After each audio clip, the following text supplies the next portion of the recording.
Chapter 1. The morning breeze of late summer and early autumn caressed the face, carrying the faint, refreshing fragrance of yellow-horned orchids. It was invigorating, yet it could not dispel the heavy gloom that weighed on Su Xing's heart. Su Xing rubbed his eyes still filled with sleepiness. There wasn't a trace of vitality in his face as befitting a high school senior. He looked more like a wilted leaf drenched in frost, determined to be the first leaf to herald autumn. A girl with shoulder-length short hair ran up from behind and slapped him hard on the rear. "Good morning, sleepyhead." Her voice was bright and cheerful. Su Xing turned around, and there stood Tang Mian before him, holding a lollipop. She had changed into a new outfit, red double-shoulder bag slung over her shoulder, red sports shoes on her feet, a glaring bright red school badge hanging from her neck, and even the lollipop in her mouth was red, watermelon flavor. Tang Mian's outfit against the deep blue of her school uniform garnered glances from almost everyone.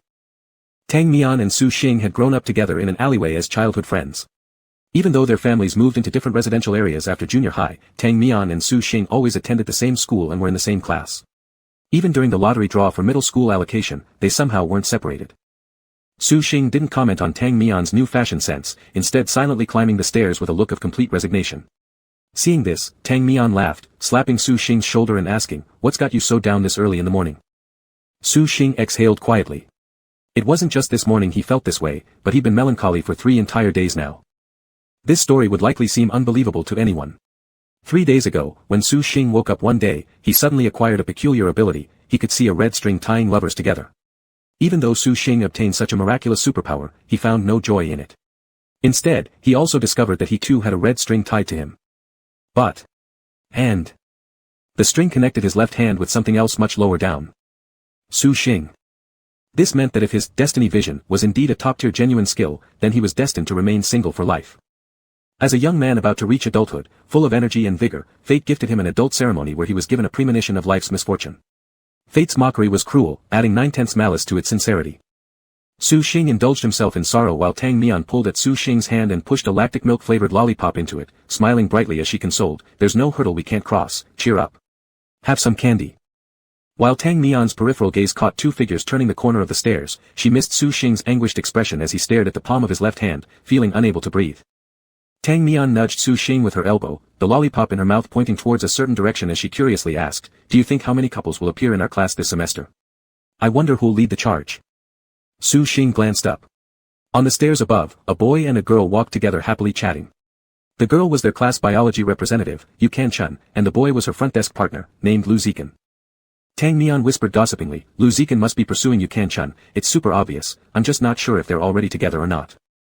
Su Xing shoved the lollipop into his pocket indifferently and said confidently, "They won't be together, no way. Lu Zikan chasing Yu Kan-chun is definitely going nowhere." Turning her head, Tang Mian questioned, "Why not?" She eyed Su Xing suspiciously. "You aren't saying that secretly you've started dating Yu Kan-chun yourself?"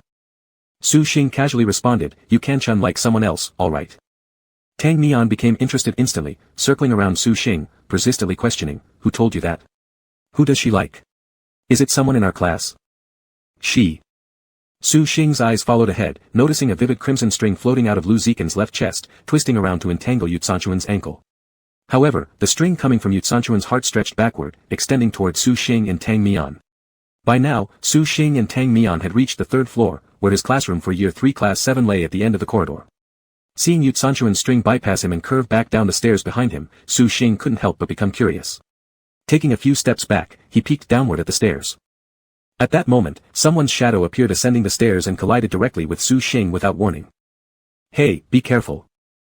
Tang Mian's shrill scream almost pierced through Su Xing's eardrums. Su Xing instinctively tried to sidestep, but his foot suddenly gave way, missing the step, and he fell like a fledgling bird with no feathers on its wings, landing in the sturdy chest of someone else. The person who caught Su Xing stood on the lower step of the stairs, yet was only slightly shorter than Su Xing. He didn't budge, lifting his right hand. The reason he acted as a shield for Su Xing was merely to protect the half cup of uncovered hot milk tea in his hand. "Watch where you're going." The boy's clear, cold voice carried a rich milk aroma that entered Su Xing's ears and nose. Su Xing abruptly locked eyes with a pair of drowsy eyes, the gaze within them as cold as ice, distant enough to push away the intimacy of their sudden closeness. Su Xing felt a chill and blurted an internal, "What the heck," before muttering several apologies. Tang Mian came forward to pull him up. In the time it took Su Xing to turn back and tell Tang Mian, "I'm fine," the boy had already walked up the stairs and turned left down the corridor, leaving Su Xing with just his back view. Su Xing was still thinking about Yu Tsanchuan's red string, looking down the stairs but finding no trace of it. At this moment, he heard Yu Tsanchuan's sweet voice, "Lu Che, good morning." A detached voice replied her, not early. Su Xing involuntarily looked back and saw Yu Qianchun standing ahead in the corridor, while Lu Zikan remained at his place, waiting behind her. However, all of Yu Zhanchuan's radiant smile was directed toward the boy walking towards her. Yu Zhanchuan's red string floated around her chest, swinging gently until it ultimately settled, tied securely around the ankle of the boy named Lu Che. More accurately, the majority of the red strings floating from all sides converged on Lu Che's ankles. Su Xing stared wide-eyed. There were so many red threads tied to Lu Che's ankles that they could probably be woven into a cardigan sweater. He wondered if Lu Che felt as though his legs were weighed down with lead when he walked. Beside him, Tang Mian sighed softly. To be honest, Lu Che is really handsome. No wonder he's become the school heartthrob after one basketball game. Lu Che, taller by a head than Su Xing, who was already 180 centimeters tall, had sharp features, pale skin, and an excellent figure. His initially icy demeanor further ignited the conquest desires of countless girls. He transferred at the beginning of the second semester of his sophomore year, leading his class team to victory over the supposed predetermined champion class team, which included 4 professional basketball sportsmen. Then he represented the school in the citywide high school basketball competition, becoming famous during the round-robin matches.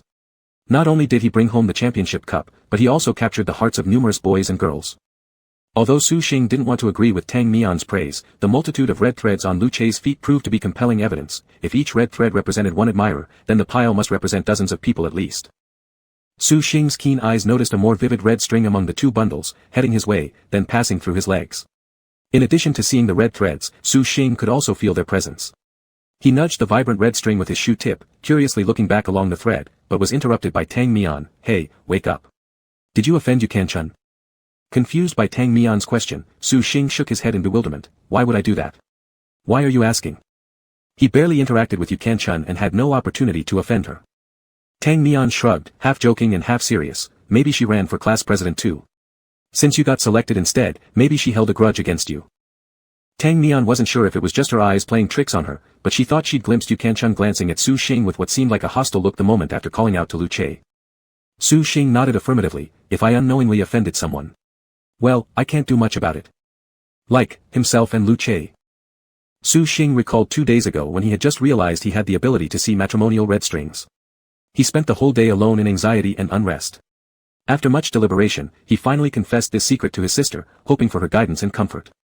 Upon hearing, his sister seriously warned him, keep this secret for now, don't think too much. Let things take their natural course, then left him alone to reflect quietly. Su Xing returned to his room in a daze, unable to focus any longer besides worrying endlessly. 20 minutes later, his sister pushed open his door. Su Xing naturally assumed she came to console him, but instead, she said something completely unexpected. Lu Che, isn't he the boy who transferred into your class last semester? Su Xing. In that situation, Su Xing definitely felt uneasy upon hearing those words. Originally, the 2 people had little interaction, but because of his sister's one sentence, Su Xing had unilaterally declared a feud with Lu Che. Su Xing and Tang Mian walked to the end of the corridor and found the doorplate for class 37 of grade 12. Tang Mian stood in the corridor looking around, muttering, trouble. Our classroom is on the outermost layer of the teaching building, completely exposed. We will definitely suffer from the heat next May and June. Alas, I still like our old class 7 of grade 10. Moving from class 7 of grade 10 in building B to class 7 of grade 12 in building A was only a 10-meter-long sky bridge away, yet the removal of the quasi prefix from their status as quasi grade 12 students pushed them into the ranks of official grade 12 students. Su Xing entered the classroom, where it was as noisy as ever. The month-long tutoring class during the summer vacation hadn't managed to label them with the discipline and self-regulation of grade 12 students yet, and the 5-day holiday at the beginning of the school year reverted them back to their original form. The only difference was that Su Xing noticed many crisscrossed red threads of destiny floating around in the classroom. However, unlike Tang Mian, who was extremely curious, Su Xing had no time to track down which couple each red thread connected, so he gave an uninterested glance before returning to his seat. Su Xing's desk partner had already built a wall of books on the desk, 2 thick stacks of books towering high, hiding a small space inside containing an open box of Pocky cookies. In his partner's hand was a small bag of chocolate beans, which he kept feeding into his mouth without stopping, eating happily. Upon seeing Su Xing, he asked, want some?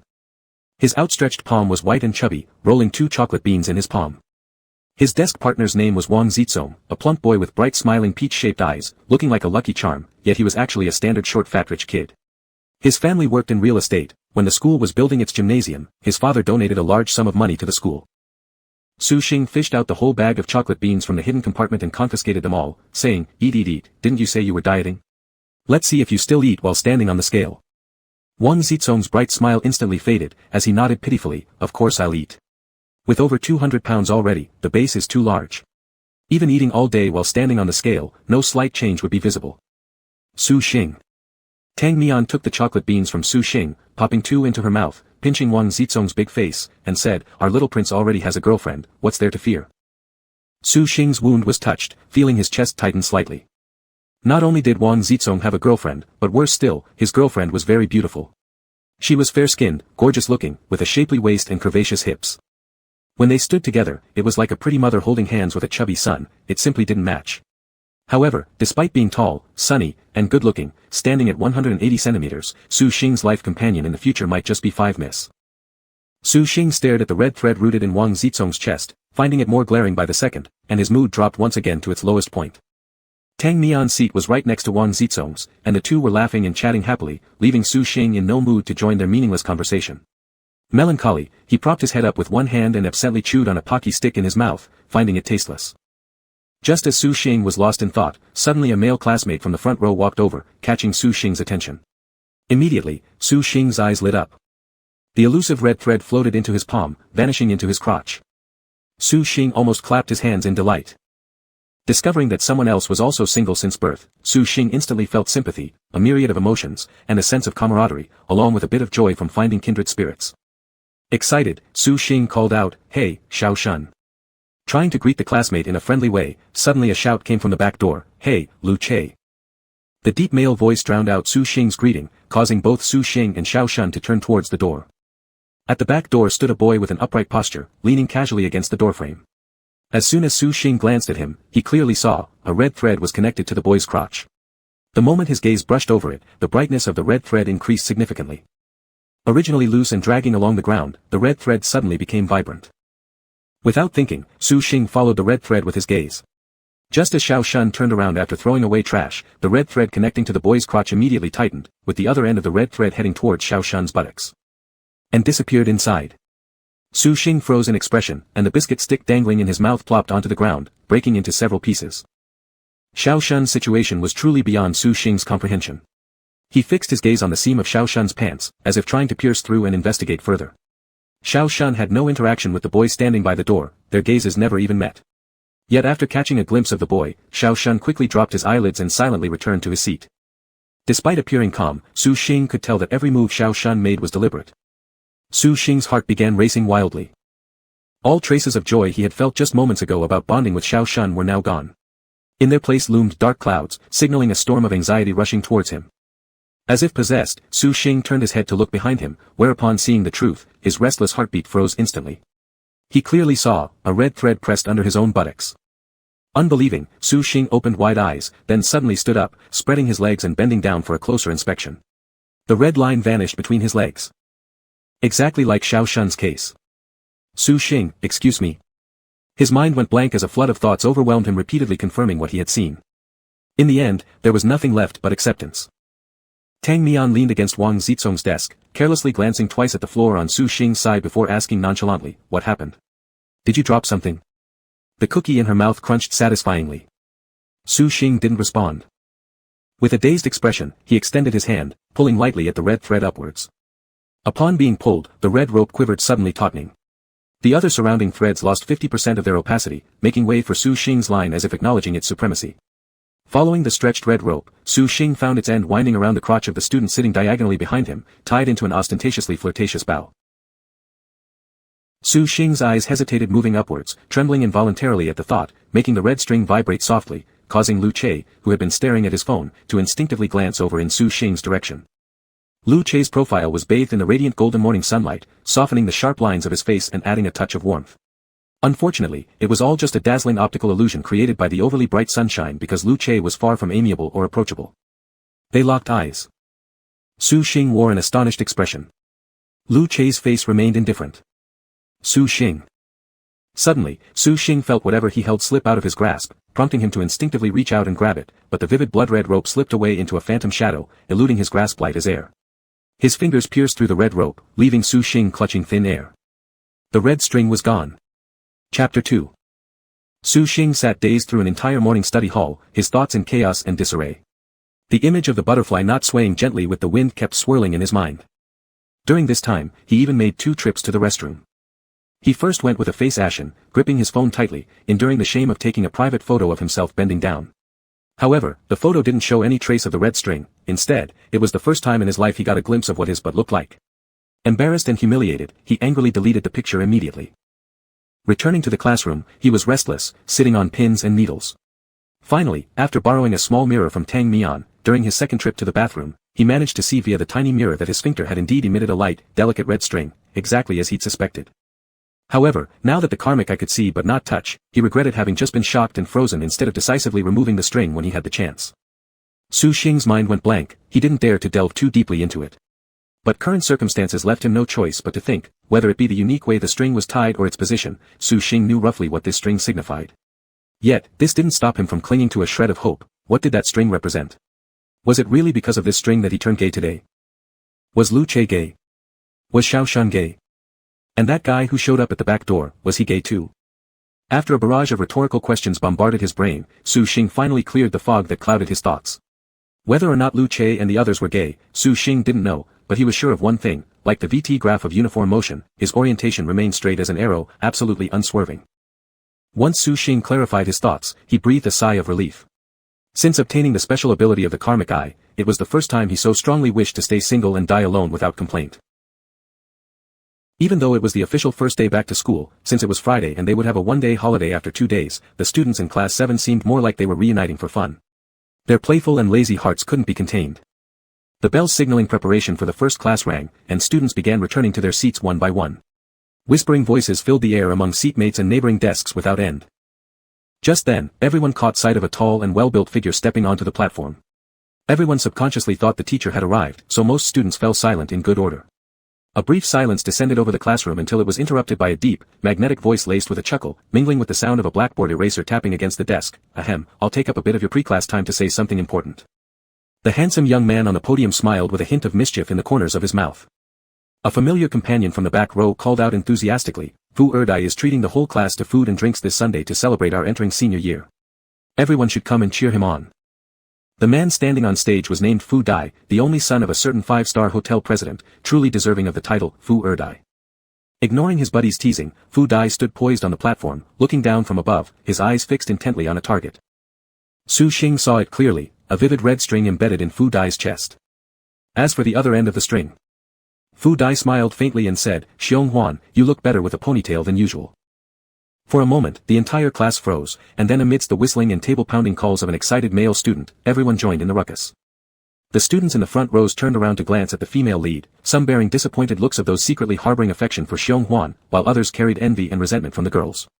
Still, the rest were merely bystanders enjoying the spectacle. Amidst the gaze from all directions, the main character Xiong Huan appeared outwardly unperturbed, scribbling calculations on her paper. However, her pale earlobes flushed faintly pink. The girl sitting in front of Su Xing was none other than the female protagonist, Xiong Huan, the Chinese subject representative in the class. She was beautiful, spoke little, and excelled academically. Moreover, she had a close relationship with Tang Mian, the little gossip queen. More accurately, Xiong Huan had only Tang Mian as her sole close friend. Xiong Huan could sometimes appear aloof, and some people behind her back criticized her as arrogant and overly proud. Though her performance slipped in the previous semester's final exams, preventing her from entering the advanced class, she was still set to become a top university freshman. So, it wasn't strange that she wouldn't want to socialize much with them. After all, scholars tended to be proud. Although Su Xing knew that in these emotionally charged words, the elements of malicious defamation were more significant, it was undeniable that Xiong Huan didn't like getting close to people. Having been her seatmate at the back for half a year with their desks just an arm's length apart, they hardly spoke more than 2 sentences a day on average. Another undeniable fact was that Xiong Huan was indeed very talented. Her academic performance consistently ranked in the top 3 of the class, and her beauty index topped the entire class.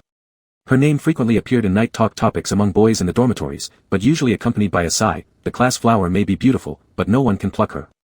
This was because the class flower came from a family of teachers, her relatives and friends spread across her primary, junior high, and senior high schools. Moreover, her mother was the principal of the second year of high school in the same school, known as Eternal Nun. Who dared to flirt with her young offspring right under her nose? She could instantly notify your parents to come to school for a discussion on how to deal with early romance. However, today there was a prince who was determined to succeed despite the potential trouble. In the past, Su Xing would have confidently deemed Fu Dai's attempt futile, yet today he surprisingly discovered that the red string between Fu Dai and Xiong Huan was connected straight to the heart. The first official class of the third year began with this extravagant interlude where Fu Dai publicly declared his love, and although it ended in silence from the heroine, leaving an "to be continued" mark, it still stirred up a passionate response from the classmates. The physics teacher had anticipated a class full of students who would sleep through the first lesson or be half dead from summer lethargy. Instead, she was shocked by how engaged they all were during class. The physics teacher, surnamed Su, was witty and humorous, and very popular among students. She had been teaching Su Xing's class since last year when they were in grade 11 and was now promoted to their homeroom teacher. They already knew each other well, so the students didn't need to waste time adjusting to her teaching methods. Because they were overly familiar, the physics teacher knew how the previous pattern of classes unfolded in class 7, sleeping during the first period, zoning out in the second, eating during the third, reaching peak alertness starting in the fourth, and by the fifth period contemplating whether to go to the canteen on the first or second floor for noodles or rice at lunchtime. Su teacher couldn't help but reflect. When I saw my schedule and realized I'd have the first class, I groaned inwardly thinking, oh no, even considering asking other subject teachers to swap times with me. But surprisingly, everyone has risen up with clear determination upon entering the third year. The students laughed but said nothing. The unsung hero, Fu Dai, remained low-key about his influence. As soon as the bell rang for break, physics teacher tidied up her lesson plan and added, our Yang has really excelled this semester, entering the advanced class. I must find myself a new study assistant.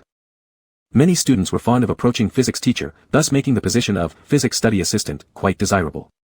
Physics teacher already had someone in mind, naming them directly, Lu Che, congratulations on being selected as my new little helper, everyone applaud. Sparse applause gradually grew into a unified round, with all eyes on Lu Che sitting by the window at the rear. The newly elevated official had been leaning against the wall watching a basketball game on the playground behind the school until the teacher called him out. His immediate reaction was direct, I refuse. Physics teacher promptly rejected it, refusal invalid. Then she encouraged with gentle persuasion, being the physics study assistant is a great job. Surprises always come to those who hold this role. See, Yang got what he wished for and ascended to the advanced class, far more effective than forwarding 100 auspicious fish for good luck prayers. Lu Che raised his hand and lazily rested it on his desk mate's shoulder, asking, can being a study assistant include assigning girlfriends? The whole class immediately reacted with knowing jeers. Physics teacher was bold, waving a hand dramatically, girlfriends will be assigned. There are 68 students here in the entire class. As long as you're not forcibly splitting a couple, if you fancy someone, come tell me, and I'll matchmake. Having received the homeroom teacher's approval, Fu Dai, as Lu Che's table partner, shot his hand up enthusiastically and shouted, teacher, I volunteer myself. A boy behind Fu Dai slapped the table laughing loudly, drawing many amused glances from around the room toward Xiong Huan seated before Su Xing. Physics teacher perceptively detected something unusual and told Fu Dai, we need to discuss this after class. Then returning to the point, Lu Che, don't bother rejecting, you're absolutely the perfect physics study assistant. If you don't have a sweetheart yet, no worries, I'll both assign and introduce. Su Xing. The whole class's attention then shifted to Su Xing, including Lu Che's. Su Xing's heart leaped, and he suddenly looked up. After finishing her nonsense talk to both Lu Che and Fu Dai, the physics teacher was about to leave with her textbook when something else came back to her mind. She smiled at Su Xing, quite satisfied with this class president, our class lacks a class duty log. Find some time today, go to room 309 of the science building, and ask teacher Zhang for one. These two consecutive sentences from the teacher startled Su Xing so much that his anxiety lingered as he stiffly nodded, muttering in his mind, could it really be that ominous? The 10-minute break after the first period was too short, traveling between Building A and the science building would take at least several more minutes, so Su Xing decided to fetch the logbook during the break exercise session between the second period classes. Comparatively, these 10 minutes felt all the more precious against the backdrop of a 45-minute class. Girls went off in 2s and 3s to the restroom, while boys streamed toward the canteen kiosk. Tang Mian returned from the restroom and sidled next to Xiong Huan, sitting sideways. The moment she opened her mouth, gossip flowed, do you know Kai Xiangxiang from the art class? She's the legendary grade flower in our year. Wang Zizong stuffed a couple of shrimp crackers into his mouth and enthusiastically raised his pudgy hand, I do, I've even seen her. It wasn't surprising since Wang Zizong's girlfriend also attended the art class, naturally giving them common ground. Although Su Xing had never personally seen this legendary grade flower, at least he knew her name. While male dormitories might not indulge in gossip as much as female ones, many boys could still recount in detail the beauties across the entire school. Though Su Xing couldn't recall them by heart, hearing them repeatedly from his roommate made his ears almost form calluses, allowing him to match the names easily once mentioned. Yes, I know her. I've heard about her. This simple response immediately unlocked Tang Mian's floodgate. In her chatter, she described the grade flower's haughty aloofness and untouchability. The punchline came when she subverted the grade flower's image. After morning self-study ended, did you see that guy standing outside our classroom door looking for Lu Che? Rumor has it, he used to go to the same school as Lu Che and just transferred today. But surprise, surprise, he's already hooked up with the grade flower. Tang Mian's voice rose for dramatic effect, leaving her mouth slightly agape to emphasize her astonishment before trying to stir up emotions among the 3 listeners before her. However, her effort bore little fruit. Xiong Huan had no interest in such gossip, Su Xing vowed never to meddle in such relationships, preferring solitude, and Wang Zizong, who'd exited the lifelong club of bachelors half a year ago, now focused on eating and his girlfriend. Su Xing said indifferently, whether or not they're together, it's got nothing to do with us, ah. Suddenly reminded, Su Xing instinctively glanced towards Xiao Shun seated in the front row.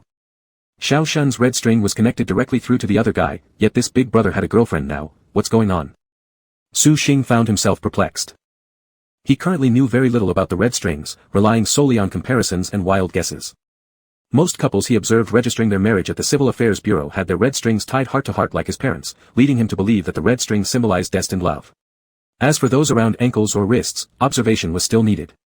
The most puzzling, and what troubled Su Xing the most, was undoubtedly the bow at Lu Che's crotch that fluttered with the wind, offering no clue whatsoever. Thankfully, corresponding information could possibly be gained through Xiao Shun. Su Xing paid close attention and decided he needed to get closer to Xiao Shun. After the second period biology class, Su Xing dashed between Building A and the Science Building, obtaining the class duty logbook from Teacher Zhang. On his way, he saw countless people with red strings drifting near their hearts and even more without any at all, but there was absolutely no one else who had a flirtatious bow like Lu Che. Su Xing frowned deeply, feeling extremely uneasy thinking of Lu Che. Obtaining the logbook from the Science Building, the rest period during the break exercise lasted fully 25 minutes. Returning to the classroom, the bell signaling class start hadn't rung yet. A few boys were gathered at the back discussing who would appear at next week's NBA Hall of Fame ceremony, while another 2 or 3 were playfully teasing the small and chubby Wang Zizong in a piling-up game. Seeing Su Xing come in, Wang Zizong flailed his stubby arms like lotus stems, pleading, "Wakey wakey, please." Boys at puberty seemed especially passionate about this train-piling stacking game.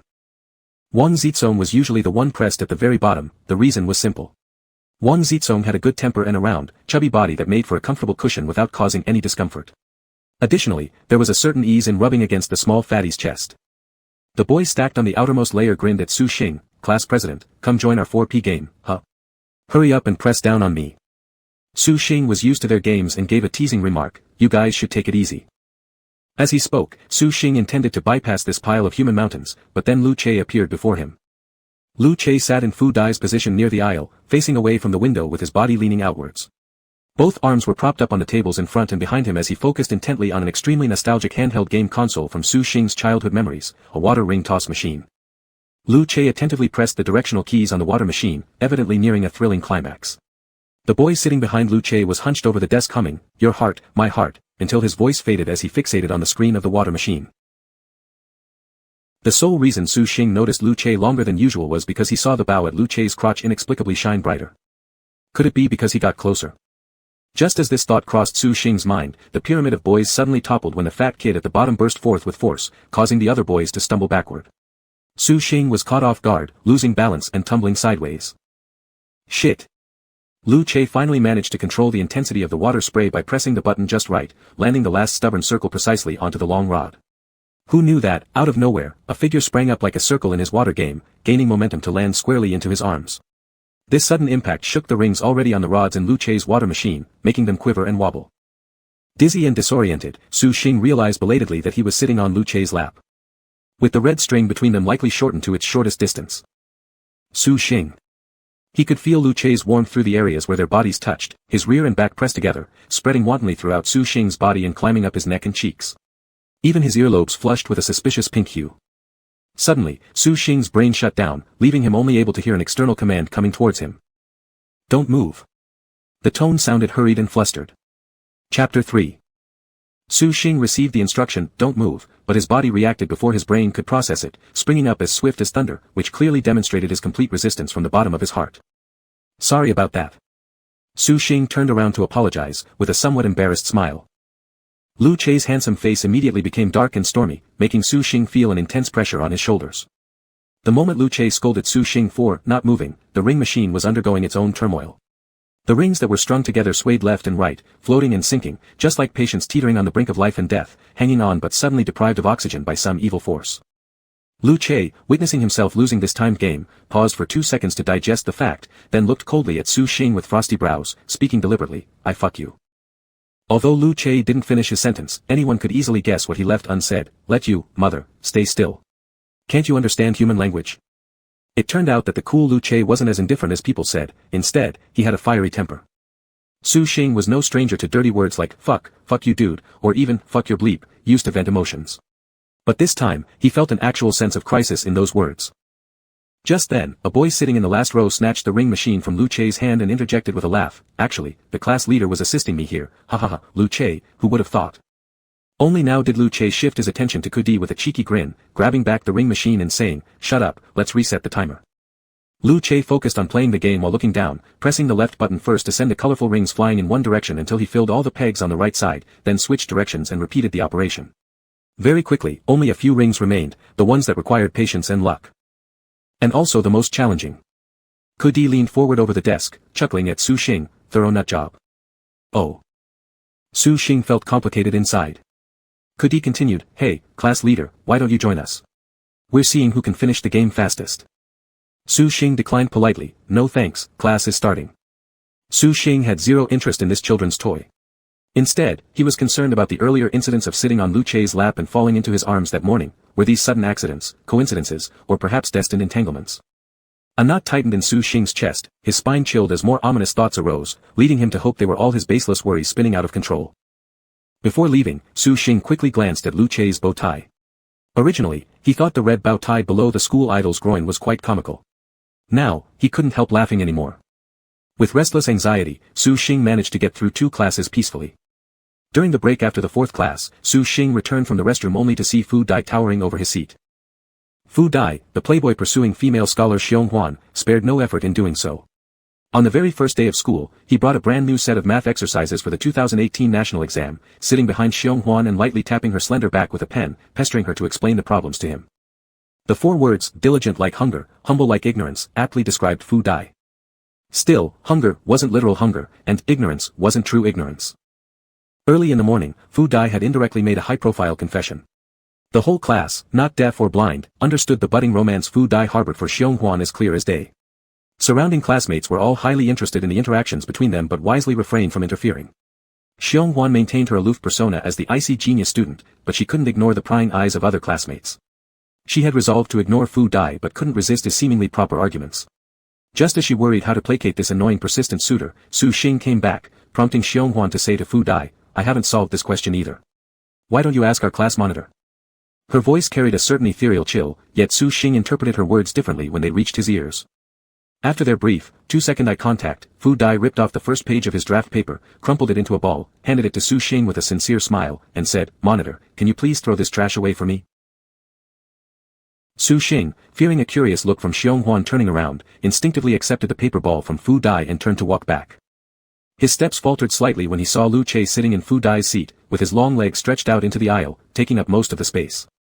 Su Xing hesitated for a moment, still shaken, then turned around again, acting like a cowardly kitten with its tail tucked in. He pretended to act as if nothing was amiss and walked towards the podium. He made a show of flipping through the class duty logbook hanging beside the blackboard, then walked through the aisle between groups 1 and 2 toward the back of the classroom. However, Su Xing, who had painstakingly avoided Lu Che by walking all the way to the rear door of the classroom, discovered something unusual. The trash can that was usually fixed near the back door was now inexplicably dragged to the very end of their 4th group, where Kudi lay sprawled across the lap of his deskmate Zhou Mang. Kudi had one leg crossed over the other, cracking sunflower seeds lazily while listening to Zhou Mang dictate his schedule. Starting today, you have to memorize 30 English words every day. Got it? How about 3 words per day instead? No. Kudi tilted his face up while lying against Zhou Mang, his jet-black eyes shining brightly with an unexpectedly youthful charm. Cracking a full sunflower seed, he tried bribing Zhou Mang by feeding him the kernel. How about 5 words per day then? Zhou Mang, having been forcefully stuffed with a sunflower seed that barely filled the gap between his teeth, frowned sharply at this. After pausing a moment, he firmly said, 15. Kudi tried to haggle further but suddenly had his lips pinched shut by Zhou Mang, silencing him instantly. All Kudi could do was emit indistinct murmurs in protest. Su Xing stopped 2 steps away and couldn't help casting another glance at Kudi and Zhou Mang. Both Kudi and Zhou Mang were athletic students, equally skilled in sports, though Kudi was a typical case of an athlete more focused on sports than academics, whereas Zhou Mang ranked among the upper middle tier in academic performance, even breaking into the top 10 of the class at times. Kudi's abysmal grades were nothing new, nor was Zhou Mang's excellent test scores surprising. What was bizarre, however, was their dynamic. It reeked of being too gay. Su Xing found himself speechless as he threw the paper ball into the trash bin beside Kudi, shifting his gaze just as he was about to walk away. Out of the corner of his eye, he caught sight of Lu Che rising from his seat. Even more startling was the red bowtie dangling conspicuously below Lu Che's crotch, glowing with alarming redness. Su Xing immediately felt alarmed, sensing trouble. His shoulders twitched, neck shrunk, and he instinctively took a step back with his right foot. Before his eyes, the red string connecting both of them snapped taut like a spring under tension. Unable to believe what he saw, Su Xing watched as the string lost its counterforce and recoiled abruptly, generating immense traction that pulled him forcibly into Lu Che's arms, colliding chest to chest. With his face smashing against Lu Che's sturdy shoulder, Su Xing winced in pain from the impact on his teeth and muffled a startled groan, "Ouch, crap."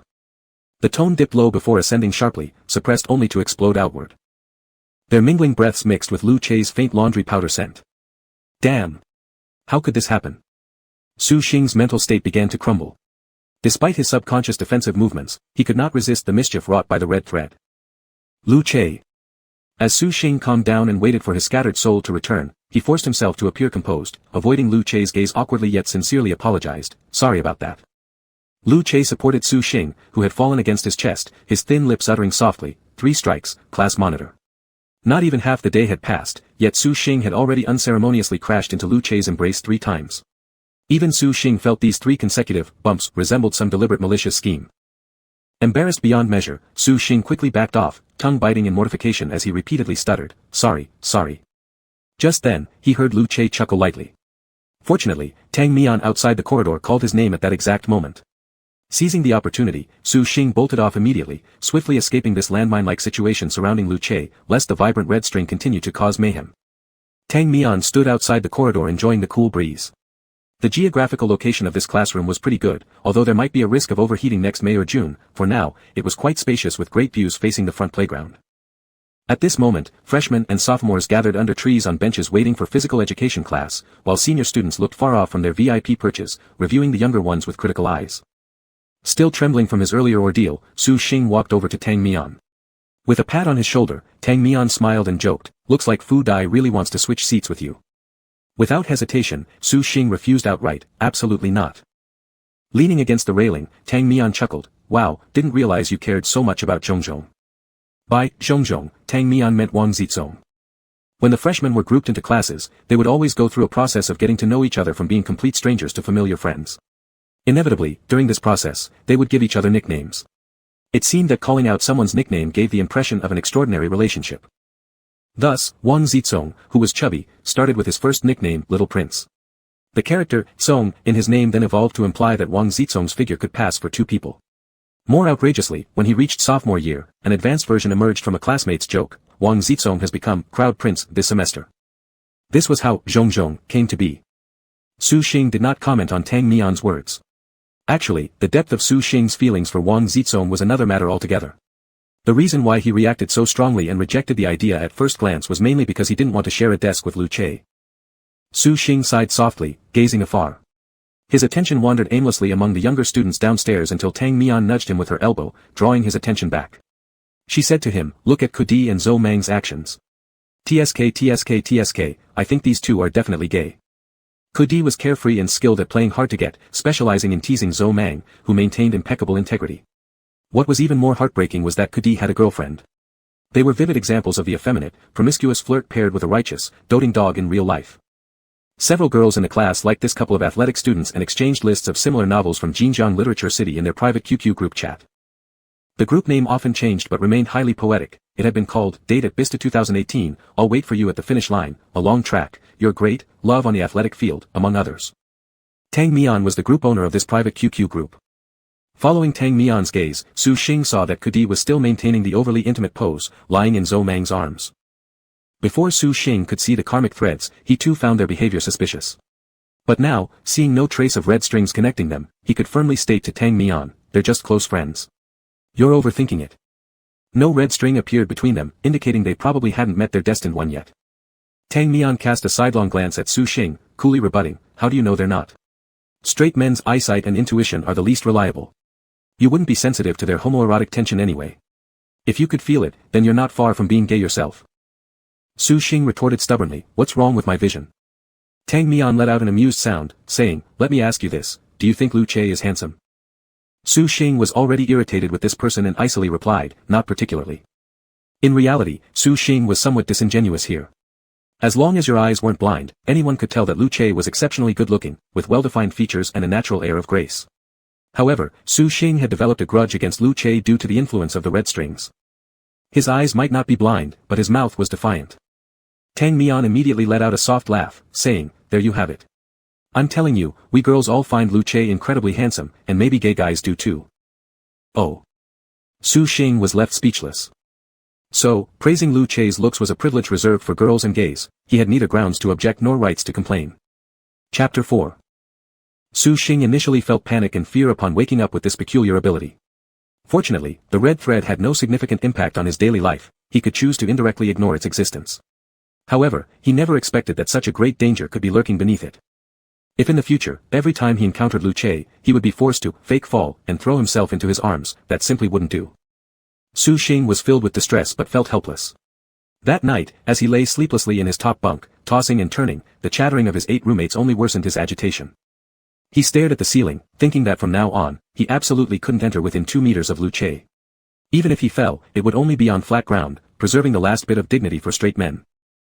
The next morning, Su Xing, munching on a French bread roll, was making his way back to the classroom when he ran into Xiao Shun just outside the dormitory corridor, the same Xiao Shun who shared the misfortune of having an unfortunate chrysanthemum swallowed by a red thread. After swallowing the dry bread, Su Xing took a quick step forward and greeted Xiao Shun, walking shoulder to shoulder with him, "Good morning."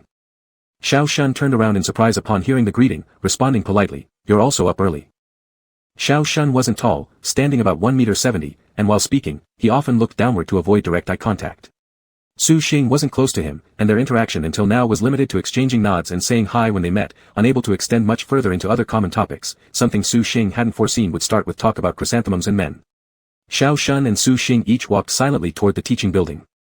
Su Xing was weighed down by sorrow, whereas Xiao Shun struggled with words. It was still only 6:30 in the morning, and the dormitory corridors were quiet. The occasional voices heard were brief exchanges from inside the rooms. It was then that Su Xing remembered Xiao Shun had the classroom keys and was responsible for opening the door early every day. He had gotten up so early precisely to bring the possibility of encountering Lu Che down to zero in the dorm corridor. "By the way, class monitor." The silence was first broken by Xiao Shun. Su Xing turned his head, "Huh." Xiao Shun said, "Has anyone reported our class's public facilities for repair? We should check the fans and the projector mount, and maybe retighten the screws." Oh, Su Xing thought Xiao Shun's technique for starting conversations was truly unique, and replied, "There are unified arrangements by the school. They should have been checked by maintenance staff during our break. After the school resumed, they usually reported repairs only if something went wrong during use." Xiao Shun nodded, "Oh, okay." Su Xing looked at him, hesitated, dry coughed, and looked ahead. He was very curious to discuss the issue of the red thread of destiny with Xiao Shun, but this topic for striking up a conversation was even more peculiar than repairing fans, and there was no clear entry point. He certainly couldn't directly ask the other person, "Have you fallen into any male classmates' arms these past few days?" He would probably be mistaken for a lunatic right away. Su Xing gave up. On this Saturday, the entire school was empty, enveloped in tranquility. There were no ringing bells signaling the beginning or end of classes, no music for group exercises after the second period, not even the usual crowd jostling at the convenience store. The bossy owner scolded her 7-year-old child loudly, who, upon returning from vacation, immediately started causing trouble. Only the group of students newly labeled as seniors, including Su Xing, remained in the school. Although Saturday supplementary classes were an extra task according to tradition, there were only 2 classes in the afternoon, and this fact made the students feel somewhat consoled and satisfied for the lost holiday. Before class, Su Xing was waiting in line at the water dispenser to get water. In front of him were Fu Dai and another boy. Fu Dai held a pale green thermos that Su Xing recognized all too well. It had been on the desk in front of him for an entire year, sometimes blocking his view of the lectern. The other boy held 2 cups, the same style but different colors. Su Xing watched as the boy finished getting water, returned, and placed the cups on the desks of 2 girls in front of him. The 3 of them laughed together. Su Xing couldn't help but glance a little longer. Between the boy and one of the girls was a red thread symbolizing romantic destiny. On the other girl's wrist, however, was a red string tied around the ankle of the boy. He tisked, a love triangle. Su Xing originally defined the red strings around the ankles as, A is secretly infatuated with B, or A is secretly infatuated with B, and they have a chance of upgrading to soulmates soon, but it seemed now that things weren't necessarily this straightforward. Recalling the thick red threads coiled around Lu Che's feet, Su Xing realized it wasn't easy to tell what this really meant. Just as Su Xing was about to return to his seat with a cup of lukewarm water, he suddenly spotted Lu Che walking toward him from the front corridor. Without hesitation, Su Xing turned around and quickly walked in the opposite direction. Lu Che. Su Xing had been nervously avoiding Lu Che all day, steering clear of any possibility of a close encounter. He finally made it safely through the day until the afternoon classes ended without incident.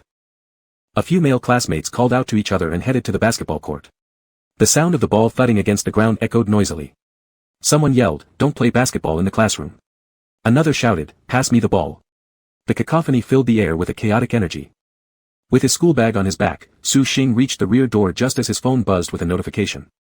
Lowering his head absent-mindedly to check it, his peripheral vision caught a sudden figure jumping into view. With no time to react, Su Xing thought he was going to collide with the dark, large frame in front of him. But unexpectedly, a forceful backward pull yanked him off balance. Before hitting the ground, Su Xing knew it was over. The achievement of Bo X4 was almost upon him. The moment his buttocks hit the floor, an apology slipped instinctively from his lips, "Sorry." He repeated this in various forms, cycling through phrases like, "I'm sorry," "excuse me," "pardon," "sorry," "dui wuju," all sounding like well-worn clichés that could make ears grow calluses. But after hastily apologizing without thinking, Su Xing realized something wasn't right. What he sat on wasn't soft but hard, its circular form supporting and holding him steady. Looking down, Su Xing paled to see that he had landed squarely on top of a trash bin. What the hell kind of trash bin? Embarrassed beyond belief, Su Xing attempted to get up by pressing his hands and feet against the ground. A nearby shadow crouched beside him, a rare smile flickering across a face usually devoid of expression. "Class monitor, who exactly are you apologizing to?" Lu Che squatted slightly higher than Su Xing, looking down at him stuck in such an awkward situation without making any move to help him up. There was something unmistakably smug in Lu Che's tone. Was he intentionally bumping into people or just savoring the fact that Su Xing had already apologized? Fortunately, there were few students left in the classroom, so Su Xing's embarrassing moment didn't become public ridicule. Clenching his teeth, he stood up and brushed the dust off his bottom, pointedly ignoring Lu Che and refusing to engage further. Lu Che straightened up casually, both hands stuffed in his pockets. Mockingly, he said, "Good thing I dodged fast." Su Xing. Lu Che's words carried a not-so-subtle barb. After all, colliding 4 times in 2 days, followed by his own humiliating fall onto the trash bin, then an automatic apology, it was clear to anyone that this must have been premeditated malicious bumping. Su Xing fumed silently, too frustrated to defend himself. How could he confidently deny ever falling into Lu Che's arms again when even now he couldn't guarantee otherwise? Fuming inwardly, Su Xing snapped back defiantly, "You'd better keep dodging every time." As soon as these words escaped his lips, Su Xing regretted them. Hadn't he just indirectly admitted that he'd been deliberately aiming to fall into Lu Che's arms? Though his original intention was to sprawl on the ground rather than let himself tumble into Lu Che's embrace. Instead of being angry, Lu Che broke into laughter. It seemed he'd never encountered such a shameless collision cheat before. His laughter faded behind Su Xing as he hurried away. On Sunday at home, Su Xing wandered aimlessly, sighing frequently. His parents watched sympathetically, touched yet pleased that their troublesome youngest son finally seemed to grasp the pressure of senior year. Mom especially gathered a stack of tutoring materials left by Su Xing's sister, including her notes. As their eldest daughter had entered a prestigious university, everything she once used for studying became invaluable treasures. Placing the books on Su Xing's desk, Mom turned around and brewed him a cup of ginseng tea, softly advising him, "If you come across difficult problems, give your sister a call. Her mind is still fresh from the college entrance exam, and she also knows how to handle stress in the final year." Su Xing, okay. He felt embarrassed to admit his woes weren't due to tough textbook problems and hesitated to mention finding a secret among his sister's study notes, a whole page densely filled with "caoyama" insults, ending with a snarky line directed at Ize. Su Xing's sister, a quiet top student and a good daughter in their parents' eyes, was probably busy with an early romance during her final year of high school. Su Xing didn't know who Ize was. But now he really wanted to copy an entire page of insults about "caoyama" and make Lu Che eat X. That night, Mom had prepared a large table full of sumptuous dinner and called Su Xing out to eat. Dad had already sat down, while Mom was still busy in the kitchen. The marital line between the two stood out conspicuously. Su Xing listlessly walked out of his bedroom, completely ignoring the existence of the red string as he lowered his head and shuffled forward. Unexpectedly, he was tripped up unguarded by the red string and nearly fell. "Hey!" Dad turned around to see Su Xing standing upright by holding onto a chair, but slightly bent over with his hanging arm clenched into a fist. He asked, "What's wrong?" "Nothing. I'm going to the bathroom." Su Xing hastily threw this sentence and immediately spun around, running towards the bathroom. He wasn't loosely gripping his fist, instead, he felt the red thread in his palm. Finally, he could feel the red string again. Su Xing was afraid that the shelf life of the red thread might expire at any moment, so his first reaction was to rush into the restroom, lock the door behind him, and face the mirror. The red string was as light as a feather, gently falling behind him. Su Xing couldn't use external objects to touch the physical presence of the red string, pinching it with his hand proved futile since it couldn't be broken. With no other option, he grabbed the red string, coiled it twice around his palm, tightened his grip, and pulled outward with gritted teeth. Ouch!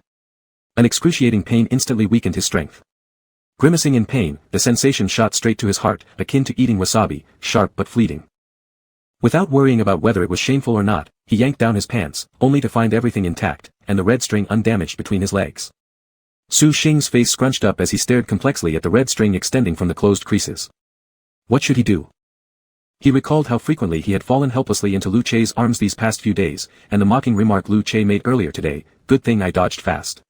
The helpless situation brought on by the thread truly made for an unpleasant experience. After much consideration, Su Xing wrapped the delicate red string tightly around his palm again, clenched his teeth, and mustered all his strength to try pulling it out once more. This time, his strength wasn't even as strong as before, but the painful sensation of countless ants biting at his heart returned, making him gasp and lose energy again. The duration of pain was longer, cold sweat pouring down his forehead, causing his whole body to spasm, his eyes seeing stars. When he looked back, he saw the red string coinciding perfectly with the love line on his palm, faintly glowing with a reddish hue. He heard Mom calling outside, "Su Xing, are you done yet?" He didn't even have the strength to respond. Su Xing squatted on the floor to recover from the torment that felt like someone gnawing on his finger. After some effort, he finally washed his face, wiped off the cold sweat, and acted as if nothing happened when he returned to the dining table, finishing the meal absent-mindedly. As Dad drove him back to school, Su Xing was deeply preoccupied with thought. It was clear that removing the red string wouldn't work. What should he do? The neon lights flowing outside the car window flickered across his face, alternating between bright and dim. Su Xing furrowed his brow, having no idea what to do. The mandatory evening study session began precisely at 7 p.m. When Su Xing arrived in the classroom, he was a few minutes late. The homeroom teacher stood by the back door with the weekly attendance sheet, catching Su Xing by the ear. "Class monitor, you're already late on the first evening study session." "Good job." Su Xing let out an "ow," smiling apologetically, saying, "People have emergencies, it won't happen again." The teacher chuckled disdainfully, crossing her arms, "There's a physics problem on the blackboard. Remember to check it." Su Xing responded affirmatively, showing a great attitude, which prompted the teacher to step aside and let him in. Walking into the classroom, Su Xing scanned the room. Apart from the corner near the back door where Kudi and Zhou Mang, the athletic students, were absent, along with Fu Dai's seat being empty, almost everyone else was present. Fu Dai's seat was vacant because the guy had taken Su Xing's seat. He lay with his head on the desk, twirling a strand of Xionghuan's ponytail, quietly without causing any disturbance. Su Xing. His gaze then shifted to Lu Che, who was asleep resting his head on the desk, the red thread tied into a bow knot swayed gracefully in the air like seaweed in water, drifting and unfurling freely. A thought crossed Su Xing's mind. He approached Fu Dai's seat, facing the blackboard at the back, and sat down next to Lu Che. He tiptoed to pull out a loose leaf paper and a pen from his bag, partly to pretend to be doing something, but also afraid of making any sound that might wake Lu Che. With pen and paper ready, Su Xing nervously glanced around to check for any signs of movement. The homeroom teacher had already walked back to the podium from the rear door, carrying a chair, and sat in front to prepare for class. With the homeroom teacher present, the entire class was eerily quiet, some were buried in their studies, while others secretly played on their phones. No one would pay attention to his side. Su Xing's gaze fixated on the butterfly knot at Lu Che's crotch. The dangling ribbon seemed to beckon him to tug them. In fact, Su Xing was still somewhat hesitant. After all, the piercing pain he endured earlier that evening while trying to remove the red thread was still fresh in his mind. He feared that pulling the butterfly knot would cause Lu Che excruciating pain, yet a flicker of hope lingered within him. A butterfly knot is tied after all, so perhaps untying it wouldn't hurt. Carrying this faint hope, with everything going perfectly well, Su Xing resisted the urge to scratch his itching hand for a moment before finally giving in. Using himself, his school bag, and the tables in front and behind, he formed a tight surrounding circle. With trepidation, he extended his hand to grab the red thread at Lu Che's crotch. However, the butterfly knot's ribbons, which had been flapping in the breeze just seconds ago, suddenly drooped lifelessly against his pants the moment Su Xing's fingers neared them. Su Xing. This undoubtedly increased the difficulty for him to pull up the red string. Daring not to even breathe heavily, Su Xing used his thumb and index finger to pinch the ribbon. At the same time, he was cautious not to accidentally touch something untouchable with his fingertips. As fine as noodles, the red string was both light and slippery. It took Su Xing great effort to finally, using his nimble little finger like a dragonfly skimming water, glide over the polyester material of the uniform pants and hook one ribbon strand firmly between his thumb and index finger. Tension drenched his palms in sweat as he pressed his thin lips together. Trembling carefully, he gave a gentle tug, only to find to his delight, the infinity-shaped butterfly knot loosen significantly when he pulled the ribbon. But Su Xing's joy didn't last 3 seconds. His right hand, trembling with anxiety while holding the red thread, was suddenly gripped firmly. Stunned, Su Xing watched as Lu Che lifted his head, flipped his hand, and tightly grabbed his right wrist, rendering all strength gone from Su Xing's grip. Lu Che's face was clouded with gloom, and Su Xing blushed due to the fright. His wrist was being held tightly, and the heat transmitted through palm-to-palm contact signaled that the warmth of summer wasn't entirely dissipated by the early autumn breeze. Lu Che curled his lip into an almost smile as he spoke. "Class monitor, care to explain?" Su Xing's mind went blank. Suddenly, the red thread wrapped around half of Su Xing's finger vanished right before his very eyes. Chapter 5. Su Xing opened his eyes wide as the red thread vanished completely right in front of him. Panic-stricken, he looked around and found that the red threads connecting others were also invisible. Everything seemed like a dream. In an instant, Su Xing's mind went blank, and he began to doubt whether he had just experienced a dream. However, the intense pain from his wrist jolted him back to reality. His hand was already reaching towards Lu Che's crotch, and he was caught red-handed by the person involved. This was the reality he now had to face. Anyone would see it as an act of harassment with sinister intentions. His hand was twisted by Lu Che until it went numb, causing extreme pain, and even the nerves became numb due to the pain. Lu Che apparently had just woken up and was still irritable. His cold gaze fixed on Su Xing with probing chill, and the profound darkness in his eyes had completely dispelled the sleepiness. He suddenly let out a snort and said, "Oh, I get it now. Those days when you kept bumping into me, this is what you meant, huh?" Lu Che's voice was somewhat raspy and hoarse, carrying a seductive nasal tone. Su Xing was completely stupefied, unable for a moment to understand exactly which meaning Lu Che referred to by this meaning. Lu Che mockingly asked, "Class monitor, are you that desperate? Desperate enough to sexually harass him right there in class?" By the time Su Xing fully processed what Lu Che had said, implying that, "You're gay," he shivered suddenly. Reacting instinctively with the heterosexual male aversion to being mistaken for gay, he hastily explained, "I'm not. I didn't, don't misunderstand. I swear on my life, I absolutely don't mean that. I just..." Su Xing's emotions were somewhat agitated, his voice rising, drawing frequent glances from classmates at the front. Su Xing wanted to explain that he merely wanted to untie the red thread of fate connecting the two of them so things could be better for both, not because he desired anything from Lu Che, nor because he was particularly desperate. But, aside from the fact that Lu Che couldn't see the red thread, no one would possibly believe such an explanation after hearing what he said, especially now that the red thread had completely disappeared, plunging even Su Xing himself into confusion. Su Xing felt defeated, unable to explain any further. Lu Che ignored Su Xing's self-defense and wasn't interested in hearing his explanation. With a cold glance, he said, "Go away." At the end, Lu Che's mood lightened slightly as he added, "If you ever try to get close to me again, I might beat you up." Upon hearing this, Su Xing's face fell with difficulty, as it was inevitable for him to involuntarily move closer to Lu Che before the red thread between them was resolved, something beyond his control.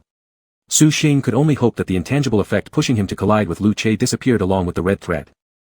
The silence between them was awkward to the point where they dared not even breathe in the same rhythm. Lu Che telling Su Xing to leave wasn't loud enough to reach everyone, but the students in the front row heard it. Su Xing thought inappropriately, if Lu Che told him to leave, this was actually a good sign. It at least showed that Lu Che wasn't gay, proving that Lu Che hadn't turned gay under the influence of the red thread. Since Su Xing couldn't sit next to Lu Che anymore and swapping seats with Fu Dai immediately would draw too much attention, he quietly moved to an empty desk at the back row. Lu Che glanced at him once, then turned away, leaning against the wall as he rubbed his temples. Facing the blank loose-leaf paper in front of him, Su Xing stared blankly for quite a while, then shifted his gaze to Fu Dai's silhouette. Fu Dai was playfully teasing Wang Zizong, the chubby boy on the table beside him. Even though the red thread no longer existed, Fu Dai's fingers continued to entwine with Xiong Huan's hair, reluctant to let go. Su Xing shuddered, realizing the thread of the red thread likely still lingered. After all, others wouldn't simply stop loving each other just because the red thread was gone. When he calmed down, another pressing question arose in Su Xing's heart. Did Lu Che feel any pain when he pulled on the red thread earlier? When Su Xing tugged his own end of the red thread, it not only refused to budge, but caused excruciating pain. How come Lu Che just appeared so calm and unfazed? Unable to resist the itch of curiosity gnawing at his heart, despite the risk of getting beaten, Su Xing still poked Lu Che's back. "Hey." Lu Che coldly turned around. With a conflicted expression, Su Xing asked, "Did you feel anything just now? For example, did it hurt?" Upon hearing this, Lu Che looked strangely at Su Xing. Regardless of whether he had been taken advantage of just now, being questioned afterward by the suspect about such a matter would likely make anyone feel unhappy. Lu Che was definitely not happy, but he wasn't nauseated either. However, Lu Che didn't have the time at the moment to delve into his subtle emotions. Instead, he was amazed by Su Xing's shamelessness, finding this class monitor truly exceptional. A mocking smile tugged at the corner of his lips as he sneered, "Class monitor, are you asking for feedback? I can't give you any good reviews, I didn't feel a thing. The last 6 words were delivered word by word. Lu Che was ridiculing Su Xing for lacking technique and charisma, yet after hearing this, Su Xing felt even more relieved. Since Lu Che didn't experience any pain or discomfort, Su Xing could attempt to untie the butterfly knot in Lu Che's groin without worrying about consequences. Unfortunately, the red thread was no longer visible. An involuntary expression of regret crossed Su Xing's face. If only he had pushed harder just now, he could have easily undone the knot within moments. Lu Che looked at Su Xing. What kind of déjà vu was this? Give me another chance. Su Xing was still feeling heartbroken when he heard Lu Che scoff. Have some self-respect, will you? Su Xing. Su Xing felt aggrieved. But considering the situation where he was suspected of attempted harassment against Lu Che, his credibility as a straight man had already dropped to 0, and swearing on his life wouldn't restore it. Su Xing quickly recognized the situation and focused on the key task. He needed to distance himself from Lu Che before untying the knot, because if he fell into Lu Che's arms again, it would be impossible to clear himself. Although the red thread disappeared, Su Xing was still holding on to hope, dreaming of waking up and seeing the red thread once again. The next day. As usual, the first sun rose from the east, and the alarm clock rang. Su Xing immediately opened the thin blanket and checked between his legs after waking up, but the red thread he so anticipated did not reappear. Feeling restless and anxious, Su Xing waited an entire morning, and the hope that remained was at risk of breaking completely. Class monitor. In the physics class, Su Xing, absent-mindedly propping his cheek with his hand, was suddenly pulled back to reality by the teacher calling out his name. The whole class turned their eyes toward him. The homeroom teacher standing on the podium asked, "What does this formula on the blackboard mean?" Confused, Su Xing stood up. On the greenish blackboard was written a formula, F equals kx, scribbled in rough white chalk particles. Su Xing hesitated for a moment but was still able to find the answer. After clearing his throat, he replied, "This is the Hooke's law equation. It defines that within the elastic limit, the force applied on a spring is proportional to the change in its length, which includes either extension or compression." The physics teacher smiled kindly and said, "Your concept is quite well memorized, my boy, but we need to apply knowledge practically. It's too early to start longing for springtime, better focus your attention." Su Xing hurriedly said, "Teacher, I'm not longing for anyone in any season. Just now I was thinking, it's Tuesday, so the second stall on the first floor of the cafeteria should have fried chicken wings." The relationship between Su Xing and the physics teacher was close, allowing them to joke freely without hesitation. Right then, the bell rang signaling the end of the class. Without extending the lesson, the physics teacher added with a laugh, "I won't delay you from rushing for those chicken wings, so class dismissed." The entire class laughed heartily and applauded. After class, Su Xing went to the cafeteria with Tang Mian. They stood in front of the second stall, queuing up. Tang Mian liked the fried chicken wings from here, while Su Xing favored the palm-sized braised fish. The lines in front of the second stall stretched long and would take some time before reaching them. Su Xing lowered his head to look at his phone while Tang Mian chatted non-stop beside him, gossiping trivially about irrelevant scandals and marveling how Prince Zong was such a good guy, hurrying to the school gate after classes to wait for his girlfriend's takeaway food. Su Xing had just put away his phone when he looked up and saw Lu Che walking towards him. Su Xing instinctively took a step back, avoiding eye contact, still wary of the compulsory effect of the red thread. Fu Dai, Ku Di, and Zhou Mang also walked with Lu Che. Each one tall and long-legged, they all exuded great charm and were praised by Tang Mian as the healing light of Class 7. In fact, Su Xing wasn't bad-looking either, with thick eyebrows, big eyes, and a prominent nose bridge. While not breathtakingly handsome, he certainly surpassed the average level, catching people's attention in group photos with remarks like, "Wow, this person looks pretty nice," leaving them with a sense of anticipation rather than fading into insignificance. The main reason Tang Mian didn't fancy Su Xing was that they had known each other for too long. At the mention of Su Xing, all Tang Mian could think of was the scene where Su Xing wailed as he was chased through the alleys by his father wielding a feather duster. No matter how handsome Su Xing's appearance might be, such an image ruined everything. A number of people around them were openly or furtively looking at Lu Che and his group. Su Xing used Tang Mian as a shield and glanced toward Lu Che's group as well. One reason was to keep on guard against any sudden uncontrollable forces. Secondly, Su Xing's gaze was fixated on the white trays they were holding. Each tray carried a mountainous pile of golden fried chicken wings. There were 2 portions in Lu Che's tray. At this moment, Lu Che also noticed Su Xing who was waiting in line. As their eyes met, Su Xing clearly spotted a smug expression of pride on Lu Che's emotionless face. Su Xing.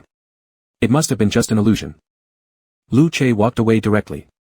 Could he follow behind Lu Che and greeted Su Xing and Tang Mian enthusiastically when he saw them? "Hey, class monitor, why did you come so late? Earlier, Che invited us all and insisted on adding another fried chicken wing to each person's order. He's really strange, hahaha." Su Xing was left speechless after hearing this, unsure whether Lu Che's behavior was overly childish or merely due to excessive resistance affecting Lu Che's judgment and actions. Kudi laughed with bright sunshine, and Tang Mian peeked into his tray, sincerely praising how golden and big today's fried chicken wings were. When it was Tang Mian and Su Xing's turn to order, the fried chicken wings had already been sold out. Tang Mian sighed heavily about missing the chance to get those big chicken wings while Su Xing quietly ate his braised fish in red sauce. In September in the south, there was still no sign of autumn.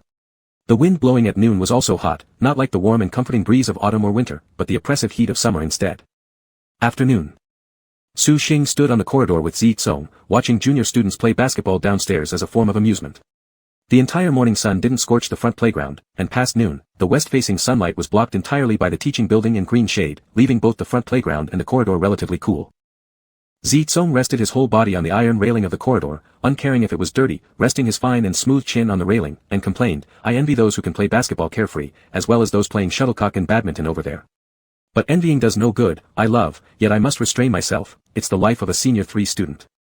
Su Xing rolled his eyes at him. This was typical masochism from Zi Tsong. In the past, he refused to budge when called upon to play ball. Now, despite being instructed to focus on studying, his little desires began to stir. In theory, he acknowledged the heavy guilt associated with wasting time during Senior 3. Still, Zi Tsong felt nervous whenever he heard the words Senior 3, although he never hurried and carried around his pocket-sized literature booklet that covered Chinese exam topics everywhere as a source of reassurance. With this little book in hand, he was convinced Senior 3 would be trouble-free. Indeed, even right now, Zi Tsong comfortably leaned on the corridor railing watching others play basketball while the little booklet remained stuck on its first page of the contents table. Nevertheless, his heart resonated deeply with a sense of satisfaction. This was Zi Tsong Senior 3. Beyond help. Su Xing left Zi Tsong alone to continue wallowing in self-pity, turned toward the classroom back door, and was just then intercepted by the homeroom teacher coming down the stairs. "Su Xing, I happen to be looking for you." Su Xing paused mid-step and looked at her. "Ah, what is it?" The teacher told him, "Go to the printing room on Building B now. A batch of textbooks has arrived there. Take a classmate with you to bring them up." Su Xing replied without hesitation, "All right." Just as the homeroom teacher intended to find someone to assist Su Xing, she happened to see Lu Che walking upstairs towards Class 7's classroom. The homeroom teacher immediately seized the opportunity and said, "Class representative, great timing. You go with Su Xing to carry the books from downstairs. Thanks for your effort." Su Xing. Evidently, Lu Che wasn't used to the new title of class representative yet and responded slowly, giving a single nod with an "oh." Lu Che showed complete indifference, whereas Su Xing wanted nothing more than to withdraw from the mission. Under the watchful eye of the homeroom teacher, Su Xing unwillingly walked ahead of Lu Che. As soon as they rounded the first corner after descending the staircase, Su Xing conveniently ran into the labor committee member from his class heading up the stairs. Without hesitation, Su Xing stopped him and entrusted him with the responsibility, gripping his shoulders tightly, saying, "Brother Kai, do me a favor. You accompany the physics class representative to Building B's printing room to collect our class's textbooks. The homeroom teacher asked us to do it now, but I urgently need to use the restroom." Su Xing furrowed his brows tightly, clenched his teeth, and acted convincingly, as if he were about to let loose a flood of water. The labor committee member saw Su Xing's discomfort and readily agreed. Su Xing patted his shoulder. Throughout this time, he dared not meet Lu Che's eyes behind him, turned the corner, and rushed along the second-floor corridor. The labor committee member gave Lu Che an innocent smile and said, "It seems the class monitor is in quite a hurry. Maybe he ate something bad at noon." Lu Che watched Su Xing's fleeing back, let out a faint sound without betraying Su Xing's poor acting skills. By the time Su Xing had relieved himself and slowly returned to the classroom just as the preparatory bell rang, Lu Che and the labor committee member had already brought up the study aids. Lu Che personally distributed the books and happened to reach Su Xing's desk, placing a physics exam book before Su Xing while pausing next to his desk. Su Xing's heart skipped a beat. Lifting his head, he saw Lu Che looking down at him with neither warmth nor coldness, saying, "Class monitor, you should pay attention in class, or your stomach will ache again." The tone was dripping with mockery.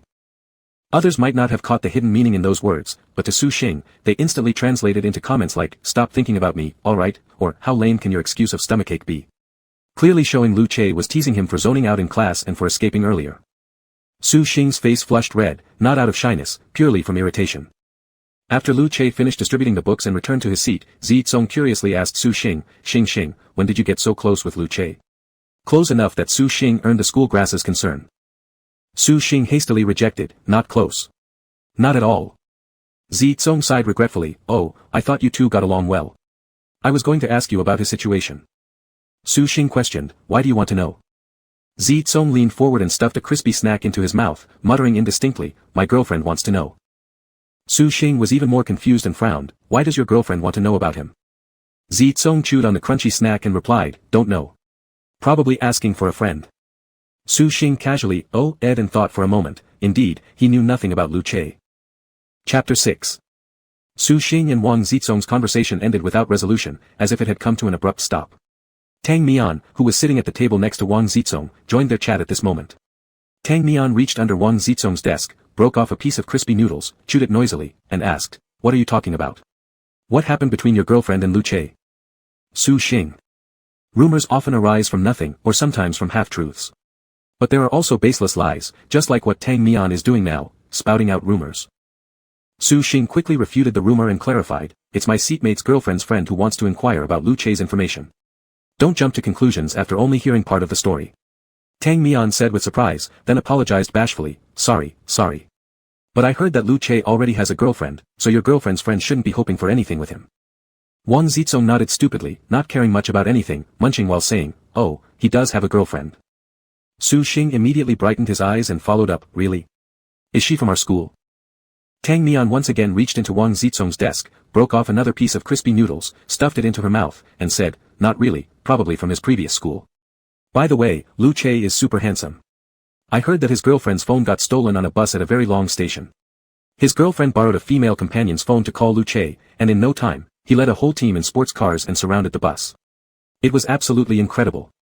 Su Xing asked, after blocking the bus, "Did they actually search everyone one by one to get the phone back?" Tang Mian glared at him, "Is that important? The key isn't that, right? The key is that this deed by Lu Che completely blew everyone away, right?" Su Xing. Realizing that arguing with Tang Mian was futile, Su Xing doubted the authenticity of the story about Lu Che but inwardly believed more in the news that Lu Che has a girlfriend. At this moment, an untimely voice chimed in. "What are you all discussing? When did Brother Che become so awesome again? Tell me, quickly." Su Xing was startled when he turned around. Kudi suddenly appeared behind Su Xing, holding a water cup, with shiny eyes, full of excitement, waiting for Su Xing and others to share the gossip about Lu Che. Feeling a bit awkward, Tang Mian adjusted her black-rimmed glasses. Facing the good friend of the main character of the story, she didn't dare to exaggerate further and lightly replied, "Students from other classes were asking Su Xing about Lu Che's situation. I heard that Lu Che has a girlfriend from another school, and he treats her exceptionally well." Just when Su Xing wanted to correct Tang Mian's mistake, Kudi laughed loudly and said, "Where does Brother Che have a girlfriend? Go tell the inquiring girl that Brother Che is still single. Hurry up and seize the opportunity." After finishing, Kudi turned around and shouted back, "Brother Che, the class monitor wants to know whether you have a girlfriend. Make an official announcement quickly." A phrase, "none of my business," almost slipped out from Su Xing's lips, but he swallowed it back. He truly experienced firsthand how terrible misinterpretation could be. What he had initially stated as, "the friend of Wang Zizong's girlfriend wants to inquire about Lu Che," became in Tang Mian's version, "Students from another class ask Su Xing about Lu Che." Then with Kudi's retelling, it completely transformed into, "the class monitor wants to ask if Lu Che has a girlfriend." Su Xing felt utterly helpless and defenseless. However, no one was interested in hearing his explanations. Everyone focused instead on the question, "Does Lu Che have a girlfriend?" All classmates looked expectantly towards Lu Che. Only Su Xing sat stiff-necked, not daring to turn around and look. A lazy voice came from behind. "No, does the class monitor want to introduce me to a girlfriend?" Su Xing became the focus of attention again. He had no choice but to grit his teeth and turn his head back to face Lu Che's composed expression, weakly explaining, "This wasn't my inquiry. It's some girl from another class asking about you." Having seen the previous mistakes made by Tang Mian and Kudi in distorting facts, Su Xing decided to gloss over the truth without revealing that it was Wang Zizong's girlfriend helping a friend inquire, fearing that such specifics would be turned into gossip or cause unnecessary whispers about the girl involved. Lu Che dismissively responded with a simple, "Oh," clearly disbelieving his excuse. Thankfully, the chemistry teacher entered the classroom on time, interrupting their conversation. Su Xing took the opportunity to stand up and call out, "Stand," to the entire class, but his voice sounded somewhat drained. During the chemistry lesson, Su Xing was completely focused, forcing equation after equation of chemical reactions into his brain, pushing aside all sorts of idle worries in one go. After the class ended, Su Xing's enthusiasm remained high. When the students in front moved back and forth, blocking his view of copying the example problem-solving processes from the blackboard, he simply held his book and ran up to the platform to copy them. Halfway through, his pen paused. Su Xing, with the pen cap in his mouth, furrowed his brows as well. Having encountered a difficult concept, he pondered over it for a moment, then looked up and saw the chemistry teacher still standing outside in the corridor answering questions for some classmates. He grabbed his book and went to find the teacher. With all his thoughts concentrated on the confusing point in his notes, Su Xing quickly descended the steps from the platform and was about to turn out the classroom's front door when he unexpectedly tripped over something. Shit! Su Xing fumbled around to grab the doorframe and barely avoided falling. Shocked, he looked down and saw a thin red string, like a small electric wire, flashing a dark red light loosely lying on top of his shoe. One end of the red string stuck to the door frame and curled its way into the classroom. Su Xing instinctively glanced inside the classroom and heard a cool voice from his right rear, "Class president, your performance today wasn't up to par." The tone carried an intense sense of mockery. Su Xing's train of thought was interrupted. He turned around and saw Lu Che casually leaning against the railing behind him, lips curling, saying with ease, "Since I'm so far from you, where could you possibly fall?" Lu Che, who rarely let loose the icy look on his face, became especially sarcastic. Su Xing couldn't understand why he was trying so hard to avoid Lu Che cautiously, walking on eggshells, yet Lu Che kept finding chances to tease him whenever they met. Holding in his anger, Su Xing was just about to retort when a tall boy standing next to Lu Che turned around curiously. Su Xing caught sight of the boy's handsome rugged face from the corner of his eye. It was hard to place the identity of this face in Su Xing's blurred memory. However, when he noticed the red string floating near the boy's groin, it immediately drew Su Xing's attention. It was the big brother who was connected by the red string to Xiao Shun. Su Xing was quite astonished at the sudden appearance of the red string. He let his eyes linger for 3 seconds on the red string at the groin of the boy before turning his head to look inside the classroom and indeed saw the red string winding its way to Xiao Shun in the second row of the fourth group. The boy glanced at Su Xing, not understanding what was going on, then lost interest and turned away, asking Lu Che offhandedly, "What's up?" As soon as he finished asking, the boy inexplicably noticed Lu Che's face turn colder. Without any mood for polite conversation, Lu Che responded curtly, "Nothing's up. You better get back there. We'll talk if anything happens after school." The boy. He clenched his fist and tapped Lu Che's shoulder lightly, laughing and cursing, "Damn, Brother Che's temper has grown so quick, are you annoyed that I'm here standing? Fine, I'll leave." Su Xing didn't hear the exchange between Lu Che and the boy. By the time he turned back, the boy had already left. His eyes unconsciously followed the boy's retreating figure, trying to spot any extraordinary interaction between the boy and Xiao Shun. Unaware of how these movements might stir up unnecessary speculation, Lu Che observed everything clearly. When Su Xing first saw the boy, his eyes lit up like a 100-watt bulb.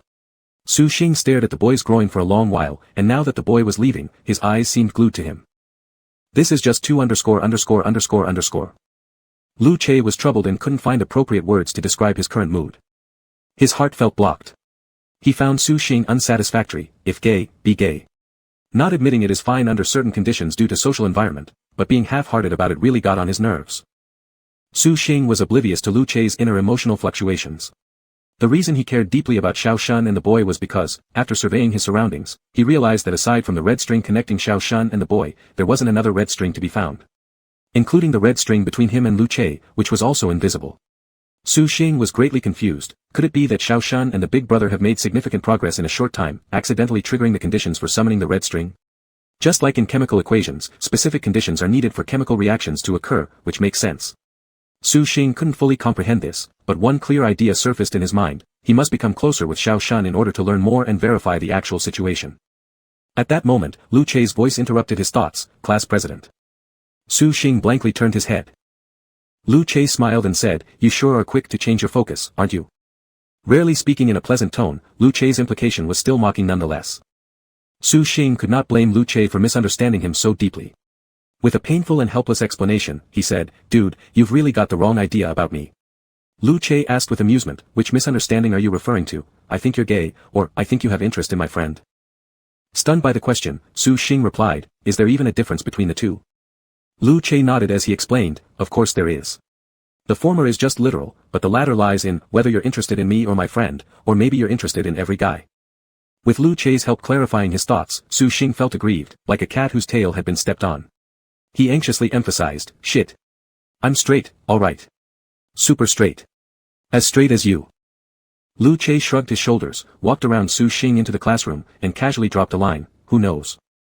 Su Xing glared at the back of Lu Che's head, wishing he could directly crack open that skull and carve the 3 words, "I'm super straight," into the hippocampus responsible for long-term memory in the cerebral cortex. Isn't it so hard to believe that I'm a straight man? Su Xing stumped himself with his own rhetorical question. No straight man would fall into another man's arms 3 times in one day, and no straight man would touch another man's crotch. Su Xing placed the book in his hand against the wall and banged his forehead against it several times. It was utterly despairing. Chapter 7. To be fair, Su Xing thought that Lu Che's verdict of him being verbally denying but actually affirming was not entirely unjustified. After all, it was his own fault in this matter. No matter how loudly he shouted or swore to the heavens, even if he plastered his face with straight man labels, if he were to be pushed into Lu Che's arms the next second by an irresistible force, where could he go to reason? Su Xing sighed faintly and decided not to waste more energy on verbal disputes about maintaining a straight man image. The preparatory bell had already rung. He walked into the classroom with his books, and as he passed Xiao Shun's seat, Su Xing couldn't help but glance at him. Xiao Shun's seat was close to the aisle, and he was deeply concentrating on organizing his notes when suddenly someone nearby said, "Wow, Xiao Shun, your handwriting is really nice." Xiao Shun looked up just as Su Xing turned back and smiled at him. Su Xing turned away, cleared his throat with his knuckles resting against his nose, endured the awkwardness of the conversation, and feigned composure as he returned to his seat. The next morning, after the second class ended, the loudspeaker in the classroom promptly played the energetic melody of the athlete's march. The biology teacher had no choice but to raise her voice to finish explaining the practice questions halfway through. The homeroom teacher appeared at the back door of the classroom just as the bell rang for the end of the class. As soon as the biology teacher called out, "Class dismissed," she immediately followed up with, "Today it's the turn of the senior year to do morning exercises. Everyone hurry up and quickly go down to gather." The school had been building a new gymnasium during the summer vacation, and due to limited space, the break time exercises this year weren't school-wide but rotated among the grades from grade 1 to grade 3. On Mondays and Thursdays, it was grade 1's turn, Tuesdays and Fridays belonged to grade 2, and grade 3 was assigned to Wednesday. Su Xing hastily closed his notebook and pushed his way out with Wang Zizong along the aisle where Tang Mian sat. The rhythm of the athlete's march was clear and powerful, mixing amidst the noisy crowd and laughter. Su Xing and his friends stopped and started walking intermittently in the crowded hallway. Initially narrow, it barely accommodated one person, but fortunately, their classroom was on the third floor, so after squeezing a bit, they soon found more room. Tang Mian held Xiong Huan's hand and turned around to look behind, asking Su Xing, "Where did little prince get squeezed to?" Su Xing also looked back and saw that the entire staircase was packed with people. Although Wang Zizong took up more space than average due to his size, his large stature didn't offer any resistance. Instead, his soft and plump body compressed like a sponge, his pale and chubby face wrinkling, and he quickly fell behind Su Xing and the others. The assembly point for morning exercises was at the large playground behind the teaching building, which all the children knew well. Su Xing and his group didn't wait for Wang Zizong but continued forward with the flow of the crowd. In the bustling sea of people, Su Xing's peripheral vision inadvertently caught a glimpse of a vivid red color. Following the line trailing to the ground, Su Xing effortlessly recognized the male student connected by the red string to Xiao Shun. The young man possessed a handsome and resolute face, towering in height, and the short-sleeved school uniform couldn't conceal his muscular arms, making the two girls beside him appear small and cute in contrast. The two little girls walked hand in hand, chatting about some unknown topic, occasionally turning their heads, lifting their innocent and bright faces, and smiling sweetly while asking the boy something. The boy would then lower his head, lift the corner of his lips, and casually answer them. Though his responses may not have pleased the girls, his rebellious smile was enough to captivate the hearts of teenage girls. The scene was quite beautiful, except the red string near the boy's crotch somewhat ruined the picture. Unable to resist, Su Xing asked Tang Mian, "Hey, do you know the name of that guy over there?" Tang Mian was helping Xiong Huan fix her bangs and turned her head upon hearing the question, confusedly looking in the direction Su Xing was pointing while asking, "Where?" Su Xing couldn't point too blatantly, so he tried to describe further. "You mentioned him to me last time, the one who started dating the school beauty right after transferring here." Tang Mian tilted her head, thinking, and said, "His surname is Jiang." "What was it again?" "A three-character name." Just as Su Xing waited expectantly for Tang Mian to dig out the name from her memory, a deep voice came from behind them, saying, "Jiang Jiza." Su Xing instinctively turned around and saw Lu Che slowly walking behind him, his handsome face carrying a smile but without the warmth one would expect. Beside him, Fu Dai glanced over at them with a look of indifference, but upon seeing Xiong Huan next to Tang Mian, his usually cold face instantly lit up like a blooming flower, breaking into a bright smile. "Good morning, Xiong Huan." The young man's smile was exuberant, like the rising sun piercing through the clouds, openly showing his affection for the girl. Xiong Huan avoided his gaze and responded indifferently, "Mm." Lu Che approached Su Xing, pointing at the tall male student not far away and asked Su Xing, "My friend?" "The one from yesterday." Su Xing remained silent, struggling under the awkwardness of being caught out. Facing Lu Che's mocking smile, Su Xing could only pretend to be clueless. Unperturbed by Su Xing's deliberate ignorance, Lu Che directly called out ahead, "Jiang Jiza." Lu Che's voice was magnetic, drawing stares merely with its sound, and his appearance was enough to attract admirers. Standing towards the east, his handsome face basked in the golden morning light. Young girls passing by couldn't help but steal a glance or two, shy yet brimming with the dreams of teenage romance. The tall male chatting with two young girls hadn't noticed Lu Che calling until one of the girls beside him reminded him. Realizing it was Lu Che calling him, Jiang Jiza stopped, waiting for him. When Lu Che got closer, he casually placed his hands in his trouser pockets and asked, "What is it?" Lu Che nonchalantly bypassed him, throwing over his shoulder as he passed, "Just messing around." "Jiang Jiza." Su Xing quietly memorized the 3 sounds of Jiang Jiza in his heart while outwardly acting calm and searching for where his class was gathering. He hadn't gone far when he heard Wang Zizong's voice from the diagonal channel exit, "Xingxian, wait for me." Following the voice, Su Xing first spotted the small, round figure that took up almost twice the space of others, then let his gaze pass over the 2 or 3 people in front of Wang Zizong, spotting Xiao Shun slowly walking over from a side passage, looking down. A red string originating from Xiao Shun's region extended on the ground, winding its way into Jiang Jiza's pants area. Jiang Jiza was walking behind Su Xing, and Xiao Shun approached from the diagonal direction. As the distance between them shortened, Su Xing began to anticipate their reactions, wondering if Xiao Shun would lose control and stumble into Jiang Jiza like he did with someone else. Su Xing stood there, using the excuse of waiting for Wang Zizong, and keenly observed the two. However, whether it was Xiao Shun looking at the ground or Jiang Jiza approaching from behind, neither seemed to notice the other's presence. Even the red line between them behaved calmly and quietly, unlike Su Xing's mischievous red line. As the two were about to miss each other and head off in different directions, Su Xing grew increasingly anxious. On impulse, he couldn't resist shouting, "Hey, Xiao Shun!" At the sound, Xiao Shun looked up bewildered, and Jiang Jiza also turned curiously at the call. Their gazes unexpectedly met, and in that instant, the red line between them awakened as if coming to life. The dull reddish hue, akin to rust stains, peeled away layer by layer, revealing an inner vibrant blood red beneath. Startled by Jiang Jiza's gaze, Xiao Shun soon retreated, instead turning to look at Su Xing and asking gently with his naturally tender voice, "Class President, is there something wrong?" The crimson red line disappeared quickly. Although the transformation of the red line was fleeting, brightening for a moment before darkening again, it had indeed clearly changed because of his call. Inwardly pondering deeply, Su Xing smiled casually at Xiao Shun and said, "Nothing serious, just saying hello." Xiao Shun also smiled at Su Xing. Though they weren't particularly close, Xiao Shun didn't find Su Xing's action odd since they'd recently bumped into each other during mornings either in the classroom or the corridors, exchanging greetings and occasionally chit-chatting. From behind, Lu Che faintly chuckled, naturally interpreting the class president's echo-like behavior as an attempt to draw attention to himself. Taking the opportunity, Su Xing engaged Xiao Shun in conversation, talking about trivial daily topics such as, "What time did you arrive at the classroom this morning?" without noticing Lu Che walking towards him. Lu Che didn't take the wider route, opting instead to pass through less than an arm's distance between Su Xing and Xiao Shun, lightly bumping into Su Xing with his firm shoulder. "Hey!" Caught inexplicably by Lu Che's deliberate provocation, Su Xing took a step back, his temper rising just as Lu Che paused and turned around, slightly lifting his lips in apology. "Sorry, class president."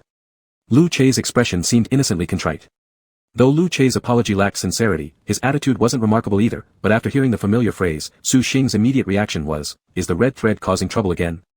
This time, however, he and Lu Che had swapped positions, since it was impossible for the red thread to affect only one side. As soon as this thought formed in his mind, Su Xing immediately lost any justification or position to blame Lu Che. Su Xing felt that if Lu Che wrongfully accused him without knowing about the red thread, it was understandable. But if he, who clearly knew the irresistible and compulsory nature of the red string, still chose to blame Lu Che, it would amount to deliberate nitpicking. The small flame of irritation within Su Xing quickly fizzled out.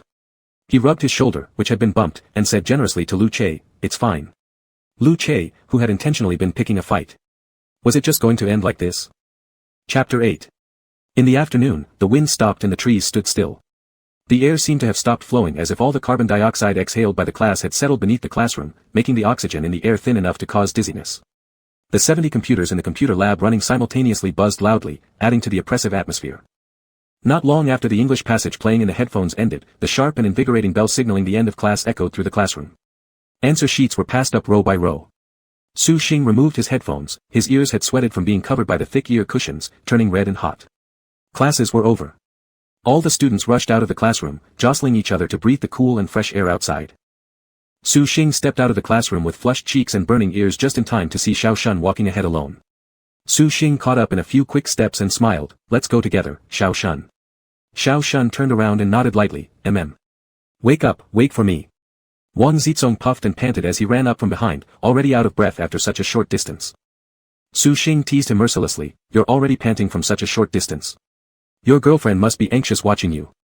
Wang Zizong's round face was plump and pinkish white, smooth and fine, yet somehow not oily. Wang Zizong muttered back, "Losing weight isn't urgent.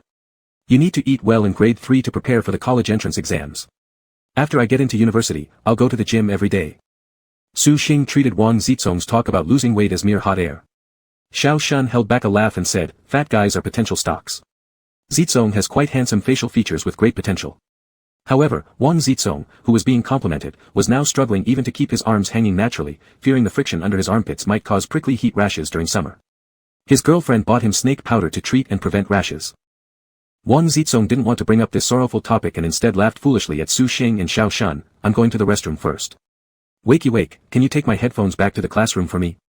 Su Xing was suddenly hit with the urge to urinate upon hearing Wang Zizong's words, saying, I also need to go. The restroom in the science building was known among students as a 5-star bathroom. Each stall was private, the floor was lined with regularly shaped tiles that matched the wall tones, and there was an enormous half-length mirror above the wash basin, which the cleaning staff polished daily to a dazzling shine. Even though it took over 10 minutes to walk between the teaching building and the science building, many students preferred to make the long trek to enjoy the luxurious experience rather than endure the dirty restrooms in the teaching building. After washing his hands, Su Xing exited the restroom and saw Xiao Shun already waiting outside in the corridor for him and Wang Zizong. He walked over and said, my seatmate hasn't come out yet. Hearing this, Xiao Shun turned back and responded, he should be coming out soon. Su Xing shook the water droplets off his hands and approached Xiao Shun, asking casually, what are you looking at? Xiao Shun, no. His hurried denial made it all the more suspicious. Standing at the edge of the corridor, Su Xing glanced and indeed saw a man and a woman standing on the bridge connecting the science building to teaching building A. The girl faced away from Su Xing's direction, with her waist-length large wavy curls. The boy leaned against the short wall of the bridge, facing the girl. It was Jiang Jiza. Unable to resist, Su Xing sneakily stole a glance at Xiao Shun beside him, only to find Xiao Shun's gaze cast downward, one hand gripping the zipper of his school uniform hem, the other pulling weeds from the pots of green plants growing along the balcony railing. Su Xing had been wanting to find an opportunity to talk to Xiao Shun about Jiang Jiza.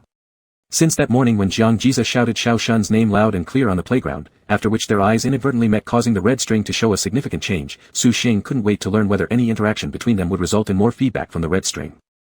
Staring at the couple on the bridge, Su Xing deliberately feigned surprise. Those two people over there, could they be confessing?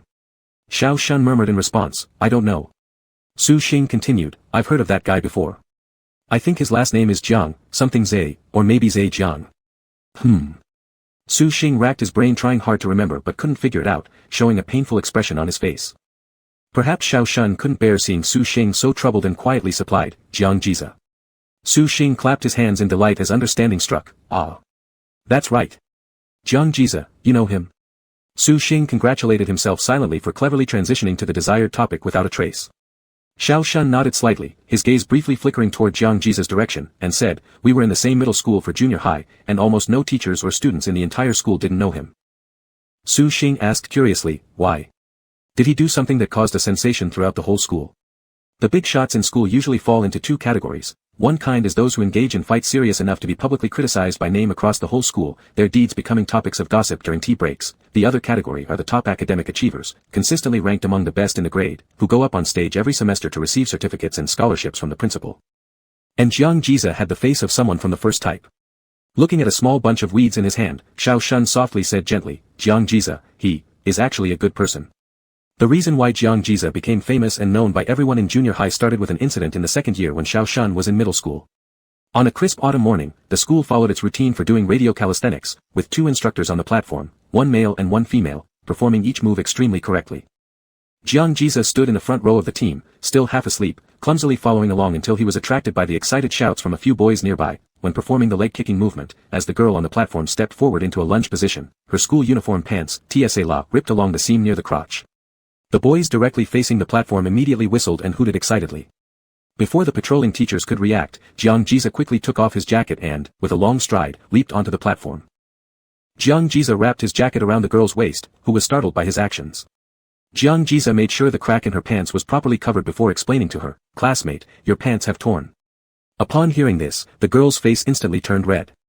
She glanced back and saw the jeering and teasing boys below, and she tightly clutched the school uniform Jiang Jiza had wrapped around her waist, her eyes instantly welling up with tears.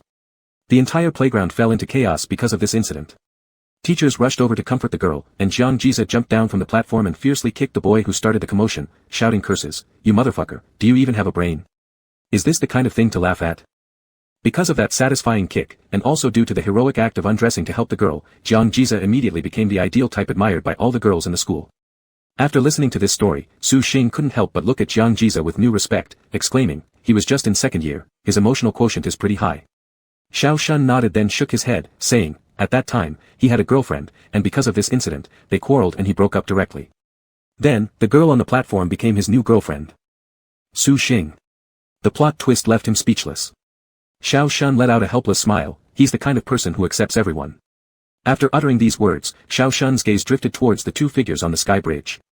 Su Xing distinctly felt that Xiao Shun had something else to say, but held back. That's right. Xiao Shun explained, even though we were in the same school during junior high, he doesn't know me. When Xiao Shun said this, his eyes habitually lowered, and since the beginning, his fingertips had been restlessly rubbing the plastic zipper on the edge of his school uniform. Although Xiao Shun didn't explicitly state it, Su Xing already had a rough idea. Xiao Shun liked Jiang Jize. In the very year when Jiang Jize became the dream type for all the girls in the school, he suddenly descended like a god into Xiao Shun's life, completely disrupting everything. The sky was clear, the breeze gentle. His liking was equally delicate. Su Xing looked at Xiao Shun in front of him, then cast a glance at Jiang Jize chatting idly with the girl. He hesitated to speak. He wanted to comfort Xiao Shun, not to pity himself. Even if the peculiar red string connecting them was strange, it was after all a kind of predestined relationship, so they would surely interact someday. Though Su Xing couldn't understand why Xiao Shun liked the man, he wasn't entirely against homosexuality.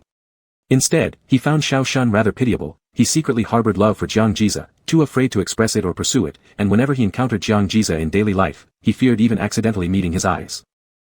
Su Xing got an idea, tore off a dry weed stem and held it as cover in his hand, and while making sure passers-by weren't paying attention, folded the red string behind Xiao Shun's back and slipped it onto his fingers. Quietly pinching the midpoint of the red string, he silently stretched it taut. A straight line is the shortest distance between 2 points. With Su Xing's firm tug, the red string faintly glowed red.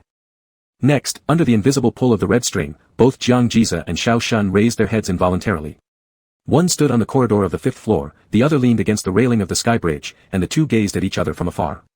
The subtle feeling caused Xiao Shun's face to flush slightly. Chapter 9.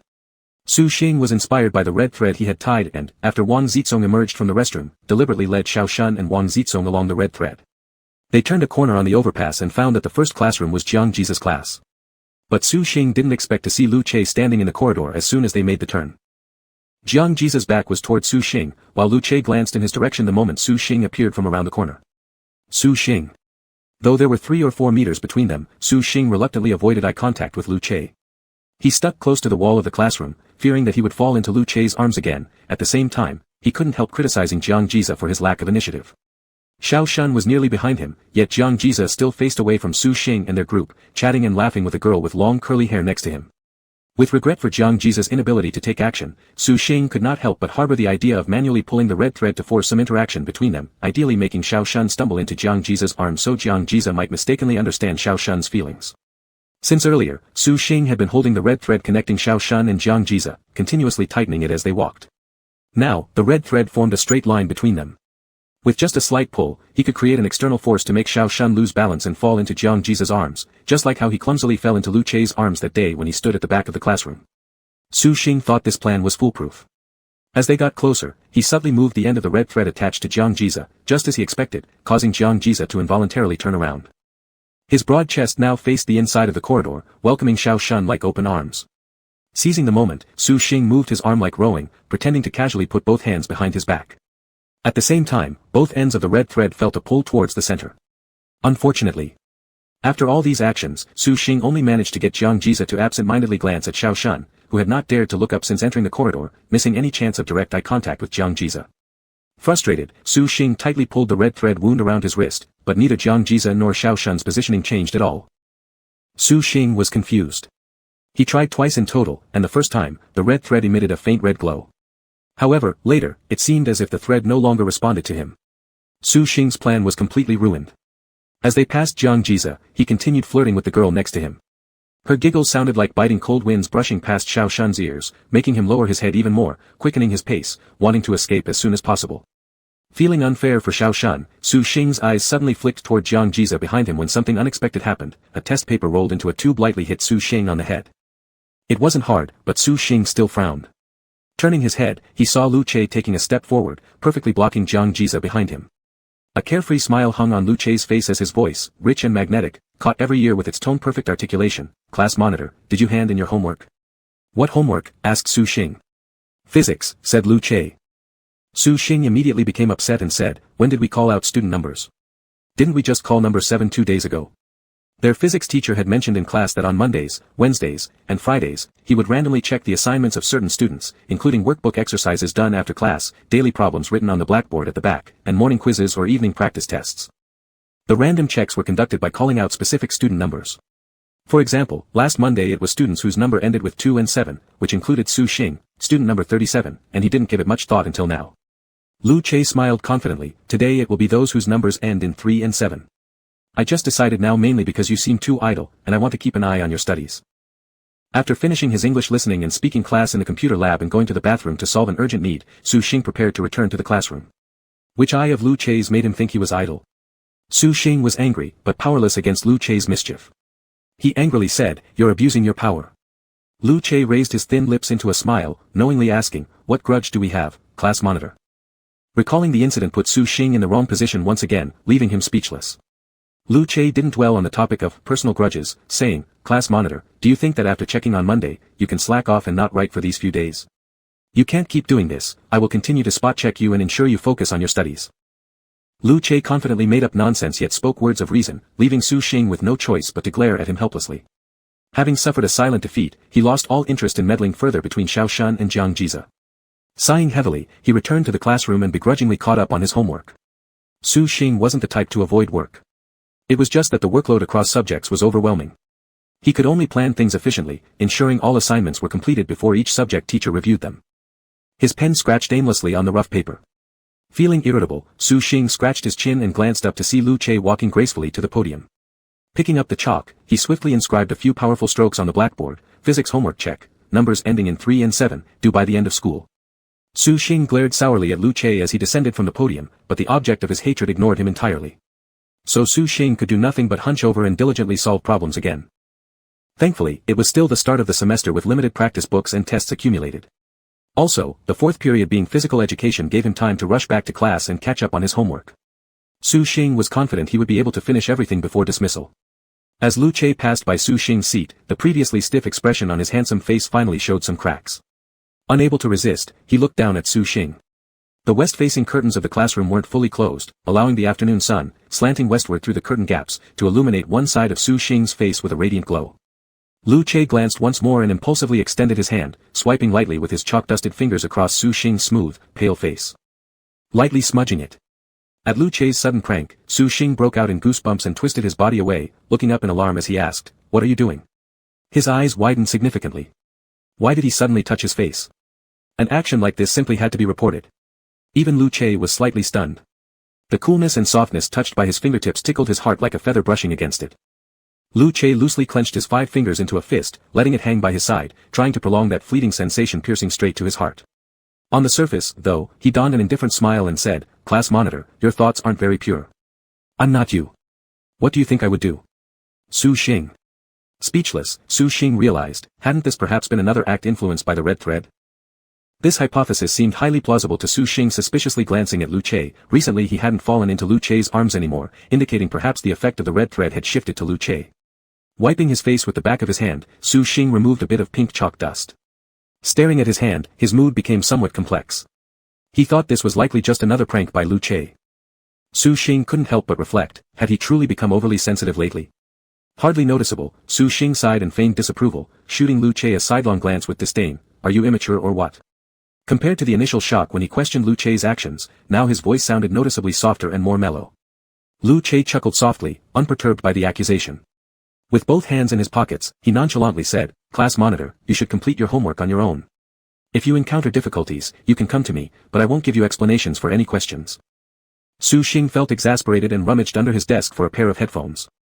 Before forcing himself to confirm the L and R sides of the earbuds, he inserted them carefully. Once done, he opened the music player on his phone, and instantly, the world around him quieted. His unspoken message to Lu Che, "Go away," became obvious. Lu Che didn't linger, returning to his seat. He picked up a ballpoint pen lying on his desk, placing it between his index and middle finger. Instantly, it began spinning impressively around his long and elegant digits, moving effortlessly without ever slipping or falling. Leaning against the wall, outside, the basketball court was fiercely contested with shouts and cheers echoing halfway across the sky. But he didn't bother looking even once. From his position, all he could see was 1/4 of Su Xing's profile, Su Xing's hand resting under his forehead, his cheeks clean, his beautifully shaped earlobes flushed red from the speckled sunlight. His earlobes, white yet tinged with red, were bordered by a golden hue. Lu Che froze for a moment, slowly knitting his brows into a frown as he realized how dangerous his thoughts had become.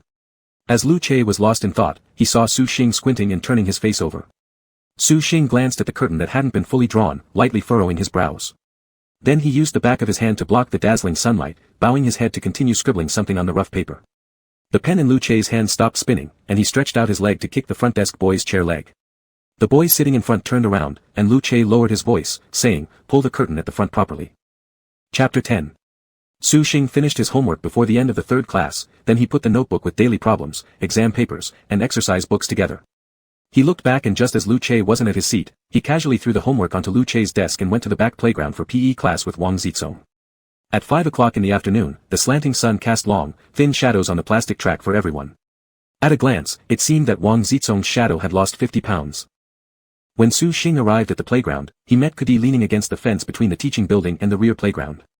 Kudi changed into his sports uniform with his name printed on it, sweat pouring off him, flipping a half-drunk bottle of mineral water back and forth, the sound of water splashing continuously. Every day after the fourth class in the afternoon, the athletes must participate in training. Every drop of sweat on the playground now is to ensure fewer tears of regret during next year's physical examination. Su Xing walked up and greeted Kudi. Kudi turned around and said, "Class monitor, you're here for PE class." Sweat beads rolled down his cheeks in large droplets, but he smiled with a mouth full of white teeth. Su Xing asked, "Who will be responsible for lining up for the next PE class?" Kudi was an athlete and also the sports representative of the class. When he attended training, the position of the sports representative would be vacant. As the class monitor, Su Xing naturally needed to understand the situation in advance and make relevant preparations. Kudi turned and faced Su Xing directly, lifting his arm onto the fence and holding the neck of the mineral water bottle with his chin, grinning as he said, "I've already arranged with Fu Erdai. He'll be responsible for leading the team soon, it won't affect the class." Su Xing nodded, "Oh, that's good. Train hard, okay." Su Xing chatted idly with Kudi, and coincidentally saw Jiang Jiza coming with a male and female companion towards them. Jiang Jiza held 2 roasted sausages in his hand, puffing hot air while biting off small pieces, looking up and asking upon seeing Kudi, "Where's Lu Che?" Kudi waved to Jiang Jiza and grinned broadly, "Thorough brother definitely won't come down to gather until the class bell rings. There's still time left." Jiang Jiza laughed haha, probably realizing how stupid his question was. He randomly handed over another sausage to Kudi and bypassed Su Xing to walk away with 2 other classmates. Su Xing glanced back and recognized the girl beside Jiang Jiza as his alleged girlfriend with waist-length curly hair from the overpass. Unable to resist, Su Xing asked Kudi, "Kudi, is this person Jiang Jiza? Is the girl beside him his girlfriend?" "Which one?" Kudi, chewing on the sausage, carelessly turned his head to look back once, glimpsing the retreating figures of Jiang Jiza as they turned the corner into the stairwell. The thick layer of cumin wrapped around the sausage spiced Kudi's tongue so much that he hissed, "It should not be, I haven't heard him mention her." Upon receiving this answer, Su Xing couldn't help but feel slightly relieved. If Jiang Jiza was not single, the emotional entanglement between him and Xiao Shun would become even more complicated. As Su Xing was pondering these thoughts, he was startled by a familiar voice out of nowhere. "Class monitor, why do I always hear you asking about Jiang Jiza when I come around?" Reluctantly turning his head, Su Xing saw Lu Che walking towards him. Leaning sideways against the iron railings, he was tall and handsome, yet wore a cold smirk on his face. "Su Xing. What the hell am I supposed to say, why do you suddenly appear like this every time?" Fu Dai appeared behind Lu Che, standing a step higher on the stairs, half a head taller than Kudi. He snatched the sausage from Kudi's hand, bit into it, and casually turned his head to ask, "Has our class monitor got a girlfriend?" Su Xing, no. Kudi took a sip of water from his bottle and teasingly followed up, "Seriously? Our class monitor doesn't have a girlfriend yet. Haven't you found someone who catches your eye?" Su Xing shrugged indifferently with a fake smile, saying, "Let it happen naturally, I don't force it. College entrance exam is more important." Previously, Su Xing indeed didn't have too much attachment to the matter of dating, another way to say it was that he hadn't met anyone who caught his fancy, and now, as soon as he thought about being tied up with his buddy on the left hand, with his buttocks tethered to Lu Che, sorrow overwhelmed him, but he could not voice his pain. However, just as Su Xing's words faded, he heard Lu Che snicker. Lu Che stared sharply at Su Xing, arms crossed, lips curled with amusement, repeating mockingly what Su Xing had just said, "Not forcing it, huh?" The magnetic voice carried a profound implication that only Su Xing understood, "Not forcing it, huh? Then why do you deliberately throw yourself into my arms every day? Not forcing it, yet you can't resist sexually harassing me openly when I sleep on the desk during evening study sessions. Not forcing it, and you've already set your eyes on my friend after just one meeting. Su Xing. What an annoying person." Lu Che saw Su Xing pretending to be dumb and not answering, so he lightly smiled and casually said to Kudi, "It's pretty normal for the class monitor not to have a girlfriend, after all, his standards should be quite different from ours." Upon hearing this, Su Xing immediately became alert and tensed up, staring at Lu Che with great caution, ready to pounce and cover Lu Che's mouth at any moment to prevent him from spouting out anything about being gay or not, which would sully his innocence. Kudi asked curiously, "Why? Is the class monitor's standard unreasonably high?" Lu Che found pleasure in Su Xing's nervousness, the deepness of his eyes filled with sparkling amusement. He answered with his arms crossed, wearing an expression of pure delight. "In a sense, the class monitor's standard is indeed extremely high. Probably, it's like choosing 1 out of 10,000, right?" Lu Che hooked the corner of his lips and raised an eyebrow at Su Xing. "Su Xing. Can't you have some shame?" Su Xing couldn't connect at all with Lu Che in their conversation. Just as he was about to leave, he heard the bell signaling the preparation for class. Kudi was also getting ready to go back to the athletic field for training, so the 4 people split into 2 groups. Su Xing walked in front, while Lu Che leisurely followed behind him. Su Xing was bothered and wanted to get rid of Lu Che quickly, then he suddenly heard Lu Che ask nonchalantly from behind, "Class monitor, do you think between me and Jiang Jiza, who's more handsome?" Su Xing didn't turn around as he retorted, "You're insane." Lu Che wasn't upset even after being scolded, instead, his low voice carried suppressed laughter, "So, am I more handsome?" Su Xing couldn't take it anymore and shouted, "I choose Jiang Jiza." The steps behind stopped abruptly. Su Xing couldn't help but turn around, seeing Lu Che standing still at the spot, his thin lips curling into a slight arc without any trace of humor in his eyes, his tone cold and indifferent. "Even so, you're out of luck. Jiang Jiza likes petite girls, saying that frail ones particularly trigger his desire to protect them." Su Xing not only had the wrong gender, but his height of 180 centimeters would instantly be screened out first. Su Xing gave up on trying to explain and quickly left, saving himself from Lu Che losing his mind again. The first PE class of the senior year proceeded systematically with the teacher giving an opening speech, and subsequently outlining a series of arrangements closely related to the senior students. With the sports representative absent, the teacher led the whole class in warm-up exercises before gathering everyone into one line from the 4 cues, loosely running 2 laps around the playground. Calculating down, the official class time didn't exceed 20 minutes. The free activity time during PE class was the reward for stolen leisure moments amidst a busy schedule. Usually, parents and teachers relentlessly urged them to use every fragment of time for studying, yet the PE teacher and head teacher would encourage them to temporarily put down their books. Serious learning time demands focus, but playing time should be fully utilized. Su Xing and Wang Zizong fetched a pair of badminton rackets from the equipment room, finding a sheltered area near the basketball court. Tang Mian, the substitute player, sat on the 3-tiered platform next to them, acting as the scorer, and also cheering enthusiastically, shouting at Wang Zizong, "Zizong, go! Beat Xing Xing off the court."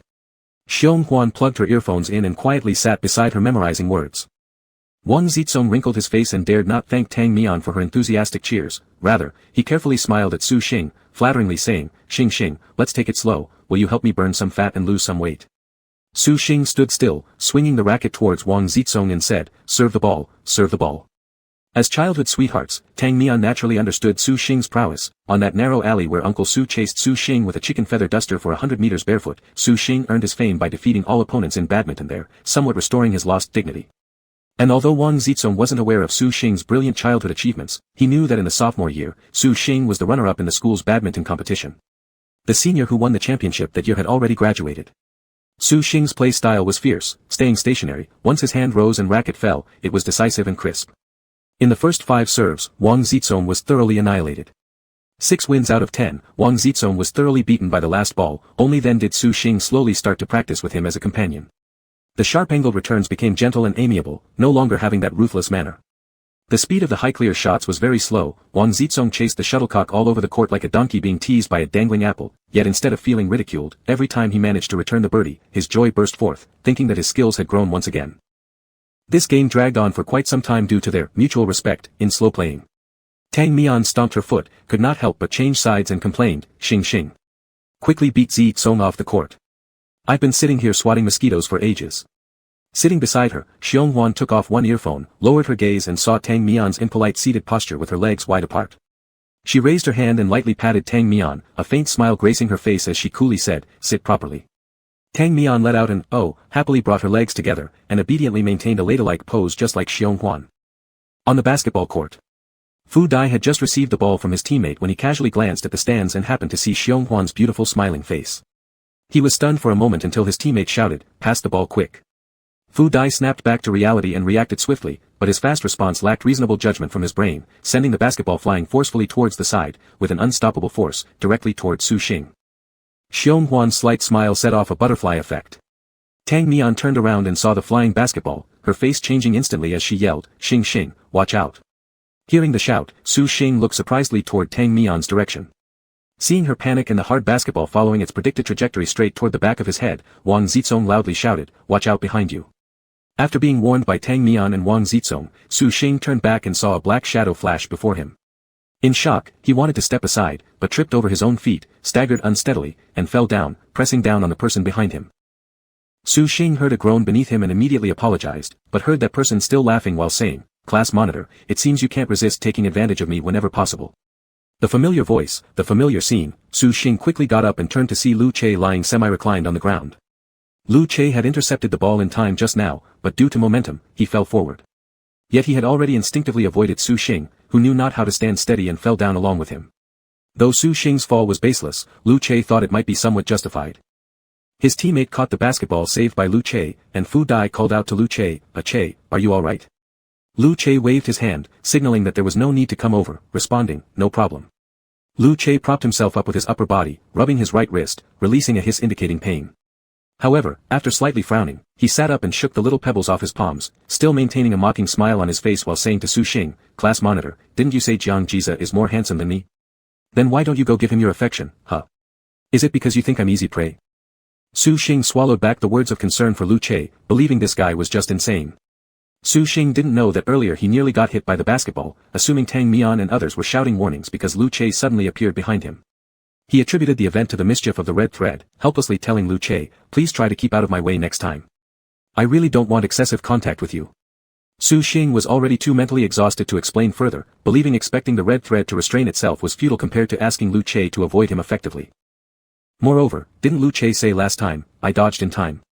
If you can dodge well, then continue avoiding me. Hurry up and evade. Ball you. Lu Che laughed upon hearing this. "This is the first time I've seen someone demanding compensation who asks the victim to do something like this. Class monitor, do you think you're justified even when acting out of impulse? Now you're directly giving me instructions, I will bump into you, whether you choose to dodge or not. Are you really that capable?" Su Xing turned pale, unable to respond. Although it wasn't his original intention, the real situation indeed matched this description. What could he do? He was also in despair. Lu Che snorted with laughter, loosely clenched his right hand into a fist, raising it halfway before lightly pushing against Su Xing's forehead. His thumb's pad wiped away a drop of sweat from Su Xing's brow, saying, "If I had dodged earlier, you probably would have been smashed into a fool by now." Su Xing leaned back, furrowing his brows in distaste. What the heck was that? Lu Che stood up, brushed off the dust from his back, and returned to the basketball court. After Lu Che left, Wang Zizong and Tang Mian dared to approach. Tang Mian squatted beside Su Xing and whispered, "Xing Xing, just now Lu Che helped block the basketball for you. How could you say you don't want excessive contact with him?" Wang Zizong followed by nodding repeatedly. Tang Mian and Wang Zizong arrived neither too early nor too late. They hadn't heard the teasing words Lu Che had directed at Su Xing before, only catching Su Xing's request for the other party to keep their distance. Only now did Su Xing learn the full details from them. He murmured a response, fully aware that what he had done wasn't decent, but he simply couldn't bring himself to admit it. Was he supposed to go thank Lu Che? Forget it, forget it. Su Xing mentally waved goodbye to the idea in disdain. Chapter 11. The incident during the PE class was just an embarrassing minor accident, and Su Xing chose to forget about it selectively. However, he always remembered what Kadi said, Jiang Jiza probably did not have a girlfriend. After school, Su Xing and Wang Zizong went to the cafeteria together to buy food. It was the peak time after class, and the queue was very long. Wang Zizong, who had burned fat playing badminton in the PE class, complained with hunger, "Why doesn't the school build more cafeterias or add another 2 floors?" Su Xing was also hungry. He unscrewed his sports drink and took 2 gulps to stave off the hunger. He gave Wang Zizong a look and said, "You can ask your dad to give feedback to the principal." Wang Zizong nodded in agreement, "Yeah, I'll tell my dad when I go home this weekend. He's always worried that I don't eat enough at school." Wang Zizong was easy to feed, so Wang Dad's main concern was not whether Wang Zizong ate well but whether his beloved son could eat enough. Su Xing. Wang Zizong's father was the chairman of the Parent-Teacher Association this year, and even a random suggestion might result in a temporary meeting where they discussed his ideas seriously. Su Xing had met Wang Zizong's father twice at the parent meetings. With a belly resembling an 8-month pregnant man filled with beer, both his physique and appearance were extremely similar to XXL-sized Wang Zizong. Mr. Wang's eyes were always smiling, only unlike Wang Zizong whose squinting laugh made him seem foolishly cute, his squint looked incredibly shrewd. While standing in the queue, Su Xing's legs went numb. His slender index finger and middle finger gripped the neck of the sports drink bottle while his arm naturally hung down, lightly pounding his thigh as he swayed the bottle back and forth. Su Xing casually draped one hand over Wang Zizong's shoulder, his gaze aimlessly wandering around, until he caught sight of Xiao Shun walking into the cafeteria through the side door. "Hey, Xiao Shun." Su Xing waved towards the side door direction.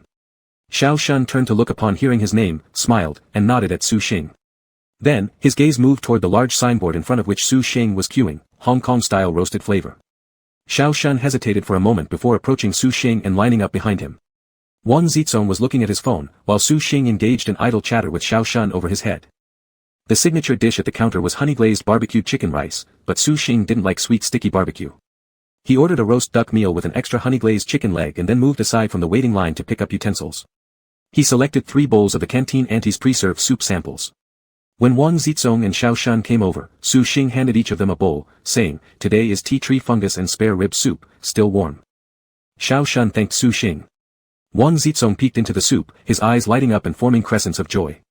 He cheerfully remarked, "I've got 2 chunks of spare ribs in my bowl." The complimentary sample soup had all its meat cut up very finely, at most nail cover-sized pieces. Su Xing liked how easily satisfied Wang Zizong was, just giving him something to eat would make him wag his tail happily, which in turn brought satisfaction to the feeder. With his meal tray in hand, Xiao Shun stood there momentarily bewildered by the boisterous atmosphere of the large cafeteria. Just then, he heard Su Xing calling him, "Xiao Shun, let's find a seat over there." Xiao Shun nodded and agreed. Xiao Shun had no guard against Su Xing, completely unaware of the cunning plans brewing in Su Xing's mind. Su Xing walked ahead, ostensibly searching for seats like a needle in the haystack. But in reality, he was simply following the red thread tied to Xiao Shun. After walking for some time, Su Xing found the other end of the red thread. Jiang Jiza had his back turned to Su Xing. His meal in front of him was nearly empty, save for a bit of leftover crumbs and vegetable soup. Jiang Jiza chatted with the person next to him, gripping the edge of the tray with his right hand, and his long legs straddled outside the aisle, clearly ready to stand up and leave. Su Xing originally wanted to find a place to sit near Jiang Jiza, hopefully providing a chance for them to share a table for their meal. Unfortunately, there was no such opportunity. Su Xing walked past Jiang Jiza several steps further, glancing around without finding any available seating. Thinking that since Jiang Jiza was leaving anyway, it didn't matter whether he sat near or far. He then pointed to a table slightly diagonally behind, telling Xiao Shun and Wang Zizong who were behind him, "There are seats over there, we can share the table. Go back a bit, and let's head over there." Wang Zizong fully followed Su Xing's instructions, turning around immediately with a huffing and puffing. Xiao Shun, standing between Su Xing and Wang Zizong, couldn't help but take a step back, fearing that he'd interfere with Wang Zizong's somewhat challenging 180 degrees big turn. Just during this pause, Su Xing noticed the red string behind Xiao Shun faintly glowing red. The string, which originally dragged on the ground, now floated in the air, waving gently like aquatic grass dancing gracefully, akin to a ghost beckoning to him. Su Xing blankly stretched out his hand and grabbed it. Just as Wang Zizong finished turning around and started to walk, the red thread in Su Xing's hand suddenly tightened. Even Su Xing could feel that pull. In the moment when the taut red thread glowed crimson, Jiang Jiza naturally stood up with his meal tray in hand. The cramped aisle couldn't accommodate 2 people walking side by side. Xiao Shun followed behind Wang Zizong, just lifting his right foot to step forward, when Jiang Jiza suddenly rose into view in front of him, startling Xiao Shun. Xiao Shun almost crashed into Jiang Jiza's arms, his heart thumping wildly as if it might leap out of his throat, but luckily it was a false alarm, and he managed to steady himself, carefully guarding the soup and rice in his tray. However, Su Xing and Xiao Shun were less than an arm's length apart. The faint red light flashing under Su Xing's hand barely noticeable. Without waiting for Su Xing's brain to react and give instructions, his body moved instinctively due to the red string pulling forward a step, lightly pushing Xiao Shun's back, directly propelling him toward Jiang Jiza's embrace. Xiao Shun's mind went blank as he heard shocked screams and the sharp, grating sound of metal spoons and chopsticks being knocked over, along with that deep voice that had haunted his dreams, cursing, "Shit." Bowls of soup and spoons from the tray scattered on the floor. As the behind-the-scenes instigator, Su Xing was equally bewildered, following others around with widened eyes. His astonishment doubled, because at that very moment when Xiao Shun collided with Jiang Jiza, the red thread connecting them both emitted a flash of crimson-red light before vanishing completely. The red thread was like a mischievous child who created chaos and ran away, leaving all responsibility squarely in Su Xing's lap. Su Xing. Xiao Shun stood pale-faced opposite Jiang Jiza. Jiang Jiza stood next to Xiao Shun with a blackened face. Splashes of soup mixed with sticky barbecue sauce drenched Jiang Jiza, dripping from his clothes down to his trouser legs and pooling on his shoe, making the scene utterly pitiful. "I'm sorry, really sorry." Xiao Shun's voice carried a choked-up note of confusion and helplessness. Jiang Jiza's friends scrambled around handing him napkins, while Jiang Jiza frowned intensely, slightly loosening his school uniform jacket to prevent the sticky wet fabric from clinging uncomfortably to his skin.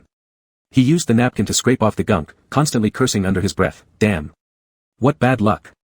Xiao Shun looked down at the mess on the floor, not knowing what to do. Jiang Jiza lifted his head, his face overshadowed by gloom as he fixed his glare on the culprit and rudely asked, what grade are you in? Before finishing his question, Jiang Jiza noticed Su Xing standing behind Xiao Shun. Although there hadn't been much interaction between Jiang Jiza and Su Xing, they'd crossed paths several times in recent days, so Jiang Jiza recognized Su Xing frowning deeply. He questioned, you're in grade 12, right? The small figure in front of him kept his head bowed low, almost hiding his face into his chest, only revealing a white nape of the neck. His ears turned bright red. Xiao Shun became flustered, losing all his bearings and stammeringly apologized to Jiang Jiza. I'm sorry. Jiang Jiza found Xiao Shun's hollow apology unworthy of his attention. Feeling extremely uncomfortable with the large wet stain sticking to his school uniform, Jiang Jiza felt a strong urge to rip off his shirt and throw it straight into the trash can. Infuriated, Jiang Jiza cursed again and took a step to leave, but abruptly stopped halfway through his stride. He turned around, grabbing the collar at the back of Xiao Shun's shirt, and demanded brusquely, come back to the dormitory with me and change my clothes, washing those is your job. Xiao Shun was taken aback. Su Xing snapped out of his shock at the disappearance of the red thread. Not quite sure whether its vanishing indicated severed fate or some other reason, his feelings were conflicted and uneasy as he said to Xiao Shun, that. Xiao Shun, just go back to the dorm with him first. Take the clothes he changes out of, and I'll package up the barbecued chicken rice and bring it to the dorm later. Su Xing felt a vague sense of guilt, fearing he might have ruined someone else's karmic connection. Xiao Shun's mind was a total mess, having completely lost his ability to think. Hearing Su Xing suggest a plan, he simply nodded. Xiao Shun bent down to pick up the bowls, plates, and utensils that had fallen on the ground, but Jiang Jiza, growing impatient, yelled, forget about that, come on, let's go. Jiang Jiza was incredibly annoyed, and nobody would willingly keep wearing a sticky and dirty shirt. Startled by Jiang Jiza's harsh tone, Xiao Shun trembled at the shoulders, timidly stood up, and lowly followed Jiang Jiza as they walked together toward the dormitory. Su Xing looked at the back of Xiao Shun, his heart filled with complicated emotions as he lowered his head to gaze at the palm of his mischievous right hand, only able to pray for heavenly blessings. He was very puzzled, why did the red string disappear directly after Xiao Shun collided with Jiang Jiza? Moreover, just now, the red string had exerted force while looped around his hand, intentionally guiding him to push Xiao Shun, or was it merely a fortuitous misunderstanding? On the other side, Wang Zizong was completely unaware of the sudden mishap involving Xiao Shun. He squeezed over alone to an empty spot nearby, gleefully occupying 3 seats. Then, turning back, he noticed Su Xing still standing in the same place, while Xiao Shun followed a tall boy toward the canteen entrance. Wang Zizong called out in confusion, Xing, there are seats here, come on, hurry up. Su Xing replied, about to walk over to Wang Zizong, when someone behind him suddenly grabbed his arm. Su Xing turned back in astonishment, only to find Lu Che's perpetually irritable face glaring down at him, clearly unhappy. It was almost like Lu Che had a sticky note on his forehead that said in bold letters, I'm so unhappy, as though Su Xing had stolen his girlfriend and made his whole scalp green like Hulumber grassland. Su Xing asked bewilderedly, what do you want? Lu Che smirked, showing off his slightly visible little tiger teeth in a sinister way, and sneered, class monitor, pushing that kid into Jiang Jiza, was that really amusing? Su Xing. Caught in the act by Lu Che, Su Xing widened his eyes in surprise and momentarily forgot to refute. Just as Xiao Shun hadn't noticed Su Xing's presence as the instigator, Su Xing also had no idea that from the moment he began circling around the canteen looking for an empty seat, Lu Che's eyes had been following his every move. Lu Che was deeply troubled, how could he invite Su Xing over here without making it look forced or as if he was trying to flatter him? And then, the handsome student council president not only witnessed but closely observed Su Xing's entire misdeed. His mind was anything but calm. Why would you deliberately push someone into Jiang Jiza? Was it truly to get Jiang Jiza's attention? But what does Jiang Jiza have that's better than me? The more Lu Che thought about it, the angrier he became, so angry that he lost his appetite. Chapter 12. Su Xing had no idea that his earlier action of pushing Xiao Shun into bumping into Jiang Jiza would be witnessed by Lu Che. Not even Xiao Shun, the one directly involved, suspected Su Xing. After all, everything requires a purpose, and Su Xing had absolutely no motive for doing such a thing. Facing Lu Che, Su Xing's face turned several shades paler, his eyes darting around as he defended himself. You're just talking nonsense. Su Xing's gaze was unfocused, shifting to an empty seat nearby. He felt truly blind not to have noticed earlier that Lu Che and Kudi were sitting just a short distance away. In his earlier actions, all he did was focus on distracting Xiao Shun, completely unaware that someone was closely watching him. Su Xing found it difficult to articulate the bitter truth in his heart. Anyone who saw his actions just now would find them strange. Su Xing felt like swallowing a bitter pill without being able to speak, and he wasn't sure if only Lu Che had seen him push Xiao Shun earlier or if everyone at Lu Che's table had witnessed it. Therefore, he dared not easily contradict Lu Che. Making excuses is not easy, and one mouth can't possibly withstand the endless chatter of many tongues. Moreover, even if Su Xing's earlier shove happened under the pull of the red string, he couldn't entirely blame it on fate. If Su Xing hadn't been confused at the time, the pull of the red string on him wasn't irresistible. Su Xing was eager to make peace, fearing that if Lu Che caused a commotion in public, things might get even more out of control. After careful consideration, he spoke softly to Lu Che, "You've got the wrong idea. It's not what you think." Even as he said this, Su Xing lost confidence, knowing full well that the misunderstandings between him and Lu Che were numerous and hard to count, but in those past cases, they were purely misunderstandings, with Su Xing able to claim an honest conscience. But this time, it was half true, making Su Xing feel uneasy inside. With a meal tray still in hand, it wasn't convenient to move much. He used one hand to hold the tray while the other lightly tugged at Lu Che's sleeve, saying, "Let's talk over there." Worried about Lu Che resisting, his grip on the sleeve was almost powerless, but fortunately, Lu Che complied readily, letting Su Xing lead him away. Su Xing temporarily placed the tray on the empty table opposite Kudi, who lifted a spoonful of scrambled egg rice and opened his mouth wide just about to eat when he looked up and greeted, "Ah, class monitor. Sit down, please." Kudi appeared totally oblivious to the situation, which somewhat relieved Su Xing. Su Xing responded, "Eat first, Kudi. Lu Che and I need to sort out something." Raising his head, Su Xing saw Lu Che standing with one hand in his pocket, his handsome face looking like a piece of smelly rag, lips tightly closed, not uttering a single word. Su Xing wasn't sure whether this indicated a volcanic eruption about to happen, so he hurriedly pulled Lu Che outside, finding a secluded place before earnestly explaining, "Listen, my friend. I really don't have any thoughts about Jiang Jiza, and it wasn't intentional mischief just now. Believe me this once." Lu Che continued to keep a sour face, sarcastically remarking, "So why didn't you swear by your own head this time?" "Huh?" Su Xing initially couldn't respond, then after some thought, realized he couldn't figure out Lu Che's point either. But since Lu Che requested it, Su Xing promised anyway, all right. I'll stake my head on it. I genuinely don't have any thoughts about Jiang Jiza. Can you trust me now?" Lu Che let out a sniff, saying, "Didn't you just say today that Jiang Jiza is handsomer than me? If you have no thoughts about him, how come you still think he's good-looking?" Upon hearing this, Su Xing quickly corrected himself, No. He's definitely not handsome." At this point, Lu Che became unhappy again, frowning deeply, "You clearly said he's better looking than me earlier, and now you retract it by calling him unattractive. Are you playing with me? Indirectly implying that I'm the ugliest then?" Su Xing, completely unexpected by Lu Che's relentless pursuit, forced a smile and said, "Not at all. You're the most handsome. Super handsome." Su Xing only wanted to placate Lu Che, fearing that if Lu Che divulged this matter to Jiang Jiza, things could escalate unnecessarily. After all, Xiao Shun accidentally bumping into Jiang Jiza and Su Xing purposely pushing Xiao Shun into bumping into Jiang Jiza were two completely different matters. The former resulted from coincidence, but the latter implied, "Don't you want to start a fight?" And Xiao Shun would also be implicated in the mess. Su Xing went along with Lu Che's wishes, saying only pleasing words, aiming to shower him with flattery until he became dizzy and disoriented. But despite Su Xing's constant praise outwardly, inwardly, his eyes rolled skyward multiple times in frustration. Why does this guy have to be so troublesome? Blabbering on endlessly, would it ever end?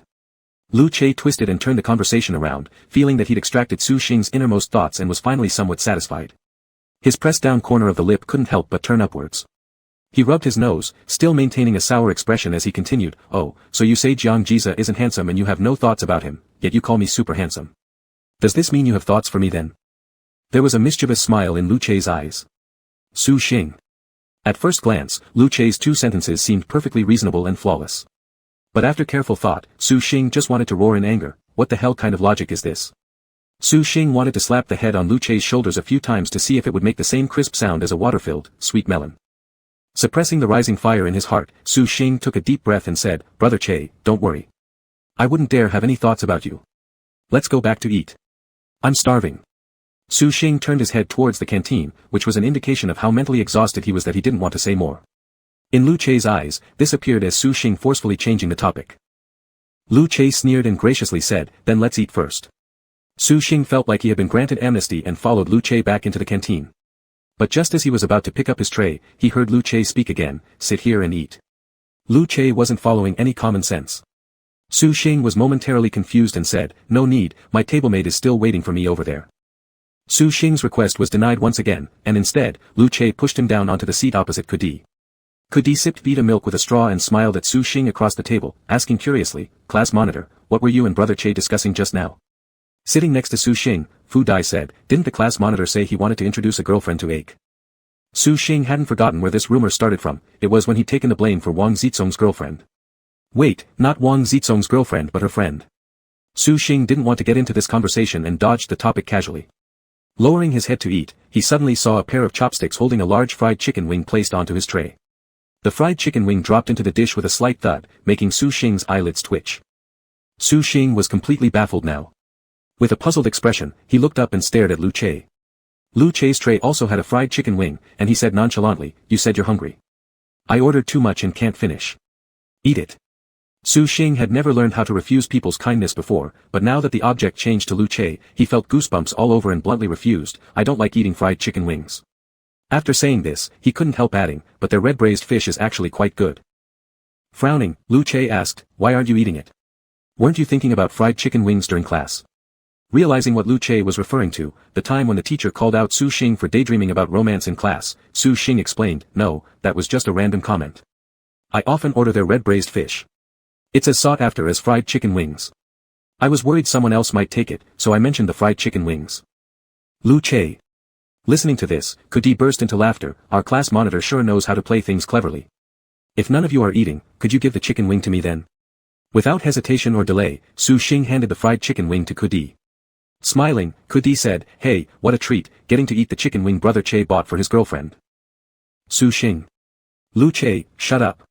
Silently, Lu Che grabbed the sweet milk nearby and turned his face away. He had a straw clenched between his neatly white teeth, which were flattening the tip of the straw. Earlier, while queuing up at the counter, Lu Che watched through the glass panel as only 2 lonely fried chicken wings remained. Just as he heard someone behind muttering softly, "Ah. There are only 2 chicken wings left. But at least, even if the person in front orders them, I'll still have one." Lu Che suddenly remembered Su Xing mentioning fried chicken wings during class and blurted out, "2 fried chicken wings, please." The aunt serving food raised her ladle but hesitated to scoop it down. With a loud voice, she said, "Only one allowed, leave one for other students." As soon as she finished speaking, she glanced up and, seeing how handsome this young man was, immediately smiled and changed her words, "One for yourself and one for your little girlfriend, right?" Graciously rare in giving smiles, Lu Che slightly curled his lips upward and said, "Exactly. Auntie, alrighty then." Unknowingly taking the stage and smoothly playing along, Auntie effortlessly ladled both fried chicken wings into Lu Che's tray. Students in the rear rows could only sigh in exasperation. After Kudi happily recounted this to Su Xing, Lu Che's face grew even graver. Su Xing quietly ate his own food, giving little thought to the matter. His mind was preoccupied with finishing this meal so he could check on Xiao Shun and Jiang Ji's situation. Elsewhere, Wang Zizong sat alone during dinner with a pitiful look on his face, glancing around occasionally for Xingxing's return and hoping that Xiao Shun would appear at the door. Dinner alone felt as lonely as snow. Wang Zizong opened his phone despondently, tapped on WeChat, and sent a message to his favorite contact, "Sister, I'm eating dinner alone in the canteen now, abandoned by my roommates, cac." The WeChat message received an instant reply, "Where are you?" Wang Zizong instantly felt reassured, though Su Xing and the others wouldn't believe him if they knew. Wang Zizong was pursued by his girlfriend. After hastily finishing a bowl of rice under the pretense of helping classmates pack up food to take back, Lu Che no longer had any reason to stop Su Xing. Before leaving the canteen, Su Xing ordered a new honey barbecue chicken for Xiao Shun, then bid farewell to Wang Zizong, noticing a tall beauty sitting across from him supporting her cheek as she watched Wang Zizong eat. Wang Zizong seemed exceptionally shy. Su Xing was a psychologically normal male student. Even though he claimed he didn't insist, it didn't mean he wasn't imagining anything. Seeing such a scene, he still slightly envied Wang Zizong. "Tablemate." Su Xing approached Wang Zizong and said without looking directly at him, "I'll help Xiao Shun bring the food back to the dormitory. I'll be going first." Hearing this, Wang Zizong turned his head and asked, "Ah. What's wrong with him?" Su Xing touched his nose and briefly replied, his gaze evasive, "He just bumped into someone, spilling his food." Wang Zizong didn't ask further and simply said, Oh, okay, you go ahead." Wang Zizong waved his chubby little hand goodbye. When Su Xing returned to the student dormitory, he knocked on Xiao Shun's dormitory door, hearing the voice from inside saying, "Who is it?" "Come in," before opening the door and asking, "Is Xiao Shun here?" There were 3 people in the dormitory, one playing with their phone, another flipping through a book. One boy shouted toward the balcony, "Xiao Shun, the class monitor is looking for you." Su Xing held the packed lunch bag and walked outside onto the balcony. Xiao Shun stood by the faucet filling water, where the sound of running water drowned out his roommate's call. When he saw Su Xing, he was startled, reduced the water flow, and looked back to say, "Class monitor, thank you. I'll transfer the money via Alipay later." Xiao Shun was thanking Su Xing for bringing him food. Seeing that there was nothing unusual about Xiao Shun, Su Xing exhaled a small sigh of relief, shifting his gaze to the uniform top and pants in Xiao Shun's basin. The stains on the clothes were quite noticeable. Su Xing, somewhat uneasy, said, "Actually, it was also my fault when you bumped into Jiang Jiza earlier." Go have your meal while I wash the clothes. Xiao Shun didn't suspect anything but was clearly aware that he had fallen towards Jiang Jiza due to a push from behind. Naturally, he categorized Su Xing's actions as accidental. After hearing this, Xiao Shun shook his head urgently and softly said, I'm fine, class monitor. Jiang Jiza is really nice, just a bit fierce earlier, but he didn't make things difficult for me. Su Xing noticed that Xiao Shun instinctively gripped the basin tighter, almost as if he feared Su Xing might try to take over this chore. Curiosity getting the better of him, Su Xing couldn't help but ask, so what happened after you went back to the dormitory with Jiang Jiza? Su Xing phrased the question delicately. After the red line disappeared, how did things go?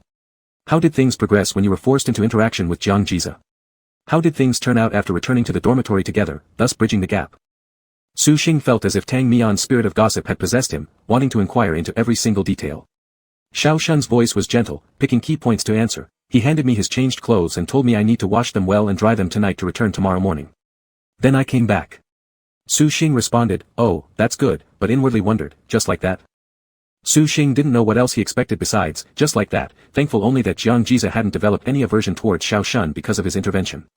Lowering his eyes, Xiao Shun's gaze fell upon the swirling water surface in the basin. Though unspoken, internally Xiao Shun felt secretly delighted. For the first time, Xiao Shun heard Jiang Jiza pronounce his name, the tone as deep and rich as the sound of a cello coming from Jiang Jiza's lips. You're in the same class as Lu Che, right? What's your name again? Xiao Shun. Is that correct? Alright, easy enough to remember. Xiao Shun was dazed as he took Jiang Jiza's dirty clothes and was about to leave when he was suddenly called back. Standing at the dormitory door, he turned around and saw Jiang Jiza who had just draped the clothes over his neck. Turning his face, the young man grinned at him. By the way, Xiao Shun. My name is Jiang Jiza. Chapter 13. The Sunday of the first week of school was Teacher's Day, and the school issued a last-minute notice. Each class from grades 1 to 3 in high school would need to create a bulletin board display. On Friday afternoon, a group of teachers would evaluate each class's bulletin board. The activity commissioner received this task during Wednesday evening self-study of the previous week. He had no choice but to urgently recruit students in the class who could write well and draw nicely to form a temporary team. They used the self-study period to discuss and sketch out a rough draft plan. The homeroom teacher's requirements were not high, as long as it wasn't the ugliest in the grade, that was fine. This single sentence elicited enthusiastic applause from the entire bulletin board team. The next afternoon. After the second period break when everyone had just finished doing eye exercises, Su Xing, rubbing his sleepy eyes, was about to head to the restroom for a wash to wake up, but he was stopped by the activities commissioner at the back of the classroom. Class monitor, could I ask you for a favor?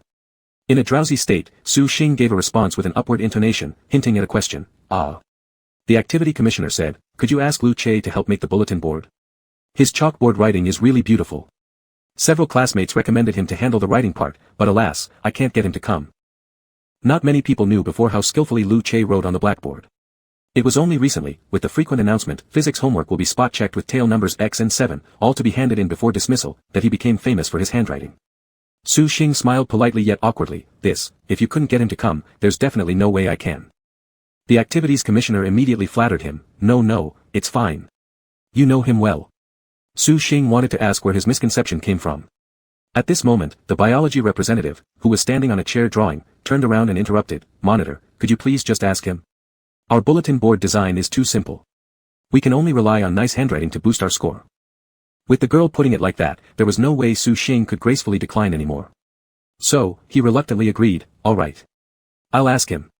Su Xing felt that even someone using their toes to think would realize that calling someone as self-willed as Lu Che to contribute their love for the class collective, this was clearly an unrealistic daydream. However, since he had already promised others something, Su Xing needed to give them a reply. Su Xing looked back at Lu Che's seat, it was empty. Thus, he decided to wash his face first and deal with it later. After going to the restroom to relieve himself, Su Xing stood in front of the sink washing his hands. Only after finishing did he bend down, scooping up a handful of clear water to splash on his face.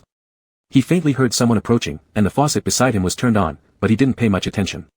Then, he suddenly heard a teasing voice, Monitor, you've got quite a figure, don't you? Su Xing wiped the water droplets gathering around his eyes, opened them, and looked to the side. There he saw Lu Che wearing a sly smile, slightly tilting his neck back, with an ill-intentioned gaze landing somewhere behind him. Nice curve. That word nice is an adverb, it means very. Frustrated beyond measure, Su Xing cursed, are you freaking crazy or what? Lu Che willingly accepted the insult and retorted, what? I'm just saying stuff. I'm not doing what you're directly laying your hands on me for. The anger inside Su Xing started rising, and while he normally joked around with other boys, exchanging banter, it felt all wrong whenever it was with Lu Che. Su Xing shot back, "You're the sick one, all right. I don't even care what you say." With determination, Su Xing loudly shouted this statement, but then his vision uncontrollably drifted down to Lu Che's crotch, unable to look away. His eyes widened greatly. Holy crap. Suddenly, a bow tie appeared on Lu Che's pants. Lu Che. He had probably never seen anyone so shamelessly bold, a textbook example of verbal denial but physical affirmation. Flashing through Su Xing's large eyes were various emotions including evident shock and delight. From his gaze, Lu Che further interpreted two additional words, lust. Embarrassed from being stared at, Lu Che snorted mockingly, "Monitor, could you try restraining yourself a bit? The way you're looking might scare me off." Hearing this, Su Xing finally snapped out of it. Seeing Lu Che's lips curl into a smirk of ridicule, he immediately realized how strange his own behavior must have seemed, quickly defending himself, "No, it's not what you think. It was just that the bow tie was too conspicuous." Even Su Xing trying not to look straight still found it hard. As Lu Che went to wash his hands, he said carelessly, "Anyway, there's no way you can beat me, so don't even think about forcing anything." Su Xing was in a predicament. Lu Che's statement was both correct and not quite. He really wanted to force it, pounce on Lu Che, press him down, and forcibly untie the bow tie at his crotch. This indeed wouldn't be a bad way, simple, rough, and effective. Being restrained by the red line all the time wasn't as good as rising up in revolt. After untying the bow tie made of the red string, he could defiantly counter Lu Che saying, "I truly don't care about you anyway, do whatever you want." Unfortunately, just as Lu Che had said, Su Xing couldn't beat Lu Che. The future in Su Xing's mind was beautiful enough for him to temporarily endure humiliation with gritted teeth, thinking he'd better hold on and consider long-term plans since he could see the red line again. There was plenty of time to come up with a good strategy later. The task at hand was to first build rapport with Lu Che, preferably letting Lu Che lower his guard. He would then wait for the opportunity to untie the bow tie. In front of Lu Che, Su Xing remained quiet for 10 seconds, but his inner monologue had already raced to episode 130 climax. Forcing the topic back to normal tracks, he said, "Oh, by the way, the activities commissioner told me earlier that he wanted you to help out with the bulletin board, but he failed to get you to agree, so now he's asked me to persuade you." Lu Che gave an unconcerned scoff. "Why does he think that you coming will make any difference?" "Su Xing, how should I know? I'm just passing the message. When I get back, I'll let him know he's been refused by you." "Lu Che, I'll tell him myself." Su Xing shot Lu Che a glance, feigning agreement, "Oh." As Su Xing and Lu Che left the restroom and returned to the classroom one behind the other. Su Xing, walking in front, had barely stepped through the door when he was met with the anticipative gaze of the activity commissioner and the biology representative. Su Xing's eyes landed on the biology rep. Now that he could see the red line again, he also noticed for the first time that a light red line floated out from her heart and extended around Lu Che's ankle several times. Su Xing merely glanced once more, not paying too much attention. The activity commissioner and the biology representative were still waiting for good news from Su Xing. With some hesitation, Su Xing turned his head to Lu Che, giving him the chance to speak. Lu Che raised the corner of his lips slightly, lifted his arm onto Su Xing's shoulder, and said to the activity commissioner, "Helping write a few words is fine, but I can't do much more than that." Su Xing looked back at him dumbfounded. Hadn't this guy said he'd refuse just now? With the hand placed on Su Xing's shoulder, Lu Che scratched Su Xing's earlobe and smiled, "Since the class monitor personally came out, how could I deny the favor to the monitor?" Lu Che gave Su Xing a suggestive eyebrow raise. "Su Xing." Su Xing wanted to shake off the hand on his shoulder, but as his peripheral vision caught sight of the floating bow tie, he gritted his teeth and endured. Before the activity commissioner could reply, the biology representative gleefully said to Lu Che, "Not a lot, definitely not a lot, the content to write on the board won't be excessive." The biology representative gracefully jumped off her chair, pulled out her phone, and walked closer to Lu Che to explain in detail the area and content needing to be written on the bulletin board. Su Xing gradually got squeezed back as the biology representative approached, but he didn't pay much attention, circumventing them and heading back to his seat. The bell rang, signaling the start of the class, and everyone took their seats. Su Xing stared at Wang Zizong's slowly swaying red line before raising his head to catch Fu Dai pouring warm water for Xionghuan as usual. Their red lines connected heart to heart, but Xionghuan's attitude was still cold. Su Xing lowered his head and looked at his palm, the red line matching with the love line in the center of his palm, the other end disappearing into his crotch. Clenched his palm into a fist, Su Xing, with subtle emotions, glanced backward only to find another red line pressed under his buttocks. Sighing faintly, he absent-mindedly raised his head and coincidentally locked gazes with Lu Che sitting by the window. Lu Che rested his chin on one hand, lazily looking at him. The moment Su Xing met Lu Che's eyes, he felt uneasy all over. Panicking, he looked away hurriedly, pretending to look for something on the floor, turning around to avoid Lu Che's line of sight, absent-mindedly sweeping his eyes over the ground when suddenly he exclaimed, "Hey!" Wang Zizong was secretly tearing open a pack of soft candies under his desk. At the sound of Su Xing's voice, he got startled, and the candy wrapper ripped open too wide. Su Xing raised his head and shoved his snack back under the desk, saying, "Eat what?" And here you are eating during class. Wang Zizong stuck out his chubby finger, smiling and pleading, just one piece. Su Xing. Helplessly, Su Xing indulged Wang Zizong as he grabbed a soft candy, feeling the unbearable pain in his heart. When he glanced down just now, he saw that Wang Zizong's left ankle was wrapped with a red string. Su Xing felt a complex mood bubbling up. It seemed all the good things had been taken by this little chubby Wang Zizong. Wang Zizong not only got a partner who was fair-skinned, beautiful, and tall-legged, but it turned out someone was secretly loving him too. That was outrageous. Su Xing's inner balance was severely disrupted, so he pretended to be picking something up while leaning down, extending his hand to play with the red string around Wang Zizong's ankle, watching its reaction curiously.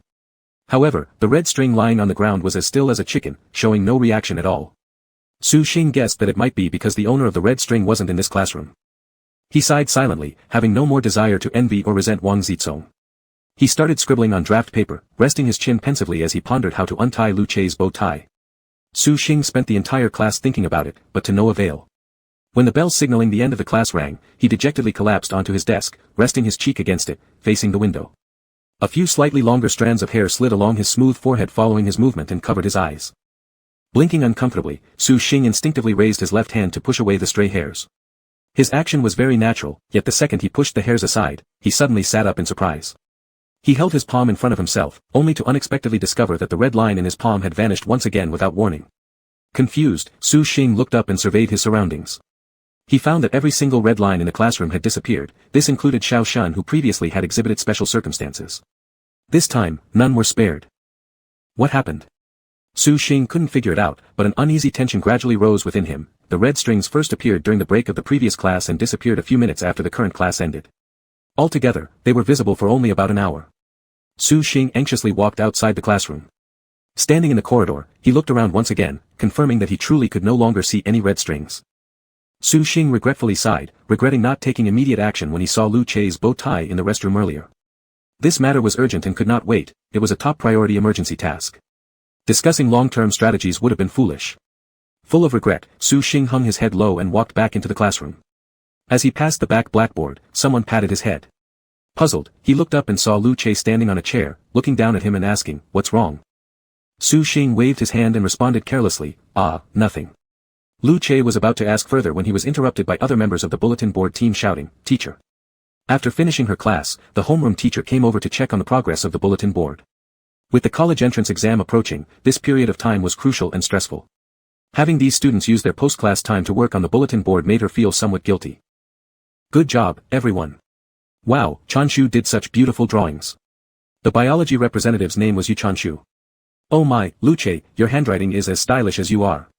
The homeroom teacher standing behind Lu Chei showered him with praise. Su Xing was still nearby when the teacher jokingly said to him, "Class monitor, why didn't you help?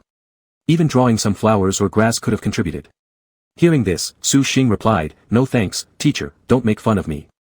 I can't draw, so how about I go ahead and sign my name?" For this bulletin board, the activity commissioner aimed to save time and effort while creating an impression of sincerity. After discussions within the team and receiving approval from the homeroom teacher, they decided to reserve a large blank space in the center of the bulletin board for the whole class's signatures. This way, the area requiring drawing or writing would be significantly reduced. The homeroom teacher heard this and said, "All right, let the students sign in batches so we don't have to queue up later." Su Xing smiled and said, "As the first one signing, I'm under a lot of pressure. Don't mind if my handwriting is ugly, all right?" Of course, this was just Su Xing joking around. He had already moved forward to pick up the chalk when suddenly he heard Lu Chei say, "Then let me sign for you." Before Su Xing could react and insist on refusal, he looked up to see Lu Chei casually sign his name with bold, elegant strokes right in the middle of the blackboard. Su Xing. With iron-like precision, powerful and striking. On the surface, Su Xing was smiling, but inside he was saying, "MMP." The homeroom teacher chuckled and said, "Lu Chei, you really thought our class monitor has ugly handwriting and hesitates to write on the board? That's a rhetorical device called understatement, my silly biology representative." The students observing from the side all laughed along. Lu Chei, looking down from his height, raised the corner of his mouth and said, "Is that so?" His words were laced with amusement, carrying profound implications. "Then let's return the favor, shall we? How about the class monitor signs my name for me?" Su Xing resisted inwardly, exchanging signatures. This was freaking bizarre. Chapter 14. Lu Chei stood on the chair, reaching out to Su Xing with a piece of chalk and said, "Class leader, come on." Su Xing already had a small piece of chalk in his hand, but at this moment it felt like a scalding potato. All he wanted to do was grind the chalk into dust and ash. Every time Lu Chei urged him, he subconsciously hid the chalk within his palm. Su Xing didn't feel good about bursting out in front of the homeroom teacher and classmates. He forced himself to suppress the resistance, still managing to put on a happy smile so as not to give anyone a chance to criticize him for lacking a sense of humor. Su Xing raised his head and with an amicable smile facing Lu Chei's handsome face, making sure the word sounded nice. Forget it, if you write that down, I'd really be too embarrassed to show my face anymore. My terrible handwriting doesn't dare to defile your name. I think you should just write it yourself. The implied meaning of Su Xing's words, get lost, write your own name. After Su Xing said this, Lu Chei smiled and responded brazenly, I won't find fault with you. Su Xing's smile froze, wishing that he could silence the teacher and classmates. Otherwise, he truly wanted to shout at Lu Chei to shut up. At this moment, Kudi, who was nestled in the corner by the window, interrupted and said, Big brother Chei, help me sign my name too. After a brief pause, he didn't forget to bring along his best friend, write Zhou Mang's name next to mine too, moi. Once Fu Dai heard this, he raised his hand and joined in the commotion, Chei, help me too. Lu Chei chuckled at their requests and before he could open his mouth to refuse, the homeroom teacher preemptively delivered her reprimand, no way. Fu Dai, Kudi, come over here and write them yourselves. Show a bit of sincerity. Su Xing wished the homeroom teacher would give him a chance to prove his sincerity. However, he feared that the teacher might reply strangely like, why don't you go write Lu Chei's name? That would just make things even more awkward. Kudi cheerfully stretched his long legs toward the group only to be greeted by the homeroom teacher pulling his ears in a real, ear-lifting order, genuinely admonishing, now you know it's embarrassing to have your signature look bad. What did you do during junior high school's handwriting practice classes? Kudi grinned while touching his ear and replied, busy with puppy love stuff. Everyone else practiced handwriting and achieved results, didn't I also achieve something small? The teacher both laughed and got angry, suppressing her laugh as she said, go ahead, quickly write down your names. When Kudi joined in the mix, Su Xing quickly took a step back, silently leaving the center of attention to him.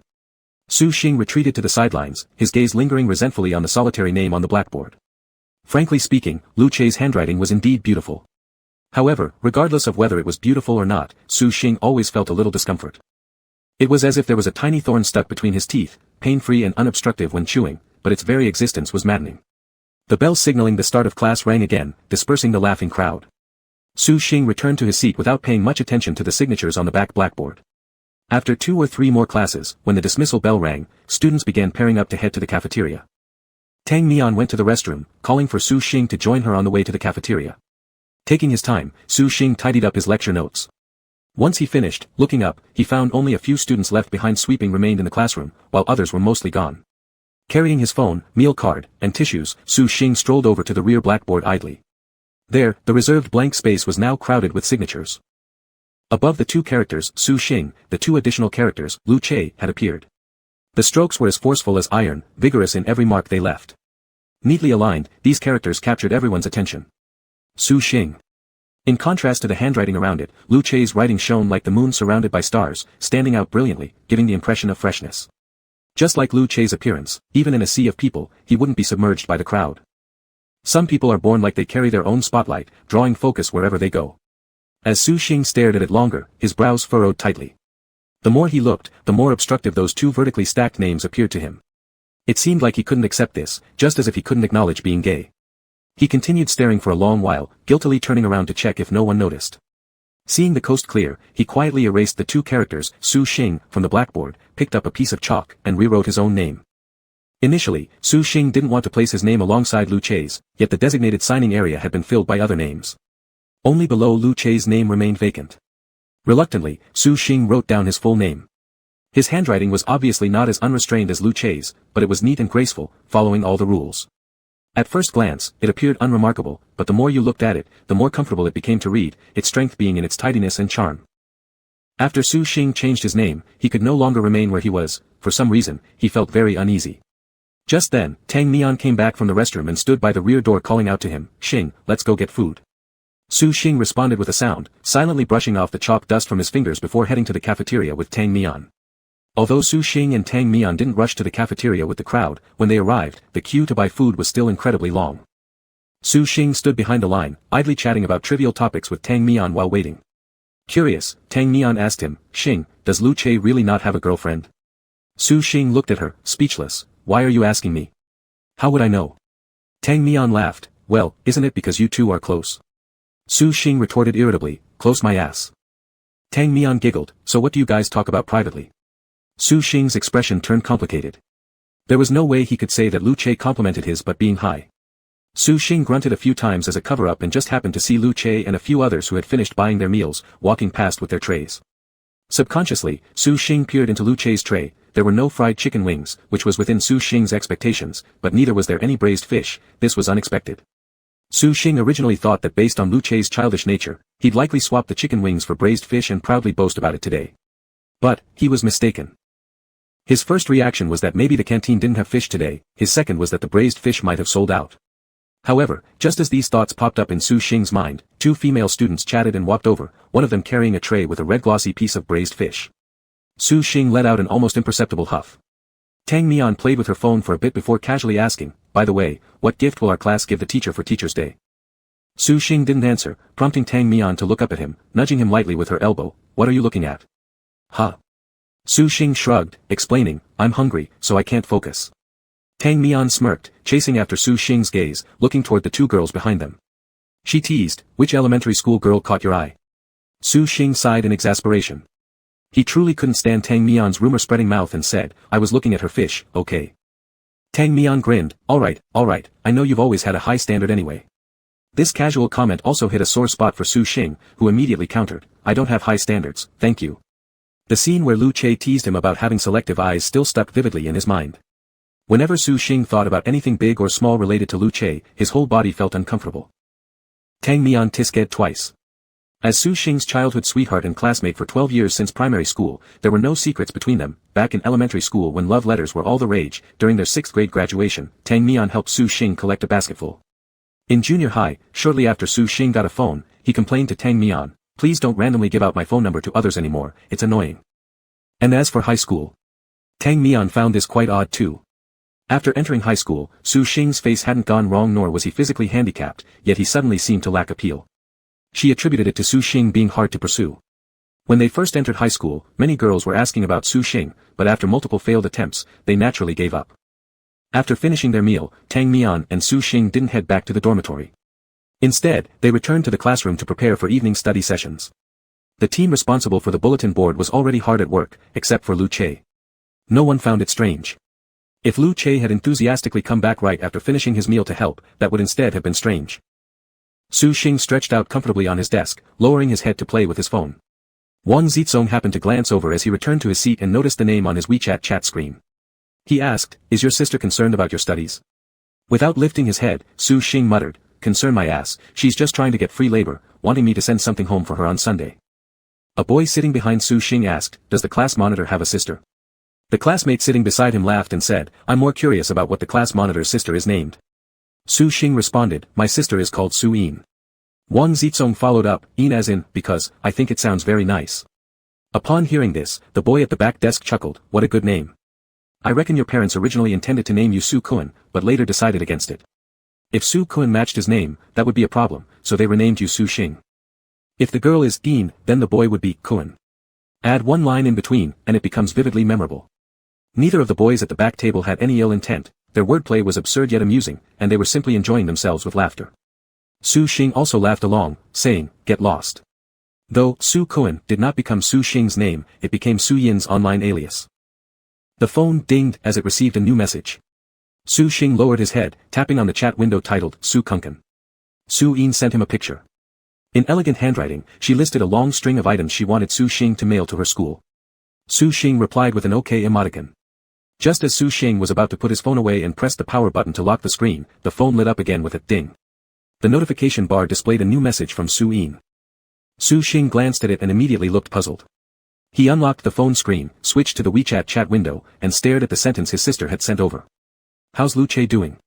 Su Xing fired back a few question marks.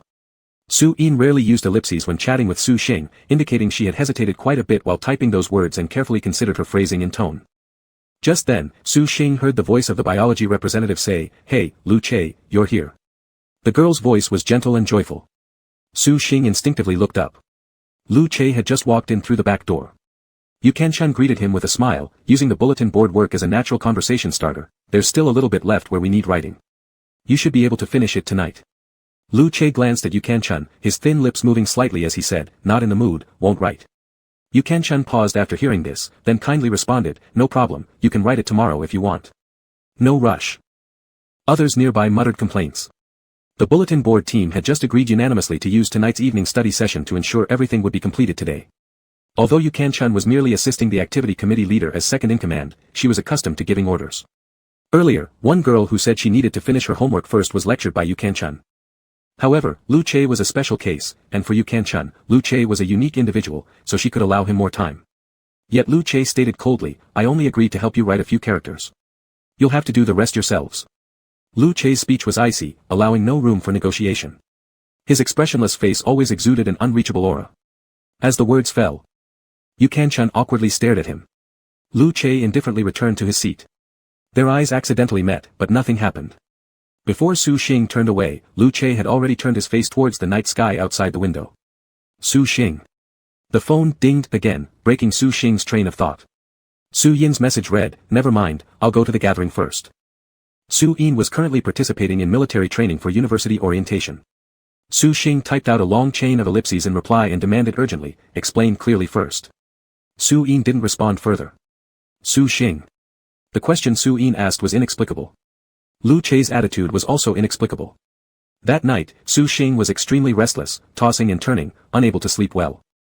Chapter 15. The next morning, Su Xing stood in the corridor eating bread while Wang Zizong read out loud from his Essential Vocabulary for High School English. A noun, describes an account. As a verb, it means to take up or explain. Su Xing lazily recited the next word while biting into his bread. Accumulate, a verb, means to gather, accumulate, or increase. Wang Zizong turned his shiny eyes toward Su Xing and exclaimed, "Wow, completely correct." Su Xing shot him a disapproving glance. "You've been memorizing this for almost a week now. You're still stuck on pat? Shouldn't you be ashamed?" Wang Zizong scratched his head shyly, then flipped through the book. He said aloud, "Then I'll try memorizing the words from back to front." Su Xing could only sigh. Before Wang Zizong reached the last page, the preparatory bell rang. Su Xing and Wang Zizong walked one after the other to the back door of the classroom, just in time to see Lu Che approaching from the opposite side of the corridor. Upon seeing Lu Che coming closer, Su Xing's first instinct was to sidestep out of the way, gripping the doorframe tightly just in case. However, he soon realized that his concerns were unfounded. There was no invisible red line reaction, and Lu Che didn't even glance at him. Lu Che held a cup of hot cocoa with its lid removed, his thin lips holding a straw. With a cold expression and indifferent demeanor, he passed by Su Xing without looking sideways. Su Xing hesitated briefly before feeling relieved and elated. The red line effect had obviously weakened quite a bit over the past few days, and Lu Che started ignoring him entirely. This realization lifted some weight off Su Xing's chest, and he went back to class with light steps. During the break after the exercise session, Su Xing sat at his desk solving problems while Tang Mian and Wang Zizong divided snacks beside him.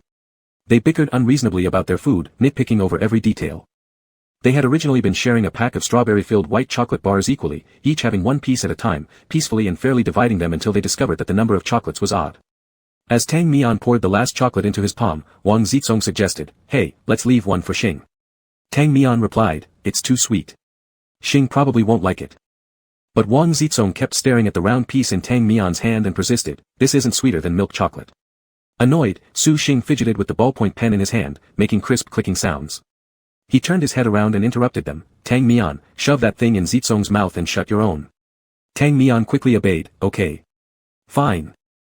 Tang Mian had only been teasing Wang Zizong anyway, not genuinely competing over one candy bar.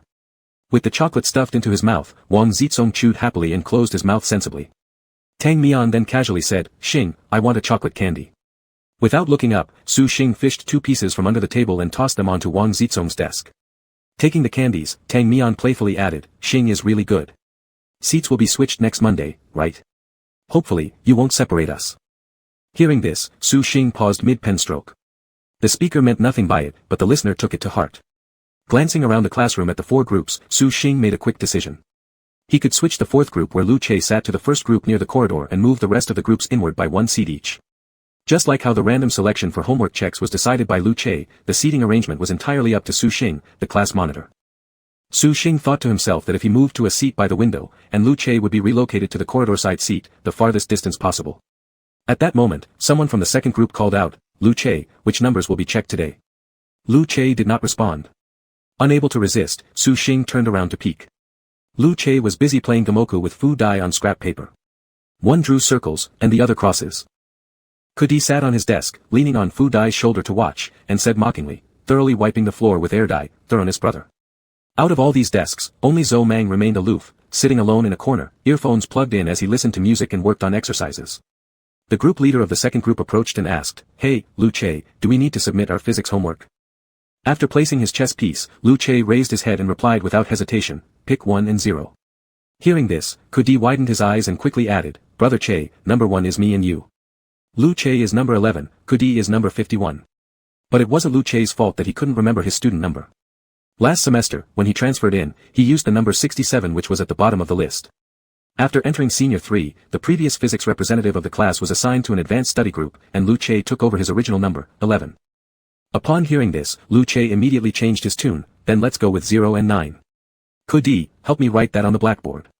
Kudi gladly accepted the task, "Sure thing." Su Xing, sitting at the front, didn't hear clearly, only vaguely catching the second group leader asking Lu Che about the numbers for the spot checks.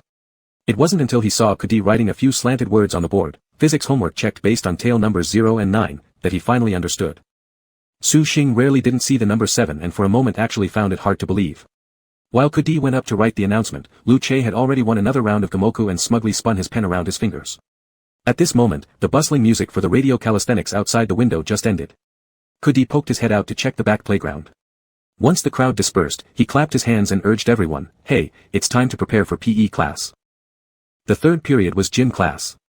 Although the physical education teacher wasn't strict about discipline during class, they had clear requirements regarding the pre-class assembly. Students should quickly line up as soon as the preparatory bell rang. If someone arrived late from the playground after the class bell rang, they would be penalized by running 3 laps around the field. Regardless of whether the sports teacher's rules were real or exaggerated, students tended to show more caution with new teachers. No one wanted to be the first troublemaker, so everyone implicitly observed the teacher's limits. Su Xing glanced at the time and went down to the playground a few minutes early. As soon as he stepped out of the classroom, he bumped into Xiao Shun. Su Xing stopped and greeted him, "Hi." Xiao Shun nodded with a faint smile, and the two walked together. When they reached the staircase, Su Xing unintentionally peeked through the short window and happened to see Lu Che and Kudi already waiting beside the court for the class to start. Coincidentally, Xiao Shun also glanced over. Jiang Jiza sat among them but appeared alone today. The long-haired girl who usually accompanied him was nowhere to be seen. This girl appeared so frequently that not only did Xiao Shun have some reservations, but Kudi also asked Jiang Jiza, "Hey, where's that girl who always follows you around?" Jiang Jiza, sitting cross-legged on the edge of the basketball court, opened a packet of sausages, squeezed one into his mouth, and replied, "Forget it, she's so annoying." Kudi, sensing juicy gossip, pressed on excitedly, "What? You're ignoring her now?" Jiang Jiza snorted dismissively, "Not likely. She's ignoring me." Fu Dai turned back to ask, "Why?" Jiang Jiza shrugged nonchalantly, "We were joking around fine in the morning, but suddenly she accused me of smelling like someone else. I was visiting your dormitory at 11 last night and haven't been anywhere else. She suspects me of fooling around and says I lied to her, so now she doesn't talk to me anymore. Damn, she's crazy. She isn't even my anything." Kudi chuckled and exclaimed, "Wow, let me smell too." Leaning closer, Kudi sniffed Jiang Jiza's clothes and began to sing, "You smell like her perfume, what a nose sin." Jiang Jiza spat, "Go suck yourself." After laughing, Kudi tried to mediate, saying, "Girls are just like this sometimes, they act moody and ignore you on purpose. In fact, they secretly hope you'll come back and comfort them." Lu Che stood nearby and listened silently, feeling irritated. What made girls behave moody? Jiang Jiza snorted again, "Comfort her. Save it, can't be bothered." Saying this, he raised his arm close to his nose and smelled it. A faint scent of detergent wafted off his school uniform. The smell was nice but faint, you wouldn't notice unless you deliberately smelled it. He then remembered something and said, "Oh, my clothes were washed by someone else." Upon hearing this, Fu Dai whistled twice and said, "Man, that's going too far. Someone washes your clothes and you still call them someone." Jiang Jiza chuckled disdainfully, "That's for sure. The person is male. A male washed Jiang Jiza's clothes."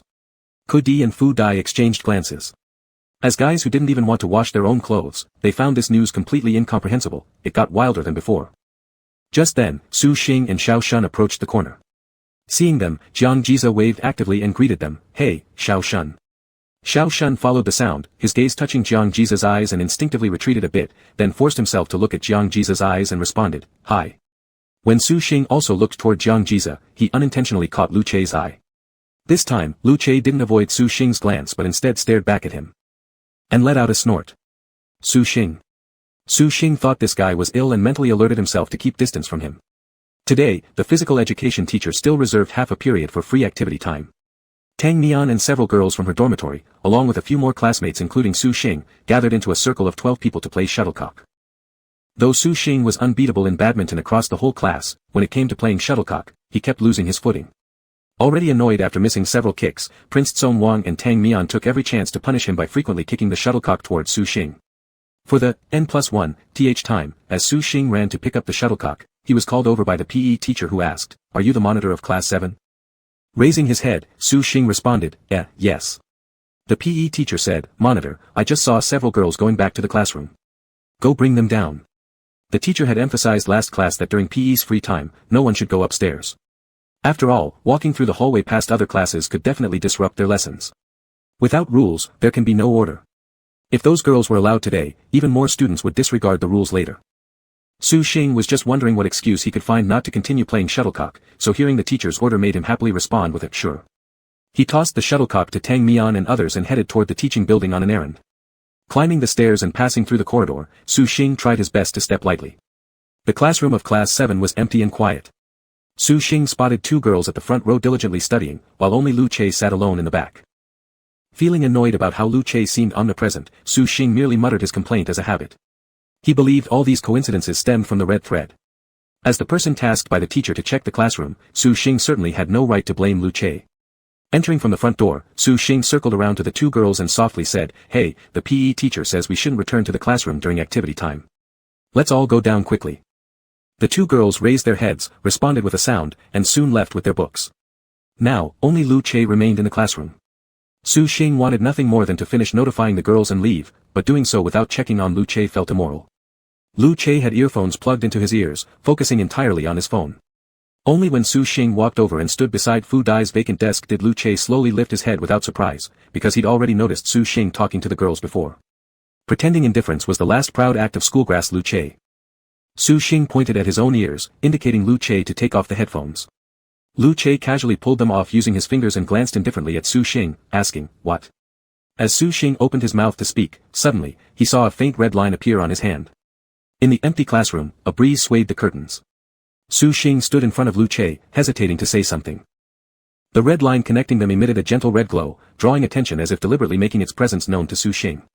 Seeing Su Xing standing dumbfounded for half a moment without speaking, Lu Che's mind automatically filled in why Su Xing might be acting hesitant. Suppressing a grin, Lu Che turned toward Su Xing, leaned against the wall, and leisurely said, "Just say it. Do you want to apologize or confess?" Su Xing couldn't figure out where the word apologize came from, but the word confess reminded him that Lu Che's misunderstanding toward him was deeply rooted, and all this happened because of the red thread. Pursing his lips and hesitating for a moment, Su Xing seriously said to Lu Che, "I have something to tell you." Focusing his attention, Su Xing stared intently at Lu Che's face, deliberately avoiding letting his gaze fall onto the butterfly knot on Lu Che's pants. He wasn't unaware of the idea of being upfront with Lu Che about the red thread, but initially, he had no evidence to prove the existence of the red thread. Later, he hadn't figured out a resolution path yet.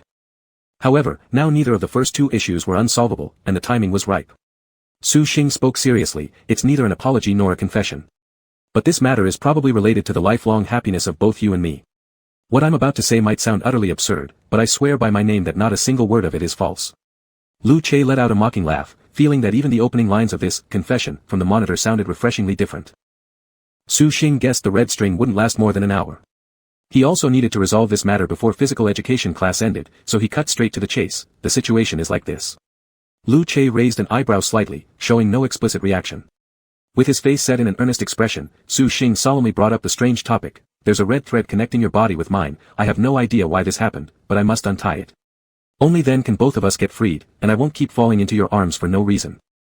Su Xing tried his best to explain clearly without making things too confusing, though he himself knew these words sounded insane, not just similar to madness, they had already essentially crossed into the realm of insanity. Still, Lu Che's response was better than Su Xing had anticipated. He asked calmly, "How do you plan to untie it?" Su Xing frowned as he said, "This. I cannot use any tools to touch it, I can only use my hands. To untie the red thread tied in a bow knot." Lu Che interrupted Su Xing, removing the other earbud, and subtly unplugging the earphones from his phone. He told Su Xing, "Monitor, could you repeat what you just said? I'm still a little confused." "Ah," Su Xing replied automatically. He felt any kind of reaction from Lu Che would be understandable under such circumstances. Without much thought, he simply recounted his previously well-prepared speech verbatim. After finishing, Lu Che tilted his lips wickedly and said, "Monitor, I recorded you." Su Xing paused momentarily, considering carefully before replying, even though it's not really a big deal and telling others won't make them believe anyway, at most just some prank fodder, I don't mind personally. All I ask is for your cooperation, just a bit. Satisfied already, Su Xing had anticipated that Lu Chei's initial reaction would involve mocking him and telling him to get lost. Su Xing had planned to leverage the red string's undeniable influence to force Lu Chei to acknowledge even if slightly that his words were genuine. Su Xing was surprised at Lu Chei's reaction. Lu Chei, on the other hand, was astonished by Su Xing's brazenness. Lu Chei reiterated uncertainly, so this isn't a big deal. Monitor, your mental fortitude surpasses my expectations. Confused, Su Xing looked on as Lu Chei unlocked his phone screen and pressed the play button. Calmly, Su Xing heard his own voice emerge from the phone. There's a red GG connected to me, I have no idea how this happened, but I must untie it. This way both of us will be free, and I won't fall into your arms for no reason again.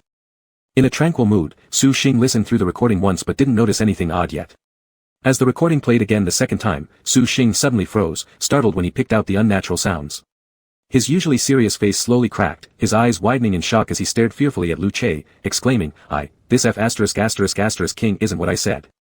The recording kept playing repeatedly, but to Su Xing, it was like a haunting mantra. Your body has a red. When Su Xing spoke the words, red thread, it was like the audio had been muted by software. It got directly replaced with the GG sound typical of a tape being jammed, completely covering up the original, red thread. Special. F******. Effects. Also. With. Built-in. Censorship.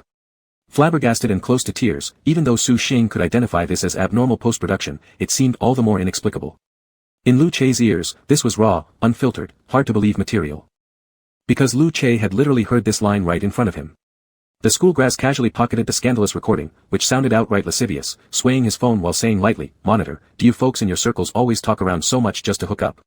You perverts sure know how to confuse things, almost had me stumped. Su Xing trembled, stuttering helplessly, no. You really haven't understood. Do you think I'm crazy? How could I possibly say something like this? I actually just said.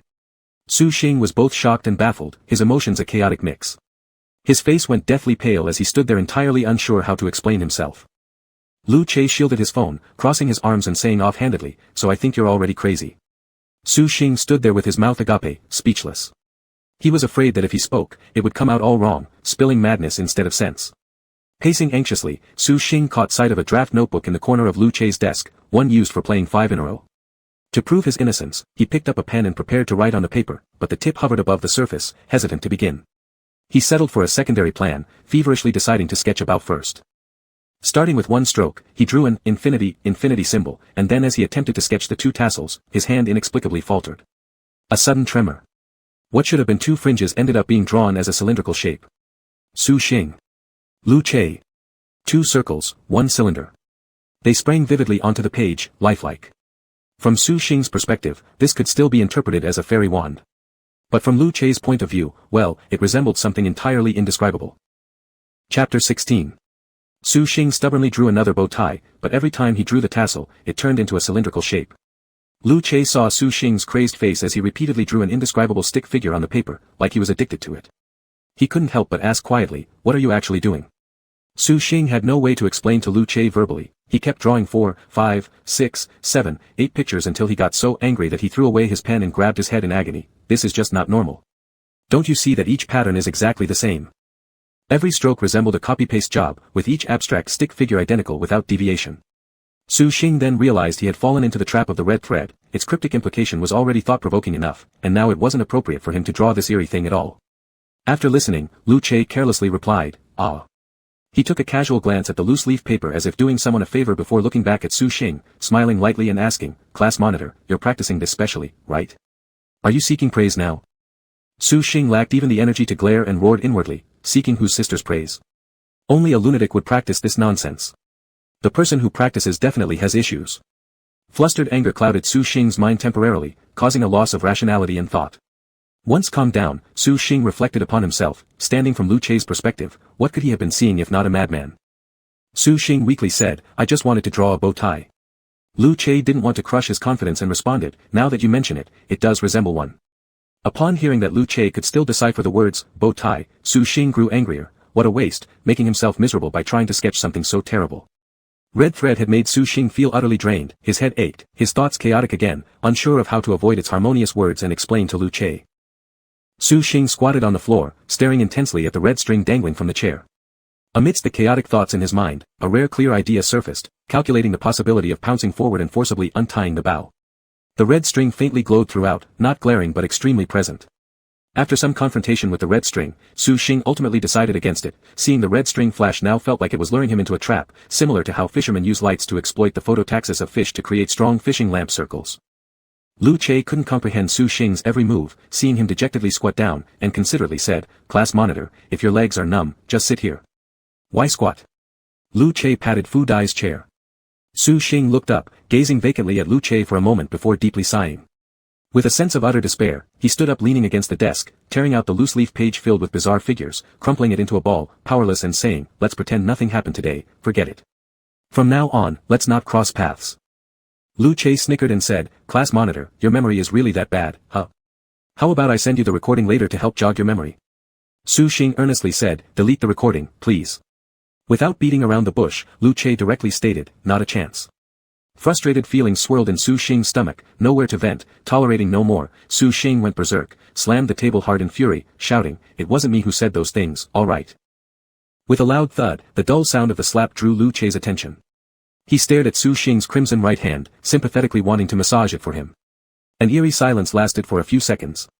Before Lu Che could speak, they heard a knock at the rear door followed by a serious voice saying, "Is that you, Su Xing? Be quiet, don't disturb the neighboring class while they're having their lesson." Su Xing awkwardly turned around, his temper instantly vanishing. His face automatically switched to a smile as he sincerely nodded to the chemistry teacher, "Sorry, teacher, we'll leave now." Once the chemistry teacher went back to teaching next door, Lu Che couldn't help but compliment, "Class monitor, your acting is superb." Su Xing gave him a dirty look, not wanting to dwell any longer and slunk off downstairs to prepare for assembly. 5 minutes before the end of PE class, there would be another assembly to count heads. After the bell jingling rang, signaling the end of the period, the group dispersed. Su Xing trudged back to the classroom with heavy steps. Not long after, with the ringing of the class bell, all the red threads in the classroom disappeared again. This time, Su Xing was merely surprised that the red thread appeared for less than half an hour. Beyond this, he had no other thoughts. Su Xing now dared not to entertain any wicked thoughts about the red string. Compared to the red string, he was more worried about Lu Che using the audio recording in his hand to make something out of nothing. Though what he said in those sentences was very strange, using that kind of thing as a joke, regardless of whether it was a joke or not, the voice clip essentially bore a huge gap from Su Xing's usual image, giving off a sense of hypocrisy, pretending to be serious in front of others while being shameless behind closed doors. Worse still, even Su Xing himself couldn't explain it clearly. With the leverage in Lu Che's hands, Su Xing was constantly on edge. Regardless of what Lu Che thought, Su Xing himself thoroughly acted out the mindset of, just pretending that nothing happened today, immersing himself in diligent study to try and numb his mind. In the afternoon. During the break after the third period, Su Xing took out his phone to look up English words and noticed that Su Yin had sent him a message 10 minutes ago, saying, "When you send the package, help me buy a box of milk-scented white chocolate too. The ones I bought online didn't taste good." As Su Xing looked at the chat window with Su Kuan, his eyes were fixed on a message Su Yin had sent him a day ago. "That Lu Che, how is he doing?" Su Xing suddenly felt a headache, sensing something wasn't right. Before school started, when Su Xing first gained the ability to see red strings through the karmic vision, he spent 2 days alone agonizing over his troubles before impulsively choosing to confess everything to Su Yin. Su Xing suddenly remembered that day, when after hearing his explanation, Su Yin comforted him and asked him to calm down. 20 minutes later, Su Yin pushed open his door and directly asked, "Lu Che, is he the boy who transferred to your class last semester?" At the time, Su Xing only felt uneasy upon hearing it, but reflecting on it now made him tremble in fear. After much contemplation, Su Xing's fingers trembled as he typed out a message to Su Yin on his phone screen, "Sis, do you remember the thing I told you before school started?" Su Yin, having just finished military training earlier that day, replied promptly, "Yeah, I remember." Su Xing's temples began to throb as he asked nervously, "Can you recount to me what I said back then, briefly summarize it?" Su Yin curiously asked, "What do you mean?" Su Xing organized his thoughts, "Just tell me what I said that time, summarize it briefly." Su Xing waited anxiously for Su Yin's reply, mentally prepared but still startled when Su Yin's response popped up on the screen. He nearly fainted when he saw it. "Coming out of the closet." Su Xing was on the verge of tears. "What nonsense. Who am I coming out of the closet to?" Su Yin replied again, "To me, confessing your secret crush." "Who?" "Lu Che." Su Xing looked utterly confused. "What ghost?" "That day. Su Xing suddenly noticed red strings between his parents, also among random couples on the street, along with his own left hand connected to a place where something indescribable resided within his undergarments, which caused him immense distress until he finally decided to knock on Su Yin's door. Sis. Normally, Su Xing would call Su Yin by her name directly, only when he needed her help would he automatically switch to calling her sis. Su Yin, lounging in a hammock chair reading a book, didn't even look up and asked, "What's up?" Su Xing first closed the door, fearing that his parents in the living room might hear. It was then that Su Yin tore her gaze away from her book, looking up at Su Xing. She saw Su Xing standing before her, hesitating to speak and stuttering uncertainly, "I have something I want to discuss with you." Su Yin found her younger brother's behavior extremely abnormal, so she closed the book and sat upright, crossing her legs and asked, "What's wrong?" Despite rehearsing his speech in advance, Su Xing began to stammer once he stood before Su Yin, struggling to articulate his thoughts, eventually blurting out awkwardly, "I don't know what happened, but 2 days ago, I suddenly became really weird. I can see the something, red strings, around Lu Che, romantic partners." Hearing this, Su Yin fell silent, dumbfounded. "You."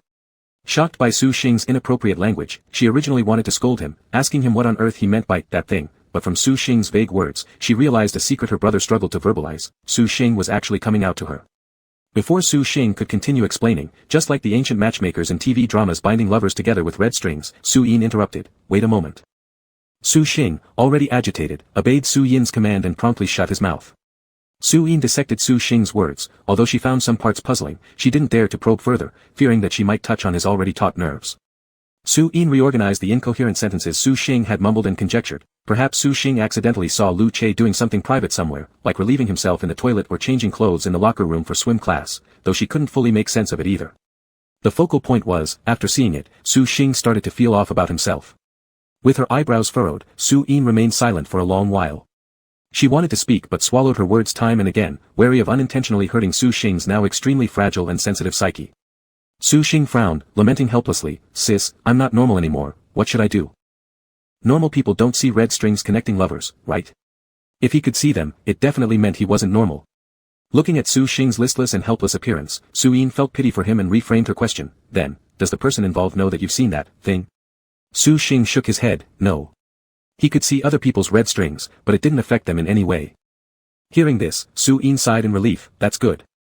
This matter should be kept confidential from everyone for now. Don't overthink it, just, let nature take its course."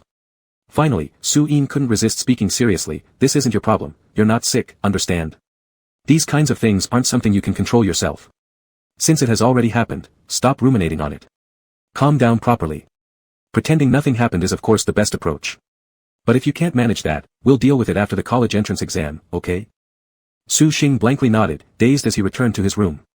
Leaving Su Yin alone in her room, she too was restless. Lu Che. Su Yin happened to have heard about this transfer student. When Lu Che transferred to their school last semester, it caused quite a stir among the female students. Everyone knew that the new transfer student in class 7 of grade 12 was handsome, immediately joining the school team, and subsequently winning the championship trophy in the citywide high school basketball tournament. Su Yin had been dragged by classmates to watch Lu Che play basketball. Her peers commented that admiring such a handsome junior was the best mental refreshment under the high academic pressure. Moreover, because a classmate knew her younger brother was the class monitor of class 7, some girls semi-jokingly asked her to obtain Lu Che's contact information. Su Yin showed no interest in these matters and certainly did not ask Su Xing about it. However, she retained an impression of Lu Che, remembering him as quite handsome, naturally favored by the older sister fans who admired such boys. Nevertheless, Su Yin never expected that after graduation, upon hearing Lu Che's name again, he would turn out to be the stuttering, shy object of her brother's affection. Her emotions were complex. Meanwhile, Su Xing hadn't anticipated at all. When he confided in Su Yin about the red string phenomenon, it turned into a coming-out story about his younger brother. And as the party involved, it took him so long to realize it. "The red strings are messing with me. What the hell is wrong with this?" Su Xing was furious enough to bash his head against the wall. Trembling, he attempted to send a text message to Su Yin to explain clearly. Although mentally prepared for the difficulty in explanation, unexpectedly, this time he managed to express the matter of the red strings without obstruction. He typed furiously, "You're insane. I didn't even mention Lu Che that day, alright? Moreover, I didn't say anything about his something or something else. What I said was I saw the red strings between couples, red strings between couples. Like those mentioned in ancient myths tied to people's bodies by the matchmaker Yu Lao." Su Xing's anger and despair overflowed. He couldn't control his urge to press the exclamation marks repeatedly, wishing fervently to vent his overwhelming bitterness and indignation through endless exclamations across the screen. However, just as Su Xing clicked send, the network signal on the top left corner instantly dropped to 0. The message rotated endlessly with a ascending failed notification. By now, Su Xing was completely unsurprised by such random technical malfunctions. Right at that moment, Lu Che went up to the water dispenser at the podium to get warm water in his cup and walked down the aisle. As Lu Che was almost passing by Su Xing stared at the failed message on his phone screen, feeling a surge of anxiety inside. In a moment of impulsiveness brought on by heated emotion, he grabbed Lu Che's wrist. That. Lu Che stopped next to Su Xing, letting himself be pulled by Su Xing, with his lips already curled into a smirk. Su Xing's original intent was to show Lu Che the explanation on his phone screen, intended for Su Yin. However, as soon as Lu Che bent down, Su Xing's phone suddenly froze, the screen turning black and shutting down automatically. Lu Che lightly shook his wrist that was being held and asked, "What's wrong?" Su Xing hastily released his hand as if it had touched something scorching hot, shaking his head silently while keeping it bowed like a little nodding donkey. Inside Su Xing's chest, despair suffocated him. He'd completely given up fighting the internal turmoil anymore. Lu Che chuckled softly, then ruffled Su Xing's hair, saying teasingly, "You have quite a lot on your mind." Su Xing. Go away, thanks. After Su Xing managed to restart his phone, he could only avoid mentioning anything related to the red strings and plainly explained to Su Yin, "Sis, I don't like Lu Che, nor am I gay. Please believe me." Su Yin replied, "Understood. Don't overthink it. Focus on studying and enrich yourself." Su Yin's casual reply was clearly dismissive of Su Xing's explanation, whether for comfort or evasion. It left all further elaboration by Su Xing feeling powerless and inadequate against the heavy burden in his heart. Exhausted mentally beyond expression, when evening study sessions commenced later that night and Su Xing returned from the restroom, he saw their class teacher standing at the rear classroom door, patrolling. Seeing Su Xing, the teacher immediately called him out into the corridor with deep concern etched across her face. "Class monitor, you seem distracted lately. Is the stress from grade 12 overwhelming you?" Su Xing shook his head, stating that he could handle the workload. The teacher patted his shoulder, saying reassuringly, "That's good. Remember to confide in me if you have worries. Best of luck for the monthly exam." Su Xing nodded, preparing to re-enter the classroom, but couldn't resist turning around and earnestly advising the teacher, "Teacher, during the monthly exam, I hope you could reduce tricks and offer more genuine tests." The teacher. A sorrowful sigh escaped Su Xing. Chapter 17. The next morning. Su Xing sighed at a math problem, and beside him, Wang Zizong also let out a sigh. Their sighs were in perfect sync. Su Xing turned his head to see Wang Zizong frowning as he ate breakfast. He had an egg tart in his hand and 3 more on the table. It was the first time Su Xing had seen Wang Zizong with such an expression while eating, so he couldn't help but ask curiously, "How bad can this thing taste?" Wang Zizong turned around and said to Su Xing, "It's super delicious. Do you want to try?" Su Xing shook his head, eyeing him skeptically, "Your face doesn't look like it's enjoying anything." Wang Zizong shyly replied, "It's because I heard a saying, if your mood isn't great, then even the food you eat loses its meaning." Su Xing pulled at the corner of his mouth, "So?" With hope in his eyes, Wang Zizong said, "So? I'm hoping that with my sad mood, it will make eating them feel meaningless. Actually, I already ate a tea egg for breakfast." Su Xing knew him too well and nodded slightly, signaling him to continue. Embarrassedly, Wang Zizong laughed and said, "There's also a pack of biscuit rolls, a corn, a glutinous rice chicken, 2 red bean cakes, 1. Stop, Su Xing interrupted and said mercilessly, "With habits like yours, you'll never lose weight, dream on." After hearing this, Wang Zizong sighed again dejectedly, "I did have a dream this morning." Su Xing hummed once, "What? Did you dream about losing 50 pounds? Wang Zizong shook his head and said, "In my dream, I woke up dazed at midnight, opened Taobao, and grabbed a discount coupon from a snack shop, 300 yuan off with a minimum spend of 500 yuan. Since the coupon could only be used on the same day, I placed an order right away. I forgot all about it when I woke up, but just now my phone received a notification about the store shipping the goods, and I realized, it wasn't a dream." Su Xing. Cheerfully, Wang Zizong said, "Amazing, right?"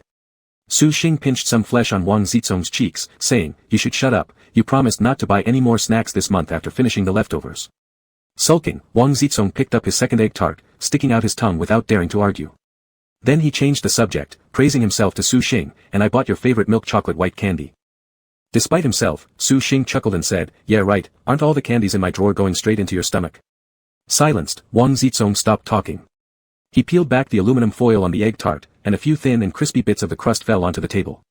He picked them up and ate them, licking the crumbs off his fingers as well. At this moment, Tang Mian arrived in the classroom.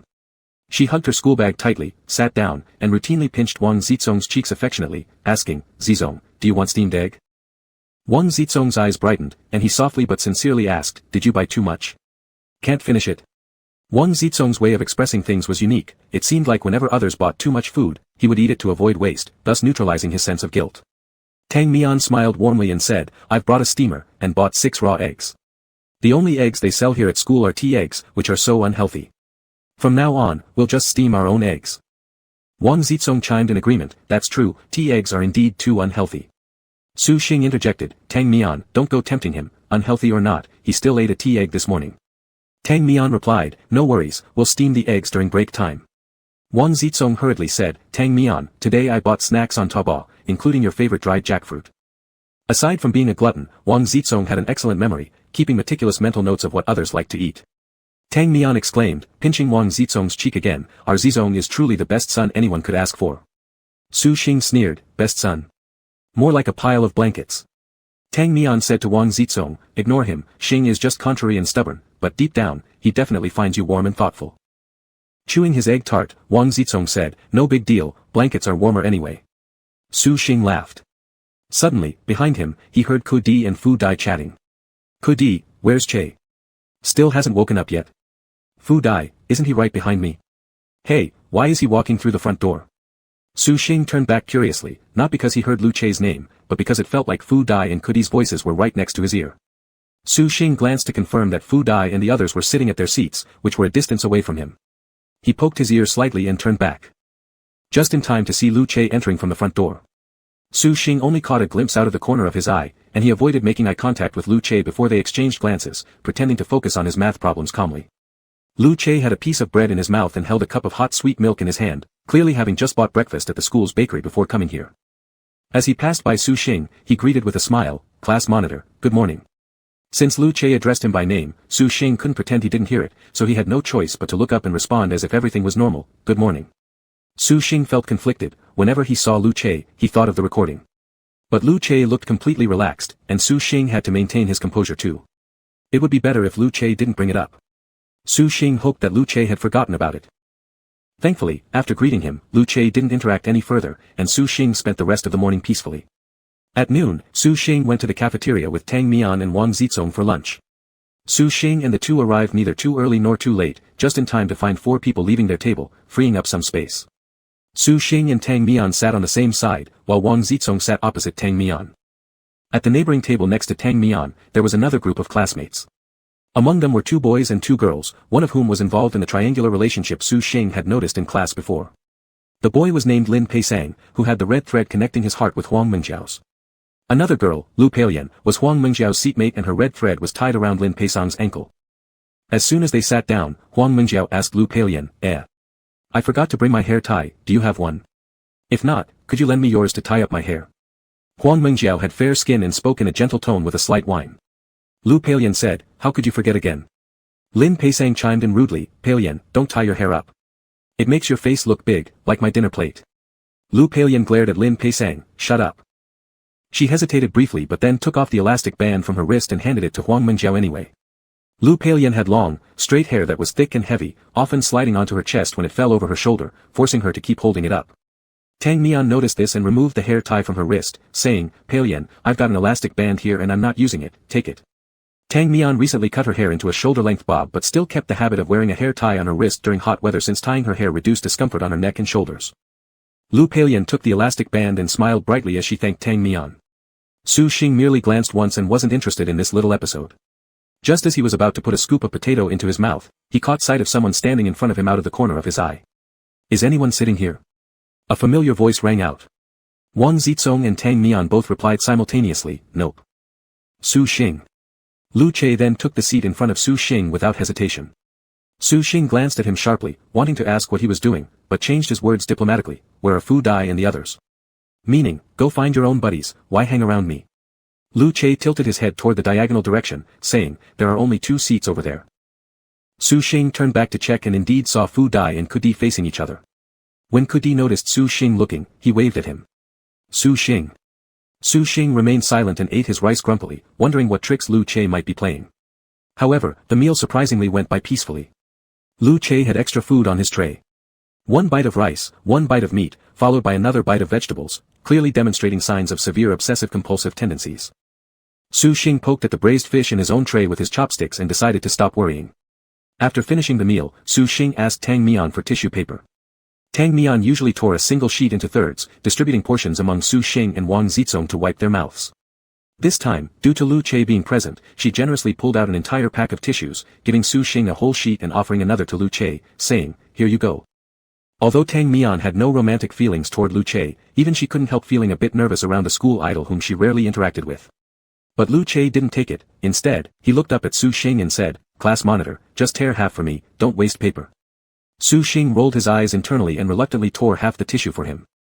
Once Wang Zizong finished eating contentedly, Su Xing prepared to leave, only to see Lu Che pick up his tray first.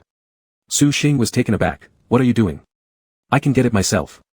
Lu Che was holding 2 trays, and he nodded toward the utensils resting on the tray, saying, "You take those." He then chuckled lightly as if it were completely natural. "Why are you being so polite with me?" At the cafeteria return area, dishes and trays were placed separately. Su Xing occasionally split the tasks with Tang Mian and others, one carrying the utensils while the other took the trays, so they wouldn't have to squeeze through large crowds. But now that Lu Che had done this for him, Su Xing couldn't help but feel uneasy about it all. Su Xing. "Friend, haven't you noticed how gay you're acting?" Su Xing thought this was probably just his imagination, right? Chapter 18. As Tang Mian was about to leave, Lu Peiyan from the next table called out to her, "Tang Mian, I'll return your rubber band when I go back to the classroom later." Tang Mian smiled and said, "No need, it's a gift." Su Xing wasn't paying much attention to Tang Mian's side. He held his utensils with mixed emotions and kept 2 arms length distance while following Lu Che. He absolutely didn't want others to mistakenly assume that he and Lu Che were close friends. When Su Xing and the others arrived at the dishware return station, only a few students carrying their trays had come by. The students leisurely dumped their leftover food and placed their trays in the collection bins. 2 cafeteria ants responsible for collecting the dishes took the trays slowly, chatting idly at the same time. After putting his tray away, Lu Che stood there and turned around to wait for Su Xing to approach before asking, "Class president, are you going back to the dormitory?" Su Xing replied, "Not going." Lu Che said, "Then I'll go back to the dorm to get a power bank first." Su Xing lazily responded with, "Oh." He felt that the conversation between the two of them was somewhat oddly indescribable. Whether Lu Che goes back to the dorm or not shouldn't matter. Why report getting a power bank? Moreover, what does, "Then I'll go back to the dorm," mean? It sounds as if there's something to follow. When Tang Mian and Wang Zizong approached one after another, they saw Su Xing frowning and waiting for them at the canteen entrance. Tang Mian asked upon approaching, "Hey, Xingxiong, where's Lu Che?" Her tone slightly rose, filled with anticipation. Su Xing casually answered, "Of course, he left." Aha. Tang Mian was rather regretful. She had been looking forward to walking back to class with Lu Che and imagining how many envious glances they would receive from young girls along the way from the canteen. The 3 of them strolled slowly back to the classroom after their meal. Tang Mian kept chattering all the way, her topics trivial yet gossipy. Eventually, she even brought up Huang Mengjiao. Tang Mian asked, "Hey, by the way, let me ask you guys something, do you boys like girls of Huang Mengjiao's type?" Su Xing nonchalantly replied, "All right." Wang Zizong, however, seriously thought for a moment and said, "I might not actually prefer that kind." In matters involving feelings between the sexes, Tang Mian generally wouldn't consider Wang Zizong's opinion as something worth referring to. Even though Wang Zizong has a girlfriend, Tang Mian feels that his world revolves around eating. Finding a girlfriend is merely an excuse to enjoy couple discount packages. For all she knows, this girlfriend might have sweet-talked Wang Zizong into it with excessive sugar-coated words. Tang Mian turned her head to Su Xing and said, "Right.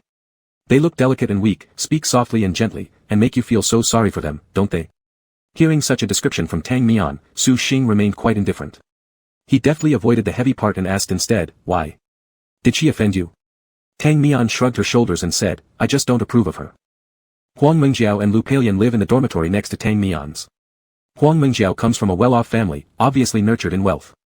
Every time the dormitory needs someone to fetch bottled water, she always pulls Lu Peiyan along for help. By saying help, it's practically making Lu Peiyan carry the water for her. Apart from being a hindrance by trailing behind, all Huang Mengjiao can do is comment, "Peiyan, you're so strong. I simply cannot lift it myself."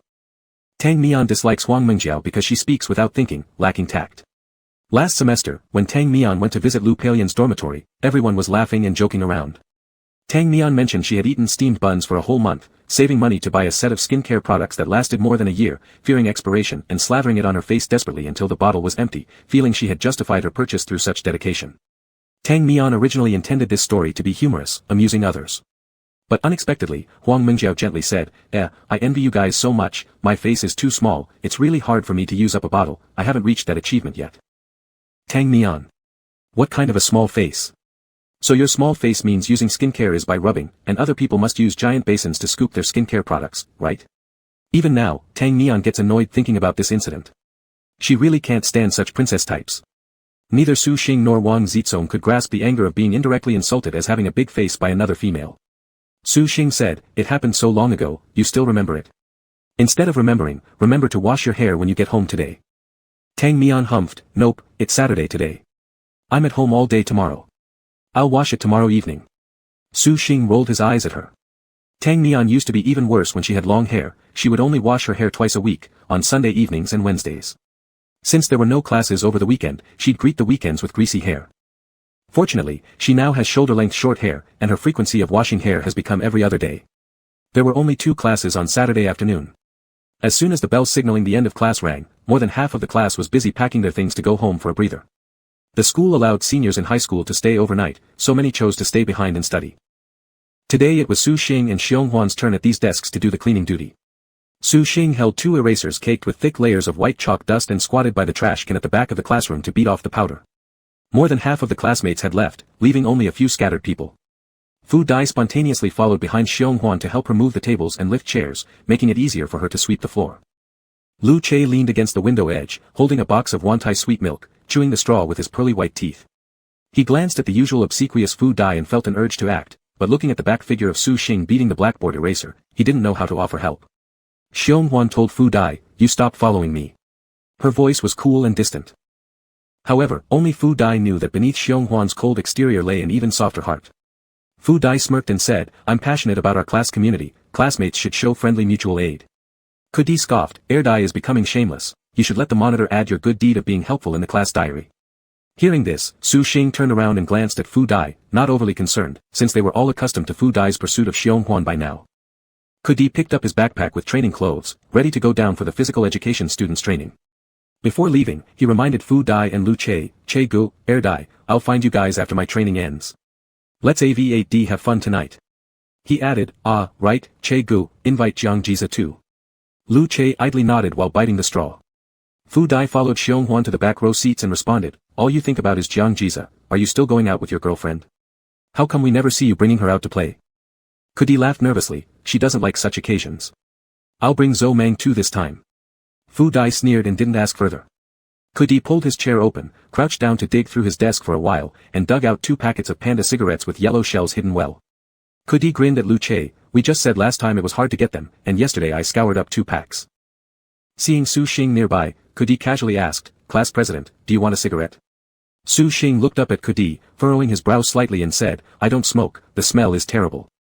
Kudi immediately extended his hand in welcome toward Su Xing and praised, "See, this is our good class president, everyone's good role model." Su Xing replied helplessly, "You should smoke less too, won't it affect your physical test performance?" Kudi grinned, scratching his chin and said, "I feel it probably does have some effect, otherwise I wouldn't just run for 3rd place citywide." Su Xing. "Fine, you're the best." Kudi stuffed the 2 packs of cigarettes into his backpack, slung the light backpack onto his shoulders, and turned to Lu Che to say, "Che Gu, I'll head down first. On weekends, one should relax properly. Our teacher always tells us, when studying, study seriously, when playing, play to your heart's content." Under Belinda's urging today, Kudi memorized 20 words and thought it was necessary to balance work and leisure, rewarding himself a bit. Once Kudi left, the classroom quieted down. When Su Xing finished the cleaning duties, only he, Wang Zizong, and Xiong Huan's seatmate remained in the class. Xiong Huan took the garbage and left first, Fu Dai followed her. As for when Lu Che left, Su Xing deliberately did not pay attention. Su Xing and Wang Zizong packed their bags and walked together to the school gate. Wang Zizong asked, "Xingxiong, are you waiting for the bus? Let me drop you off." There was a bus stop at the school gate, usually Su Xing would take the bus home. Su Xing said, "No need, my dad said he'd pick me up." Wang Zizong nodded, bade farewell to Su Xing, and then walked to the left side of the school gate. Wang Zizong was always chauffeured to and from school, the family cars changed regularly, all luxurious, but he disliked drawing attention, so he always told the driver not to drive all the way to the school gate. The school's main gate was spacious, but the driver waited at a quieter spot further away, still a fair distance from the entrance. Wang Zizong trudged for a bit and stopped to fish out a Snickers bar from his pocket, he needed some energy to finish walking. Not long after Wang Zizong left, Su Xing's father arrived by car. Su Xing sat in the passenger seat, fastened his seatbelt, and heard his dad say, "Is there anything you'd like to eat? We could buy it on the way home. But we need to hurry, your mom just called to say your uncle is waiting for us at home to borrow the car for something." Su Xing originally wanted his dad to stop by the supermarket so he could buy candy for Su Yin, but upon hearing this, he said, "No, I don't want anything. Let's go straight home." The supermarket Su Yin liked wasn't too far from home, so Su Xing decided he could walk there tomorrow. Though it was Saturday, fortunately Su Xing finished school early.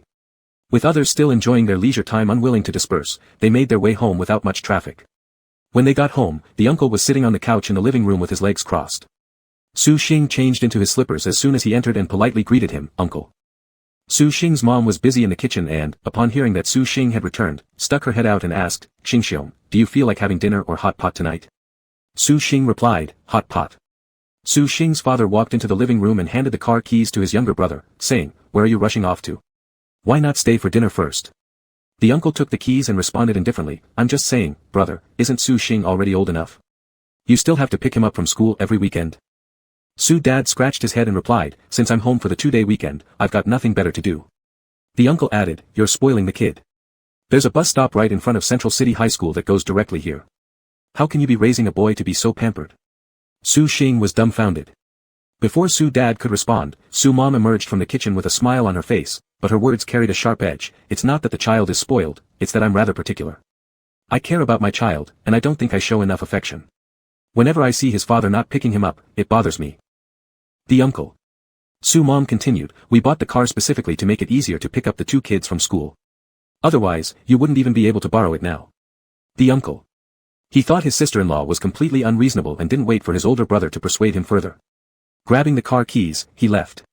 Once he was gone, Su dad complained to Su mom, "Why did you talk to him like that?" Although Su dad thought his wife's words were somewhat inappropriate, he didn't criticize her outright in front of his brother. Su mom huffed and said, "It's my choice how I show affection for my own son. Who does he think he is to meddle? He really has some nerve." Then Su mom pushed Su dad aside and softened her tone as she spoke to Su Xing, "Xingxiong, are you hungry? Would you like a bowl of soup first?" Su Xing nodded and agreed. He dropped his bag and followed his mother into the kitchen. The so-called hot pot at the Su family household wasn't red and spicy, but instead a clear broth hot pot, where the beef and mutton would be dipped in chili powder dry sauce before eating. Even so, after finishing this clear broth hot pot, Su Xing ended up crouching in the bathroom for a long time that night, unable to defecate. Constipation tends to irritate one's mood. Sitting in front of his desk, the more Su Xing tried to focus on studying and doing exercises, the more suffocating and repressed he felt. He stood up and walked around the living room. Su Xing had a habit of going for a run when he was restless, breaking a sweat, then taking a hot shower, which always made him feel refreshed. He glanced at the large wall clock in the living room. It was 9:30 p.m., a good time for a night jog. He shouted toward the inner rooms, "Dad, I'm going for a run." Su mom was out dancing, leaving only Su dad in the study watching the news. Hearing this, he replied, "All right, just don't come back too late." "All right." Su Xing thought carrying his phone would be cumbersome, so he shoved a 100 yuan bill into his pocket, changed into his running shoes, and headed out for some fresh air. The weekend night outside the residential area was livelier than usual. Su Xing ran 2.5 laps along the riverbank near the park until his inner troubles dissipated with his sweat. Then he slowly strolled leisurely. Before heading home, Su Xing made sure to take a detour through half the city, specially stopping by the supermarket to buy candy for Su Yin, planning to send her a parcel tomorrow. This supermarket was located in the bustling downtown district, close to entertainment centers, cinemas, KTVs, and not far from the most famous evening show bar in the city. The entire street stayed brightly lit all night, alive with activity. Su Yin had only mentioned that Su Xing could send her a box of candy, but once Su Xing entered the supermarket and stood in front of the shelf, he scrutinized the production dates on the candy boxes carefully. He calculated how many boxes to buy based on Su Yin's candy consumption speed. He bought the candy and carried an extra shopping bag for which he paid 50 cents, then headed back home along the same route. On his way, though, he passed by the entrance of the bar, where he suddenly caught sight of a familiar figure. Su Xing slowed down his steps. A person he wanted least to encounter yet who always seemed to show up like a bad omen. Su Xing hadn't paid attention earlier, since it was common for people to get into drunken disputes at bar entrances, and pedestrians were accustomed to walking past with their heads down to avoid making eye contact with drunkards. Although there were security guards at the bar's entrance, people preferred not to cause trouble unnecessarily. By the time Su Xing realized the person ahead was Lu Che, they were already less than 3 meters apart.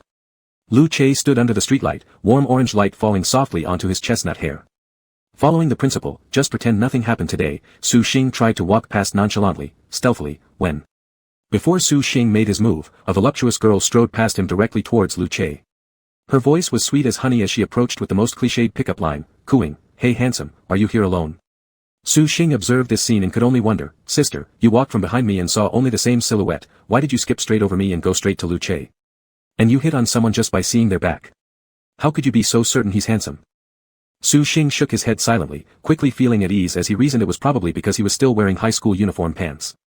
Upon hearing someone addressing him, Lu Che indifferently turned his head, raising it lazily with somewhat disheveled hair and a cigarette dangling between his thin lips. The girl who initiated the conversation paused momentarily. Lu Che's handsome face, framed by swirling wisps of smoke, became more mysterious, further enticing curious gazes. The elegant features partially obscured by the tobacco haze attracted frequent side glances from passers-by.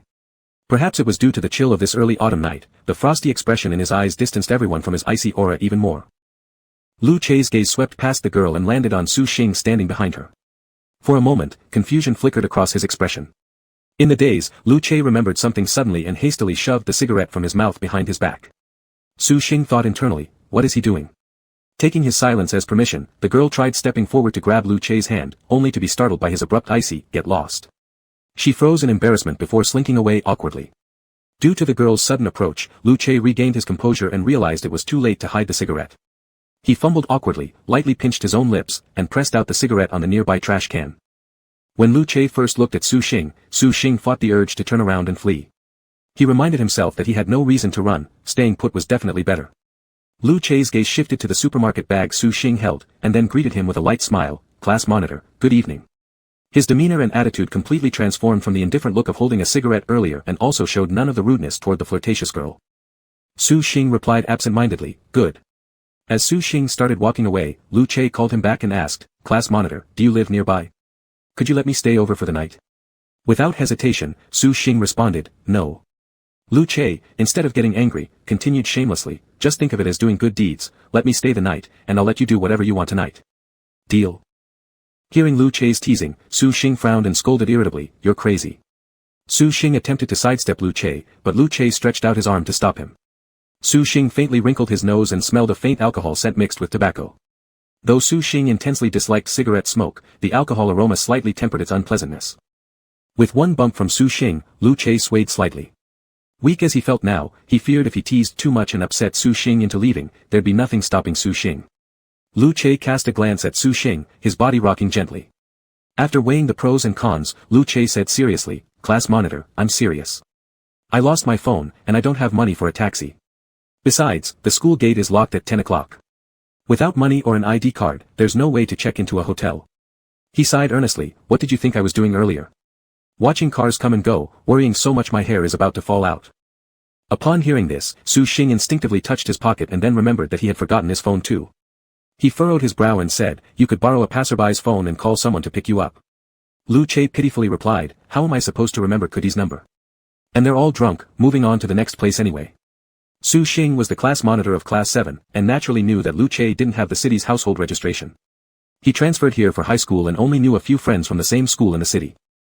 When Su Xing tried to make another excuse, he heard Lu Che add, Zhou Meng didn't come with us this time, though he stayed behind to study. He can't get out due to curfew either. Furrowing his brows, Su Xing suspiciously asked, did you really lose your phone? Maybe it's in the bar, should we go back and look for it? If Lu Che entered the bar, Su Xing would absolutely turn around and run. Lu Che complained resentfully, I never took my phone out at the bar. Sigh, I don't have a girlfriend and no urgent messages to check anyway. It must have been stolen. At that moment, Su Xing suddenly realized, damn. With Lu Che losing his phone, the recording was also gone. Was he an idiot? How could he have urged Lu Che to go back and find the phone? Once Su Xing figured this out, his mood improved greatly. He tried hard not to appear too gleeful but still cautiously asked with fake concern, changing phones is quite troublesome. What about the photos and things stored on your phone? Did you enable iCloud backup upload? Lu Che tilted his head slightly and asked, what's that thing? Instantly, Su Xing felt much more relieved, this lowlife doesn't even know what iCloud is, how hilarious. Su Xing felt around in his pocket. He had only some loose change left on him, enough for Lu Che to take a taxi back to school. But as both of them knew, the school had a curfew. That money wouldn't cover a hotel room either, plus they didn't have ID cards to check in. After much deliberation, Su Xing reluctantly decided to bring Lu Che home. After all, wasn't it bad luck that caused this? Perhaps it was because Lu Che was in trouble that fate had drawn him to help out. Thinking of fate, Su Xing quickly consoled himself, who knows, maybe while Lu Che sleeps tonight, fate will present itself, and the problem will be solved. Su Xing daydreamed beautifully. As Lu Che stood in the night breeze, he coughed softly. He had consumed alcohol of high proof tonight, and the after effects were starting to get to his head. The night breeze was indeed a bit chilly. Reluctantly, Su Xing told him, "Let's go already." Su Xing walked forward, and Lu Che followed behind, lightly coughing into his fist with a faint smile playing at the corners of his lips. After walking less than 10 meters, Su Xing heard continuous coughing and silently criticized how annoying this was. Stopping by the side of the road, he saw Lu Che looking at him confusedly. Irritably, Su Xing said, "Take a taxi back." Then Su Xing explained, "I just jogged, and my legs are still tingling." Lu Che responded with a muffled voice as his head grew increasingly dazed. Without replying, he waited with Su Xing by the roadside for a car. Su Xing stopped a taxi. As he and Lu Che sat in the back seat, the driver glanced at them through the rearview mirror and said, "Young man, your friend seems drunk, huh? Keep your shopping bag ready, make sure he doesn't throw up in my car." It was only then that Su Xing noticed under the streetlight how pale Lu Che looked. He responded, "Got it." Leaning against the cushion, Lu Che turned his head toward Su Xing and said softly, "Class monitor, I'm a pretty decent drinker. Being drunk just makes me sleepy, no trouble." After saying this, Lu Che lightly chuckled again and added, "If Kudi got drunk, he'd start hugging and kissing everyone." While speaking, his gaze unconsciously fell onto Su Xing's lips, observing their shape under the fleeting lights from the passing vehicles outside the car window. Su Xing propped his cheek and looked out the window absent-mindedly responding, "And we're in Senior 3 now, yet everyone's still being frivolous." Lu Che laughed softly, "What else am I going to do if I stay at school alone?" Flipping his eyes, Su Xing gazed out the window and said, "Studying could fill all your loneliness and emptiness, thank you." Lu Che simply smiled and didn't reply, closing his eyes against the cushion. When Su Xing returned home with Lu Che, it was almost 11 o'clock. His mom hadn't come back yet, and his dad was watching TV in the living room to kill time waiting for her. Su Xing changed his shoes upon entering, grabbed a pair of oversized indoor slippers from the shoe rack, threw them in front of Lu Che, and turned around to say to his dad, "Dad, I'm home." At the sound of the door opening, Su Dad immediately turned his head, noticing the boy behind Su Xing. Su Xing explained, "This is my classmate. He's a boarding student." When he went out, someone swiped his phone, almost leaving him stranded on the street. "We happened to run into each other. Our school has curfew, so at this hour, there's no way for him to go back. He'll just stay here for the night." The word "happened" in this sentence was said quite reluctantly. If it had been before, Su Xing would have never doubted anything. But now that he knew about something nasty like the red string, all coincidences seemed far less believable. Lu Che followed behind Su Xing, politely greeting his father, "Uncle, hello. My name is Lu Che." Su Dad nodded and responded, "Hello." Su Xing led Lu Che back to his room, where all of his mental reservations were swept away by his own self-brainwashing. "If you've done nothing wrong, why be afraid?" Lu Che's brain started getting foggy. He didn't scrutinize Su Xing's room too carefully. Sitting at the foot of Su Xing's bed, he said somewhat regretfully, "My mind isn't functioning well. Meeting your dad for the first time, I'm already drunk." He must have made a poor impression. Su Xing didn't pick up on the meaning of these words right away, preoccupied as he was rummaging through his wardrobe for a sleeping bag which he tossed to Lu Che, saying, "You sleep in this. You're covered in smoke and alcohol, I don't want to wash the sheets and blankets tomorrow after a rare day off." Lu Che showed no dissatisfaction, gladly accepting the sleeping bag and agreeing. But then Su Xing suddenly regretted handing over the sleeping bag. What if the red string actually appeared? Wasn't he just making things harder for himself? Feeling annoyed, Su Xing scratched his head and opened the door to go into his sister's bedroom to find a blanket, but his dad called him over. Su Dad had prepared a cup of honey water and handed it to Su Xing, saying, "Take it inside for your friend to drink." Su Dad could tell Lu Che had been drinking at a glance. He wasn't particularly bothered, boys will be boys. Besides, since Su Xing hated drinking, Su Dad was already starting to worry that he'd have no one to share a drink with in the future. Su Xing complied, bringing the honey water inside to Lu Che.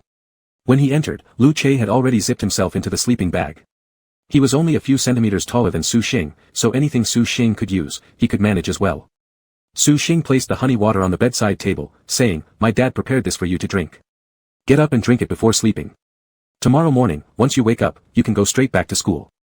Lu Che was a bit slow to respond, nodding okay just as Su Xing had already turned around and walked out again. Instead of going to his sister's room, Su Xing detoured into the bathroom. Crouching on the toilet, he couldn't help but marvel that although he had been constipated for hours earlier, running a bit had really smoothed things out. Indeed, life stems from motion. After Su Xing dealt with his personal issues and took a shower, returning to his room, Lu Che had already quietly fallen asleep. The honey water left on the nightstand had also been diligently finished. Su Xing took the empty glass to the kitchen, turning off the light in the room before leaving, only keeping a small nightlight on.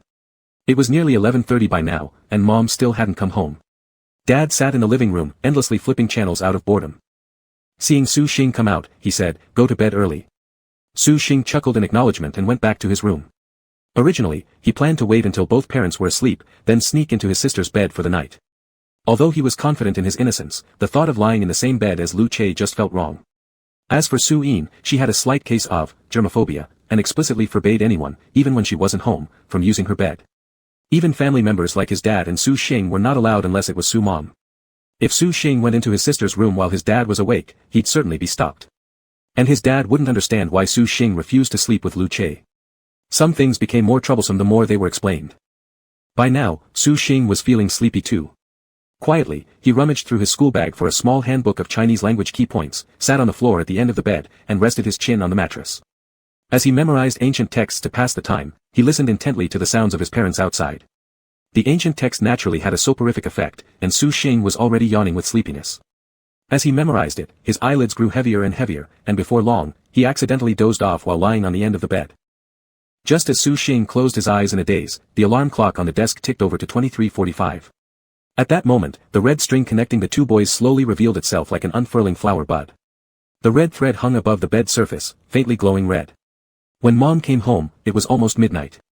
Dad asked where she had been in a hushed tone, not wanting to disturb Su Xing and their guest. By the time the big wall clock in the living room struck midnight and the hour and minute hands overlapped, the red string quietly vanished once more. The next day. At dawn's early light, Su Xing was awakened by a few deliberate but muffled coughs. Sitting on the floor with his arms and head resting on the bed surface, Su Xing's sleeping posture was surprisingly comfortable, letting him slumber all the way till sunrise. He woke up rubbing his eyes blearily and looked up to see Lu Che also sitting up, supporting himself. Although awake, Su Xing's reactions were still sluggish. He then heard Lu Che's raspy voice from the hangover, yet filled with tenderness. "Class monitor, you spent the whole night like this?" "I was just drunk, not bedridden sick." Su Xing blinked in confusion for a second, not fully understanding. He wiped his mouth with the back of his hand and said, "Nope." Su Xing ran his hand over the bed surface where he'd been lying, checking if he had drooled onto the mattress. Lu Che unzipped the sleeping bag and reached out, placing his hand against Su Xing's cheek. His thumb gently caressed Su Xing's face. Su Xing immediately bristled and exclaimed, "What are you doing?" He shrank back, avoiding Lu Che's hand, furrowing his eyebrows tightly. Lu Che merely wanted to rub his face. Su Xing had guarded him and slept hunched over at the bed's foot, leaving several crisscrossing red imprints on his face from his arm and the folded quilt cover. As Lu Che looked at Su Xing, his gaze was so gentle it sent shivers down Su Xing's spine. Chapter 19. Su Xing felt restless under Lu Che's intense gaze, not knowing what had made him so crazy. Irritated, Su Xing asked, "What is it?" Lu Che's eyes were filled with tenderness, and his raspy, magnetic voice softly said, "I was just thinking that you're really quite great."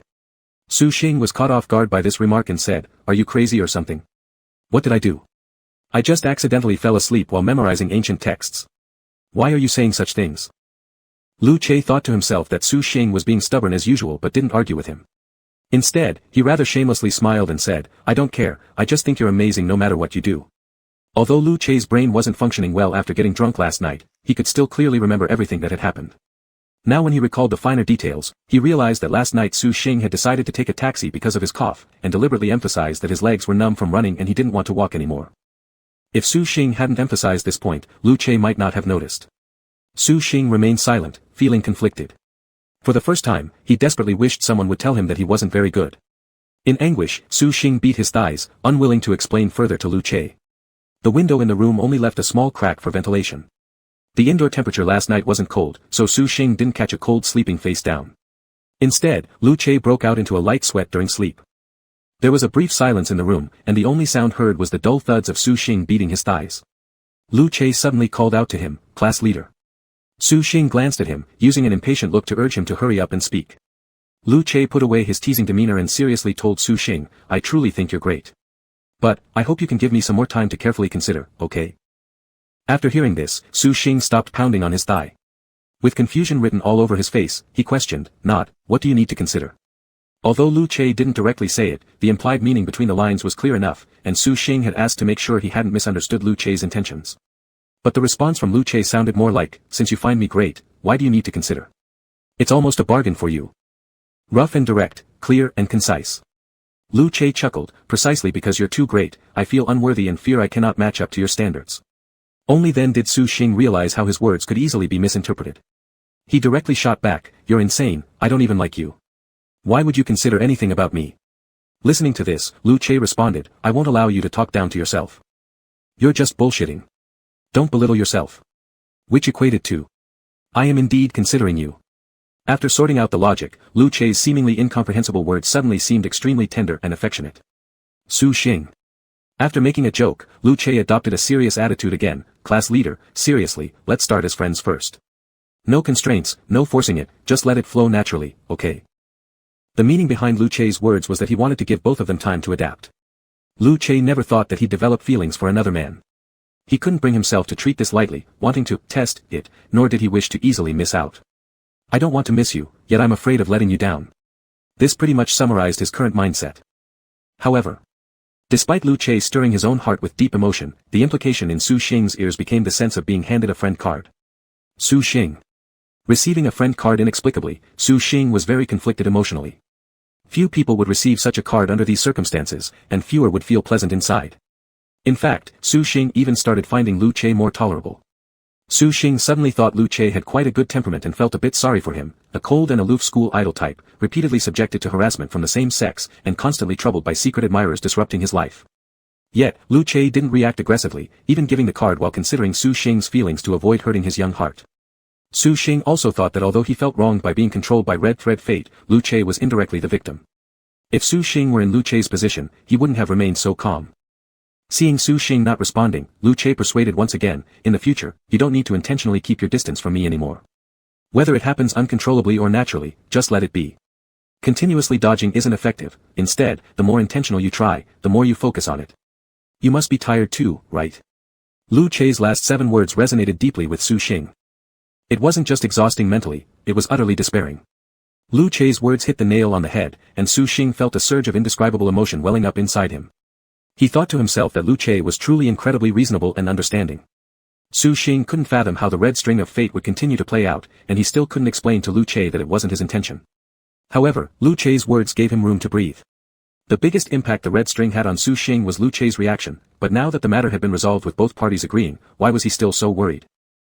As Su Xing's thoughts raced and churned, they eventually settled like dust falling back to the ground. Sitting on the floor, he tilted his face upward towards Lu Che, all unspoken words condensing into a single sentence. I suddenly think you're a really good person too. Lu Che chuckled at this, saying, if you think I'm good, mind lending me some clothes? I broke out in a sweat while sleeping, and I'd like to take a shower. Su Xing simply replied, sure. Climbing up from the floor, he rummaged through the closet for a set of athletic wear for Lu Che, then went outside to fetch fresh towels and a toothbrush from the storage cabinet. Lu Che took the bathroom to shower while Su Xing brushed his teeth in the washroom outside. Su's mother heard the commotion and woke early as well. Upon hearing that Su Xing's classmate had awoken, she went to the kitchen to prepare a pot of millet porridge. Last night, Su's father had mentioned it, so she kept it in mind.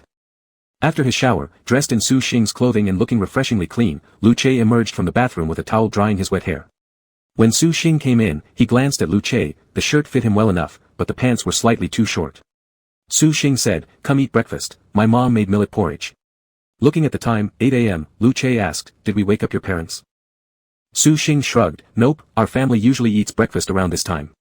Relieved, Lu Che finally eased. Mr. Su also got up, sitting in the living room watching TV. The sound of the morning news filled the air. Approaching, Lu Che greeted politely, Uncle, good morning. Mr. Su smiled, responding, morning. Feeling better? Nodding, Lu Che replied, much better after the nap last night. Sorry about disturbing you guys so suddenly. Not at all, Mr. Su responded, no trouble at all. Upon hearing this, Mrs. Su carried a pot of steaming millet porridge out from the kitchen, smiling brightly, are you hungry? Come over and have a bowl of porridge to soothe your stomach. Su Xing followed her, helping to get bowls and chopsticks. In front of elders, Lu Che was impeccably polite, saying, thank you, auntie.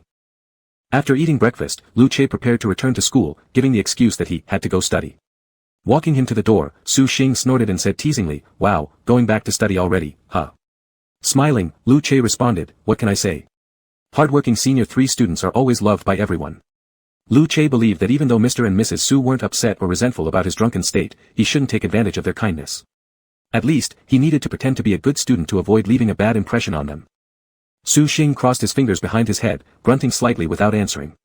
Even though Lu Che appeared carefree, his grades consistently ranked mid to upper in the class, especially in math and physics, where achieving high scores seemed effortless.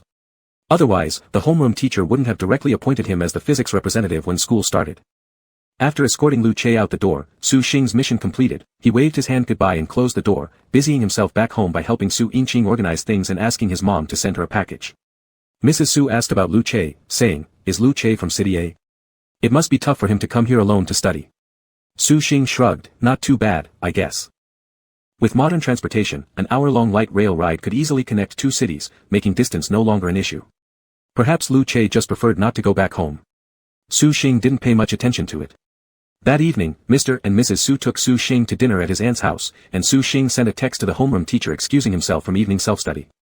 The next day. Early in the morning, Mr. Su drove Su Xing back to school. Su Xing happened to meet Xionghuan right at the school gate. They exchanged greetings before heading to the classroom together. Xionghuan was quiet, and Su Xing seemed distracted, leading to a silent walk. Upon entering the classroom, Su Xing was momentarily stunned. Familiar faces remained, but seats had been rearranged. "Wake up." Prince Tsong sat near the window row, waving his pudgy little hand at Su Xing. Su Xing turned toward the sound and made his way to the fourth row. His eyes inevitably darted toward the last two desks in the first row. The two people who originally sat behind him were now behind Tang Mian instead. Tang Mian also waved goodbye to Su Xing, saying, "Zinx ing, you have to remember me." Su Xing was just wondering why the seating arrangement was so chaotic. When he reached the fourth row, he saw Lu Che leaning against the wall by the window, his arms resting on the front and back desks. He held a small box of sweet milk in his hand, sucking on the straw. As soon as he saw Su Xing, he smiled and said, "Good morning, class monitor." Meanwhile, Fu Dai greeted someone behind Su Xing, "Good morning, Xionghuan." Su Xing. Xionghuan. Though Su Xing told himself to keep calm about Lu Che, when he came to class in the morning and discovered that Lu Che had suddenly become his rear desk neighbor, he felt a little awkward. Frowning, he asked, "Why are you sitting here?"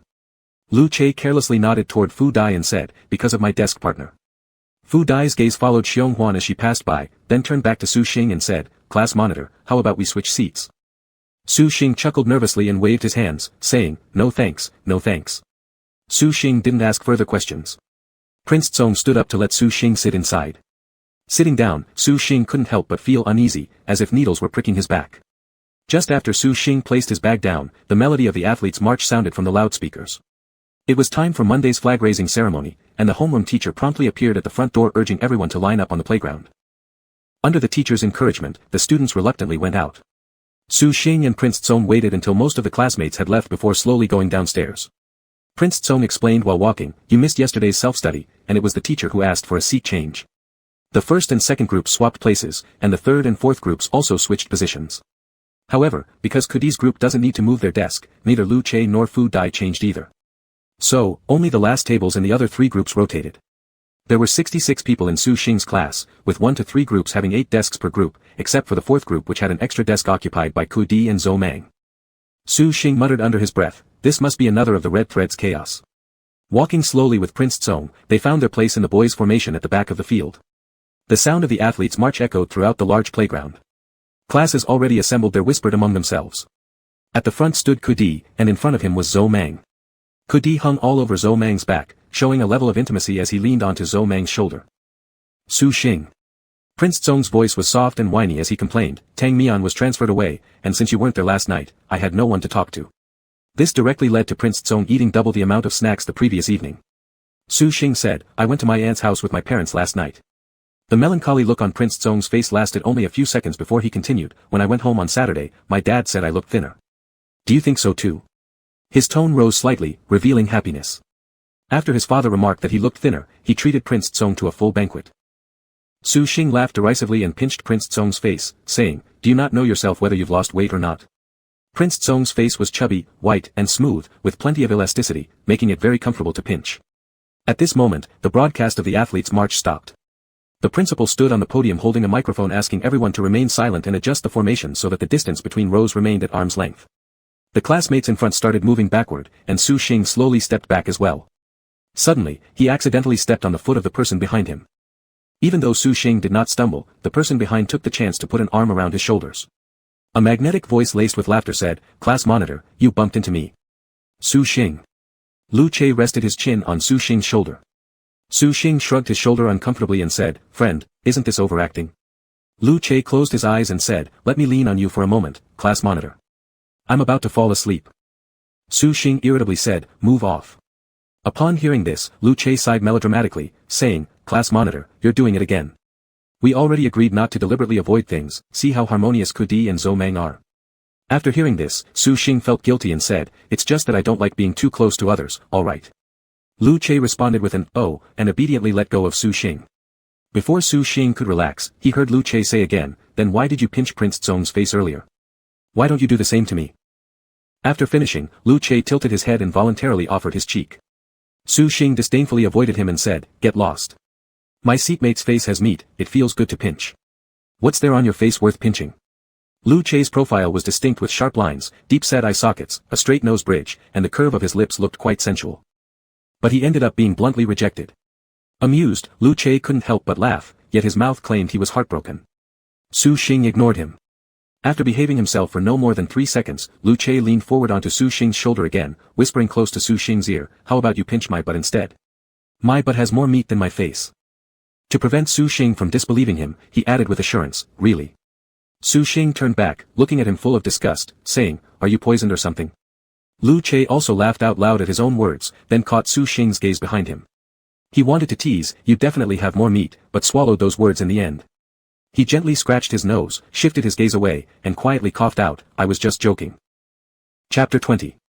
After the flag-raising ceremony, the principal finished his summary speech and then the vice principal in charge of discipline gave a supplementary speech. After that, under the direction of the vice principal, the students withdrew from the scene. There were 60 classes across 3 grades in the whole school, and they departed along 3 routes, leaving in the order of class numbers. The classes waiting to withdraw also all turned around, facing the teaching building opposite the flagpole. Lu Che had originally been standing at the back of the line, but now found himself at the front. Su Xing, following the vice principal's instructions, turned around, only to find that Lu Che was still facing him with no intention of turning. Bathed in the warm light of the rising sun, Lu Che's handsome face radiated as if he himself were glowing. Behind both adjacent classes were lines of female students, whose tender gazes all landed on him. But Lu Che's eyes were only on Su Xing. With arms casually crossed, disregarding the looks from others, Lu Che said to Su Xing, by the way, class monitor, which dormitory are you in? I'll return your clothes tonight. Su Xing replied, 307. Lu Che nodded approvingly, his upturned lips carrying a hint of a smile, and said, I washed them by hand. Aren't you moved? Su Xing. His first reaction was that the clothes might not have been cleaned thoroughly enough. Su Xing feigned, moved. Then he pushed Lu Che, turn around, don't get our class named and criticized. Only then did Lu Che obediently turn around. Su Xing's gaze paused for a second on his broad and solid shoulders, feeling a little jealousy inside. Back in the classroom. Su Xing sat in his new seat, enlarged the gap in the window slightly, took out a pen from his bag and prepared to write the morning test paper. All the classmates were back in their seats, with 1 or 2 getting up occasionally to fill cups with warm water at the podium. The homeroom teacher came in through the back door holding a stack of exam papers and several notebooks of various styles, placing them on Lu Che's desk and telling him, distribute them when class is over. Lu Che skillfully twirled the pen in his fingers, glanced at last Friday's spot-checked homework, and gave a nod. The homeroom teacher went to the podium and began organizing her lesson plan, having set aside more than 20 minutes for the daily practice of the early test. When most of them were about done, she said, did any of you notice anything different about today's classroom compared to before? Kudi answered enthusiastically, yes. The homeroom teacher asked him with surprise, what did you notice? Kudi said, my table is a bright spot. Homeroom teacher. Hearing this, Fu Dai, leaning back with his neck supported, curiously turned around and caught sight, just in time to see the butts of a row of origami cranes. Fu Dai couldn't help but laugh, damn, you're nuts. Kudi had picked up a roll of transparent tape from the ground earlier, and during those 20 minutes when others were immersed in writing the early test papers, he folded some colorful sticky notes into origami cranes. Other people's origami cranes raised their long necks and curled their tails, but Kudi didn't fold the tail, instead, he tore it into 2 legs and made them into a horse stance. Finally, he used the single-sided tape he found to stick the feet of the origami cranes onto his desk, arranging them into a row. Origami cranes of red, green, yellow, and blue comically held a horse stance, neatly lined up in front of him. Classmates around stretched their necks to take a look, even those sitting far away stood up for a better view. With great strength, Kudi lifted the sides of his desk, openly offering his artwork for everyone to admire. Homeroom teacher. The homeroom teacher had initially posed a question to draw the attention of the entire class, but all the limelight was snatched by Kudi. She was both annoyed and amused, scolding him with laughter in her voice, Kudi, sit down. Don't disrupt the class discipline. Kudi chuckled, all right, everyone's welcome to appreciate after class. The homeroom teacher had no choice, so she stopped being cryptic and directly said, look at the bulletin board behind Kudi and Zhou Meng, I arranged it myself on Saturday afternoon. Only then did Kudi twist his head to look, seeing a pink frame stuck awkwardly behind his head. Inside the pink frame was another cross-shaped one. In short, it was quite ugly. Kudi frankly showed his disdain. What is this? Too ugly. Homeroom teacher, Kudi, you're muted. Thank you. Before, when the homeroom teacher was still their subject teacher, she would mingle with them in the class QQ group, even taking on an administrator role. She often muted Kudi in the group. Kudi scratched his head and replied with a playful grin, aha. The homeroom teacher wasted no time and said, let's treat this as our class 7 wishing wall. I intentionally made it in the shape of a window, symbolizing the hope that I can open a new window for you all, and it's also my blessing to you. Everyone write down a goal and stick it up there, or send a word of blessing or encouragement to your future self on June 7th next year. Right after the homeroom teacher finished speaking, Fu Dai raised his hand. Fu Dai asked, Teacher, can we write love letters? The homeroom teacher was very open-minded but didn't want to directly encourage it, so she just said, if you want to write one, there's not much I can do to stop you, right? Fu Dai's lips curved slightly as his wish had already formed in his heart. The other students also understood each other silently, smiling without words, while some turned red in the corners of the classroom. Lu Che leaned on his cheek, waiting for the sticky notes from the front to be passed down. His gaze fell on the back of the person in front of him. The homeroom teacher picked out very cute sticky notes. They were the kind of dialogue bubbles that appeared in comics, black frames with white backgrounds, in a minimalist style. The entire class thought this little activity was very novel. They were curious about others' wishes but hesitated to openly jot them down themselves. The homeroom teacher added, don't forget to sign your names, no shyness, don't wimp out, follow your heart. Su Xing took a cloud-shaped sticky note. For a moment, he didn't have any ideas, but when he turned around and saw Wang Zizong immediately burying himself into writing after receiving his sticky note, Su Xing curiously leaned over and asked, what did you write? Wang Zizong's handwriting was surprisingly delicate despite his appearance, saying, if I don't get into my dream university, I'll lose 80 pounds, Wang Zizong, .. Su Xing chuckled and said, dream on. And he even drew an emoticon to act cute. Dream on. Wang Zizong grinned and said cheerfully, well, wishes should always be the most beautiful things, what if they actually come true? Su Xing rolled his eyes at Wang Zizong, then propped his chin and gazed out the window, pondering for a while before he wrote, after graduation, I hope every annual alumni gathering can be fully attended, Su Xing. As soon as Su Xing finished writing his wish, he heard a snicker from behind, the class monitor's wish sure is very class monitor-like, ah. Sitting at the back, Lu Che saw Su Xing pick up his pen and stood up leaning against the window. He was a bit excited inside, trying to find some subtle information related to himself from the class monitor's wish. Everyone being present every year could mean that the class monitor expressed in a reserved way that he wants to see him every year. Su Xing ignored Lu Che's teasing. The reason he suddenly wrote this sentence was because he remembered Su Yin talking to his mom during the summer break at home. Today at the graduation party, out of the entire class of 70 people, only more than 30 showed up. I guess the number will be halved again during next year's gathering. Graduation season was like a quick farewell where many people promised to keep in touch, but never did. Lu Che satisfied his curiosity, sat back in his seat, picked up a pen, spun it a few times, and then casually wrote on another sticky note, get a boyfriend, Lu Che. Fu Dai glanced back and laughed, ah Che, looks like you're even more eager than me. The two words, get a boyfriend, dominated the whole sticky note.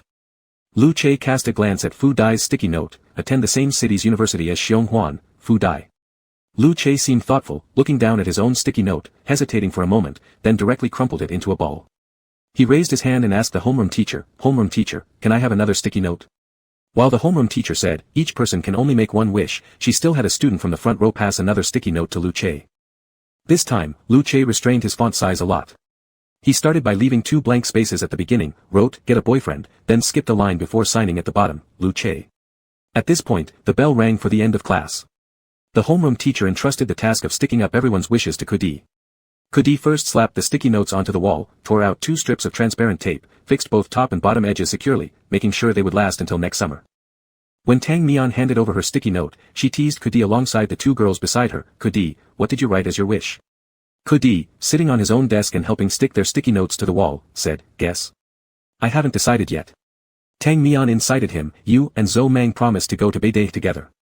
After hearing this, Kudi thought it was reasonable and grinned, exactly. Tang Mian and the 2 girls nearby exchanged amused glances without further comment. Lu Che and Fu Dai's sticky notes were also slapped on the wall by Kudi. Lu Che's was placed on the left, Fu Dai's on the right. However, at this moment, Kudi picked up Xiong Huan's sticky note without a careful look and directly stuck it on the left. Fu Dai frowned and said, no way. Also move my sticky note to the left. Kudi replied with an acknowledgement, then took a closer look and noticed the freshly pasted note read, no regrets for the past, no shame for the future, Xiong Huan.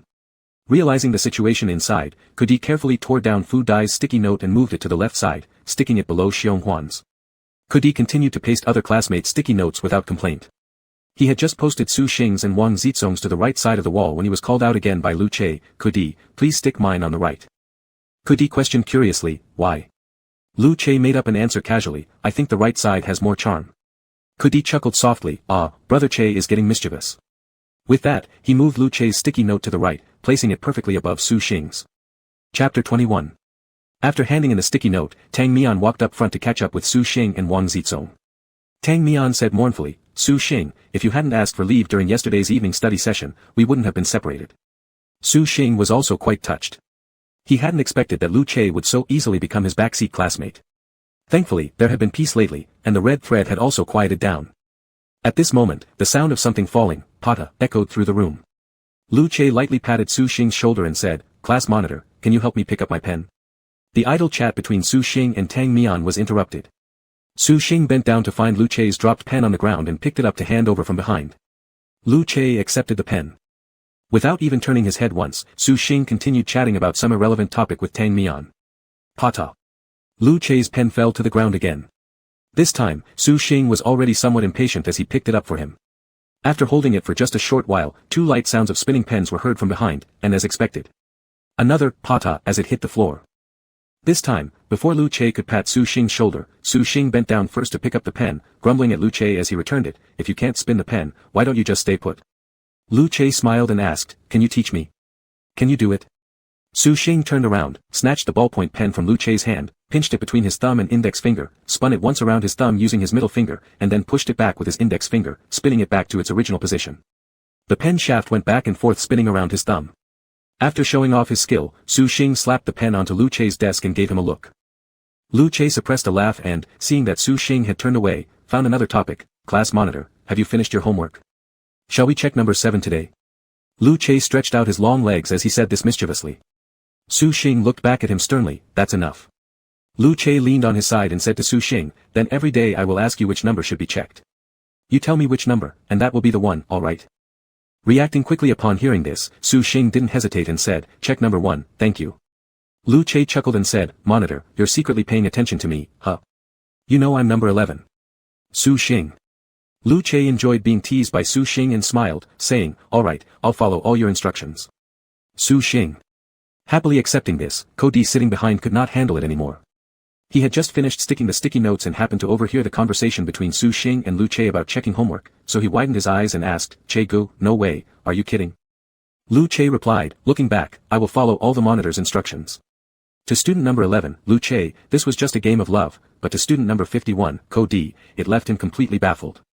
Cody couldn't figure out what spell Lu Che was under, so he decided to seek another target, looking pitifully at Su Xing and saying, "Monitor, this won't work." Just then, Zhou Mang came in, and Cody immediately turned around and rushed into Zhou Mang's arms to complain, "My darling Mang, the monitor is bullying me." Zhou Mang's brows furrowed slightly, asking, "What's going on?" Su Xing. He couldn't help but doubt the accuracy of the red thread. If his connection to Lu Che, who seemed to have no relation, could be tied by the red thread, he seriously doubted whether Lu Che knew his name before the red thread interfered, and yet Cody and Zhou Mang, who were gay to the point of blinding others, were supposedly straight. "Excuse me." As Su Xing fumed silently, a soft magnetic voice next to him called out, "My darling Xing Xing."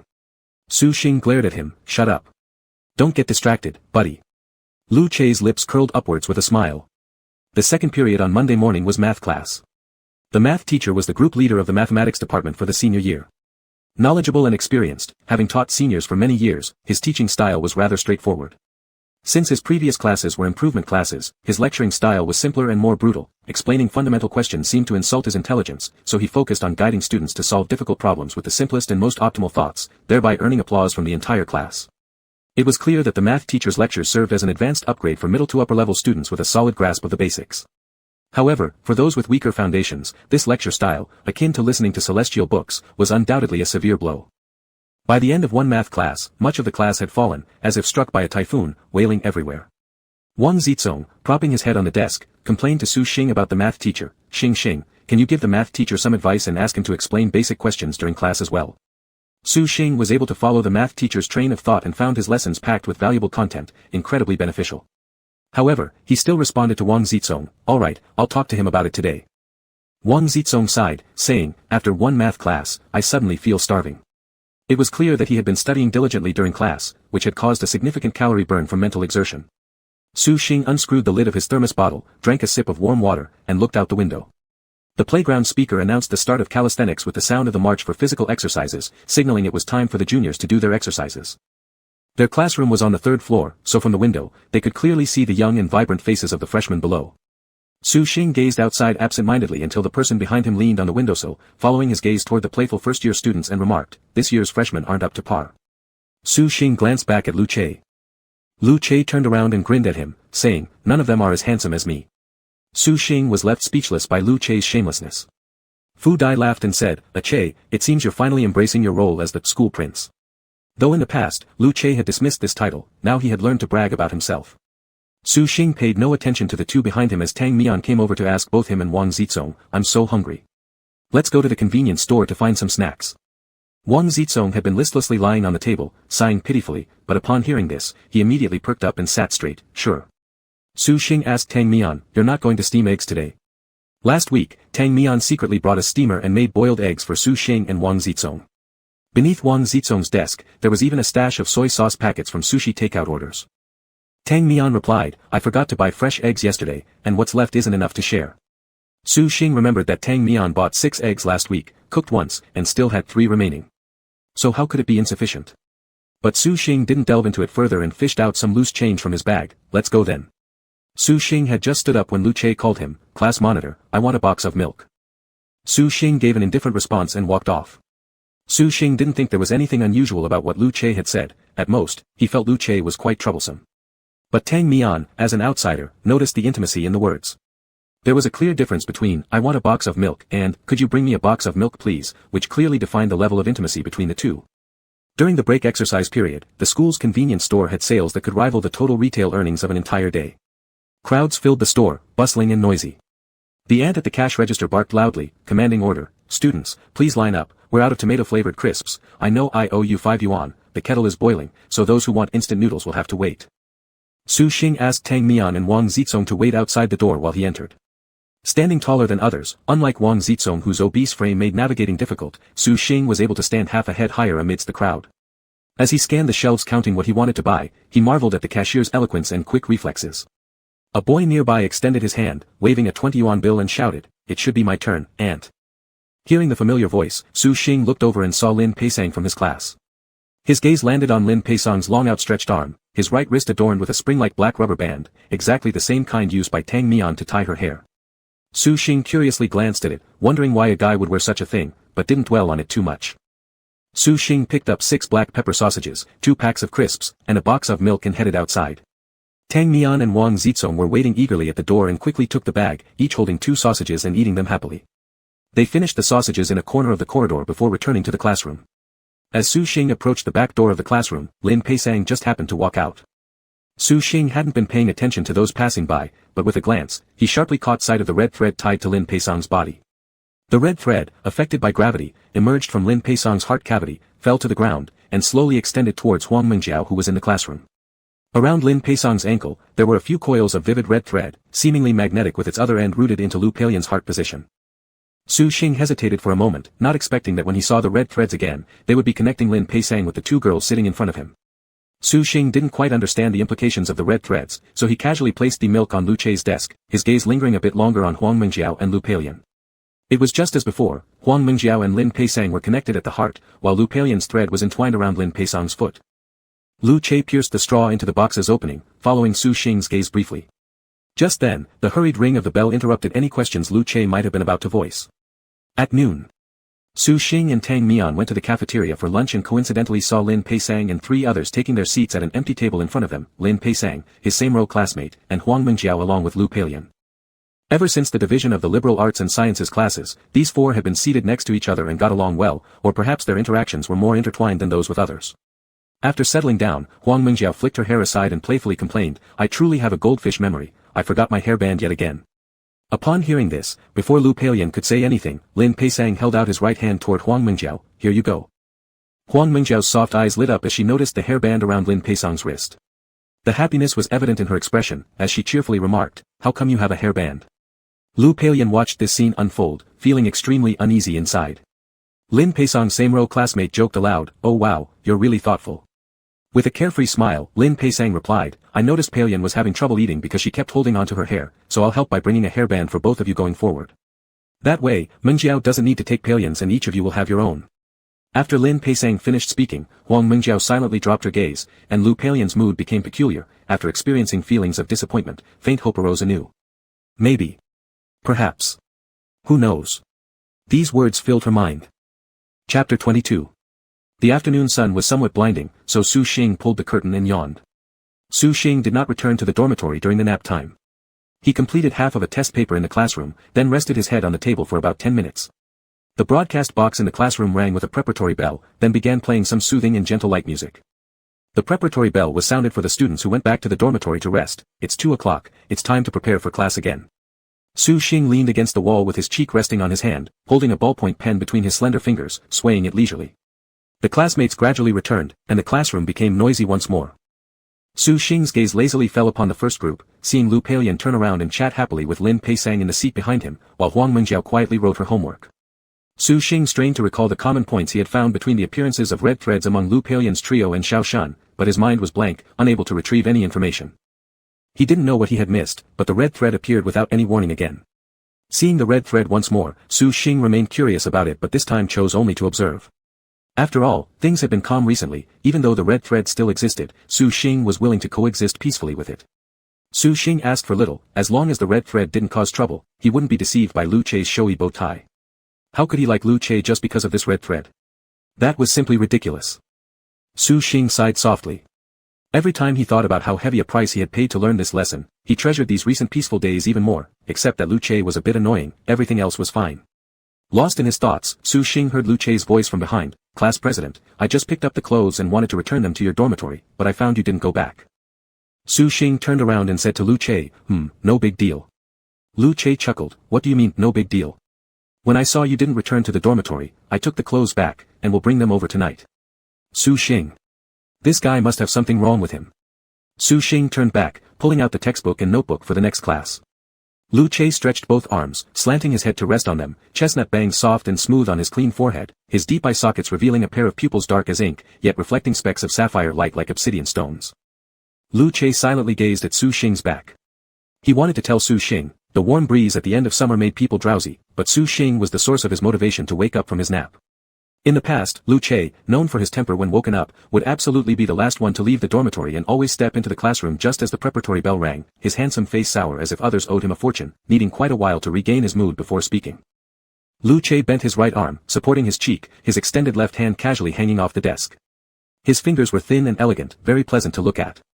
The tip of his left index finger moved slightly, gently flicking the creases of Su Xing's school uniform jacket every now and then. The movement was light, so light that Su Xing didn't notice it.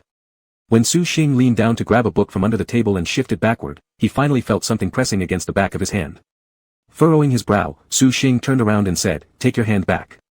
With an Lu Che didn't pull his hand back, instead shamelessly saying, you hurt me, quickly blow and rub it for me. Su Xing, go away. Lu Che loved teasing, even laughing when scolded. After 2 classes, just as Su Xing returned to his seat after filling his water bottle at the platform, Lu Che sitting at the back called out to him, saying he was hungry. Class president, do you have anything to eat? I'm hungry. Su Xing replied, no. Lu Che wouldn't let up, saying, I'm starving, so hungry that I only have the strength to call your name, Wuli Xingxing. Su Xing ignored him, if you're hungry, go downstairs to the small shop to buy something. At this moment, Wang Zizong, kind-hearted despite being plump, turned around and asked softly, I have beef jerky, yogurt, and mango strips. Do you want some? But Lu Che politely declined, no need, thank you. Su Xing pulled out a practice sheet, clearly hearing the conversation between the two. He snorted inwardly, thinking Lu Che was just looking for trouble, claiming hunger while being picky. It was understandable that he ended up starving. That morning, Lu Che joked that during the future surprise checks of physics assignments on Monday, Wednesday, and Friday, he would always consult Su Xing for approval. Although Su Xing immediately picked number 1, the pleading of Kudi annoyed Su Xing immensely, causing him to finally change it randomly to 3 and 8. When Yukankun came to submit her homework, she naturally started chatting with Kudi at the back row. Kudi, a few of us up front are pooling money together to order food delivery. Do you guys want to join in? Kudi, an outgoing person who got along well with everyone in the class, asked after hearing her words, what kind of food delivery? Yukankun then said, a Western restaurant. My desk partner said their dishes taste good, but since it's far away, the minimum order price is 100 yuan, so we're finding more people to join. Lu Che, do you want to take a look? Yu Cancun smiled brightly while looking at Lu Che. Lu Che was asking Su Xing for some candy at that moment. Upon hearing what they were talking about, he carelessly glanced at Yu Cancun and said, "No." Yu Cancun. Lu Che's reply was concise, even the word "no" was brief, yet his high and mighty campus heartthrob image remained intact. Fortunately at this point, Wang Zizong turned around from his seat in front and relieved Yu Cancun's awkwardness. With shining eyes, he asked, "What do they offer? Can I also join your group order?" Yu Cancun said, "Sure. I'll share the store information in our class group chat." After sitting back down, Yu Cancun immediately shared the merchant information in the chat group of Class 7. Under Wang Zizong's encouragement, Su Xing ordered a seafood baked rice dish. Seeing this, Lu Che interrupted again, "Class president, can you order one for me too?" Su Xing looked back and glared at him, saying, "Didn't you just say no?" Lu Che calmly said, "Of course not when it comes from others, but from you, I want everything." Su Xing. "Go eat, sure, thanks."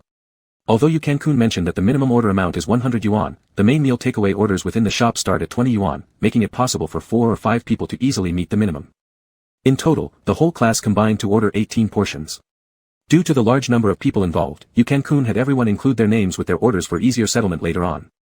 After school, instead of rushing towards the cafeteria after the bell rang, over a dozen people stayed in the classroom to chat idly while waiting for the delivery. Tang Mian also joined the fun by ordering a portion of baked rice. She sat across from Wang Zizong and teased him while Su Xing wrote his homework nearby. At 5 o'clock when class ended, the delivery was delayed for a long time. When Yu Cancun called the restaurant at 4:40 p.m. to expedite the order, the store replied that it had already been dispatched. The crowd waited restlessly. Kudi made a statement, "If it ends up tasting bad after all this waiting, let's give them 18 terrible reviews." Hearing about the 18 harsh reviews gave everyone else a laugh and eased some of the anxiety surrounding the wait. By the time the delivery arrived, it was nearly 6 o'clock. Yu Cancun and 3 boys went to the rear entrance of the school to pick it up. The 4 brought several large bags back into the classroom and distributed the meals according to the list collected in the class group. As a result, all 18 orders had indeed been delivered, except Prince Zong's snacks were separately packed, and there was one missing main dish, Su Xing's seafood baked rice, the only one in the entire class. Su Xing. Anyone would feel frustrated after being hungry for such a long time, only to find out that their delivery didn't arrive. But before Su Xing could respond, Lu Che spoke up first, asking, "How did this happen?" Lu Che wasn't exactly known for his patience. He approached wanting to check the receipt from the delivery, but that slip had already been torn off and discarded. Furrowing his brow, Lu Che turned back and asked Su Xing, "Do you want to have black pepper steak baked rice?" "You can take my order." Su Xing shook his head in refusal, "No need." Yu Cancun quickly said, "Then, shall we call the store and ask them to send another as soon as possible?" It was already 6 o'clock in the evening, right during rush hour, so expectations for the delivery speed were low. But the cafeteria would now only have cold rice and dishes left. Before anyone else could speak, Yu Cancun had already dialed the store's phone number. She walked to the door to answer the call. After chatting for a couple sentences, she looked back and asked, "The owner says they'll deliver it as soon as possible. Do you still want it?" Su Xing thought for a moment and said, "Yes, I'll wait." Lu Che glanced at Su Xing, walked to Yu Cancun by the door, and said, "Give me the phone." Su Xing returned to his seat, bearing the hunger while pretending not to care about the aroma wafting through the room. He continued working on his practice problems. Both Wang Zizong and Tang Mian offered to share their meals with Su Xing, but he declined. Su Xing sighed as he gazed at the gradually darkening sky outside the window. He felt very restless inside, having placed over a dozen orders and being the only one missed was more infuriating than discovering no seasoning packet in instant noodles. Though feeling quite upset, facing other people's concern, he still forced himself to smile and replied, "Not hungry, don't worry about it, it's fine." A rustling sound came from behind, and Lu Che called out, "Class president." Su Xing was chewing on a piece of chicken wing given by Prince Kong. He turned around to see Lu Che carrying out a bunch of food from under his desk, a row of Wangzi milk, a boxed sweet milk tea, a sticky rice cake, a yolk pastry, and a small box of purple sweet potato pastries. Lu Che said to him, "Have something first to fill your stomach. The delivery should arrive soon." Su Xing took it as Lu Che trying to console him but still thanked him for his kindness, "No need." Su Xing turned back and solved a math problem. Suddenly, he remembered something and looked back again. Lu Che was eating when he noticed Su Xing looking at him. So, he scooped up a piece of beef steak and stretched it toward Su Xing with an open mouth. "Ah." Out of reflex, Su Xing moved his body backward, avoiding Lu Che's attempt to feed him, and asked suspiciously, "Where did you get so much food? You were shouting hungry this afternoon." Lu Che didn't expect to be exposed, but he didn't feel awkward. He admitted it directly and frankly, "I was just playing around." Su Xing.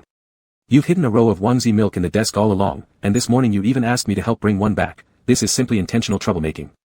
Su Xing took a deep breath, turned back, and continued doing homework for cultivation and self-cultivation. Su Xing had originally prepared himself to wait another hour for the takeout, but after only 10 or 20 minutes, Yu Cancun received a call, saying, the delivery has arrived. Upon hearing that, Su Xing stood up and said, alright, I'll go down to pick it up. The school's rear gate was not far from their teaching building. The main gate was usually closed, so there was no security guard watching it. Students would just take deliveries through the railings of the iron gate. It was almost 6:30 now, and there were few people along the way. When Su Xing reached the back gate, he saw a young man sitting on a mountain bike, with his long legs dangling above the ground. Seeing Su Xing, the man asked, are you here to pick up the delivery? Su Xing nodded, giving his phone number suffix, and said, seafood baked rice. The man laughed upon hearing it and handed over the takeout to Su Xing while praising him, young fellow, you really know how to spoil your girlfriend. Su Xing looked baffled, ah. The man explained, your call was answered by the boss's wife. After the call, she urged me to deliver the food to you quickly. Oh, and here's a total of 200 yuan, which is the price of 10 pasta dishes. You've already confirmed the order on the app, so I can only return this cash to you directly. Su Xing, bewildered, took the 200 yuan bills from the man and asked, I'm not the one who ordered this. I'm just picking it up for my classmate. What's going on here? The man was also startled for a moment before laughing, I thought the call was made by you. Haha. Only after listening to this restaurant owner's explanation did Su Xing roughly understand what had happened. Lu Che took Yu Cancun's phone and told the shop owner to hurry up with the delivery, then directly added 10 additional pasta dishes costing 20 yuan each onto the takeout order. After placing the order, Lu Che immediately confirmed receipt of goods, requesting only that the seafood baked rice be sent as soon as possible. When the call was answered, it was the shop owner's wife. After taking the call, she exclaimed happily with her youthful heart and rushed to command the kitchen to speed up cooking the seafood baked rice. She then specifically instructed the boss himself to drive over and make the delivery. Before leaving, the boss wife mentioned that there would surely be traffic jams, so she shoved a mountain bike into the boss's hands, instructing him to ride the bike for the delivery. After explaining, the boss asked, my wife gave me a task, can I ask you something? Stunned, Su Xing responded hesitantly, what? The boss said, that classmate of yours. Is he handsome? After asking this question, the boss himself wanted to cover his face. If he hadn't been worried about traffic jams, the boss wife would definitely have squeezed herself into the passenger seat right now, coming personally to look. Su Xing hesitated for a moment and replied awkwardly under the waiting gaze of the boss, he is handsomer than me. Hearing this, the boss couldn't stop laughing and commented, then he must be very handsome. Su Xing forced a laugh, thanked the boss, and headed towards the teaching building with the takeout. When climbing the stairs, Su Xing inadvertently glanced down at the receipt attached to the takeout. In the remarks column, several bold characters caught his attention. My wife is starving and wants to break up with me, please send it as soon as possible. Su Xing. With complex emotions, Su Xing returned to the classroom, where the other students had already finished eating their takeout.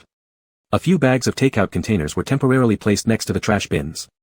Walking back to his seat, Su Xing slapped the receipt and the 200 yuan bills onto Lu Che's desk. Without turning his head, Su Xing said, the boss returned the money to you. Lu Che glanced at the receipt for the 10 orders of pasta and leaned forward to ask, are you mad?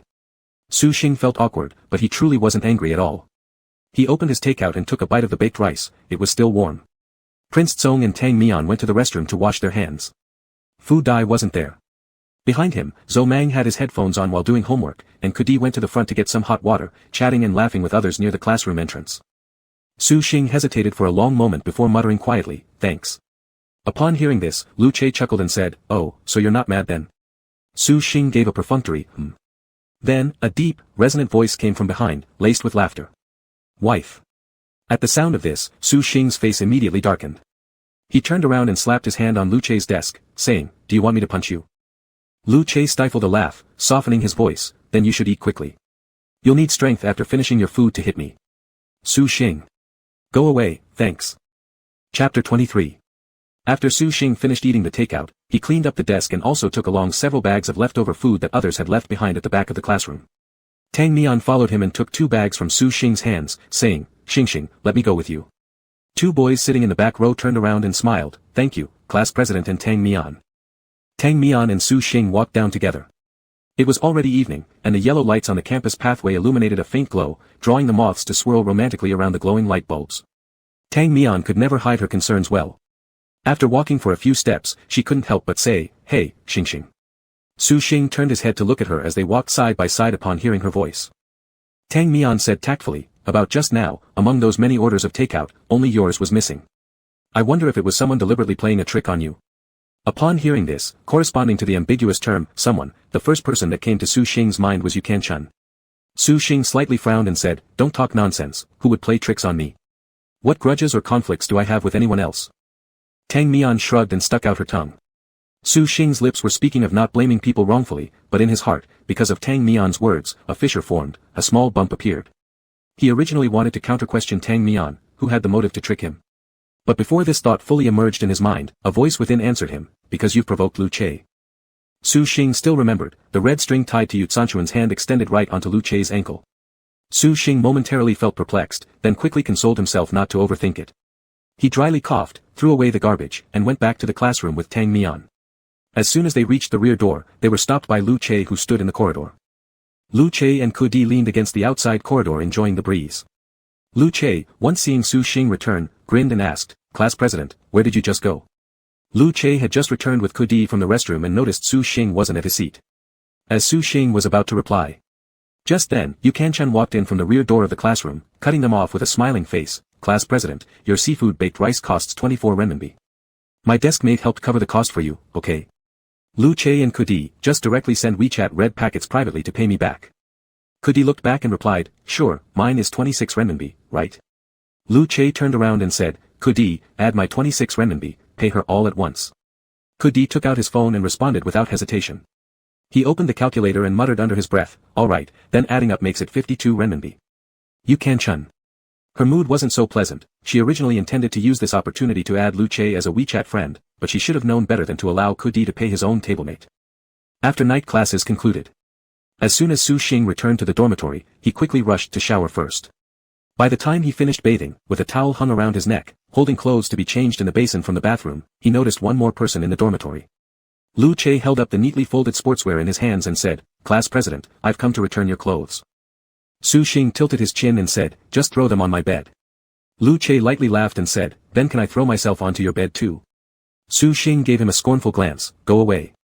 Lu Che chuckled, placed the clothes at the head of Su Xing's bed, and his eyes followed Su Xing's movements. Su Xing had clear and clean eyebrows and eyes. His eyelids may lean toward being double-folded, but supported by the lower eyelid flesh, his two eyes seemed both large and spirited, bright like studded stars. His nose was high-bridged, and his nostrils were small and delicate. The upper lip arched attractively, while the lower lip carried a slight touch of fullness, appearing biteable. Su Xing didn't notice Lu Che's gaze. He carried his clothes to the balcony outside, sighing while preparing to scrub them. The dormitory didn't allow washing machines, and summer school uniforms were lightweight and breathable, a quick scrub wasn't strenuous. But winter truly was unbearable. In the winter, Su Xing only washed his underwear in the dormitory, packing the rest of his clothes to bring home on weekends to wash via the washing machine. While Su Xing squatted on the balcony rubbing clothes, Lu Che also came over naturally and picked up the towel around Su Xing's neck, wanting to help dry his hair. Su Xing resisted, tilting his neck backward and frowning, No, what are you doing?" Lu Che squatted in front of Su Xing and smiled, saying, "Why are you being polite with me?" Su Xing refused outright, "Not necessary. Go take your shower quickly." "What time is it?" Su Xing's gaze landed on Lu Che's school uniform, and his socks were still covering his sneakers. It was clear that he had come over to this dormitory right after returning, without even changing his shoes. It was already 11:30 p.m., and all the residents of Su Xing's dormitory were rushing to take showers before the lights turned off. After being urged by Su Xing a few times, Lu Che finally went back to his own dorm slowly. The next day. The sun was blinding, and the weather felt a bit stifling. During morning self-study, Su Xing finished writing the early test paper for the daily practice and paused to rest his wrist. Suddenly, he heard a low scolding voice behind him, "Put your phone away quickly." That was Ku Di's voice, full of tension and anxiety. Out of curiosity, Su Xing turned around slightly and caught a glimpse but hadn't moved his gaze toward the rear seats yet when he saw outside the steel fireproof door at the back of the classroom, the head teacher of grade 12 stood quietly there. The classroom door was transparent, and the head teacher could see every move inside clearly. Many students doing sneaky things suddenly noticed someone standing by the back door and were startled. And Fu Dai, who had been playing with his phone under the desk, upon being reminded by Ku Di kicking his chair leg, hastily hid the phone, scratching the back of his head as if deep in thought over a difficult problem. Fortunately, it was just a false alarm. The head teacher was well known across the entire school. The graduating class from this year even gave the teacher an impressive nickname, Mobile Phone Terminator. After all, the teacher held the record for confiscating 20 phones in 1 week at the school, and including past graduates, the number of people who had their phones confiscated by him could stretch 3 rounds around the campus if they held hands. After the first class ended, Fu Dai sighed, "Holy cow, I was so scared earlier." Ku Di was holding an English vocabulary book, turning the page seriously and suggesting to Fu Dai, "I think you can say something else, like, oh shit, just really scared me." Fu Dai ignored this strange suggestion and stared at the back door of the classroom. He still felt unsettled about the guidance counselor who would always appear noiselessly by the back door. Fu Dai said, I need to figure out a way. The sunlight in the mornings would always shine through the transparent glass of the back door, disturbing the last desk in the second row. A block of irregular quadrilateral light patches fell onto the student's desk, illuminating half of his face. To avoid the glare, he had no choice but to block it with a book.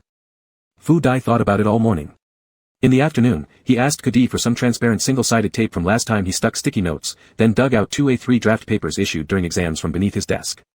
Under the guise of benefiting classmates, he stuck the 2 pieces of draft paper sized like test sheets, one up and one middle, attaching one higher on the outer side of the door, the other on the inner side, leaving only the space below the classroom door unattended. He thought, would the teacher really squat down to spy secretly just to check the class? Fu Dai chuckled at imagining such a scene. If the teacher was really this devoted, he'd have to capture the moment even at the risk of having his phone confiscated. It would make a good memory for his senior year. After sticking the paper on the door, Fu Dai grabbed a pen, enthusiastically writing 3 lines on the draft paper outside the door. Name, sunshade cover. Purpose, to block the sun, please do not tear it off, thank you for your cooperation. Notes, welcome teachers for hall inspection, when inspecting, please gently lift from below upwards, try to be as quiet as possible, thank you for your cooperation and understanding, give you a little heart red heart. Kudi followed behind to watch, laughing so hard he couldn't straighten up, damn, how talented you are. Fu Dai proudly said, now we can counter-surveil. As long as someone flips the paper outside, the light patch will flicker, and we'll notice someone at the door immediately. Su Xing returned from the office and happened to see Fu Dai finishing writing at the back door, then walking back to his seat looking satisfied. He glanced at the classroom back door. Su Xing walked behind Kudi and returned to his seat. Kudi sighed, speaking of our grade 12 head teacher, I was once caught smoking in my sophomore year, such a heartbreaking memory. Fu Dai asked, what happened? Kudi rested his chin in his hand, sighing and said, in sophomore year, Guche and I smoked in the staircase on the top floor. When the head teacher arrived to raid them, Kudi thought they were done for, but at least he would have Lu Che by his side. Result, when the head teacher just reached the corner of the staircase, Lu Che leaned on the railing and jumped down effortlessly, landing gracefully and walking off as if nothing happened, leaving Kudi blinking his little beady eyes dumbly. He wanted to clap and praise Lu Che's good moves, but it was inopportune. Both the head teacher and Kudi could only stare open-mouthed. Fortunately, Kudi had to represent the school in a city-level competition then, so he was lightly punished, sentenced to cleaning the sports students' changing room for a week. Because of this incident, Kudi got mocked plenty by other sports students. In their group, there were many who smoked or drank alcohol. Although the grade head teacher frequently went to the boys' toilet to catch students smoking, the sports students sat in the training field puffing away while teachers saw them but turned a blind eye. Only Coach Gua, who was responsible for their training, would kick them and shout, throw your cigarettes away. They obediently threw them away, and the next day replayed the same scene, getting their nicotine fix after just receiving that not-so-painful kick. Over time, this reached an oddly stable state, as if smoking on the training field was their way of releasing pressure, something even the teachers tacitly approved of. After listening to Kudi recount these old stories, Fu Dai laughed heartily, praising, amazing, ache. Lu Che lost his usual air of self-satisfaction. His first reaction was quickly explaining to Su Xing, those were the stupid things I did back in my sophomore year, man, I'm trying to quit smoking now, class monitor. Lu Che appeared like a repentant little wife, making Kudi and Fu Dai burst out laughing. Faced with Lu Che's sincere eyes, Su Xing felt puzzled inside. Why was he so eager to clear himself? Is he worried about me reporting him to the teacher? As the class monitor, Su Xing indeed had the duty to report various situations to the teacher, but snitching wasn't something he did. Su Xing made a few symbolic comments. It's definitely better if you can quit, Kudi, you should quit too. Kudi sighed, this is spiritual nourishment, where's the easy quit when you've seen how ever since Ake started quitting, he's been spaced out, trembling fingers, not even able to play around with his pen tricks anymore, it makes me feel terrible. Heartbreakingly sad. Leaning against the wall, Lu Che gave a humorless chuckle. He was now constantly circling around the class monitor, who cares about spinning pens anymore. At this point, Zhou Mang, who rarely spoke, also raised his head to join in, persuading Kudi, smoking will affect your cardiorespiratory function, if cardiorespiration doesn't keep up, speed won't improve. How many times has Coach Gua told you to cut back on smoking and drinking, do you know? In the circle of sports students, there was a popular saying, smoking affects 800 m lung capacity, drinking limits explosive power, referring to both habits affecting athletic performance, and yet Kudi indulged in both. Kudi chuckled and collapsed into Zhou Mang's arms, saying, I smoke half a pack every day and still run the 800 meters in 2.04, that's even without spiked shoes which can push me to 2.02, no big deal, I promise to meet Wooly Mang Mang at North Physical Education Institute next year. The sticky notes of Kudi and Zhou Mang were stuck side by side on the left half of the bulletin board behind them. Meet at the North Physical Education Institute 2018, Kudi. Meet at the North Physical Education Institute 2018, Zhou Mang. Actually, Zhou Mang was forced to write this by Kudi after endless cajoling. Su Xing disliked Kudi's nonchalant and evasive attitude. Relatively speaking, Lu Che was much more aware. Su Xing glanced at Lu Che, turned back, and cherished the last few minutes of break time, resting his forehead slightly on the table. The classroom was sweltering hot, but there was a gentle breeze outside the window. Everyone opened their windows partially from front and back to let the breeze blow through, except Lu Che left most of the air intake for Su Xing, keeping only a small crack for himself. Fu Dai initially joked with Ku Di and didn't pay much attention, until he realized his window here was practically sealed shut, thus demanding, open the window, I'm gonna die of heat. Hearing this, Ku Di lifted his head from the English vocabulary book and smirked, you're gonna be roasted alive. Fu Dai mock insulted back, go die. Propping his cheek with one hand, Lu Che said lazily, twirling the pen slowly while smirking carelessly, it's too windy outside, we can't open the window. Fu Dai looked exasperated, you're not suggesting you're cold, are you? Lu Che continued leisurely turning the pen barrel, his lips curving upward as he replied absent-mindedly, nope, I'm worried my hair will get messy. Fu Dai. Chapter 24. After the second period on Wednesday morning, the senior 3 grade gathered on the large playground for morning exercises. In every class, there are always 1 or 2 students who take the break time exercises very seriously, while the rest just muddle through, swinging their arms and legs in a random fashion. Su Xing was somewhere in between, he swung his arms and legs earnestly, not just making random gestures. After the morning exercises ended, Su Xing and Tang Mian squeezed into the snack shop to buy 6 black pepper sausages. They slowly ate 2 each and then carried the other 2 back to the classroom for Wang Zizong. Back in the class, before Su Xing could hand the bag of sausages to Wang Zizong, he was intercepted by Lu Che from the row behind. Class monitor, are these for me? Lu Che stretched out his hand with confidence. Su Xing reflexively hid the bag behind his back and coldly said, you're overthinking it. Lu Che, huh? Then Su Xing placed 2 sausages in front of Wang Zizong and affectionately patted his plump shoulder, smiling, desk mate, I bought these for you. Eat them while they're hot. Wang Zizong gratefully accepted the bag. Upon hearing this, Lu Che felt aggrieved, leaning on the desk and pulling at Su Xing's clothes pitifully, class monitor, I'm hungry too. Su Xing freed his clothes and Lu Che continued to complain about being hungry. Annoyed, Su Xing slapped the table, stood up, turned around, and pushed Lu Che back a little, get out of the way. After pushing Lu Che aside, Su Xing rummaged through a bunch of snacks in Lu Che's desk drawer and lined them up in front of him. With a stern face, he asked, what hunger? So many snacks and your mouth is still open. Su Xing thought this guy just loved to make trouble unreasonably. Lu Che laughed and said, can I trade these snacks for Wang Zizong's sausage? Su Xing. Is this guy crazy? Wang Zizong quickly said, sure. Both sausages are for you, I'll just take a box of Wansi milk. Lu Che unwrapped a transparent pack of Wansi milk, gave a box to Wang Zizong, and traded it for a black pepper sausage, saying seriously, one will do. Su Xing looked over his shoulder and saw Wang Zizong and Lu Che complete their fair trade. Supporting his chin, he gazed out of the window with almost rolled eyes. At that moment, the person behind him reached across his shoulders and put a box of Wansi milk on his desktop. Su Xing glanced at the milk, turned back, and looked at Lu Che. There was Lu Che, biting into the black pepper sausage, grinning at him, it's for you, you don't need to trade. Su Xing. I didn't say I wanted it either. Su Xing hummed slightly and responded, alright, thanks. He casually pulled out the small straw that came with the box, inserted it into the hole, drank a sip. The Wansi milk was sweet. After the third period ended, Jiang Jiza walked to the rear door of Class 7, glanced inside, and seeing Lu Che and others there, directly entered through the back door. Ku Di leaned against Zhou Mang's shoulder eating sunflower seeds. Seeing Jiang Jiza approach, he waved and greeted him, hey, come find my bro. Jiang Jiza stretched lazily and smiled, nope, I'm here for your sweetheart. Then turning to Zhou Mang, he said, Zhou Mang, did you finish the Chinese practice workbook pages 57 to 60? Zhou Mang looked up and said, done. Happy upon hearing this, Jiang Jiza borrowed the workbook to submit to the Chinese teacher. Lu Che, hearing his name mentioned, turned back. Initially unfazed, but recalling how Su Xing had been rather concerned about Jiang Jiza earlier, he started to become alert. Jiang Jiza stood next to Ku Di's seat, waiting for Zhou Mang to dig out the workbook from under the desk to lend him. He yawned, and his absent gaze fell on the wall plastered with sticky notes. Out of curiosity, he asked, what is all this? The first thing Jiang Jiza saw was Lu Che's sticky note, written with forceful strokes that read, couple up. Jiang Jiza laughed after reading, what's this? The dating corner for single men and women? Ku Di glanced back and explained, that shows how shallow you are, this part is our Class 7's wish wall. Jiang Jiza perfunctorily replied, oh. His gaze rested on an elliptical dialogue box sticky note on the right side of the wall, to my future self, may you gather more courage in the rest of your life, Xiao Shun. Jiang Jiza took the Chinese practice book from Zhou Mang and his gaze accidentally landed on Xiao Shun's sticky note. He repeated the sentence silently in his mind twice. Jiang Jiza murmured to himself, what kind of courage is this? Ku Di, hearing this, responded, courage is C-E. He even helpfully spelled out the word for Jiang Jiza. Jiang Jiza chuckled and praised, looks like Zhou Mang has been reinvigorating lately. You're actually being dragged along by him into studying. Kudi grinned, our dear Mang Mang has always been awesome.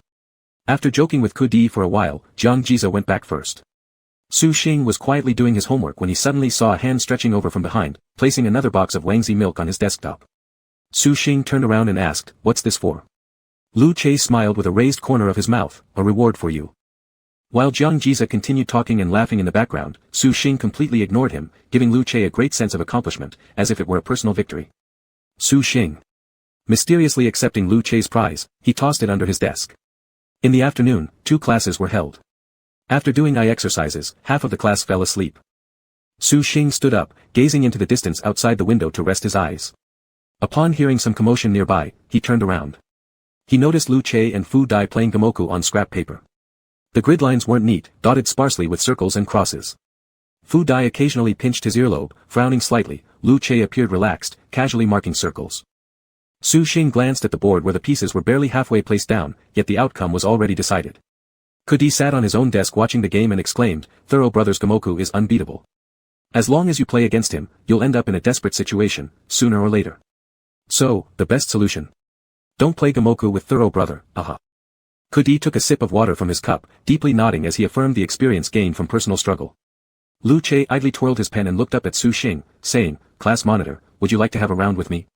Su Xing found what Kudi had said earlier quite unimpressive.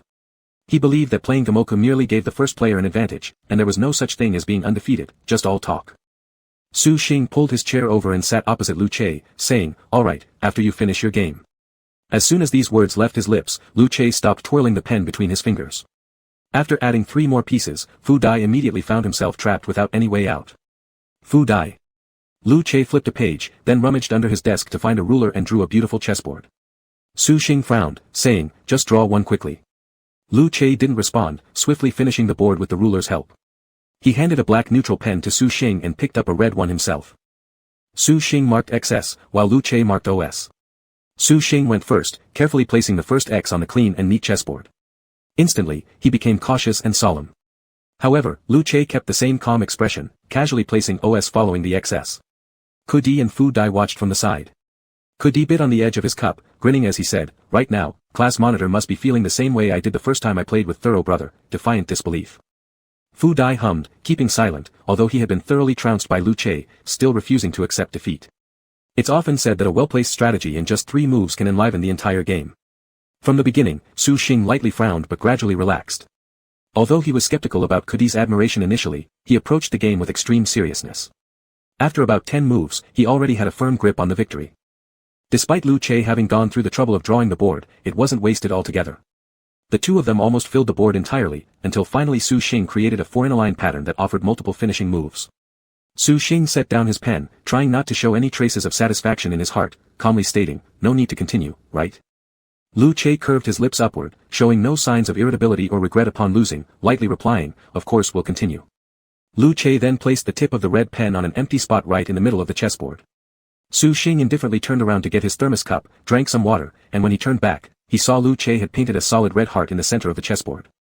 Su Xing. And that wasn't the end. Lu Che used the pen to connect the red pieces into a heart shape on the chessboard, perfectly encircling the heart in the middle. Fu Dai. This scene felt unsettling enough to warrant a report. Kudi. Truly, worthy of Brother Thorough, who managed to lose creatively. Lu Che tore off the page of rough paper, handed it to Su Xing, and said, Class monitor, I lost to you, this is a souvenir for you. So far, I've only lost to you. Su Xing stared at the piece of paper in Lu Che's hand. If it weren't for Lu Che's perfectly sincere expression, he would almost have overlapped him with the girl who once gave him a love letter. Su Xing came back to his senses and refused outright, you'd better keep it as your own memory. You're not even the first person I've beaten in Gamoku. After saying that, Su Xing turned around and sat properly. Not long after. The bell signaling class time rang. When the teacher walked into the classroom and turned their back to write on the blackboard, that person directly slipped the page under Su Xing's desk. A low, magnetic voice murmured close to Su Xing's ear. Lu Che whispered softly, I can't renege on my promise now that you've won. Su Xing. Chapter 25. The last class on Wednesday afternoon was PE. During the free activity time, Su Xing sat on a 3-step iron frame platform beside the playground. He rested his cheek on his hand, watching with a complicated heart the dazzling person playing basketball on the court. Lu Che, tall and long-legged, smoothly maneuvered the ball past his opponent, then leaped up to shoot. The basketball plunged forcefully and accurately into the hoop, shaking the net until it rattled. A gentle breeze lifted his hair and the edges of his clothes. His handsome face gleamed under the last light of the sunset. His silhouette had sprouted in countless young girls' hearts. Years later, he would still be that ever-brilliant fantasy in others' reminiscences of their burgeoning youth. However, in Su Xing's eyes, Lu Che was nothing more than a bothersome troublemaker. Su Xing thought that Lu Che's recent actions were strange, but fundamentally it might all be due to the red thread. Su Xing let out a silent sigh. At this moment, his peripheral vision caught sight of the red thread. Tang Mian and Lu Peilian walked over. The latter smiled as she whispered something into Tang Mian's ear before leaving first. After bidding farewell to Lu Peilian, Tang Mian approached the stand where Su Xing was sitting. Tang Mian smiled brightly as she hummed an off-key song, Xing Xing, my dear Xing. Su Xing gave a disdainful huff and asked her, where have you been? Tang Mian sat down next to Su Xing, tapping her calf, and replied, I went to work as a confidant sister. Do I need to answer your romantic doubts for you? This caused Su Xing to genuinely show a look of disgust on his face as he scoffed, you? And a confidant sister? You didn't even catch the last train of puppy love, okay? Don't go around misleading people. Tang Mian immediately became and said, hey, how can it be misleading? Although I haven't been in love, love story plots are all the same. Watching too many has allowed me to summarize patterns. Thinking of the red thread tied around Lin Peisong's ankle that Lu Peilian fiddled with, Su Xing furrowed his brows and asked, were you just guiding Lu Peilian? Su Xing knew Tang Mian well. She always supported the idea of, don't secretly admire someone, confess your feelings, and acted accordingly. However, if the red string wasn't a trick, then Lu Peilian's confession was bound to result in hurt. Tang Mian, not really guidance, just mutual sharing of views on love among women. Su Xing, alright. Tang Mian added, let me ask you this, if you like someone, would you choose to confess your feelings? Su Xing responded absent-mindedly, it depends on the situation. I think it's a bit early for me to consider this problem. I'm more curious about how one confirms they have fallen for someone else. Su Xing felt that he might be missing an emotional nerve. Among his peers, he could also be considered a popular boy. But perhaps because of the many choices he faced, he never held any special feelings for those who actively showed interest. Love is an immortal proposition, celebrated from ancient times to the present day. Su Xing had also read countless beautiful poems like Wishing for a Devoted Heart, Never Parting Till Gray Hairs. Yet, he had never had the thought of holding hands together and growing old together, toward anyone. Tang Mian leaned forward, resting on her knees and turning her head to smile at Su Xing. When you really like someone, there won't be time or rationality left for you to distinguish if it's real or not. Your body and mind always lead ahead of rationality. For instance, when it gets cold, you remind her to add more clothing. When it gets hot, you ask if she wants some ice cream. When you see the moon tonight round and bright, you want to share it with her. If you detect hidden dangers, you step in front of her voluntarily. If you find an amusing video online, your first reaction isn't to save it, but to share it with her. As Tang Mian spoke seriously, Su Xing initially prepared to mock her words, but ended up marveling at them instead. Su Xing thought for a moment and said, when I see funny videos online, I indeed tend to collect them first. Tang Mian giggled, saying, wow, I suddenly wonder what kind of person will make you fall head over heels in the future. Su Xing shrugged indifferently, adding, I think I'll need to resort to blind dates in the future. After speaking, he couldn't help but add sarcastically, hopefully, I won't run into you at the blind date gathering. Upon hearing this, Tang Mian swung her arm and slapped Su Xing's thigh, laughing and scolding him, roll. Su Xing laughed along. Su Xing and Tang Mian chatted aimlessly for a while. Then, Tang Mian ran off to play shuttlecock with others. When Su Xing looked at the basketball court again, he quickly realized that Lu Che was no longer on the field. Su Xing thought that it wasn't him being too focused on Lu Che, but rather that Lu Che himself was just too noticeable. However, not long after, Su Xing saw Lu Che walking over to him with his hands behind his back. Su Xing didn't evade Lu Che's gaze, instead, he calmly waited to see what Lu Che was up to. As Lu Che got closer, he suddenly held out his hands. Lu Che was holding 2 ice creams, from the 5 Sheep brand, one chocolate-flavored and the other taro-flavored. He offered them to Su Xing and asked, do you want one?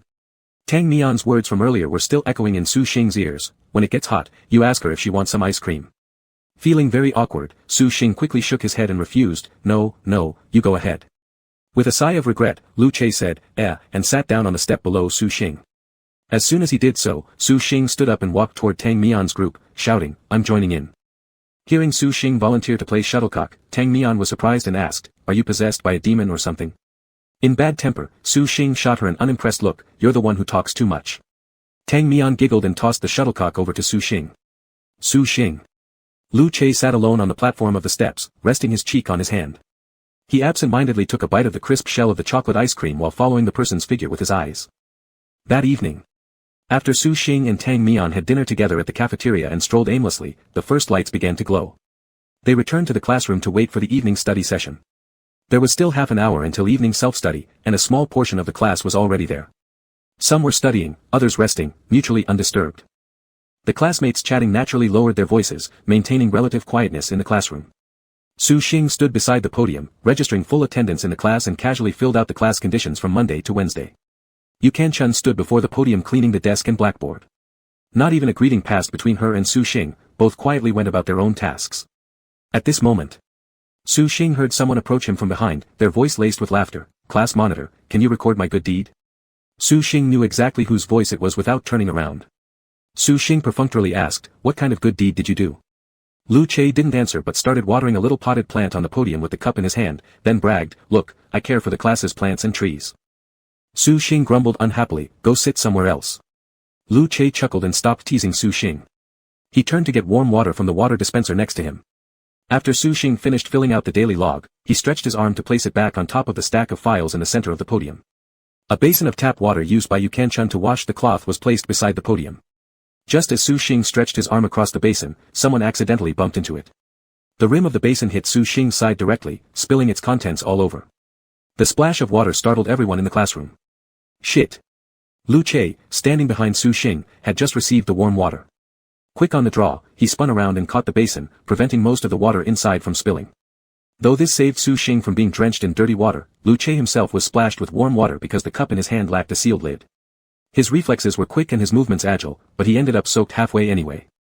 In an irritated tone, Lu Che snapped, recalling the attention of others, "Can't you be more careful?" This comment was aimed at Yu Kanchun. The water in the basin was now muddy and opaque, with particles of chalk dust floating up and down.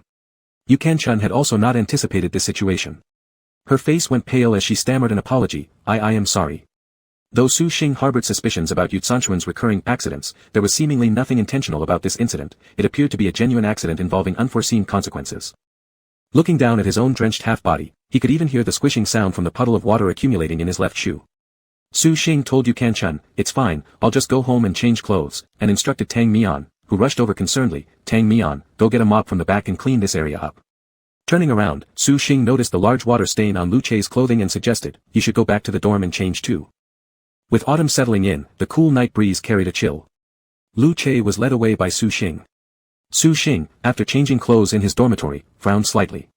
The words that Tang Mian had spoken felt like a thorn, secretly pricking inside his sweater. Every time he wore it, he felt the irritation, yet when he touched the sweater, he could not find the exact source of the prick. Tang Mian said, "I'm wondering if someone might be deliberately messing with you." In Su Xing's subconscious, Yu Kanchun was intentionally targeting him. But he had no evidence at all. Su Xing sighed and thought, what is Yu Kanchun up to, automatically assuming me as a rival for affection? How does she possess such keen insight, especially since there's really nothing going on between him and Lu Che? And even based on their interactions in class, Yu Kanchun had already concluded that something was off about the two of them. Then what about Kudi and Zhou Mang? When will Kudi's girlfriend show up? Su Xing was left speechless. After much contemplation, he ultimately decided to attribute all the problems inexplicable by reason to the issue of red threads, predestined relationships. After changing his clothes, Su Xing hesitated a moment, then still went to room 311 to look for Lu Che. He stood at the door of room 311, knocked lightly, and heard Lu Che's voice saying, "Come in." Su Xing turned the doorknob and opened the door, only to see Lu Che shirtless, with a towel hanging around his neck, sitting on the lower bunk slowly drying his hair. Upon seeing Su Xing, Lu Che greeted him with a bright smile, "Welcome to room 311, class monitor." Su Xing, accustomed to the behavior of male dormitories where shirts were often discarded, glanced straight and asked, "Are we going back to the classroom?" At the sound of this, Lu Che flopped onto the bed and squirmed into the blanket, saying, "Oh, I wish to skip class and not go to evening study session." Su Xing responded nonchalantly, "Then just skip it, like you haven't done this plenty of times before." Since sophomore year, when registering full attendance records, Lu Che's name had always been a frequent visitor under the categories of absence and early dismissal. Lu Che lay on the bed, his deep eyes gazing intently at Su Xing, like the brightest stars in the night sky, unwavering as he whispered softly, "It's different now." Su Xing stood next to the bunk bed, looking down at him and asked, "What's so different? Have you realized that you should focus now that we're in senior 3? Lu Che chuckled mischievously, "Nah, I want to skip class, but I want to see you more." Su Xing exasperatedly questioned, "Where do you learn these weird remarks from?" Lu Che grinned sheepishly, "Probably once a knot in my heart untangles, my thinking and awareness unconsciously improve as well." Su Xing had no response to Lu Che's relentless mischief, sighing irritably, "Roll over and go back to class if you feel like it, I'm leaving first." After uttering those words, Su Xing turned and walked away. The person behind hurriedly picked up his clothes and followed, saying, "Wait. Wait for me, class monitor." Chapter 26. When Su Xing and Lu Che returned to the classroom one after another, the preparatory bell for the evening study session had already rung. Xiong Huan's desk mate took leave and did not come for the evening study, so Tang Mian ran over with her books and test papers to take the seat. When Fu Dai noticed this, he regretfully urged her, "Tang Mian, go back to your own seat. Or how about we switch seats?" Though Tang Mian wanted to be desk mates with Fu Dai and Lu Che, she didn't have the courage. She relied on Xiong Huan's support and said to Fu Dai's threat and temptation indifferently, "What are you urging for? Do you think you're taking a horse for a walk?" Xiong Huan turned around and said a word to Fu Dai, "Stop fooling around." Fu Dai immediately listened obediently. Wang Zizong didn't have dinner with Su Xing and others after school in the afternoon today. Instead, he went outside the school to pick up a package. After getting the package, Wang Zizong returned directly to the dormitory and happily unpacked a snack bundle, carrying a big pile of snacks into the classroom to share with others. Wang Zizong handed 2 packs of pineapple honey dry to Tang Mian and then passed an entire box of milk-flavored white chocolate to Su Xing, smiling and saying, "Xing Xing, this is your favorite milk-flavored white chocolate candy." Wang Zizong's pale and rosy face was filled with joy as thick as meat, showing 2 small tiger teeth, and the dimple at the corner of his mouth was especially sweet.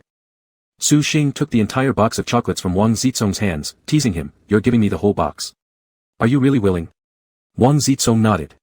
Tang Mian ruthlessly exposed him, "Zizong just temporarily entrusted this box of candy to you for safekeeping. It will still end up in his belly eventually." Upon hearing this, Wang Zizong shyly blushed slightly, raised his chubby little hand, and promised earnestly, "No, I promise this time I will eat less." Just as Su Xing was about to reply to Wang Zizong, "Eat your fill," someone behind them cut in. Lu Che asked, "Isn't this the candy that the class monitor likes? Does the class monitor also like it?" Su Xing felt there was something strange about Lu Che's question. Su Xing didn't like sweets, and milk-flavored white chocolate certainly wasn't his favorite either.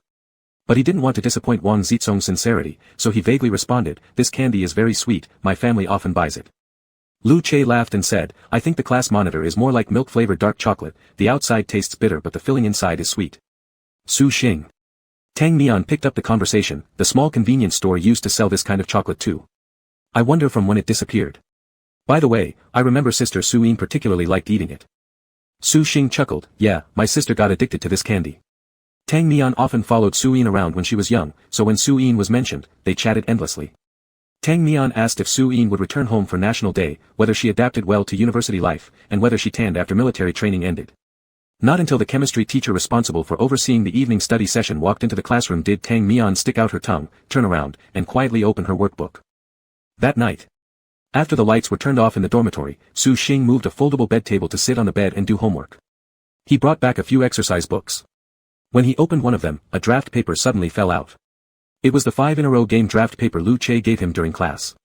The paper was folded in half. Su Xing unfolded it with a complex mood. Black and red circles and crosses covered the page in a slightly messy order. The red heart drawn in the center was particularly prominent, and the connected hearts made the whole page appear tidier. The desk lamp cast a warm yellow light, gently spreading across the slightly yellowed draft paper, adding a sense of ambiguity. The longer Su Xing looked, the guiltier he felt, feeling each red circle on the chessboard resembled a heart shape. Was Lu Che possessed by a spirit? It shouldn't be, it mustn't be. Su Xing frowned lightly, just thinking of throwing this hot potato away, when suddenly the roommate in the upper bunk poked his head down and asked Su Xing, "Class monitor, did you bring back the English weekly issue distributed today? I want to borrow it to check the answers."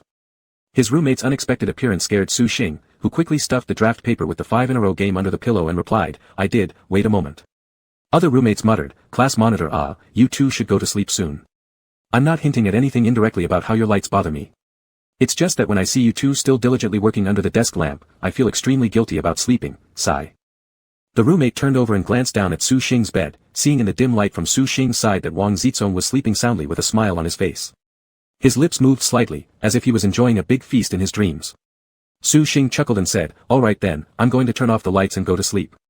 After Su Xing finished speaking, he quickly turned off the lights and went to sleep with the 5-in-a-row game draft paper hidden under the pillow, thinking of throwing it away after waking up the next morning. The following morning. The early morning class was soporific, and the English teacher, noticing the students yawning one after another, said, "Let's have a student come up and answer some questions." Upon hearing this, like magic pills, everyone suddenly became alert, pretending to be calm as they lowered their heads to flip through their books, making every effort to avoid meeting the eyes of the English teacher. Kudi had been dozing off, but upon hearing the teacher, he immediately woke up from his nap, wiped his saliva, and sat up straight. The English teacher's gaze lingered on Kudi, making him feel extremely uncomfortable.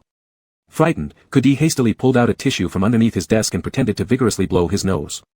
Typically, teachers wouldn't call up a student who was blowing his nose to answer a question because both parties would be busy. How could they interrupt him just to have him stand before the class while blowing? Thanks to this clever killer move, Kudi had dodged quite a few classroom calls.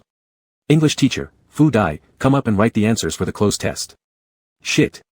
The called Fu Dai muttered complaints under his breath, unhappily waiting as Zhou Mang threw him an issue of the English Weekly from beneath the desk. Just then, they heard the English teacher call another name, Xiong Huan, come write the answers for the 3 reading comprehensions. Hearing this, the entire class suddenly began to stir.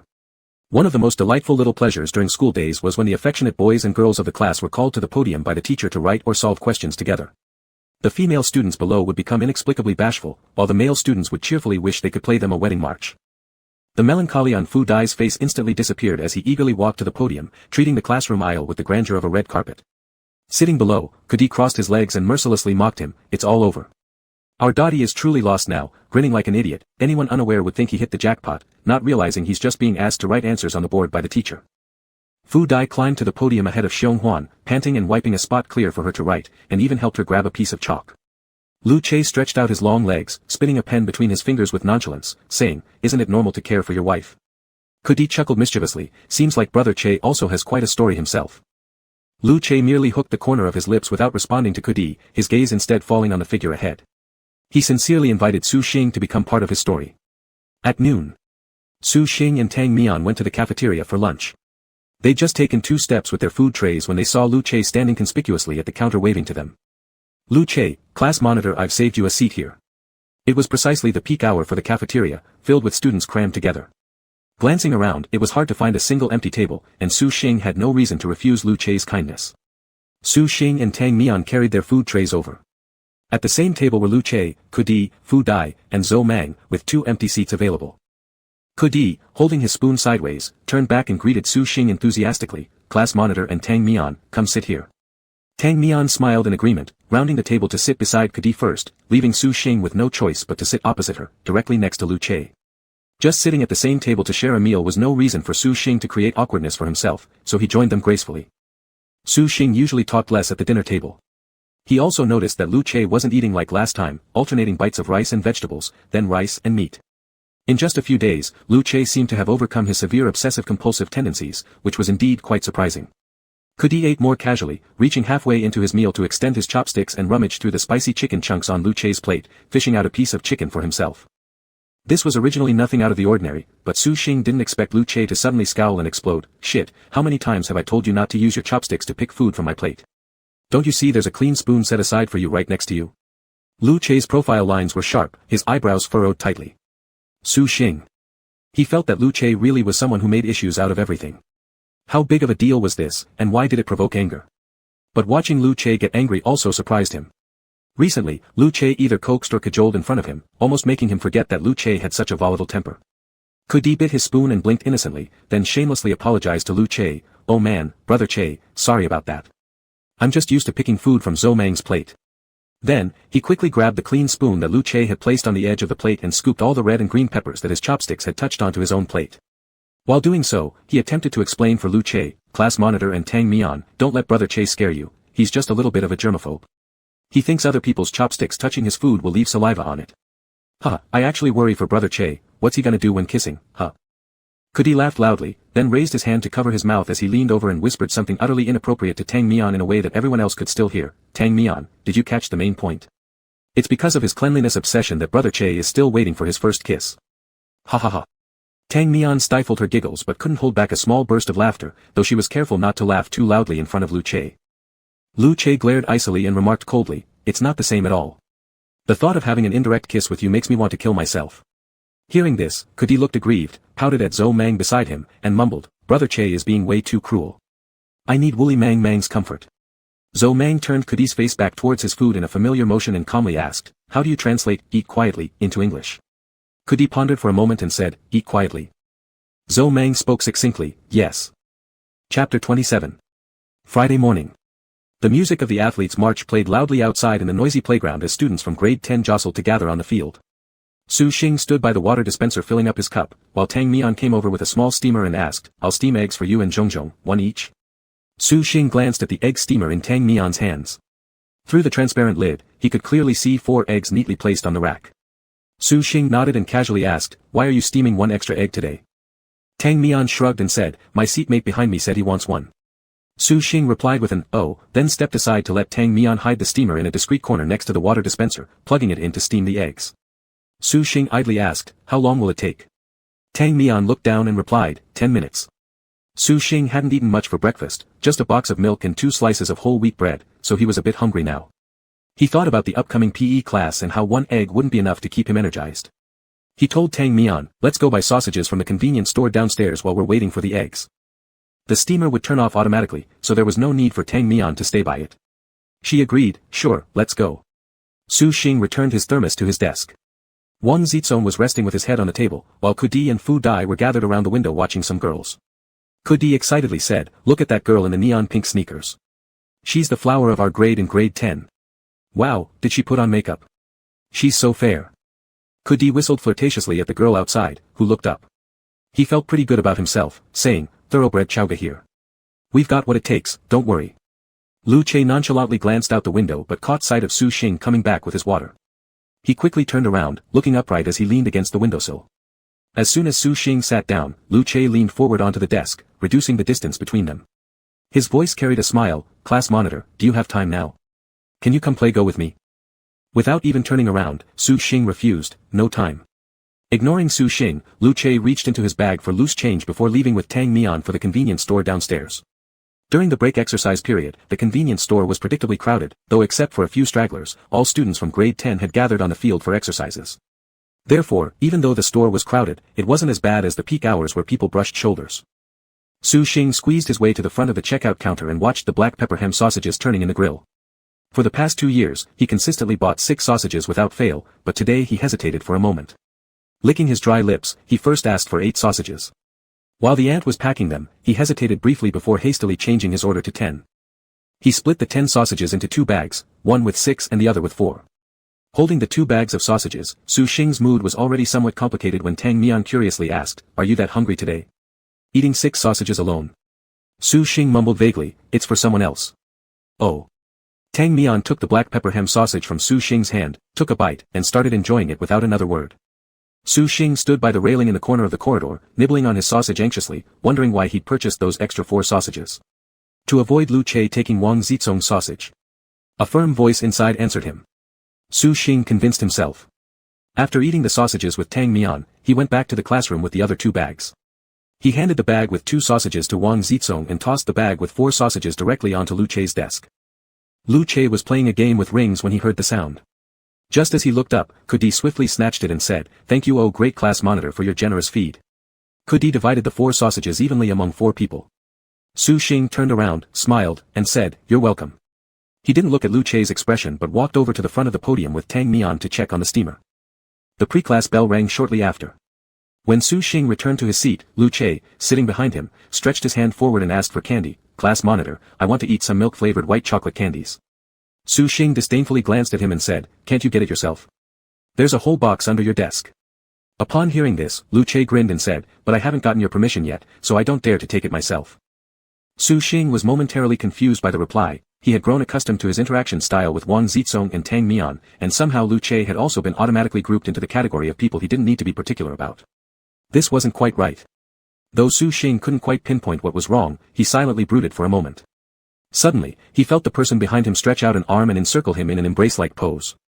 Lu Che, having received the verbal permission he sought, said, "Then I'll help myself."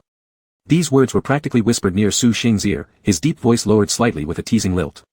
Lu Che clearly understood Su Xing's tendency to get prickly, so he didn't push his luck further, using the excuse of taking the candy as a brief opportunity to hug Su Xing before quickly stepping back after grabbing the sweets. He happily peeled off the chocolate wrapper and popped the candy into his mouth while chatting away, saying, "Why is it so sweet?" Suppressing his complex feelings, Su Xing lacked the energy to even turn around and glare at Lu Che. He dug out his books and notes from under the desk to force himself back into focus on the upcoming lesson material. The 4th class of the morning was PE. Under the leadership of their sports committee member, Kudi, the whole class finished their pre-class warm-ups and then handed over to the PE teacher to assign today's tasks. According to the PE teacher's plan, long-distance running training would begin this period. The teacher first let the boys run 1 lap around the track, followed by the girls joining them for 3 laps. The inner loop of the back playground was a standard 200-meter track, meaning the girls would run 600 meters, and the boys 800 meters. In later classes, the exercise volume would gradually increase. The endurance test revealed Zhou Mang maintaining a steady lead as he completed the race first, followed closely by Lu Che and Kudi. Su Xing consistently stayed towards the rear of the group, keeping pace alongside Wang Zizong. Later, they were overtaken by many classmates, including even Tang Mian, the stereotypical otaku girl, highlighting how slow Wang Zizong was. Maintaining steady breathing throughout the run, Su Xing still managed to encourage Wang Zizong, "Come on, there's just half a lap left." Wang Zizong clenched two small fists on his chest, beads of sweat breaking out on his forehead, gritting his teeth as he focused all his strength on pushing forward. Wang Zizong thought he was running fast, but in reality, his steps remained small and sluggish. At that moment, Su Xing noticed a slim silhouette ahead whose steps grew increasingly light and unstable, her speed dropping steadily. After observing for a bit, Su Xing quickly ran forward when he saw the girl about to fall, managing to catch her in time. Only then did Su Xing realize that her face was deathly pale, her lips devoid of color, prompting him to urgently support her off the track to rest. The PE teacher rushed over and, seeing her condition, remarked, "It's probably low blood sugar. Quickly take her to the medical room to rest and give her some glucose water to replenish her energy."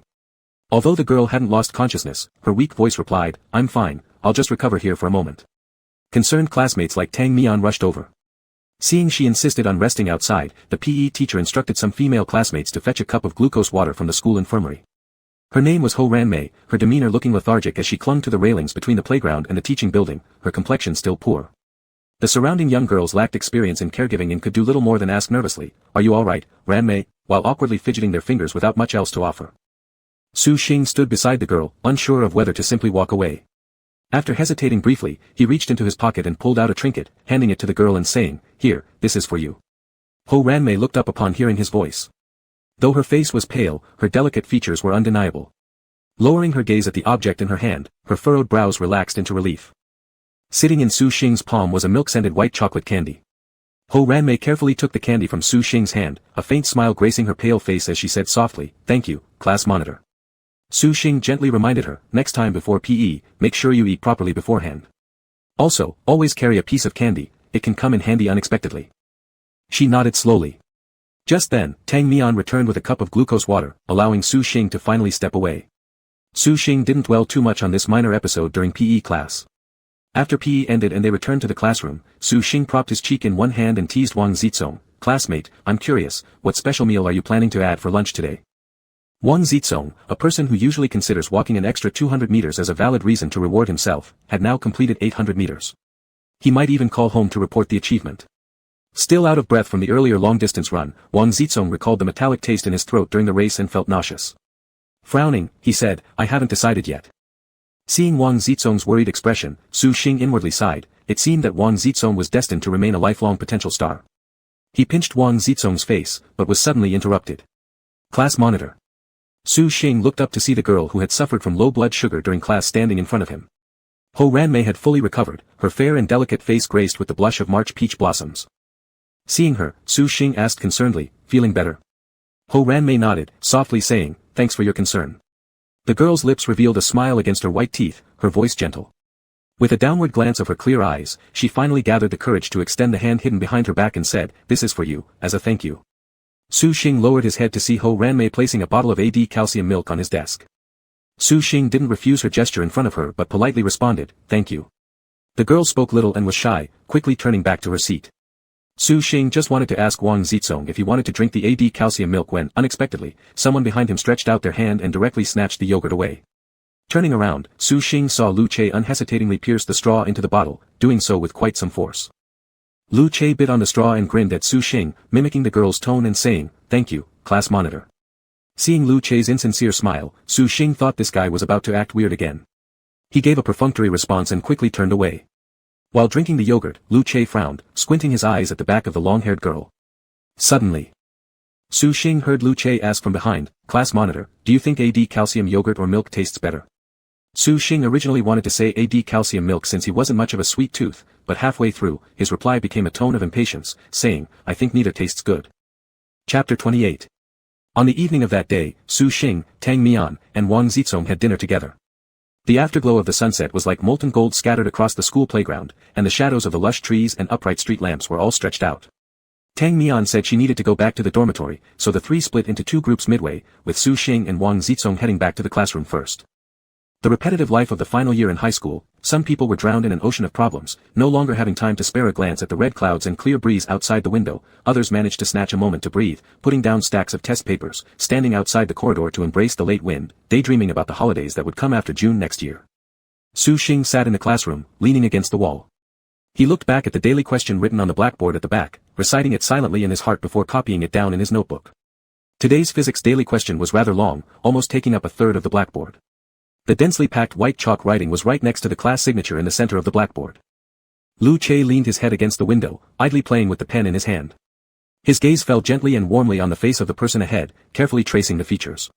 When Su Xing turned his head to look at the back blackboard, his thin lips would unconsciously open slightly, revealing glimpses of neatly aligned teeth. One could even catch sight of the tip of his soft tongue peeking out as he coughed lightly. Lu Che touched the tip of his own nose, forcibly tearing his greedy eyes away from that patch of tenderness. He stretched out his hand and swept the fragmented books and small items on the desk away roughly, clearing out a blank space on the table, sincerely inviting Su Xing, class monitor, just turn around and copy the question here. Watching your neck twisting back and forth must be quite tiring. Su Xing massaged his neck, which was indeed feeling a bit sore from the turning but still refused Lu Che's offer out of pride. No, I'm almost done. Upon hearing this, Lu Che stood up and glanced at Su Xing's notebook, chuckling mockingly, you're not even halfway done. Su Xing ignored him, resolutely keeping his eyes glued to the blackboard without looking back. He memorized one line silently and then turned back to write it down. The handwriting beneath his pen was elegant and neat. Just as he finished writing the last word, rail, in the sentence, a deep and captivating voice sounded from behind him. At the beginning, blocks B and C are connected by a rope. Su Xing turned to look at Lu Che, who was sitting on his own desk with one arm resting on the window ledge close to Su Xing. Lu Che lowered his head to make eye contact with him, softly saying, keep writing, I'll read it for you. Su Xing hesitated for a while before turning back and writing down what Lu Che had just read. Following closely behind was the next phrase, a compressed light spring is placed in between. There were half an hour left before the preparatory bell for the evening study session rang, and other classmates returned slowly and leisurely. Fu Dai and Zhou Mang returned to the classroom together. Fu Dai's eyes first scanned the seat in front of Su Xing quickly to see if Xiong Huan had returned yet. Upon realizing that she hadn't, his attention finally shifted to his own deskmate. Perhaps it was because Lu Che's voice always carried a pleasant, deep tone. Even reading physics questions could sound romantic, almost like love letters. Propping his cheek with one hand, Fu Dai couldn't help but tease humorously, Che, when did you become such a model of unity and friendship? You have time to waste reading love poems to girls, but you're actually here helping the class monitor solve math problems. Hearing this, Su Xing's pen paused imperceptibly. Lu Che gave a dismissive smile, answering indifferently, to which girl should I read love poems? To our Chinese language representative maybe? Xiong Huan was their class Chinese language representative. Without missing a beat, Fu Dai shot back, get lost, just keep helping the class monitor. Lu Che propped his head with both hands behind it, laughing, alright, as you wish. Su Xing, ignoring the two bantering behind him, copied the remaining parts of the question and stood up with his water cup in hand, walking to the front. After filling his thermos with warm water, instead of returning to his seat immediately, he went outside the corridor to relax. Su Xing held his chin with the thermal cup and gazed absently into the distance, where the sky was painted in rich orange hues by the sunset. Hey, wake up, what are you doing? Su Xing heard the voice and turned around to see Tang Mian walking toward him with a smile from the end of the corridor. Shaking off the lingering thoughts, Su Xing replied casually, just tired. His eyes caught her damp hair and he raised his eyebrows slightly in surprise, you washed your hair back in the dormitory. Standing beside Su Xing, Tang Mian pushed him away teasingly upon hearing his comment, huffing, what's wrong with that? Do I need your approval to wash my hair? Su Xing chuckled, no, tomorrow is Saturday already. Don't you think it's a waste to wash your hair today? Washing your hair on Friday or Saturday is a huge waste. This sentence actually came from Tang Mian herself. Tang Mian gave Su Xing a glance, raising her chin and saying, I feel good today, Tang Mian dramatically flipped her hair and walked into the classroom with an exaggerated huff. Su Xing followed her, stepping into the class just as the preparatory bell rang. The next morning, another early study session took place when a small incident occurred. Fu Dai was caught playing on his phone by the grade director right in the middle of class and was summoned to the office for a conversation immediately after. This story was somewhat amusing and awkward. Fu Dai normally used to sleep through the early study session and the first period, but oddly enough, today he had declared enthusiastically as soon as he arrived, I'm going to start studying seriously from today on, Kudi. Don't disturb me in class anymore. Kudi found this funny and retorted, sure, go ahead. I'll get my sleep, and I won't disturb you in your quest for knowledge. Fu Dai glared determinedly at the textbook, managing to hold on for most of the class. Several times he almost fell asleep while sitting, forcing himself awake by pinching his thigh. Unable to bear it any longer, Fu Dai sneaked out his phone under the desk. Seeing Lu Che leaning his head on his hand with a mocking smile, Fu Dai hastily justified himself, "I'm too damn sleepy. Let me play a game to perk up and then I'll keep trying." Lu Che lazily said and turned to face the blackboard. However, before Fu Dai even managed to open the game interface, he was unexpectedly caught by the teacher appearing at the back door. Previously, whenever Fu Dai played on his phone, Kudi would be his lookout. Today, without Kudi's warning, he got busted. After class, Fu Dai returned gloomily from the office without his phone. Kudi mercilessly mocked him. "What happened? Didn't our good boy, Second Dai, vow to reform and study hard? How could the principal not recognize that if you were using the phone in class, it must have been for studying? I really sympathize with you." Fu Dai suppressed his urge to strangle Kudi and swore, "Go away." After Kudi teased him thoroughly, he consoled Fu Dai, "It's Saturday today. You can retrieve your phone after school today afternoon, so it's not a total loss." Their school had a semi-closed management system where students were allowed to carry phones to stay in touch with family. The punishment for playing on a phone during class included minor demerits, confiscation of the phone until the weekend, and possibly running laps around the playground, none of which bothered Fu Dai much. What upset him was being caught despite his precautions. He had stuck a piece of paper at the back door of the classroom, yet somehow when it was sunny, the teacher never appeared. But today, a cloudy day, the teacher quietly peeked behind the A3 draft paper and saw Fu Dai pulling out his phone from under the table completely unnoticed. Grumbling, Fu Dai complained, "I think the grade supervisor isn't doing a good job. Damn, I told him I'd been studying all morning, but he wouldn't give me a break." His logic was utterly nonsensical. After listening, Su Xing interjected, "Don't say that. The supervisor isn't someone who doesn't know how to be flexible." Angry Fu Dai didn't like what Su Xing said. He thought the class monitor was defending the supervisor, making empty official excuses. Irritably, Fu Dai retorted, "Class monitor, come on. Have you ever interacted with him, yet you know he knows how to be flexible?" A teenager at the age of 15 or 16 often acts arrogantly. Psychologically immature, when he disliked someone, he wanted the entire world to condemn that person so he could feel better inside. Lu Che picked up on the sarcasm in Fu Dai's words and added, "It's not the supervisor's fault. That's enough, stop acting like a spoiled child." Kudi joked with a grin, "Friend, remember to admit your mistakes willingly in front of the supervisor. Maintain the right attitude, lower yourself, and don't forget there's also your future mother-in-law." Upon hearing this, Fu Dai quieted down. His gaze fell on the silhouette of a girl seated in front diagonally. He felt rather regretful. In the past, Fu Dai was once the troublemaker of the year, engaging in long-term spats with his future mother-in-law during the first semester of sophomore year. It wasn't until later when he became enchanted by Xiong Huan that he voluntarily retracted his sharp thorns, rounded off his edges, and worked to become a rule-abiding good student. Having endured this for quite some time, Fu Dai couldn't let his efforts go to waste. If he were to leave a bad impression before his future mother-in-law, that boy has revealed his true nature, it would be disastrous. Though Fu Dai felt uncomfortable about it, he still managed to put the issue aside for now. Kudi quickly shifted the topic and asked Lu Che, "Che Gu, what's your plan for Sunday?" Lu Che stretched lazily against the wall and responded with, "Sleeping." Such a concise and seemingly unengaging reply wasn't what Kudi had in mind, so he further pressed, "Sleep all day. Your life must be incredibly dull." Upon hearing this, Lu Che glanced at Su Xing's retreating figure. His tone softened into a sigh, "What can I do? I'm alone at school, knowing no one nearby. Without friends around me or anywhere else outside the campus gates, where else could I possibly go?" With great exaggeration, Lu Che highlighted how pitifully isolated his life was. Then, stretching out his hand towards Su Xing's back, he queried, "Class monitor, can I visit you tomorrow?" Su Xing, frowning slightly before turning back, directly declined, "No." Kudi chuckled softly, offering some comfort, "Che Gu, why don't you come hang out with me?" While Lu Che mumbled an affirmation with his mouth, internally he scoffed, "Like I would really want to hang out with you." At that moment, the homeroom teacher entered from the back door carrying books and casually handed over a leave slip to Su Xing. Since Su Xing was responsible for recording the class's attendance, he acknowledged the slip with a response and casually opened it for a quick glance. Lin Peisang is on sick leave. Raising his eyes, Su Xing scanned the first row seats and only then realized Lin Peisang's seat was empty. Placing the slip under a stack of papers by the corner of his desk, he planned to pick up the class affairs diary from the podium during the next lesson to make the records. There were only 2 classes scheduled for Saturday afternoon, and as soon as school was dismissed, Su Xing headed home directly. That evening, sitting in front of his desk, Su Xing finished his math, physics, and chemistry homework when he just heard the phone emit a ding notification sound. He disconnected the phone which was charging next to him and saw Su Yin send him a message saying, "I've received the package." Su Xing tapped open WeChat, intending to reply with an OK. However, upon looking at the contact list, he noticed a small red dot prompting him. Opening it, he saw someone named Elsie had added him as a friend with the note attached, "Class monitor." Seeing this wavy line notation made Su Xing wrinkle his brows momentarily. Incredibly annoyed, Su Xing checked out the other party's detailed information. The blackened profile picture stirred no interest in him to explore further. His finger hovered above the block contact button at the lower left corner for quite a while, but eventually decided to press the green confirmation key labeled Pass Verification. The process prompt indicating processing.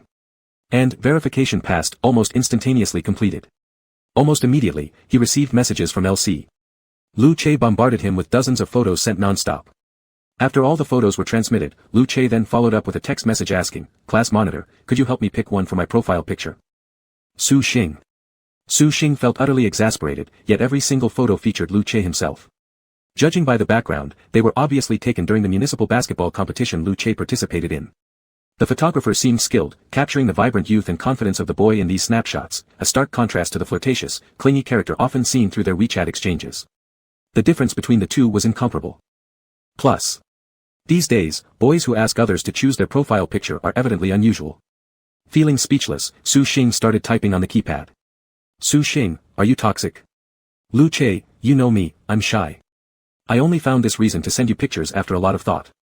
"Su Xing, why do I need your pictures?" "You're sick." "Lu Che, do whatever you want with them. Feel free to use them, no need to be polite." Smiling. "Su Xing, go away." Su Xing switched off the ringer on his phone and flipped it face down on the desk, ignoring subsequent messages from Lu Che like, "Am I not considerate?" and, "Hope the class monitor reciprocates the favor." Chapter 29. Sunday morning. The sunrise slowly ascended in the east, scattering half the bed with golden light. Su Xing first went to the living room to grab the electric kettle for some hot water, then turned around and entered the bathroom to wash up. Not long after, his parents also got up. Every weekend in Su Xing's family started at 7 o'clock. Mom would get up early to go shopping for groceries, Dad would head out for morning exercise, and Su Xing stayed home to study. The only person in the whole family who could sleep late, Su Yin, wasn't even home, so this trio actually got along harmoniously. Su Xing was sitting at his desk with an apple in his mouth, organizing the test papers distributed by each subject. He glanced at the phone that had been turned over on the table all night, picked it up, and checked it. A few WeChat messages were nothing but Lu Che's incessant complaints, the last sentence stopping at 12:05 a.m., "Good night." Su Xing rubbed his temples and carelessly put the phone aside, continuing to work on the test paper by himself. It wasn't until close to noon that Su Xing put down his pen, took the phone, and walked to the balcony for fresh air. After careful consideration, he finally replied to Lu Che, "Morning." Ignoring someone for half a day wasn't exactly polite. Su Xing turned off the phone's silent mode, returned to the bedroom, and tossed the phone at the foot of the bed. Then he went wandering into the living room and casually peeked into the kitchen to see what today's menu looked like. "Su Xing." Dad called him from the living room. Su Xing came out with chopsticks and spoons placed on the table and asked, "What is it?" Flipping through the newspaper, Dad didn't even look up and said, "Your phone has been ringing non-stop, you should check it." Su Xing's room door was wide open, and the ding-ding-ding of new messages kept ringing incessantly. Su Xing returned to the room, picked up his phone, and saw that Lu Che had sent pictures of the school cafeteria. Only 2 stalls were open among more than 10. "Lu Che, class monitor, take a look at my heart-wrenching treatment of staying on campus on Sunday." Then, Lu Che aimed his camera at the plates in the self-service stall and took several photos, fewer dishes, not good quality either. "Lu Che, don't you feel extremely sorry for me? Don't you want to invite me to your house?" Su Xing snorted indifferently and was just about to reply that he neither felt sorry nor planned to invite, when he thought better of it and walked to the dining hall instead. He snapped a group photo of the fragrant and colorful meals on the table and sent it to Lu Che, saying, "I don't have time to feel sorry for you." Su Xing lowered the volume on his phone and threw it back to eat in the small hall. Mother asked, "Who's looking for you? Is there anything special?" Su Xing sat down at the dining table, scooping soup with a spoon, and said carelessly, "Nothing, just Lu Che likes to chat, complaining about how inhumane the school cafeteria is on Sundays, only 2 stalls are open. Of course, there must be fewer people staying on campus on Sundays. The canteen avoids waste, it can't be helped, right?" Hearing this reminded Dad of his elder daughter. "Your sister used to stay in school on Sundays for study, she probably ate poorly too." Mom heard this and felt sympathetic. Xing, next time, let Lu Che come over for a meal, it's pitiful for him." Upon hearing this, Su Xing almost choked on himself, feigning indifference and replying, "What's pitiful about it? Just eating one more day in the cafeteria per week, a harsh environment can toughen a person. No big deal." Dad and Mom both missed their daughter, standing as parents who easily empathized with others' hardship. What Su Xing had said as mockery of Lu Che fell into their ears like it was implying it was justified for Su Yin to suffer. Dad paused his chopsticks and scowled. "Your sister's dedication to her studies shows clear goals and hard work towards them. You should learn from her, not ridicule other people's efforts in such a frivolous tone." After a moment of pondering, Su Xing finally understood his parents' concern, and he hurried to explain, No, I wasn't talking about my sister, I was referring to Lu Che earlier." Dad got even angrier after hearing Su Xing's response. Is mocking other people's efforts okay then? What's wrong with you today? Reflect seriously on yourself. Su Xing. When Dad had finished speaking, Mom interjected to smooth things over, saying, all right, just eat now. Xing will recognize his mistake and change. Next week when your father picks you up, casually ask if Lu Che wants to join us for dinner. Your parents welcome him, understand? Biting on his spoon, Su Xing obediently nodded. But internally, Su Xing was overwhelmed by endless complaints. What exactly happened here? Why did it suddenly turn into his parents pressuring him to invite Lu Che to dinner at their place? It was toxic, wasn't it? It wasn't that Su Xing was stingy about a single meal, rather, he imagined that if he invited Lu Che over for dinner on Saturday, his parents would definitely let Lu Che spend the night. Stay over. Su Xing couldn't accept this word at all. It would be better to let Lu Che come over for dinner now by taking a taxi. But if Lu Che took a taxi and came, why not just go to any restaurant or eatery to have dinner instead of coming over to his place especially? Su Xing sat in front of the desk after eating, chin resting on the table, looking listlessly at the string of complaints Lu Che had replied with earlier, such as, you don't love me anymore, common phrases used jokingly on the internet. Su Xing hesitated for a while before setting aside his phone and no longer paying attention to it. Around 4 o'clock in the afternoon. Su Xing prepared to go jogging at the nearby park and remembered that the sportswear he lent to Lu Che last week hadn't been washed since he brought it home and tossed it aside. Su Xing rummaged through his backpack for the sportswear, scrutinizing it carefully, expecting some fault but surprisingly finding it rather clean. Of course, the clothes were already clean, and it wasn't possible for Lu Che to roll in the mud after wearing it for one day. Su Xing hesitated, peeled off his own shirt, and put on the sportswear. The sportswear felt strange when worn, even though it was originally his. Su Xing pulled the collar away from his neck, lowering his head with his nose near the collar, sniffing faintly. The clothing carried a delicate fragrance. It was the scent he smelled whenever Lu Che got close to him. Su Xing wrinkled his nose, shaking off the wandering thoughts in his mind, pushed the door open, and went out. Mom was sitting by the dining table picking over some bird's nest as she heard Su Xing mention going out and said, Xing, on your way back, pick up a pack of rock sugar. Su Xing, standing at the entrance changing into his sports shoes, replied, all right. Su Xing jogged around the entire park, stopping by a nearby supermarket on his way home to buy rock sugar. While waiting at the crosswalk for the green light to change, he spotted Lu Peiyan among the rushing crowd. Lu Peiyan caught his eye because of the red thread hanging on her person, making her stand out quite conspicuously. Su Xing passed Lu Peiyan face to face, then quickly moved in different directions. But Lu Peiyan didn't see Su Xing, nor did Su Xing have time to greet her. He merely noticed that Lu Peiyan's eyes were red-rimmed. Monday. During the break for calisthenics, Su Xing went to the office to fetch a list, coincidentally spotting Lu Peiyan stepping out of the teacher's office. Su Xing immediately noticed, the red thread on Lu Peiyan's chest was no longer bright red, it appeared as though diseased, its hue dim and fading, flickering weakly like the last breath of life. With only half the door of the office open, Su Xing stepped back to let her pass first. Lu Peiyan smiled and said, thanks, class president. Her words and manner were as usual. Nodding slightly in acknowledgement, Su Xing entered to get the form from the homeroom teacher. The teacher mentioned, class president, do you know what kind of conflict occurred between Peiyan and Mengjiao? Peiyan just told me that she wants to move her seat next to the podium. In other classes, there were instances where students moved their desks next to the podium or near the water dispenser. But in Su Xing's class, both the number of boys and girls were paired evenly, therefore, if Lu Peiyan moved forward, Huang Mengjiao would also be left alone. Huang Mengjiao, that soft and fragile girl, wouldn't want to sit alone. Clearly, a disagreement happened between them. It wasn't as simple as Lu Peiyan stated, wanting to focus more on studying. After hearing this, Su Xing shook his head. Back in the classroom, Su Xing's gaze landed naturally on Lu Peiyan. He saw her already packing her things, dragging her heavy desk along the narrow aisle, struggling on her own. There were many onlookers nearby, male and female, merely observing. Among them were the girls sharing the same dormitory as Lu Peiyan. Tang Mian stood at her seat, biting her lip uncertainly. Su Xing called her name behind her, Tang Mian. Upon hearing her name, Tang Mian turned around and walked outside with Su Xing. Su Xing asked her, do you know what happened between Lu Peiyan and them? Tang Mian said anxiously, last night, I heard someone from their dormitory say that Peiyan stayed in school on Sunday and smashed all of Huang Mengjiao's belongings. Su Xing sighed, asking, was someone there to witness it? Tang Mian shook her head repeatedly, saying, no, it's that Peiyan's alibi was exposed by others. Last night, I took a look in their dormitory, the skincare products and so forth Huang Mengjiao placed on the bed frame were almost all broken. Sigh. Even at half price, compensation for those skincare products would easily amount to several thousand yuan. Su Xing wanted to comment on the deep hatred that could exist among girls, but glancing through the window into the classroom, he noticed the faint glow of the red thread on Lu Peiyan's body growing darker, flickering, akin to a flame barely surviving in the wind, flickering faintly. He glanced back at Huang Mengjiao and Lin Peisang. In the boy's eyes, there was only Huang Mengjiao. He gently patted the girl's slim back, comforting her with a soft voice. Su Xing recalled encountering Lu Peilian yesterday evening. Her eyes were red-rimmed as she crossed the road alone. This gossip had spread through Class 7 like wildfire. Some quietly questioned Huang Mingxiao's integrity, believing that according to Lu Peilian's nature, she wouldn't intentionally cause trouble. Others speculated that the two girls had fallen out due to jealousy. After all, it was clear to everyone except those involved that Lin Peisang had been entangled with them for some time now, only they thought their feelings were kept well hidden. But what they didn't know was that desperately trying to keep love under wraps could make it flow in tears. Midday break. There were just a few people scattered around the classroom, some lying on their desks. Su Xing went up front to refill his water bottle after finishing his homework. At the podium, where Lu Peilian had been sleeping, she had just woken up. Su Xing noticed her eyes were still red, unsure if it was from rubbing them or having cried quietly. Su Xing hesitated to speak but eventually just gave her a faint smile at the corner of his lips. There were so many things he wanted to say, like asking why she didn't return to the dormitory to rest. But even if Lu Peilian did go back, who would give her peace? She'd only receive scornful looks instead.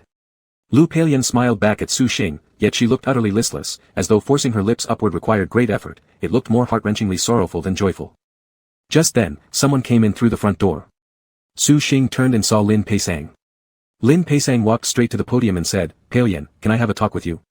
I want to ask you something." The boy's tone carried a hint of hesitation. He was attempting to appear calm as if everything was fine, and was also trying to speak to Lu Peilian the way he used to, though his furrowed brow betrayed his efforts. Lu Peilian looked up and said hoarsely, "I don't like you, stop asking." What Lin Peisang intended to ask was exactly this: do you like me? He had always regarded Lu Peilian as a close friend and never imagined she might feel anything romantic for him. Upon hearing her answer, Lin Peisang visibly exhaled in relief. However, standing nearby, Su Xing saw the red thread over Lu Peilian's heart twist tightly into knots due to her words, "I don't like you." Judging by the light shining from the red thread, it seemed as if the line was squeezing her heart itself. Meanwhile, the red thread wrapped around Lin Peisang's ankle began struggling violently, yearning to escape but nailed down under an invisible blade, unable to free itself. Still standing before Lu Peilian, Lin Peisang asked with concern, "But what exactly happened yesterday? I believe there must have been some misunderstanding between you and Mingxiao." As the red thread on Lin Peisang's ankle twisted harder, the one on Lu Peilian's chest tightened its grip. Recalling his own desperate struggle against the thread, Su Xing remembered the unbearable pain, leaving him curled on the floor twitching from the ache. A pain as though his heart were being torn apart. Lu Peilian's face turned ghastly pale. The crazily twisting red thread struggled toward Su Xing's feet, whining and pleading for help. Su Xing couldn't bear to watch anymore and silently stepped forward, grasping the red thread bound to Lin Peisang's ankle. He had expected the thread not to break easily. Unexpectedly, with a simple tug, the red thread bound around Lin Peisang's ankle snapped effortlessly. As the thread slipped from Su Xing's hand, the fierce writhing ceased, its movements becoming slow and gentle. Like an injured soldier dragging a wounded leg back home, it finally retreated to Lu Peilian's heart. It could no longer move freely and coiled into a large tangle on top of her heart position. Although it likely pressed heavily on her chest, making it hard to breathe, at least it wasn't crushing her heart painfully. Bending over slightly, Su Xing picked up half a piece of chalk from the floor and placed it in the chalk box. He said to Lin Peisang, "Let Peilian rest a bit." Lin Peisang turned his head toward Su Xing, and Su Xing lightly patted his shoulder. Lu Peilian lay on the table, her sudden cramp subsiding but sweating coldly from the intense pain endured. Chapter 30. Under Su Xing's persuasion, Lin Peisang left first and walked back to his seat. Su Xing was about to return with the water cup in hand when he suddenly realized something and abruptly looked up. Only then did he notice that the red line on Lin Peisang's chest had vanished without a trace.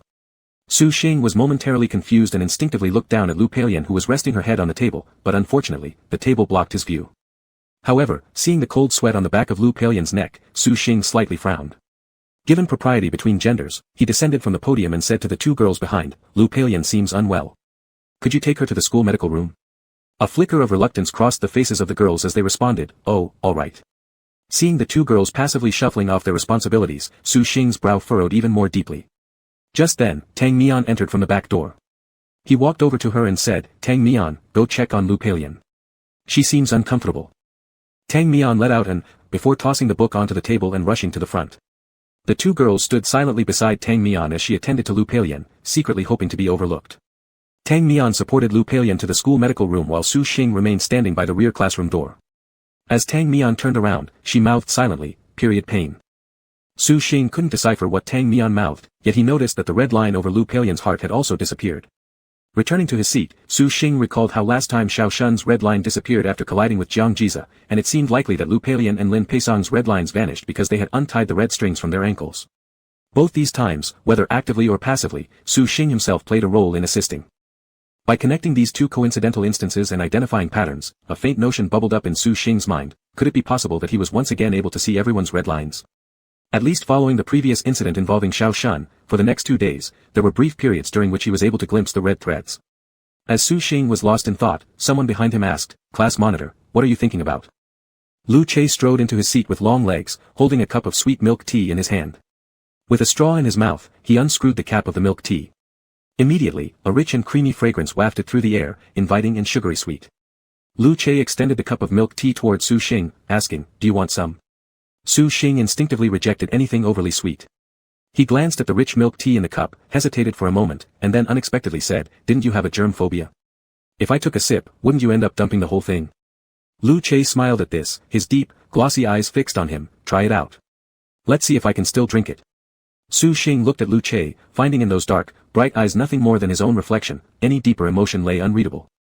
Su Xing focused on the sweet milk tea in Lu Che's hand. After a brief pause of contemplation, he leaned forward slightly to reach it experimentally. With lips gently pressing against the rim of the paper cup, he softly sipped just a small bit. Lu Che's gaze was as black as ink. Su Xing pressed his lips together, wrinkling his brows as he muttered, "This is fucking way too sweet." Su Xing hadn't particularly liked sweets since childhood. To him, onesie milk was already cloyingly sweet, while this milk tea felt almost nauseatingly sweet. At this point, Su Xing's expression was filled with aversion. As he raised his head, he noticed Lu Che turning the paper cup in his hand half a circle. On the rim where Su Xing had sipped from, wet marks remained. However, Lu Che deliberately aimed for that very spot. A satisfied smirk curled at the corner of his lips. First, Lu Che extended his tongue slightly to lick the edge, and subsequently, his thin lips perfectly aligned and touched the same place where Su Xing had drank from. Through the hazy steam rising from the milk tea, Lu Che quietly gazed at him. His pitch-black eyes weren't empty of emotion, instead, they brimmed with warmth akin to the sweetness of this milk tea. That sentiment lingered endlessly, dissolving between the lips like no other. Following another sip, Lu Che spoke softly, "I think today's sweetness is especially exquisite." Su Xing. It's done. Su Xing felt that Lu Che was done for. And he might soon follow suit. Su Xing struggled hard to suppress the impulse to snatch away Lu Che's milk tea and throw it away. All he could think about was, if anyone randomly saw their idol exhibiting such amorous tendencies towards him, would they not surely drive him to death? Regarding this core issue of Lu Che's behavior toward him, Su Xing naturally assumed that it was due to Lu Che finally succumbing to the influence of the red string. And, wasn't this understandable? Su Xing slightly furrowed his eyebrows. The discussions about the love triangle in the class had yet to subside, leaving a knot in Su Xing's mind as well. There were Yu Sanchuan's unintentional repeated actions before, and then Lu Palian's seat-switching incident. He didn't want to favor anyone or blame anyone. If anyone was to be blamed, it could only be the red thread tied around his ankle. But still, no matter how wronged Lu Palian felt, wasn't smashing Huang Mingjiao's things way too brutal? Su Xing instinctively put himself in Huang Mingjiao's position, shuddering involuntarily. With complex feelings, Su Xing looked at Lu Che, who shamelessly said to him, "Class monitor, would you do me a favor and lick the rim of my cup? I feel like the second sip isn't as sweet as the first one." Su Xing replied with a darkened face, "Go to hell." He turned around and stared at the math problems in his notebook, but all he could think of was the scene earlier when Lu Che licked the cup rim right in front of him. How extremely erotic. Su Xing propped his hands on the desk, covering his forehead and eyes, gently massaging his furrowed brow. Su Xing tried hard to push Lu Che out of his mind and thought about the impact of the red string on his ankle. Concerned about what Yu Chun and Lu Palian had done, he opened his eyes hesitantly, turned back, and asked Lu Che somberly, "I have something to ask you." Lu Che, anything for you. Su Xing. Su Xing subtly asked, "What are your thoughts on those girls who secretly admire you? Would he keep them hanging ambiguously, or outright reject them? If the latter, Su Xing could then take care of this easily for him." Lu Che suddenly felt a little comforted, realizing that Su Xing finally understood and came to test him. He set aside his previous awkward flirtation and cheerfully told Su Xing about his loyalty. "I reject people very straightforwardly, never dragging it out. Don't worry, class monitor, I'm quite low maintenance." Su Xing thought to himself, "You're not low maintenance at all." He confirmed again, "Are you sure? Wouldn't you miss anything?" Leaning forward, shortening the distance between them, Lu Che whispered lightly, "If keeping them would make you love me a little more, I can consider it slightly." Su Xing really wanted to slap him, exasperatedly saying, "Go to hell. Stop acting so casually. Regardless of others' existence, I wouldn't love you anyway." Lu Che just smiled after hearing this and didn't argue with Su Xing over this question. He stirred the bubble tea with a straw and looked at Su Xing, asking, "Class monitor, what about you?" Su Xing gave him a sidelong glance, "What about me?" Lu Che asked patiently, "There must be quite a few girls who like you, right? Would you also reject them directly like me?" This was indeed an unexplored territory. Su Xing carefully considered, thinking that red strings worked mutually. If he intended to untie Lu Chei's red string, he couldn't possibly leave his own on, otherwise it'd be too unfair. And besides, the issue Lu Chei worried about wasn't an issue at all, it was merely poking at Su Xing's pain points.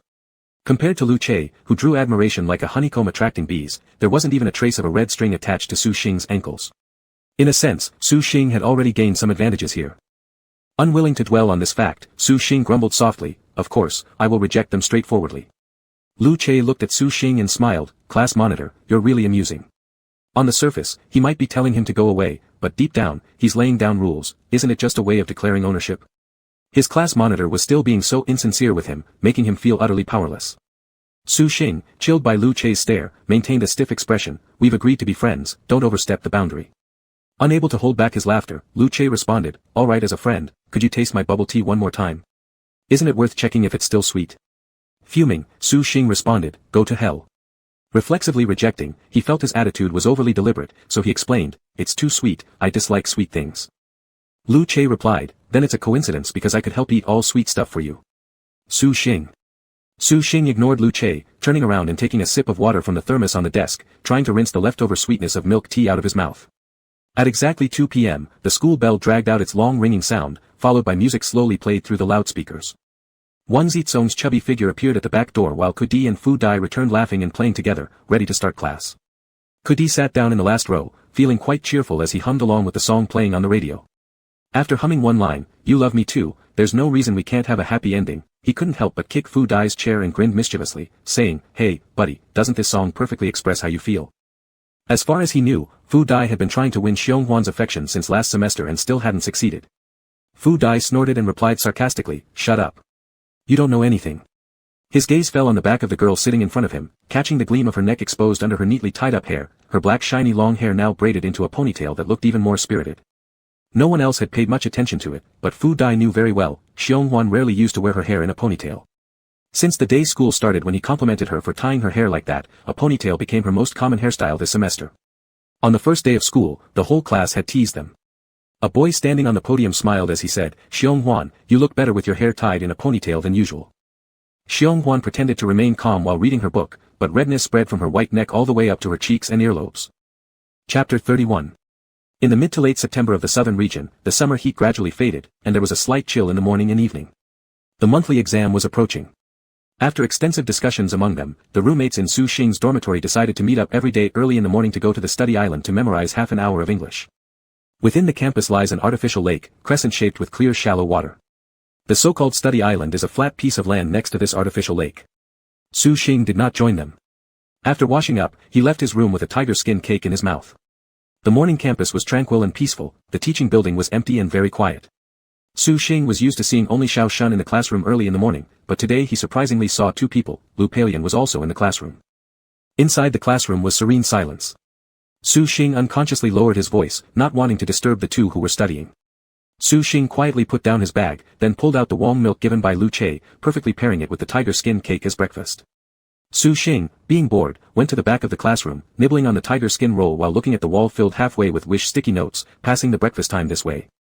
Su Xing unintentionally noticed that Lu Peilian's sticky note was posted beside Lin Peisong's and Huang Mingjiao's. However, Lu Peilian's was pasted separately on the left, while Lin Peisong's and Huang Mingjiao's were on the right. Although they were no more than a few centimeters apart, they were clearly divided on both sides of the pink frame. Long-lasting friendship, extraordinary performance in the college entrance examination, Lu Peilian. Best wishes for the exam. Lin Peisong. Best wishes for the exam, Huang Mingjiao. Su Xing. Su Xing chewed on the small straw of Wang milk, and after reading the 3 people's sticky notes, felt quite speechless. Lin and Huang's wishes were evidently encouraging each other indirectly, expressing their affection. But Lu Peilian's current wish had already shattered in half. Su Xing could not comprehend matters involving love disputes. It was obvious to anyone that Lin and Huang harbored secret feelings for each other. Lu Peilian should have tidied up his own emotions appropriately, otherwise, it would be self-inflicted pain. Why bother? Su Xing thought about it casually, believing that emotions were something one could control freely. After all, rationality could regulate feelings. Su Xing mentally clicked his tongue twice, shifting his gaze to Lu Chei's sticky note, where the straightforward words relationship goal made him feel complicated. And why was Lu Chei's sticky note stuck right next to his? When this question popped up, Su Xing first sneered at Lu Chei for a while, then proceeded to counsel and criticize himself. It was just about sticking a sticky note. Why did you care so much? Would you also care about which students stick their notes below or on either side of yours? Sick mind. While Su Xing was introspecting, several classmates who arrived early entered the classroom one by one. Someone passed behind him, but Su Xing paid little attention and did not turn around to greet them. After finishing the tiger skin cake, Su Xing slowly sipped the sweet milk through the straw. Suddenly, someone gently pinched his cheeks from the side. Furrowing his eyebrows slightly, Su Xing turned his head and saw Lu Che standing beside him, also holding a box of Wong milk. Lu Che's lips curved with a smile, teasing ambiguously, "Class president, stop sucking on the straw, come bite me instead." The small straw had been bitten flat by Su Xing. Su Xing did not expect it to be Lu Che. Slowly stepping back and dodging Lu Che's hand, he said indifferently, "Go away." Lu Che had never come to class this early before. Su Xing's peripheral vision fell onto the milk in Lu Che's hands, and suddenly, he felt that holding the same thing as him was too scorching. His heart twisted unnaturally as he took a large sip of milk, threw the carton into the trash can, and returned to his seat. The second class in the morning was Chinese class. In the classroom of science students, Chinese class was consistently ranked in the top 3 least popular courses. Bright sunlight streamed through the window, casting radiant golden shadows. Kudi and Fu Dai had just woken up and aimlessly placed their watches under the sunlight, projecting 2 small spots on the ceiling, enjoying themselves endlessly chasing the spots. A beam separated the center of the ceiling, allowing Kudi and Fu Dai to play happily beneath the eyes of their Chinese teacher. However, the students sitting in the last few rows caught their attention, shifting gazes from the blackboard to the ceiling. Kudi, deeply absorbed in the moment, voiced his lines dramatically, "Ugh, why are you chasing me?" The light spot disappeared at that moment. He looked down and saw Zhou Mang shielding his watch with his hand, his steady voice saying softly, "Stop fooling around." Kudi grinned, packed up his watch, responded obediently, and leaned over to Fu Dai saying, "Our darling Mang Mang is jealous and won't let you chase me anymore." Fu Dai chuckled and cursed, "Roll." Zhou Mang helped Kudi open the textbook and pointed to a specific chapter, "Memorize." Fu Dai took malicious pleasure in this, teasing Kudi who rested his chin on his palm and sighed, "This is such a sweet trouble, alas." It was already common for everyone including Fu Dai and Lu Che to see Zhou Mang supervising Kudi's studies. Lu Che glanced back at them briefly before focusing his eyes on the figure sitting in front again. After the second class ended, it was time for the sophomore grade's radio exercises. Su Xing stood outside the corridor with the homeroom teacher, listening as the teacher explained the meeting arrangements for the senior year, stating that 2 student representatives from each class should attend. As soon as the teacher finished speaking, they were pulled into the classroom by students asking physics questions. Su Xing stood alone in the corridor watching passers-by below, enjoying a small break. When Lu Che walked over to Su Xing only cast him a brief glance. Facing Su Xing, leaning against the railing, Lu Che asked humorously, "Class president, which university do you plan to apply for?" Su Xing turned to look at him and replied indifferently, "Why do you ask?" Leaning on his right elbow against the railing, Lu Che smiled and said, "So you can push me to study. We should also make an appointment to meet at university." "An appointment with ghosts? There's no need at all." Su Xing glared at Lu Che, just about to express his disdain when his peripheral vision caught sight of a girl walking toward them from behind Lu Che. Ho Ranmei was carrying a half-filled basin of water, her slender wrists bearing its weight somewhat strenuously. She also noticed Su Xing, and a bright smile lit up her pure and fair face. From a few steps away, she greeted gently, "Class president." The girl's smile was as beautiful as the spring breeze of March. However, Su Xing's gaze landed on the red thread suddenly appearing from her chest, lightly extending to the ground, winding forward. Unbeknownst to anyone, the red thread had been circling Su Xing's left ankle and tied with a knot. And Su Xing realized only now, he could suddenly see everyone's red threads again at this moment. Su Xing. It was rare to see red threads on his own feet, not knowing whether he should be relieved or not that someone had feelings for him. Lu Che also turned around upon hearing Ho Ranmei's voice. Su Xing looked at the dense tangles of red thread still vibrant on Lu Che's feet, feeling somewhat strange inside. When Ho Ranmei approached with the basin, he instinctively remembered being drenched by Yu Sanchuan's water pot days ago. Without much thought, Su Xing grabbed Lu Che's wrist and stepped forward, placing himself between Ho Ranmei and Lu Che. Lowering his head slightly, Lu Che saw the hand gripping his wrist and then Su Xing's body standing protectively in front of him. He couldn't help but smirk. Was he trying to reassure him? Mouth complaining yet holding his hand in front of a girl. How could he be so cute? Lu Che's heart warmed up immediately, leaning closer to stick to Su Xing's back, resting his chin on Su Xing's shoulder. Su Xing didn't have time to pay attention to the clingy person stuck to his back. Instead, he looked at Ho Ranmei and asked softly, "Is it your turn to clean today?" Ho Ranmei nodded shyly, occasionally meeting Su Xing's gaze but quickly retracting when catching Lu Che's cold stare. Su Xing simply reminded her, "Be careful." In the past, seeing a girl struggle with the water pot might have prompted him to offer some help. However, since Ho Ranmei's red thread was connected to his foot, clearly indicating affection for him, Su Xing decided it would be better to keep some distance. Careless actions tend to deepen people's emotions. Ho Ranmei carried the water pot into the classroom. Once confirming the danger was gone, Su Xing irritably shook his shoulders twice, muttering unhappily, "Step aside." Not only did Lu Che refuse to move, but he spread his arms wide around Su Xing, acting like a competent sticky note, even shamelessly rubbing his chin against Su Xing's shoulder, saying, "I won't budge unless our class president gives me a kiss to make me move." Su Xing found this person extremely annoying, always pushing boundaries. "Su Xing, back off." "Lu Che, no." Su Xing was thoroughly irritated by him. From an outsider's perspective, it just seemed like they had a close relationship. Until the homeroom teacher called from the rear door of the classroom, "Lu Che, come in." Lu Che asked, "What's needed?" and only unwillingly released Su Xing to walk over. The teacher said, "Erase the bulletin board on the back blackboard and write a few big words like, success in college entrance examination." As Lu Che was led away by the teacher, Su Xing finally felt free. Su Xing looked down at the red thread on his left foot, then couldn't help but raise his head again, gazing through the window into the classroom where a girl stood on the podium cleaning. Su Xing was still hesitating. But when his eyes fell on Lu Palian's back by the podium, he suddenly felt relieved. Cutting off someone else's affection might be cruel, but it was better than letting them suffer unrequited love that leads nowhere.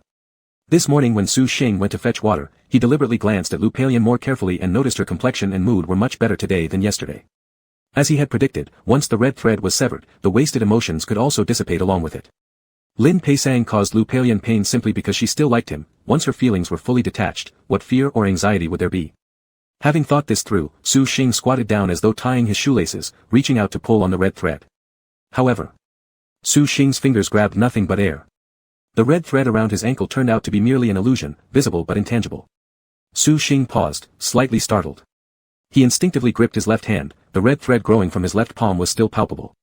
When he tried to touch the thread trailing behind him, he could feel its solidity too, except for the one around his ankle which remained untouchable. At this moment, the class bell rang. Su Xing watched as all the red threads slowly faded from sight, disappearing once more.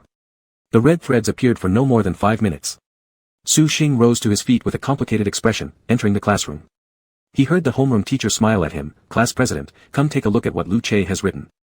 Su Xing absent-mindedly replied, lifting his gaze. He saw only the centralized signatures of the whole class on the backboard, and the problem of the day copied on the right side. All the remaining remnants of the teacher's day bulletin board were erased, replaced by the few vigorous words Lu Che had just written. Above the signature area, certain victory in college entrance exam. And next to it in slightly smaller font size, as long as our class president is here, our third year will be filled with love. The homeroom teacher nodded approvingly, saying, "I think this is quite well said." Since Su Xing got along well with everyone in the class, no one found this phrase odd. Su Xing. Was he the only one who thought this was a disguised confession? So saturated with extreme emotional overtones. When Su Xing returned to his seat, he saw Lu Che smiling at him. "I'll respond with my actions, class president." Su Xing. Chapter 32. Su Xing had grown immune to Lu Che's verbal teasing and only shot him a glance before ignoring him. Su Xing absent-mindedly dug out the book and notes he would need for the third class from under his desk, lost in thought about the rules governing the appearance of red threads. The last time, Xiao Shun collided with Jiang Jiza in the cafeteria, their red thread disappeared on the spot.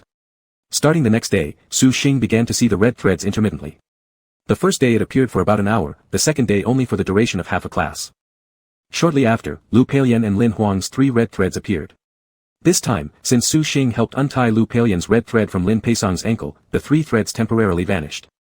As expected, Su Xing was able to see everyone's red threads again today, though they were visible for only about 5 minutes.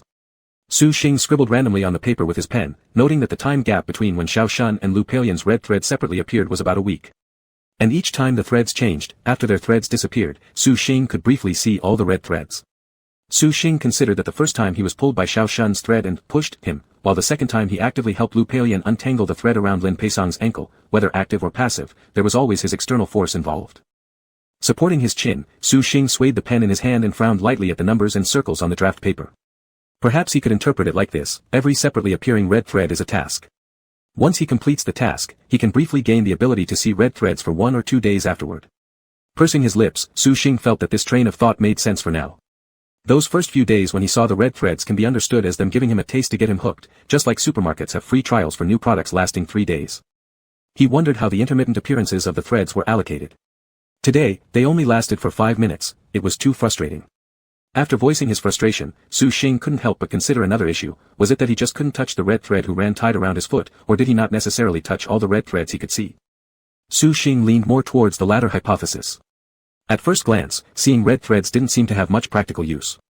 But since these threads represent someone's marriage line or emotional connection, being able to see and touch them equated to manipulating others' emotions at will. If his mentality collapsed and he wanted to take revenge on society, disregarding others' pain, he could rip the red threads from people's hearts, disrupting their fates or arbitrarily pairing lovers. No one could fight back. Su Xing discarded his wandering thoughts. His current wish was only this: hopefully someday he'd get a chance to untie Lu Chei's bow tie and rescue this insane young man lured astray by the red thread. Su Xing was sure that even if Lu Chei twisted into something resembling mosquito coils now, once the bow was undone, Lu Chei's abnormal feelings for him would vanish completely. Until then, he'd pretend it was about caring for a mentally challenged youth. Su Xing sighed softly. At this moment, the teacher walked into the classroom, prompting Su Xing to push aside his tangled thoughts and prepare for class. After the third class ended, the biology teacher handed out a test sheet as homework. Su Xing received the practice sheet passed down from the front and casually glanced at the fill-in-the-blank question: red blood cells transport underscore. So, Su Xing picked up a ballpoint pen and filled in oxygen and a portion of carbon dioxide. As soon as he wrote the last word, he heard Lu Chei's soft laugh behind him saying, "Class president, do you know why the red blood cells in my body are busy?" Su Xing completely ignored Lu Chei and continued looking at the questions. Suddenly, he felt a weight on his shoulder. Then, Lu Chei whispered close to his ear, "Because, in addition to transporting oxygen and part of carbon dioxide, the red blood cells in my body also carry a special substance called Su Xing. I'm addicted like a drug user. Can't survive without oxygen, nor can live without Su Xing." Su Xing felt his ears heat up from Lu Chei's breath. He quickly retreated towards the window, pushing Lu Chei's face away, muttering irritably, "Shut up." Lu Chei smiled triumphantly at having successfully teased him, and sat back down. That noon, Tang Mian was going to have lunch with Lu Peilian, and Wang Zizong said his girlfriend's friend had invited him out for a meal, so he wouldn't be joining Su Xing at the cafeteria. Su Xing didn't mind eating alone, however, he found Wang Zizong's words peculiar, the girlfriend's friend inviting him for dinner. Su Xing couldn't help but ask another question: "Then what about your girlfriend?" Wang Zizong replied, "She doesn't like Japanese food. I'll go ahead." Su Xing responded, "Go then." As soon as Wang Zizong left, Su Xing heard a conversation from the next table. "Che, let's go eat. I'm waiting for the class president to join me, you guys go ahead." Su Xing. He turned around just in time to see Lu Chei turn his head, their eyes meeting. Lu Chei, without hesitation, asked Su Xing with an unsurprised tone, "President, are you ready to leave?" Su Xing emphasized, "I want to eat alone." Lu Chei immediately appeared hurt and said, "No, it would be too pitiful if I ate alone." Su Xing looked towards the back door of the classroom, where Fu Dai's figure had just disappeared from his view. Without hesitation, Su Xing shouted, "Fu." But before Su Xing could call Fu Dai's name, Lu Chei quickly covered Su Xing's mouth with his hand, muffling Su Xing's shout into a warm breath against his palm. Su Xing broke free of Lu Chei's hand with clear displeasure on his face. Lu Chei curled his palm into a fist, lingering over the warmth and softness of the moment and smiled, saying, "President, please accompany me to eat. It's on me." Though Su Xing initially felt irked, he gradually lost patience under Lu Chei's persistence. Without uttering a word, Su Xing picked up a small pack of tissue and walked forward while Lu Chei followed closely behind him. Su Xing suddenly remembered how, during junior high school, he was also pursued by a clingy girl who would trail behind him. He always walked fast, tiring the girl until she eventually gave up. But now, damn, Lu Chei has longer legs than he does. Su Xing inwardly cursed that this situation was truly miserable, slowed his hurried pace, and tacitly approved Lu Chei walking beside him shoulder to shoulder. The two stood in line in front of a counter at the cafeteria, and the presence of two men both over 180 centimeters tall attracted much attention, especially since the man standing behind was the well-known aloof school heartthrob of the entire school. This label of school heartthrob generated great interest. People who had met Lu Chei personally agreed unanimously that this title fit perfectly. However, the term aloof seemed somewhat controversial. Onlookers believed it wasn't very accurate, compared to the other tall man walking with the heartthrob, who clearly displayed more aloofness. After Su Xing ordered his meal from the counter and said, "Swipe the meal card," without looking back. Lu Chei, without any complaints, swiped his card and even suggested, "You don't need to save money for me, President, order more dishes." Su Xing ignored him, picked up his tray, chose clean chopsticks and spoon, and carelessly observed the noisy cafeteria for a place to sit, only starting to walk after Lu Chei finished ordering. They sat down together, and when Su Xing handed the cutlery to Lu Chei took it all and said, "Just a moment." Su Xing watched Lu Chei take the utensils back to a tea dispenser machine with instant hot water and pour scalding tea over them to disinfect. Su Xing. How did this guy manage to lick the cup edge he drank from earlier? It can only be explained by witchcraft or obsession. Su Xing spoke little during the meal, but fortunately, Lu Chei was quiet during lunch as well. Their only exchange occurred when Lu Chei asked him, "Why do you love eating fish so much? Aren't you tired of it?" Su Xing gave a perfunctory reply, thinking inside, "Then why do you love drinking sugary tea until your throat hurts and still never get tired of it?" After lunch, Lu Che accompanied Su Xing back to the classroom. Su Xing worked on his homework while Lu Che lay his head on the desk and stretched his left hand to press Su Xing's back, pretending to massage the muscles there. Su Xing, deeply focused on solving a math problem, swept away Lu Che's hand with impatience.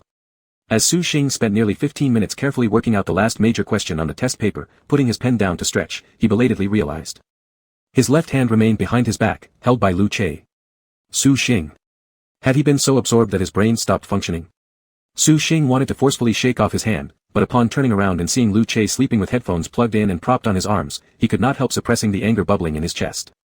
Lu Che's sleeping face looked very peaceful, but Su Xing's slight turn of his body accidentally pulled the curtain nearby, letting a bit of sunlight fall on Lu Che's eyelashes and disturb his sleep, making him furrow his brows lightly. Su Xing, looking at Lu Che's sleeping face, thought to himself that he couldn't possibly wake the person up by shouting at him in anger, could he? With complicated feelings, Su Xing sighed, and carefully withdrew his left hand from Lu Che's grip. He then pulled the curtains tightly shut, blocking the playful sunlight outside the window. He massaged his left hand, which had been in the same position for over 10 minutes, feeling a bit sore. Irritated, he started complaining inwardly about Lu Che. If you wanted to take a nap, why not go back to the dormitory? Why insist on following him back to the classroom, only to have an uncomfortable rest with your head propped on your arms like that? He truly didn't understand what Lu Che was thinking. Su Xing stood up intending to fetch some hot water. Moving gently so as not to make noise, he pushed the chair aside slightly, and as he turned back, he caught sight of Lu Che's headphone cord sliding onto his face, hooking under his nostril and dangling below his nose. Su Xing scrunched his nose slightly, thinking the cord would block his breathing. After hesitating for a long while, glancing around the classroom guiltily to make sure no one was watching him, he finally carefully lifted the headphone cord off Lu Che's face, looping it around the collar of his school uniform and laying it aside. After meddling in this unnecessary act, Su Xing immediately felt waves of self-loathing flood his heart. Let him choke to death. A headphone cord isn't going to block his breath, your brain must be blocked. Feeling both angry and ashamed, Su Xing's face darkened as he picked up the thermos cup and walked toward the podium to get water. Chapter 33. Su Xing was standing outside the corridor in a daze, watching the younger students on the front playground playing basketball. His gaze wandered as it followed the basketball moving around the court. He stood there alone for quite a while before hearing a soft voice beside him, class president. Su Xing turned his head to see Ho Ranmei holding a light green water cup with her slender, pale fingers encircling it tightly due to her nervousness. Ho Ranmei shyly walked over next to him, keeping her eyes far ahead, not daring to look at Su Xing. Su Xing greeted her with a smile and a, hey, then turned his attention back to the basketball court. The two stood quietly for a moment. The girl with lips tinged faintly pink bit them hesitantly again and again before finally starting a conversation. She asked softly, Hearing this, Su Xing lowered his head and looked at her, asking, Her ears flushed red as she said, the candy you gave me last week during PE class. It was really good. Where did you buy it? Can we get it in school? With shy eyes, she quickly glanced at Su Xing then looked down again. A gentle smile remained on her lips. Su Xing replied, the school doesn't sell it now. There used to be some at the little store, but I haven't seen that kind of candy since last semester. After pausing briefly to choose his words carefully, Su Xing added, my seatmate bought a box online. If you like it, you can ask him for one or I'll have him send you the website later. Ho Ranmei nodded gently. At this point, Su Xing was suddenly hugged from behind by arms, feeling a slight weight on his shoulder, followed by a slightly hoarse voice saying, what do you need to take? Even before Lu Che spoke, Su Xing had already smelled the faint scent of laundry detergent coming off him, the same smell as from the sports clothes Lu Che washed for him. Too lazy to even turn his head, Su Xing impatiently said, nothing. All right. Lu Che didn't press further. He hugged Su Xing and leaned his face against his shoulder. His deep-set eyes bore traces of sleepiness, showing no joy or warmth, just staring quietly at the girl. After yawning, a thin layer of mist covered the depths of his eyes as if they were frozen over. Ho Ranmei couldn't bring herself to make eye contact with Lu Che. As soon as she saw him come out, she started backing away timidly, whispering, President Su, I'll go inside first. Su Xing, all right. After the girl left, Lu Che then began to act petulantly, rubbing against Su Xing's shoulder and demanding unreasonably, President Su, don't pay attention to her anymore, don't talk to her, and don't even glance at her. Anyone can tell she's trying to chase after you. Shaking his body, Su Xing failed to shake off the sticky person clinging to him and responded unhappily, get lost, don't go off on tangents. I've already been keeping my distance from her, can't you see that? Although Su Xing muttered under his breath, even though he couldn't untie Ho Ranmei's red thread, he would surely honor his promise to Lu Che as agreed upon. Listening to Su Xing's answer, Lu Che couldn't help but curl up his lips into a smirk. In fact, he had heard earlier what Su Xing and that girl had discussed, the box of candy was clearly with Su Xing, yet Su Xing told the girl to ask Wang Zizong instead. Lu Che clung even tighter to Su Xing and deliberately said, President Su, I also want chocolate candies. In bad temper, Su Xing responded, get out. If you're hungry, why don't you just go inside and get some yourself? Despite Su Xing's harsh tone, Lu Che only chuckled after hearing it. Just then, a voice came from behind. Lu Che. Both Su Xing and Lu Che turned their heads toward the sound together. Yu Kanchun stood at the door holding a teacher's notebook and chalk, apologizing as she called out to Lu Che and said, I accidentally erased what you wrote while I was copying the daily question from the backboard. Lu Che asked absent-mindedly, what did I write? Yu Canshuan's gaze fell momentarily on Lu Che's arm hugging Su Xing before quickly shifting away without a trace. With deep regret, she said, just. That line about senior year being full of love. Yu Kanchun skipped the first half of the sentence, but Su Xing immediately pieced it together in his mind, as long as the class president is around, senior year is filled with love. Upon hearing this, Lu Che furrowed his brow, but before he could say anything, Su Xing took over, saying, if it got erased, let it be. It's no big deal anyway. Yu Kanchun frowned slightly after hearing Su Xing's words. Lu Che rested his chin on Su Xing's shoulder and replied, yeah, it's fine. I'll rewrite it later. Yu Kanchun nodded gently, standing in place awkwardly before going inside first. It was only after she left that Su Xing finally turned his head and gave Lu Che a glare. His tone was unfriendly as he said, what's wrong with you, writing nonsense like that? Stop it. Lu Che shamelessly teased Su Xing, saying, I'll write it, as long as the class president is around, Lu Che will be full of love. Su Xing immediately shook off Lu Che's arms, irritably saying, your brain is nothing but poop. Don't write it. And don't blame me if I didn't warn you, you're definitely going to regret this later. Even if Lu Che, acting like an idiot, remembers now what stupid things he's done, wouldn't he end up feeling humiliated and die to preserve his dignity? Preserve or not preserve his dignity is up to him, just please don't come to vent anger on me afterward. With a smug look, Lu Che said, hey, how can you call yourself poop? My brain is filled with you. Su Xing, go away. After saying that, Su Xing returned to the classroom, his face darkened. Su Xing walked into the classroom, inadvertently glancing at the back blackboard. A question popped up in his mind, why was Yu Kanchun, the biology representative, copying the physics daily questions since Lu Che was the physics representative? Upon this thought, Su Xing immediately frowned. If this was something Lu Che had instructed her to do, wasn't Lu Che leaving room for hope for that girl? Su Xing sat down at his seat, deeply pondering uneasily. When next time he could see the red strings, he would have to quickly untie the red string from Lu Che's ankles, allowing Yu Canshuan's obsession over Lu Che to disappear so that she wouldn't harbor any more resentment toward him. This was the safest approach and the ultimate solution. But what if Yu Canshuan's red string, like Ho Ranmei's, couldn't be untied? Resting his chin on his palm, Su Xing thought more and became increasingly annoyed. However, Lu Che continued to nag beside his ear, class leader, I want some candies. Infuriated beyond endurance, Su Xing grabbed a handful of candies from his desk, threw them onto the rear desk without even looking back. Unbeknownst to Su Xing, this scene happened to be seen by Ho Ranmei, who came to discard trash behind him. She was slightly stunned and also heard Lu Che clicking his tongue, saying, so many class leader, did you save all your candies for me? Leaning against the wall, Lu Che unwrapped a candy and tossed it into his mouth. He casually discarded the wrapper in the trash can. His gaze, serene yet cold, swept past the female student briefly. His tongue gently stirred the candy in his mouth, the sweetness dissolving between his teeth, and his lips curled slightly upward. With his long index finger and middle finger pinching another candy toward Ho Ranmei, Lu Che nonchalantly smiled at her, saying, given by our class leader, do you want one? Lu Che's voice was soft. Su Xing had just plugged his ears to read a book because of the irritation caused by Lu Che, thus not hearing anything. Ho Ranmei shook her head, biting her lips and lowering her head as she walked away. Lu Che, unconcerned, stood up holding the handful of candies and dropped them back into Su Xing's candy box. Su Xing, losing his patience, turned around to look at him.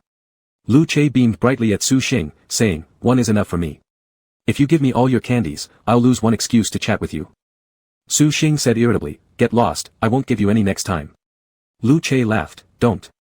Anyway, you don't like eating these candies. Su Xing randomly pulled out a blank practice paper from Lu Che's table and directly slapped it over Lu Che's handsome face, which made a bunch of girls swoon. He said, shut up and do your homework. Lu Che chuckled but didn't argue with Su Xing's order. Flipping through the exam paper, he suddenly remembered the sentence could be mentioned during Chinese class. What a sweet trouble sigh. Su Xing turned around to read a book, originally not expecting Lu Che to remain quiet. However, he hadn't anticipated that for the entire afternoon, Lu Che remained well-behaved during 2 classes without coming to bother him again. Su Xing also heard Fu Dai say, finished, a Che has been possessed too. This sentence aroused Su Xing's curiosity, but his stubborn personality and inexplicable self-esteem often prevented him from putting aside his pride, even though he merely wanted to glance back at what Lu Che was doing. After much internal struggle, he still kept his neck stiff, silently reprimanding himself, what are you looking at? Whatever Lu Che does is none of your business. Su Xing got into a conflict with himself. After the second class was dismissed, he got up and went to the restroom with Wang Zizong. Keeping his eyes straight ahead as he left his seat, once he'd taken care of business and entered from the back door, he faced Lu Che's seat. Only then did he glance confidently at Lu Che. He saw Lu Che sitting at his own desk, together with Fu Dai and Kudi, gazing outside at the grade 11 basketball match. There were a few basketball specialists on the court, enhancing the game's appeal. Kudi was responsible for introducing them to Lu Che and Fu Dai, that flat-headed guy. He performs very stably on the field, and he's part of my crew. Fu Dai scoffed and threw in a sarcastic remark, is it him who's hanging out with you, or you with him? Kudi laughed heartily, you're cracking me up. He's with me. I'm with Che. Got it? He emphasized the hierarchy as if delineating a food chain. Fu Dai gestured, okay, got it. Su Xing glanced at Lu Che's back and suddenly felt somewhat unsettled. Returning to his seat, he noticed a test paper lying flat on his desk. He bent down for a closer look, finding that every part of the test was filled out meticulously, both major and minor questions carefully answered. Su Xing's mood became a little complex. His hands were still wet after washing, so when he picked up the corner of the test, he turned around and nudged Lu Che's back with his elbow, his face betraying no emotion as he asked, is this yours? Lu Che turned around, took one glance at the test, and grinned, class leader, can we just focus on math and physics next time? I barely finished it, do I get any rewards? Su Xing rolled his eyes at him and flung the lightweight test into his arms. Just then, the class bell rang, and everyone returned to their seats. Lu Che casually folded the test in half and moved it from the table to his chair. In the English class, Fu Dai and Kudi slept through half the lesson. Lu Che rested his cheek on one hand, absent-mindedly twirling his pen when suddenly, he saw the person in front lean back slightly, their straight back brushing against his desk edge. Then, a milk chocolate candy was placed at the corner of Lu Che's desk. Chapter 34. Just because he gave Lu Che a piece of candy during the English class, Su Xing couldn't sleep that night. The situation at that time was like this. In the middle of the class, Wang Zizong smacked his lips and quietly sneaked his hand into Su Xing's desk to steal some candies, only to be caught red-handed by Su Xing. Su Xing slapped his plump hand lightly and whispered angrily, what are you doing? Wang Zizong grinned and replied, I'm so sleepy, I need some energy boost. Su Xing rolled his eyes at Wang Zizong, but still picked out a candy for him. Immediately after that, Su Xing sat up straight and looked at the blackboard, but his hand was still under the table, gently holding the wrapper of a chocolate candy. He hesitated for a while, and suddenly lost track of his thoughts, then gave a candy to Lu Che without thinking. Su Xing could not remember what had gone through his mind just before he decided to give Lu Che the candy. Why did he feel compelled to offer it to Lu Che? At that moment, Su Xing put the candy on the upper left corner of Lu Che's desk without looking back. But within 3 seconds of putting it down, he immediately regretted it and wanted to snatch the candy back. Despite Su Xing's repeated emphasis to Lu Che after class, this candy is a reward for you keeping silent for 2 classes and not disturbing me. I hope you keep quiet next time too, understood? Lu Che smiled mischievously and said, Class President, 1 piece of candy may not shut my mouth. Let me teach you a tried-and-true method. Interested? When Su Xing heard Lu Che's tone, he knew it wouldn't be proper and immediately refused, no, thank you. However, regardless of whether Su Xing listened or not, Lu Che leaned close to his ear with a smirk and revealed, if you kiss me, I'll stay quiet for a whole class. Truly, no kidding. Su Xing took it as another of Lu Che's jokes. Furious, he shoved Lu Che away, saying, get out. Get out. Su Xing lay in bed, staring at the ceiling in his dark dormitory room. If he were at home now, he would definitely wildly stomp on his mattress and kick off the blanket. He must have been bewitched at that moment. Su Xing was sulking with suppressed anger. He closed his eyes and started silently reciting, on teachers from memory. In ancient times, all scholars must have teachers. Teachers exist to transmit knowledge, instruct in skills, and resolve doubts. Su Xing kept muttering and strengthening his memorization, it should be receive, not confer. The next morning. On Wednesday, it was the turn of the senior 3 students to do morning exercises. Students from several classes crowded towards a stairway, brushing shoulders, stopping and starting intermittently, a big group squeezed together. Su Xing and Wang Zizong, as usual, waited until most of the classmates had gone down the stairs before they rose and went downstairs. However, today Lu Che also stayed seated waiting. Su Xing acted calm this time and turned around to copy the exercise questions from the blackboard onto Lu Che's desk. He looked up at the blackboard, looked down at the questions, and ignored the person opposite completely. Leaning his cheek on his hand, Lu Che fixed his eyes on Su Xing's face without blinking. Su Xing could bear it no longer, he slammed a palm onto Lu Che's desk and snapped, what are you staring at? Lu Che found it hard to suppress his laughter and replied, of course I'm staring at your good looks. It seems the cafeteria auntie's daily call of handsome guy isn't misplaced. The cafeteria attendants who served meals always greeted everyone as handsome guys or beautiful girls, regardless of reality. Su Xing glanced at him coldly, then you might as well give me the title of campus hunk. Lu Che laughed at hearing this, how about packing the campus hunk and handing it over to you? Would that work? Su Xing chuckled coldly, I don't care, thank you. Still smiling, Lu Che said, knows how to warm the bed, skilled, good-looking and obedient. Really don't want it? Su Xing swore, get out. After cursing, Su Xing turned around and flipped his notebook open. Wang Zizong sat beside eating a chocolate stick making crunch sounds, watching Su Xing and Lu Che with a smile, thinking about how good their relationship was. Su Xing tucked his pen inside the notebook, ready to continue copying questions after finishing the radio calisthenics.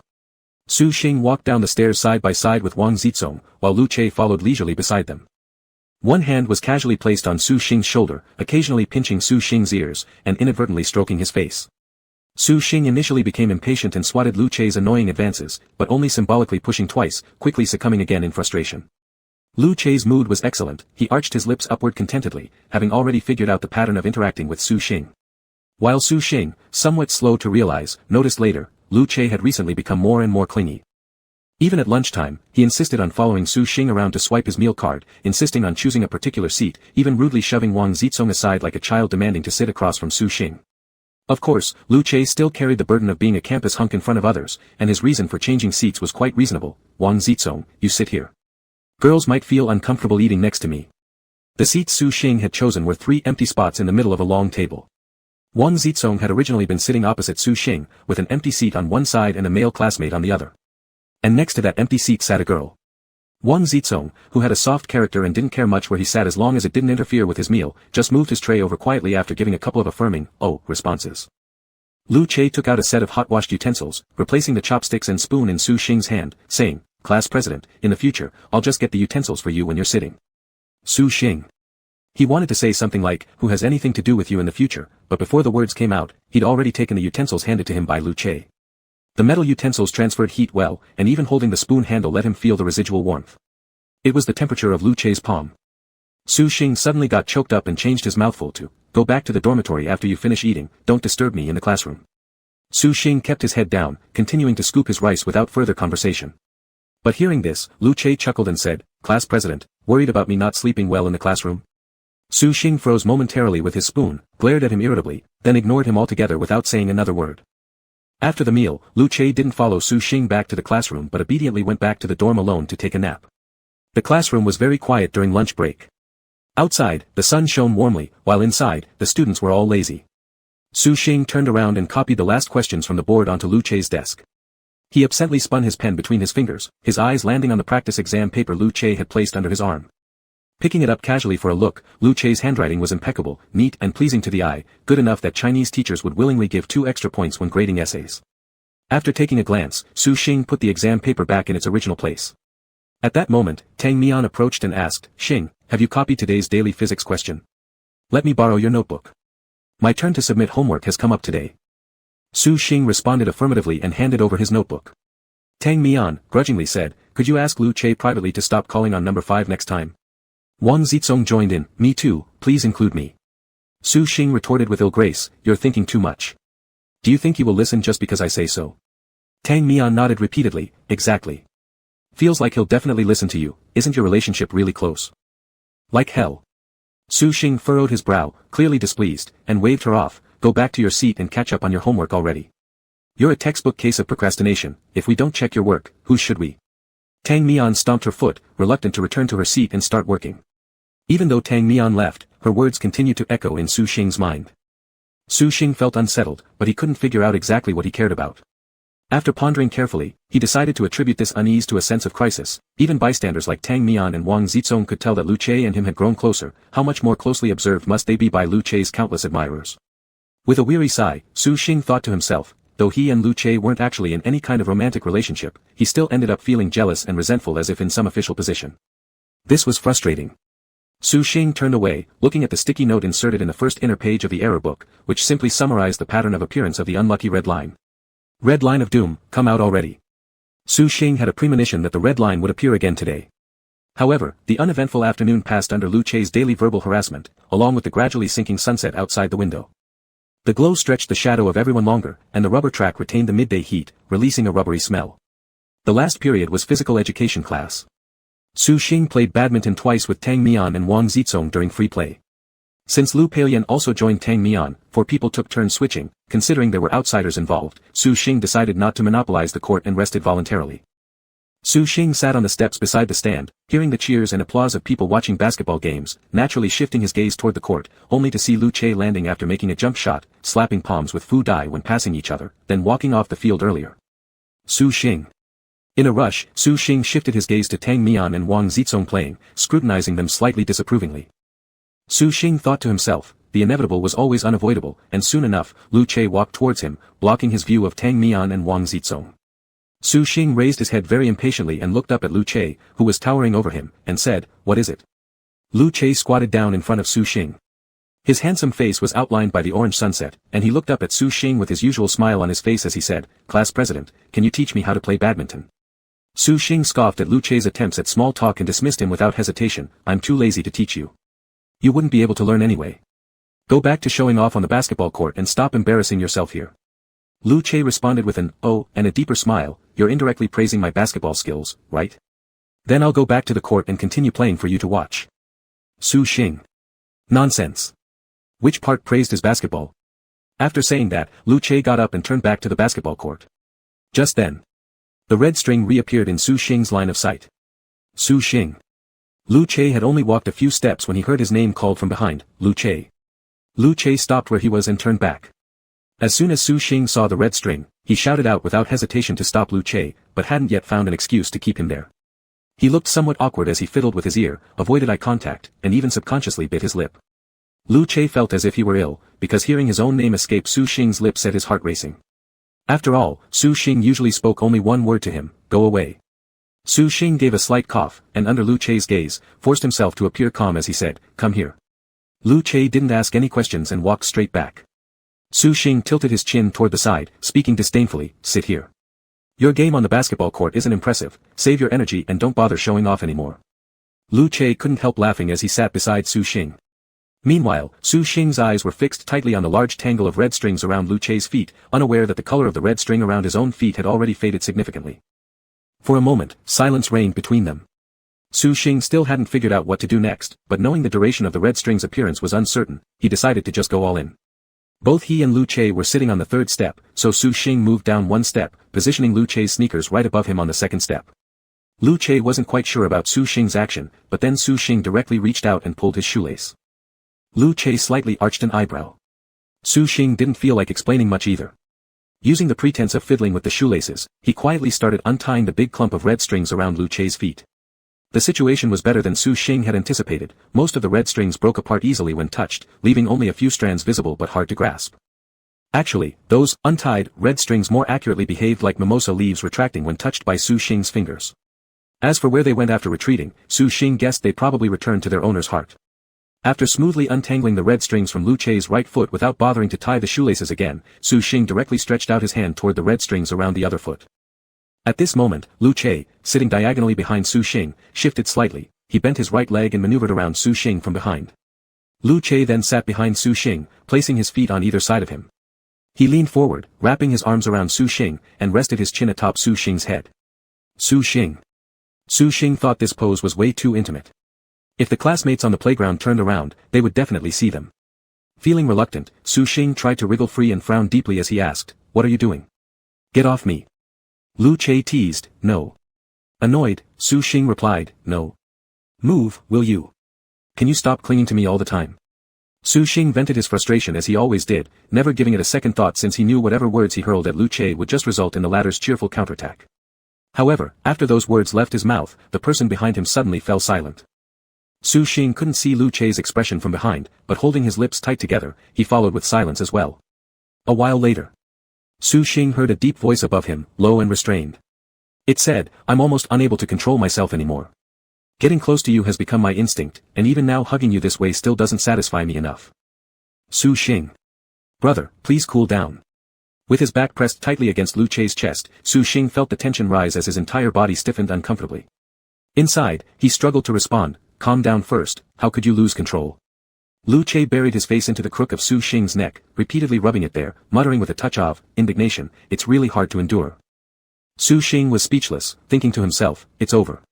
This must be the sign of the red strings activating their pull." He recalled how back then, the red strings had forced him to draw an entire page of rough sketches in his draft notebook. Damn it, those red strings are truly harmful. Su Xing anxiously searched for appropriate words, racking his brain until he finally managed to stutter out dryly a few sentences. Friend, you need to persevere.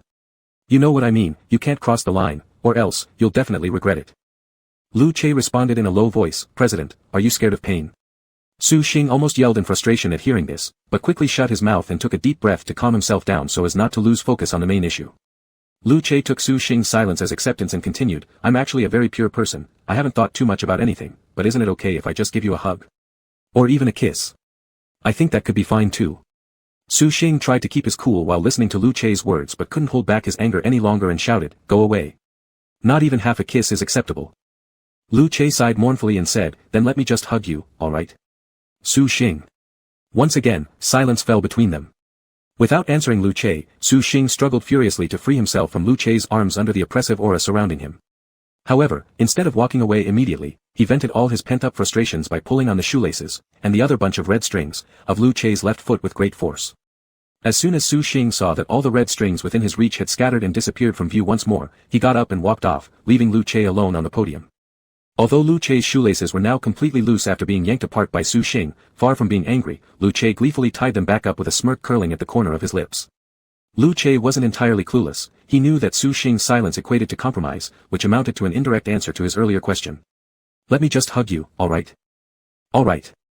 Chapter 35. After the physical education class was dismissed, Lu Che was temporarily called over by Fu Dai, and Su Xing took the opportunity to pretend to be calm while urging Wang Zizong to hurry up and leave.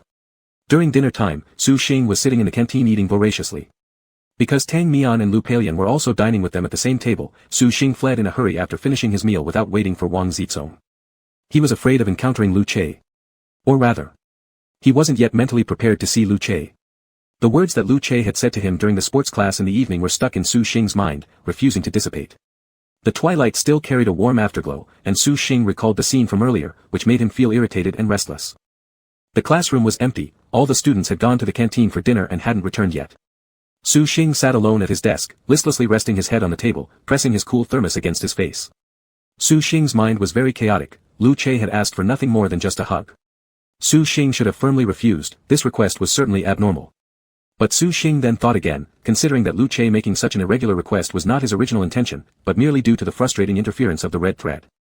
If it weren't for the red thread meddling in secret, Lu Che should have been the carefree school heartthrob flaunting on the basketball game photo, there wouldn't have been anything worthy of his utmost attention, nor would he even bother glancing at Su Xing. Thinking this way, Su Xing suddenly felt sorry for Lu Che. Su Xing sighed deeply. He himself had experienced the irresistible force of the red string and of course knew how oppressive it could be. He originally thought that the red string had quieted down recently and harbored, is a term I can't smoothly integrate here, but he didn't expect that the compulsion of the red string had shifted entirely onto Lu Che. At least Su Xing previously knew that the red string was playing tricks, but Lu Che not only had no idea about this, now he mistakenly assumed that he liked. Su Xing felt extremely twisted inside, Lu Che likes him, this notion flickered as a tiny flame in his mind, only to be quickly extinguished by him. Su Xing buried his face in his elbow out of frustration. Gradually, people began returning to the classroom. Su Xing hid his worries and picked up his water cup to go ahead and fetch water, only to find that the water dispenser was not plugged in, so he switched it on and stood there waiting for the water to boil. At this moment, someone behind him greeted, Pei Lian, you didn't return to the dormitory. Su Xing turned around and saw Lin Peisang walking toward the podium. Lin Peisang was holding a pink cup and a thermos, also preparing to fill up water. Su Xing told him, we need to wait a bit as the water heater just started boiling water. Lin Peisang agreed and waited beside Lu Peilian's desk, chatting leisurely with Lu Peilian. Su Xing glanced at Lu Peilian, who now appeared relaxed when facing Lin Peisang and was no longer the pitiful person tormented by the red thread. Seeing Lu Peilian's state, the last bit of worry Su Xing had disappeared in an instant. Lu Peilian's change in feelings once again reassured him, as long as the knot was undone, Lu Che still had hope. Su Xing slightly furrowed his brows, waited for the water to boil, filled his cup with lukewarm water, and returned to his seat, clearly walking much more lightly. Coincidentally, Lu Che also returned. Without rushing inside, he stood by the passage waiting for Su Xing to approach. That handsome face bore a smile, yet his mouth grumbled, class monitor, you didn't even wait for me to eat together in the canteen, now I don't have much appetite tonight. Su Xing gave him a look of disdain and returned directly to his seat. Wang Zizong hadn't come back yet, so Lu Che sat on Wang Zizong's seat. Su Xing found Lu Che's annoying behavior quite exasperating, but just as he wanted to criticize him harshly, Lu Che shamelessly hugged him and rubbed his head against his neck. After shaking his shoulders twice without any effect, Su Xing said unhappily, let go. Lu Che obediently let go, then said, hug me once a day, clock it. Su Xing irritably replied, nonsense. Did you lose your memory in PE class? A hug? That day, Lu Che had probably hugged him countless times already. Lu Che laughed helplessly and said, it was a slip of my tongue, it's every hour instead. Su Xing, go away.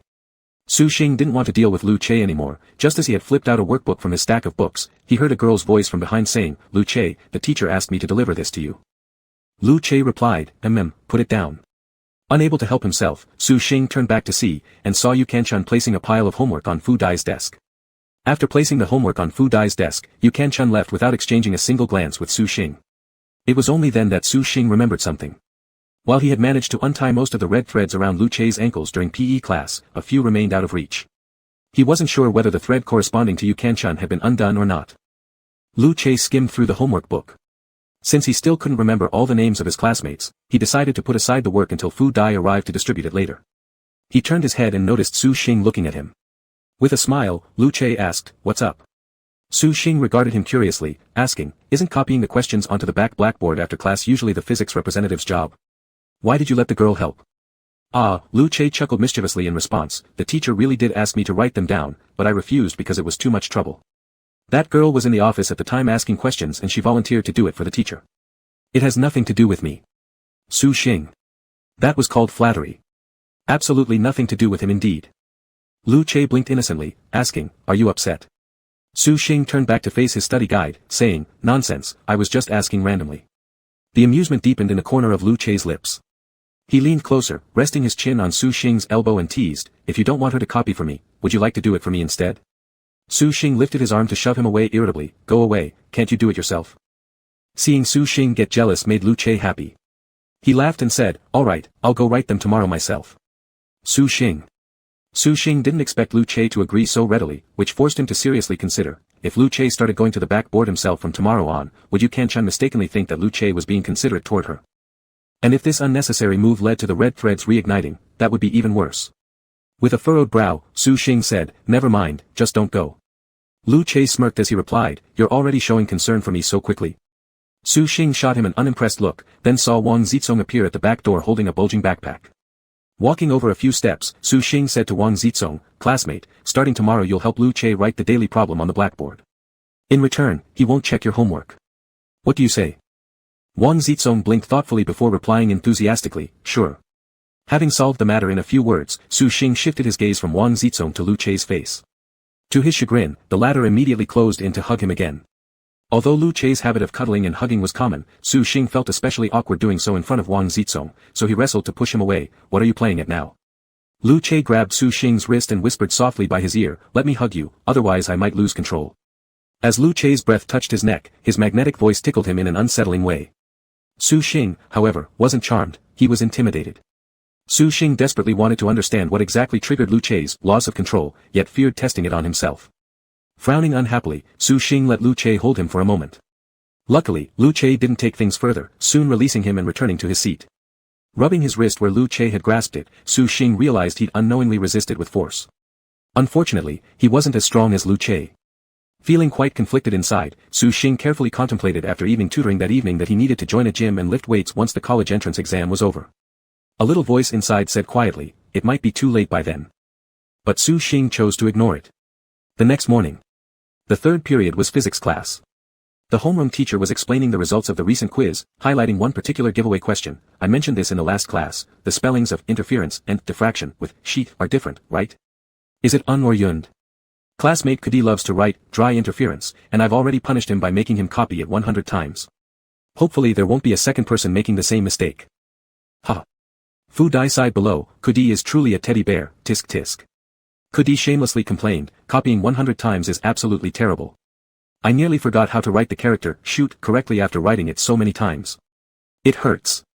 The boys in the class began teasing. Though Kudi joked around, he inwardly lamented. Writing the same character 100 times made it feel increasingly foreign and failed to reinforce learning. The homeroom teacher quickly intercepted the topic, reminding everyone, next Thursday and Friday is the monthly exam. I hope that after the results come out, the few students who are laughing so happily now will still be able to laugh till the end. Upon hearing this from the homeroom teacher, several male students instantly fell silent. The teacher added, I've recently seen a rather nasty game online called, use the subject representative's photo as your profile picture if you fail their subject. Sounds quite unfair, doesn't it? Let's switch it up. How about, if a subject's class average ranks first in a grade, we use that subject representative's photo for our profile picture. Do you want to play? The enthusiasm of the students soared, yes. The subject representative simultaneously shouted back, no. Among them, Kudi was the loudest, what about me? What about me? I'm also a subject representative. Unfortunately, physical education had no status in the intense competition among subjects in grade 12, leaving both the PE teacher and the PE representative with little influence. The homeroom teacher ignored Kudi and directly said, let me explain the rules. During the monthly exam, whichever subject in our class has the highest average score compared to other regular classes, the entire class can choose to use that subject representative's photo as their profile picture. However, if that representative also places within the top 100 of the whole grade in their subject, they will have the power to veto with a single vote. Sounds fair, right? After hearing the rules, the classmates discussed excitedly. The homeroom teacher proposed this game not only to boost the entire class's learning motivation but also because the 6 subject representatives for Chinese, math, English, physics, chemistry, and biology all excelled individually in their respective subjects, easily breaking into the top 100 in the entire grade. The homeroom teacher clapped her hands and said, do you all agree? Then let me start the campaign already. The physics representative for us big boys and girls is Lu Che, so ladies, put some extra effort in. When the homeroom teacher said this, the more active students teased her for going to any lengths to improve the class's performance, while many others were curious about Lu Che's reaction and turned around smiling, looking at him. However, Lu Che, supporting his cheek with one hand, uncaringly spun his pen. Lu Che completely disregarded the teacher's scheme because scoring within the top 100 of the entire grade in physics was effortless for him. Chapter 36. The creative little game designed by the homeroom teacher stimulated the enthusiasm of some students, while the rest were not very concerned. Su Xing and Wang Zizong both belonged to the latter group. The difference was that Su Xing only cared about his monthly exam, whereas Wang Zizong was more concerned with the National Day holiday following the exam. This year, National Day coincided with the Mid-Autumn Festival, giving even the unfortunate third-year high school students a 4-day break. After class, Su Xing's eyes landed on the front of the classroom where the homeroom teacher was surrounded by 3 girls asking questions. Su Xing turned around and glanced at Lu Che, noticing that Lu Che was rarely looking down at his practice test, his pen spinning rapidly between his fingers. Su Xing silently marveled at how quickly Lu Che's pen-spinning skills had improved and called out to him, hey. Lu Che looked up upon hearing his name, smiling as he looked at Su Xing and said, yeah. Su Xing cleared his throat and said, you need to get the question of the day from the teacher for my seatmate. Lu Che glanced toward the front and replied, sure, I'll find the teacher later.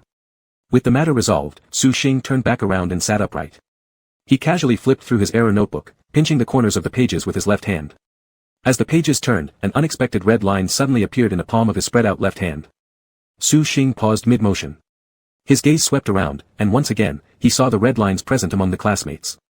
Now, Su Xing no longer felt confused about the appearance of these red lines, instead, he purposefully tested each one. First, he looked down and found the red line on his ankle was faint but still untouchable, then, deliberately dropping a pen on the ground, he bent down to pick it up and noticed that the remaining red line on Lu Che's ankle had not changed compared to yesterday. Finally, when he touched the red line on Wang Zizong's ankle, he found it just as intangible. However, the red line growing from Wang Zizong's heart could be touched. What the heck? Furrowing his brow slightly, Su Xing used his water cup as cover and moved closer to the podium to observe carefully. There was no change in the red line on Xiao Shun's body, the red line on Lu Peilian's body had disappeared. Yet, the heart-connecting red line between Lin Peisang and Huang Mengjiao remained intact. Surprisingly, there was also a red line on Yu Kanchun. Upon seeing the red line on Yu Kanchun, Su Xing felt speechless. Despite having resolved so many potential threats, the most obvious hostility persisted unresolved. Lips pressed against the rim of his cup, the hot water he had just poured was continuously steaming, but he blew the steam away. As Su Xing was about to leave after filling his cup, a male classmate came to fill his own water cup. Su Xing glimpsed a red line on this boy's chest and pretended to pat him casually while greeting, but still couldn't touch the red line. Su Xing knew now, having initially verified his conjecture from last time, he couldn't touch everyone's red line. In a flash, 5 minutes had passed, and with the ringing of the bell indicating class was about to resume, the red lines vanished accordingly. Su Xing returned to his seat and made a few additional notes on the sticky note, summarizing the situation with symbols. On the third day after Lu Peilian's red line was solved, the red line reappeared for only 5 minutes, same as the previous 2 days. After morning classes ended, Wang Zizong mentioned his friends from other classes invited him for lunch outside, and as soon as the bell rang, he left. Tang Mian was recently busy helping Lu Peilian switch dorms. It happened that a girl in Tang Mian's dormitory got along well with a girl in the neighboring dorm, so Tang Mian went to negotiate swapping dorms with the girl. Fortunately, the girl agreed without hesitation, and all that was left to do was to obtain the dorm supervisor's signature. Su Xing took out his meal card and a small pack of tissues from his bag. Just as he stood up from his seat, someone behind him grabbed his wrist and said, "Class president, hold on, let me finish this problem." Most of the students had already left the classroom, others were chatting idly and did not notice what was happening in the corner at the back row. Lu Che stretched his arm across the desk, gripping Su Xing's wrist tightly while scribbling calculations furiously on the rough paper. Su Xing glanced down at the test paper and realized that the problem Lu Che was writing down was precisely the third part of the math problem that had puzzled him during the break. Unable to resist taking another look, Su Xing focused on Lu Che's solution process. By the time Su Xing caught onto the key to solving the problem and became aware of his surroundings again, he suddenly noticed that Lu Che's hand had shifted from grabbing his wrist to holding his hand. Like a shock of electricity coursing through him, Su Xing hastily pulled away. At the same moment, Lu Che finished the problem. Casually tossing the pen aside, Lu Che stood up and placed the test paper on Su Xing's desk. He said to Su Xing, "Class president, when you come back, check if my thought process is correct." Su Xing. Lu Che fished out his meal card, smiled at Su Xing, and said, "Let's go, let's eat first." Su Xing glanced back at the test paper on the desk, an indescribable emotion quietly growing in his heart. Despite not responding to Lu Che's words, he no longer resisted going with Lu Che. Su Xing absent-mindedly finished eating. He and Lu Che had reached a kind of unspoken agreement. One would return to the classroom after eating while the other would head back to the dormitory. Su Xing returned to the class alone. As soon as he sat down, his eyes were drawn to the test paper on the table. He flipped through the paper, finding all the questions blank except for the last major problem. Su Xing sighed helplessly and inexplicably felt a sense of guilt. He thought, if Lu Che paid this much attention to girls, they'd probably fall for him completely. But Lu Che was putting all his thoughts into Su Xing. Looking at the handwriting on the test paper, Su Xing suddenly felt a bit guilty. At a little past 1 o'clock. Wang Zizong came back. Su Xing raised his head from the ocean of problems just in time to see Wang Zizong's chubby face full of. With a click of his tongue, Su Xing asked, "What did you eat for lunch? Was it that bad?" Wang Zizong's happiness or anger always revolved around whether food was abundant or scarce, delicious or not. Unexpectedly, Wang Zizong said, "My girlfriend just broke up with me." Wang Zizong pouted his lips. Su Xing looked up at Tang Mian's seat. Unfortunately, Tang Mian, the relationship counselor, could not offer any help at the moment. He asked, "Why did she break up with you?" Wang Zizong pitifully replied, "I went out to eat with my girlfriend's friend at noon, and just happened to meet her there, then she got mad." Su Xing questioned him, "Is your girlfriend's friend male or female?" Wang Zizong responded, "Female." This girl kept asking Wang Zizong to go out for meals with the same trick every few days. "I have another 2-person set meal coupon for such and such shop, it will expire today. It's really a waste if we don't use it, let's go out." And Wang Zizong, who was drooling just by hearing about the food, accepted the invitations. Moreover, the new store's discounts she mentioned were exactly the types of cuisine his girlfriend didn't like, so Wang Zizong didn't mention it. Although Wang Zizong and his girlfriend attended the same school, they weren't overly attached to each other. Usually, Wang Zizong ate with Su Xing. This gave the girl a chance to meddle. When his girlfriend spotted them at the restaurant, Wang Zizong innocently waved at her, saying some irrelevant things like, "What a coincidence," without realizing that she stormed off. Wang Zizong complained to Su Xing, "I originally thought she was upset that I went out to enjoy good food without inviting her, but I feel like she shouldn't be that type of person." Su Xing listened and couldn't help but ask, "Are you seriously unaware that the girl inviting you to dinner likes you?" Wang Zizong shook his head straight away, "Only my girlfriend would like me." Tang Mian also said, "Girls would never consider me as a member of the opposite sex." This statement left Su Xing speechless. Wang Zizong was very popular among the girls and often praised for being nice and cute. Girls wherever he went treated him like a talisman. But precisely because they didn't regard him as a member of the opposite sex, the girls could include him without hesitation in their circle of best friends. Especially Tang Mian, who was close to him. She pinched Wang Zizong's cheeks, linked arms with him, and never worried about avoiding suspicion or showing restraint. It seemed like everyone around had agreed. No matter which female Wang Zizong was close to, nobody associated him with a romantic relationship. Even when Wang Zizong initially claimed to have a girlfriend, everyone's first reaction was that he was joking. And Wang Zizong only smiled shyly. Until someone saw his goddess-like girlfriend with their own eyes, though they didn't say it, their inner thoughts aligned perfectly. How can Wang Zizong find such a pretty girlfriend? Apparently, the goddess has quite a unique taste, and a bit of a dark humor. The more Su Xing thought, the more he felt guilty. Patting Wang Zizong's shoulder, he analyzed, "Don't listen to Tang Mian's nonsense. It's normal for girls to like you. Your girlfriend is jealous, understand? Therefore, you must keep your distance from that girl. Otherwise, every time she invites you to dinner and you go, she might misinterpret your intentions." Su Xing was certain that the girl liked Wang Zizong, since a red line had appeared on Wang Zizong's ankle too. Wang Zizong wrinkled his chubby face and said, "Then I won't go out to eat with her anymore." Su Xing nodded and added, "If you don't like her, then don't give her any hope. And, go apologize to your girlfriend quickly." All right. Wang Zizong was completely at a loss, he readily agreed with whatever Su Xing said. Under Su Xing's urging, Wang Zizong was about to go find his girlfriend to explain everything clearly. Before leaving, Wang Zizong hesitantly said, Xing, could you copy down the questions for me now? Lu Che told me to have it done by noon. Su Xing. Su Xing looked at the teacher's notes handed over by Wang Zizong and the worried expression on his chubby little face. He took the notebook and said, all right, just go already. Wang Zizong responded and hurriedly walked out of the classroom. Su Xing looked at the teacher's notebook in his hands, which felt unusually heavy. He couldn't help but sigh. Helping Wang Zizong copy the questions was no big deal, but what annoyed him was that Lu Che would definitely make fun of him about this. Su Xing wrestled with this for quite a while. He glanced around at his classmates. They were all mere acquaintances. There was no way he could ask someone else to do the copying for him.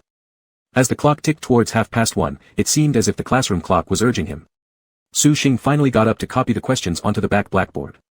The chalk pieces made sharp noises against the blackboard with each swift stroke.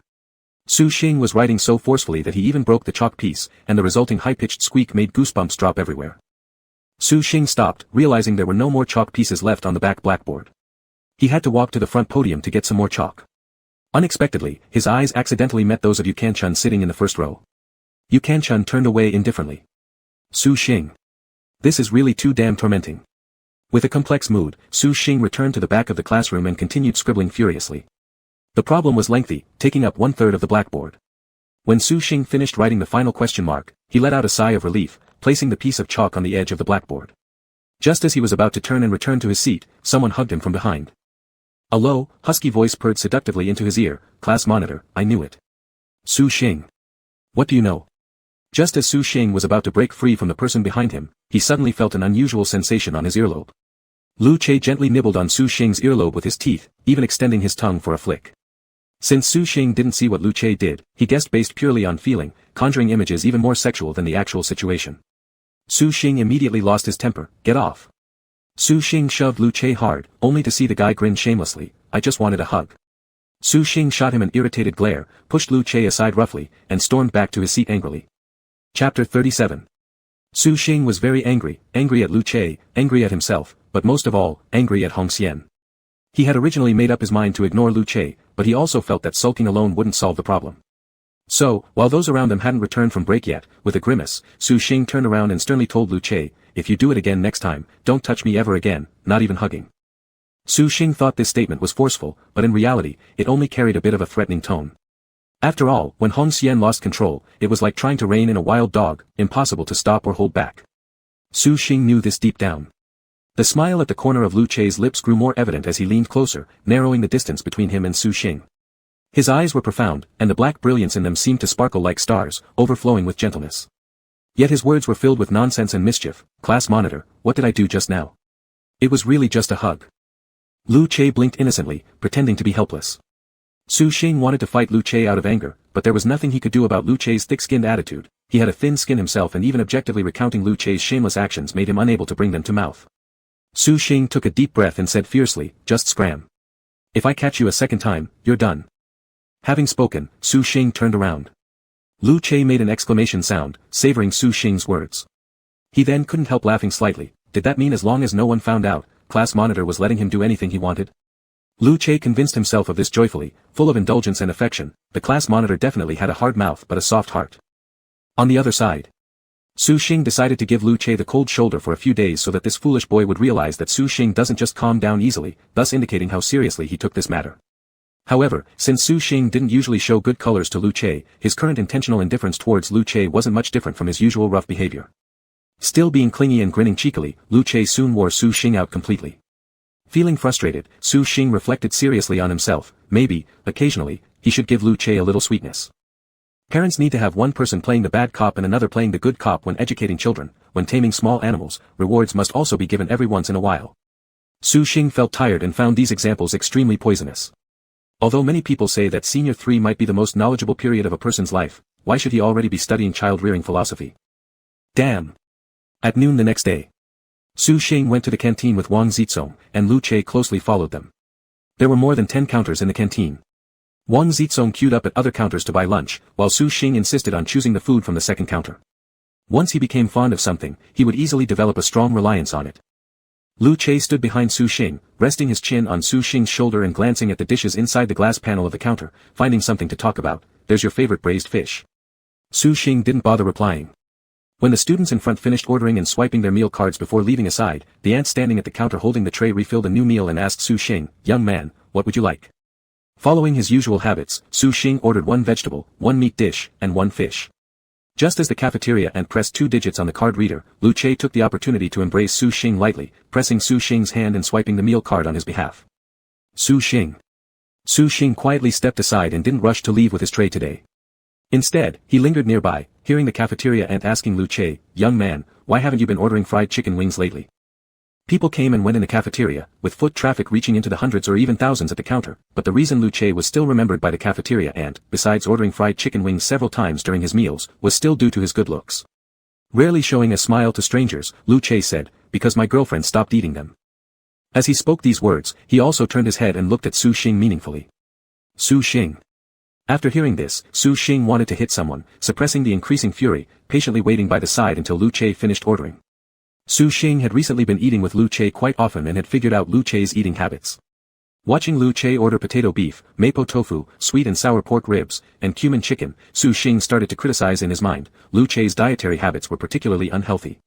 He loved both sweetness and spiciness, disliked vegetables but only ate meat. Moreover, the cafeteria aunt was too biased. When serving others, she would shake her ladle to let all the meat fall off, leaving only greens. But when serving Lu Che, it was a full ladle of love and generosity. Su Xing rolled his eyes internally, though he continued criticizing in his mind. His eyes kept on the cafeteria aunt as she swiped the card for payment, then quickly swiped the meal card for Lu Che. Beep. The crisp sound signaled a successful transaction. Su Xing picked up the meal card and held the tray, just as Wang Zizong arrived with his crispy chicken plus grilled meat double-served large bowl of rice. Su Xing turned around and walked away, while Lu Che followed him carrying his own tray. Wang Zizong walked ahead, and Lu Che squeezed next to Su Xing so that their arms touched. Su Xing heard Lu Che happily laugh and say, "Class monitor, I'll take care of you, and you take care of me, and from now on our days will be so pleasant." Su Xing gave him a scornful glance and said, "Roll." Lu Che's meal cost over 20 yuan, 2 meals of his equaled 1 meal of Lu Che's, wasn't he fooling himself? Wang Zizong was picking up utensils, helping Su Xing pick an extra set, originally wanting to help Lu Che pick as well, but seeing Lu Che come and select himself, he didn't pick any more. Lu Che chose clean utensils, walked to the side to rinse them, and then joined Su Xing to look for a seat. The three found an empty spot to sit down. Lu Che sat across from Su Xing, while Wang Zizong sat beside Su Xing. Lu Che handed Su Xing a pair of utensils, and Wang Zizong mentioned casually, "Hey, I also picked an extra set for Xing Xing." Su Xing remained silent, accepting the utensils handed by Lu Che and starting to eat. After finishing the meal, Su Xing went back to the classroom with Wang Zizong. Wang Zizong reconciled with his girlfriend yesterday, so today he was in great spirits, cheerfully heading to the blackboard to copy the practice problems. Tang Mian and Lu Peiyan returned after their meal. Tang Mian carried her notebook running to Wang Zizong's seat and sitting down, turning her body along with Su Xing to face the back blackboard to copy physics problems together with Wang Zizong. Wang Zizong had rather elegant handwriting on the blackboard. Tang Mian copied a couple of sentences, then smiled holding her pen. Wuli Zhongzhong, have you seen my wish post? And Wuli Xing Xing, I hope you won't disappoint my wishes. Su Xing hummed absent-mindedly. Upon hearing Tang Mian's words, Wang Zizong went to check at the bulletin board nearby. There he saw Tang Mian's wish sticky note stuck on the right half of the dream wall, with 3 wishes. 1. Wish my college entrance exam goes smoothly. 2. Graduation sees Xing Xing getting a significant other. 3. Sees Zhongzhong slimming down during my lifetime. By Tang Mian. Wang Zizong felt especially moved upon reading this, moved because his friend remembered to include him even when making wishes, showing how much she cared for him. Though Wang Zizong was a highly emotional person, there was little motivation to lose weight. After copying the problem, he temporarily sat at Fu Dai's seat. Tang Mian leaned forward on the desk, whispering gossip among the enclosed circle of the 3, I always feel like. Does Yu Kan-chun perhaps have some feelings towards Xing Xing? The feelings in Tang Mian's statement easily caused misinterpretations. Su Xing frowned immediately after hearing this and said, don't talk nonsense. She doesn't like me. I can guarantee this 200%. Since Yu Kan-chun liked Lu Che, this was an established fact. Tang Mian corrected herself, no, I don't mean she has those kinds of feelings towards you, actually what I meant is that she isn't very fond of you. This claim by Tang Mian wasn't groundless. She suddenly recalled something after just seeing Yu Kan-chun yesterday. She had accidentally overheard a conversation between Yu Kan-chun and the vice class leader. The study committee member had wanted to entrust Yu Kan-chun to attend a meeting on her behalf. Initially, Yu Kan-chun had no objection, but once she learned it would be a joint meeting with Su Xing, she refused directly. Su Xing. As for why Yu Kan-chun didn't seem to favor him, Su Xing knew that well. Of course, the reason was still Lu Che. At this moment, Wang Zizong also joined in Tang Mian's gossip and revealed, truly actually, I discovered last year during sophomore, Yu Qianshan seemed not very friendly towards Xing. Wang Zizong might have a bad memory for words, but he could clearly remember all the food he had eaten in the past week. Whenever it came to anything related to food, his memory became exceptionally sharp. Wang Zizong recalled that in the second half of sophomore year, Yu Canshuan's seat had been very close to theirs, right in front of him, and it was normal for classmates around them to share snacks. However, Yu Qianshan had never proactively shared any food with Su Xing, nor had she ever tasted any snacks Su Xing brought. It wasn't that the snacks Su Xing brought were all the ones Yu Qianshan disliked either, because Wang Zizong had noticed that sometimes Yu Qianshan bought the same snacks too. This fact had puzzled Wang Zizong for quite some time until Tang Mian mentioned it now, and everything suddenly made sense to him. Yu Qianshan didn't dislike those snacks, she just didn't like their owner. Su Xing frowned at Wang Zizong's comment and expressed doubt. Impossible, during sophomore year? I didn't offend or provoke her. Not to mention offending her, the two of them barely interacted. Su Xing thought that the reason Yu Qianshan seemed unfriendly toward him now must be due to some inexplicable influence of red strings of fate. Coupled with the butterfly effect, Lu Che, confused by this red string, mistakenly believed he had fallen for Su Xing, while Yu Qianshan harbored secret feelings for Lu Che. Under the influence of the red string, she somehow felt Su Xing was standing in her way. As for the second half of sophomore year, Lu Che had just transferred into Su Xing's class then, only getting familiar with Fu Dai, Kudi, and a few others. The new student remained indifferent to almost everyone, maintaining a high and mighty demeanor, with the only interaction being Su Xing documenting his truancy and early dismissals in the class logbook. Still, the frequency of writing his name was significant enough to serve as handwriting practice. Even their physics teacher once joked about it to Su Xing, saying, "This class logbook is a testament to a process. Look, your handwriting for Lu Che has gotten better and better." At the time, Su Xing had only thought the physics teacher was teasing Lu Che's frequent absences and hadn't paid much attention. Even when reflecting on it now, Su Xing simply found it slightly uncomfortable. To put it frankly, he was just overly sensitive to anything related to Lu Che.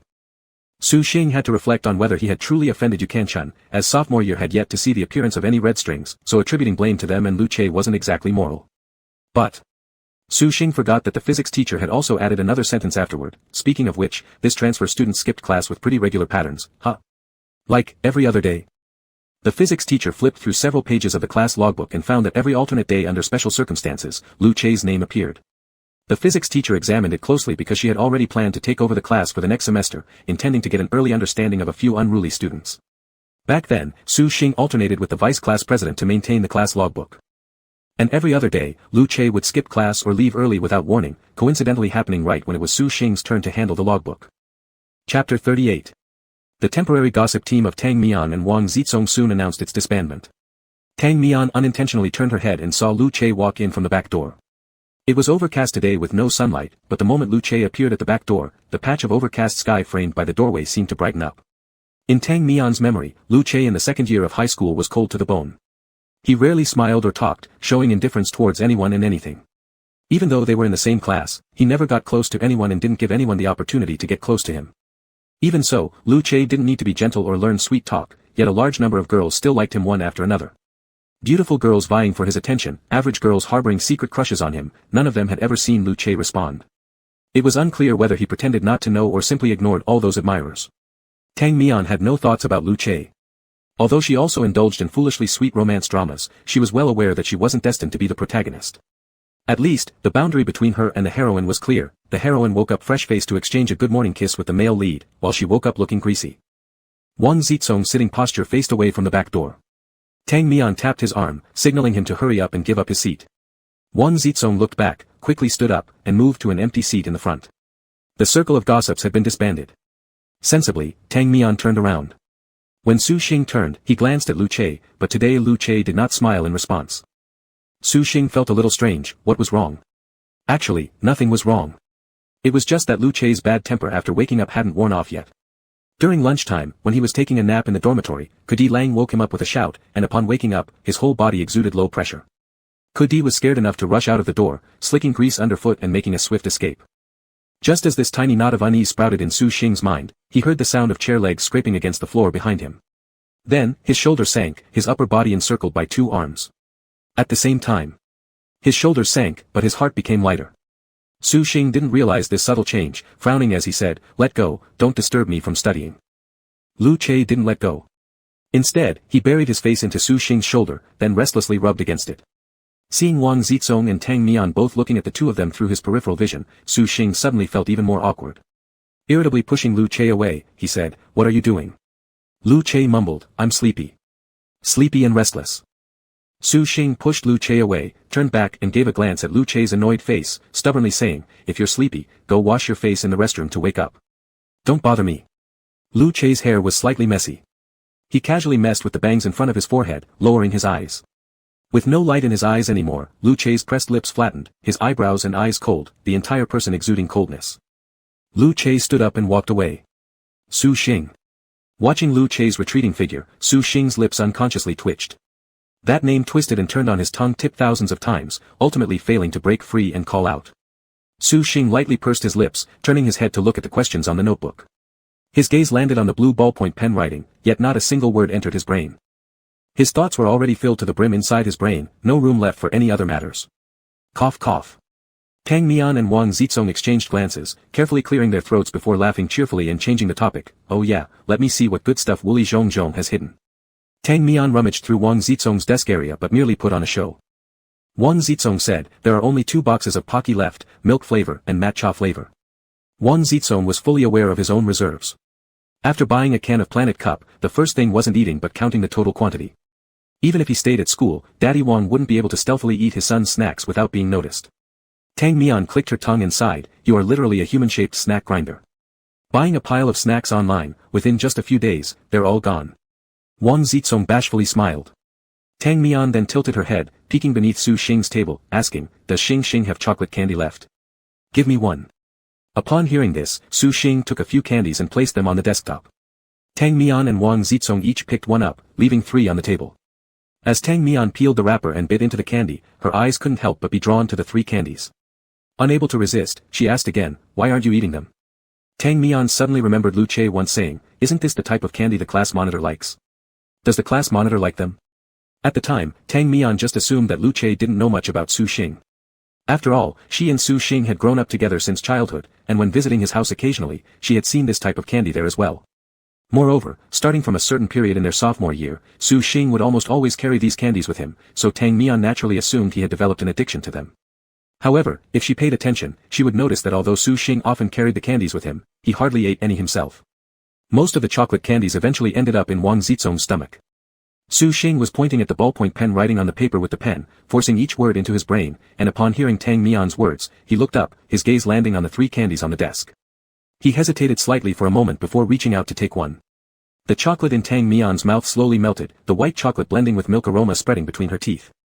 She shrugged, thinking that she might have been overthinking it. After all, Xing still liked eating candies, didn't he? Tang Mian stopped paying attention and began playfully teasing Wang Zizong. Su Xing furrowed his brow at the physics problem in front of him, then threw the pen aside. He stood up and said, "I'm going outside to get some fresh air." Tang Mian moved her chair slightly, leaning close to the desk to let Su Xing pass through. Tang Mian and Wang Zizong were still chatting idly in the classroom. Su Xing walked alone to the corridor, absent-mindedly gazing into the distance. The weather today was gloomy, without sunlight or rain, the heavy atmosphere pressing down on people's hearts. After standing there for a while, Su Xing heard footsteps approaching from the other end of the corridor. Turning his head to look, he met Lu Che's gaze right on.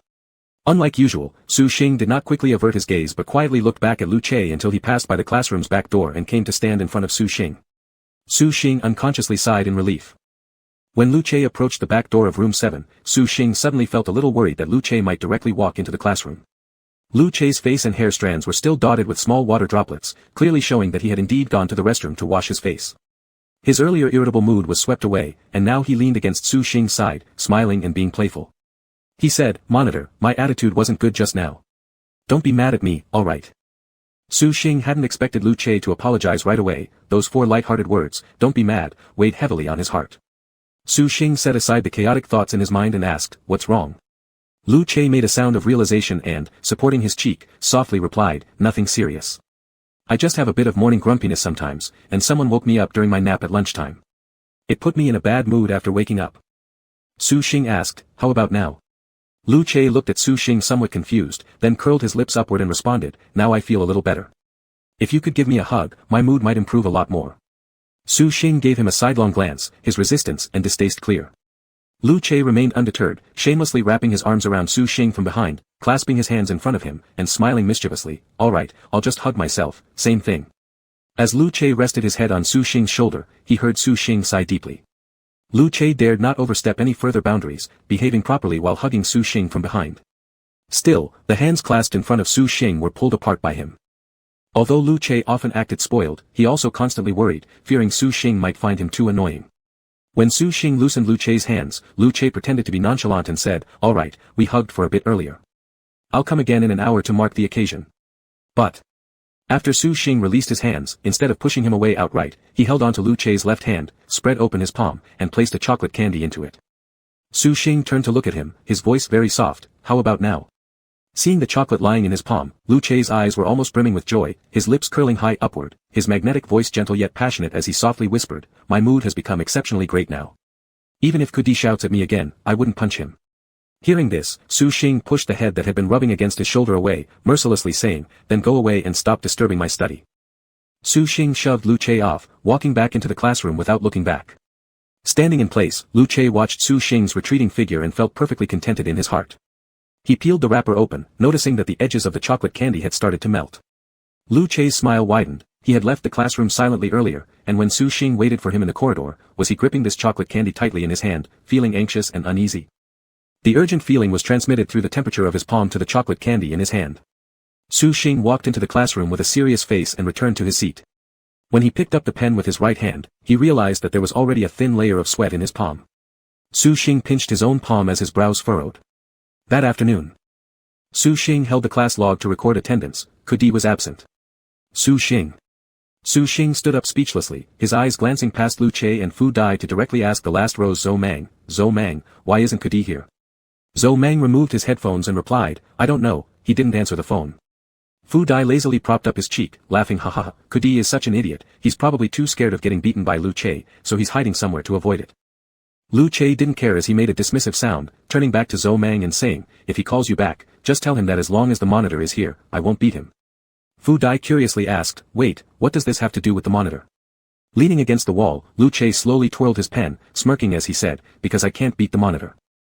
There are two reasons for not being able to win, one is losing, and the other is not wanting to win."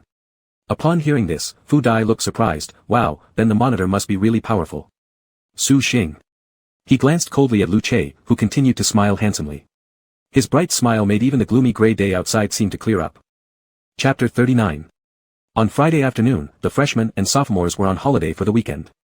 To avoid traffic congestion near the school gate at dismissal time, only 2 classes were scheduled for the freshmen in the afternoon, while the sophomores had to wait until the 3rd period before leaving. As for the overworked seniors, taking Saturdays off was already a thing of the past for them. After the 2nd class ended, Su Xing returned from the restroom and saw Tang Mian standing outside in the hallway. He walked up beside her and followed her gaze down to the school path. Tang Mian, leaning against the railing, looked enviously at the junior students playing and laughing below and sighed nostalgically, "I really miss those days in grade 1, remember? Every Friday after school we used to go fly kites." Su Xing didn't have much memory of the Friday afternoons in grade 1, but he did remember that last year in grade 2, the Friday afternoon 3rd period geography class often had the highest truancy rate.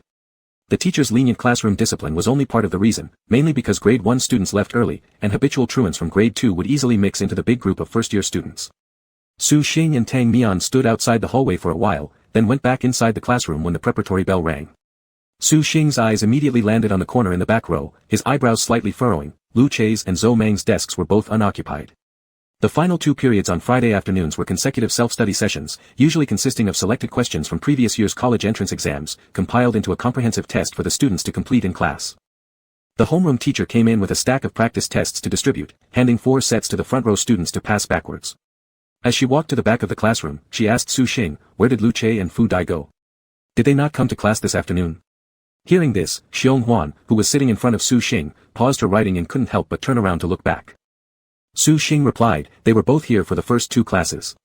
The homeroom teacher didn't ask about Kudi or Zhou Mang since the physical education students had to attend training during the final 2 periods in the afternoon. She flipped through a few pages of the class logbook responsible for recording attendance under Su Xing's charge and scoffed. Lu Che actually managed to persevere for more than half a month. Today is the first time he skipped class. Progress. Su Xing, isn't the bar set way too low for Lu Che? The homeroom teacher handed the class logbook back to Su Xing and said, "I'll contact them. You focus on doing your problems." Su Xing nodded and watched as the teacher left the classroom. He packed away the class logbook, placing both hands inside his desk. His fingers pressed on his backpack, feeling the outline of the phone through it, and he hesitated. Su Xing glanced back at Lu Che's empty seat, then looked out the window where the sky turned gloomy again, feeling a bit weighed down. After hesitating for a moment, he glanced toward the quiet corridor outside, and somewhat guiltily took out his phone from the backpack for a quick peek. As he lit up the screen, he noticed 2 new WeChat messages appeared. Elsie, class president, I've got something to take care of, can't eat dinner with you tonight, see you tomorrow. Elsie, animated emoji. After reading the text message, Su Xing couldn't resist checking further in WeChat. The emoji Lu Che sent was an animated one showing a little girl blowing a kiss towards the screen, making Su Xing feel somewhat repelled after seeing it. Throwing his phone back into his backpack, Su Xing took the exam paper and folded it in half, grabbing a pen to start answering questions attentively. By evening, drizzling rain started to fall outside the window, mingling with the sound of the ringing bell inside the classroom. Wang Zizong went to find his girlfriend, allowing Su Xing to finally go to the canteen alone for dinner. This light rain fell unexpectedly since the morning clouds had cleared up in the afternoon, but who knew the weather would be so unpredictable. Many classmates didn't bring umbrellas, fortunately there were eaves covering the walkway between the teaching building and the cafeteria. Only the senior grade remained within the campus, making tonight's cafeteria unusually empty. Su Xing almost didn't need to queue up, ordering 3 dishes as usual. When he held his plate to fetch cutlery, he was debating whether he should rinse the chopsticks and spoon when he encountered Tang Mian and Lu Peilian walking over. Seeing Su Xing, Tang Mian glanced behind her curiously and asked, "You're by yourself? Where are Wang Zizong and Lu Che?" Su Xing barely wrinkled his brows and answered, "One went to meet his girlfriend, the other skipped class." Su Xing often went in and out together with Wang Zizong, getting accustomed to others asking about him, but what about Lu Che? Were they even close enough for that? Tang Mian, oh, let's go then. It's been ages since we ate together. Su Xing, During the evening study session. The rustling rain outside the window gradually turned into a noisy downpour, the fine drizzle becoming a torrential rain that even drowned out the sound of the dismissal bell. There were still many classmates in the classroom who didn't bring rain gear.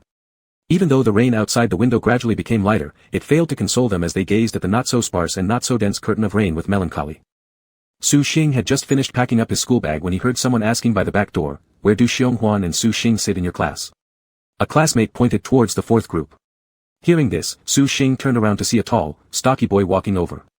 He held a dripping straight umbrella in his left hand and 2 neatly folded umbrellas in his right. As he walked, the tip of the straight umbrella dripped water all the way. The boy looked at Su Xing and asked, "Are you Su Xing?" Su Xing exclaimed, "Yes." The boy then placed one of the umbrellas on the back desk and said, "Lu Che asked me to give this to you." "And where's Xionghuan?" Su Xing. Xionghuan, sitting in front of Su Xing, turned around and the tall boy handed her another umbrella, saying, "Fu Dai asked me to give this to you." Xionghuan took the umbrella with a dazed expression, and the boys sitting in front began to make a racket teasingly. No one around thought it strange that Lu Che had someone deliver an umbrella to Su Xing. At most, they assumed their relationship was close. However, the raucous laughter directed at Xionghuan also reached Su Xing's ears. Everyone's focus was on the gossip about Xionghuan and Fu Dai, while only Su Xing had Lu Che on his mind. The umbrella given to Su Xing wasn't heavy. But its weight in his heart was quite significant. Beside him, Wang Zizong cheerfully said, "Hey, now we have an umbrella to go back to the dormitory. I don't have to ask my girlfriend to bring me one." Su Xing smiled faintly at him absent-mindedly, "Yeah, let's go." Wang Zizong voluntarily took Su Xing's bag, cradling both of their bags against his chest. After descending the stairs and reaching the end of the eave-covered corridor leading toward the dormitory area, there was still a long stretch ahead. Su Xing opened the umbrella and the 2 walked under the vast curtain of rain, sheltered beneath a small patch of clear sky. Back in the dormitory, after Su Xing finished bathing with his roommates taking turns, he set down the basin on the balcony and noticed the umbrella leaning outside on the balcony. Su Xing temporarily put the basin aside, approached the umbrella hesitantly, paused for a moment, and then left the dormitory with the umbrella, heading to room 311 where he knocked lightly. "The door is unlocked, come in." Su Xing entered the room and glanced around but didn't see Lu Che. The boy closest to the door, with a towel hanging around his neck, said without waiting for Su Xing to speak, "Class president, Lu Che hasn't returned yet." Su Xing nodded and responded, "Oh."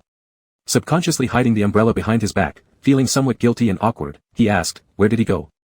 That boy shrugged and said, "I don't know. Fu Dai, Ku Di, and Zhou Mang haven't returned either. They might be fooling around somewhere." Upon hearing this, Su Xing slightly frowned, stepped backward and said, "Then I'll go back first." "All right." Su Xing closed the dormitory door and returned to his own dormitory with the umbrella. That night, while doing homework on his bed with a small table, Su Xing placed his phone at the corner of the desk. After finishing each problem, he would check it. But even after the lights were turned off in the dormitory, the phone remained silent throughout the night. Lying on his bed, Su Xing turned over and stared at the phone screen with its brightness dimmed to the lowest setting. He spaced out staring at Lu Che's WeChat chat interface. Earlier, upon returning from Lu Che's dormitory, he had wanted to send Lu Che a message asking where he was, but he felt awkward and decided to wait for Lu Che to contact him instead, so as not to be teased for excessive concern. However, he ended up waiting all evening, and now the phone screen showed the time as 0:47, it was already very late. If he sent a message now, Lu Che would definitely mock him in the morning for worrying the whole night. Feeling inexplicably angry that Lu Che hadn't sent a single message to him all night, Su Xing started questioning himself, why should Lu Che send him a message to ensure safety? Hadn't Lu Che clearly told him they'd meet tomorrow? Staring at the afternoon's text from Lu Che, see you tomorrow, with a playful tilde at the end.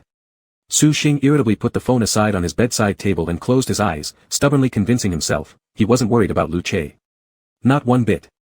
Only, he always turned off his phone when sleeping, yet tonight he didn't even switch it to airplane mode. The next morning. The first thing Su Xing did after waking up was check his phone, but all he got was a weather forecast notification from QQ and nothing else. Su Xing irritably tossed the phone aside, got up, washed up, and returned to the classroom. Su Xing spent the entire morning in low spirits. The homeroom teacher told him that Fu Dai and others had already spoken with her over the phone and agreed to submit the leave note on Monday. It wasn't until after the 5th class that Su Xing finally filled out the class log, Lu Che, Fu Dai, Kudi, Zhou Mang, absent for periods 1 to 5. After filling out the class log, though not expecting much, Su Xing still reached into his bag for the phone with a flicker of hope. At the moment he switched on the phone screen, his dim eyes brightened again at seeing WeChat messages on his phone. Elsie, class president, I can't have lunch with you today either. Elsie, suddenly realized I won't be able to see you until next Monday, really miss you. Elsie, class president, could you spare some time to reply a few words if you see this? Lu Che's messages were sent more than half an hour ago.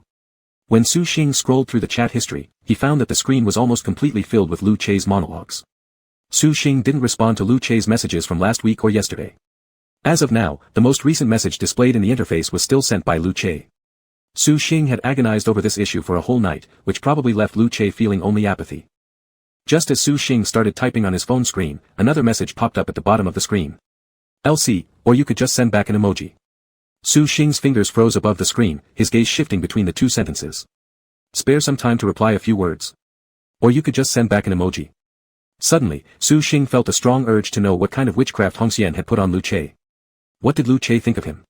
What kind of person deserved Lu Che repeatedly lowering his standards, deserving Lu Che worrying about whether he carried an umbrella while being outside school, deserving Lu Che pleading like a desperate dog? He didn't deserve it, nor was he worthy. Su Xing couldn't provide a response to Lu Che, but before cutting ties with Hong Xian, he hoped Lu Che wouldn't be too wretched. His heart heavy with complicated emotions, Su Xing pursed his lips as he gathered his words for the chat box. Furrowing his brows, Su Xing typed back, "Where did you go?" As he stared at the chat box, he thought his response was too brief, so he added, "I haven't ignored you, I just checked my phone after school ended." No sooner had he sent the message when a little girl making a pouting kissy face emoji popped up on the screen. Lu Che must have been scared he would ignore him again without responding instantly, because he quickly followed up, went out to handle something outside the campus. "I might not be back to school until this afternoon." Su Xing immediately guessed it must be some group resolving personal issues privately. Having asked the reason, Su Xing originally intended to inquire if anyone was injured, but felt embarrassed and decided against it. He had initially planned to put away his phone right away, but hesitated for a moment and replied with an extra sentence, "All right, I'm going to eat." Chapter 40. Su Xing returned to the classroom after lunch. He had just sat down at his desk and pulled out his phone when he saw a missed call from Mom. Su Xing stepped outside into the corridor and returned the call to his mother. "Mom, what's up?" "Xing, will your dad pick you up after school? Is it still at 4:30?" Su Xing responded with an, "Uh-huh." Then Mom asked again, "Oh, have you invited your classmate to come over for dinner tonight?" Su Xing looked at a few puddles on the playground, remnants of last night's rainstorm. "He took a leave today. He's not back at school." Mom said, "In that case, invite him next time. What would you like for dinner tonight? Any particular dish in mind?" Su Xing thought carefully but eventually replied, "I'm good with anything." Su Xing chatted with Mom for a few more sentences before hanging up. He stared aimlessly at the front playground. It was cloudy this morning, now clearing up, cool refreshing breezes blew gently, which was pleasant. But Su Xing's furrowed brows couldn't be smoothed by the breeze no matter how gentle it was. Su Xing knew that if he were to invite Lu Che to dinner tonight right now, Lu Che would come to his side even if it meant crossing the entire city. But if Lu Che came over for dinner tonight, it would also imply staying overnight. Dinner means spending the night. Spending the night means sharing the bed. Sharing the bed means playing hard to get. Playing hard to get means seducing. Shit. Inviting him to dinner equals inviting him to bed. Su Xing unraveled this train of thought and immediately freaked out himself. With that, he didn't dwell on it anymore. Whoever wanted to invite Lu Che for dinner could go ahead, but he absolutely wouldn't do it. He had convinced himself to occasionally give Lu Che a little care, but they should still maintain a safe distance between each other. Su Xing shook off the messy thoughts in his head, feeling goosebumps all over. He was just about to turn around and go back to the classroom when Wang Zizong happened to walk towards him along the corridor. Wang Zizong was holding a pack of crispy noodles, clearly having just returned from scavenging snacks from his girlfriend's classroom. Wang Zizong had a likable appearance, resembling a chubby mascot, and his laugh always revealed two sweet dimples. And since Wang Zizong always giggled happily at the sight of food, girls loved to tease him into laughing, so wherever he went, people fed him. His life seemed to revolve around receiving offerings, much like a vending machine. Seeing Su Xing, Wang Zizong grinned, "Xing, do you want some?" While asking with his mouth, he broke off a small piece of crispy noodles and stuffed it into his own mouth first. Sometimes, Su Xing envied Wang Zizong's worry-free personality. Regardless of weather or mood, as long as he had food in hand, it would be a great day. Su Xing declined, "No thanks, you go ahead." Oh. Wang Zizong followed behind Su Xing, and the two entered the classroom one after the other. It was unusually quiet in the classroom, and those who were talking kept their voices low. Su Xing propped his head up while reading through questions, absently swaying the pen clutched in his hand. Beside him was the crunching sound of Wang Zizong munching on crispy noodles. Suddenly, a deep voice came from behind, "Little kid." And then Wang Zizong turned around and replied, "Sis, why are you here?" In the quiet classroom, quite a few students sitting in the front row were also drawn to look over. A big beauty walked into the classroom. She had an unadorned face, with long hair flowing over her shoulders, wearing a modified school uniform that accentuated her long legs and stunning looks. Her delicate features instantly left a breathtaking impression, then upon closer observation revealed a touch of elegance transcending mere coldness. Though her expression remained calm, it wasn't off-putting but instead exuded an innate air of aristocracy. Upon seeing Wang Zizong's girlfriend again, although Su Xing had reflected on it the last time, he still couldn't help but criticize, what did this goddess, chosen from millions, see in Wang Zizong? Could it be because he is a thousand-picked fatty? Su Xing felt that it was his lack of enlightenment that made it hard for him to accept such a stark disparity. And at this moment, the other students seated in the classroom shared Su Xing's highly consistent views. The big beauty sat down in the empty seat in front of Wang Zizong, completely unfazed by the furtive glances directed at her from all over the classroom. She placed the milk tea she had brought over onto Wang Zizong's desk, reached out to pinch his cheeks, and with a faint smile in her eyes, said, "For you." Her voice carried a low, slow tone, tinged with a hint of laziness. Wang Zizong's eyes lit up as he first cupped the milk tea with both hands, then shyly smiled at his girlfriend and said, "Thank you, sis." The beauty sat facing Wang Zizong. She rested her chin in her hand and quietly looked at him, with a gentle smile shining in her eyes. Wang Zizong pierced the seal of the milk tea with a transparent straw but didn't drink it immediately. Instead, he asked his girlfriend, "Do you want to have some, sis?" With a faint curl of her lips, she affectionately replied, "I'll drink after you do." Su Xing. This scene was not very friendly to singles like Su Xing, whose mind suddenly conjured up an image of Lu Che licking the cup rim that he had drank from. Wang Zizong was accustomed to this mode of interaction and obediently took a sip of the milk tea. His eyes blinked as he actively started a conversation. Is there anyone in my class that you know?" Although classmates came from various junior high schools across the city, or even from other cities, there were sure to be a few old acquaintances. "Beauty, I transferred here from another place." Wang Zizong, "Oh, that's right." Unable to resist, the beauty pinched Wang Zizong's face again. It was white, tender, smooth, and elastic. Regardless of being pinched or touched, Wang Zizong bore it with a thought and added, "I forgot to introduce you. This is my desk mate, Su Xing. He is one of my best friends." Wang Zizong extended his left hand onto Su Xing's shoulder. Su Xing had no choice but to raise his head from his internal conflict, forcing a smile towards Wang Zizong's girlfriend, pulling the corners of his mouth up slightly. "Hi, nice to meet you." The beauty gave him a faint smile and responded, "Hi." Not good at handling such situations, Su Xing quickly lowered his head to focus on the questions, thinking of an excuse to slip away quickly. At this point, the beauty spoke, "However, I do know Kudi from your class. We had a meal together before. Did he come to school today?" Wang Zizong shook his head while holding the straw, saying, "He hasn't been here since yesterday afternoon, has he, Zinks?" Turning around, Wang Zizong questioned Su Xing. Su Xing, Leaning one hand on the desk, the beauty held Wang Zizong's small plump hand and played with his fingers as she said, "I heard that the athletes from your school fought last night, and someone got quite injured." Upon hearing this, Su Xing lifted his head to ask, "Who got hurt?" The beauty lightly laughed and replied, "That, I don't know, but Kudi was definitely involved." Casually explaining, she mentioned that among the athletic students of their grade, there were a few who hadn't been getting along for a long time. Plus, one of the top seniors in the previous grade had been retained, so now that person was familiar with those in the same grade. Leaning on that person's power, they started acting arrogantly. Furrowing his eyebrows, Su Xing inquired, "Top senior?" Smiling faintly, the beauty coolly explained, "A person that nobody dares to provoke is called a top senior." They come from a powerful family and are a ruthless character. Propping her chin, her long fingers gently tapped her face as she added, his name is Yi. Have you heard of him? Wang Zizong blankly shook his head. Su Xing frowned, thought for a moment, and said, the name does sound a little familiar. Moreover, for some reason, the moment he heard that name, a sentence involuntarily popped into his mind, Yi eat X. The beauty stopped talking about this topic and affectionately asked Wang Zizong, do you think this milk tea tastes good? Wang Zizong smiled broadly and nodded, it tastes great. Su Xing hesitated but ultimately did not disturb them. He pulled out his phone from his bag, staring at the WeChat chat interface with Lu Che. For nearly several minutes, he was stuck debating over replying. Finally, he tapped on the reply box, where a 9-grid input method appeared. Su Xing then exited the chat box and switched to his notes app.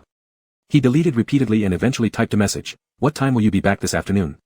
Su Xing became extremely conflicted, worried that if Lu Che was also checking his chat box, he might see the status prompt under his name indicating, typing. So Su Xing cut the message and pasted it into the chat window, clicking send. As soon as the message was sent, replies popped up one after another at the bottom. LC, around 5 or 6. LC, do you miss me? LC, I'm thinking of you. LC, I miss you so much. LC, I can't stop missing you. Every time Su Xing saw these sappy messages, all he wanted to do was beat up Lu Che. He couldn't understand why Lu Che could say such words without any hesitation. To think, this verb originally just implied silent psychological activity. You could think as much as you want, however you pleased, it was entirely your own business. So don't say it aloud and increase his burden. Su Xing bit back a curse and couldn't help but ask, where are you right now? LC, City Central Hospital. Su Xing had anticipated this answer, yet his heart still tightened for no reason. Just as he was about to ask what happened to Lu Che, a new message popped up at the bottom of the screen. LC, I came with someone else. Upon seeing this, all the words Su Xing had prepared to ask Lu Che were swallowed back down. He stared at the chat interface, unsure how to continue the conversation. At that moment, a guy from the front row walked to the back to throw away trash, and he reminded Wang Zizong, you haven't copied today's physics problem yet. As he said this, the corner of his eye couldn't resist stealing a glance at Wang Zizong's girlfriend. Wang Zizong then remembered, oh, I almost forgot.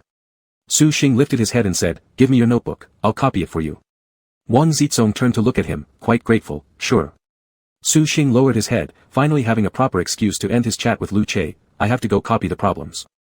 Su Xing shoved his phone into his bag and took over Wang Zizong's notebook, standing up to go to the blackboard at the back of the classroom to copy the physics exercises. After finishing copying, Su Xing went to the restroom to wash his hands and returned to see Tang Mian waving at him in the corridor. Hey, wakey wakey, on. Su Xing heard Tang Mian blurt out her limited English vocabulary from her brain storage and thought there must be some major gossip she wanted to share with him. But as soon as he approached, Tang Mian began punching his shoulders repeatedly, exclaiming, ah. Zong Zong's girlfriend is so beautiful. Su Xing. Tang Mian kept her eyes on someone inside the classroom and didn't forget to tease Su Xing, every time I think about this, I worry about you so much. Even Zong Zong can find a goddess girlfriend, it doesn't make sense that you're still single. But you are single by sheer skill hahaha. Su Xing gave an indifferent snort. Tang Mian gently nudged Su Xing with her shoulder and tilted her head, asking, do you need me to introduce someone to you? By the way, what do you think of Lu Palian? Su Xing rolled his eyes at her silently and pushed Tang Mian's face away, saying, let me warn you, don't play matchmaker behind my back. Tang Mian grinned, I'm just joking around.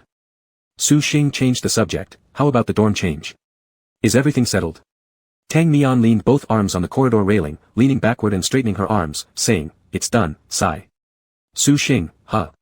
Tang Mian gazed at the clouds floating far away in the sky, shrugged her shoulders, and said, I still feel sorry for Palian. On the night when Lu Palian moved dormitories, Tang Mian and the other girls in the dormitory enthusiastically ran back and forth to help Lu Palian move her things. On the first night after moving in, after the dorm lights were turned off, in the gradually quieting darkness, Lu Palian suppressed her crying tone, saying, thank you all. The complicated feelings between Lu Palian and Lin Huang had long been a thing of the past, and few people would bring it up again. However, Lu Palian left a bad impression on others' minds, no matter how much she might have endured, throwing things at others was wrong. But Lu Palian never threw anything. That Saturday, Lin Peisang took a sick leave and didn't go to school. Lu Palian cared about him as a good friend and listened to Lin Peisang complain over the phone, let me not talk about this now. This patient still has to order food himself, and my parents have gone back to their hometown. Lu Palian kept this in mind. The following Sunday, citing studying as a reason, she didn't return home and instead bought ingredients at the market and brought them to Lin Peisang's house to cook porridge for him. Little did she know, shortly after cooking the porridge at 11:30 a.m., Lin Peisang received a call from Huang Mengjiao. Huang Mengjiao cared about Lin Peisang and hesitantly asked him, if you're feeling a little better, would you like to come out for dinner together? Without a doubt, Lin Peisang ultimately chose Huang Mengjiao. Tang Mian could hardly imagine how Lu Peilian felt at that moment, but when Lu Peilian privately mentioned it to Tang Mian later, she described it calmly, as if it were another person's story of heartbreak. That day, out of the 4 people staying on campus in Lu Peilian's dormitory, the other 3 female students all had alibis. When Lu Peilian was asked where she went, she said she spent the entire day at the library. Coincidentally, on that day, another roommate was helping a younger sister from the Reading Association work at the library. She sat there from 9 o'clock in the morning until closing time and didn't see Lu Peilian at all. Her alibi was instantly debunked, and Lu Peilian naturally became the only suspect in the eyes of the whole dormitory. Su Xing furrowed his brow and said, "Wait a moment. That afternoon, I met Lu Peilian near my house. What was the exact time when the incident occurred in her dormitory? Perhaps, I can provide her with an alibi." Tang Mian lightly chuckled. She doesn't even want to explain herself, so why would she need any alibi? Lu Peilian had been working hard, going to the market to buy ingredients to cook congee for Lin Peisang. But a single phone call from Huang Mengjiao took away all of Lin Peisang's gratitude. At that moment, Lu Peilian realized how ridiculous her secret affection was, and so she'd rather be misunderstood than expose her last shred of dignity, already close to breaking. Su Xing. Seeing Su Xing frown disapprovingly, Tang Mian laughed cheerfully and patted his shoulder, saying, "You don't get it. Anyway, Peilian has completely let go now. Even if Lin Peisang were to come up to her and flirt nonsensically about being hungry, sick, cold, or feeling lonely, Peilian would simply wish him dead. She only felt weighed down when she cared about Lin Peisang. Now, none of it matters anymore." Su Xing doubted Tang Mian's words and frowned again, asking, "But if she doesn't want to explain to others, isn't it strange that you're telling me this now? Is that appropriate?" Tang Mian giggled once more, saying, "Not at all. Peilian mentioned that during that time, the only people in class who treated her kindly besides me were the monitor, and guess what? You may seem so oblivious, but you actually do care about others too." Su Xing. It wasn't because he cared, it was due to the red thread alert earlier that prompted him. Chapter 41. There were only 2 classes in the afternoon, and before they knew it, the bell for dismissal rang. The classmates bid farewell to each other and went home with light and urgent steps to recharge. Su Xing slowly packed his school bag, resisting the urge to take a glance at his phone. The message prompt on WeChat stopped 2 hours ago when Lu Che replied to him copying the exercise, "All right." Su Xing sighed without any apparent reason. Wang Zizong stood by his seat with a backpack, sucking on a lollipop given by Tang Mian, blinking as he asked, "What's wrong?" Su Xing shoved the phone into his pocket and said, "Nothing, I'm waiting for my dad's call." "Let's go." Su Xing and Wang Zizong walked to the school gate. Wang Zizong said goodbye and left first. Su Xing stood aside at the school gate, waiting for his father's call. Su Xing scrolled through Weibo to pass the time. His left hand was in his pocket, and his right hand slid across the screen. His thumb randomly pressed the screen as he roughly scanned through some posts. Even though the school gates were wide open, they seemed like one-way streets, with students continuously walking out. There were groups of girls who passed Su Xing by the gate and secretly glanced at him. His height of 180 centimeters and his handsome looks made it hard for people not to notice him. Su Xing paid little attention to the gazes from the passers-by, browsing through meaningless posts from his classmates. Just as he was about to close Weibo, he suddenly remembered that he followed Kadi, the Weibo posting maniac. The reason Su Xing had some impression of Kadi was that during a certain period of summer vacation, Kadi posted so frequently that people wanted to block or unfollow him. Su Xing found Kadi's Weibo among his subscriptions and saw his latest update stopping at 1 o'clock Friday morning. "Kadi, if you pass by, don't miss it. Play this marriage proposal game. If you're interested in the beauty in the picture, please give it a like. The big sister says she wants to be single no more, era. Su Xing didn't carefully examine the female photo attached to the Weibo post but was about to scroll down when he heard a few people passing by discussing quietly, "I just know that Lu Che and those guys were pretty badly injured. After all, Great Overlord remains a big shot. Typically, it's big shots teaching others lessons, never have I heard of someone teaching big shots how to behave." Su Xing paused his thumb and abruptly raised his head, but unfortunately, due to the heavy pedestrian traffic at the gate, he couldn't identify who just spoke. Right at that moment, his phone rang. The built-in robotic tone effect blared on non-stop, beep beep beep, gaga gaga. This drew Su Xing's attention back. He looked down and saw the incoming call from his father, then answered it. "Dad. I'm waiting for you at the bus stop." "Okay." Su Xing found his family car. As soon as he sat in the passenger seat and pulled on the seatbelt, he heard his father ask, "Where is your classmate?" Su Xing paused his motion while fastening the seatbelt and said, "He has something to do, he's not at school." Father responded once, and did not ask further. Su Xing sat in the car, looking aimlessly at the traffic flowing alongside outside the car window. The words about Lu Che being injured earlier invaded his brain relentlessly. After Su Xing returned home, his school bag was abandoned next to the desk while he fidgeted with his phone listlessly sitting in front of it. He opened WeChat, furrowing his brows while going through Lu Che's message history, feeling increasingly that Lu Che's responses avoided significant issues. Su Xing could only think, Lu Che must be seriously injured but doesn't want to say it so as not to make him worried. Su Xing humphed under his breath, mocking Lu Che in his heart, worrying too much, let Lu Che die for all he cared. How could he possibly be worried? Su Xing dropped his phone and paced between the bedroom and balcony, yet his heart still felt uneasy, constantly blocked. Until Su Xing squatted on the toilet, the returning feeling of constipation irritated him even more, but it also surprisingly unraveled all his inner tangles. Every time Lu Che gets into trouble, he can feel it, but this doesn't mean he cares about Lu Che. It's merely because the red string is causing chaos. Su Xing couldn't help thinking that if he could see the red string now, it would probably shake uncontrollably like epilepsy. Su Xing recalled that the last time he picked up Lu Che, everything went smoothly afterward, complaining all the while and making sarcastic comments. He found a legitimate excuse to return to school. When he came out of the restroom, he took his phone, went out of the living room, and told his parents, "Dad, Mom, I need to go back to school for a bit." Mom was busy in the kitchen and didn't hear, but Dad, sitting in the living room, turned around and asked, "What's up? Did the teacher notify you? Let me drive you back." Su Xing stood by the entrance, changing his shoes and hurriedly said, "It's fine, I can do it myself. I just need to pick something up, then I'll come back for dinner." After putting on his shoes, Su Xing left the house, rushed out of the neighborhood, and directly hailed a taxi back to school. On the way back to school, Su Xing struggled with what he would say when they met. If he showed up in front of Lu Che like this, Lu Che's mouth would probably widen until it reached behind his ears. This simply wouldn't work. Worst of all would be for Lu Che to misunderstand that he was really concerned about him. But then again, Su Xing slightly furrowed his brows, thinking, he didn't know how badly injured Lu Che might be. At this moment, Lu Che must be in such pain that even laughing is difficult. Maybe his arrival could make Lu Che feel a little better.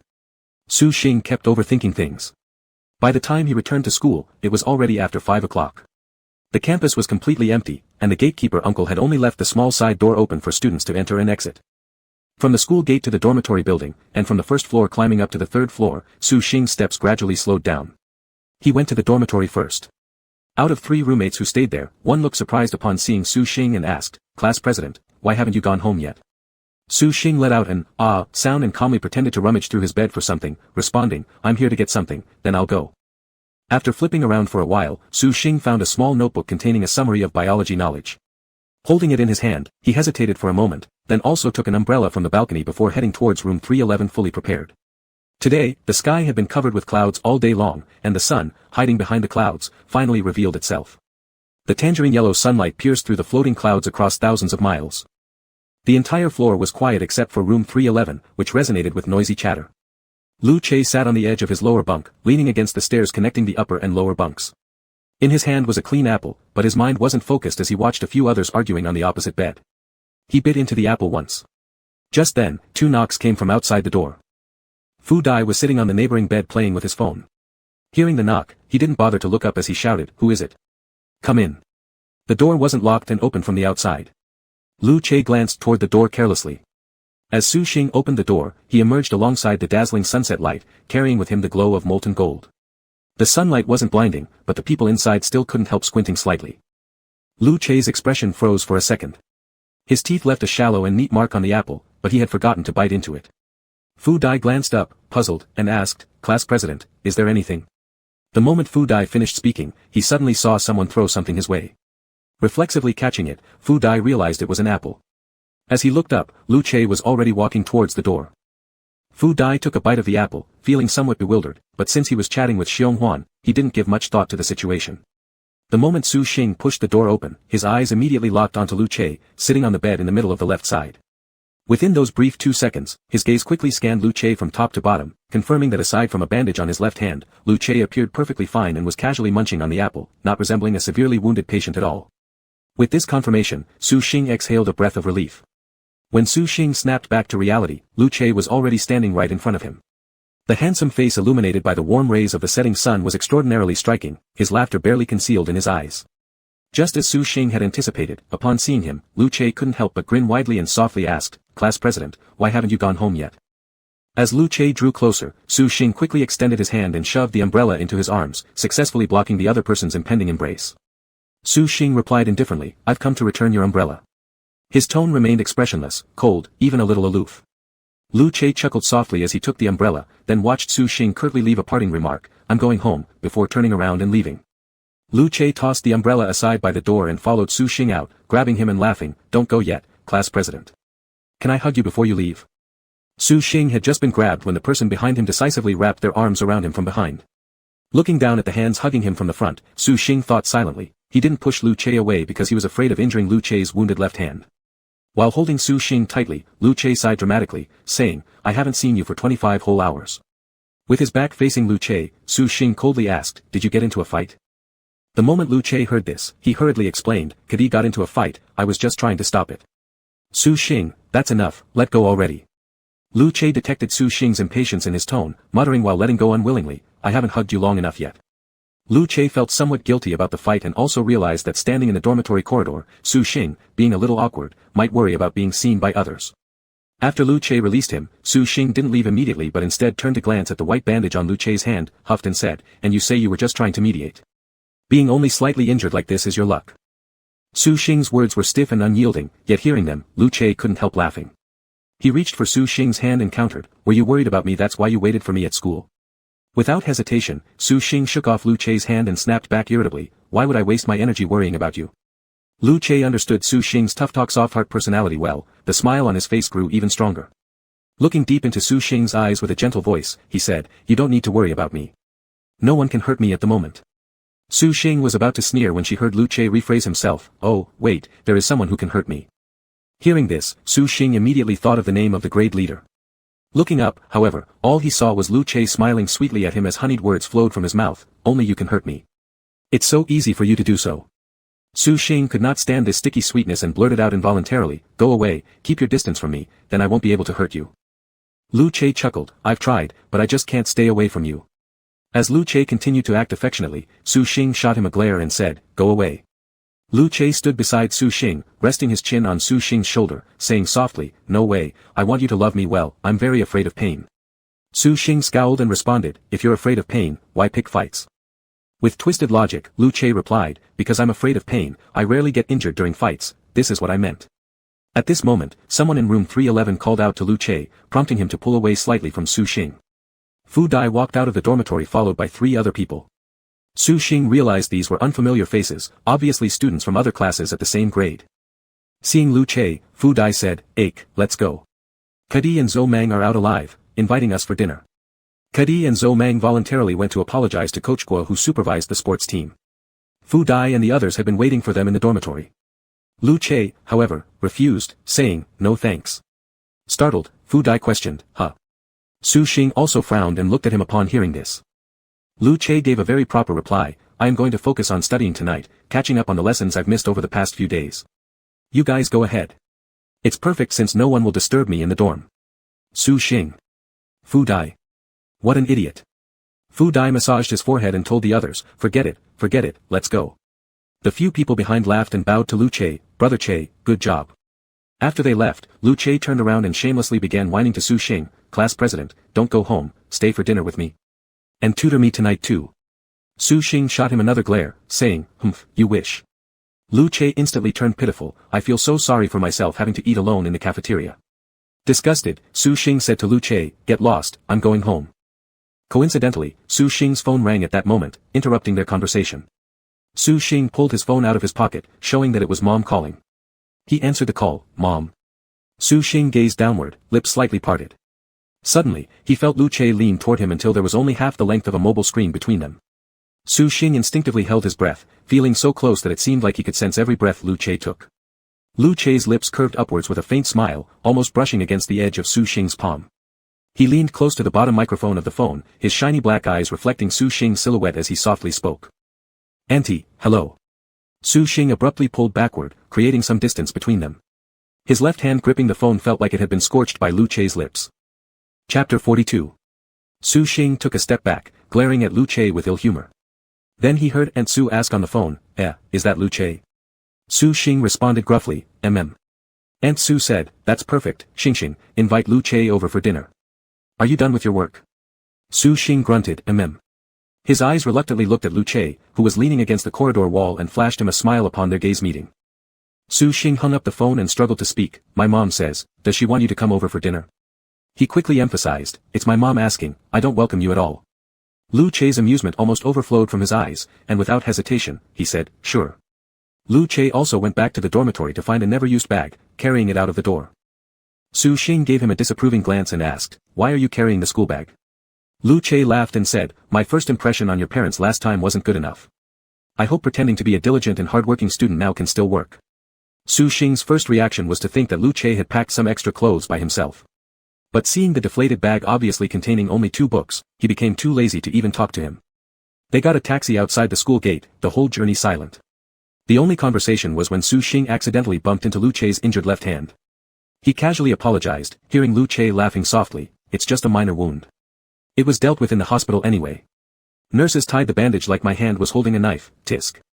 The young nurse tried to spend more time with Lu Che, wrapping the bandage several times more. The two stood downstairs waiting for the elevator. 2 aunts embraced their little grandsons in front. The child peered over Grandma's shoulder, showing a pair of big black grape-like eyes, staring straight at Lu Che. Alas, this older brother only had eyes for the one nearby. The child's gaze shifted, following towards Su Xing. Su Xing stood in front of the elevator door, seemingly calm on the surface, but in reality, his inner thoughts were tangled together. 2 little voices resided in his heart. One hit the wooden fish repeating, "Just inviting for dinner, just inviting for dinner," the other hugged its head crying loudly, "Inviting for dinner equals inviting to bed." While Su Xing was feeling bothered, he felt someone rub his brow.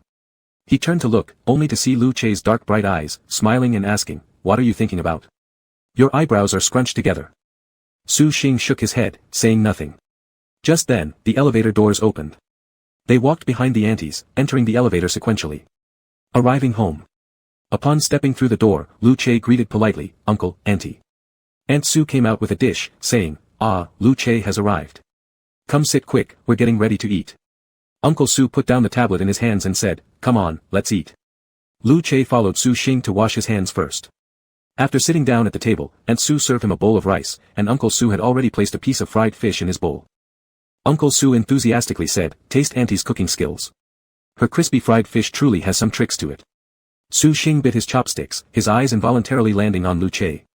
The crispy fried fish was drizzled with fresh tomato sauce, placed atop the white rice. A sticky stream of tomato juice slowly seeped down, dyeing the white rice red. Lu Che paused with his right hand holding chopsticks, thanking Uncle Su politely for the serving of food. Looking at the fish in his bowl, his chopsticks hovered hesitantly. Su Xing suddenly remembered that Lu Che never ordered red braised fish at school, and he ate meals with cleanliness issues. So he wasn't sure whether Lu Che disliked eating fish or was rejecting Uncle Su's chopsticks, though Uncle Su's chopsticks hadn't been used yet. Su Xing didn't overthink it, and as Lu Che's chopstick touched the rice, he simply grabbed Lu Che's bowl of rice, swapping it with his own uneaten bowl. Su Xing picked up his chopsticks and told Lu Che, "I haven't eaten this one yet." Then he said to Uncle Su, "You don't know if he eats fish. Let him pick his own dishes." Uncle Su, upon hearing Su Xing's suggestion, apologized to Lu Che, "Then have some more of other dishes." Lu Che looked at the plain rice swapped by Su Xing, feeling warmth in his heart. Lifting his head, he explained to Uncle Su, "Because I often got stuck with fish bones when I was a kid, it left an impression. Even after growing up, I basically avoided eating fish." Aunt Su joked, "That's coincidental. Xing liked eating fish since he was little. He must have never been stuck with fish bones because he always selected them out himself. Now he's found accomplishment in eating it." Mom Su wasn't wrong when she said that. Little Xing would sit with his bowl eating fish. He chewed a piece of fish and separated the meat from the bones in his mouth, sticking out his tongue showing Mom Su the spines he'd filtered out until Mom Su praised him. Then he swallowed it. The little boy was always proud back then. Xing now ate his white rice silently, not responding. Mom Su hadn't expected Lu Che to eat dinner at their home, so she only prepared some home-cooked dishes, 4 meat dishes, 1 vegetable dish, and a soup. Besides the crispy fried fish, there were also braised pork ribs, stuffed pork with bitter melon, and sautéed prawns with scallions. The family had a unique way of eating prawns. The prawn's tail spines and prickly legs were already clipped off. Xing first bit off the head and the tail, then he used his upper and lower teeth to bite on the intersection of the hard shell and the abdominal legs. After peeling off the abdominal legs, he tasted the delicious flesh inside. Through the whole process, he relied solely on his mouth and chopsticks, never getting his hands dirty or smelly. During the meal, Mom Su asked about the injury on Lu Che's left hand. Lu Che simply replied it was twisted while playing ball. Xing hummed disdainfully in his heart but kept eating regardless. However, the corner of his eyes still paid attention to Lu Che. Lu Che's chopsticks were moving only between the red braised pork ribs and oyster sauce choy sum. The man who usually ate 4 different kinds of meat dishes at the cafeteria had only eaten 2 bowls of rice tonight, along with a few more pieces of ribs and choy sum.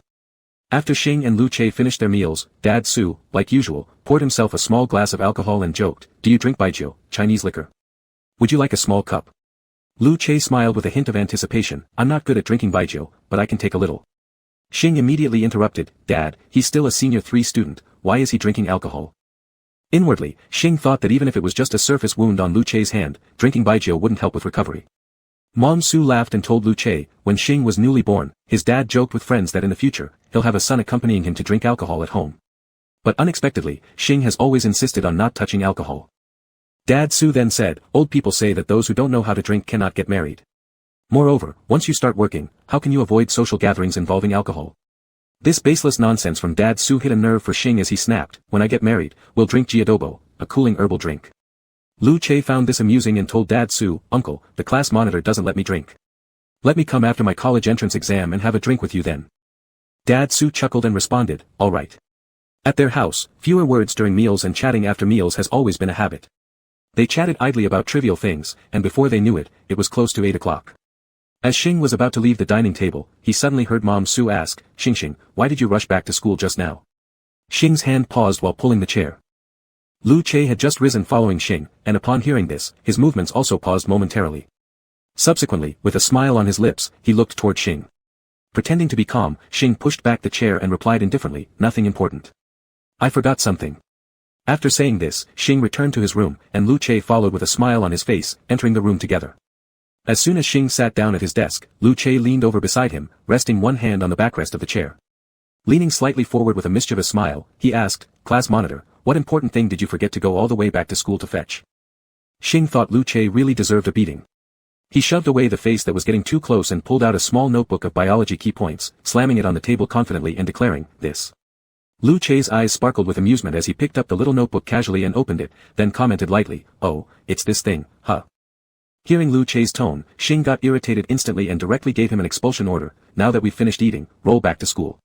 But Lu Chei ignored him and said instead, the weather forecast says it will rain tonight. Xing rolled his eyes and said, whether it rains or not, you're taking a taxi. Lu Chei continued, taxi can't go inside the campus, and the distance from the school gate to the dormitory building is quite long. I can't get soaked, otherwise, if I catch a cold, it would worry the class monitor. Go die. Xing stood up and went to the balcony. Looking outside, he saw stars and wind, no sign of rain. He urged, not a drop of rain, go back to school quickly. Lu Chei stubbornly replied, it won't do, it might rain in half an hour. Then I'll just get wet right after arriving at school. While Xing was staring at Lu Chei's seemingly innocent face and was about to burst, suddenly he saw Mom Su coming in with a quilt and a pillow, placing them at the foot of Xing's bed. Mom Su grinned, I took advantage of the sunny days a few days ago to wash and air them well. Xing. Lu Chei gratefully responded, thank you auntie, thank you for your trouble. Su Xing. The matter of Lu Chei staying over was instantly settled, and with a shameless face, he said to Su Xing, class monitor, could you lend me some clothes for washing? I didn't bring any. After hearing this, Su Xing became even angrier, you had already decided not to go home, but still didn't bring any clothes. Lu Chei grinned while saying, I'll definitely remember next time. Su Xing, go die. There won't be a next time. Though Su Xing kept cursing verbally, he got up, rummaged through the sportswear he lent Lu Chei last time, and threw it directly at him. Then Lu Chei asked again, what about underwear? Su Xing. There wasn't brand new underwear in Su Xing's wardrobe. Sharing clothes was fine, but swapping underwear was out of the question. Su Xing refused outright, no. Lu Chei seemed rather casual about it and said, alright, then no underwear is more comfortable anyway. Su Xing. His first thought was how his athletic pants might seamlessly connect with Lu Chei. He should just throw them away. Su Xing sat at his desk doing practice problems, while Lu Chei went to take a shower since he had nothing else to do. Su Xing was working on exercises when suddenly he heard a rustling sound from the balcony. Fine rain mixed with slanting wind splashed onto the balcony, raising little droplets. Su Xing got up and closed the balcony door, also closing all the other side-facing windows and doors in the rooms. Dad Su sat alone drinking wine at the dining table. Su Xing came over and mentioned casually, Dad, if we have guests in the future, don't serve food, using private chopsticks isn't polite, and using public chopsticks doesn't work either. Sometimes people aren't too constrained, they just don't like that dish. Understand? After hearing this, Dad Su seriously thought about it, but restrained by face-saving issues, didn't express his stance, only muttering in agreement, Su Xing hadn't noticed this problem before, but after being mindful of Lu Chei's habits, he started making these connections. Just as Su Xing returned to his room from the dining hall, Lu Chei followed right behind, drying his hair with the new towel given by Mom Su, looking fresh after his bath. Su Xing glanced at him, not paying much attention, standing beside the desk and picking up his phone. The person behind walked straight over, pressing closely against Su Xing's back, even lifting his waist forward. Su Xing exploded instantly. What kind of psychopath are you? Su Xing immediately imagined that Lu Chei's pants were housing something originally college-y, his face darkening instantly, wanting to disable it. Lu Chei had just wanted to play a prank, not expecting such a big reaction from Su Xing, quickly saying, "Class monitor, don't get angry, will you let me retaliate by doing the same?" Su Xing, roll.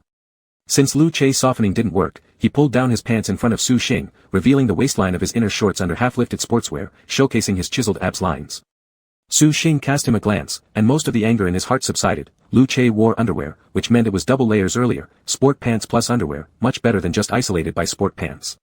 But Su Xing still pushed Lu Chei away irritably, took his clothes, and went into the bathroom to bathe. Lu Chei single-handedly picked up the towel hanging around his neck to dry his hair, glancing at Su Xing's biology notebook on the desk. By the time Su Xing finished bathing, it was 9 o'clock.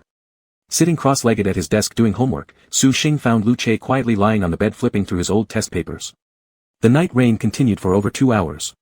At 11 o'clock, Su Xing opened the balcony door. The rain outside had stopped, the post-rain cool night breeze carried a faint chill, refreshing the air. Su Xing stole a look at Lu Chei, who also raised his head to look at him. Su Xing said stiffly, "I'm hungry, going out to grab skewers, do you want to come or not?" Lu Chei, "Yes, wherever you go, I'll follow." Su Xing snorted directly. Su Xing stepped out very casually, wearing big shorts, a thin sport coat, dragging sandals with messy wind-blown hair. Not far from Su Xing's community was a snack street. Su Xing sat in the barbecue shop, facing the menu, touching his nose, saying, "You pick, I can eat anything, it's just slight choice paralysis disorder." Actually, Su Xing wasn't hungry. It's just that Lu Chei usually ate more than him, yet tonight he ate less. Now he must be hungry. Lu Chei smiled and took the menu, randomly drawing circles, ordering a large platter of grilled skewers and a pot of shrimp porridge. Business at the barbecue shop was good. In Su Xing's hand was a pair of disposable chopsticks, lazily observing the comings and goings of people. Most of the customers in the store were young people. A few girls finished their meals and prepared to leave. They caught sight of the boy whose elbow rested on the table while playing with his phone. A stunning and flawless face instantly drew their gaze. The girls' gazes lingered on him, unable to tear away even as they walked behind the boy. But just as they glanced back, they realized, he wasn't playing with his phone but recording someone sitting opposite him with a camera. The shrimp porridge ordered for Su Xing's and Lu Chei's table arrived. Seeing Lu Chei engrossed in his phone, Su Xing ladled some porridge into both of their bowls. Lu Chei then lowered his phone and chuckled lightly, "Will you be mad if I tell you you're considerate now?" Su Xing chuckled after taking a sip of porridge, "Considerate my ass. You eat more porridge, I'll eat shrimp." After saying that, Su Xing extended his spoon to grab the large shrimps from Lu Chei's bowl until he realized it wasn't wise, frowning, "I forgot how particular you are. Let's just exchange the bowls." Lu Chei smiled but did not swap the bowls. Instead, he actively scooped all the shrimps from his bowl into Su Xing's. Su Xing quietly drank his porridge without another word. After finishing the grilled skewers and returning home, it was already past midnight. A dim yellow night lamp lit up the living room. Mr. Su, who waited for them to return home, softly said, "Go sleep early and rest well." Ms. Su had already gone to bed, but when Su Xing went to rinse his mouth, he noticed a new toothbrush placed next to his, obviously prepared earlier by Ms. Su for Lu Chei. Upon seeing this, Lu Chei squeezed in beside Su Xing to brush his teeth and even used Su Xing's cup. Su Xing only gave him a glare but didn't stop him in any real way. The half-length mirror in front of the sink captured both of them together in the same frame, one face full of disdain, the other wearing a mischievous smile. Later. In the bedroom, a small orange night light illuminated while Su Xing and Lu Chei lay on separate sides. Lu Chei's behavior was so well behaved that Su Xing's carefully prepared list of pre-sleep bans seemed unnecessary. Su Xing turned over with confusion, facing away from Lu Chei, only to hear that person follow suit with a flip and then fall silent. This peaceful sharing of the same bed was starkly different from Su Xing's original resistant imagination. Biting his tongue, Su Xing whispered, "Hey." Responding, Lu Chei murmured, Then Su Xing said something redundant, "Should I turn off the light?" Lu Chei let out a light laugh from his nose, "Let me do it." Then Su Xing heard rustling behind him, followed by the extinguishing of the small night light in the room. As the room fell into darkness, silence enveloped it. Su Xing maintained lying on his side for a while, feeling restless, then flipped over onto his back, tightly closing his eyes for a moment before reopening them in resignation. Lying there with open eyes in the dark, curtains drawn at the balcony windows to block out every shred of light, though pitch black, Su Xing lacked the courage to sneak a peek at Lu Chei. Of course, Su Xing quickly berated himself again, "Why would I want to look at Lu Chei? Am I crazy?" He sulked for a long while, then a little voice in his heart defended, "To see if any red strings show up or something." Unable to suppress the wild thoughts racing in his mind, Su Xing tried reciting ancient texts backward but kept getting confused. His heart filled with uneasiness while the person lying next to him remained eerily still for a long time without turning over, possibly asleep. Su Xing could only restrain his urge to toss and turn violently, lest he wake the other person. After quite some time. While lost in chaotic thoughts, Su Xing suddenly sensed the pillow sinking lightly beside him, the depression gradually deepening with a shifting center of gravity. Su Xing inexplicably tensed up, though his eyes remained closed. Next. A soft, warm touch brushed against his lips, very gentle, restrained, tender, yet brief. Su Xing didn't make a sound, nor dared he open his eyes. He struggled to calm his breathing and feared his frantic heartbeat might betray him. Su Xing didn't dare to wake up fully, fearing once revealed, there'd no longer be an excuse to act as if nothing had happened facing Lu Che. Fortunately, the bedroom fell silent again. Chapter 43. The next morning. Su Xing opened his eyes, with a few red bloodshot corners. He didn't sleep well last night. Su Xing turned his head and saw Lu Che lying on his side facing him, sleeping soundly and comfortably. His handsome face was slightly indented into the pillow, with messy hair adding a hint of laziness. His breathing was long and gentle, just like a slow-motion close-up of the male lead waking up in the morning in a movie, warm and beautiful. Su Xing stared at Lu Che's face, his deep and three-dimensional features were all good-looking, but Su Xing's gaze uncontrollably landed on those thin lips. For some reason, a sentence he read in a book suddenly came to Su Xing's mind, that mouth is so beautiful it already is a kiss. Now, whenever Su Xing saw his lips, he thought of his kisses. Su Xing suddenly became extremely angry. Su Xing directly kicked him with his foot, wishing for Lu Che's fussy temper tantrum upon waking up so that Su Xing would have a perfectly legitimate reason to fight with him. Lu Che got kicked out of nowhere, his eyebrows slightly wrinkled as he heard someone nitpicking, "What are you sleeping for? It's time to get up." Lu Che opened his eyes with furrowed brows, blinked his sleepy eyes, reflecting Su Xing's side-lying face. Only half an arm's distance between them. Su Xing waited for Lu Che to get mad, but instead saw his eyebrows relax after opening his eyes, a faint smile creeping onto his lips, saying, "Good morning, my dear class monitor." Lu Che's voice after waking up was hoarse, dragging along lazily, incredibly sexy. Su Xing. Where the hell was the supposed bad temper in the morning? They gazed at each other from their pillows, without any words. Su Xing was momentarily speechless, while Lu Che gazed affectionately. Su Xing nervously looked away, sat up, anxiously rubbing the back of his neck, and got out of bed. On Sunday morning, Su Xing continued diving into the sea of questions as usual, hardly speaking to Lu Che. By around 9 o'clock, Su Xing had finished a physics exam paper, just put down his pen, stretched, and then heard the person behind him calling out. "Class monitor."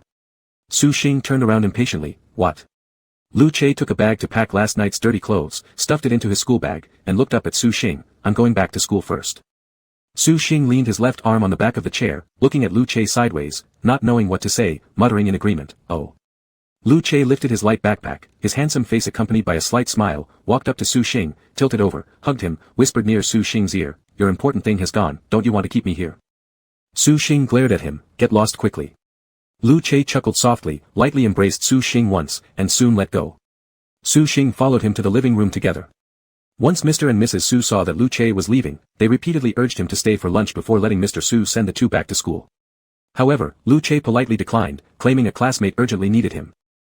Upon hearing this, Su Xing slightly frowned, shuffled into the elevator entrance with slippers on, hands in his pockets, staring at the elevator display panel mutely. "Don't go fight again, how old are you now?" Lu Che turned his head towards Su Xing, smiling and promising him, "No fighting. I just feel ashamed freeloading too many meals at your place. Careful calculation can make things last longer." Su Xing wanted to say this really wasn't necessary, but also didn't want to appear as if trying to hold on to Lu Che, so he shut his mouth again. After seeing Lu Che off, Su Xing returned to his room to do homework. While working on the cosine value problem involving the dihedral angle, Su Xing unconsciously set the normal vectors of the two planes as L and C. After putting pen to paper, he tightly frowned, feeling annoyed inside, added several strokes forcibly, changing them into N and M. Evening. After having dinner and washing up, Su Xing was driven back to school by his father for evening study. When Su Xing entered class 7, his eyes instinctively wanted to avoid Lu Che, but something else immediately caught his attention, the red string of fate connecting Fu Dai and Xiong Huan appeared alone again. Su Xing felt somewhat surprised and confused. Based on previous situations where individual red strings appeared, there would always be changes in emotional relationships afterward. So, perhaps Xiong Huan was about to accept Fu Dai. He returned to his seat and put down his school bag when the person behind extended their hand to hook Su Xing's little finger. As soon as Su Xing saw the bandage on Lu Che's left hand, the urge to jerk his hand away subsided instantly. Frowning, he turned his head and asked, "What?" Lu Che shook Su Xing's little finger and laughed, "Monitor, there's something I need to confess to you, but please don't be mad." Su Xing's first thought was of last night's kiss, and his second guess was that Lu Che had been fighting again in the afternoon. His mood was a little uneasy, but he still pretended to be annoyed as he said, "Tell me what it is first." Lu Che blinked his eyes and asked, "Don't you feel something is missing?" Su Xing, teased by him, furrowed his brows, "What is missing?" Lu Che then reached under the desk and took out something, showing it to Su Xing with mischief twinkling in his eyes. I see this little notebook doesn't mean much either, since I brought it away and the class monitor didn't even notice. Su Xing snatched the biology knowledge notebook from Lu Che's hand, red-faced with anger. Go away. Lu Che laughed happily like a child, holding onto Su Xing's hand and innocently said, I told you this morning before I left, your important thing has gone, and asked if you wanted to keep it. Didn't you think I was referring to myself at the time? Su Xing didn't care about whether Lu Che's hand was injured or not at this point, shaking him off forcefully and grumbling, don't touch me. Su Xing turned around and sat back at his seat, feeling quite irritable, bothered until his ears felt hot, annoyed until all sorts of thoughts about Lu Che's sly smile occupied his mind. The monthly exam was coming up on Thursday and Friday of this week, and the pre-exam study atmosphere had already become tense. Even Wang Zizong started studying hard last minute with his little chubby face frowning. Su Xing ignored Lu Che completely during the evening study session, and also had no spare time to pay attention to the red thread between Fu Dai and Xiong Huan. The next day. On Monday morning, they needed to go to the playground for the flag-raising ceremony. Many girls were carrying sheets of essential Chinese poems to memorize, trying to absorb ancient poetry and prose in every possible moment. Su Xing stood behind the queue listening to the head teacher assign tasks. As soon as the head teacher left, he heard Lu Che's voice from behind, class monitor, you are still interested in beautiful girls, aren't you? Lu Che suddenly popped out this sarcastic remark, and Su Xing turned his head with a furrowed brow to find Lu Che looking at him pitifully. Su Xing was confused, just one night of ignoring Lu Che and he was already coming up with some new tricks to catch Su Xing's attention. Su Xing sighed irritably, what's wrong with you this early morning? Then Lu Che continued, I've seen Kudi's friends. Do you want her WeChat ID? Su Xing frowned deeply, what nonsense. It was only then that Su Xing saw on Lu Che's phone screen. At some unknown time, he had liked a post from Kudi's Weibo asking for friends, don't miss out when passing by, join the matrimonial game. Those interested in the big beauty in the picture, come give a thumbs up. The big beauty says she wants to get paired. 2 husky emoji, 2 husky emoji, 2 husky emoji. Su Xing. Lu Che, isn't this your Weibo? You ignore my follower request but actually participate in liking people for marriage. That's so unforgivable, I'm sad, I'll throw a tantrum. Lu Che sounded extremely pitiful, almost crying in his tone. Su Xing remembered Saturday afternoon when he waited for his dad outside the school gate.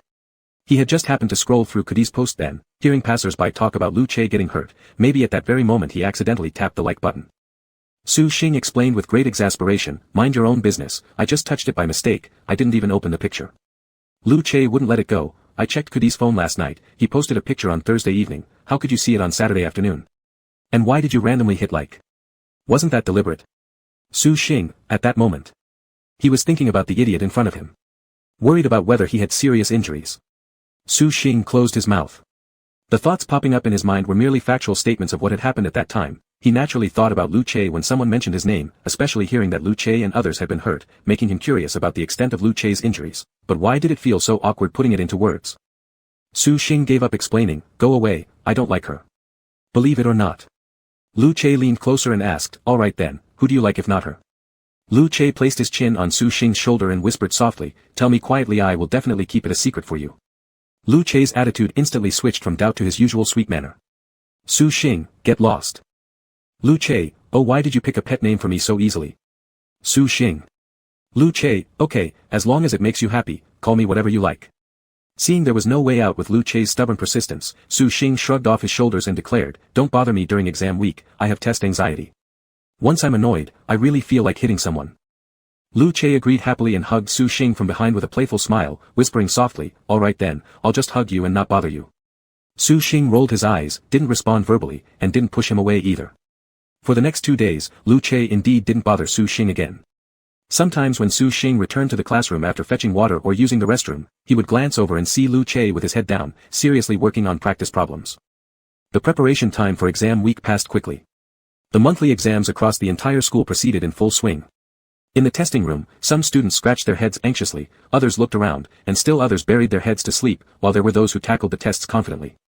After 2 chaotic days of exams, on Saturday, the junior and sophomore classes stayed back to attend supplementary lessons with the seniors.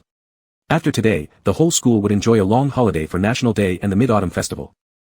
On Saturday morning during the physics class, as the homeroom teacher walked into the classroom holding lecture notes, a male student in the front row joked, hey, teacher, when will the rankings for the monthly exams be out?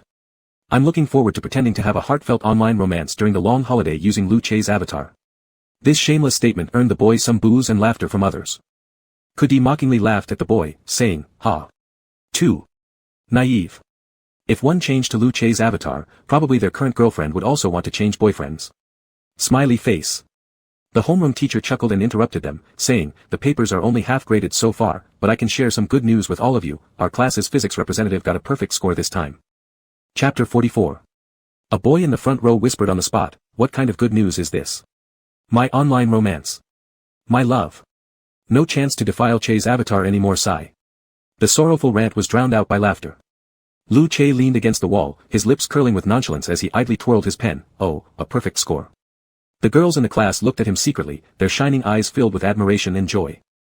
Lu Che fits all the tropes of a romance novel male lead, an impeccable appearance, a cold and aloof demeanor, skipping classes and getting into fights, yet excelling in science subjects. Unfortunately, the young girls whose hearts were beginning to bloom did not know that Lu Che, this standard male protagonist, had taken a non-romance script. Lu Che then asked, "Teacher, how many points did the class monitor get?" The teacher replied, "I haven't graded the monitor's paper yet." Su Xing turned around to look at Lu Che, who then smiled at him and said, "Monitor, you can come ask me anything. Can't promise much, but I think this test paper is okay. I particularly like helping classmates with problems." Although Lu Che's voice wasn't loud, Fu Dai and Kudi sitting nearby could hear it. Fu Dai mercilessly exposed, "Monitor, Aching has one sentence for teaching problems, bring your brain along before coming to ask me." And the one being dissed by Lu Che was Kudi himself, clearly not genuinely asking questions. Su Xing. Lu Che chuckled lightly, "The monitor is definitely not like Kudi." Fu Dai shrugged in agreement, "That's true, Kudi isn't as smart as the monitor." Kudi complained while turning to Zhou Mang, "They say I'm not smart." Zhou Mang casually responded to him, "You still have a bit." Kudi. "Excuse me." During the break, Tang Mian sat at Xiong Huan's desk position, facing Su Xing and Wang Zizong, asking, "Do you have any plans for the National Day holiday? After the monthly exam ends comes a 4-day mini-vacation, we must have some fun." Wang Zizong was busy stuffing hollow potato chips into his mouth, so upon hearing this he said, "I don't know, I'll follow my girlfriend's plan." This topic, which had great room for expansion, was suddenly divided into comparisons between single and non-single holidays thanks to Wang Zizong's words. Su Xing didn't participate in their conversation. During the next class break, Su Xing left his seat to breathe fresh air in the corridor, just standing there for a moment when someone hugged him from behind. Su Xing neither turned back nor struggled, letting the person do whatever they wanted, too lazy to deal with them. Lu Che lay on Su Xing's back and asked, "Monitor, come over to play in City A during the vacation, alright?" Su Xing responded in an unpleasant tone, "No, what's interesting about City A anyway?" Lu Che laughed improperly, "You can come to play with me, any way you want." Lu Che's home was in City A. Su Xing. Lu Che clung to Su Xing and coaxed him to go, "Come home with me. I've met your family, now I want to take you home." Su Xing immediately resisted after hearing this, "See what family? Are you crazy?" Lu Che rubbed against Su Xing while embracing him, swaying and rocking, Go, take you to see my grandparents, I'll accompany you for food, drink, fun, and sleep the whole time." Su Xing frowned and rejected, "No." Then added further explanation, "I need to spend the Mid-Autumn Festival with my family." Lu Che placed his chin on Su Xing's shoulder and seriously planned, "I'll stay at your place tonight, we can ride together tomorrow at noon, just for a day, I'll send you back the day after tomorrow, alright?" Su Xing stayed silent, hesitating internally, it's not impossible to go for a day, but... Su Xing finally came up with a reason, "Never mind, there are probably no tickets left by now." Lu Che curled up his lips and said, "There are, I booked the tickets long ago." Su Xing. When school let out, Lu Che and Su Xing waited at the school gate for Su Dad to pick them up.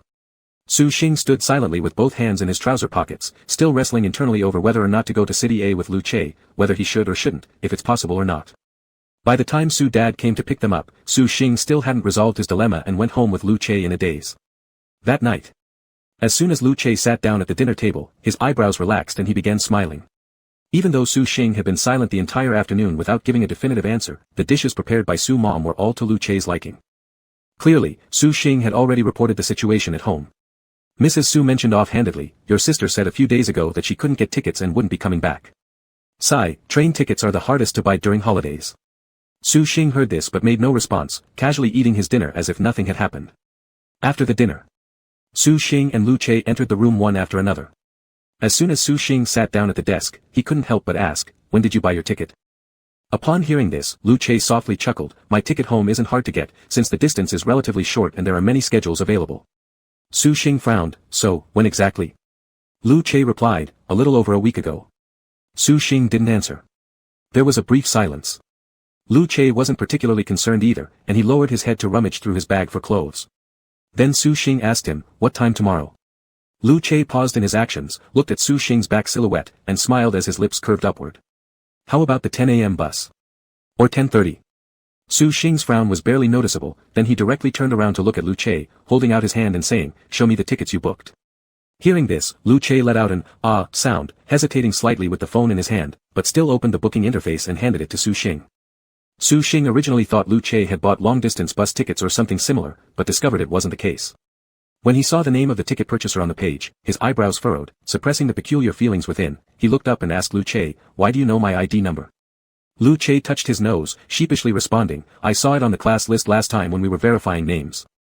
Su Xing tapped open the detailed order information and scrolled down the screen. Lu Che had booked 2 trips for different times the next day, reserving 2 tickets for each trip.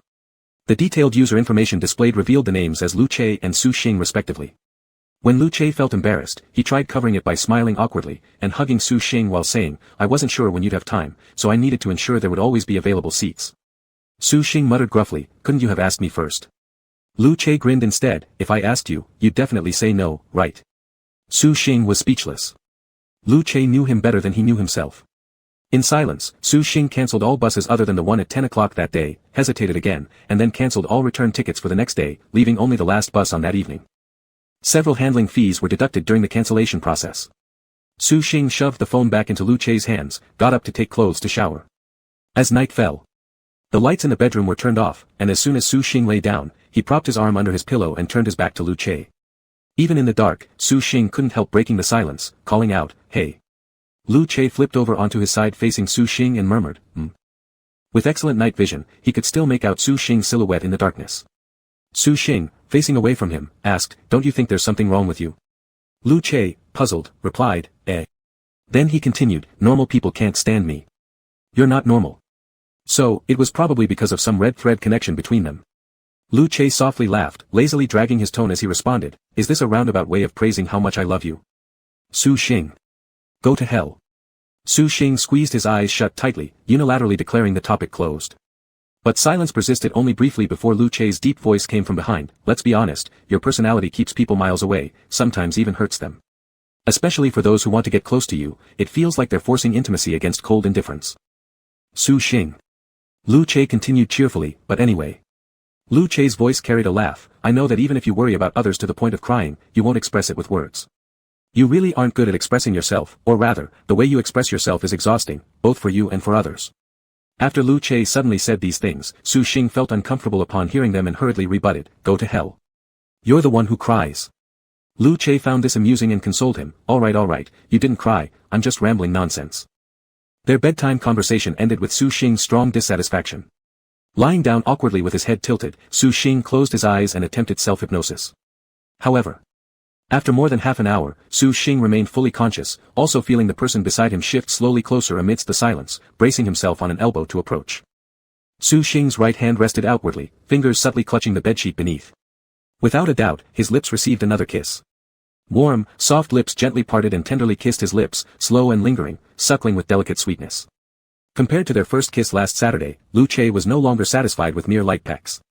Under the premise of not waking Su Xing, he dedicatedly and passionately claimed the warmth and softness of those lips. Su Xing didn't know how long he had been kissed by Lu Che, but only felt his fingers gripping the bedsheet at his side hurting badly from the strain. As Su Xing started feeling dazed from the kisses, a reckless thought popped into his mind, would Lu Che dare to kiss him again after he fell asleep? Suppressing the impulse to beat him up was truly exhausting.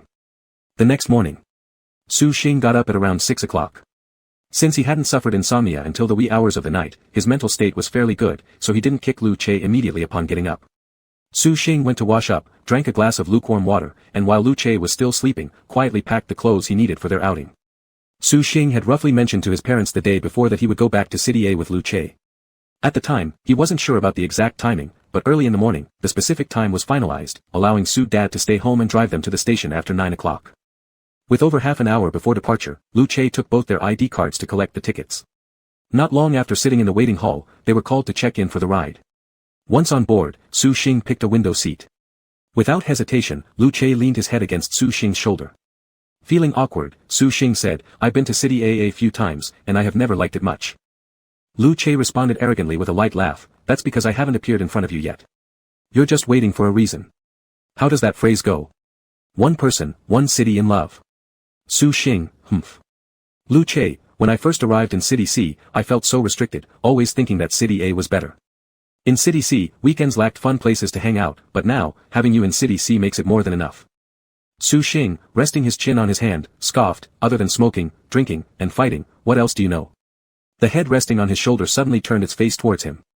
Hot lips brushed against his ear as Lu Che also reached to stroke his other cheek. Su Xing's breath hitched slightly. In this flirtatious posture, Lu Che whispered near his right ear, and I know how to love you. As Lu Che spoke, his slightly opening lips effectively kissed his ear, causing an itch. Su Xing then faintly heard a gentle English song in his left ear, I found a love for me. Just then, Lu Che gently placed one earphone in Su Xing's left ear, reserving the other for himself. The side where they were closer was used to listen to each other's words. However, Su Xing had no interest in continuing to listen to the music. Lu Che adjusted into a more comfortable position, leaning his head on Su Xing's right shoulder, emitting a faint scent of shampoo, with his hair lightly grazing against Su Xing's ear. It tickled somewhat. Chapter 45. Su Xing propped his cheek with his hand, gazing out the car window at the rapidly receding scenery, lost in thought. A soothing melody and tender singing voice came through his headphones. Suddenly, a discordant click mixed with the music. Su Xing heard Lu Che exclaim. He turned to look at the person next to him. Lu Che's head was still resting on his shoulder. This turn made Su Xing's lips hover in an intimate and subtle way right above Lu Che's scalp as if kissing it. Click. The headphones emitted another jarring noise. Su Xing looked ahead to see that Lu Che's phone had captured this moment on its screen. In the photo, Su Xing's face turned sideways, his eyes lowered, seemingly kissing Lu Che's hair, while Lu Che tilted against Su Xing's shoulder, pretending to nap, his sleeping face tranquil. Su Xing. In the photo, the person closing his eyes and asleep now had opened eyes bright like they held shards of gold. He happily curled his lips and appreciated the photo, praising it, even the front camera can take such a beautiful picture of my class leader. The composition is particularly great, so story-filled. Su Xing frowned, do you have any shame? Lu Che answered instantly, I only want you. Su Xing was slightly annoyed by the distorted and highly fraudulent photo that twisted the truth, stating directly, delete it. But after he said these words, he turned back to keep looking out the car window, unconcerned whether Lu Che would follow the order or not, more like indulgence akin to closing one eye and opening the other. An hour later. The announcement sounded, Dear passengers, you've arrived at the final station for this train, Station A. Both got off the train, and Lu Che made a brief call to his grandparents to report safety. Su Xing stood beside him, absent-mindedly looking forward but also secretly eavesdropping and noting, Lu Che mentioned only his grandparents during the call, never his parents. Walking along the platform, they followed the crowd toward the exit. When Su Xing and Lu Che stood one above the other on the escalator, Lu Che still insisted on turning to face him. Su Xing, standing on a higher step, felt awkward under the increasingly amused gaze of Lu Che's eyes, while Lu Che's handsome face tilting upward caught many glances behind them. Su Xing knitted his brows, lowering his gaze briefly to ask, What are you doing? Lu Che leaned his forehead against Su Xing's chest, whispering softly, The feeling of you coming home with me is just wonderful. Su Xing. He didn't answer, only shifting his gaze elsewhere. City A was a fast-paced metropolis, the most obvious contrast with City C being the site of endless traffic jams everywhere. A 10-minute journey could stretch for over an hour. Lu Che didn't hail a taxi but took Su Xing to ride the subway instead. The two tall boys stood in a crowded carriage. Su Xing leaned by the door, his hands crossed over his chest, looking silently yet helplessly at Lu Che who stood facing him. No matter which way the subway swayed upon arriving or departing, Lu Che always fell forward. Su Xing, arms crossed, raised his elbow to create distance between them when Lu Che leaned over again. He looked silently yet helplessly at Lu Che, that's enough. Lu Che said seriously, Class leader, I suggest you look at that couple over there. Su Xing turned to look beside him, where a man leaned against the car wall, his chest pressed against the woman's back embracing her tightly. The woman in his arms played with her phone steadily. Su Xing turned back, go away. Lu Che sighed, why is my life so hard? A phrase got stuck in Su Xing's throat, if you were a girl, I'd hold you. Before it even left his mouth, he frowned himself. Even if Lu Che were a girl, wouldn't such an intimate posture be only for couples? Yet aside from Lu Che, he wouldn't consider such a question with any other girl. Su Xing suddenly became troubled himself. If a girl like Lu Che pursued him, he seemed to have no reason to refuse, but if he rejected Lu Che and then found a girlfriend similar to him, it would seem kind of strange. After exiting the subway, it was already past 11:30, and Lu Che specially took Su Xing to the old downtown area to eat the noodle soup he had eaten since childhood. Result. Lu Che ordered a bowl of sweet noodles and a steamed dumpling. Su Xing ordered a bowl of salty noodles and a fried dumpling. Su Xing wasn't deliberately opposing Lu Che, but their taste preferences truly differed too much. Lu Che sighed regrettably, I think I need to work hard to find a food that we both like. Otherwise, our displays of affection will miss out on the feeding, and that's just too much of a loss. Su Xing shot him a cold glance, get lost. After filling their stomachs, Lu Che took Su Xing for a random stroll. He didn't take Su Xing to any tourist attractions but instead recounted bits and pieces of childhood memories along the old downtown area, peeling away the glittery outer layer of this prosperous metropolis for Su Xing. Beneath the glamorous facade of this polished city lay plenty of warm human connections. Seeing Lu Che talk happily, Su Xing refrained from saying things like, "This shared humanity between City C and here costs several times more, not everyone has the means to experience it, which would only ruin the mood." Lu Che's home was located in the bustling central district. In this land where every inch cost a fortune, towering buildings sprang up close together, creating an oppressive atmosphere. However, amidst the densest cluster of skyscrapers at the heart of the city, there was a residential area where the distance between buildings was luxuriously wide. This architectural group relieved some tension, but the moment one hears the housing price, one almost faints again. Arriving home, Lu Che changed into indoor slippers at the entrance, thoughtfully fetching a pair fitting Su Xing as well. He bent down and neatly arranged the left and right shoes before Su Xing. Su Xing put on the shoes and looked around at Lu Che's place. The interior decoration style was very unique, with daring and highly personalized color schemes. Strongly colored and free-spirited would be a fitting description. More particularly, the living room was large, and the walk-in closet was just as spacious as the living room. The bathroom was also big while only the bedroom was small and rather simple. Lu Che turned around and grinned. "My mom designed the house herself, isn't it strange?" Su Xing responded casually, "I think it's pretty good." He neither liked nor disliked it. The personal color of the style itself was already very intense. It stood in a self-indulgent posture, allowing visitors to scrutinize freely. Lu Che casually picked up a small photo album from the hollowed-out wall divider and handed it to Su Xing. "My mom is the lady in the middle." In the photo was a striking beauty standing among a group of foreign models. Lu Che's mother was tall with long legs, exuding strong presence. Her fiery red lips were stunningly audacious, easily overshadowing the young and sexy models nearby. Su Xing asked offhandedly, "Where are your parents?" Lu Che replied, "My dad is abroad, my mom is busy, they've been living apart." Su Xing, "Oh, long-distance relationship."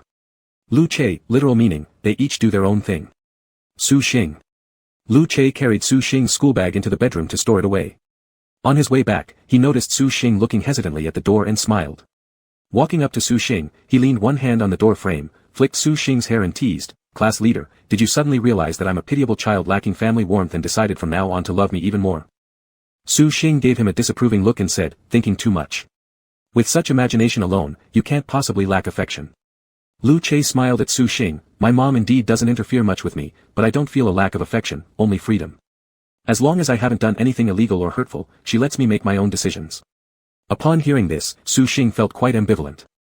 Then a low voice whispered softly, "So, it's okay that I like you."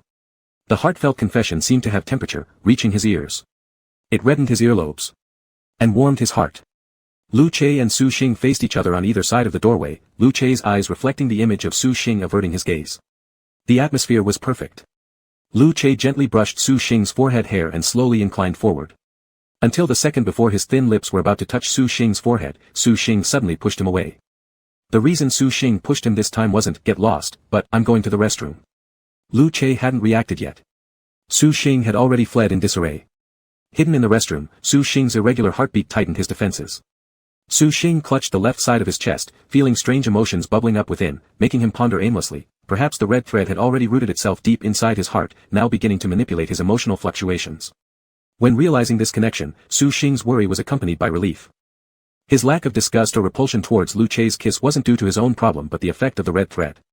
Su Xing walked over to the wash basin, where the huge mirror clearly reflected his figure. Su Xing looked at his reflection in the mirror and reassured himself, even if the floodgate of emotion is opened, the red string acts as the switch to close it, so there's no need to fear. As long as the red string is untied, everything can return to normal. After Su Xing had finished brainwashing himself, he returned to the living room and saw Lu Che leaning by the floor-to-ceiling window. He was nonchalantly answering a phone call and turned around at the sound of footsteps behind him, saying, "No." He hung up. Su Xing asked, "Where to?" Lu Che said, "A friend invited me out for drinks tonight. I know you don't like bars, so we'll find a music restaurant for our date instead." Su Xing gave him a look, "Let's go to the bar." Lu Che wasn't sure. Su Xing said, "I want to take a look." He was curious about how intoxicating the bars in City A were that they made Lu Che feel suffocated when he first arrived in City C. Lu Che couldn't help but chuckle, "All right then." It was past 9 o'clock that evening. Lu Che took Su Xing to one of the most popular bars in the city among young people.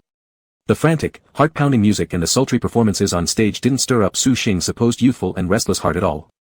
Su Xing couldn't appreciate the uninhibited pleasure of people letting loose in the dance floor. After less than half a minute, he wanted to go back to sleep. But Lu Che met a group of old acquaintances here. "Brother Che." The shout was swallowed by the electric music, but the person had already blocked Lu Che's way. There was a cigarette in the guy's hand, along with a small cup of alcohol. He pointed to a nearby booth and approached Lu Che with a smile, whispering a few words. Lu Che then led Su Xing over there. At the table were peers, both male and female. The girls were smoking and clinking glasses, all beaming at Lu Che upon seeing him and waving to greet him. Some girls glanced curiously at Su Xing. As the music softened in the dance floor, foreign models strutted across the stage, their white long legs captivating everyone. A boy beside them passed a cigarette to Lu Che. Just as Su Xing's gaze shifted over, the boy reached out to offer Su Xing a cigarette but was pushed back by Lu Che, who said, "Quit." Surprised, the boy retracted his hand. These people rarely encountered Lu Che returning to City A, and they were eager to bond with him. However, Lu Che was busy shielding Su Xing from smoke, alcohol, and flirtatious women. Also, shielding his line of sight. Lu Che poured himself a glass of wine and turned around just in time to see Su Xing watching the models walk on the runway. Lu Che covered Su Xing's eyes with his hand, leaning against Su Xing's back to whisper, "Don't look." Su Xing was merely taking a look out of curiosity and didn't really have much interest anyway. He broke free from Lu Che's hand and said, "We should go back soon, it's what time now?" It was barely past 10, and they'd only been in the bar for half an hour. Knowing Su Xing was annoyed, Lu Che gently swirled the glass in his hand, curling his lips into a smile and said, "Let's leave after this drink, or would you like to help me finish it?" Su Xing's gaze moved to the glass. The glass was fist-sized, filled with just enough alcohol to submerge the ice cubes. There was about half a glass left. Something sparked in Su Xing's mind, and he snatched the glass from Lu Che's hand and gulped down the remaining alcohol in one go. Lu Che. Su Xing placed the empty glass back on the table, feeling a warm current surge down his throat into his internal organs. The powerful sensation caused him to furrow his brows. They got home at 11:30. Su Xing showered and climbed onto the bed. By the time Lu Che emerged from the bathroom, Su Xing had already closed his eyes, with his side face half buried in the soft pillow. The warm glow of the night light tenderly outlined every feature, the blur between light and shadow softened the sharpness of his facial contours. Su Xing's sleeping face looked exceptionally docile, his chest rising and falling softly with each gentle breath. Lu Che couldn't help but laugh quietly, gently rubbing Su Xing's slightly parted lips with his thumb pad. Lu Che had become addicted to kissing those lips. But most of the time, these kisses happened while Su Xing pretended to be asleep and implicitly agreed. Tonight, maybe it was better to let it go.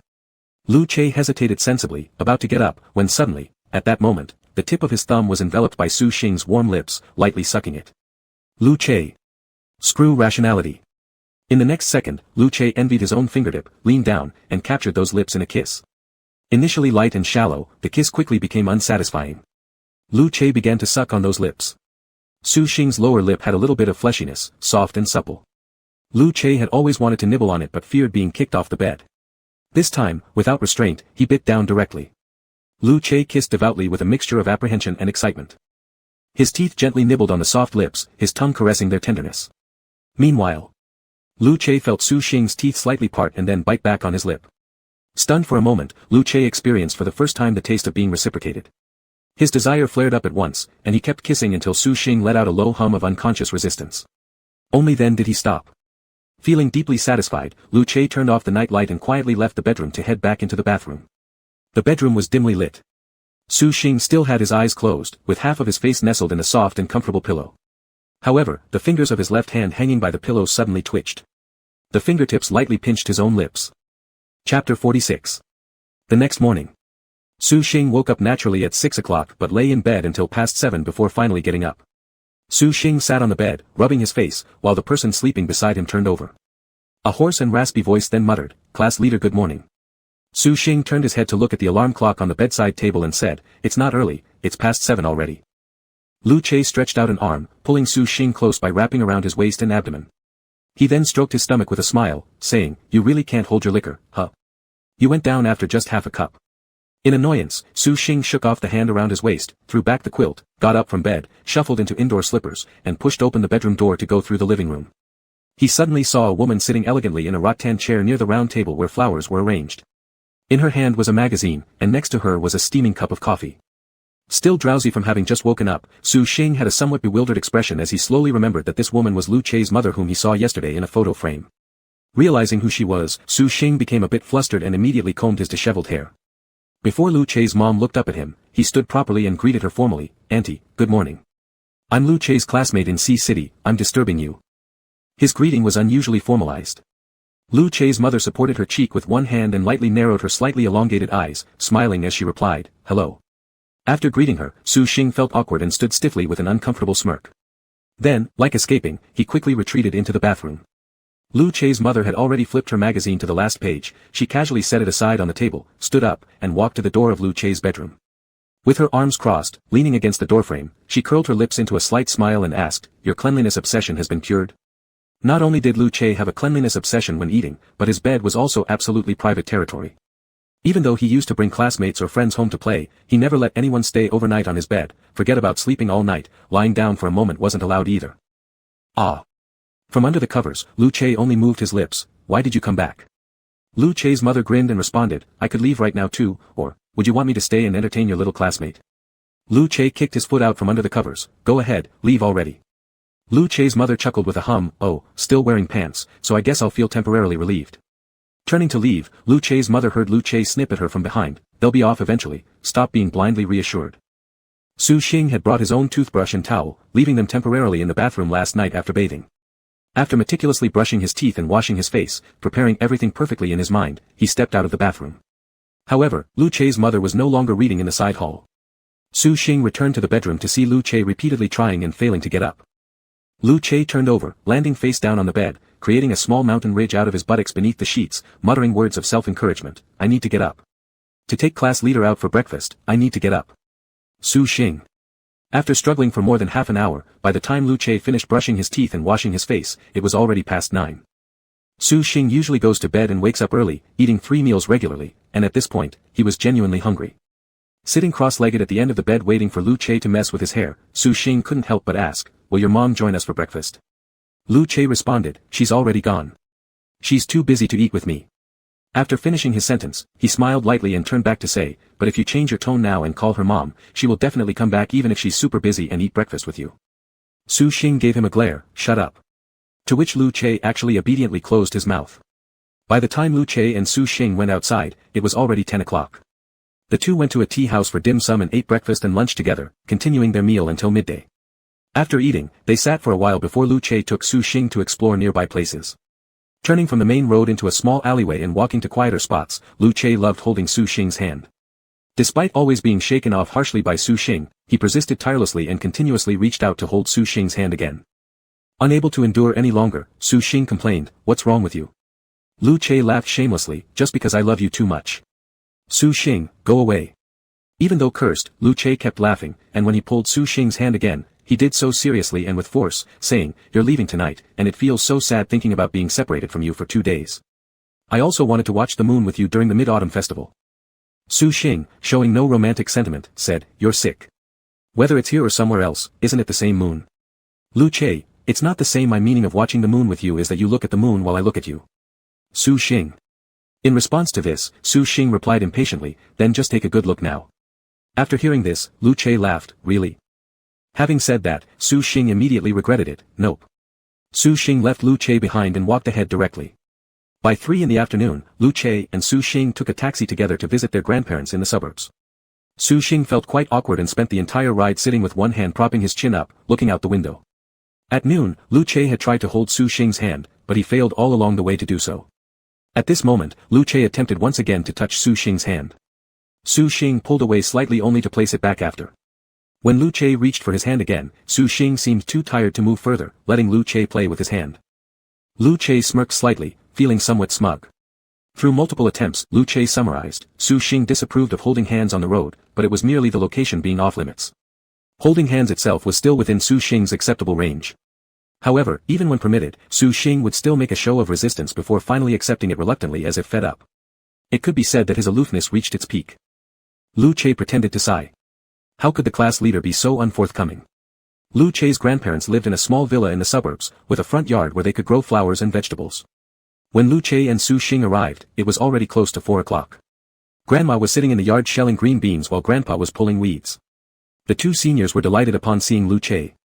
Although Grandpa expressed joy without words, Grandma kept asking Lu Che about his school accommodation and dining conditions, as if she had endless things to say. After exchanging greetings with Grandpa and Grandma, Su Xing quietly listened to the elderly chatting while his peripheral vision did not leave Lu Che. Su Xing brought a small stool to help Grandma shell the beans. Lu Che squatted in front of the yard helping Grandpa pull weeds, while holding his phone to record videos. Grandpa scolded him telling him to go away. Grandma then revealed Grandpa's hard-headedness by saying, "Your grandfather asked repeatedly yesterday why Lu Che came home but didn't come see Grandma, and he was afraid that going out once would miss you."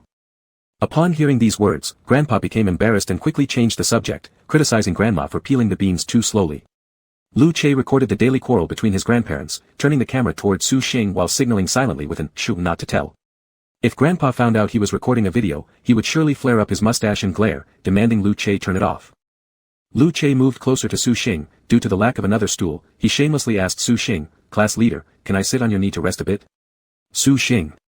Struggling not to say something rude, Su Xing stood up to give up the stool. Ignoring Lu Che, Su Xing went to the front of the yard, examining various plants curiously, asking Lu Che's grandfather, "Grandpa, are these two pitaya trees?" With softened tone, Grandpa responded, "Yes. The flowers have wilted, there might be fruit after another month." The yard had two pitaya trees, with spiky tri-leaf tendrils hanging down around. Grandma interjected, "Next month let Lu Che bring you over again. By then, we can pick some pitaya fruits." Turning around, Su Xing answered kindly, "Sure," though purely out of politeness. Su Xing and Lu Che didn't stay long. Though Grandpa wanted to keep them longer, he couldn't bring himself to ask and instead complained to Grandma, "Why don't you ask your grandson and his classmate to stay for dinner since they came to visit during the holidays?" Lu Che heard this and laughed straight away, but considering Su Xing had to catch the bus tonight, they eventually bid farewell to his grandparents. On the way back to the city center, Lu Che scrolled through his phone's video list and said to Su Xing, "My grandpa is pretty funny, right?" Shifting his gaze from the window, Su Xing simply nodded, "Yeah." "Lu Che, you two belong to the same type." Su Xing. For a while, there was silence. Su Xing glanced at Lu Che's phone where a notification popped up stating insufficient memory. He couldn't help but ask, "Did you fill up your storage with videos?" Lu Che exclaimed, looked up and smiled, "Yeah, my phone storage is very precious. Before, only my grandpa and grandma could occupy my memory, but now there's also you." Su Xing. Putting away his phone, Lu Che held Su Xing's hand gently and whispered, "In a few decades, when I watch these videos and cry my eyes out, will you help wipe my tears?" Su Xing turned his head and looked at Lu Che's handsome face with a smile, suddenly at a loss for words. After a moment of silence, Su Xing furrowed his brows and said, "Your grandparents are in good health, they will live long lives." "What nonsense are you thinking about?" Lu Che supported his head with one hand and grinned, "That's right. So I plan to keep secretly filming for another few decades." Su Xing. He turned his gaze back to the window, lips lightly pursed. "After a few decades. Will you help me wipe away my tears?" Su Xing didn't dare to answer. Chapter 47. The two returned to the city center. It was nearly 7 o'clock. Street lamps stood resolutely on either side, pedestrians were rushing by, and even the setting sun seemed to adapt to the fast rhythm of this city, sinking faster. Skyscrapers adorned with glittering lights stood proudly in the city, vying to display their presence, aiming for higher advertising sign rental rates. Lu Che took Su Xing to a restaurant for dinner. The performing singer softly hummed a tune. The restaurant lighting was dim and warm. Every dining table had a candle holder lit up. A more romantic description would be a candlelit dinner. Su Xing ordered a baked rice dish and focused on eating, his peripheral vision noticing. Lu Che propped his cheek with one hand, eyes never leaving him since they sat down. His actions of scooping rice into his mouth were very mechanical. Su Xing felt uneasy under Lu Che's gaze and asked, "What is it?" Rarely making eye contact with Su Xing, Lu Che said wistfully, "I need to look at you enough right now because we'll be apart for 2 days soon." Alas, why does the National Day holiday last 4 days when Senior 3 students should study without breaks all year round? Upon hearing this, Su Xing gave him a withering glance and sarcastically replied, "That makes sense. That way, you wouldn't have so many excuses to come over to my house for food and accommodation." Lu Che then seriously changed his tone, "I think it's necessary to only rest on weekends. Go home to recharge, then you can focus better on studying." Lu Che's gaze instinctively lingered on Su Xing's lips. Others might recharge by sleeping an extra hour during the weekend, but his way of recharging was with 2 minutes of kisses before sleep. Su Xing was too lazy to deal with him anymore, finished eating, and went back to Lu Che's place to pack luggage. Su Xing brought very few things. Aside from his own toothbrush and towel, there was only yesterday's dirty laundry that he wanted to stuff into his backpack all at once. However, Lu Che suddenly reached out to stop him, bashfully requesting, "Class representative, could you leave your clothes behind? I'll wash your pants tonight, your clothes tomorrow, and your underwear the day after." Before Lu Che could finish, Su Xing shook off his hand, saying, "Get lost." Su Xing's train was scheduled for 10 o'clock in the evening. They arrived at the station at 9, whereupon Lu Che bought a short-distance ticket along with Su Xing's, going through the check-in process together. Looking around, all seats in the waiting hall were occupied. Some people simply sat on the ground, while others sat on their suitcases. Su Xing stood near the ticket gate, while Lu Che clung to him like a piece of chewing gum, hugging and swaying him left and right, rubbing his head against Su Xing's back. Su Xing was on a call with his parents. Mr. Su mentioned picking him up later, but Su Xing refused, stating he'd take a taxi from the station. With the crowd bustling in the waiting hall, young men and women who passed by them couldn't help but glance back. Lu Che rested his chin on Su Xing's shoulder and incessantly muttered, "My dear class rep, my dearest, oh, darling." Exasperated, Su Xing shouted, "Shut up." When it was time to board, Su Xing simply threw out, "I'm leaving," and walked away swiftly without looking back. Su Xing found his assigned seat inside, sitting on the inner side. Beside him sat a young girl. Su Xing turned his gaze to the window.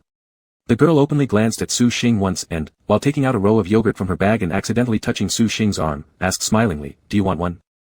Su Xing turned to look at the line of yogurts and instinctively declined, "No, thank you." Suddenly, he craved for Wangzai milk. Returning home.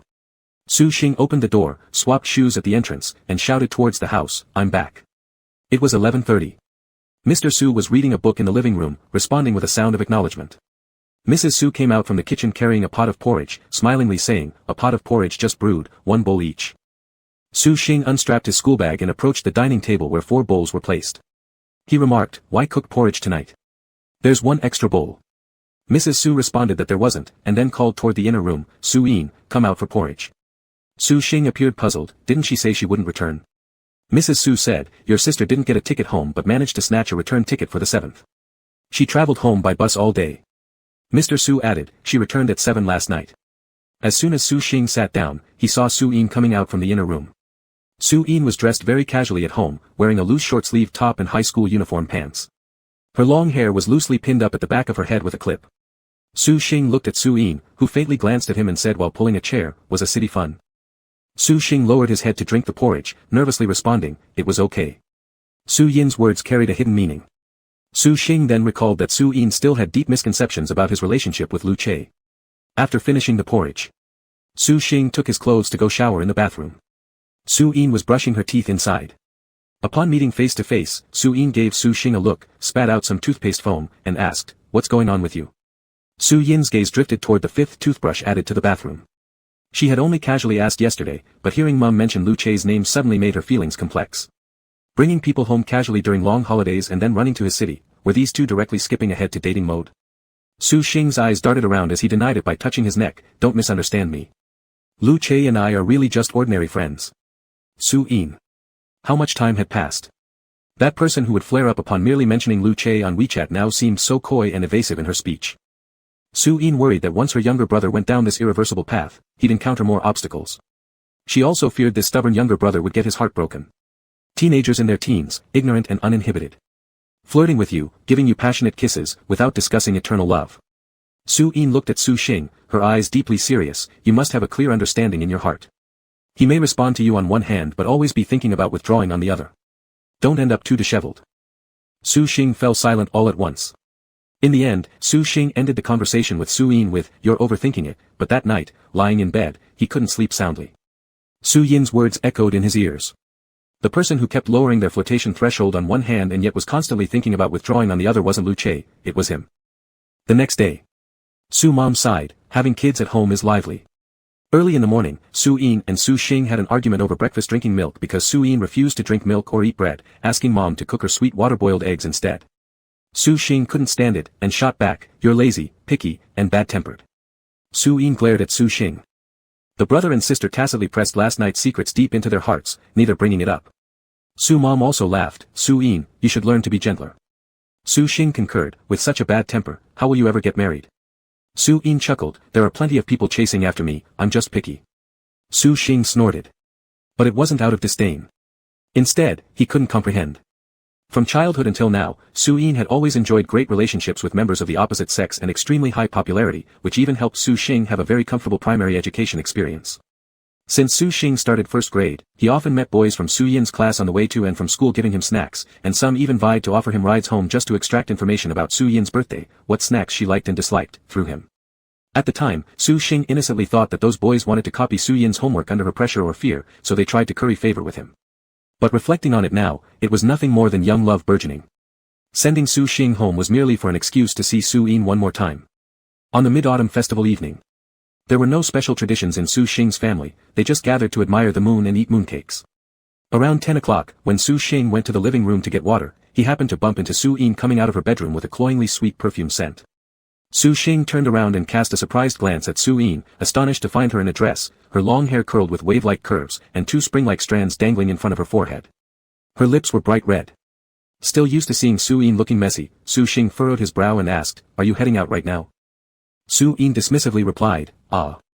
Su Xing went to the living room to pour himself a cup of warm water, returned to his room and sat at his desk, unable to help opening his phone and tapping on WeChat. Lu Che's chat window had been pushed down by mass blessings from classmates. Their last exchange was from the night Su Xing arrived home and sent a message to Lu Che. Su Xing pressed his thumb on the screen, tapped it once, popping up an input box, then tapped again, hiding the input box. Su Xing threw the phone directly on the table, scratched his hair, and grabbed a test paper in his hands. Half an hour passed. The phone emitted a notification sound. Ding. Su Xing crossed out options A and B, then turned to glance at the phone screen. "LC, is the monitor looking at the moon?" Su Xing flipped the ballpoint pen around, pressing its button to click it on the desk. He picked up his phone and replied to Lu Che, not looking. "LC, I want to look at the moon."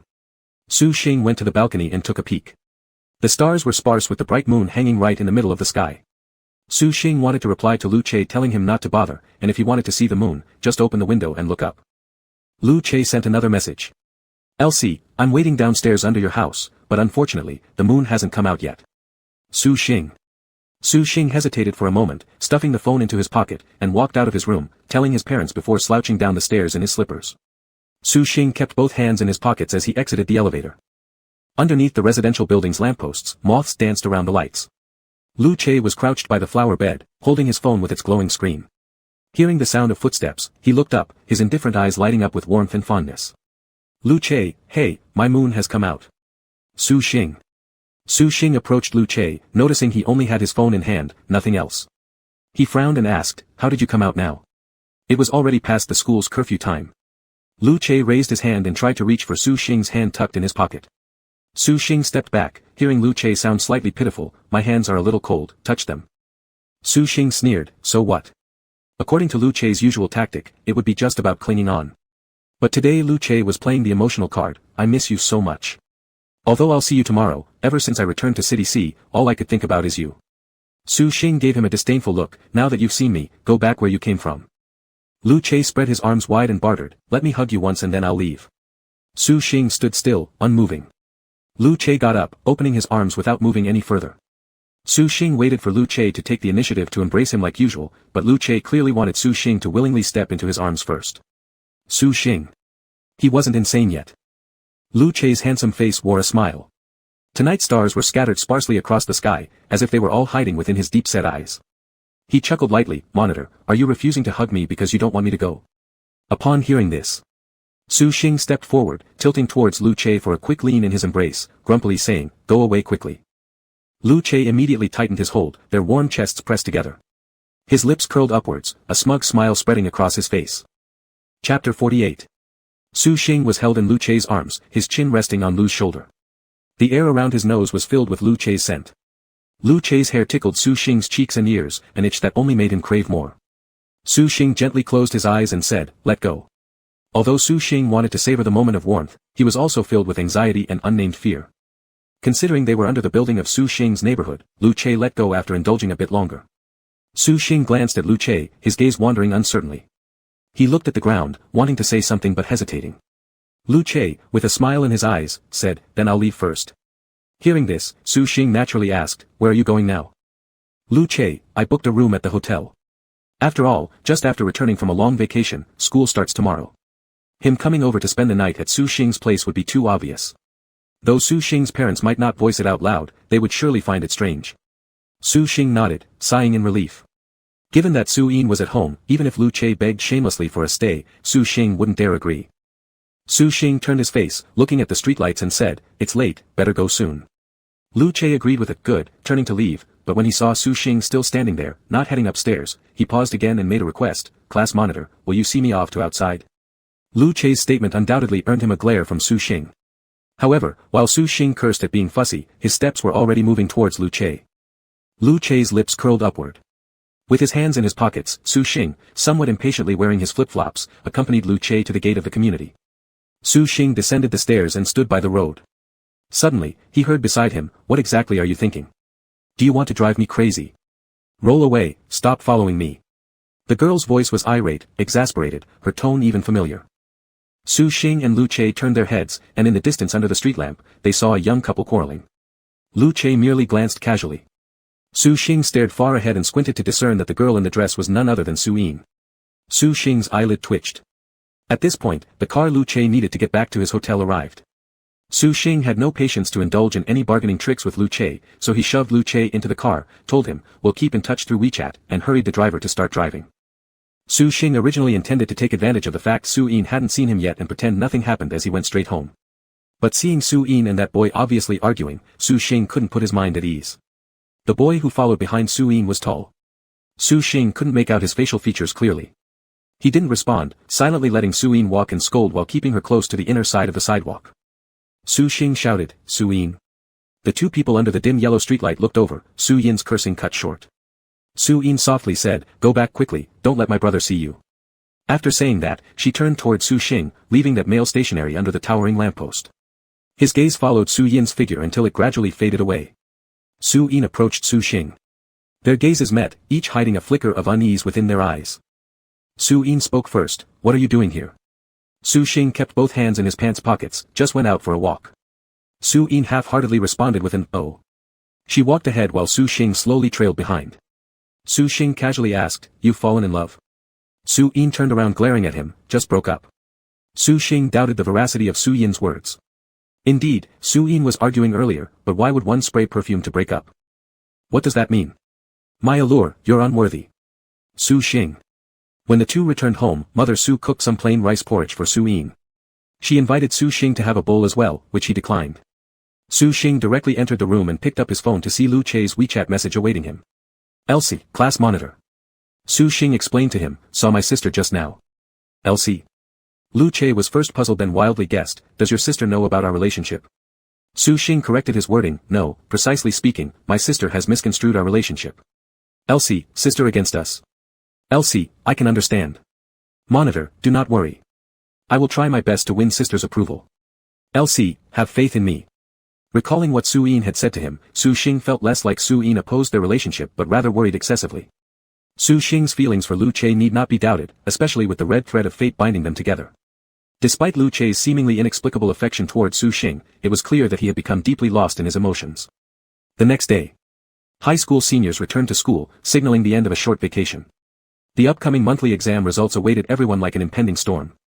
For Su Xing, results mattered less than the insights he could glean from his test feedback.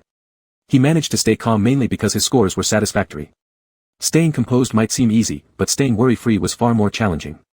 Clearly, Fu Dai and Kudi excelled in psychological resilience on this matter. Kudi and Fu Dai consistently ranked lowest in class tests, yet they enjoyed mocking each other's performance. When their Chinese papers were handed out, Kudi laughed loudly at Fu Dai, "Ha ha ha. 13 points. How the hell did you manage such brilliance?" Fu Dai's abysmal score stood out jarringly. However, Fu Dai seemed unconcerned. Instead, when the teacher saw him, she wanted to scold him harshly. After class, Fu Dai shamelessly pursued her asking, "Teacher, what is our class average compared to others?" Enraged, the teacher struck him with her paper and snapped, "Our class ranked second to last in the school overall, whose fine contribution is that?" But Fu Dai didn't care much about the beating, responding lightheartedly, "Then I can rest easy." The Chinese teacher grew furious enough to contemplate using a shoe to slap him across the face. Kudi mocked Fu Dai gleefully all morning, only realizing later during the afternoon physics class why Fu Dai had purposefully scored low. Their homeroom teacher had announced a small game prior to the exam. If their class topped in any subject's grade-wide averages, the representative of that subject would have their picture used as the group profile photo. Since Xiong Huan was the Chinese representative, Fu Dai deliberately sabotaged the entire class average so no one else benefited. This realization hit Kudi hard. What appeared to be just plain failure turned out to be a big bowl of dog food. Suddenly, Kudi felt ridiculous for making fun of Fu Dai earlier. Feeling utterly embarrassed, Kudi buried his face into Zhou Mang's arms. During the physics class, the homeroom teacher smiled and announced before the whole class, "Thanks to our diligent physics representative, our entire class topped in physics among regular classes during the recent exam, beating second place by 2 points. Let's give ourselves some applause." Scattered clapping filled the room, but the students' curiosity lay in the real reward. A hand raised, asking, "What about the promised reward?" The teacher grinned and responded, since our physics representative has excelled and topped the entire grade single-handedly, according to the rules, he holds a veto power. Lu Che. Calling him by name, she inquired, will you exercise your veto right? Under the anticipation of most of the classmates, Lu Che leaned back lazily, chin resting on a hand, lips curving into a smirk as he said, why ruin everyone's fun? However, to prevent certain troublemakers from switching my picture and causing unnecessary disputes, let the monitor represent the class and use my picture as the profile photo. Upon hearing this, Su Xing turned around, showing visible disgust as he saw Lu Che grin mischievously at him. Many girls in the class felt sorry but hid their regretful feelings while still cheering along with the crowd. Su Xing refused outright, turning back and firmly telling the teacher, I decline. Kudi secretly shot Lu Che a look and chuckled, what game are you playing now, big brother Che? What grudge do you have against the monitor, deliberately making him remain lonely or what? Kudi also kept a little secret in his heart. A week ago, Su Xing accidentally liked a post on Kudi's Weibo, which Lu Che found out because Kudi mentioned casually in the dormitory that night, oh yeah, the monitor might soon stop being single, since the goddess asked me for some recent pictures of him. The girl in the Weibo post had visited Su Xing's personal page, scrolling through until she found a picture from 2 years ago, liking it for its charm. Her curiosity grew stronger regarding Su Xing's current situation. After hearing this, Lu Che immediately told Kudi to hush it down. Lu Che smiled, replying, it's unlikely for the monitor to be forever alone, but too many poor suitors aren't desirable. My picture can help guard the monitor's peace. Kudi interpreted further, explaining, wow, big brother Che sure does think ahead. If someone changes their mind after seeing your picture, they obviously weren't truly fond of the monitor, right? Satisfied, Lu Che wanted to pat Kudi's head and commend him. Su Xing remained silent, fuming internally. The teacher suggested, monitor, let's play along with the game, or perhaps you'd like Lu Che to use your picture as the profile photo instead. What do you say? Lu Che immediately responded, sure. No problem with me, let's swap profile photos. Su Xing. This was originally an entertaining game organized by the homeroom teacher. For Su Xing to stubbornly refuse in front of the whole class would come across as overly rigid and overly sentimental. After a moment of silence, suppressing his inner reluctance, Su Xing asked, how long should we swap for? Lu Che initially planned to suggest until the next month's exam ended, but he had always adhered to the principle of knowing when to stop, treating it as the golden rule for pursuing Su Xing. So he said, a week is enough. Su Xing eventually gave in. After class. The moment Su Xing saw the picture Lu Che sent him, his temper flared again. It wasn't Lu Che's solo photo, but rather a selfie taken together with Su Xing. In the photo, Su Xing looked out the window, with his handsome side profile clearly visible. Lu Che's head was lowered as if playing on his phone, looking casual. Even from that angle, the well-defined features were hard to hide. Their actions in the photo appeared natural, giving the impression it was candidly captured by someone else. In fact, this photo was taken while Lu Che and Su Xing were traveling back to Sidia together. Su Xing's objection was simple, using a group photo as a profile picture seemed too much like a couple flaunting their relationship. Lu Che earnestly explained to Su Xing, class representative, using my solo photo might make people think you downloaded it online. It could even cause them to suspect your preferences. A group photo will show that I am a classmate you know in real life. Su Xing. Lu Che continued coaxing him, saying, moreover, considering that only your side face appears in this photo, when you set it as a profile picture, you can cut my face so only half remains visible. The focus of the photo will tilt towards you. People at most will just think I'm a passerby who accidentally got into the frame due to the limitation of profile picture size. Su Xing. Su Xing was truly convinced by Lu Che. Despite feeling uneasy inside, under the urging of classmates in the group chat who enjoyed watching drama, Su Xing followed Lu Che's advice and switched his profile picture to the group photo. Su Xing mentally prepared himself, as long as he refrained from posting on social media or liking anything during this week, likely only his classmates would know. However, after evening study sessions ended. The moment Su Xing picked up his phone, he saw Su Yin. Su Xing. Chapter 49. Su Xing painstakingly explained to Su Yin the ins and outs of the avatar change, but couldn't withstand Su Yin's devastating few words, so this is a reverse play on the game rules, indirectly showing off your love, right? Su Xing was tired of explaining and felt mentally exhausted. Su Yin advised him to keep a low profile and offered sincere comments, Lu Che is handsomer than you. Go to hell. Su Xing was speechless. Just as he wanted to directly delete Su Yin's chat history, 2 new messages appeared in the chat window. Su Kunken, my parents and I are going to a countryside agri-tainment place tomorrow to make mud braised chicken. Would you like me to bring you one to school in the evening? Su Kunken, you can pick it up at the school gate after class. Take it to the canteen with a portion of rice to eat together. Su Xing agreed, just as he was about to put his phone down. After exiting Su Yin's chat window, he suddenly noticed that Lu Che had changed to a new avatar.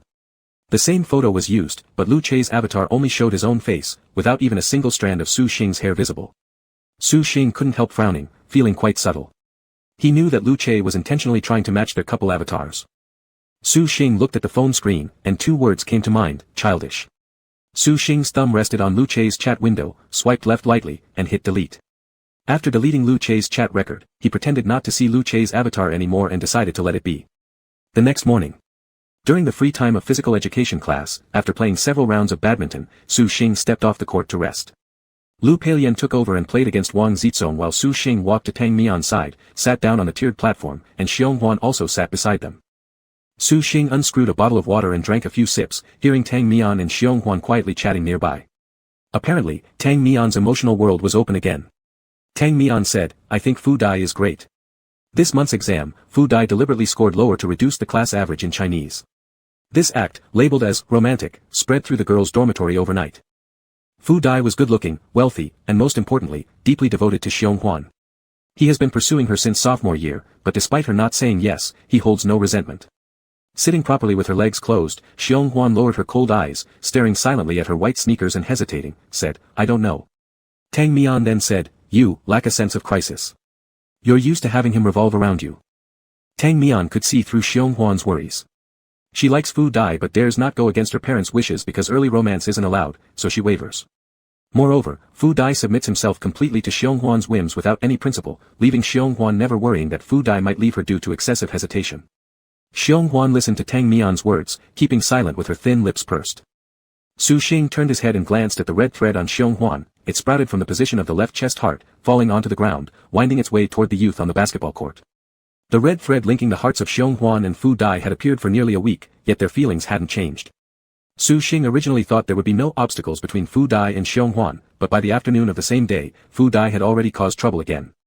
It turned out that Fu Dai held a grudge for being penalized by the teaching supervisor last time and planned revenge. In the end, he drew a turtle shell on a draft paper placed inside the classroom's back door to shield from the sun. When the teaching supervisor checked discipline outside the door. On Friday afternoon, the entire senior grade was in self-study mode. When the teaching supervisor inspected the classroom discipline through the back door, the head of the supervisor lined up perfectly with the turtle shell on the inside. The classmates sitting at the back drowsily turned around, startled by the teaching supervisor's appearance, but they couldn't help laughing. And the originator, Fu Dai, dared to take the risk of having his phone confiscated and captured the scene.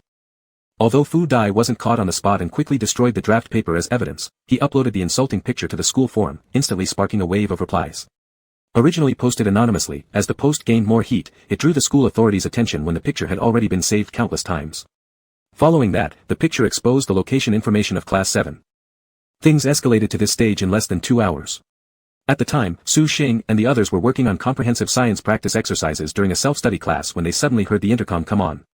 The whole class looked up curiously, only to be dumbfounded as Senior 3 Class 7 was publicly reprimanded over the broadcast. The school authority severely criticized them, demanding that the perpetrator come forward immediately for confession, with punishment depending on their apology. After hearing this, Fu Dai snorted and casually tossed his pen onto the table before standing up and heading out of the classroom. The entire class fell into an eerie silence. Only Lu Che muttered reproachfully, "What an idiot." Due to Fu Dai's incident, the two self-study classes in the afternoon remained unusually quiet. By the time the dismissal bell rang, Fu Dai still hadn't returned. Kudi and Zhou Mang ended their training session and even took a special trip back to the classroom. Kudi initially planned to mock Fu Dai, but upon seeing that he hadn't yet been let go, he called out for Zhou Mang to join him for dinner, saying, "What's there to worry about? How would this affect Fu Dai? At most, it'll affect his mood, no big deal." Kudi then turned around and asked, "Chage, aren't you coming for dinner?" Lu Che replied, "No." Kudi shrugged, leaned against Zhou Mang's back, wrapped his neck in a friendly manner, and walked behind Zhou Mang with tiptoes. Just as Su Xing stood up, he noticed the person behind him moving as well. Su Xing glanced at Lu Che and said, "I'm going to the school gate to get something from my sister, don't follow me." Wang Zizong smiled warmly and chimed in, "Sister Wake has brought the mud-braised chicken, let's wait for her to return and go to the canteen together. There will be extra meals tonight." Wang Zizong had already assumed that Lu Che was their regular dining companion. Lu Che owed, but instead of obediently sitting down to wait, he followed Su Xing out of the classroom. Su Xing stopped and said, "Go back, don't follow me." Misunderstandings about the relationship between him and Lu Che already existed with Su Yin, and appearing before her with Lu Che would only deepen those misunderstandings. Lu Che replied teasingly, "Sooner or later we're going to meet your sister anyway." Unable to reason further with Lu Che, Su Xing finally convinced himself with the thought, "It doesn't matter whether the misunderstanding deepens or not, there's no way I can explain it to Su Yin right now." And allowed Lu Che to follow him. Su Yin and her parents came straight from the agritainment place. The car was parked on one side of the school gate, with Su Dad waiting inside while Su Mom and Su Yin got out to stand by the security office waiting for Su Xing. When Su Xing reached the gate, Su Mom was chatting leisurely with the guard, while Su Yin stood nearby, catching sight of Lu Che following closely behind Su Xing. Su Xing greeted, "Mom." Su Mom responded, wake, are you hungry? Take it and go eat quickly." Lu Che greeted along, "Auntie, sis." Su Yin smiled faintly, nodding at Lu Che while inconspicuously sizing him up twice. Then she cast a glance toward Su Xing, slightly raising her eyebrows. Su Xing pretended not to notice, lowering his eyes as he took the heavy bag from Su Yin's hands. Su Mom cheerfully answered, "Lu Che, Auntie has reserved your share. It's still hot, take it back and eat quickly." Su Mom urged them both to go eat quickly, so Su Xing nodded and left first. Su Yin stood there watching the backs of Su Xing and Lu Che walking shoulder to shoulder. She sighed helplessly. When she heard Su Mom calling her to go home, she prepared to leave. Just then, the guard stepped out of the booth, smiling at her. "So you're the older sister of that boy earlier. I thought you looked familiar. You graduated this year, didn't you?" Su Yin paused, giving a strange reply, "Yes." Su Xing made a phone call to Wang Zizong telling him to come down now. Lu Che enthusiastically offered to carry the bag of mud-braised chicken, smiling and saying, "Your sister is really pretty, she looks so much like you." Su Yin shared striking resemblance to Su Xing, tall and slim figure, but her facial features were more delicate, her eyes larger and rounder than Su Xing's. Without a second thought, Su Xing blurted out, "She has a boyfriend, thanks." Realizing what he just said, Lu Che burst out laughing immediately. Su Xing regretted it instantly, wanting to slap himself. Lu Che smirked and teased, "Class leader, what are you worried about? Even if a dozen sisters who look exactly like you showed up, I'd still only like you." Su Xing glared at him, retorting, "My point is that the fact that Su Yin has a boyfriend proves how beautiful she is. Otherwise, given her lousy personality, apart from her face, she literally has nothing else going for her, alright?" "Oh." Lu Che drew out the syllable, the playful laugh evident in his tone, impossible to hide. Su Xing scowled, growling, "Get lost." Lu Che, holding the two ears of the bag, rolled the two mud-braised chickens wrapped in aluminum foil inside the bag from side to side, and casually said, "Now that I think about it, I probably fell for you because of your sister." Upon hearing this, Su Xing's steps faltered. Wrinkling his brows, he turned around and looked at Lu Che, asking, "What do you mean?" "Ah." Lu Che looked up and smiled, perhaps at that time, it wasn't quite love yet, just a sense of goodwill. Su Xing frowned even deeper, asking, "What does this have to do with my sister? Explain clearly." Lu Che raised his right hand, smoothing out the knot between Su Xing's eyebrows, saying, "I already mentioned last time, I've seen you cry." Su Xing blurted out, "Nonsense." Lu Che, looking at his eager denial, softly said gently, "At the school gate last semester, you were crying." Chapter 50. Half a year ago. On Monday morning, all the teachers and students of the school stood in front of the playground facing the national flag platform, giving solemn attention to the national anthem as the flag slowly rose. Su Xing stood among the boys, watching the flag rolling up on the rope, criticizing mentally that the skills of the new flag raisers were not good enough. They couldn't even distinguish between spreading the flag and retracting it.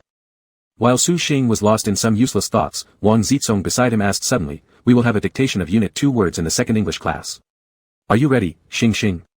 Su Xing glanced sideways at Wang Zizong, seeing through his little trick, "Do you want to copy?" Wang Zizong immediately smiled sweetly at Su Xing, flattered, "Help me out this time. I promise I'll memorize all the words from the next unit well." Su Xing gave a disdainful hum, too lazy to go over the old accounts with Wang Zizong. When the English teacher had tested the first unit's words, Wang Zizong had made the same promise to him.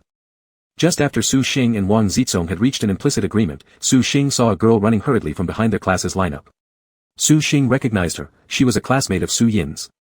Their eyes met, and the girl's anxious eyes lit up with a glimmer of hope, as she said anxiously, "Su Yin fainted suddenly. Go and check on your sister quickly." Upon hearing this, Su Xing was stunned for a moment, then his heart sank as he followed the girl in panic towards the gathering area for grade 12 students. Everywhere they passed, there were neatly arranged rows of students from each class. However, only grade 12, class 3 where Su Yin was in chaos, the line looking like a collapsing bridge breaking down in the middle. Several girls were squatting on the ground with worried expressions, and Su Yin lay unconscious against one girl. Before Su Xing could get closer, he saw a tall boy, who had just arrived for the assembly biting into his breakfast bun, part the crowd directly and rush toward the infirmary, carrying Su Yin in his arms. Su Xing hurriedly ran after them. By the time they reached the medical room, Su Yin had already started to wake up. Her face was extremely pale, and her lips had lost their color. After examining Su Yin, the school doctor concluded, low blood sugar. After drinking a cup of glucose water, Su Yin rested for a while leaning on the bedboard, her complexion gradually recovering its luster. Many classmates had followed Su-in concernedly into the infirmary, but after seeing that Su-in was fine, the head teacher sent the other classmates back to class, asking Su-in to stay there and rest for a while more. The bell signaling the end of the flag-raising ceremony and the start of class rang. In the isolated compartment of the medical room, there were only Su-in, Su-shing, and the tall boy who had carried Su-in into the medical room. Su-in was wrapped in a boy's school uniform coat, while Su-shing looked worried and at a loss standing beside her. After Su-in woke up, the concern shown by the head teacher and other classmates pushed Su-shing to the back, so far without the opportunity to ask her if she was alright.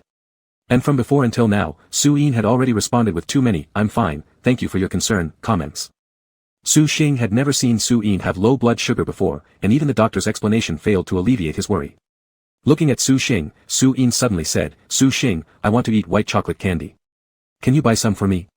Su-yin's voice was very soft. Her complexion was still terrible, and forcing herself to smile did nothing to make others feel reassured. Thus, she simply put away the faint smiles used to deal with teachers and classmates. Hearing Su-yin's request, Su-shing immediately agreed, "All right." Standing there at a loss, Su-shing finally took action once receiving Su-yin's instructions and rushed outside quickly. Watching Su-shing pretend to be calm as he walked out the door, his steady steps suddenly turned into hurried quick-paced running a few steps away. Su-in hadn't let Su-shing go buy candy because she really wanted to eat it, it was merely because she understood that feeling. They both hated that feeling of helplessness when worried about a loved one, yet completely powerless. Therefore, Su-in hoped that Su-shing might relieve his worries slightly by fulfilling her requests. After Su-shing left, the isolated room was left with only Su-in and the boy. The boy who had been leaning quietly by the window since the beginning, tightly pressing his thin lips together, without moving an inch. Su-in turned her head to look over and saw how hard the boy was clenching his lips, pressing them so hard they had turned white. Sighing silently, Su-in spoke to the boy, "Ize, come here." Hearing her call, Ize moved slightly, coming to Su-yin's bedside. He squatted down in front of Su-in, tightly embracing her waist and resting his face on her legs. Gently stroking his back of the head, Su-in softly said, "I'm fine, really fine." Ize remained silent, hugging her even tighter. Chapter 51. Su-shing rushed out of the infirmary and straight to the school's convenience store. He remembered seeing his sister Shu-yin's favorite chocolate candy there, but when he arrived breathlessly, his anxious eyes swept the shelves in vain, there was no sign of it. Su-shing tightened his lips, silently turned around, and ran toward the school gate. It was the first class of the day, the gates had long been closed, and the teachers on duty at the entrance had already returned. Only the security guard leisurely sipped tea at the guard booth. The guard suddenly noticed a student hurrying over, and set down his teapot to step out. Breathing heavily, Su-shing looked at the closed school gate and anxiously turned toward the guard, rasping out, "Uncle, I have an emergency and need to go out for a while." Su-shing hesitated, feeling a tight lump in his throat. A wave of suppressed emotion surfaced with his words. The guard asked, "To leave, you need a permission slip. Do you have one?" Frowning with worry, Su-shing muttered, "No." He didn't have a phone, so he couldn't call his homeroom teacher to ask for leave either.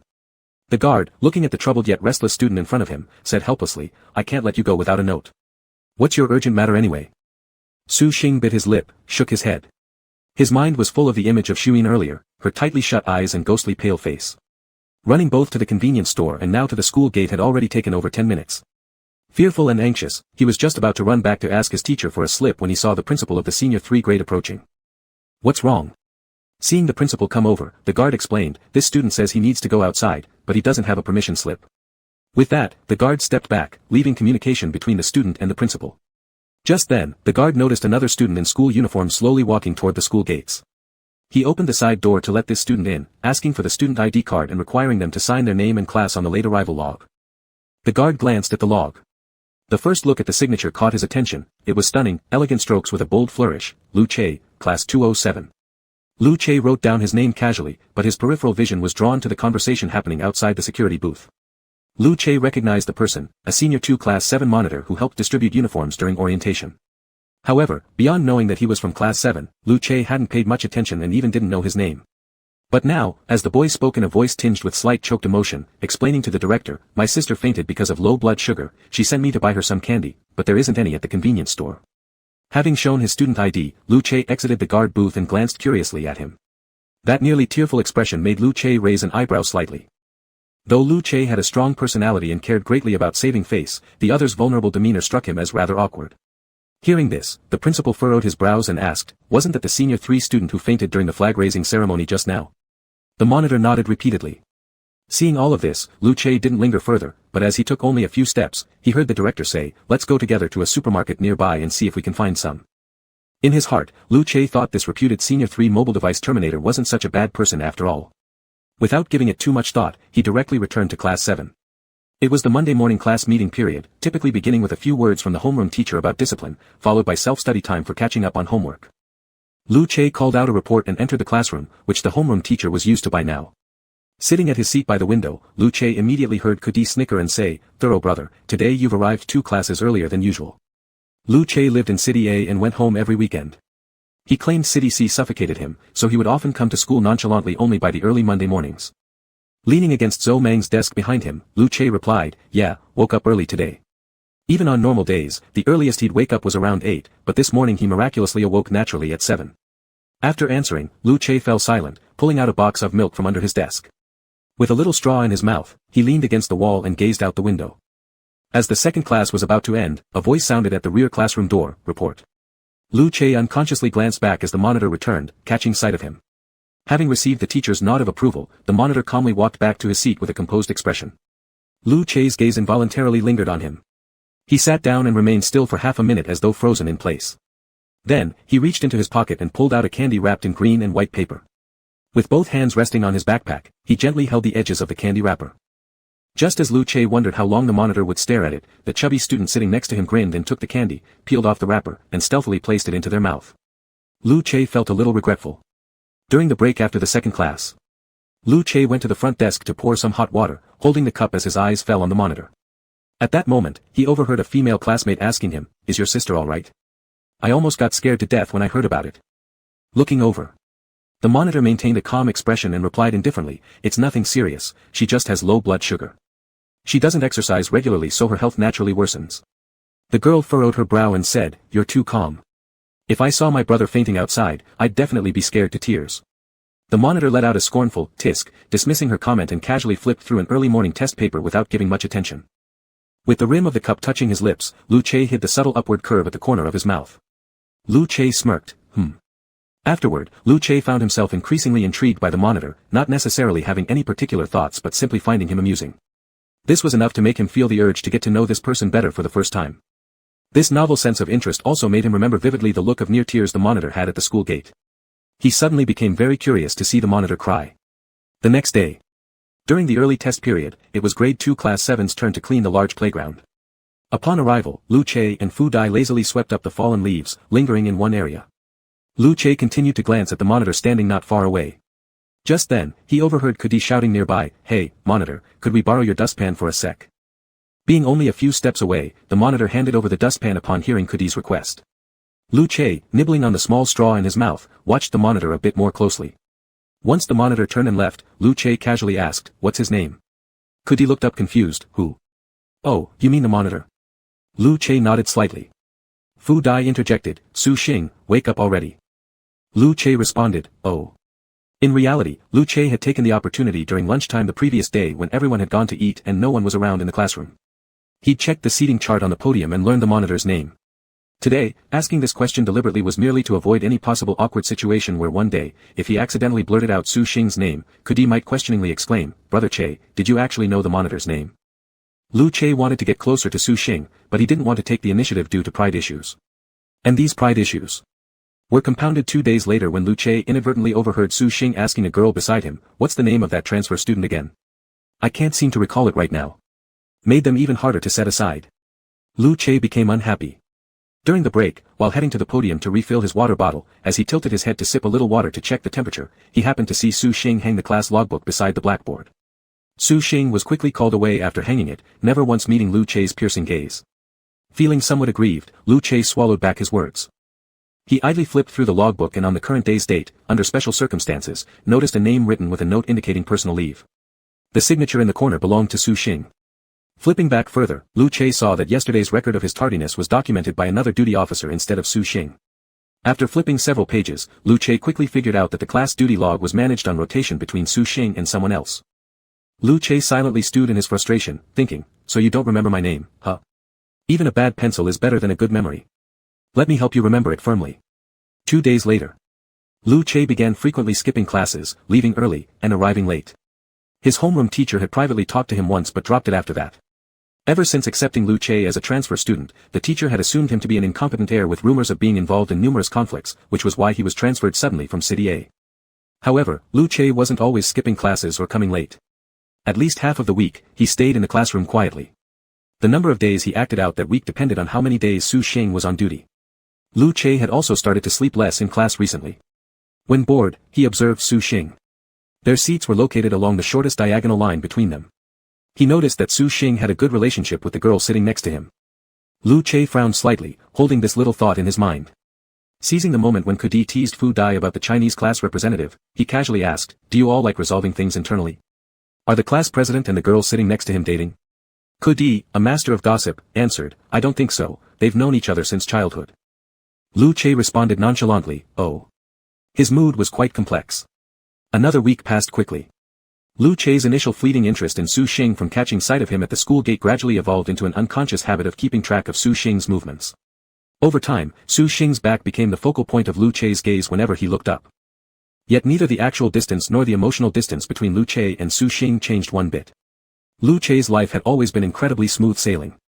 From childhood until now, whether it was among adults or peer groups, regardless of gender, Lu Che had always been in a position where others flattered and catered to him. With his cheek resting on his palm, feeling unwell, his right hand rapidly spun the pen as he mentally criticized himself. "What is wrong with me, staring at another guy like that?" Never mind, never mind. Lu Che declared a unilateral end to this matter. But after a few more days, it was Friday, and Kudi learned that the next day, Saturday, was Lu Che's birthday. With excitement, he asked Lu Che, "Thoroughness brother, don't go home tonight. Let's celebrate your birthday together." Leaning against the wall, Lu Che replied, "I'll consider it." Friends from City A also wanted to celebrate his birthday. Fu Dai said, "Invite more people for some noise." Even though Lu Che hadn't been transferred here long, joining the school basketball team helped him meet quite a few people. Not to mention that by winning the championship and being named the school heartthrob, there was certainly no shortage of people wanting to get to know him. After hearing this, Lu Che said, "Let's invite people from the class." He indirectly added, "Call the class officers, and once they're there, drink them under the table." Lu Che suddenly realized that meeting someone over drinks could be much simpler, raising a glass when disagreements arise, and after getting drunk everyone could share a room for the night. Strangers could quickly become drinking buddies. Kudi laughed and teased, "Seems like Thoroughness brother holds a grudge against the monitor marking his tardiness every day." Lu Che didn't respond. After class, Kudi went to ask Su Xing and others and returned excitedly to deliver the message to Lu Che, "We've got around 10 people coming." Lu Che then asked, "Is the monitor going?" Kudi replied, "The monitor said he has to go back to his hometown with his parents this weekend, so he can't make it." Lu Che's expectations were dashed all at once. He sat silently for the whole morning. In the afternoon, he told Kudi, "Forget it. I won't celebrate my birthday. I'm just going home to nap." "Never mind. Never mind. Never mind." After school, Lu Che walked out through the back door of the classroom, just as Su Xing entered from outside. They brushed shoulders, and neither of them looked at the other. Nevertheless, a faint red glow emerged from somewhere near their hearts. An invisible red thread had already connected them. Chapter 52. Last semester at the school gate, you cried. Lu Che said this sentence very lightly and gently. When Lu Che saw that Su Xing was still frowning, he explained, "On the day your sister fainted on the playground, I saw you at the school gate." Upon hearing this, Su Xing frowned even deeper, feeling too complicated to respond immediately. Su Xing certainly remembered that day. He was suddenly informed that Su Yin had fainted during the flag-raising ceremony, which scared him as well. But he didn't remember encountering Lu Che at the school gate. After all, back then, Su Xing's heart and soul were completely focused on Su Yin, leaving no extra room to notice others. Su Xing stopped in his tracks. Lu Che followed suit and stood still. The crowd from the school all crowded into the cafeteria, leaving them standing on the school road in front of the playground. There was only a gentle breeze and the rustling of trees beside them. Lu Che's lips curved slightly upward with a smile in his eyes, when he heard Su Xing suddenly ask, "Then what?" Lu Che tilted his head with a look of puzzlement, confused and replied, "Huh." Su Xing looked at Lu Che, his feelings subtle, and asked him again, "You saw me at the school gate, then what?" Lu Che smiled gently and said, "Then. I really wanted to get to know you at that time." Su Xing hesitated for a moment, pressing his lips together, then asked, "If you had met me when you were in sophomore year, what would happen?" What would you do?" Su Xing's gaze kept wandering, trailing off hesitantly. Lu Che chuckled and said, "Nothing, at that time, I just had an intense desire to get to know you. I didn't think about anything else, the goal was very pure." Lu Che's eyes were deep and black, looking at Su Xing in front of him. He indeed didn't have any intentions before, but if you ask him what he wants now, he would answer, "I want to kiss you, hug you, sleep with you." He really wanted to. Su Xing muttered gloomily, all right. After getting Lu Che's reply, a wave of indescribable disappointment surged in Su Xing's heart. The cause of such negative emotion, without doubt, was due to the significant gap between the actual answer and the answer he expected. Su Xing heard in his heart, if Lu Che liked him since sophomore year, that would be great. If Lu Che liked him since sophomore year, it meant that Lu Che wasn't affected by the red thread of fate. Otherwise, it wouldn't make sense. Seeing Su Xing walk away silently, Lu Che followed with the bag of mud-baked chicken, unable to help himself from complaining, class monitor, you used to be excessively unreasonable. Su Xing looked at him, Lu Che continued, I didn't have a chance to get to know you. Also, the day before my birthday, I let Kudi invite you to attend my birthday party, you said you couldn't come because you had something on the weekend. At least wish me a happy birthday. I waited for your words all day that day, and as a result, you completely ignored me. Lu Che complained with about how heartless Su Xing once was. Once Su Xing heard this, he gave him a glance and walked a few steps forward, muttering, it's because you didn't give me a chance to say it. That day after school, Su Xing ran after the head teacher to the corridor outside, handed over the registration form, and returned to the classroom where he happened to meet Lu Che heading out. They brushed past each other. Lu Che strode straight out with a stern face, aloof and hard to approach just like in the rumors. Lu Che walked quickly and didn't notice that the person who passed by turned around. Su Xing watched Lu Che's resolute departing back, his lips slightly open, originally wanting to call Lu Che's name, but at that moment became hesitant. Su Xing remembered that Kudi mentioned it was Lu Che's birthday tomorrow.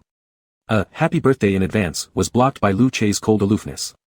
Su Xing did not say it aloud because he thought that Lu Che would not care about an extra blessing from him. Lu Che didn't quite hear what Su Xing said, so he caught up and walked side by side with Su Xing, asking, what? Su Xing, however, didn't want to mention it again, nothing. The two passed the teaching building, Wang Zizong had already waited there for a while. The three of them went to the cafeteria, each took a portion of white rice, they wore disposable gloves and divided 2 mud-cooked chickens, peeling off the aluminum foil outside the mud-cooked chicken, tender and juicy chicken meat, making the classmates nearby secretly swallow saliva. After dinner, Su Xing went straight back to the classroom, with only a few people sitting scattered in the class, most were quietly doing their homework. Some were fully focused on studying, while others were distracted, their eyes fixed on their pen tips, but their ears were alert to eavesdrop on gossip.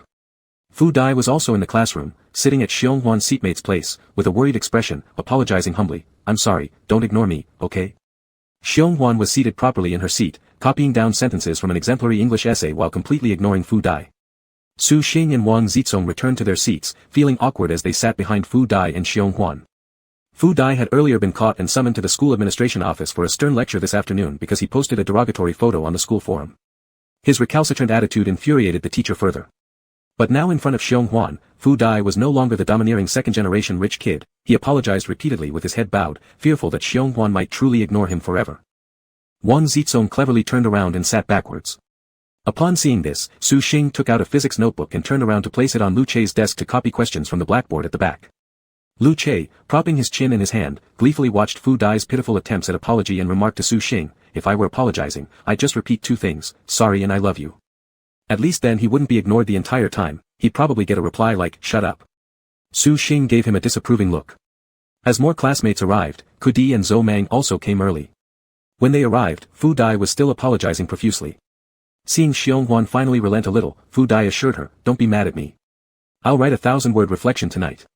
From now on, I'll definitely study hard, and I will try my best to score 50 points higher on the midterm exam, okay? Xiong Huan sighed. Kudi joked, Fu Dai is going all out for love, I have faith in him. After all, Fu Dai only scored 13 points in Chinese, adding 50 next time would not be an easy feat. However, Su Xing was confident in Fu Dai's relationship since the red string of fate connecting them was still glowing brightly, so such a foolish act couldn't sever their connection. Su Xing wondered why the red thread appeared this time. Could it be letting him watch Fu Dai and Xiong Huan showing off their affection? After evening self-study, Su Xing finished washing up in the dormitory, holding a small table and sitting at the bedhead reviewing problem solutions. During a rest break, he glanced at his phone and saw a message from a female classmate from junior high school. Junior high classmate, long time no see. Junior high classmate, keep pushing through senior 3, let's hang out after the college entrance exam.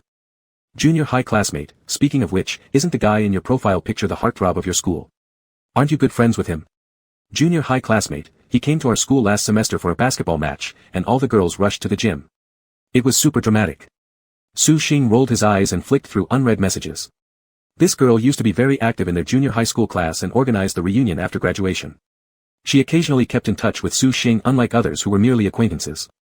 Her intent was clear, seeing Su Xing's profile picture, she wanted to casually inquire about Lu Che. Su Xing originally thought to reply simply, not really close. However, when he opened the chat window and saw the girl asking, is your school heartthrob currently dating anyone? Su Xing hesitated for a second before typing, he seems to have someone he likes, but whether he's actually dating, I'm not sure. The response was deliberately vague, seems, and not sure, but to the girl, this implied that Lu Che was already in a relationship. No one would consider the possibility that Lu Che might fail to win over his crush. With one sentence, Su Xing squashed the girl's curiosity, and after exchanging a few pleasantries, they ended the conversation. Su Xing didn't think there was anything improper about his response, after all, he didn't have extra time to discuss Lu Che with a girl. Ending the chat early was better for focusing on his studies. The next day was Saturday. Su Xing remembered that Su Yin's train would depart to return to school at a little past 1 in the afternoon. After lunch, he went back to the classroom and sent a message around 1 o'clock, are you leaving yet? It seemed Su Yin had her phone in hand because she responded instantly. Fluffy Su, left already. Su Xing was typing a reply saying, let me know when you arrive, but before he could send it, another message popped up. Fluffy Su, you're thinking of bringing Lu Che home, right? So you're confirming I won't be there? Su Xing. Fluffy Su, can you both be more discreet? Fluffy Su, I can't stop you from falling in love, but prioritize what matters most, the Gaokao, college entrance exam. And. Fluffix's incomplete conjunction left a nerve-wracking pause, making Su Xing wait anxiously. As soon as the next message appeared in the chat box, Su Xing immediately lost his temper. Su Kunken, the soundproofing at home is just so, you two need to be a little more restrained. Su Kunken, I hope nothing inappropriate has happened between you two. But if it has, make sure to use condoms. Su Xing didn't realize that Su Yin had already jumped from younger brother secretly dating all the way to an 18R-rated scenario of bringing people home for weekly romps. Even if they hadn't gone all the way, sharing a bed surely meant some kissing, touching, and hugging. Su Xing was about to snap back at Su Yin, yelling something along the lines of, are you crazy, when he suddenly remembered that he and Lu Che had kissed a couple of times, leaving him feeling a bit guilty. His voice softened somewhat as a result. Su Xing, don't say nonsense. It's really not like what you think, we haven't done that kind of thing. Why use condoms when I don't even need them? Su Kunken. Su Kunken, then make sure Lu Che uses one. Even if Su Xing was slow on the uptake, he understood exactly what Su Yin meant by this comment, leading him to curse, go away. Su Xing was seething. Lu Che said he fell for Su Xing because of Su Yin, but from Su Xing's perspective, Su Yin was a black hole, no matter how much he explained, she wouldn't listen. Her misunderstandings about their relationship only grew bigger, like a snowball rolling downhill. Chapter 53. In the afternoon, Su Xing was still fuming with anger and ignored Lu Che entirely for 2 whole classes. However, even so, Su Xing did not forbid Lu Che from going home with him. After school.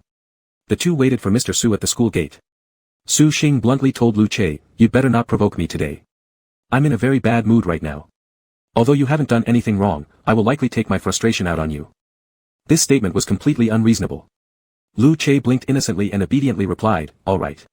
Su Xing's resentment toward Su Yin was replaced by surprise when he got home and saw an additional pair of wireless Bluetooth sport headphones on his desk. He asked Mother Su, why are Su Yin's headphones here? The headphones were something Su Yin had bought herself after saving money from tutoring jobs during the summer break after her college entrance exam. Su Xing liked them a lot too, but Su Yin wouldn't even lend them to him before, yet they suddenly appeared in his room. Su Xing messaged Su Yin on WeChat, what's up? Did you forget to take your headphones? A few minutes later, Su Yin replied, I don't want them anymore. They're yours now. Su Xing.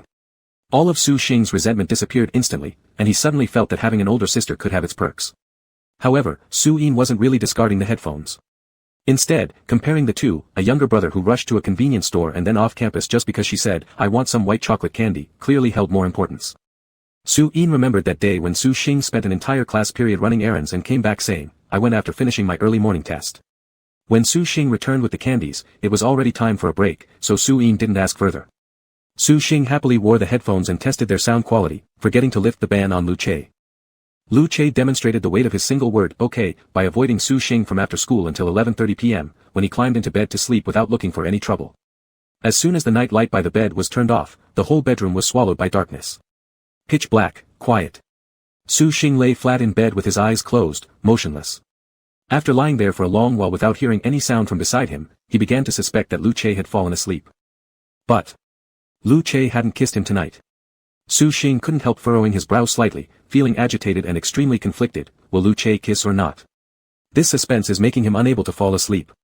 Su Xing was restless amidst the silence, always having the premonition that Lu Che would kiss him in the next moment, but this premonition was repeatedly devoured by the silence in the room. Could it be that Lu Che was really asleep? Su Xing waited quietly for a bit longer, and seeing no movement nearby, he could no longer bear it. Quietly, he swung his arm that was outside the blanket towards the side. His arm rested lightly on Lu Che's chest. Su Xing just wanted to confirm whether Lu Che was asleep. Then, he felt the person next to him move, the mattress dipped slightly, and the soft rustling sounds reached his ears. A warm hand grasped his wrist and gently placed his arm back down by his side. Su Xing thought that Lu Che must be facing him, lying sideways in the bed now. Suddenly, a sigh echoed through the darkness. Ah! Su Xing didn't know what Lu Che was sighing about, followed immediately by hearing Lu Che muttering to himself, I promised not to provoke him today, so I can't steal a kiss either. Su Xing. Su Xing's first reaction was that Lu Che was being dumb. It was already past midnight, meaning it was already the next day.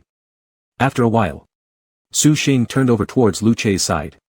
His eyes remained closed, his breathing steady, pressing the edge of the pillow slightly with part of his cheek, his lips slightly parted. The two were lying face to face in the bed, less than half an arm's length apart, their breaths almost mingling together. Su Xing turned over and fell silent again. Lu Che looked deeply at his face in the dark, without a sound, but the corners of his mouth had already lifted upward. Next. Due to the shift in balance, Su Xing's head, which was resting on the edge of the pillow, suddenly leaned again, his forehead directly leaning against Lu Che's shoulder. Lu Che suppressed his laughter, gently supporting Su Xing's side face, letting him rest back onto the pillow. Su Xing's little series of movements, swinging his arm and turning over, was just short of directly pulling on Lu Che's collar and yelling, hurry up and kiss me. Lu Che had already been longing to do just that and no longer teased him intentionally. With one hand massaging his face, he propped himself up with his arm and leaned down to kiss Su Xing's lips gently and passionately, softly licking, kissing, and nibbling. This tender and intimate kiss extended to Su Xing's jawline and neck, where Lu Che distinctly felt Su Xing's shoulders retracting and the hollow of his collarbone becoming more pronounced, perhaps because it tickled, or perhaps out of resistance, or maybe even passion. Lu Che's lips lingered by Su Xing's earlobe, his handsome nose lightly brushing against Su Xing's hair. The final kiss blended with a low, sexy murmur that landed on Su Xing's ear, Wooly Xingxing, when will you finally wake up sigh. Su Xing shivered and drowsily burrowed deeper into the blanket, falling into a deep sleep. The next morning, around 9:30. Su Dad and Su Mom had taken Su Yin back to Grandma's house 2 days ago, near the sea, where seafood was cheap. Grandma bought fresh shrimp, steamed them, dried them, and prepared sun-dried shrimp. Every time Su Mom returned from their hometown, she brought back a large jar of these dried shrimp. The air-dried shrimp had crisp shells and chewy meat, Su Xing loved eating them. Squatting in front of the trash bin next to his desk, Su Xing held several large shrimps in his hand. With just a light pinch, the crispy shrimp shell shattered effortlessly. After peeling off the abdominal legs, removing the head and tail, he popped it into his mouth, savoring the aroma with every bite. Su Mom was busy taking Su Yin's blanket outside to air it when she passed by Su Xing's room and said, Xingxing, don't eat all by yourself, peel some shrimps for Lu Che. Su Xing, oh. As Su Mom left, Su Xing turned and looked behind him to see Lu Che sitting at the end of the bed reviewing a test paper, exuding the image of an industrious and excellent student. Lu Che's eyes left the test paper and threw Su Xing a seductive glance. With greater force, Su Xing crushed the shrimp shell. He gave Lu Che a disdainful look as he asked, do you want some? Without replying verbally, Lu Che instead acted, leaning forward and opening his mouth towards Su Xing. Su Xing immediately became uncomfortable and deliberately said, I haven't washed my hands yet. Lu Che smiled mischievously, it doesn't matter, I'll lick it clean for you. Su Xing directly shoved the peeled shrimp into Lu Che's mouth, silencing him. After finishing peeling 2 more shrimp, Su Xing ate one himself and stuffed the other into Lu Che's mouth.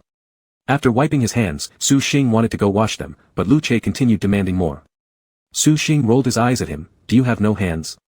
Yet he still picked up a few more shrimps, peeled them all, and fed them to Lu Che.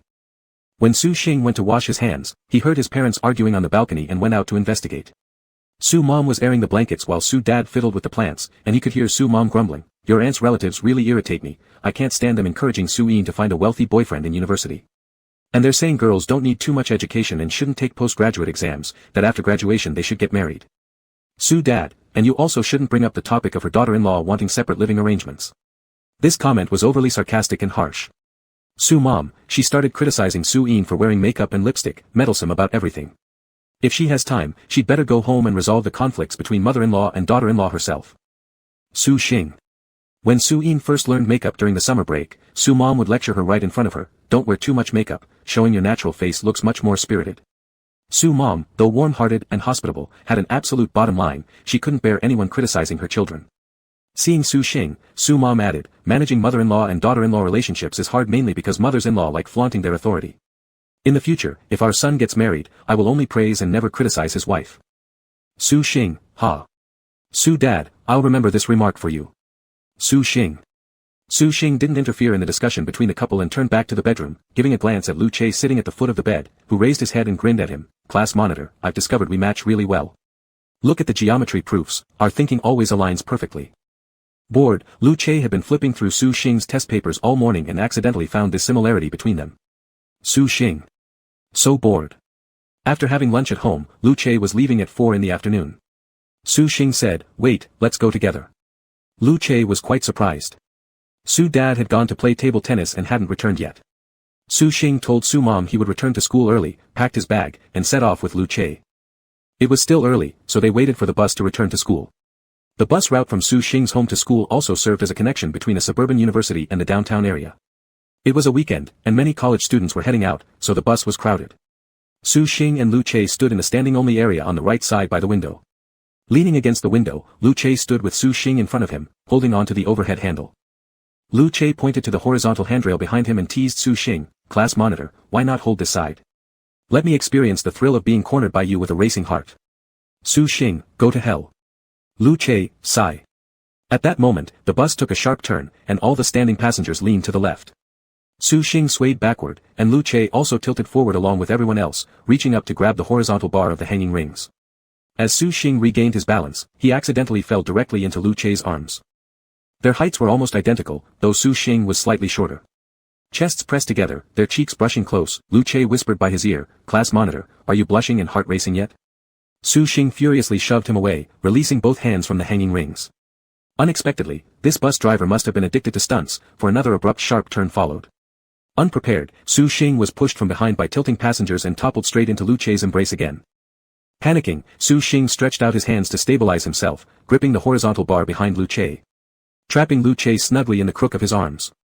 Lu Che immediately struck a dramatic expression, covering his chest and leaning in closer to Su Xing's ear, whispering softly in a deep, seductive tone laced with cheesy English-style confession, oh, I've fallen in love with you all over again. Su Xing's ears turned red from the warm breath brushing against them as Lu Che spoke. Chapter 54. The bus arrived at the station. Su Xing and Lu Che got off the bus one after another. Su Xing walked ahead with a serious face, while Lu Che followed behind, smiling through his eyes. Su Xing was wrestling with himself inside. He was used to Lu Che's habit of teasing him, but just now, whether it was when he accidentally bumped into Lu Che or when he had Lu Che trapped in his arms, why was it him who blushed? Why was it his heartbeat that raced? As for Lu Che, he wore an arrogant smirk on his lips, looking extremely pleased with himself. Lu Che followed Su Xing back to the dormitory. No one was in the dorm. Su Xing threw his schoolbag onto the bed corner carelessly before heading into the restroom. Lu Che sat casually on Su Xing's bed, leaned against the mattress and lay down, burying his face in the thin quilt that still faintly carried Su Xing's scent. Turning to lie on his side, Lu Che tried to pull the pillow closer for support. As he pulled the pillow, a corner of a loose leaf paper slipped out from beneath it. Without hesitation, Lu Che lifted the pillow. Underneath was a folded loose leaf paper filled with messy circles and crosses along with red hearts outlined by a red pen. The winner of this game of Gamoku was the one who marked crosses, but the red circle willingly accepted its defeat with satisfaction. Humph. Lu Che couldn't help but chuckle, truly not expecting Su Xing would have kept this piece of paper. Just imagining Su Xing treating this paper like a treasure and sleeping with it under his head every night made Lu Che almost want to lock the dormitory door right now. After washing his hands, Su Xing came out of the toilet. Seeing Lu Che still sitting by the bed with no apparent change around the room, he noticed Lu Che's unusually gentle gaze, so tender that it could drown any girl. However, it sent waves of unease surging through Su Xing. Su Xing stood by the door, furrowing his brows as he asked, why are you sitting here instead of going home? I'm planning to go eat dinner. Lu Che hummed in acknowledgement and stood up. Kudi invited us to eat outside. Are you coming? Su Xing didn't hesitate, yes. He thought the most important thing right now was to avoid being alone with Lu Che. Su Xing usually returned to school right before the evening study session began on Sunday nights. Initially, he assumed that since Lu Che had returned earlier, all he'd be eating was leftover food in the cafeteria. Unexpectedly, Kudi and the others were also there. A group of young boys went out to have some stir-fried dishes. Kudi read the names of dishes from the menu aloud. If anyone didn't like something, they simply voiced their disagreement. Lu Che left briefly to take a phone call. When Kudi reached scallion pepper shrimp, Su Xing responded without much thought, I don't think Lu Che likes this. Confused, Kudi replied, Che Gu eats it though. Just then, Lu Che came back, so Kudi asked, Thorough brother, have you had enough of pepper shrimp? Baffled, Lu Che heard the recap from Kudi and, seeing Su Xing pretending not to care and looking away, explained as he moved next to Su Xing, is it because I didn't eat shrimp at your house? Actually, I love them, but your family eats them too skillfully. You all can peel the shells using just your teeth, leaving me needing my hands to do it. It made me look less cool, so I didn't eat. Su Xing looked away and muttered, oh. At that moment, he suddenly realized that Lu Che had quietly taken his hand under the table. The seating arrangement consisted of a U-shaped seat combined with a table. Su Xing and Lu Che sat inside. With Lu Che holding Su Xing's hand under the table unnoticed by others such as Kudi, Fu Dai, and Zhou Mang, Su Xing felt quite uncomfortable about openly showing affection in public.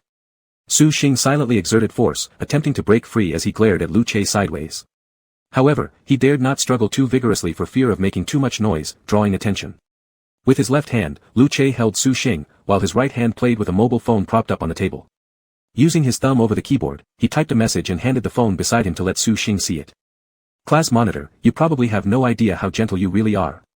Lu Che once remarked that Su Xing's way of expressing love was exhausting, both for Su Xing himself and for those loved by him.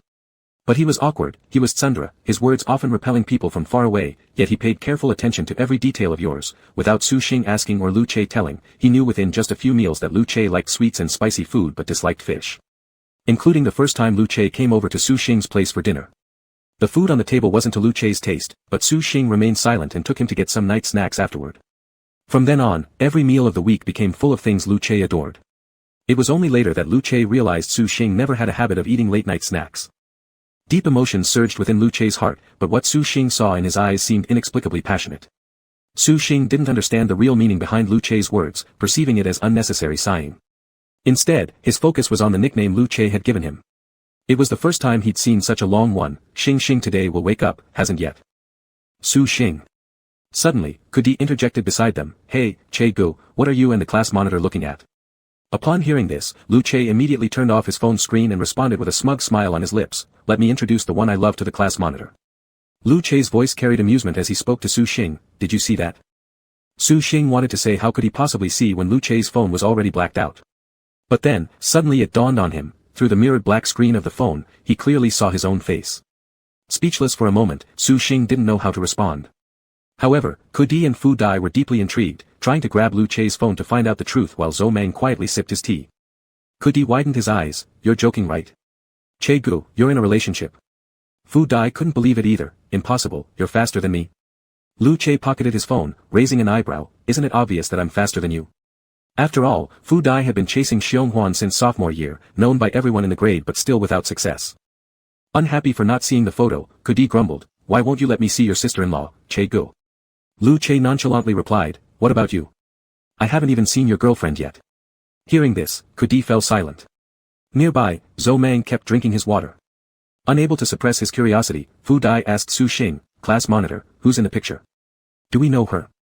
Lu Che had already let go of Su Xing's hand and feigned calmness, don't listen to his nonsense, he didn't show me any picture. Under the table, Su Xing gently kicked Lu Che's shin to signal him not to make things up further. Finally amused, Lu Che played along. Both Kudi and Fu Dai had been excited for nothing, quickly changing the topic back to Fu Dai. Kudi teased, by the way, Dai, what's going on with you? Is Xiong Huan too hard to pursue or what? Watching you exhausts me. Fu Dai retaliated, it's none of your business. Kudi sighed, pity. That Fu family heir in freshman year who loudly threatened to withdraw investment in the principal's office now actually agrees to confess mistakes on the announcement during tomorrow's morning meeting and apologize in front of the whole school. Lu Che also laughed, you've been defeated by that literature representative. Fu Dai shrugged with pride, you can never understand the feeling, falling in love with someone at a certain moment, like being possessed by evil. But I am happy to do so.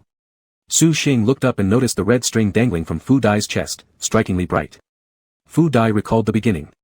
During a small gathering in sophomore year, a group smoked, drank, and talked in a private room. Wherever guys gathered, the topic would turn to girls in their class. Someone said, if you ask me, the prettiest girl in our class is still Xiong Huan, hee, and she's single too. Another person chimed in, Xiong Huan's face is indeed quite beautiful, she's well known as a beauty genius in the science class, but she carries a certain arrogance and looks down on us uneducated little rascals. You like her? Forget it, wouldn't you get exhausted? Regardless of dating such a beauty scholar being too dull, just the fact that her mom is a famous head of the sophomore department across the school can deter anyone from approaching her. The conversation kept looping around until someone proposed a drinking game post-suggestion, the loser must confess to Xiong Huan and see how the arrogant beauty reacts when mocked. That night, Fu Dai lost. At first, Fu Dai was dismissive, what was confessing, anyway? He blocked Xiong Huan outside her dorm in no time. After listening to Fu Dai's confession, the girl blushed crimson, far from the rumored high and mighty, cold aloofness. Xiong Huan, having never been approached by boys her entire life, helplessly rejected Fu Dai and attempted to flee. Then, she stopped abruptly. She bowed respectfully to Fu Dai and said shyly, "Thank you for liking me." Even after Xiong Huan ran far away, Fu Dai stood frozen there. She actually bowed at 45 degrees, damnably cute. The next day. The Monday morning meeting concluded with Fu Dai's self-examination broadcast. During the break, Fu Dai went straight to Xiong Huan asking for praise. Kudi leaned on Zhou Mang, cracking sunflower seeds and swinging his legs as he grinned. Dai might have turned misfortune into blessing, huh? Unlike before, Xiong Huan no longer acted coldly but began responding to Fu Dai. Su Xing watched the two people sitting at the front desk, their hearts connected by a bright red string. Now, he regarded any single appearance of the red string as a mission and was always ready to help bring them together. However, the red string gave no hint at all, leaving Su Xing to involuntarily consume several tons of dog food. After class, Fu Dai would fetch hot water for Xiong Huan. If Xiong Huan sneezed, Fu Dai would immediately rush over to turn off the fan. Once, Fu Dai scored only 40 points on his early test paper but still proudly held it in front of Xiong Huan saying, "This is entirely my work, I didn't copy or guess. I know the solution steps."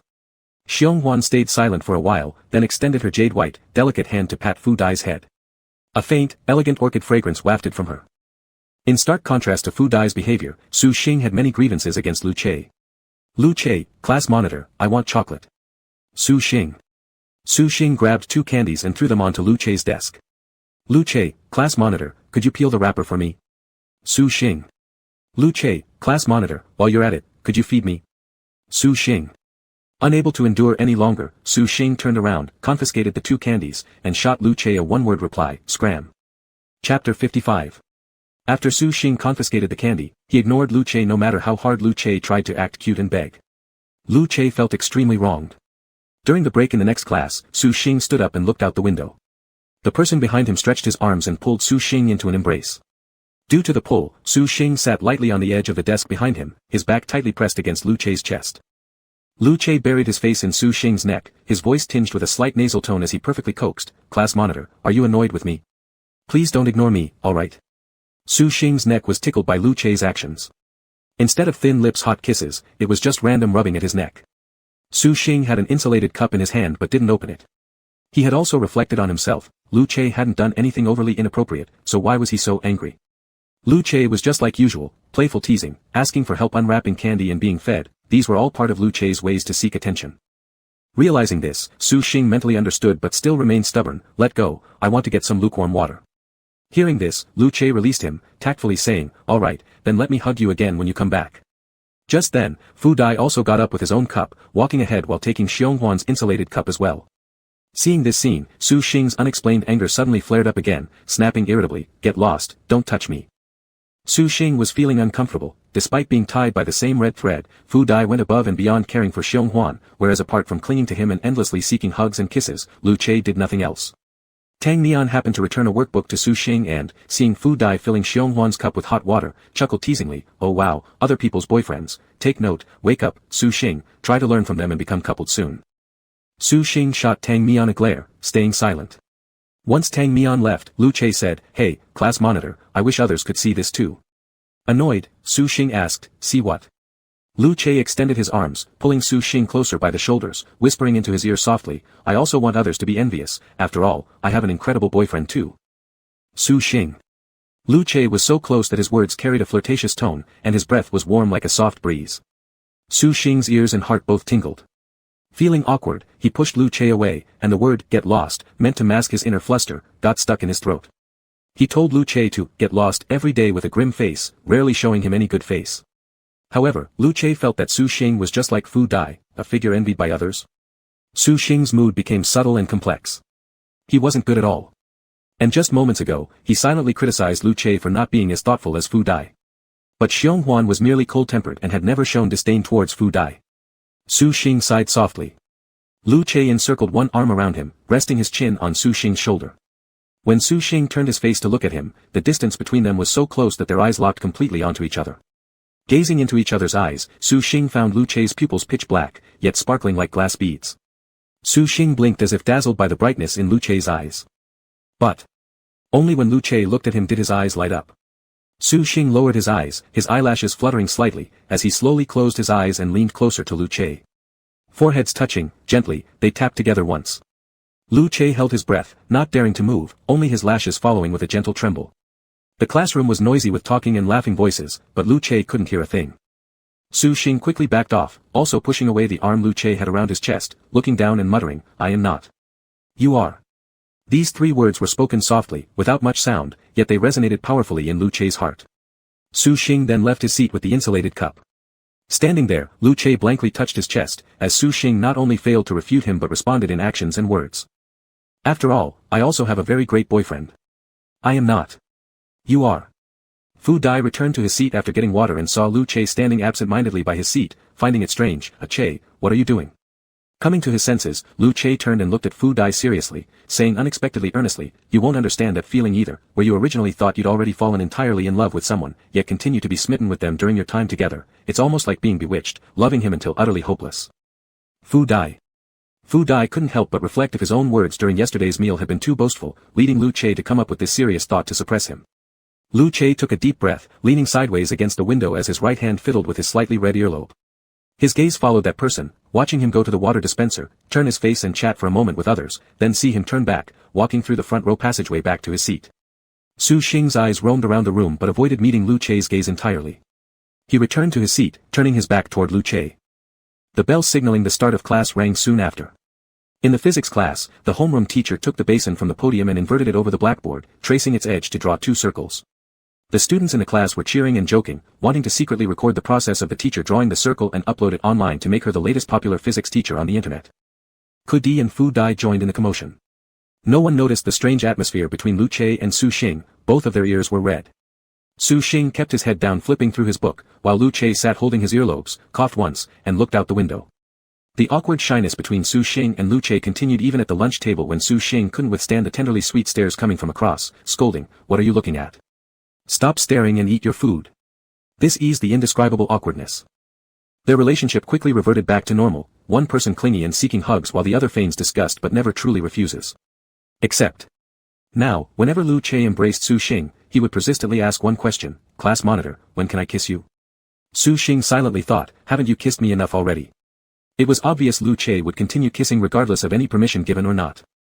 And besides, that question was too embarrassing. Su Xing would rather die than say something like, "Kiss whenever you want." Thus, Su Xing replied stubbornly, "Get lost." Lu Che didn't push further, chuckling instead, "All right, I'll ask again tomorrow." Su Xing, shut up. During the midday break, Su Xing chased Lu Che back to the dormitory, then went back to the classroom with Wang Zizong. Wang Zizong copied the daily physics problem from the back blackboard while Su Xing stood alone outside the corridor, lost in thought, gazing at the blue sky and white clouds, failing to notice Tang Mian approaching. Tang Mian tapped Su Xing's shoulder, her shoulder-length hair now long enough to braid into a small ponytail. She smiled brightly, asking, "What are you thinking about?" Su Xing shook his head. He couldn't think clearly, his mind a mess. The only 2 clear keywords were, Lu Che, and red string. Previously, all he thought about was untying the red string, yet suddenly another idea emerged, maybe they shouldn't untie it. This fleeting thought disappeared as soon as it appeared, Su Xing suppressing it deep inside. Back in the classroom, Wang Zizong borrowed Su Xing's phone to download an app, only for a pop-up box asking for verification of ID password to appear. Wang Zizong handed the phone back to Su Xing saying, "Need to verify the password." Su Xing glanced at it, furrowing his brow. He always forgot his ID password. Irritated, Su Xing opened the webpage to reset his ID password just as Lu Che came back to the classroom holding a cup of milk tea. Across the desks, Lu Che bent down and pinched Su Xing's earlobe, asking, "What are you doing?" Wang Zizong responded, "Su Xing has forgotten his ID password again." After resetting the password, Su Xing handed his phone to Wang Zizong and heard Lu Che calling him from behind. "Class monitor." Turning around, Su Xing saw Lu Che bend down, closing the distance between them, saying, "Would you let me remember your ID password? Give me a chance to actively seek you out." Lu Che blinked at him mischievously. It sounded like Lu Che himself was going to take advantage of Su Xing. Su Xing gave no reply, so Lu Che then offered the milk tea, asking, "Do you want some?" Recognizing it instantly, Su Xing knew this was the overly sweet kind from last time. Though he slightly wrinkled his eyebrows, after hesitating for a second, he leaned forward to sip from the straw, tasting the sweetness spread wildly through his lips and teeth, causing his brows to furrow even more tightly. Lu Che nudged Su Xing's forehead playfully, happily biting the straw. Soon after, he received a long string of passwords mixed with uppercase and lowercase letters and numbers sent by Su Xing. Looking at Su Xing's back profile, Lu Che curled his lips upwards and modified the detailed notes section under Su Xing's contact. "Is wake up, Su Xing, going to wake up today?" "Not long now." During the fourth class in the afternoon, Fu Dai had raised his hand midway to step out and answer a phone call. Su Xing hadn't paid much attention until that evening's evening study session when the homeroom teacher came by to inspect. She walked over to Su Xing and said, "Fu Dai has taken leave for personal reasons. His mom called me to inform about it. Just make a note of it and he can submit the official leave form when he comes back for class." Xiong Huan followed by glancing up. Su Xing replied with a simple, "All right." As Su Xing turned around, he noticed the two desks behind him were empty. Fu Dai was on leave, Kudi and Zhou Meng had gone off to attend a special training session for PE students, leaving only Lu Che there. Lu Che flipped through his textbook lazily while an ink pen spun gracefully between his slender fingers. Out of the corner of his eye, Lu Che suddenly saw the person in front turn around. He looked up to see Su Xing holding a notebook and pen, directly turning to face him and casually saying, "Move over a bit, I need some space." Lu Che smiled as he pushed all the scattered items on his desk to Fu Dai's side, making room for Su Xing. With his full focus on the daily physics problem, Su Xing had just begun writing down the first sentence when Wang Zizong leaned over and said, "Xing, the teacher's notes are still with me. Let me lend them to you so you can copy." Then, he handed them over. The tip of Su Xing's pen paused mid-stroke. Already, Wang Zizong had placed the teacher's notes right in front of him. Lu Che bared his white teeth, turning to look at Wang Zizong, feeling a sudden urge to drag this little fatty outside for a heart-to-heart talk. Su Xing took the teacher's notes calmly, lowering his gaze as he opened the notebook and placed it on Lu Che's desk. Still facing Lu Che, Su Xing started copying the questions. Chapter 56. Su Xing feigned calmness while copying practice questions, but he couldn't ignore the fiery gaze of the person across from him. The silent stillness accentuated the ambiguous atmosphere perfectly, making even the air feel sticky like maltose. Uncomfortable all over, Su Xing didn't look up. He used his left hand to lift the textbook in front of Lu Che, propping it upright to block Lu Che's view. "Look at your own book," said Su Xing. Okay," replied Lu Che. Lu Che first pulled down the book with his left hand and then casually held onto Su Xing's hand without letting go. Su Xing was just debating whether to withdraw his hand when suddenly he felt Lu Che's warm lips press a kiss against the back of his hand. Like being scorched, Su Xing quickly yanked his hand back, curling his fingers. Annoyed, Su Xing glared at him, "You've gone far enough." Licking his lips, Lu Che grinned, "Not enough yet." Wang Zizong curiously glanced over. Su Xing decided to ignore Lu Che. Lu Che also didn't disturb Su Xing as he studied, flipping through test papers and selectively answering questions. "Class monitor," said Lu Che after Su Xing had finished writing a physics problem. Leaning towards him, Lu Che waved his pen with a grin. "Are we transitioning now from the third cosmic velocity to the first?" Asked Su Xing. Su Xing quickly caught on. The third cosmic velocity is known as the escape speed, while the first cosmic velocity is called the orbiting speed. In between lies what's called the departure speed, the second cosmic velocity. Escaping was impossible, and breaking away couldn't happen. Su Xing remained silent. Yet, Lu Che represented someone moving at the first cosmic velocity. As long as he didn't untie the bow tie, Lu Che would always orbit around him, forever unable to separate from his side. Forever devotedly loving him. With a downcast gaze, Su Xing's eyelashes trembled. He muttered to himself quietly, it wasn't that he didn't want to untangle the red thread, but it was simply too hard. It wasn't his fault. Lu Che observed Su Xing's hesitant demeanor, and his lips curled slightly, assuming Su Xing had already tacitly agreed. That night after the dorm lights went out, Su Xing lay sideways in bed. The phone screen faintly illuminated as it lingered on the chat window with Lu Che, who had sent a message just a few minutes before. "Elsie, are you asleep? Elsie, do you miss me? Elsie, I miss you. Elsie, so much. Elsie, see you tomorrow." Lu Che had clung closely to Su Xing just minutes earlier while heading back to the dorms. It hadn't even been 2 hours since they parted. Su Xing intended to turn off his phone, hesitated briefly, and responded with a casual number 3. Then, he powered off his phone and went to sleep. In another dorm room 3 rooms away, Lu Che scrutinized this single digit, 3, for a while. The next morning during class break exercises, Su Xing stood by the window gazing outside, while Lu Che sat on his desk hugging Su Xing's waist. With his handsome face pressed against Su Xing's shoulder, Lu Che pestered, "Class monitor, what does the number 3 mean? I thought about it all night." Su Xing could only sigh inwardly as he glanced at Lu Che. Indeed, there seemed to be faint dark circles under Lu Che's eyes. Sighing again, Su Xing explained, "I just responded randomly. I didn't want you complaining again that I didn't reply to your messages." Hearing this, Lu Che was rather disappointed. "I thought it might be some kind of hidden affectionate message." Su Xing deflected, "Why hasn't Fu Dai come back yet?" Fu Dai's seat remained empty that day, and Su Xing had not noticed until Xiong Huan turned back several times earlier during the morning exam. Lu Che replied, "There must have been something at his home, busy. Kudi tried calling last night, but she couldn't get through." Kudi in the row behind interjected, "Class monitor, you can ask the Chinese representative." I made 3 or 4 calls to air die but got no response, but he must be responding to someone else, right?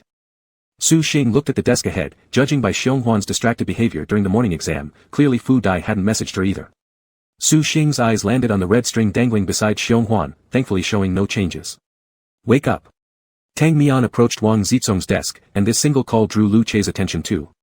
After observing the clinginess between Su Xing and Lu Che, Tang Mian nonchalantly addressed Su Xing, "Are you hungry? Wake up. Let's go to the snack shop and buy some sausages."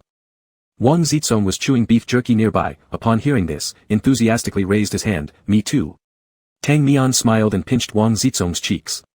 Su Xing responded, "All right." He then pushed away the arms Lu Che had wrapped around his waist and stood up, rummaging through his bag for loose change. As he was about to step out, he heard Lu Che say, "Class monitor, I'll go down with you." The student behind their table, Kudi, upon hearing this, grinned mischievously and said, "Thoroughfare brother, may I beg you to share your food?" Lu Che seldom went to the snack shop himself. Usually, he waited for others to bring back items for him. But today, he volunteered. Once inside the bustling little shop, Lu Che frowned slightly and told Su Xing and Tang Mian to wait outside while he bought the items. Su Xing frowned and refused, "No need." However, Lu Che smiled faintly and said, "Give me a chance to prove myself. I can't squander such an excellent boyfriend's reputation, right?" When Lu Che spoke, he paused briefly, subtly glossing over the term boyfriend, but Su Xing understood perfectly well. Su Xing. In the end, Lu Che went in to buy the sausages, while Su Xing and Tang Mian waited by the door. Even among the crowd, Lu Che remained the center of attention. His tall, handsome figure made it impossible for him to blend into the background. Some girls had already recognized him, giggling quietly and whispering gossip to each other. "Oh my gosh. Look. It's the school hunk." But the cutesy Lu Che asking for the opportunity earlier seemed to have lost all interest as soon as Su Xing was out of sight. He didn't even want to spare others a smile. Su Xing's eyes stayed on Lu Che when suddenly Tang Mian broke the silence next to him. "I initially thought Lu Che was acting differently this semester, but now I realize, maybe he's just closer with you and still treats everyone else the same way." Su Xing felt somewhat uneasy. He moved his lips to reply, "Isn't Lu Che just treating Kudi similarly?" But unexpectedly, Tang Mian directly refuted Su Xing. Tang Mian countered, "Nah. Kudi isn't close enough that Lu Che would let her touch his food with chopsticks." Tang Mian remembered how last time they ate together, Kudi joked about Lu Che's saliva phobia, claiming, "It's this phobia that made our thoroughfare brother miss out on his first kiss." Yet, yesterday, Tang Mian saw Lu Che casually drink the milk tea that Su Xing had drunk from. And another thing came to mind, if Su Xing disliked sweetened milk tea so much, why had he touched it? Tang Mian wasn't sure what point she should focus on anymore. Su Xing. Sighing softly, Tang Mian continued, "Actually, I think." Her incomplete words caused Su Xing's heart to suddenly flutter and slow down along with Tang Mian's drawn-out tone. Just at that moment, Lu Che emerged with a bag of black pepper sausages, holding an additional one in his hand. The cold beauty who usually kept people at arm's length turned warm like the morning sun when he saw Su Xing. With a playful look in his eyes, Lu Che quickly approached, offering the sausage near Su Xing's mouth, cooing, "Ah." Tang Mian stopped speaking immediately. Unconsciously stepping back, Su Xing snatched the sausage from Lu Che and turned around, "Let's head back to the classroom." Su Xing's action was merely a reflexive awkwardness inside himself that neither Tang Mian nor Lu Che noticed. They followed him silently. Back in the classroom, the bag of sausages Lu Che brought was quickly finished, while Tang Mian sat chatting with Xionghuan at her seat. Leaning by the window, Su Xing felt weighed down by the 2 sentences Tang Mian had uttered before, fearing she might grow suspicious. As Su Xing fretted, Lu Che sprawled across his seat during the break, finding nothing better to do than grabbing Su Xing's hand. Being still the post-class period, students moved through the aisle, but Su Xing suddenly felt a tug on his hand dangling by his side. Like being electrocuted, Su Xing flinched and pulled his hand away, glaring at Lu Che sternly, "Go away." Su Xing's harsh command carried annoyance, and Lu Che was taken aback momentarily. Students seated nearby, like Wang Zizong beside him and Tang Mian ahead, looked up curiously upon hearing the commotion. Looking at Lu Che's perplexed and bewildered face, Su Xing opened his mouth but caught Tang Mian's glance too. On one side, Lu Che had been unjustifiably scolded, and on the other side, Tang Mian who had started suspecting them sat there silently observing. Su Xing suddenly felt utterly blank. At this point, Lu Che withdrew his hand slowly. Realizing Su Xing was upset, Lu Che began soothing him in a soft tone, "Class monitor, don't be mad. I'll stop pestering you." Nobody else understood fully, and no one dared to interject except Kudi, trying to defuse the situation. "Hey, what's going on here?" Class monitor, seeing that thoroughfare brother is apologizing so earnestly, "Forgive him." Lu Che wasn't naturally this good-tempered, he only behaved this way in front of Su Xing. Su Xing half-heartedly agreed, "Nothing." A fleeting glance at Lu Che's face clearly showed that he wasn't one to just say, "It's nothing," and move on. Su Xing slid back against the wall into his seat, leaving about 2 fists worth of space between his desk and the wall. His gaze was evasive, avoiding Lu Che, yet he suddenly reached out to take Lu Che's hand resting on the edge of the desk. Lu Che paused in surprise as Su Xing tucked their intertwined hands into the narrow gap between the desk and the wall. Their fingers tightly interlaced. The warmth transmitted through their palms was scorching, making it hard to tell whose hand began sweating first, but neither let go. Leaning against the wall with his head tilted against the window frame, Lu Che quietly gazed at Su Xing's lowered profile. Su Xing's side view was strikingly handsome, but what stood out most now were his blazing red ears. Lu Che coughed softly, then suddenly felt a gentle pinch on his thumb joint. Next, he saw Su Xing nervously turn and glance at him. Their eyes briefly met, and Lu Che thought he saw Su Xing's lips moving slightly, though he couldn't tell if it was something he heard or something he read from those lips. Su Xing said to him, "I'm sorry." With a curl of his lips, Lu Che squeezed Su Xing's hand in return and replied, "No big deal." At lunch break. As soon as Tang Mian entered the classroom, Su Xing called her out to the corridor. Tang Mian looked utterly confused. "What's up?" Su Xing seriously said, "This morning at the store entrance, you were about to say something before Lu Che came back with the ham and interrupted you." Tang Mian tilted her head in thought and said, "Ah, I remember now. Nothing much, just that I wanted to tell you, I think Lu Che is really good to you, but your attitude toward him seems a bit hurtful." Internally, Tang Mian sighed. She hadn't finished her sentence earlier when she went back to the classroom only to see Su Xing lash out at Lu Che again. It simply broke her heart for Lu Che. Su Xing pursed his lips. Su Xing had initially thought Tang Mian suspected something about his relationship with Lu Che, but it turned out to be nothing more than his own paranoia. That morning, faced with the choice of either ignoring Lu Che to eliminate Tang Mian's suspicions or comforting Lu Che afterward, Su Xing instinctively chose to distance himself from Lu Che. Deep down, he knew that Lu Che would unconditionally forgive him after some soothing gestures. But, what had Lu Che done wrong? Minutes ago, he was allowed to hold him, yet moments later, even touching his hand earned a scolding. How could Lu Che keep up with his ever-changing boundaries? Tang Mian headed back into the classroom, leaving Su Xing still standing outside in the hallway. Until a familiar low voice sounded in his ear, "Class monitor, were you waiting for me?" Su Xing turned his face to look at him, as Lu Che stood next to him, smiling with a small straw from a Wanzai milk box dangling from his mouth. Leaning casually against the railing, Lu Che faced Su Xing. Su Xing glanced at Lu Che and silently sighed.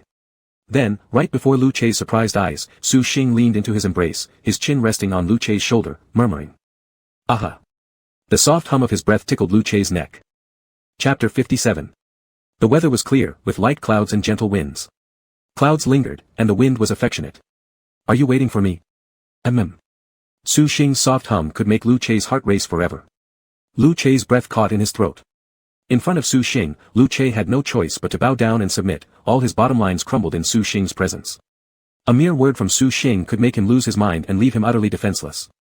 It was also the first time Lu Che realized that Wansi milk could taste so sweet. With a low, raspy voice, Lu Che said, "Class monitor, right now all I can think about is kissing you forcefully. What should I do?" Su Xing quickly stepped back, avoiding eye contact. "Hold back." Lu Che softly laughed, "What if holding back makes me sick?" Su Xing remained silent. Inside, Su Xing quietly thought, "If you get sick, I'll cure you, preferably something incurable, something beyond the control of fate's red thread, something only I can heal." Leaning forward, Lu Che embraced Su Xing and buried his face in his neck, rubbing it affectionately, but Su Xing awkwardly evaded. "Can't you be more restrained in front of others? Besides, I'm just standing here waiting for you because I wanted to see if Fu Dai returned with you to class." Lu Che let out an "ah," innocently blinking his dark eyes at Su Xing. "Oh, so that's how it is." But then Lu Che's tone changed, every word more alluring than before. "Still, this is the most self-restrained I've ever been." Su Xing took a step back, narrowing his gaze. Lu Che curled his lips into a smile, laughing softly. He teased as he bit on the straw of his Wansi milk. "Class monitor, we've hugged before, so why are you suddenly not used to it?"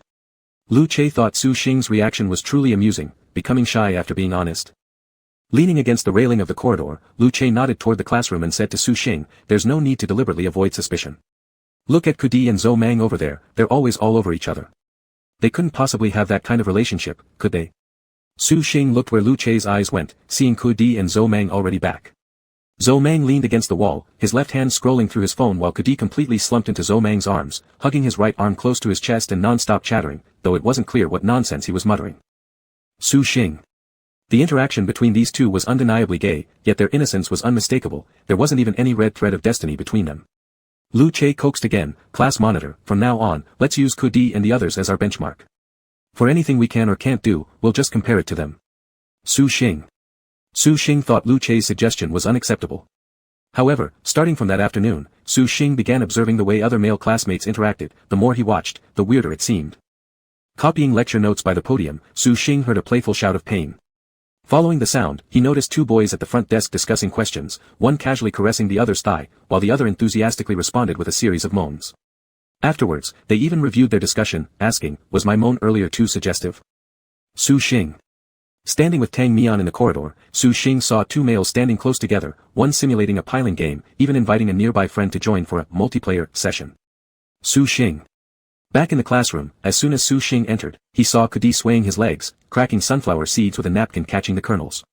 Once he gathered enough, he arranged them into a heart shape, handing them to Zhou Mang with a grin. These are Wuli Mang Mang's favorite sunflower seeds named after love. Su Xing. After looking around, Su Xing found Kudi's actions somewhat understandable.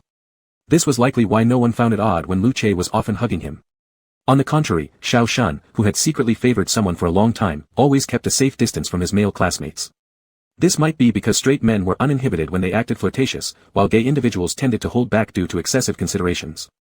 Su Xing slightly furrowed his eyebrows. That evening. Before sleeping, Su Xing received another message from Lu Che. "Elsie, class monitor, sleep early. Elsie, missed you tonight.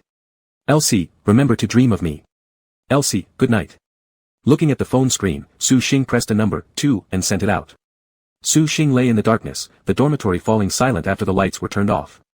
He lay awake. Lu Che's love for him, he would try to respond to it, but just continuing this kind of ambiguous relationship was enough, so that when Lu Che eventually backed away one day, Su Xing wouldn't feel burdened. Su Xing still remembered the next morning after Lu Che spent the night at his place while suffering from a hangover. Lu Che had mistakenly thought Su Xing liked him and after much hesitation, replied, "Class monitor, let's be friends first, shall we?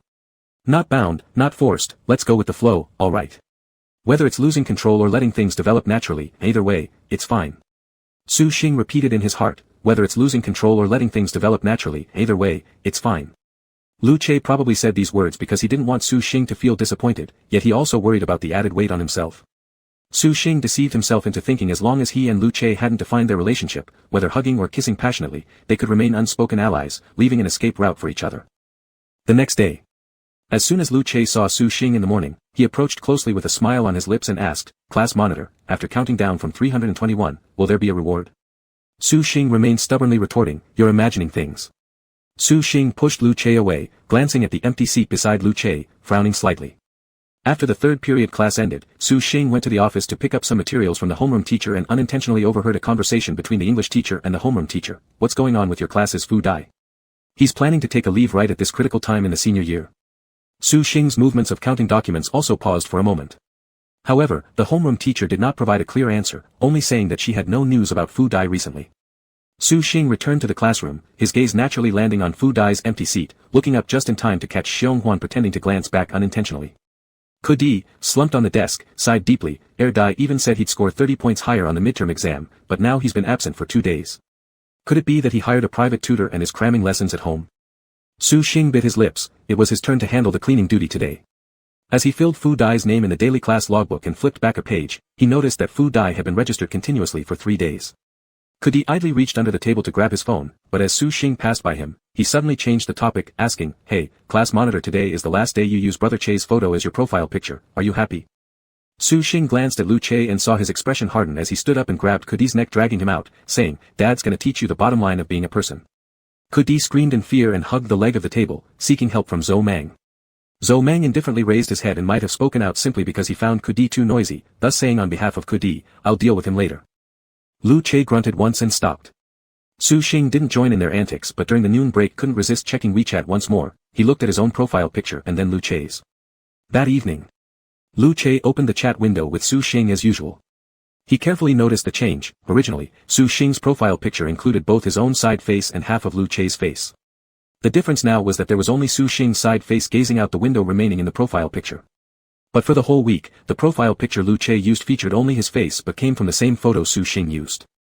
The handsome contours of Lu Che's face were illuminated by the glow of the cell phone screen, and the corners of his thin lips slightly raised. Now it was perfect, truly turning them into a couple using matching profile pictures.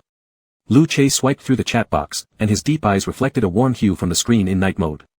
After hesitating for a moment, he deleted word by word the sentence in the input box, "When are you going to confess to me, class monitor?" He then typed several other messages. Elsie, class monitor. Elsie, do you love me? Elsie, I love you so much. Elsie, I love you beyond measure. Elsie, I only love you. Lu Che sent the messages without waiting anxiously for Su Xing's reply, aimlessly scrolling through his moments. It was already close to 12 o'clock. According to Su Xing's usual reply time before sleeping, it should be about time for him to reply now. But, Lu Che waited until 12:30 and still didn't see any response from Su Xing. Tisk. Lu Che assumed Su Xing was feigning sleep, pretending not to see the message. Since Su Xing didn't reply, Lu Che switched his phone to airplane mode and went to bed. Morning. Lu Che was woken up by the alarm clock in the dormitory. Rising up amidst a low-pressure mood, he irritably tugged at his hair, randomly reaching for his phone to turn off the airplane mode. Once connected to the network, the phone automatically popped up a prompt box. Will Xing wake up today? Coming soon, 1. Lu Che furrowed his brow slightly in confusion, doubting his initial guess might have been wrong. He tapped into WeChat and suddenly noticed Su Xing had replied to the message at 5:20. Kudi groggily climbed out of bed early in the morning, greeting Lu Che as he passed by his bed. Good morning, Gage Che. However, Kudi stood there perplexed as Lu Che muttered, shit. His voice was hoarse but carried no grudge. Kudi turned his head to look over and saw Lu Che get up from bed and walk ahead into the bathroom, not coming out after entering. Kudi. Morning test time. When Su Xing passed around the morning test papers toward the back, he didn't catch Lu Che's eye even once. Lu Che asked him as soon as he entered the classroom that morning, class monitor, did you set an alarm specifically to wake up at that time? Lu Che's eyes twinkled with mischief hidden beneath, a smile played on his lips, even his voice held laughter. Su Xing felt twisted inside and acted foolishly, saying, I got up to use the restroom and happened to reply along the way. Lu Che laughed even harder but didn't expose it. What a coincidence to manage timing it exactly at that point. Leaning on one hand to prop up his face, Lu Che simply watching the back view ahead of him filled him with joy. Such a cute class monitor, yeah. Chapter 58. The second class in the morning was an English class. The teacher gave the whole class half an hour to finish the reading comprehension part of the English weekly newspaper. It was very quiet in the classroom, with only the sound of flipping pages and occasional coughing audible. Even the students who were blowing their noses did so gently for fear that it would echo through the room. Su Xing was idly twirling a ballpoint pen around his fingers while focusing on the short passage in front of him, casually underlining sentences corresponding to the key points in the questions. The tip of Su Xing's pen grazed the newspaper, creating a faint friction sound, when he caught out of the corner of his eye that Xionghuan sitting at the desk in front of him suddenly turned her head. Her turn was decisive, as if she had already made up her mind before turning around. Su Xing was rather surprised and followed Xionghuan's gaze to see framed by the rear door of the classroom, a picture of blue sky and white clouds, into which suddenly stepped a handsome young man. Report. Standing at the back entrance of the classroom, the young man's voice still held its magnetic charm, yet it lacked the smile he used to show when standing on the podium at the start of the school term, complimenting the girls for their ponytails. The English teacher looked over at him and nodded. Fu Dai walked into the classroom and went straight back to his seat without looking around. From the moment Fu Dai appeared at the back door, Xionghuan's eyes never left him. Her cold eyes shone with a touch of earnest anticipation. Finally, Fu Dai had come back to class, and she was very happy. However, from the door to his seat, Fu Dai never once glanced at her. Xionghuan pressed her lips together, feeling slightly uneasy inside. Su Xing furrowed his brows. He saw clearly the red line on Fu Dai's chest like a flower gradually wilting, close to fading away. Xionghuan's red thread remained vivid, but the one drawn from Fu Dai's heart began to fade, appearing dark red, but soon trending toward complete darkness. Su Xing tightened his brow, incredulously rubbing his eyes, afraid that he was seeing things. After Fu Dai returned to his seat, Kudi in the back immediately patted his shoulder happily, saying, Friend, you finally came back to class. Oh man, how come I feel like you got handsomer after just a few days? Kudi couldn't hide his excitement, whereas Lu Che and Zhou Mang were much more reserved, merely greeting Fu Dai with a simple, you're here. Fu Dai smiled faintly at the corners of his mouth, yeah. Upon arriving, Fu Dai lay down his head on the table to sleep. The English teacher just glanced over here without saying anything. Once the bell rang marking the end of the class, Fu Dai got up and left the classroom, claiming he had some business to attend to with the homeroom teacher. Kudi presumed Fu Dai was going to pick up his leave request form, so he didn't inquire further. Fu Dai went away and did not return for the next two classes. Tang Mian, sitting at the same table as Xionghuan, looked back at Fu Dai's desk, leaning close to Zion Huan's ear and whispering, rare for Fu Dai to come back to class, aren't you going to care about him a little? Xionghuan shook her head, keeping her calm gaze fixed on the black and white exam paper in front of her, though her spirit had long drifted away. She thought, waiting for Fu Dai to find her would be fine.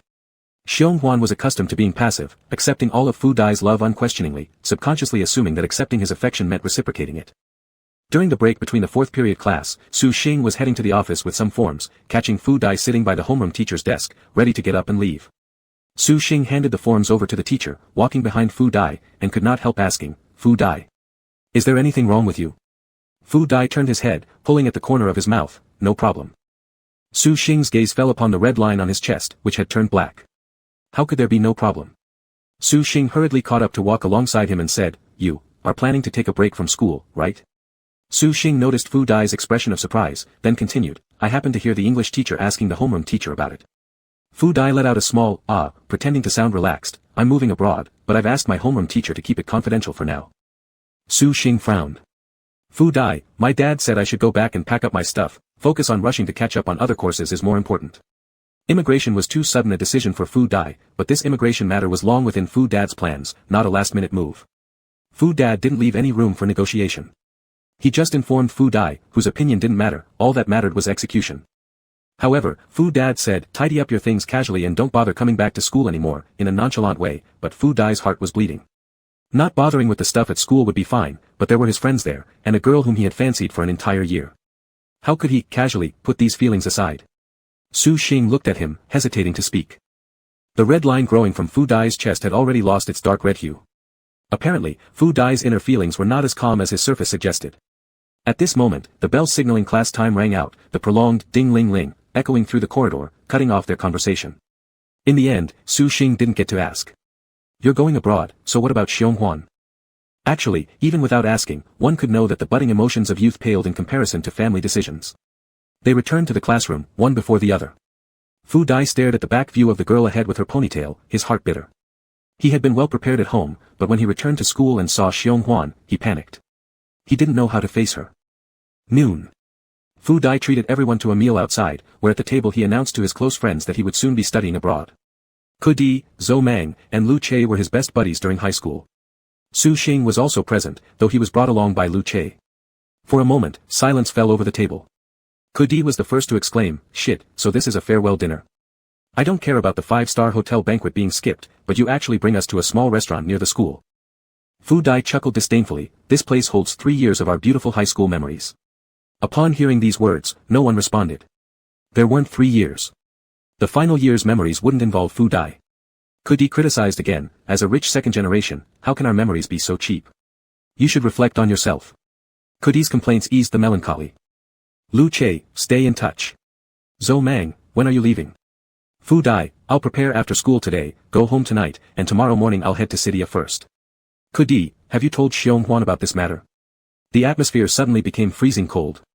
Fu Dai's smile seemed strained, his hands rubbing his cheeks as he muttered, what I regret most now is why I bothered her in the first place. He had originally made the decision to chase Xionghuan for a lifetime, yet in the end it was him who broke the promise. Su Xing asked curiously, won't long-distance dating work temporarily? Fu Dai shook his head but did not give a clear answer. Ku Di joked, you could pretend to have an affair, she'd quickly forget you then. But Fu Dai couldn't joke around regarding matters involving Xionghuan. His expression instantly turned serious, get lost. I just don't want to affect her or hurt her. Su Xing silently scorned Ku Di, this guy clearly lacked compassion. Though rumors say he has a girlfriend, it mustn't be true love, which explains why he doesn't even have a red thread. After having lunch, they lingered instead of rushing to leave, chatting aimlessly at the table, lamenting how fast time flies. While they lamented, time slipped away quickly again. By the time Su Xing and the others rushed back to school, the preparatory bell had already rung for some time, and the teacher had come inside. Fu Dai sat at his desk daydreaming while the biology teacher once again discussed cell division. Clutching his hair, Fu Dai suddenly turned his head towards Lu Che. Ao Che.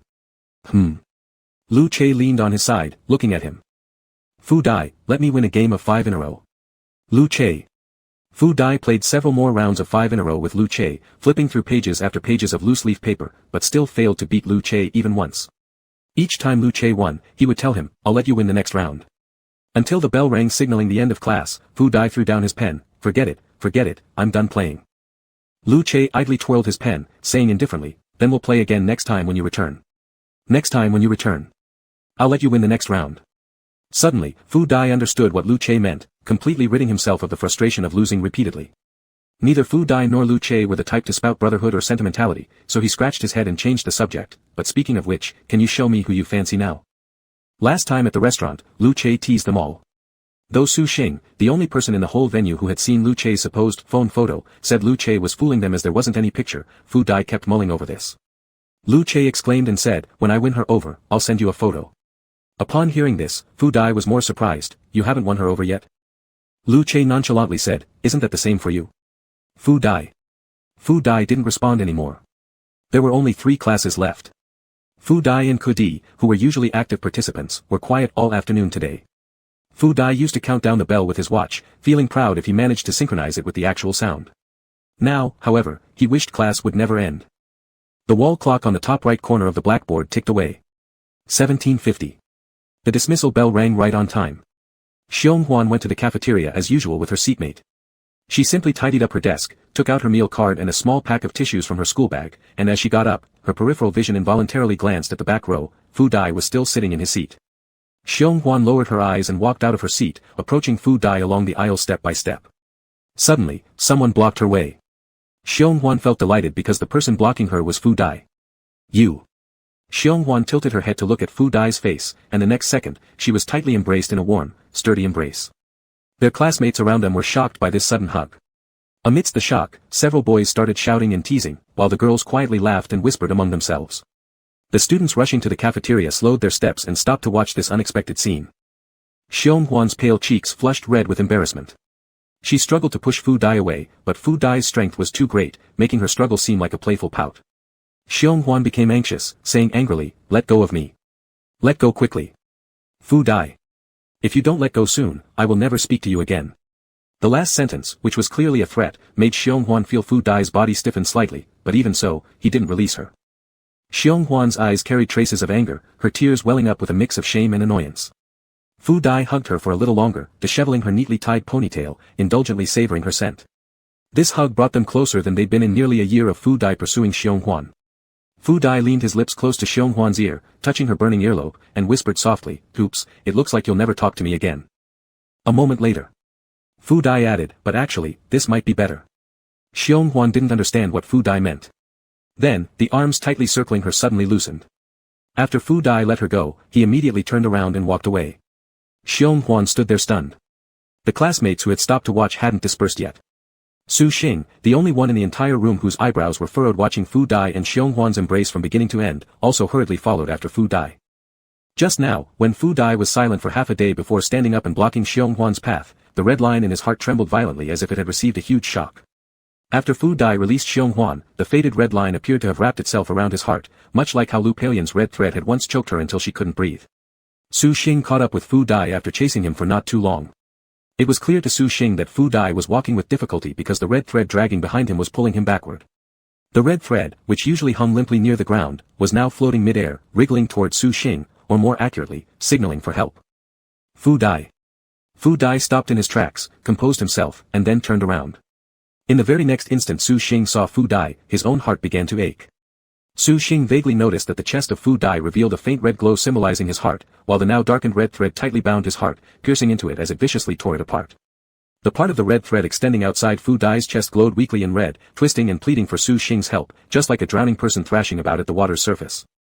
Fu Dai thought he had contained his emotions on the brink of collapse, unaware that his face now carried an expression filled with sorrowful tears. Su Xing bit her lip and reached out to grasp the wriggling red thread.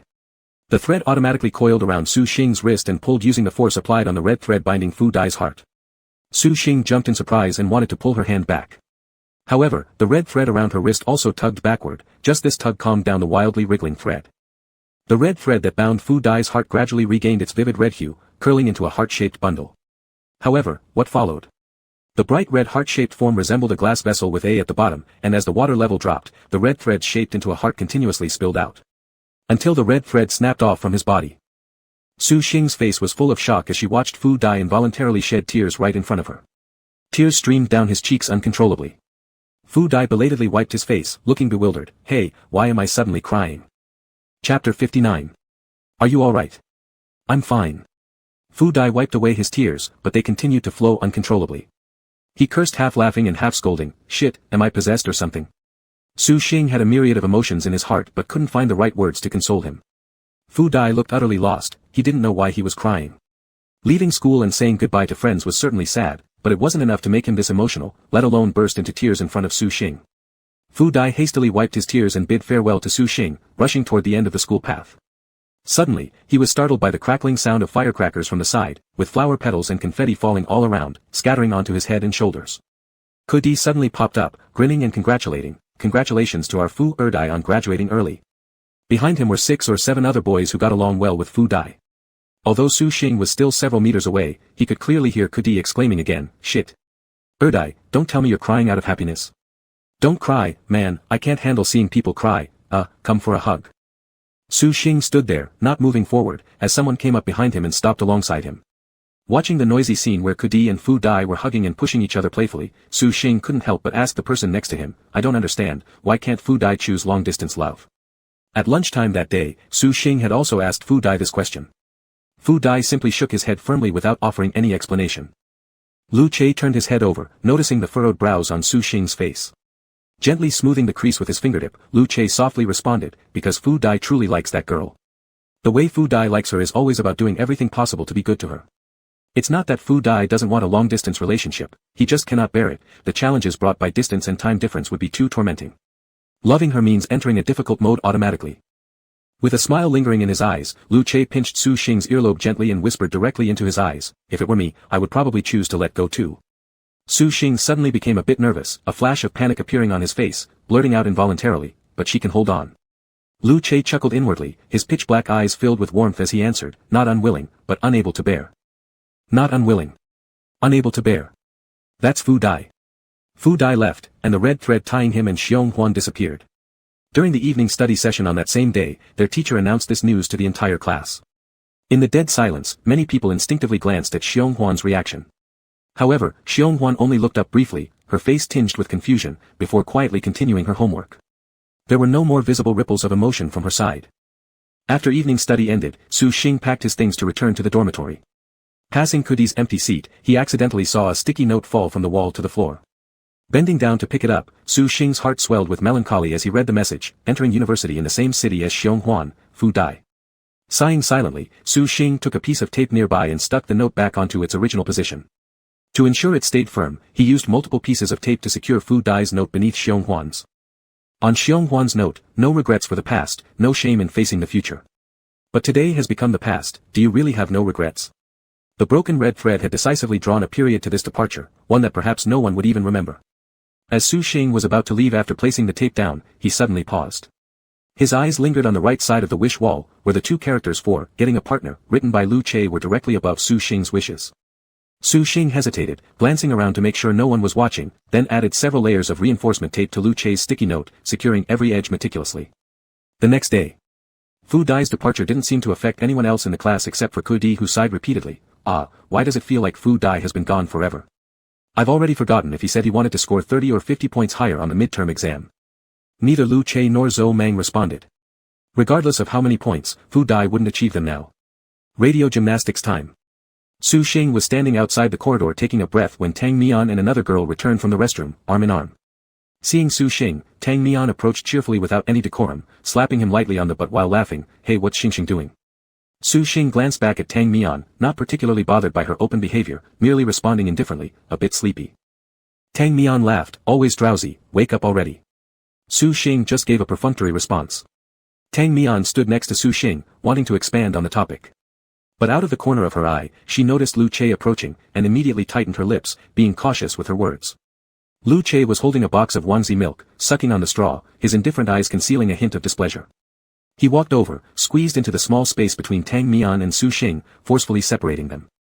Su Xing could sense Lu Che's hostility towards Tang Mian, and took the initiative to explain, "You're overthinking it, she's my childhood friend." Su Xing's voice was very soft. Besides, the background music for the radio gymnastics in the playground was rather noisy. As a result, Tang Mian, who had been blocked by Lu Che, didn't hear what he said. Lu Che still wasn't happy. "Even if she is your childhood friend, that doesn't make it okay, only I can touch your butt, and besides, I haven't even touched it yet." The more Lu Che spoke, the more aggrieved he sounded. He tilted his body backward, his gaze accurately focused on Su Xing's buttocks, and there was no attempt to hide the bright desire in his eyes. If eyes could speak, Lu Che would certainly be saying right now, "I want to touch too." Su Xing. Su Xing quickly turned around, leaning his back against the corridor wall, glaring at Lu Che without good temper, "Go away." Although Su Xing told Lu Che to go away, he lost some of his usual edge, revealing instead a little guilt and compromise. Lu Che wasn't surprised by Su Xing's reaction. His arm loosely circled Su Xing's shoulders, leaning on him and laughing softly. Su Xing let Lu Che hold him and remained silent. He slightly lowered his head, his chin resting on Lu Che's arm, lightly rubbing against it. Skin touching skin, transferring warmth and causing mild itching. Lu Che curiously lowered his head but saw Su Xing's gaze fixed on the classroom's back door. Following Su Xing's gaze, Lu Che saw a tall beauty standing there. Her profile, accentuated against passers-by, was simply breathtaking. Lu Che furrowed his eyebrows slightly, tightening his arm around Su Xing, and tried to block Su Xing's view with the small box of Wangzi milk, muttering, "Don't look, you can only look at me."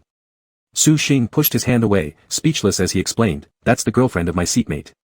The reason Su Xing was drawn to Wang Zizong's girlfriend was because a minute ago, he could see the red threads tied to others again, and Wang Zizong's girlfriend's red thread astonished Su Xing most. Other people had a single red thread emerging from their heart area, while Wang Zizong's girlfriend's thread formed a bow. This bow was different from the one tied to Lu Che's private part. The bow tied at Lu Che's crotch had two independent ribbons. Su Xing assumed that once his red thread made contact with Lu Che, it split into two threads before tying that bow. However, Wang Zizong's girlfriend's bow had one ribbon waving in the wind below an infinity symbol, while the other extended infinitely long, falling to the ground like a creeping vine.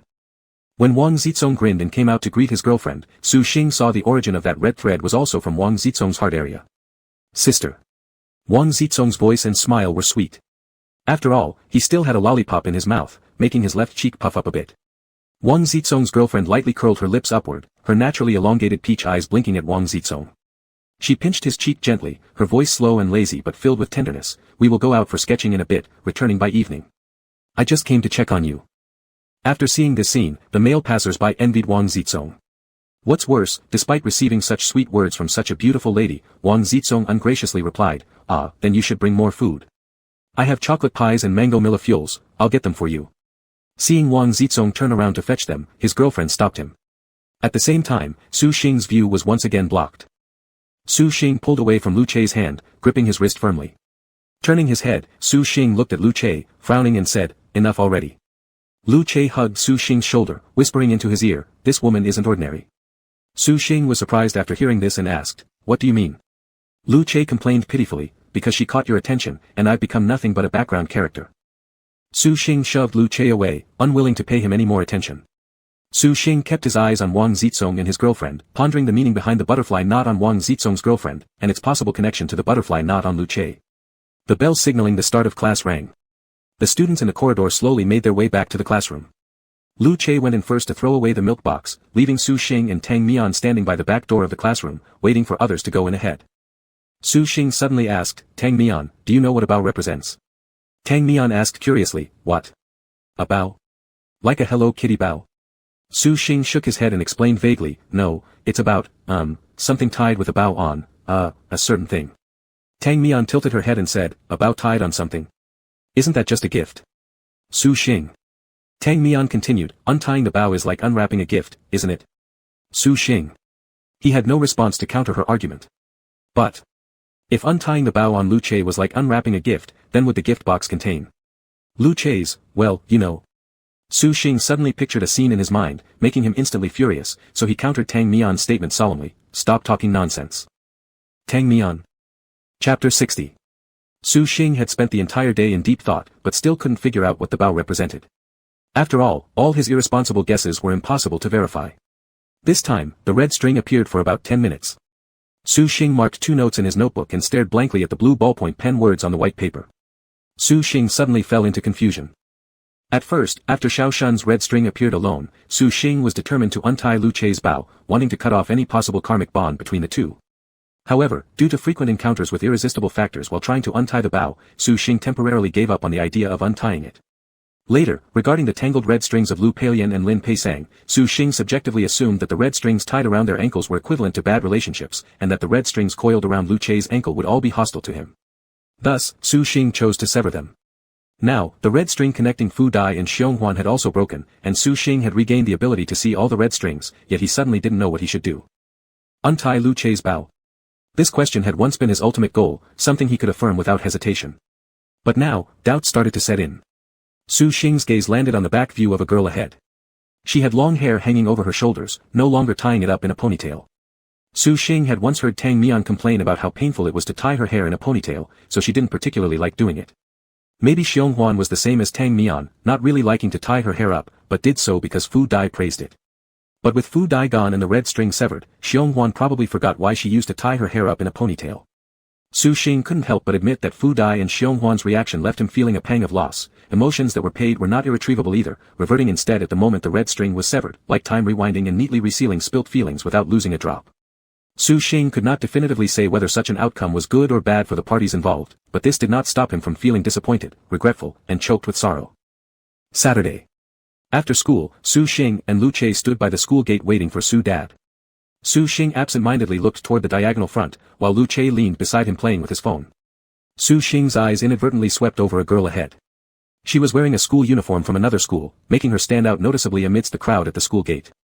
The girl carried a cute animal backpack, her long flowing hair occasionally dipping down to look at her simple white sneakers, and then looking toward the school gate, exuding a warm and gentle aura.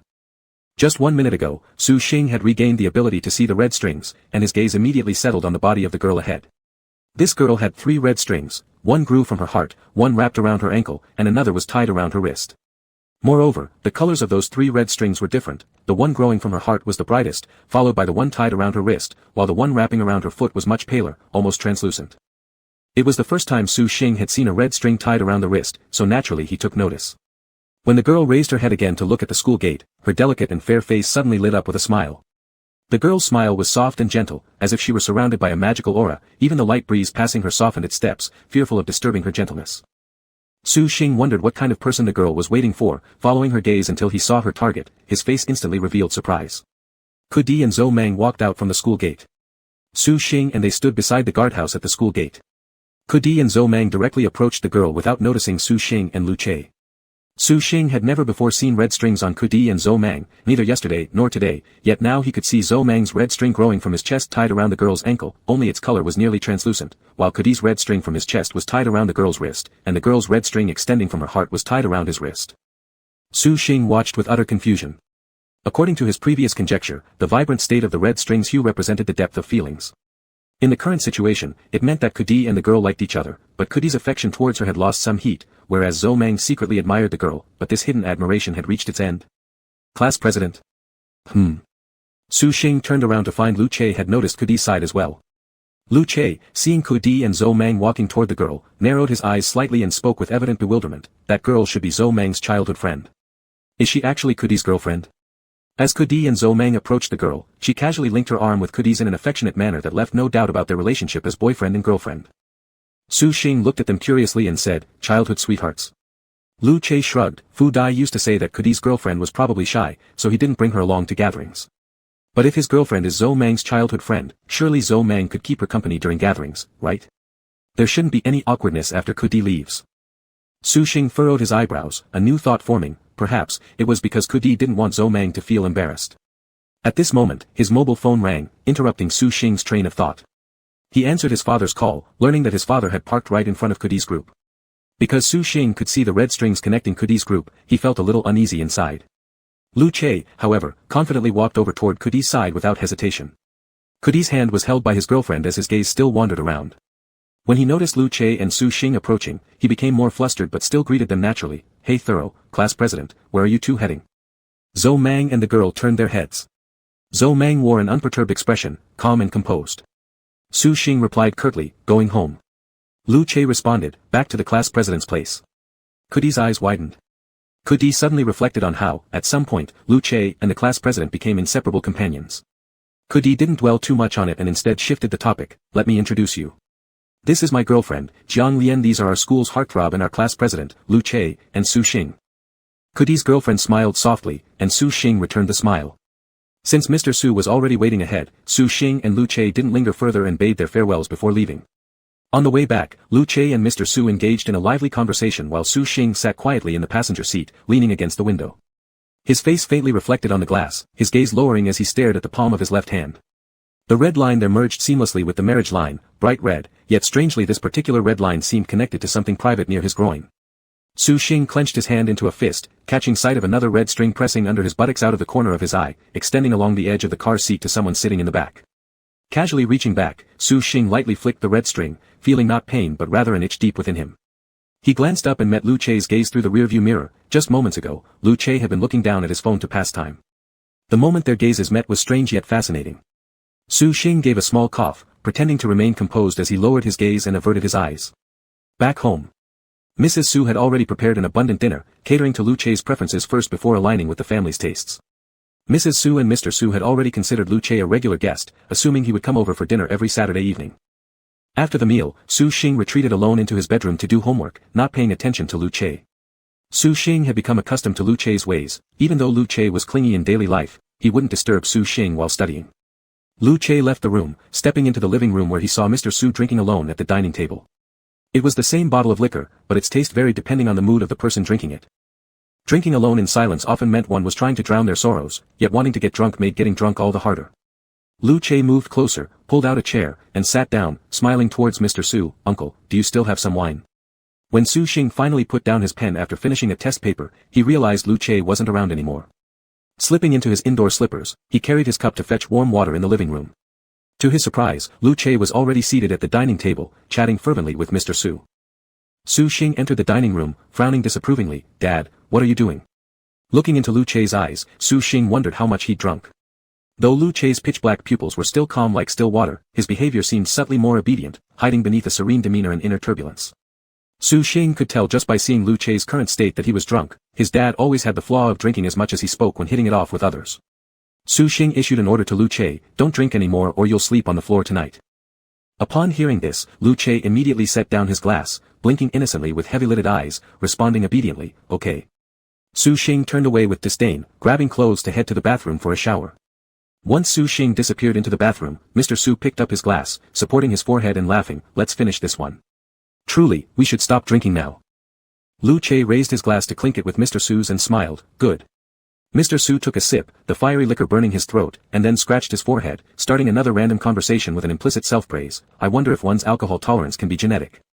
You see, although Su Xing doesn't like drinking, he still has a good capacity for alcohol. Lu Che picked up his chopsticks to grab a fried meatball from the bowl, but as he tilted them slightly, the meatball slipped away. He looked up in surprise. "Ah." Then he saw Mr. Su raising his wine glass again. Su Xing could drink this glass of white wine without issue. "Wow, so impressive." Lu Che's tone was leisurely and relaxed, yet every word was clear. He rested his cheek on his hand, looking down while swaying the wine glass in his hand, his lips curling into a smile. Mr. Su's glass was filled with white wine to 7/10 full, at least more than 2 liang when full. But during the National Day holiday, when Su Xing returned to a city with him, they also went to a bar. Su Xing drank less than half a glass of foreign liquor and ended up drunk out of his mind, being especially proactive that night, licking his fingers, biting his lips reciprocally, kissing him back. TSK. Besides pretending to be asleep. Was he also pretending to be drunk? Chapter 61. Su Xing came out of the bathroom after a shower, threw the dirty clothes into the laundry basket, and hung a towel around his neck to dry his wet hair. The wall clock in the living room ticked. It was already 11 o'clock. Su Xing returned to the room and saw Lu Che leaning against the headboard. His reaction was delayed by half a beat, tilting his head with some confusion and slowly looking at Su Xing. His dark eyes reflected the fluorescent light in the room, his jet-black pupils transparent and bright like glass.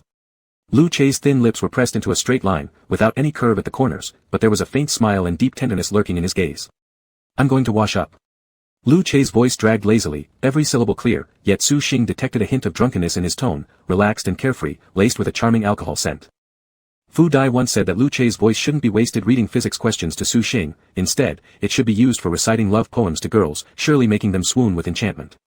At the time, Su Xing agreed with Fu Dai's opinion. He supported the idea that Lu Che could read to girls, just as long as he didn't bother him too much. Now, Su Xing also agrees with Fu Dai's words, acknowledging that Lu Che's voice is indeed extraordinarily captivating. Su Xing enjoys hearing Lu Che talk like this. Su Xing stood by the door, aimlessly drying his hair. As Lu Che passed by, a faint alcohol scent accompanied him. Su Xing usually disliked drinking, and therefore also people who smelled of alcohol, but the scent on Lu Che didn't disgust him. Su Xing tilted his face slightly, and his index finger gently scratched the tip of his nose. Unfortunately, after washing up, Lu Che climbed into bed and fell into a deep sleep, not saying another word. Su Xing turned off the main light in the room, sat at the desk under the lampshade to do his homework for a while. At 12 o'clock, he turned off the light and went to bed. The room was dimly lit, with a gap left between the curtains covering the balcony door. The night outside shone brighter through the curtain slit, casting a slanted streak of light onto the bed. Suddenly, that streak of light flickered, and a rustling sound broke the silence of the quiet room. Su Xing lay flat on the bed, involuntarily turning over toward Lu Che. Propping his head on his arm, his black eyes and hair blended into the dimness of the room. With the aid of the faint moonlight, he silently gazed at Lu Che's peaceful sleeping face. Lu Che's profile was sharp and well-defined. The dim light in the room only needed a few lines to outline his silhouette. His nose was high-bridged, and his thin lips were enticing. Su Xing remembered the night he found Lu Che drunk at the bar entrance and took him home. Sitting in the back seat of the taxi, Lu Che promised with a smile in his voice, "Class monitor, I have decent drinking manners. I just want to sleep when I'm drunk, I won't be annoying." Then he added, if Kudi got drunk, he'd go around hugging and kissing everyone. Su Xing suddenly felt a twinge of regret. Sigh. Su Xing turned his back to Lu Che, closed his eyes, and forced himself to fall asleep. He tossed and turned for a long while before finally reaching for his phone on the bedside table. To his annoyance, only 10 or so minutes had passed. Annoyed, Su Xing opened his eyes again, pulled his hand back under the covers, and unconsciously bit his lower lip. Su Xing wrestled internally, torn between whether or not he should kiss Lu Che. Su Xing was deeply conflicted, resisting the urge to thrash about and kick the covers off. He pulled the thin blanket over his head, as if that would somehow hide his dirty thoughts from sight. But Su Xing's dilemma was rather peculiar. From questioning why he should even consider kissing Lu Che, his thoughts drifted to speculating that Lu Che would definitely regret drinking the next morning because he would forget not to kiss him goodnight. Yes, without tonight's kiss, the one who'd feel most regretful would be Lu Che. Su Xing convinced himself, taking the initiative to kiss Lu Che didn't mean he wanted to kiss him, it was simply a gesture of making up for something. After all, just a couple of days ago, he had lost his temper with Lu Che for no reason. Flipping his body over, Su Xing found Lu Che breathing steadily, deeply asleep. With a full sense of justification and no burden in his heart, Su Xing lightly pressed his arm on the mattress, propping himself up. He did not know what Lu Che thought during those secret moments when he kissed him in the past. Now, as he hovered a half arm's length away from Lu Che, his heart raced violently as if it would burst from his throat, his mind completely blank. Before Su Xing leaned down to kiss, he instinctively swallowed. The silhouette of Lu Che's side face was blocked by a shadow approaching nearby. Su Xing bent down, pressing his lips to Lu Che's sensually outlined thin lips. The moment their lips touched, Su Xing immediately withdrew. Yet his face reddened on its own, and his heartbeat pounded loudly like drums. His arms, which were supporting his upper body, began to go numb, yet he had no intention of lying back down. Su Xing felt inexplicably frustrated with himself, convinced that when Lu Che kissed him, it seemed effortless and natural, but the moment he tried to sneak a kiss on Lu Che, his heart raced like drums thundering, making him immediately feel inadequate. It was as if this suggested that whoever was more nervous would be the one who liked the other more. After calming down for a while, Su Xing pressed his other arm against the pillow on Lu Che's other side and leaned forward to kiss Lu Che again. Su Xing's kisses were clumsy, light pecks on Lu Che's thin lips, limited only to them. Perhaps Su Xing was too tense or worried that an overly passionate kiss might wake up Lu Che by accident. Su Xing slightly parted his lips and, leaning down again to press against Lu Che's thin lips, suddenly felt them gently part in response, kissing back with immense tenderness. Su Xing froze at the sensation. The room fell into complete silence. A long pause followed. Su Xing suddenly asked in a whisper, "Are you awake?" His voice was light. But even before Lu Che could respond, Su Xing lifted his hand and covered Lu Che's eyes, issuing a direct order, "You're not allowed to wake up." It was overbearing and irrational. After Su Xing spoke, he kissed Lu Che again, sealing his lips once more. When their lips reconnected tightly, the kiss deepened into a heated embrace of tongues. Su Xing's waist was wrapped by an arm, and his head was pulled closer, but he didn't resist. Anyway, things had progressed this far with unspoken mutual understanding. As long as Lu Che didn't open his eyes or make a sound, Su Xing pretended it was all because of his drunken behavior. Su Xing's initial position of bracing his hands on either side of Lu Che slowly reversed. First, they lay side by side embracing and kissing, Su Xing drowning in the fervor of Lu Che's passionate kisses, until he lost consciousness momentarily, and found himself pinned beneath Lu Che. The reversal of positions wasn't unbearable, but what Su Xing couldn't endure was when Lu Che's hand slid from his waist to his buttocks, one hand outside the blanket, the other already sneaking under it. Su Xing almost cursed aloud, the peculiar sensations during the heated kiss truly ruined the mood. Moreover, Su Xing began to worry faintly, fearing that Lu Che might tear off his pants at any second. Su Xing wanted to call it off, but since he assumed Lu Che was still drunk and unconscious, verbal communication wasn't possible.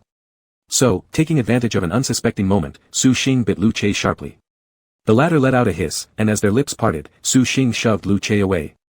Lu Che's body fell to the side with a thud, causing the mattress to creak. Silence returned to the bedroom, except for the heavy panting sounds echoing in the quiet night. Su Xing lay there for a while but couldn't calm down no matter how hard he tried. He threw off the covers, climbed out of bed silently, slipped into his indoor slippers, and tiptoed toward the bathroom. When the light in the bathroom turned on, Su Xing squinted his eyes, locking the door behind him. He stood against the wall of the bathroom, quietly attending to personal needs. In front of the half-length mirror above the wash basin, his own reflection stared back, slightly disheveled hair, blurred eyes, a red swollen lower lip, and a faint glimpse of his tongue between his lips, accompanied by suppressed breathing. Su Xing deliberately stayed in the bathroom longer than necessary before returning, partly to settle his emotions, partly to give Lu Che time to rest, and partly, for the sake of saving face, pretending as if he had lasted much longer. When Su Xing returned to the room, Lu Che was still deeply asleep. In the darkness, Su Xing climbed back into bed, turning his back to Lu Che and soon dozing off. The next morning, Su Xing woke up naturally around 6:30. Just as he thought about turning over, he realized he was already in Lu Che's arms, and looking back, Lu Che's peaceful sleeping face was just within reach. Generally, Su Xing did not resist Lu Che's displays of affection, especially when Lu Che was still asleep. Su Xing stayed in bed a little longer until he faintly heard the murmurs of his father and mother outside, at which point he gently pulled away Lu Che's arm. Climbing out of bed carefully, Su Xing paused for a moment on the edge of the bed, rubbing his cheeks with his hands. Suddenly, Su Xing felt a delicate scratch at the tip of his nose. Opening his eyes, he noticed a thin red string emerging from his left palm. Su Xing froze upon seeing the red string, as he immediately felt guilty. The bedroom remained quiet, and the person lying on the bed continued to sleep deeply. Gripping his left hand, Su Xing turned to look behind him. The red string hidden under his but extended underneath the blanket. Though concealed well, Su Xing knew that the other end of the red string tied a bow right above Lu Che's groin area. Now that Lu Che was still asleep, this was a great opportunity to untie the bow. But Su Xing's body stiffened without moving an inch. What if Lu Che suddenly started crying uncontrollably like Fu Dai? What would he do? What if Lu Che's face was covered in tears but he forgot why he had cried? What would he do? What if after untying the bow, Lu Che no longer liked him? What would he do? As soon as the third question appeared in Su Xing's mind, his brows furrowed tightly, and an inexplicable ache twisted inside his chest. A faint sharp pain pricked at his heart. Just imagining the scene, Lu Che looking at him without any light in his eyes, no longer smiling gently just for him, Su Xing couldn't bear it. Su Xing had to admit defeat. He didn't want to untie the bow on Lu Che. He didn't want to see Lu Che cry uncontrollably. He wanted. Su Xing softly said in his heart. He wanted Lu Che to always like him. Because. Su Xing no longer wanted to evade the question. Lowering his eyelids, he gazed at the person lying beside him and mouthed the words to Lu Che. Because I like you. Su Xing remained motionless on the bed for nearly 10 minutes until the red string disappeared from his sight. And in that instant, he unconsciously let out a sigh of relief. Chapter 62. Lu Che used to be the type who would always sleep in on weekends. But ever since he had shamelessly spent every Saturday night at Su Xing's place eating and staying over, his Sundays had never included sleeping in anymore. The weekend at Su Xing's house began around 6 or 7 in the morning. The family would have breakfast together at around 8 o'clock. After figuring out the timing of the Su household, Lu Che set his alarm clock accordingly, waking up promptly at 7:45, rushing through his morning routine, then sitting down to eat with Su Xing's family. For breakfast, they had millet porridge, steamed dumplings bought by Mrs. Su early in the morning, and shrimp dumplings. Su Xing picked up a crystal-clear shrimp dumpling. It was smooth in texture and delicious in taste. Lu Che, sitting next to him, was also enjoying his meal. Mr. Su asked Lu Che, "Did you sleep well last night?" With a smile, Lu Che replied, "Yes, very soundly." Feeling guilty himself, Su Xing could still detect a mocking tone in Lu Che's response, leaving him feeling quite strange as he lowered his head to sip his porridge. After breakfast, Su Xing and Lu Che returned to the bedroom one after another. One sat at the desk doing practice papers while the other lay in bed playing on his phone. Their interaction remained as harmonious as ever. However, unlike usual, the person sitting at the desk today seemed lost in thought, just staring blankly at the exam paper in front of him. Su Xing's gaze fell on the densely printed characters of the test, but his mind was wandering far away. He unconsciously pressed the button of his retractable ballpoint pen repeatedly, creating a constant clicking sound. Last night, on impulse, Su Xing had embraced Lu Che passionately, losing himself in kisses. At the time, he hadn't thought much about it, but upon reflecting afterward, his face and heart were now flushed with heat. Unable to resist, Su Xing touched his own lips, realizing he was reminiscing about last night's fiery kiss. This realization made him embarrassed all over again, shaking off these thoughts and focusing instead on repentance for his distracted study session. As for Lu Che, leaning against the headboard, his eyes were solely focused on Su Xing's back. Savoring last night's sweetness, Lu Che felt delighted, but he understood that given Su Xing's nature, he'd surely spend some time wrestling with conflicting emotions, feeling both flustered and upset, alternating between annoyance and embarrassment. If he went over confidently right now expecting more closeness, there was a high chance Su Xing would become even angrier. Though Lu Che analyzed Su Xing's psychological state clearly, finding it both helpless and sweet. Trying to deepen discussions on life with Su Xing seemed too ambitious right now. Lu Che sighed, having let his phone stay idle on the same page for a long while now. His left hand rested on his lap, tracing its outline lightly, absent-mindedly. At this moment, Su Xing suddenly stood up, startling Lu Che into flailing around nervously, nearly throwing the phone he'd been using as a cover. Guiltily, he hid his left hand behind him, propping his head up as if trying to act composed while coughing casually. But Su Xing walked straight out the door, without even glancing at Lu Che. Unable to concentrate on homework, Su Xing wandered out to the living room for a circle before returning with a can of dried shrimp. Squatting by the trash bin, he efficiently cracked shrimp shells, removed heads and tails, chewed with satisfaction, each bite becoming tastier than the last. Lu Che. Su Xing suddenly called out. Upon hearing his name, Lu Che looked up immediately, only to see Su Xing turn around and squat near the desk, commanding in a voice without looking back. Come here. Even though Lu Che's brain stalled momentarily, his body instinctively scooted to the edge of the bed. Looking perfectly obedient, Lu Che saw Su Xing turn and offer him a peeled shrimp near his mouth. With gleaming eyes, first his lips curved upward, then opened as his tongue reached out to curl around the shrimp, accidentally licking Su Xing's finger in the process. Instantly, Lu Che anticipated an incoming storm. Yet, Su Xing merely curled his fingers slightly, neither glaring nor pushing him away. Calmly withdrawing his hand, Su Xing glanced downward saying, "You want to lick everything, don't you think it's dirty?" Despite the calmness in Su Xing's tone, these casual words struck Lu Che deeply, making him hear an underlying sweetness in them. When Su Xing accused him of wanting to lick everything, what exactly had Lu Che licked? Only Su Xing's lips, cheeks, neck, and fingers. Thinking fast, Lu Che quickly reached a conclusion: the class representative must have been teasing him, right? Both shocked and elated, Lu Che eagerly waited for Su Xing to feed him another shrimp so he could confirm his conclusion. But Su Xing put down the can of shrimp, simply telling him to peel them yourself, before getting up and walking outside. Watching Su Xing's retreating back, Lu Che couldn't help but feel disappointed. After washing his hands, Su Xing returned to his desk to continue working on his assignments. Throughout the entire morning, he and Lu Che had no further contact. His indifferent attitude once made Lu Che doubt whether he was just imagining things, being overly sentimental. It wasn't until the afternoon when the two took a bus back to school together. The bus was packed with people. Lu Che and Su Xing were standing in the unseated area. Still, Lu Che leaned against the window wall while Su Xing stood before him, holding a hanging loop with one hand. Lu Che looked down at his phone, leaning against the wall of the bus, standing quite steadily, only slightly swaying from side to side as the bus driver turned. Lu Che was replying to WeChat messages. When the driver suddenly made another sharp turn, his body slid to the right. Before Lu Che could adjust his center of gravity, his tilting body didn't lose its support as it was stabilized by something hard. Lu Che felt somewhat surprised, turned his head, and saw that Su Xing was holding onto the hanging loop with one hand and gripping the horizontal bar behind Lu Che with the other, creating a semi-enclosing pose that protected Lu Che in the middle. Lu Che couldn't help but laugh. He looked at Su Xing again, who was pretending to remain calm as he gazed out of the window, decisively avoiding eye contact with Lu Che.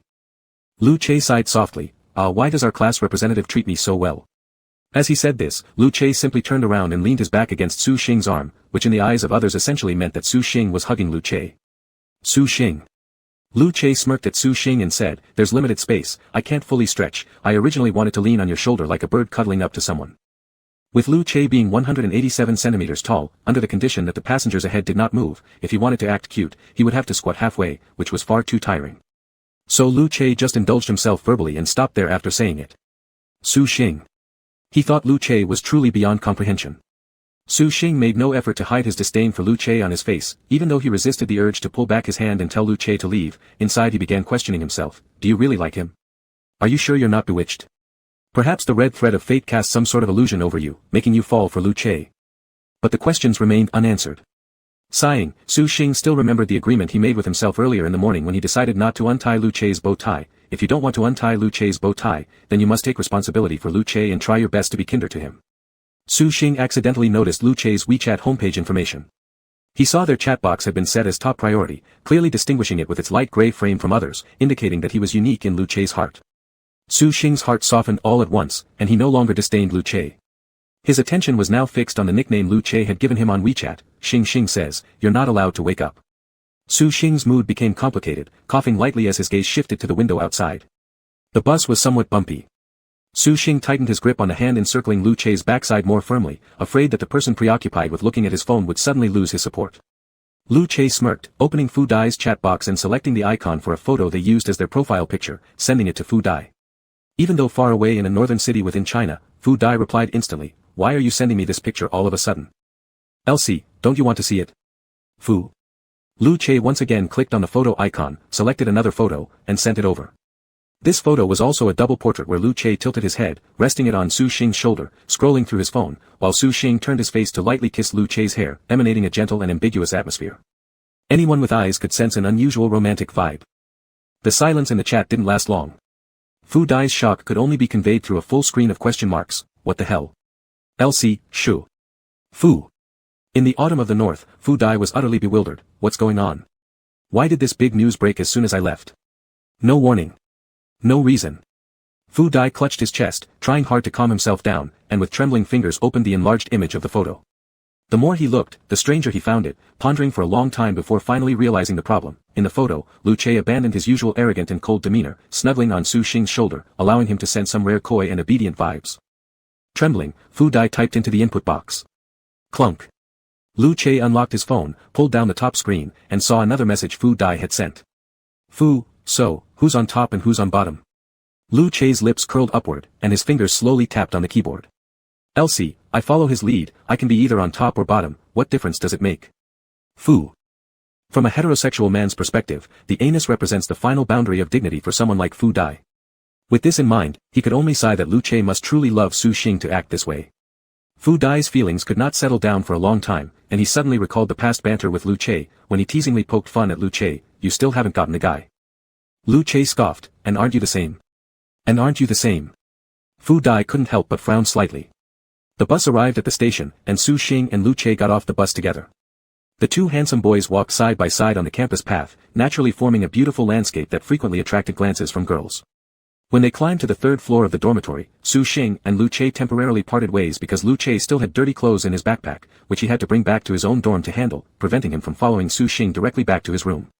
Su Xing returned to his dorm where 4 of his roommates had already come back. However, his gaze passed over the first 2 beds near the door and immediately landed on Wang Zizong, who was diagonally across from him. Wang Zizong was sitting on his bottom bunk tidying up his school bag. Hearing the door open, he turned his head to glance and instantly smiled brightly upon seeing Su Xing, revealing 2 sweet dimples. Xing, you're back. Su Xing's tone carried a hint of hesitation as he approached and saw the red string hanging loosely from Wang Zizong's chest, swaying gently as Wang Zizong moved. The red thread was a deep, vivid red, flowing gracefully with the wind. Su Xing furrowed his brows. Each previous appearance of the single red string ended tragically, as if the lone red strings were always accompanied by a curse. And now, it appeared again, tied around Wang Zizong's wrist. Su Xing felt an ominous uneasiness. Chapter 63. Su Xing leaned by Wang Zizong's bed, averting his gaze from the red line protruding from his chest, and pretending to be nonchalant as he asked, "Why did you come back so early today?" Wang Zizong's smile was like a little sun, the joy at the corners of his lips both sweet and warm. He responded, "My girlfriend said she had a 2-person discount coupon for a new store. We're going out to eat tonight." Su Xing couldn't tell if Wang Zizong was this happy because he mentioned his girlfriend, or if it was simply due to the great temptation of a new store coupon that made him squint with joy. By the way, Wang Zizong caught Su Xing's attention, then pulled out an exquisite little box from his backpack. Inside were 5 indentations but only 4 chocolates, 1 slot clearly empty, indicating that Wang Zizong had already eaten 1 chocolate. One of the remaining 4 chocolates was picked up, and Wang Zizong extended his hand towards Su Xing, saying, "Try it. It's super delicious." Wang Zizong's eyes sparkled sincerely, convincing anyone to believe him unconditionally. Even if the candy wasn't as good as he said, no one would have the heart to say it tasted bad. Before Su Xing came back, Wang Zizong shared other snacks with the other 3 roommates, but kept this precious box for himself. Inside, laid on a bed of purple fringe, were the 5 candies. Wang Zizong had indulged in just 1, reserving another for Su Xing, 1 for Tang Mian, and bringing the last 2 to his beautiful older sister. For a foodie to willingly give up something so dear to him was evidence enough of their importance in Wang Zizong's heart. Knowing that Su Xing didn't like sweets, Wang Zizong added, "It's just a little sweet, but not sticky. You might actually like it." Su Xing accepted the chocolate and thanked him. After chatting idly for a few more sentences with Wang Zizong, half an hour passed, and someone knocked on the dormitory door. The roommate closest to the door got up to open it, revealing Lu Che standing there. "Class president, are you heading out for dinner?" "In a moment."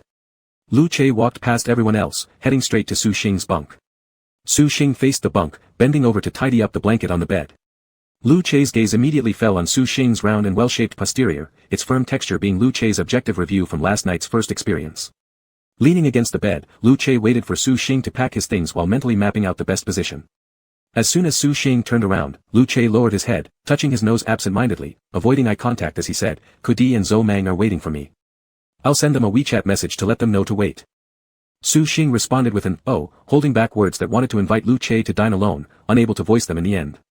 Walking down the stairs together with Lu Che, they found Zhou Mang and Kudi already waiting downstairs. Beside them stood an incredibly stunning woman whose plain face captivated Su Xing, her red bow at the chest drawing his particular attention. Wang Zizong's girlfriend also knew Kudi, and they exchanged pleasantries upon meeting downstairs. As Su Xing and Lu Che approached, the beautiful woman gave Su Xing a faint smile, maintaining polite distance without creating discomfort or estrangement. Su Xing returned the smile, asking curiously, "Are you waiting for my seatmate?" The beautiful woman softly hummed in affirmation, looking beyond Su Xing to see a chubby figure appear at the stairwell. "Sister." Upon receiving his girlfriend's message, Wang Zizong sprinted down as fast as he could, almost losing balance and steadying himself against the grimy wall during a turn. With a hand covered in wall dust, Wang Zizong shook it off while walking next to Su Xing and greeting Kudi and others. On his back hung a large school bag, usually used for storing snacks, with considerable capacity. Su Xing could immediately tell that it was heavy, likely stuffed with a bag full of snack gifts meant for his girlfriend. Su Xing wouldn't have or want a girlfriend, but even so, he wondered if female recipients could be thrilled by such a gift. Su Yin, though, would certainly roll her eyes. Su Xing silently decided to exclude Su Yin from the category of women. Silently observing Wang Zizong's girlfriend, from the moment Wang Zizong appeared, the beautiful woman's gaze softened considerably, filled with tender affection, far different from the mere perfunctory smile she gave before. The stunning beauty proactively reached for Wang Zizong's hand. Wang Zizong's hand was chubby, with short fingers that contrasted starkly with the elegant and bona-fide hand of the beautiful woman. Wang Zizong's hand resembled a little child's soft palm, white and tender, eliciting thoughts of baby powder sent from its gentle surface. Wang Zizong and his girlfriend left first. Kudi leaned on Zhou Mang's shoulder and teased with a mischievous smile, "Tsk tsk tsk, do you think during their intimate moments, it's little Tsong Tsong who gets wall-dumped and forcefully kissed?" Lu Che snorted disdainfully, "Mind your own business." "Huh." Kudi had wanted to retort, "I'm super dominant. Wall-dumping and forceful kisses are my specialty." But swallowed the words back at the last moment. Rarely speaking, Zhou Mang said, "Let's eat." The four of them went again to the small restaurant outside campus. At the table, Fu Dai inevitably became a topic. Kudi took out her phone and initiated a video call after eating 2 bites, greeting Fu Dai who just woke up from a nap, "Hey my dear friend, we're 5 friends indivisible. You join us through the phone screen for dinner." Drowsy Fu Dai appeared on the video chat, while Kudi switched to the rear camera, indicating Lu Che and Su Xing sitting opposite at the dining table to also greet Fu Dai. Su Xing had just taken a bite of meat, not having swallowed yet, so he only gave a reserved smile toward Fu Dai. Lu Che sat on Su Xing's right. With his left hand resting on the chair back behind Su Xing and leaning on his right elbow, he raised an eyebrow mockingly at Fu Dai on the video. Fu Dai's pile of gossip was crushed in its infancy. Kudi's connection with Fu Dai was only a small interlude, and the video call was quickly terminated. During this time, Zhou Mang stepped outside to answer a phone call, leaving Kudi, Su Xing, and Lu Che at the table. Kudi was nagging Lu Che to hang out at the bar over the weekend when Lu Che suddenly said coldly, "You leave your girlfriend alone and go wild at the bar, that's not appropriate." Although Kudi did not mess around at the bar, it still wasn't good even if he only indulged in play and drunkenness. Before, Lu Che didn't think there was anything wrong with what Kudi did, but since he and Su Xing had become a couple, all he thought about was sticking close to Su Xing. He never left her side and would definitely not abandon his girlfriend like Kudi did, opting instead for hanging out with shady friends at bars rather than spending more time making sweet memories with his significant other.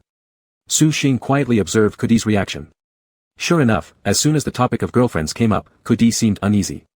Kudi acted coolly and smiled with a playful demeanor, saying, "Senior brother Che is absolutely correct," before swiftly changing the subject, looking outside and muttering, "Where has our beloved Mang Mang gone?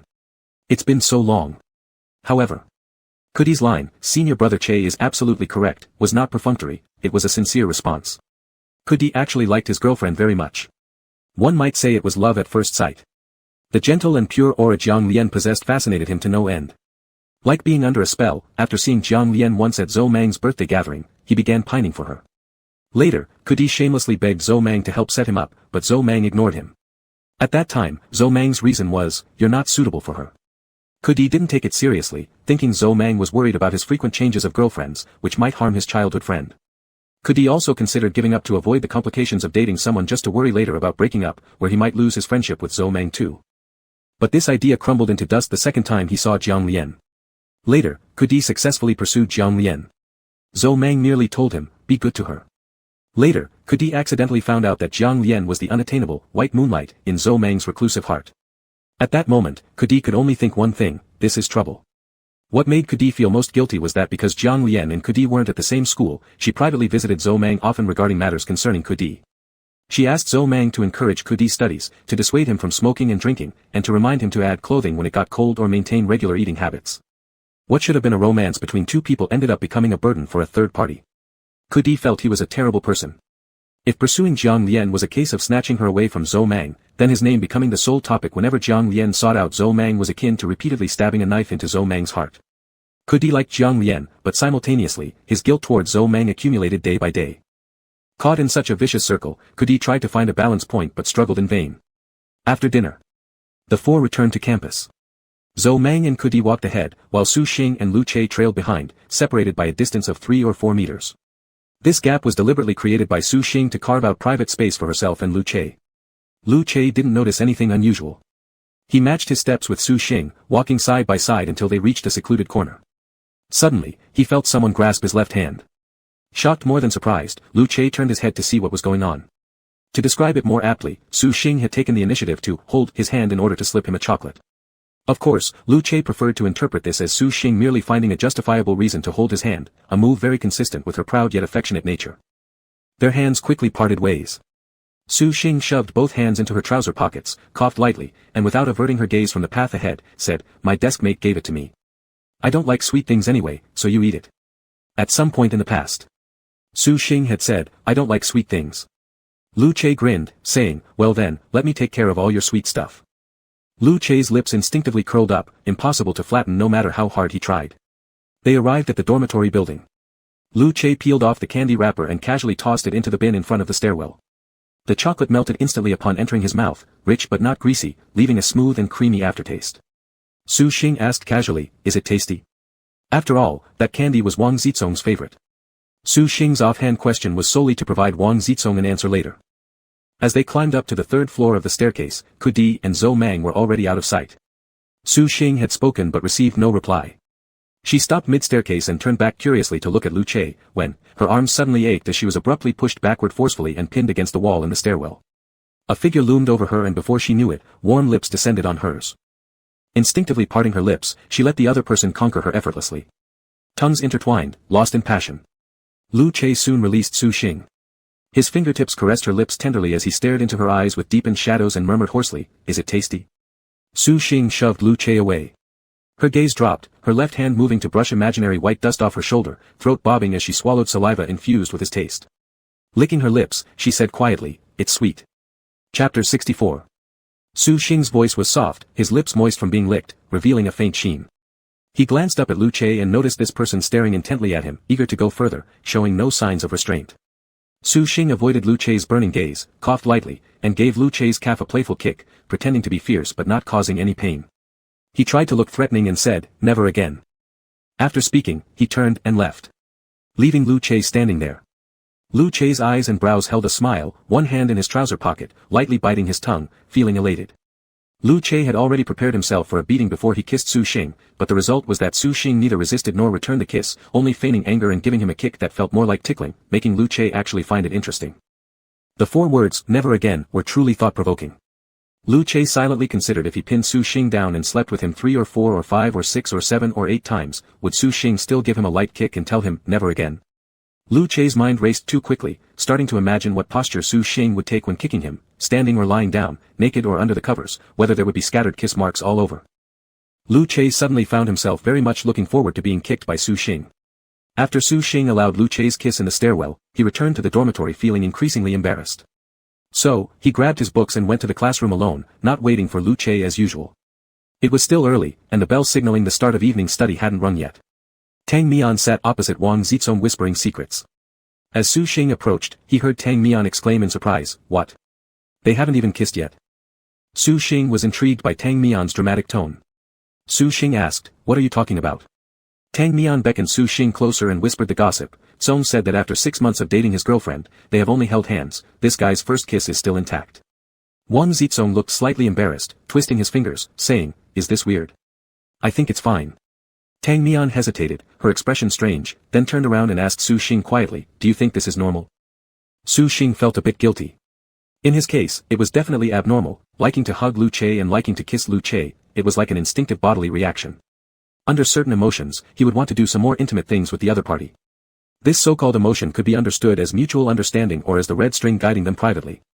Su Xing lowered his gaze, silently erasing the idea of the red string from his mind.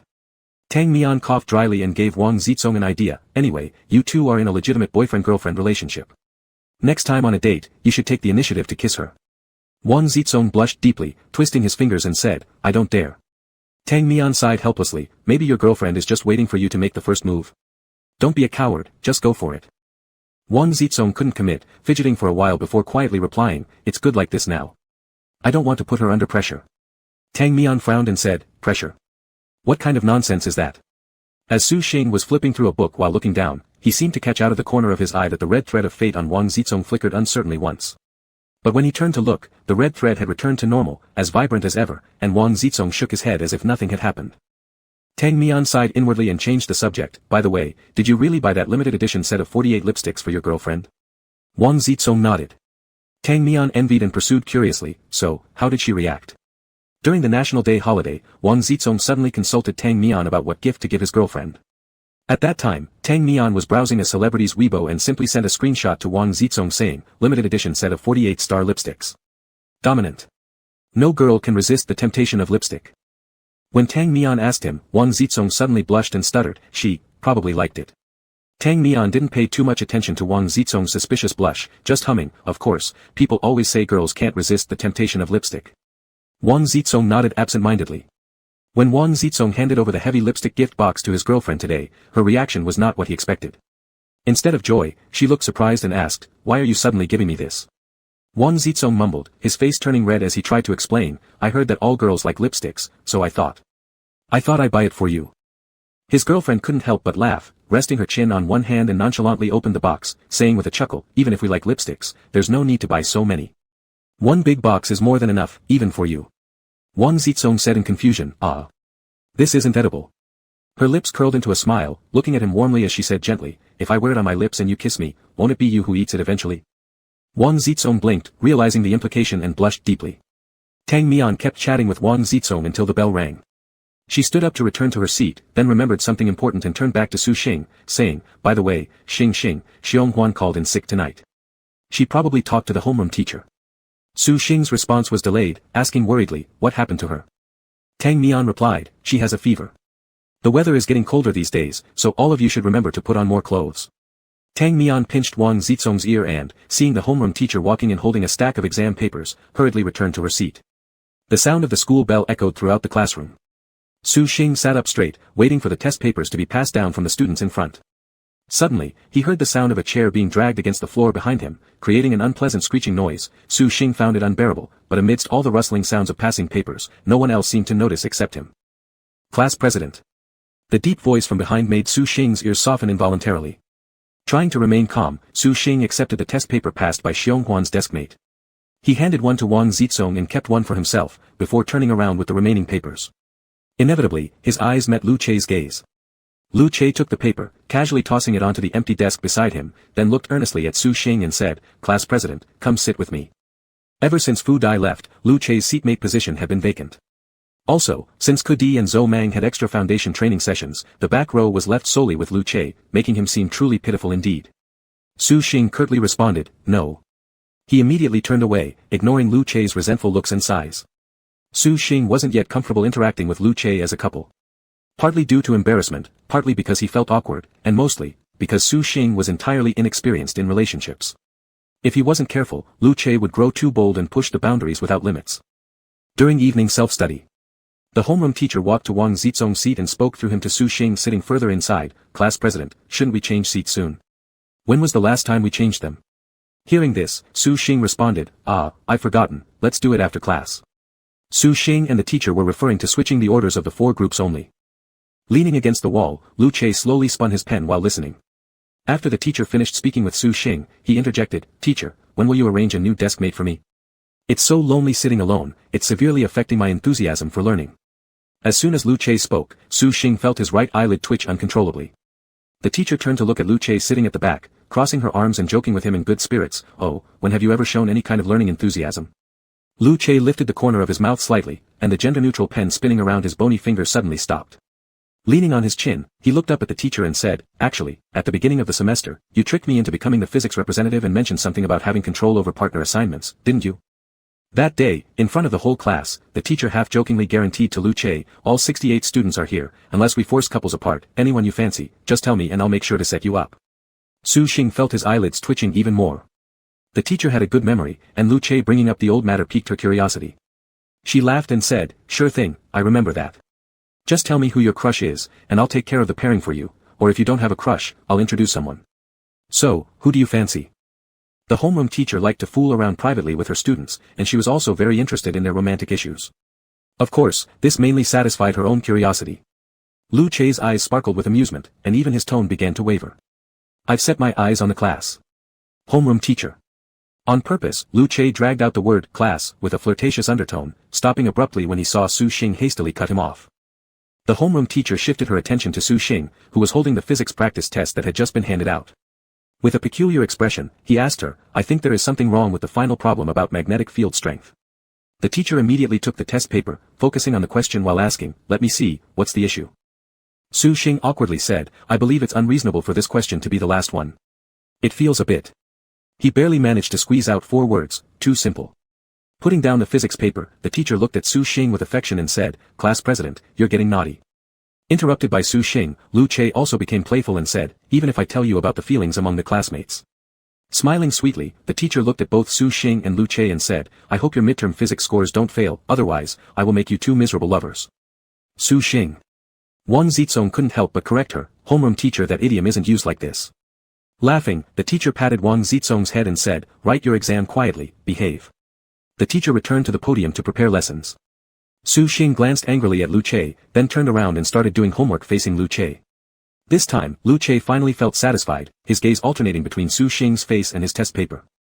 After the evening self-study ended, all the seats in the classroom were rearranged.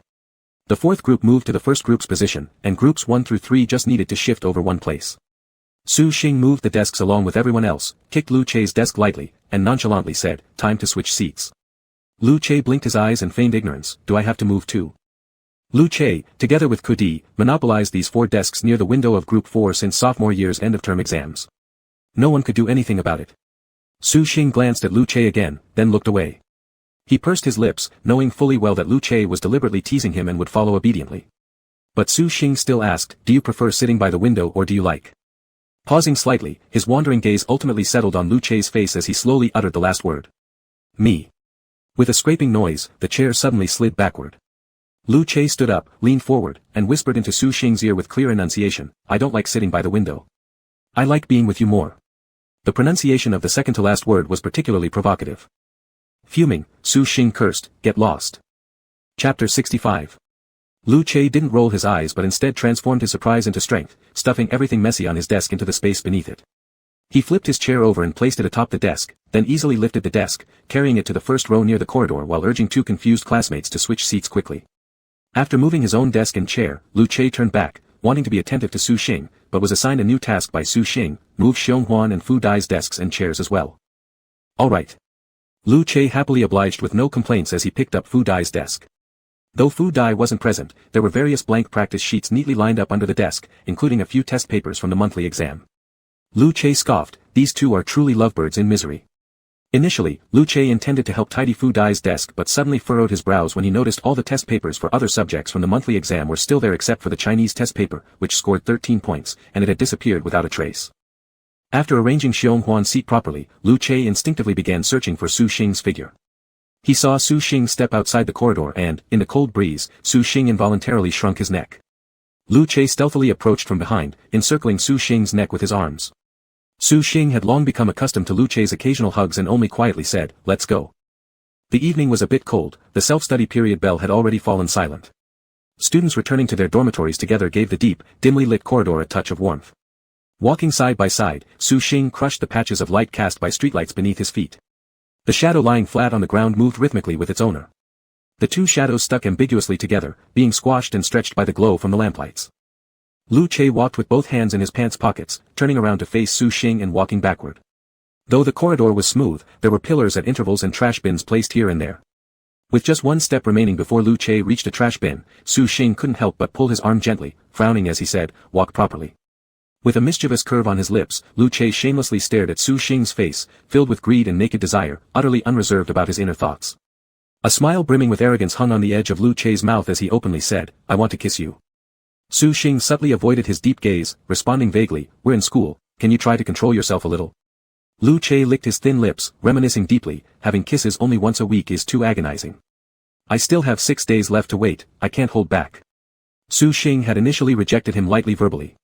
But not just Lu Che cherished intimacy, Su Xing himself, young and full of passion, had also tasted the sweetness and felt restless like a thirsty man. But once a week, what did Lu Che mean by that? Su Xing thought that Lu Che might want to confess about having secretly kissed him every week in the past.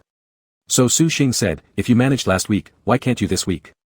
Lu Che replied innocently, of course it's different. When I used to kiss you, you were pretending to sleep.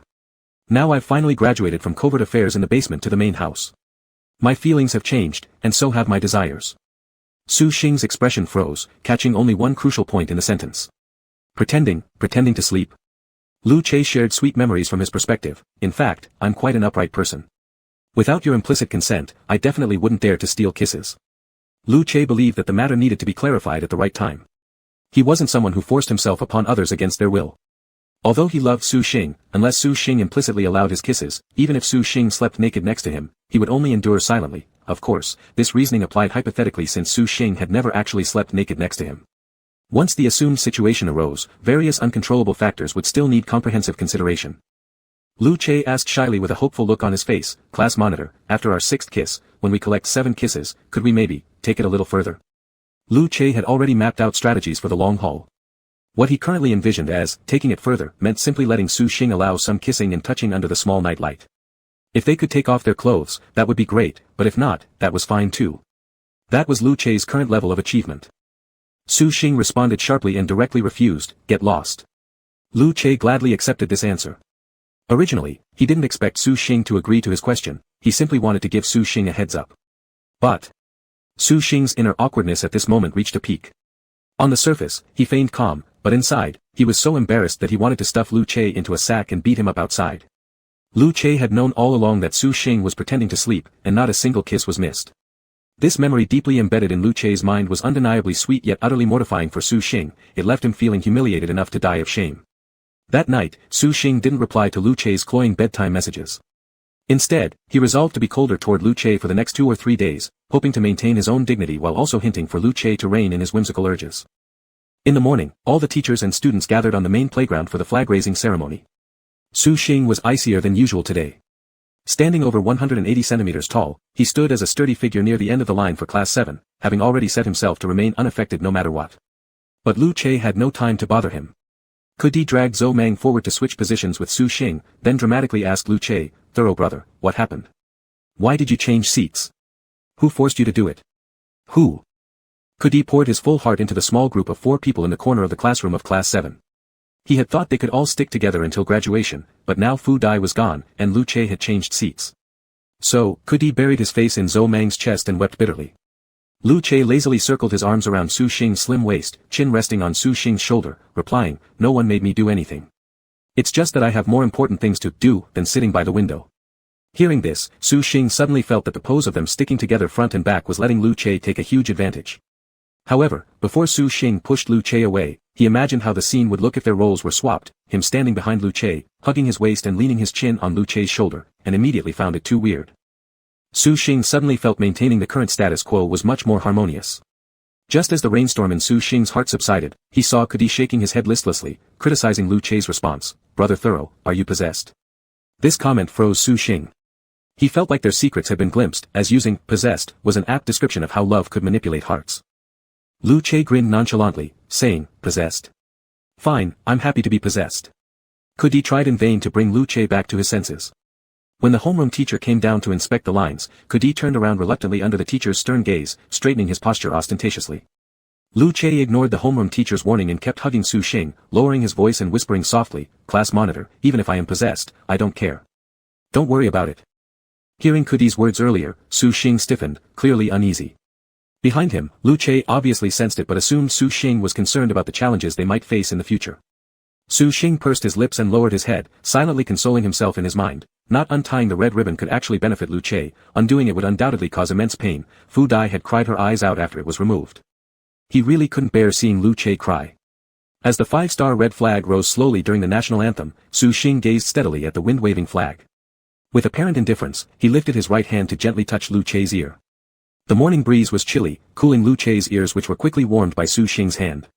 Su Xing's slight action didn't just warm Lu Chei's ears, it seemed to awaken suppressed desires within him. Su Xing felt the head rubbing against his neck move restlessly. Next thing he knew, his neck encountered a series of warm and damp touches, followed by a strange sensation of being lightly nibbled. Startled, Su Xing twisted Lu Chei's ear hard without any consideration. Ah! Lighter, lighter. Lu Chei begged pitifully, his ears indeed turning red from Su Xing's rough handling. Anyone being neck-nibbled broad daylight would surely apply no light force, and Su Xing was no exception.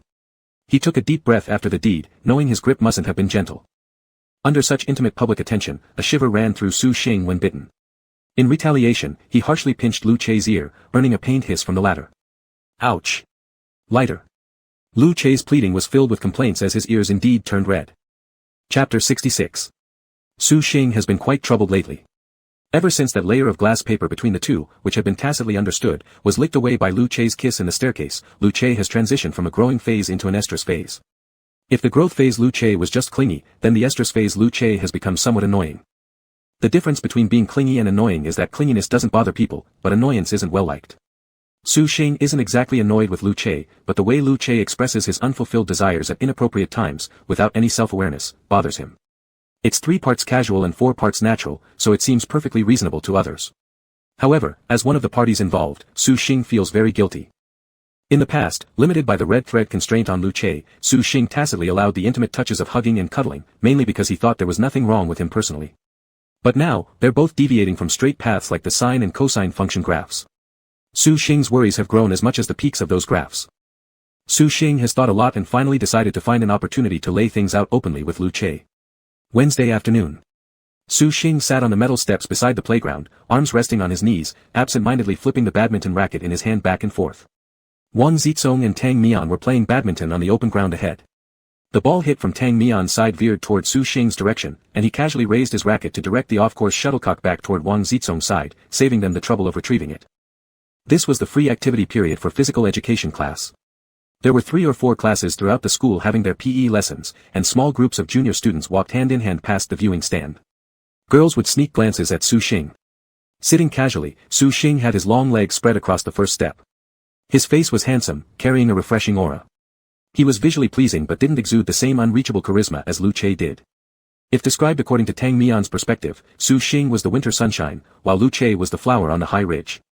If pursuing someone could be simply categorized into easy, normal, and hard modes, passers-by who were deceived by appearances would most likely think, pursuing Su Xing is the normal mode, while pursuing Lu Chei is the hard mode. Only Tang Mian knew that conquering Su Xing, this stubborn jerk, absolutely required 2 levels. You had to first clear the normal level and then advance to the hard level. Even though Tang Mian understood Su Xing thoroughly, she never considered another question: what if 2 hard mode conquest targets started to pursue each other? What if Lu Chei pursued Su Xing? During the time Wang Zizong went to retrieve the shuttlecock, Tang Mian looked up at the tall figure passing behind her. Lu Chei played 2 rounds of basketball and quickly left the game, not lingering at all. His long shadow stretched under the setting sun due to his towering height. With long strides, he quickly walked toward the tiered stands. Class monitor. Facing Su Xing's gaze, Lu Chei approached, casually shoving aside 2 boxes of Pocky cookies next to Su Xing, and sat down close to him. Lu Chei picked up a stick of milk-flavored biscuit and asked casually, "Can I eat it?" Su Xing nodded in agreement. The 2 boys sat shoulder to shoulder on the tiered stands, silent for a moment. A light breeze blew through their hair, making it very comfortable. Tang Mian called out to Wang Zizong to move elsewhere, walking a few meters away, playing badminton on the track behind the teaching building. Su Xing was restless, twirling the badminton racket in his hands repeatedly, wanting to say something but hesitating. He glanced at Lu Chei and found himself handed a cookie stick by Lu Chei. "Do you want some?" Su Xing shook his head and said, "Lu Chei." Lu Chei bit into the cookie, saying, "Let's establish some ground rules." Huh. Their memories are filled within the iron tiers of the stadium. Last time, Lu Chei clung onto Su Xing, unwilling to let go, lamenting pitifully, "Then, can I just hug you?" Back then, Su Xing didn't respond to him. But in the blink of an eye, a simple hug wouldn't satisfy Lu Chei now. Once every week wasn't enough, constantly touching, rubbing against him, and becoming physically familiar. Su Xing lowered his eyes and mused inwardly, this isn't entirely Lu Chei's problem. If he hadn't kept giving in step by step, Lu Chei wouldn't have so easily taken advantage. Lu Chei rested his elbow on his thigh, slightly leaning forward, turning his head towards Su Xing, smiling, "So you're starting to set household rules. Tell me, I'll listen to you." Lu Chei was good-looking, especially when he smiled. The warm smile softened the sharpness of his facial contours and made him look nothing like the cold aloof campus grass described in rumors. Su Xing looked at Lu Che seriously and said, "You shouldn't be too forward." Lu Che, with a biscuit stick in his mouth, blinked innocently, as if pondering deeply over the hidden meaning in Su Xing's 6 words. Lu Che asked, "What exactly does being forward refer to?"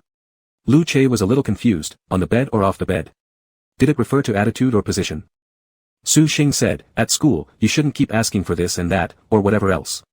Su Xing spoke ambiguously, but Lu Che quickly figured out based on the progression, at school, you shouldn't ask for hugs, kisses, and things like touching, licking, biting. Lu Che's thin lips curled upwards, finding it more and more stimulating. With a radiant smile, he asked, "Does that mean outside of school I can ask for this and that and whatever else?" Su Xing shot him an exasperated look and mercilessly rejected, "No." "Huh." Lu Che sounded disappointed, muttering, "Is this a ban? Until after the midterm exams? It can't be forever." Su Xing said, "I'm not finished yet." Lu Che.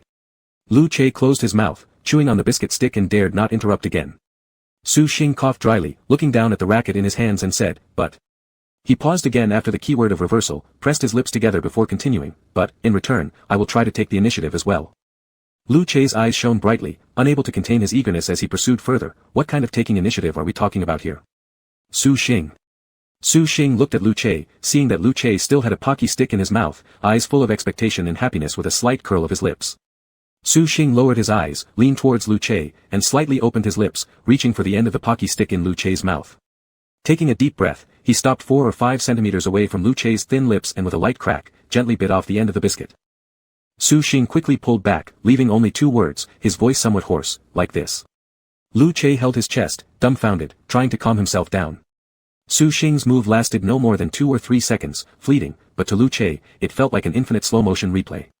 After catching his breath, Lu Che helplessly said, "Class monitor, this isn't being active, it's killing me slowly." Not being able to see or taste would have been fine, but now Su Xing was coming to tease him. Su Xing frowned, then never mind. Lu Che immediately regretted, "No. Don't say never mind." He rubbed his left chest, shamelessly grinning, "Class monitor, anyway I am completely yours, kill me, trample me all you want, hey. I want everyone to see you ate my biscuit, damn it, why didn't anyone see it just now? Class monitor, do it again." Lu Che took another biscuit stick, and this time very compliantly bit off until there were only 3 or 4 centimeters left. Holding the small piece, he puckered up and shamelessly moved closer to Su Xing. Su Xing showed disgust on his face, lifting the badminton racket to block Lu Che's face, though his gaze remained fixed on the pocky biscuit stick at Lu Che's lips. That short piece of the biscuit stick went through the large sparse mesh at the bottom of the racket. Su Xing reached out, picked the biscuit stick from Lu Che's lips, and without caring about the half that had been wet by Lu Che, directly chewed it up and swallowed. Lu Che stared at those lips, his Adam's apple rolled as he painfully swallowed. Looking at Su Xing's handsome profile, this person pretended to remain calm, his eyes wandering around nervously, but his earlobes were red like the brightest streak of sunset hanging on the horizon. Lu Che didn't know what temptation meant just a minute ago, and even when Fu Dai asked him who should top several days ago, he could calmly answer that he could either way. But now, all reason has been shattered by a storm, leaving only one crazed thought that clawed incessantly, "I want to have him so badly, fuck, I really want him." Lu Che even imagined his entire life decades ahead vividly, every night ruthlessly fucking Su Xing into tears on the bed and then tenderly licking them away, then, kneeling by the door and apologizing for sinning against him. After the PE class was dismissed, Su Xing, Lu Che, and Wang Zizong went to the cafeteria together for a meal.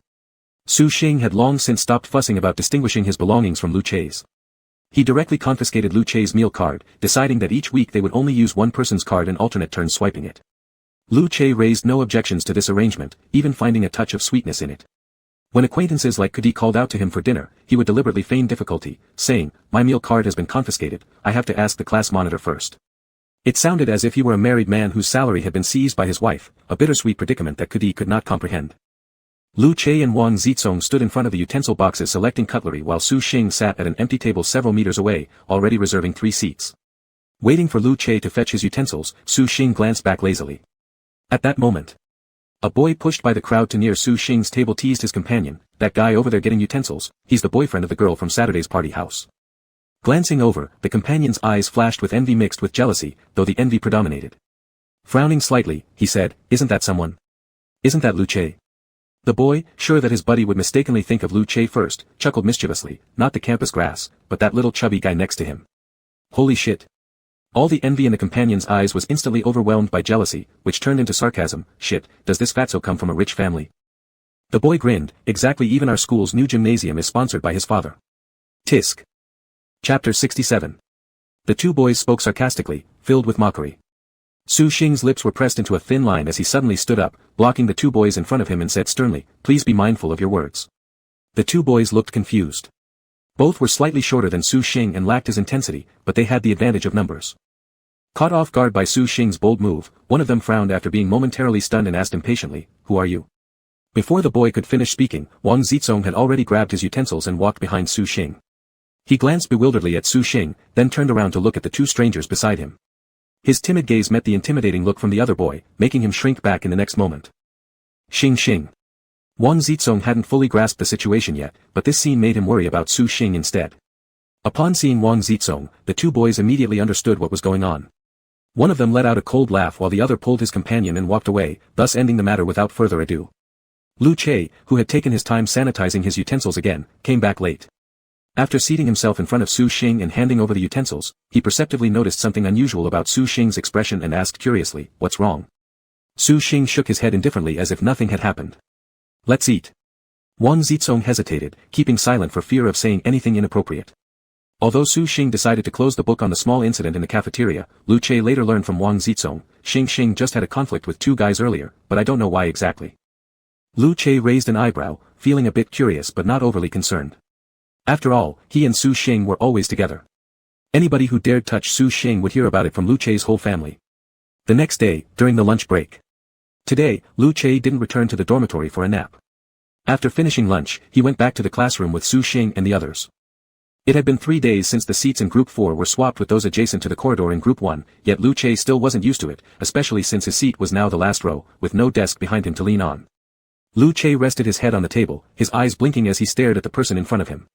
Su Xing took out the class logbook, flipped through it briefly, filled out some forms, and wrote, "None," under the special circumstances section. Xiong Huan's sick leave lasted for 1.5 days, and she returned to class on Tuesday, everything returning to normal. Tang Mian's current seat was right next to Su Xing, which thrilled her. She directly moved her chair to the aisle beside Su Xing's seat, borrowed half of his desk space, and opened her workbook. Pretending to maintain a good student image, she couldn't last more than a few minutes before exposing her talkative and snack-loving personality. Tang Mian stretched out her hand to take a few potato chips from Wang Zizong's table, shoving them into her mouth one after another while never stopping talking. "Our little Zizong, have you sent away your first kiss yet?" Wang Zizong clearly didn't want to engage in this conversation, blushing and scolding Tang Mian, "You're not pure." Tang Mian laughed, crunching her chips as she cheerfully invited public evaluation. "Is one kiss enough to make you impure? Are you practicing Buddhist-style love? Wake up, come give me your opinion." Su Xing had not expressed his thoughts yet when Lu Che behind them unexpectedly burst out laughing. Following the sound, Tang Mian looked towards Lu Che with bright eyes, expecting him to join the topic eagerly. And Lu Che did not disappoint. Curling the corner of his lips, he said, "I think kissing is the purest form of love. Going to bed is losing control, staying outside the bed is restraint out of love." Lu Che continued, "Dating itself is inherently linked to sensibility, irrespective of rationality. Therefore, rewarding restraint due to love and showing tolerance for loss of control should go hand in hand." Both Wang Zizong and Tang Mian were flushed red from listening. The former was blushing out of embarrassment, whereas the latter was excited beyond control, yearning to uncover whether Lu Che's story was about self-restraint or loss of control. Turning around, Su Xing harshly reprimanded Lu Che, "Don't corrupt my seatmate." Lu Che blinked innocently and said earnestly, "I just wanted to ask your opinion. Getting intimate is merely losing control. Not getting intimate is exercising restraint due to love. Worthwhile to encourage restraint due to love. Losing control deserves understanding." Lu Che's pile of unreasonable arguments left Su Xing indifferent, replying flatly, "No encouragement. No understanding. Go away." Su Xing knew that if he compromised even one step further, it would be equivalent to agreeing to have relations with Lu Che. Su Xing lowered his head and flipped through a book, feeling quite conflicted. Up until the last second, he had never thought about this issue before. If one day he were to share a bed with Lu Che, what would that be like? After a moment of awkwardness, Su Xing began to rationalize it to himself. Since he had decided to be with Lu Che, sharing a bed was inevitable, something he couldn't avoid. Because of the invisible red thread connecting their fates, just as this thought crossed Su Xing's mind, a preconceived notion of their two bodies merged together appeared without warning, Lu Che on top, himself beneath. Instantly breaking out in goosebumps, Su Xing frantically waved away all the absurd thoughts clouding his mind, as if he were afraid someone might catch the dirty ideas floating there. He felt so embarrassed that he could hardly bear it. With a guilty conscience, Su Xing immediately silenced Tang Mian's speaking rights and proceeded to display an appearance of hard study, forcing himself to focus intently on every word of his textbook. The gossip ended here. Wang Zizong went to the back blackboard to copy physics problems. Tang Mian didn't dare disturb Su Xing studying and returned her chair to her own seat. After a while, using the excuse of copying daily questions, Su Xing took out his notebook, turned around, and sat facing Lu Che, only to see Lu Che dozing off with his head on the desk. Su Xing frowned slightly. Unable to resist, he used the tail end of a pen in his hand to gently poke Lu Che's face. Huh. Lu Che's eyelashes quivered, he opened his eyes groggily and looked toward Su Xing. Su Xing shifted his gaze, glancing at the board behind him before jotting down the question on the paper. In a casual tone, he said, "You'll catch a cold." As the weather got cooler, many students had already changed into their winter uniforms. Lu Che's lips curved slightly as he asked quietly, "Are you worried about me?" Su Xing shot him a look, stubbornly denying, "No." Lu Che chuckled softly, propping his head up on his arm, his deep, dark gaze focusing steadily on Su Xing. Until finally Su Xing got so irritated by this attention that he tore off a test sheet from the desk to obscure Lu Che's face. Lu Che. In the afternoon. After doing the eye exercises, as the broadcast instructed, open your eyes, please go outside for some activities or gaze far, the classroom once again came alive with noise. Wang Zizong, sitting near the window, reached habitually under his desk, flawlessly extracting a Snickers bar which he happily sank his teeth into. Just as Su Xing was about to say a few words, he noticed out of the corner of his eye a shadow approaching the window. Looking closely, he realized that Wang Zizong's girlfriend stood outside the corridor, tapping lightly on the glass window with her fingers. Wang Zizong was chewing on the Snickers when reminded by Su Xing. He turned around, looked up, and upon seeing his girlfriend, his eyes squinted delightfully. Standing up from his seat, he pushed open the window and called out sweetly, "Sister." The red thread connecting them shortened and lengthened automatically with their distance. Now, the red string linking the hearts of Wang Zizong and his girlfriend was only as long as the short space between both sides of the window sill. The red thread gleamed blood red, the bow on the chest of the beautiful girl fluttering with the wind. With her hands placed flat on the windowsill, she leaned on one arm to scratch Wang Zizong's chubby chin playfully, laughing lightly, "Young master is hungry again." Wang Zizong nodded shyly. The first period just ended, but those who didn't know might think Wang Zizong hadn't even eaten lunch. Only Su Xing knew Wang Zizong had eaten 4 different dishes for lunch, one where others forked chicken double portions, but Wang Zizong had ordered roast chicken, duck, goose, and pork together, and halfway through, went back to ask the auntie for extra helpings of rice twice. While reflecting on this, Su Xing slightly furrowed his eyebrows, recalling the random talk he overheard in the canteen during lunch. Wang Zizong's girlfriend was too dazzling, tall, beautiful, pursued by countless suitors. Such goddess-level beauty picked the little plump boy, Wang Zizong. Moreover, the Wang family was one of the richest in District A of City C, and Wang Zizong had been pursued by his now-girlfriend. It was no surprise that outsiders speculated wildly. Even Tang Mian, the good confidant, initially reacted incredulously when hearing that Wang Zizong was no longer single, worrying whether this silly kid had been deceived by some sly woman. Being a bit shorter than his girlfriend, Su Xing once jokingly told Tang Mian that when Wang Zizong and his girlfriend change out of their school uniforms for dates, they resembled a stunning mother holding the hand of a chubby illegitimate child. While Su Xing was lost in thought, he suddenly felt a tap on his back. Turning around, he saw Lu Che with a melancholy expression saying, "Class president, I want some security." Su Xing was taken aback, not reacting fast enough. Lu Che rested his chin on the desk, sulking, "Every time you see her, your eyes linger on her for quite a while." She refers to Wang Zizong's girlfriend.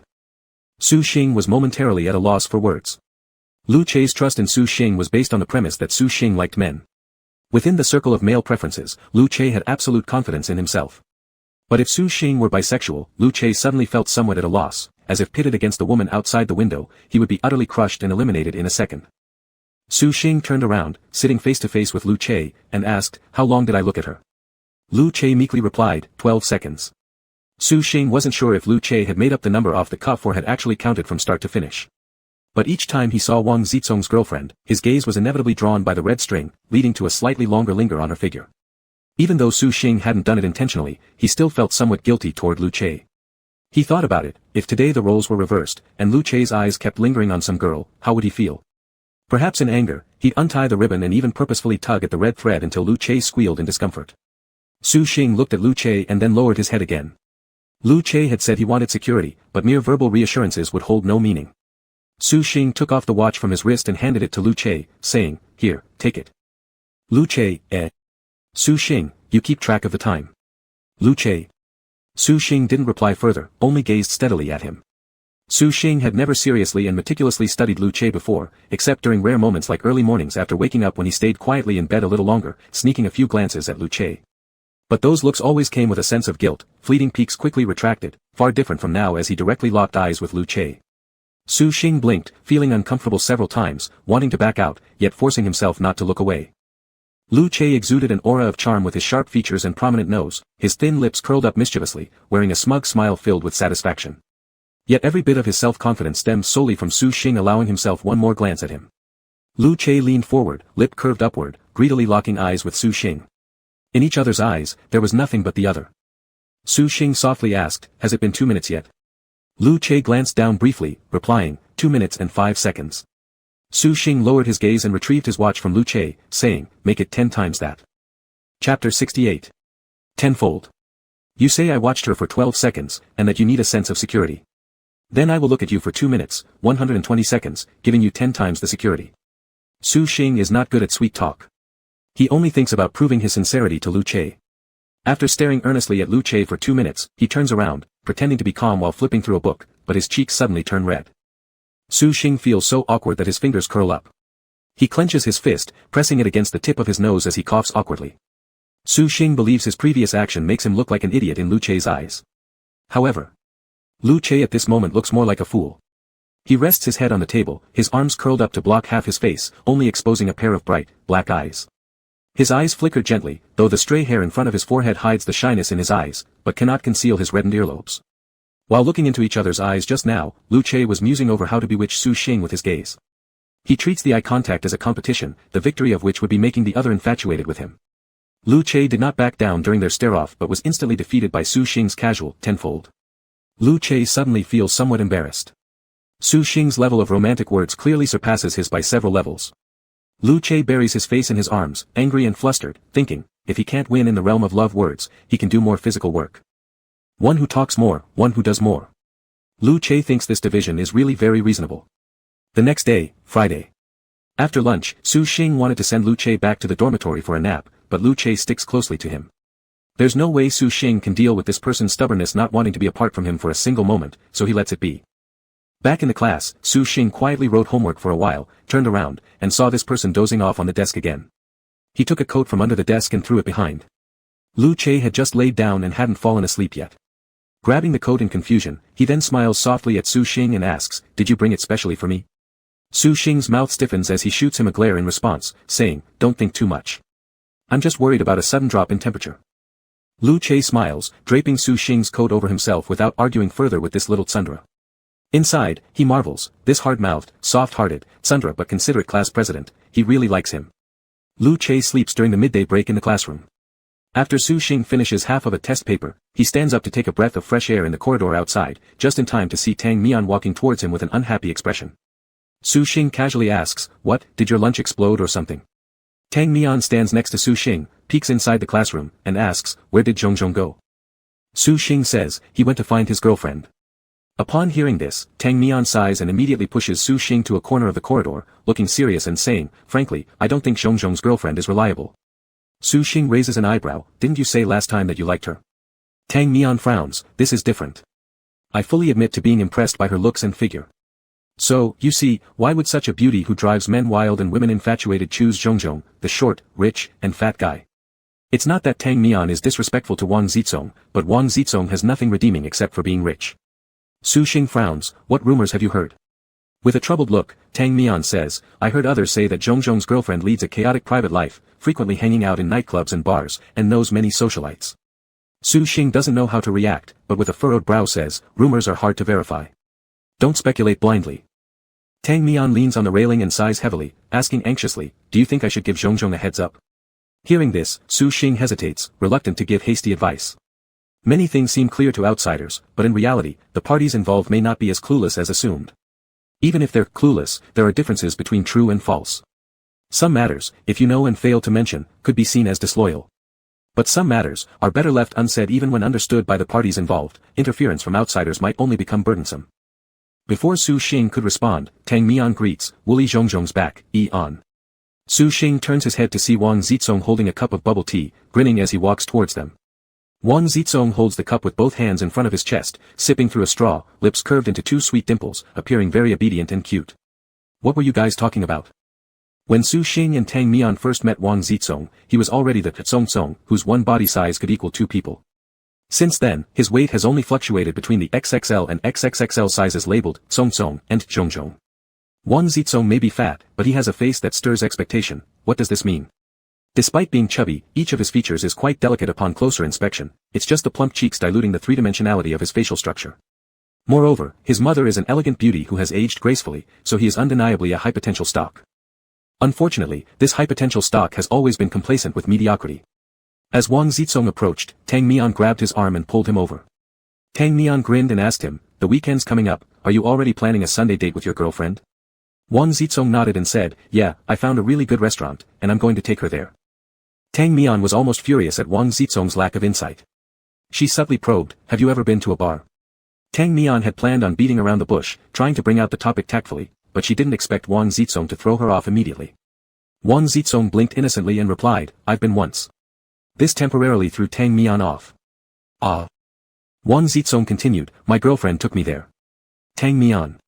Tang Mian initially thought furiously, how dare Wang Zizong's girlfriend keep secret about her love for bars and other messy stuff while pretending innocent and harmless in front of Wang Zizong. However, Wang Zizong casually revealed, "I've been to a bar, it was when my girlfriend took me to play there." Tang Mian couldn't think of any retort.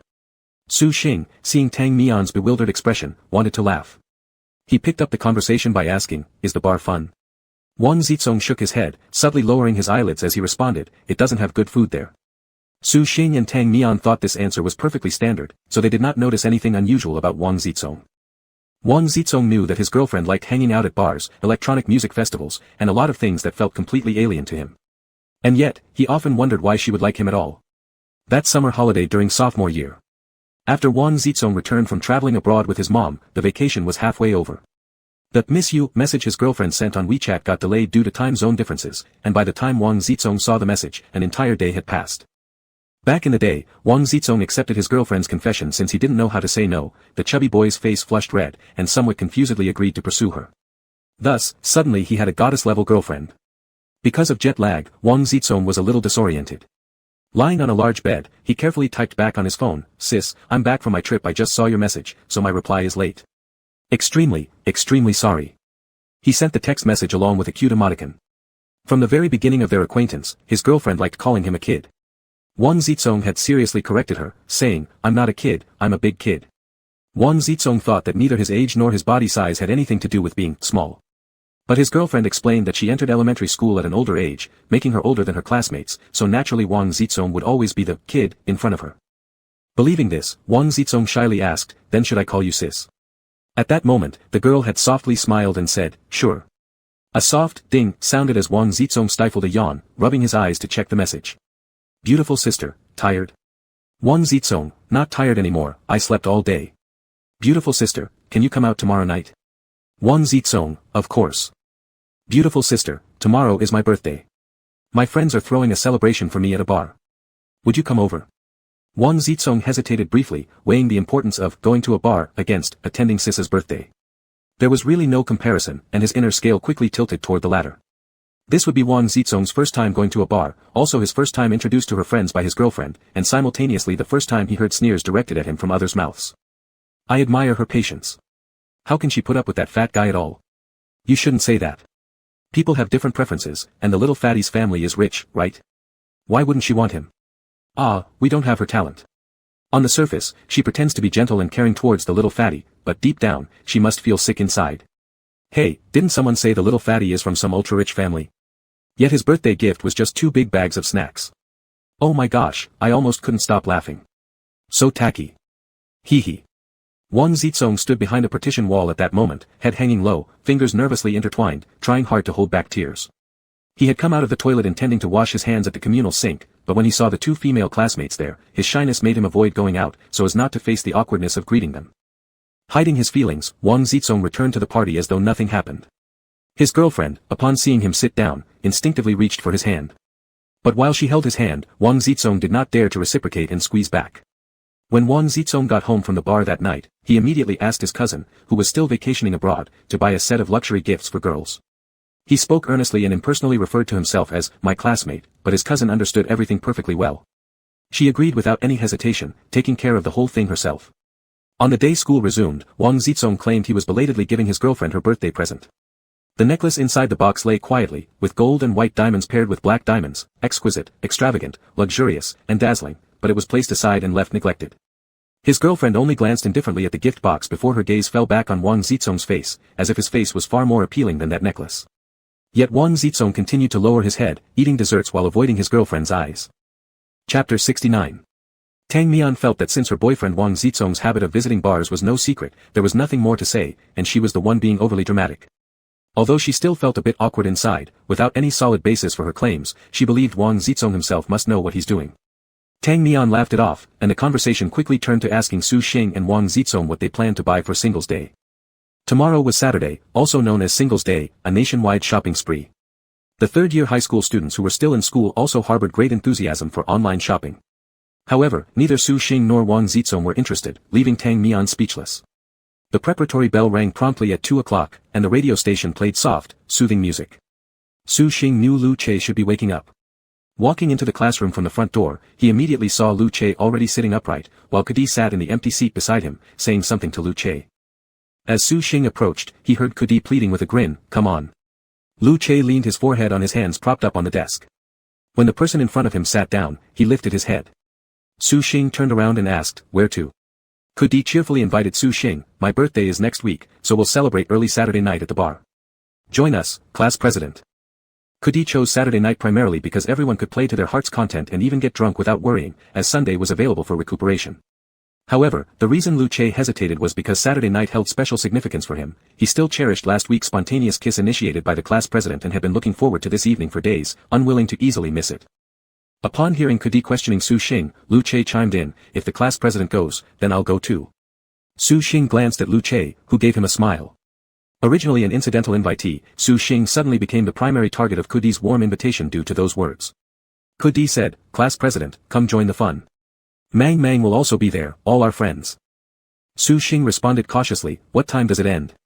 Kudi replied brightly, "We might stay until 1 or 2 in the morning, but if you want to leave earlier, that's fine too." After inviting them both in advance, Kudi got up and returned to her seat.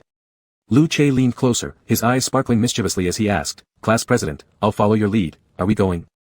The evening show bar where Kudi intended to go was near Su Xing's house. Su Xing weighed the situation mentally. His relationship with Kudi wasn't close enough to necessitate attendance, but if Lu Che didn't go, it would seem odd. After hesitating for a moment, Su Xing said, "All right, let's just go back home earlier." Lu Che gazed at Su Xing, lowering his voice as he suggested with a drawn-out tone, teasing and tempting simultaneously, "Or, how about we skip going home this week? Once we're out of the bar, let's check into a hotel room." Before Lu Che could finish his sentence, Su Xing cut him off sharply with a single word, "Scram." Unable to contain his laughter, Lu Che teased further, "Class president, what are you thinking about? My point is, if we stay in a hotel outside, we won't bother uncle waiting up for us late at night. Whether Su Xing or Su Mom comes home late, Su Dad always waits in the living room until they all return before he sleeps peacefully." With a wry smirk, Su Xing rolled his eyes at Lu Che and said, "Back home before midnight." Turning away, Su Xing rested his chin on his hand and focused his gaze on the books on the desk, but his mind was now solely occupied with the 2 words Lu Che had mentioned, hotel room. Lu Che had recently been hinting subtly and not so subtly, hoping for further developments once they collect 7 kisses. To put it plainly, Lu Che was giving him sexual innuendos. Admittedly, Su Xing also harbored sexual fantasies about Lu Che, but his considerations were far more complicated than what Lu Che expected. As the preparatory bell sounded, signaling the start of class, Wang Zizong returned to his seat. A red thread extending from his chest gently floated. When Wang Zizong passed by Su Xing, the red thread even drifted past Su Xing's face. Rubbing his temples, Su Xing couldn't dispel the knots in his mind. Su Xing had always wanted to ignore the existence of the red thread. However, the more he tried to ignore or forget, the more it persisted in haunting him. Su Xing feared the day when Lu Che might suddenly realize something. The more inseparable and clingy Lu Che became, the more anxious Su Xing grew about how things would eventually end. Su Xing seemed like a child who had stolen a candy, reluctant to give it up, yet constantly worried that the act of stealing would be discovered. Lu Che's love was his stolen candy. Su Xing wrestled with this issue all afternoon and remained uneasy even after returning to the dormitory that evening. He thought back and forth, eventually posting 2 anonymous questions online. 1. If a straight man got drunk and ended up sleeping with a male friend, what would he do? 2. If a straight man got drunk and found out he had been slept with by a male friend, what would he do? Worried, Su Xing waited for half an hour before checking the replies he received. The responses under question 1 were relatively harmonious. The most sensible advice was to pretend to be ignorant. But question 2's comment section descended into chaos, even featuring extreme opinions such as suicide. Su Xing. Frowning, Su Xing absent-mindedly pinched his lips while staring at the books on the table in a blank state, his expression serious. However, his roommates passing by his bed felt encouraged and decided to use the diligent study style of the class monitor as a role model for the entire dormitory. Despite engaging in plenty of self-consoling thoughts, Su Xing still couldn't overcome the mental hurdle. On Saturday afternoon, Su Xing and Lu Che were picked up by Su's father after school. During dinner that evening, Su Xing casually mentioned to his parents about attending a classmate's birthday gathering that night. His father and mother didn't oppose, believing in the principle of balancing work and rest. They only reminded Su Xing and Lu Che not to stay out too late so as not to affect their health due to lack of sleep. After eating dinner, Su Xing and Lu Che took showers and changed out of their uniforms. It was just 7:40 p.m., leaving more than an hour until they were supposed to arrive at the bar by 9 p.m., as requested by Kudi. Lu Che walked into the bedroom after finishing his shower intending to dry his hair elsewhere. Seeing Su Xing sitting cross-legged at the desk not studying, he asked, "Class president, can I dry my hair here?" Su Xing, who was cleaning his ears with an ear pick, glanced at him and replied, The sound of the hairdryer buzzed nearby while Su Xing absent-mindedly used a cotton swab to gently clean his earlobe, his peripheral vision fully fixed on Lu Che. Lu Che used the hairdryer to blow his fringe backward, revealing a smooth forehead, making him look even more spirited. The last time Su Xing saw Lu Che fix his hair like this was during the National Day holiday when they both returned to Sidia together. On that occasion, Lu Che said they were going on a date, so he spent extra effort grooming himself. Su Xing scoffed with disdain and thought to himself, why does Lu Che have to groom himself so meticulously just for someone else's birthday party? Does he intend to outshine the host? Su Xing picked up his phone lying on the table for a glance. It was 8 p.m. Turning off the phone screen, Su Xing suddenly saw his own clear reflection on the darkened screen, a person whose hair was half damp and messy without any styling. Su Xing frowned at his own reflection on the phone screen. Just then, the whooshing wind sound from the hairdryer stopped. Having simply taken care of his hair, Lu Che was about to unplug the dryer when he heard Su Xing say, "Help me dry my hair too." Surprisingly turning around, Lu Che saw Su Xing earnestly looking at him, causing Lu Che's lips to curl upwards. He moved to Su Xing's desk with the hairdryer, bending down slightly, using his long fingers to lift Su Xing's bangs. Leaning closer, he softly blew air through his fingertips, blowing aside the strands of hair that passed between them. The warm breath caused Su Xing's eyelashes to flutter, creating an itchy sensation deep inside. In a low, flirtatious voice, Lu Che whispered, "Done." Su Xing glared at him. With a smile, Lu Che asked, "How do you want me to dry it?" Su Xing shifted his seat slightly and said, "Do whatever makes it look good." Lu Che teased with an upward curl of his lips, "I think any way looks good on you." As Su Xing was about to scold him for talking so much about drying hair, Lu Che tactfully ended his preamble and turned on the hairdryer to assist Su Xing. Lu Che's fingers combed gently and slowly through Su Xing's hair, sending warm blasts of air alongside every stroke from the dryer. Su Xing enjoyed it immensely, closing his eyes lazily. A few minutes later, the whirring sound of the hairdryer abruptly stopped. Su Xing indulged in a soothing tingling feeling from Lu Che's fingertips massaging his scalp but lowered his gaze, saying nothing. Glancing in the mirror again, he realized that Lu Che had merely dried his hair, applying no specific style at all. Seeing Su Xing raise his head with an expressionless look, Lu Che grinned and ruffled Su Xing's hair while saying matter-of-factly, "It's just going to Kudi's birthday party, why do you need to look so good?" Su Xing shot the same words back at him, "Just going to Kudi's birthday party, so why do you have to look so good?" In this roundabout way, Su Xing indirectly complimented Lu Che's appearance. Lu Che winked at Su Xing, earnestly replying, "So I can make you shine even more." Meeting Lu Che's gaze, Su Xing tried hard to insist, "Well, I'm here to make you look good too." Lu Che looked down at Su Xing from a higher vantage point, his bright eyes shining as though they radiated heat when gazing at Su Xing. With the atmosphere reaching its peak, Su Xing averted his eyes and retreated temporarily. He cleared his throat dryly, stretched out his long legs, stepping on the slippers under the chair, and stood up, saying, "It's past 8, let's get ready to go." As Su Xing was about to leave, he was held back by Lu Che. Furrowing his brows, Su Xing asked, "What is it?" The two were now very close to each other. And Lu Che said, "Class president, allow me to blow dry your hair again. If someone later asks who the hottest guy in the room is, I'll tell them that it's my." Pausing slightly, Lu Che leaned closer to Su Xing's ear, his lips moving softly as he whispered, "Boyfriend." Warm breath brushed against Su Xing's ear, making it tingle. Su Xing lifted his hand to scratch his ear irritably and gave Lu Che an exasperated glance, muttering, "Shut up." Su Xing rejected Lu Che's desire to publicize their relationship but did not deny the three-word title Lu Che had called him. Su Xing shook off Lu Che's hand and walked straight out of the room. Chapter 70. Evening Show Bar is one of the most popular bars among the young people in City C, known for its ingeniously themed parties every week. Every weekend, as dusk falls and the neon lights begin to shine, the ES bar turns into a bustling world that never sleeps, untouched by the night's cover. The young men and women who dance in the disco are submerged in bright lights and emerald greens, living their lives intoxicated and unrestrained. Su Xing and Lu Che arrived right on time, not a second earlier or later, exactly 9 o'clock. Cudi had booked a large VIP seat in advance, and when Lu Che led Su Xing over to them, it was rare to see his girlfriend there too. Just like during their first meeting, she wore a plain light-colored dress paired with small black leather shoes, her long hair flowing like a waterfall, giving off an ethereal charm that made her stand out from the other girls who were dressed seductively. Cudi was busy welcoming friends who kept arriving, while his girlfriend sat beside Zhou Mang, sitting up straight and watching Cudi carefully. Brother Che has arrived. It's been such a long time. Lu Che's arrival overshadowed half of today's birthday celebrant's limelight. Aside from his natural good looks that drew everyone's attention, Lu Che used to be one of those who often hung out at the bar before he abruptly left this small group without warning after entering his senior year. Cudi stood up and greeted them warmly. Brother Che, class monitor, you've finally come. Thank you, Brother Che, for gracing our table tonight. Our chances of being approached just skyrocketed.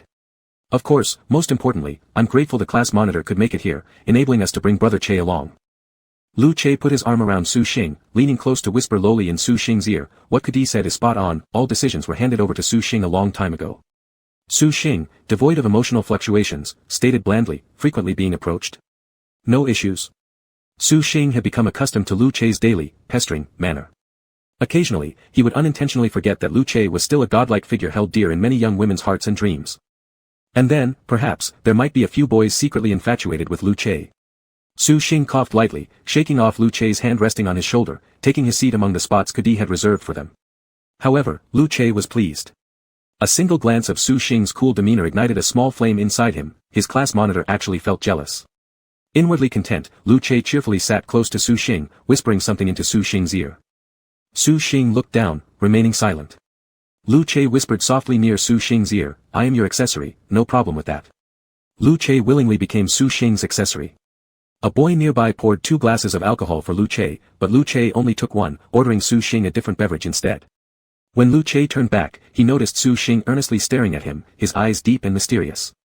Lu Che found Su Xing's serious expression amusing, smiling as he asked, class monitor, what's wrong? Su Xing seriously declared, you're not my accessory. Lu Che let out a startled sound, not expecting Su Xing to have pondered so seriously and carefully over how to refute his declaration of affection. He blinked at Su Xing mischievously, his deep-set eyes lit up by the sparkling lights of the dance floor. Reclining against the sofa cushion, he tilted his head toward Su Xing and asked innocently, then what am I? Su Xing answered thoughtfully, you are a non-sale item. Lu Che looked bewildered. Su Xing quickly explained, don't misunderstand me. It's not the type of non-sale item exhibited and given away in stores. I mean things like a museum's prized exhibit or an invaluable player in a star sports team. In short, it's not that you can't leave, rather, I can't live without you. You. Can you understand? You are an irreplaceable treasure. I thank the red thread of fate for binding you to my side, but I should not rashly decide your future path. If you choose to leave, I'll offer blessings, if you decide to stay, it will be my greatest honor in life. The surrounding clamor was cut off, every word Su Xing spoke crystal clear. This was the first time Lu Che saw someone sincerely professing their love without mentioning the words, love, or like, offering examples to illustrate his points. However, he was deeply captivated by Su Xing's straightforward way of declaring his feelings. Not drinking even a sip of alcohol, Lu Che still felt completely drunk.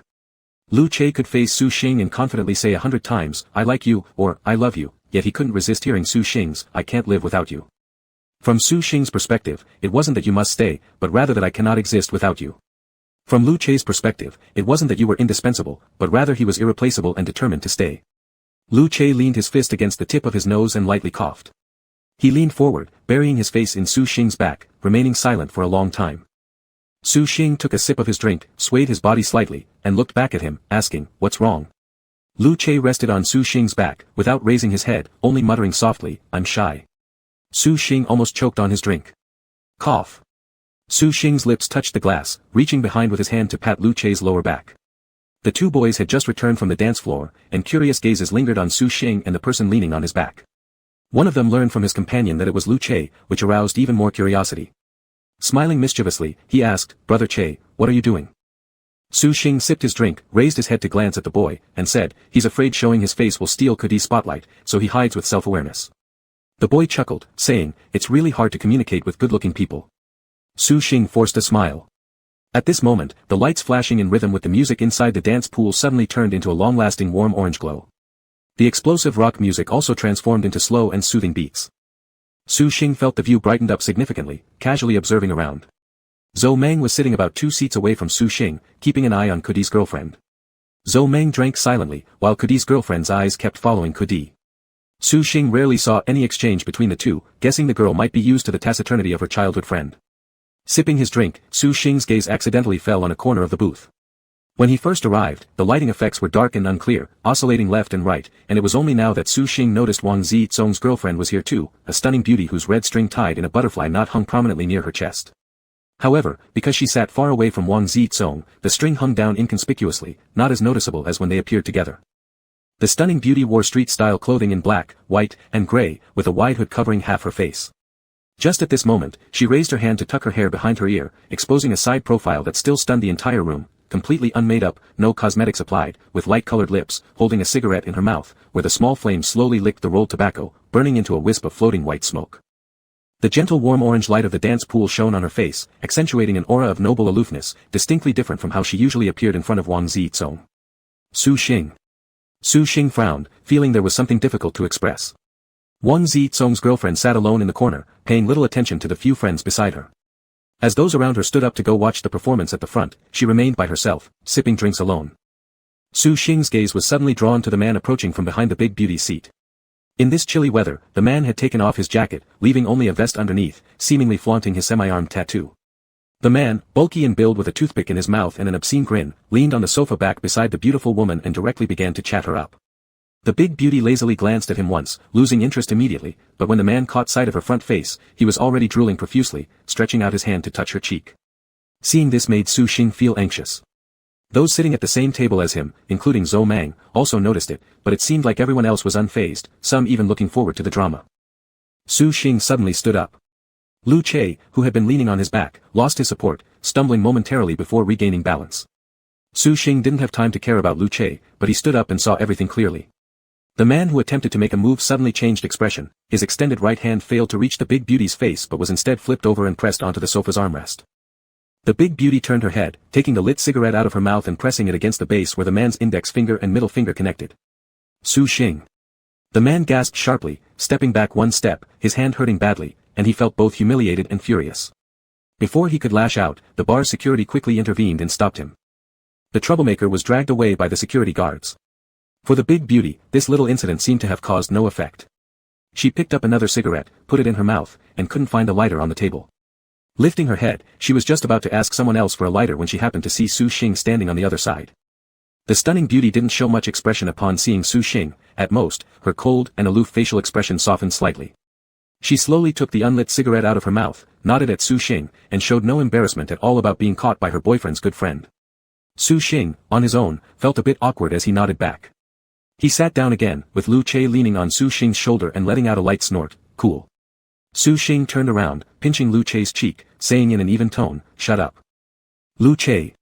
Still dazed from having his face teased by Su Xing, Lu Che was interrupted when Su Xing took out his phone and sent a WeChat message to Wang Zizong, I saw your girlfriend at Kudi's birthday party.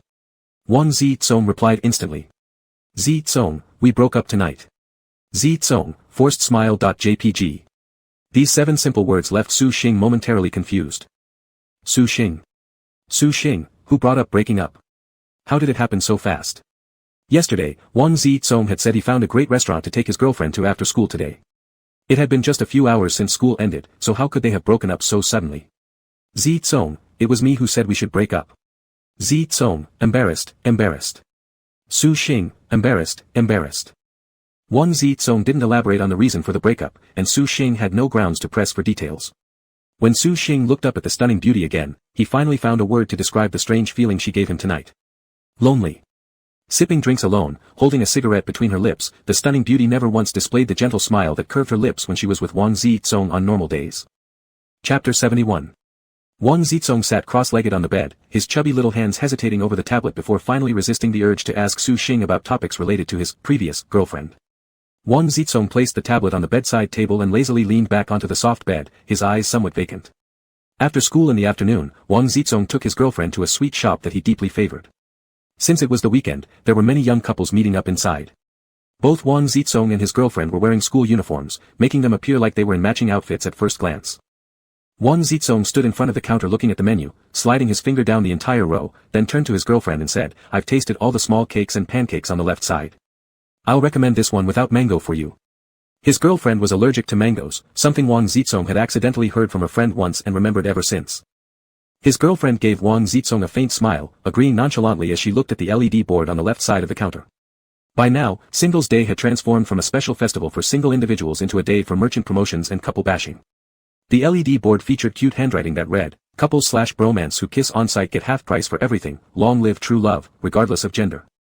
The girlfriend tilted her head with interest, resting her right hand under her left elbow while lightly tapping her bottom lip's outline with her left fingertip, smiling and proposing, "Youngster, how about you try the menu on the right today?" Wang Zizong's expression was cutely bewildered, huh?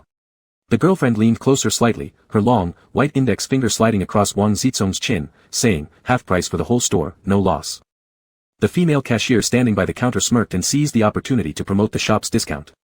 Wang Zizong shyly avoided eye contact, his gaze darting toward the glowing signboard next to the beautiful sister cashier.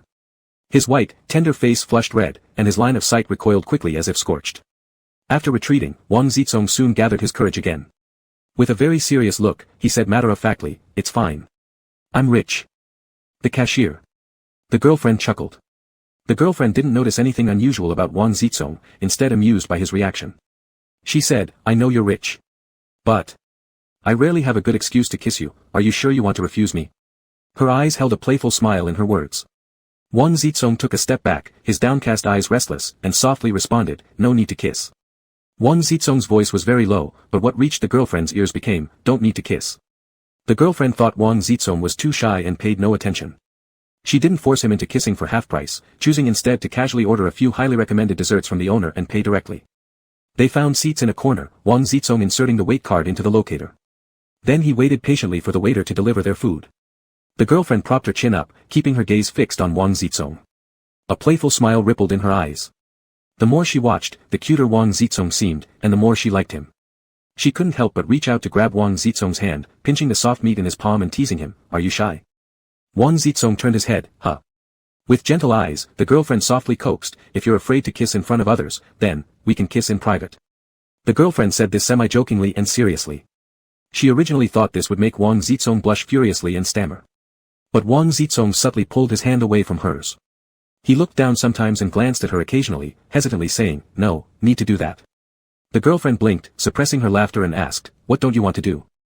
Wang Zizong tightly pursed his lips. His fingers, hidden under the table, were entwined.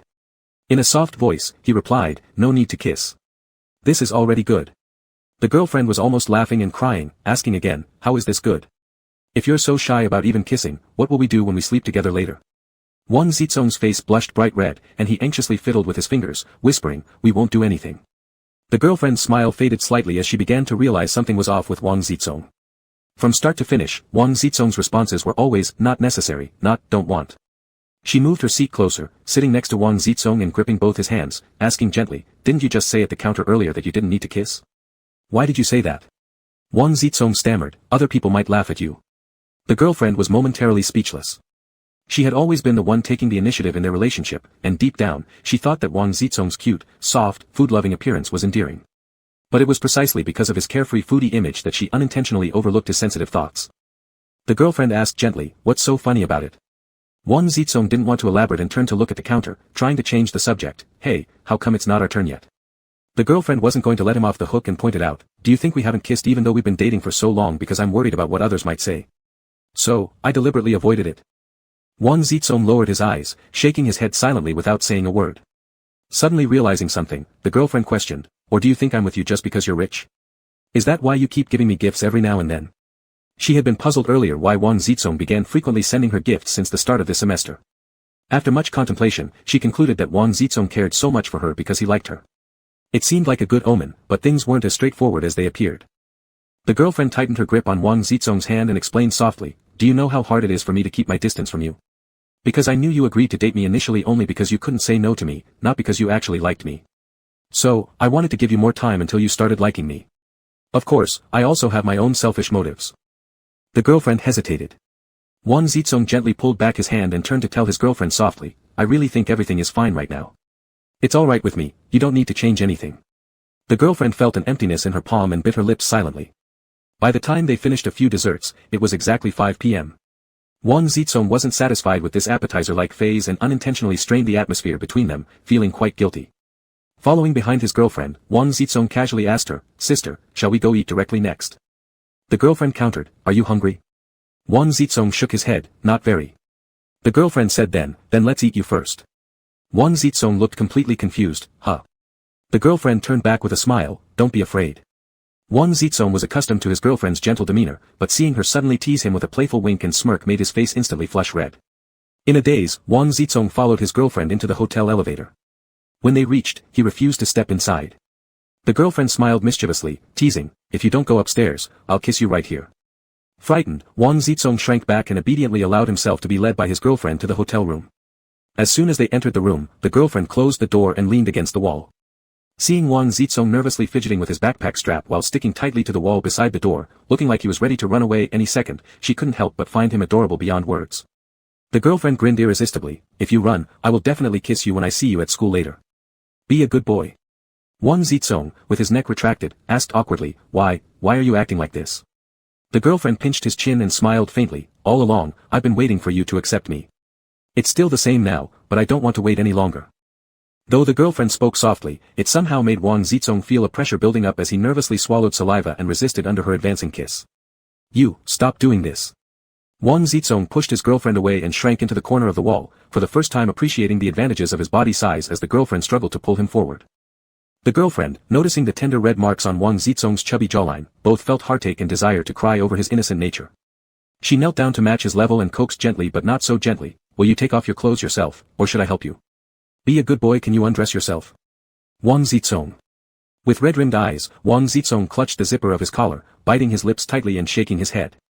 His mind went blank, suddenly remembering his mother's strong aversion towards his weight. "Baby, with all these layers of meat, sigh, never mind. I specially arranged someone to gather uniforms from various high schools across the city for comparison.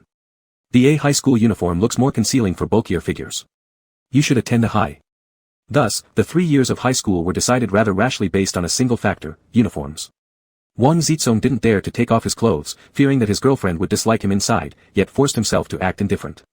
His girlfriend's sudden advance in front of him was perceived as if after exposing his insecurities, she became overly eager to prove herself. Wang Zizong initially had no feelings for his girlfriend and reluctantly accepted her confession out of embarrassment.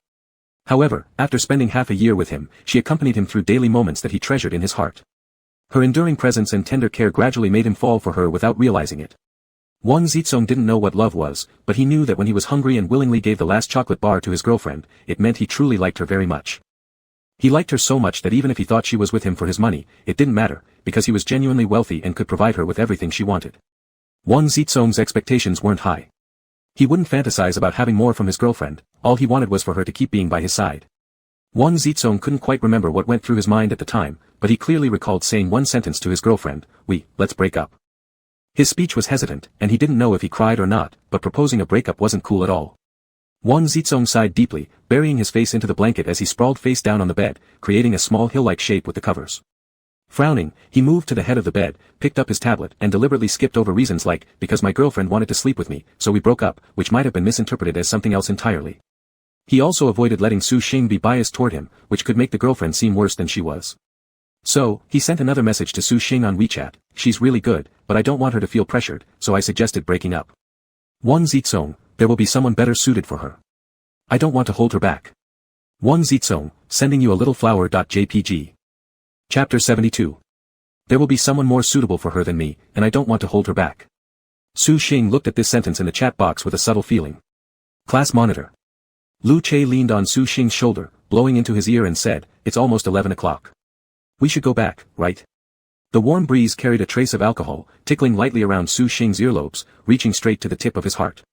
Su Xing put away his phone, covering his ears with his hands, and turned to look at Lu Che.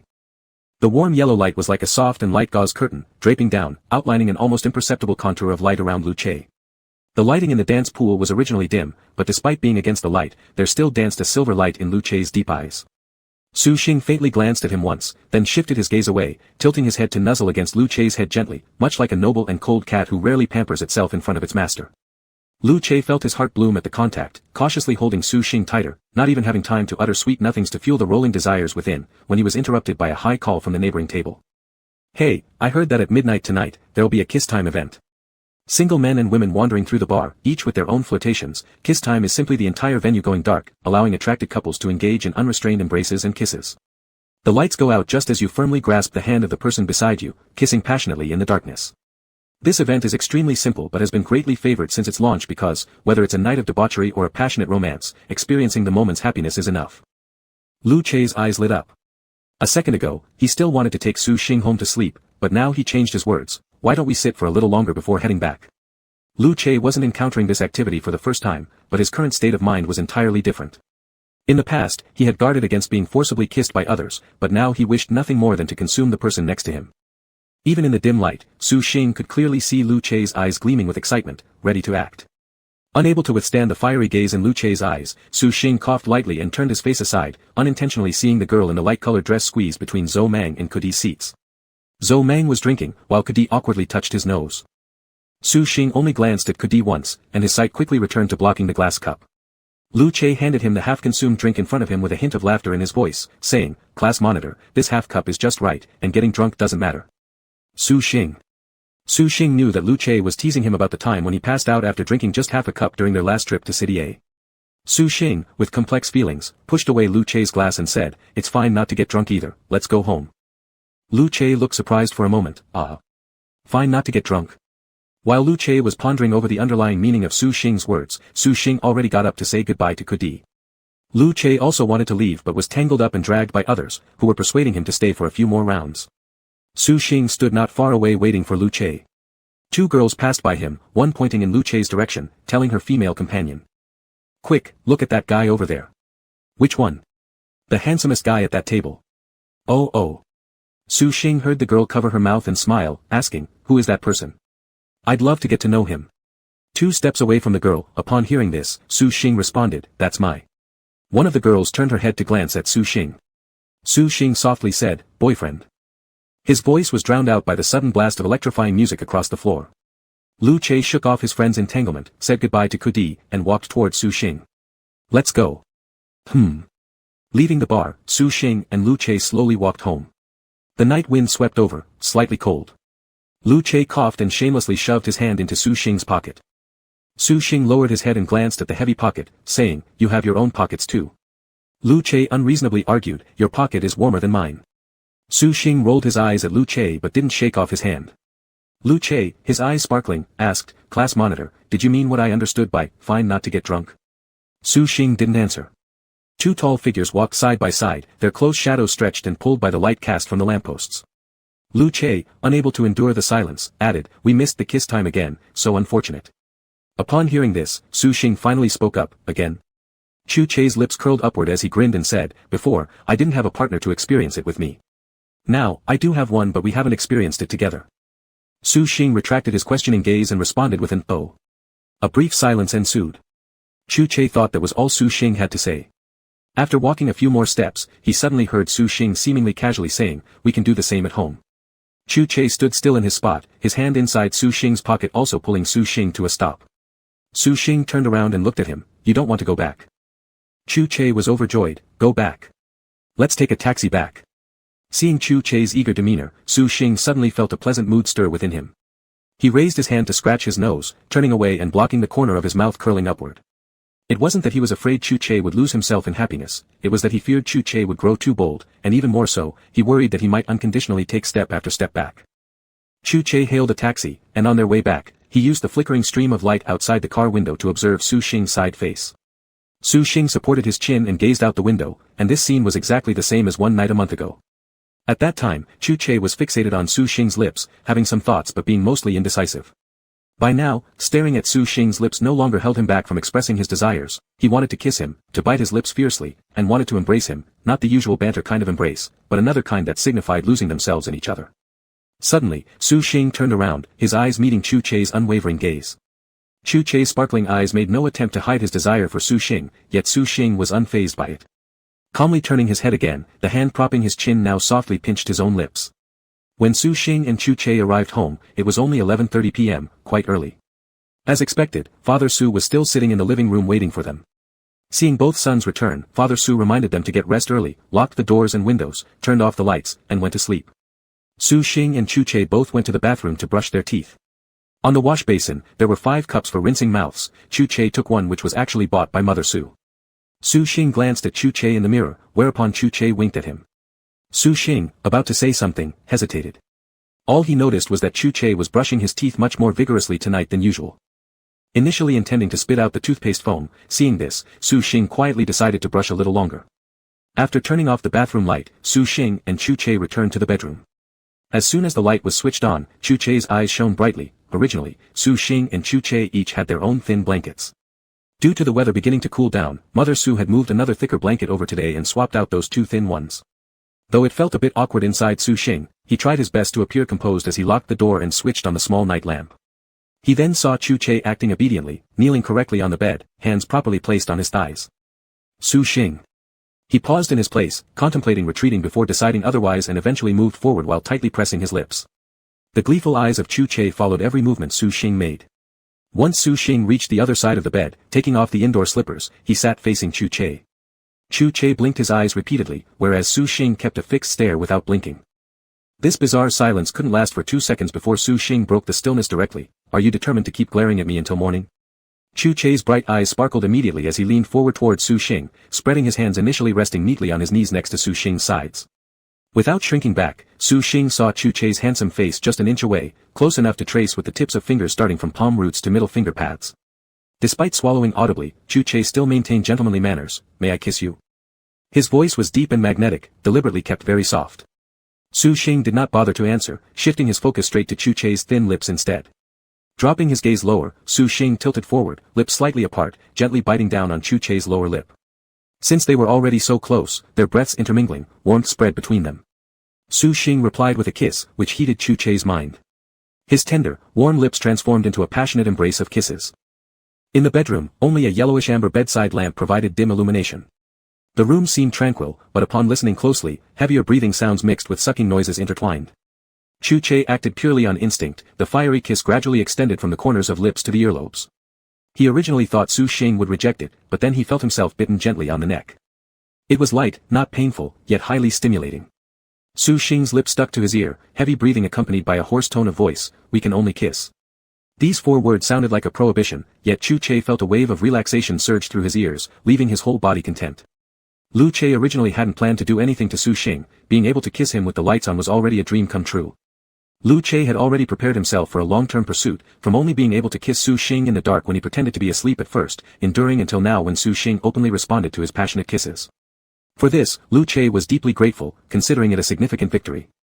As Lu Che hugged Su Xing and caressed his back, he contentedly held Su Xing tighter, too happy to know what to do with himself, rocking the person in his arms back and forth. Su Xing. After an unbearable session of kissing and embracing, Su Xing once again had to tiptoe out to the bathroom outside the room to take care of things, leaving the ensuite bathroom for Lu Che.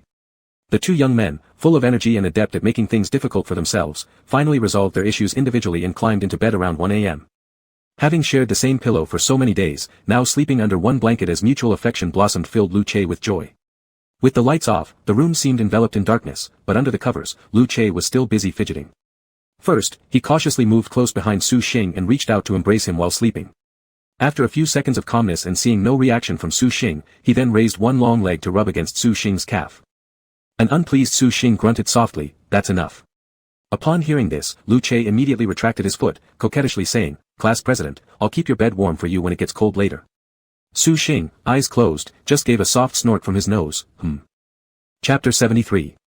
The winter in the south is capricious and playful, always coming without warning.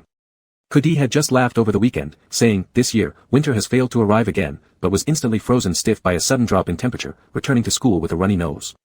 When the temperature on the weather forecast drops into single digits, it always seems to lack a sense of reality. Only after being brutally battered by the cold air does one have no choice but to bow to winter. Kudi entered the classroom with his hands in his pockets, humming a song, "I am a wolf from the north, freezing like a dog in the south." Kudi coughed once and sat down next to Lu Che, closing the back door at the same time. Rubbing his little hands, he said, "Brother Che, people keep going in and out through the back door, opening and closing the door. You sit here enduring the cold wind, it's too hard on you. Why not move to my neighbor's seat?" Lu Che yawned, stretched lazily, gave Kudi a sidelong glance, and sneered, "You just want me to move there so I can block the wind for you, right?" Kudi's scheme having been uncovered, he could only laugh nervously to gloss over it. Weather like this is only fit for staying in the dormitory and sleeping until the world turns upside down. Of course, Lu Che felt cold as well, so this morning after class, he tore off the A3 draft paper that Fu Dai had posted on the back door to block the sun, replacing it with a warning sign, "Chilly winds, please close the door." The only reason Lu Che came to class was because he thought sitting behind would help Xue Xian block the cold wind. Xue Xian sat in front, holding a pen. After pausing briefly, his gaze fell on the book, paying attention to the conversation between Kudi and Lu Che. At this moment, a knock on the door was heard, followed by a click, and the back door opened again, letting in a chill wind. Xue Xian heard Tang Mian call him, "Xin." Looking in the direction of the voice, Tang Mian had just returned from the convenience store, handing Xue Xian a bag and winking at him. The bag contained 4 black pepper sausages. Xue Xian understood and took the bag, nudging Wang Zizong's arm with his elbow. Once Wang Zizong turned around, Xue Xian said, "Mian bought these. Do you want some?" Wang Zizong had just returned to school this morning, eating and laughing, but both Xue Xian and Tang Mian were sure that Wang Zizong was merely pretending to act normal to deceive himself. Wang Zizong glanced at the sausage, habitually curving his eyes into a smile, revealing 2 dimples, and said, "Sure." Wang Zizong took a sausage, then Xue Xian turned around, giving one each to Lu Che and Kudi. Xue Xian bit into a warm sausage, his eyes involuntarily landing on the red line on Wang Zizong's chest. The line remained vividly red. Xue Xian had already checked Wang Zizong's red line multiple times that morning but still couldn't put his worries aside. Tang Mian, specially invited by Xue Xian, made a lunch appointment with Wang Zizong to go to the cafeteria together. Xue Xian also distributed his meal card to Lu Che in advance, arranging for Lu Che to temporarily eat with others. Lu Che seemed somewhat sad at first, refusing to take his own meal card until Xue Xian left Lu Che's meal card and handed over his own. Only then did Lu Che reluctantly accept it. Lu Che sighed, kissing the photo on the meal card and said, "It seems I can only rely on this meal card for company today." Xue Xin. Just as Kudi passed by, he was startled by Lu Che's overly affectionate expression and action. Coming closer to take a look, upon seeing the meal card in Lu Che's hand, he smirked teasingly, "Oh, Brother Che, what is this?" Xue Xian didn't expect this scene to be witnessed by Kudi. A flicker of panic crossed his eyes, and before Lu Che could open his mouth, Xue Xian hastily explained, "His meal card has been withheld by me all along. He just grabbed mine, threatening me to exchange." That's why Lu Che happily kissed the meal card. Xue Xian fabricated an excuse guiltily, but Lu Che didn't say anything. Kudi threw a flirtatious glance at Lu Che and chuckled, "So? Brother Che, can you now afford yourself economically? Let's eat together this afternoon. Do you remember Jiang Jiza? He said the other day he suspected if you had dropped out since he never met you in school." Lu Che stuffed Xue Xian's meal card into his pocket and snorted. After Kudi walked away, Lu Che suddenly asked Xue Xian, "Class president, are you very scared?" Though Lu Che's question seemed abrupt and incomplete, Xue Xian clearly understood what Lu Che meant. Xue Xian didn't look at Lu Che, pursing his lips and turning around. Xue Xian was indeed very worried, but more about Lu Che than himself. Xue Xian heard the sound of a chair moving behind him and Lu Che's deliberately relaxed tone, "I'm going to the bathroom for a moment." At noon. Su Xing had no experience in consoling a friend who had just gone through a breakup, so he could only turn to Tang Mian, an expert in matters of the heart due to her lifelong solo status. As one of the Iron Triangle, Tang Mian was the second person to know about Wang Zizong and his girlfriend's breakup on Saturday, right after Su Xing. Even if Su Xing hadn't mentioned it, Tang Mian would have wanted to hear Wang Zizong's thoughts. Fortunately, Wang Zizong wasn't losing his appetite because of the breakup. The amount of food he ordered was still as plentiful as ever, eating each mouthful without hesitation. Tang Mian hesitated to say something and tried to exchange a glance with Su Xing, but the latter was absent-mindedly looking down while eating. Not being able to rely on Su Xing, Tang Mian decided to break the ice herself, smiling and saying, "Ah, it's been so long since we've had lunch together. Our dear Zhongzhong is still enjoying his meal so much, just looking at him makes me hungry." With a face full of smiles, Tang Mian affectionately watched Wang Zizong swallow a big bite of rice drenched in sauce, intending to praise how well the boy ate and was easy to care for. However, she heard Wang Zizong mutter under his breath, "Not tasty at all." Wang Zizong didn't look up, his voice sounding like it was stuck in his throat, hoarse, low, and touching. Lunch ended quickly. Tang Mian took Su Xing and Wang Zizong to the science building, where it was both secluded and sheltered from the wind, making it perfect for private talks. Sitting in the stairwell on the 5th floor, Tang Mian carefully chose her words, but Wang Zizong broke the silence first. "Is there any way to make her forget me quickly?" Hearing this, Su Xing slightly furrowed his eyebrows, his gaze involuntarily landing on the red line over Wang Zizong's chest. Tang Mian sat next to Wang Zizong and softly asked, "Why do you want her to forget you?" Wang Zizong lowered his head, curling up into a ball, saying, "She said she felt terrible after breaking up. I don't know if she's lying or not, but hearing that made me sad too. I don't want her to feel bad." Wang Zizong's voice always had a very soft quality, but now it carried a bitter tone, sounding pitifully wretched. Su Xing and Tang Mian couldn't bear it. Tang Mian simply said, if you don't want her to feel bad, then why break up with her? Wang Zizong gently shook his head, paused for a moment, then firmly shook his head again, decisively stating, I don't want to hold her back anymore. She's really good, exceptionally good, and there are many people chasing her. She obviously deserves someone better. A goddess-level girlfriend should naturally pair with a god-level partner, anything else would be unbalanced. Tang Mian thought Wang Zizong had become fixated on this idea, confusedly asking, I still don't understand. She wants to get back together with all her heart, and you're considering her best interests, yet you absolutely refuse to get back together. Why? Wang Zizong nodded slowly, resting his chin on his crossed knees, responding, because, if she stays with me, she'll inevitably face rumors from others, which I can't pretend to be indifferent about. And there are other reasons too, anyway. It's basically impossible for us to stay together until the end, or it will be extremely hard. I don't know why she likes me. I don't have anything worth liking about me.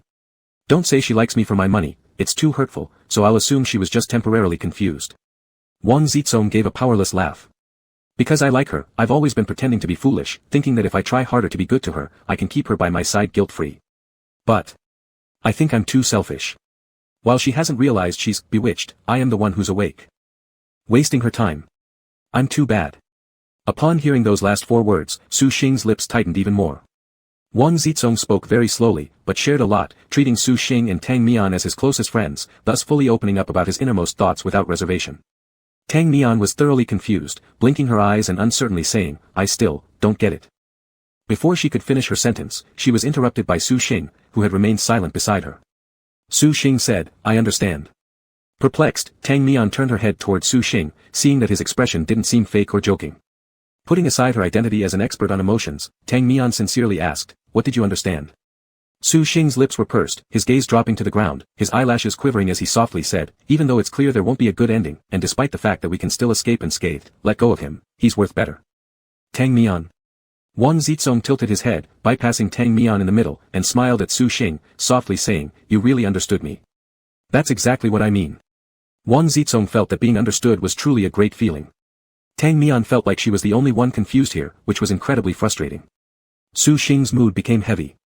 He originally came with the intention of consoling Wang Zizong, but after hearing Wang Zizong's words, Su Xing felt as though it was more like his own hidden, bad thoughts being exposed to the public.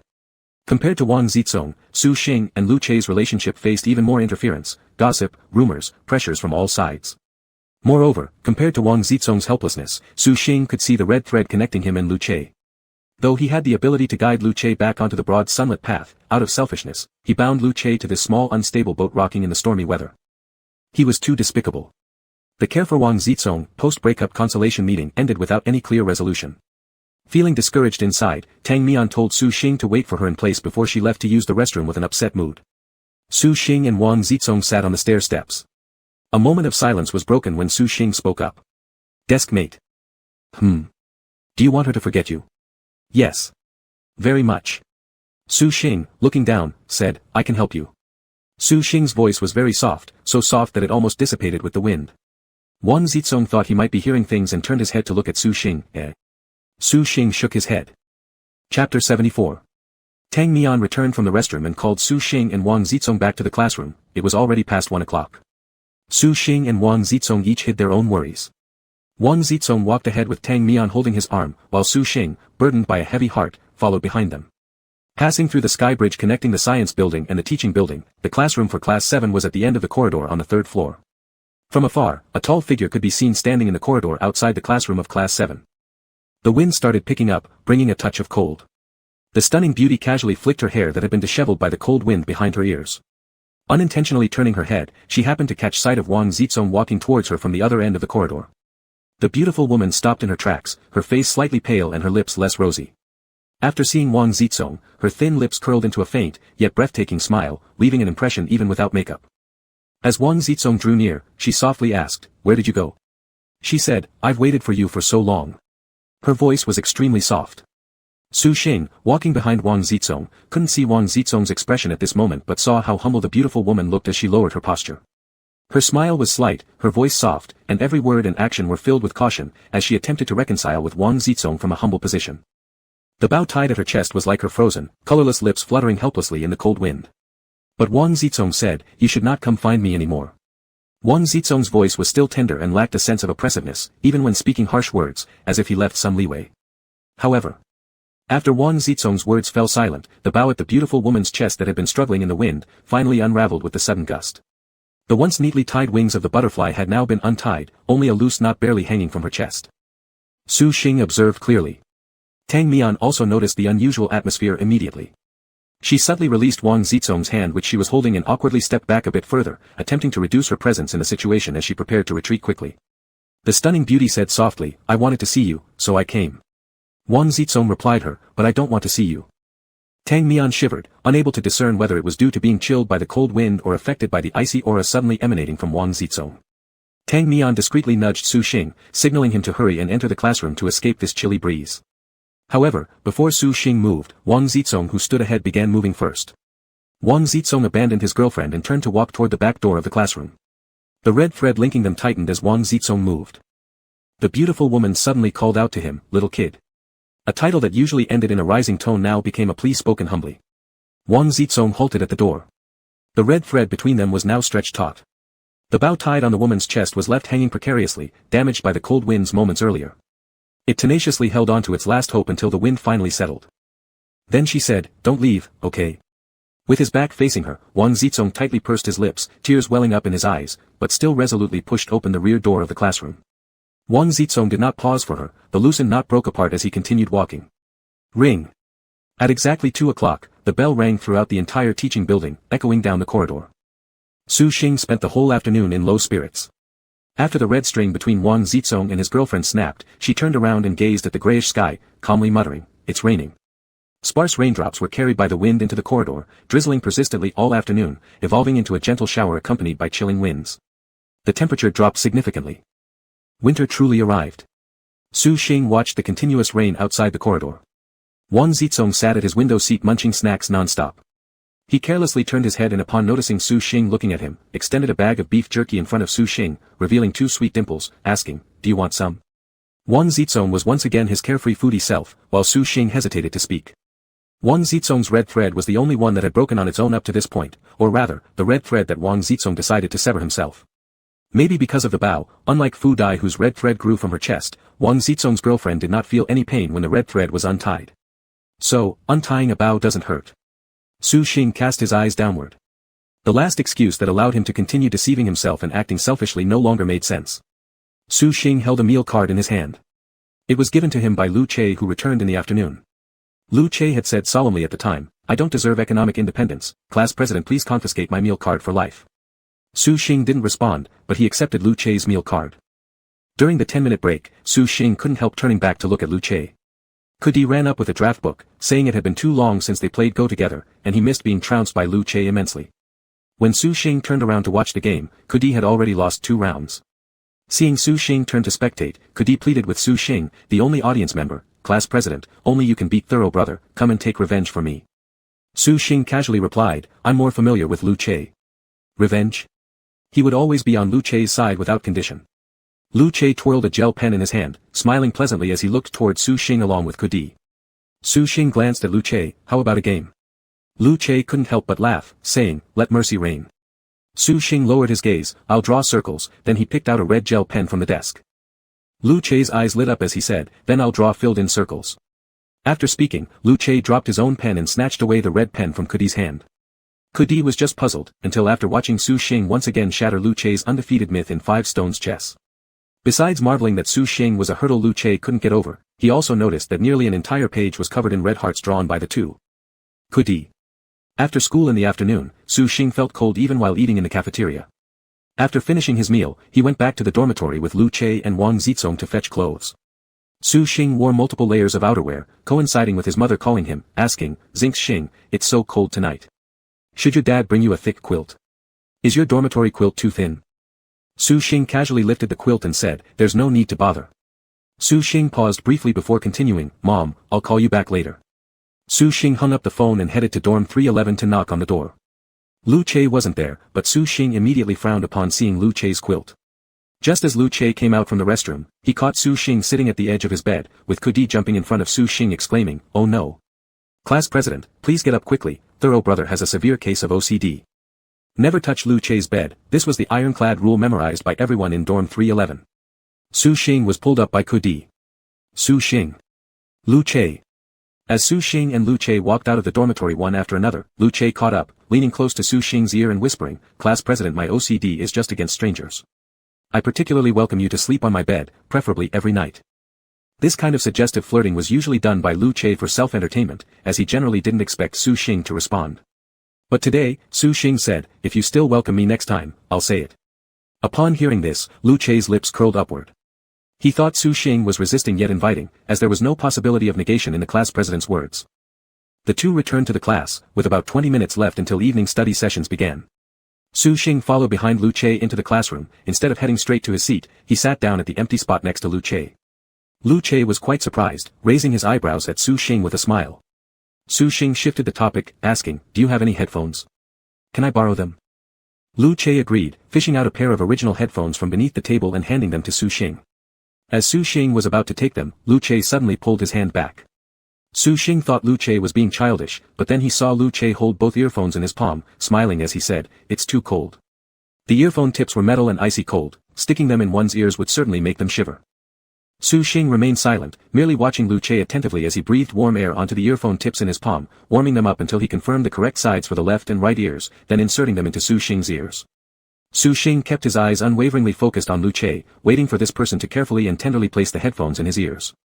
The metallic earphone tips retained the warmth from Lu Che's palm, sending a stream of warmth directly from Su Xing's ears into his heart. Why was he so good? Su Xing's phone wasn't playing any music, as he couldn't bear to disrupt this unexpected happiness that had surged through every part of his body without warning. Su Xing had wanted to ask Wang Zizong all afternoon, "After you untied the red thread, did you still love your girlfriend?" Su Xing wished to let go, but his worries had shifted from reluctance to part with Lu Che earlier, to fearing that after he untied the red thread himself, he might forget how it once felt to be moved by Lu Che. He wanted to always remember how good Lu Che was to him. In the end, Su Xing didn't ask, because he feared hearing a negative answer from Wang Zizong. At 10 p.m., evening study sessions ended. Su Xing went back to the dormitory with Lu Che and then separately rushed to the school gate, waiting for his father to bring him a thick quilt. Before the lights turned off, Su Xing hurriedly took his original quilt to room 311. Upon entering, he saw Lu Che already lying in bed, playing on his phone. The thin quilt was pulled up high, almost covering most of Lu Che's face, while his feet were loosely wrapped in a thick pair of pants worn like a sleeping bag to keep his long legs warm outside the covers. Su Xing. Cocooned under the quilt, Lu Che was thinking about what message to send Su Xing tonight when suddenly he felt someone pulling his blanket down. Before he could react, turning his head revealed something flitting past, followed by another quilt being draped over him. Lu Che blinked. As soon as Su Xing had covered him well, he began moving restlessly, kicking off his own quilt and instead grabbing Su Xing's, pulling it up to his chin. He sniffed at the faint smell lingering on it, feeling delighted. His dark eyes, which sparkled whenever they met Su Xing's gaze, now seemed like the entire starry sky had fallen into them. Su Xing tucked Lu Che in and quickly looked away. A roommate teased, "Our excellent class president has traveled 100 miles to spread warmth." Lu Che replied smugly, "As long as the class president is here, class 7 brims with love." Everyone joined in teasing. The sentence that Lu Che had impulsively written one day still remained on the blackboard at the back. Su Xing forced a laugh, returning to his bed. As usual, he instinctively pulled out his phone and, as expected, found a string of messages from Lu Che, each neatly identical saying, "I love you," accompanied by a chain of A's shouting aloud. Su Xing nestled in his quilt, scrolling through the messages one by one. Even though every single, "I love you," from Lu Che was the same, he counted them all. Finally, Lu Che sent him 2 sentences. LC, as long as the class president is here, Lu Che is filled with love. LC, Lu Che has love only because Su Xing is here. Su Xing gazed silently at these 2 lines on the screen, feeling conflicted. After hesitating for a while, he replied. "I will always be here. I will always be here, I hope you won't leave either." Chapter 75. Every time the single red line disappeared, Su Xing could randomly see the red line in the following days. It would appear for as long as half an hour, or as short as 5 minutes or 10 minutes, but regardless of the duration, this time was always enough for Su Xing to untie the bow on Lu Che's body. Su Xing frowned, preoccupied all morning.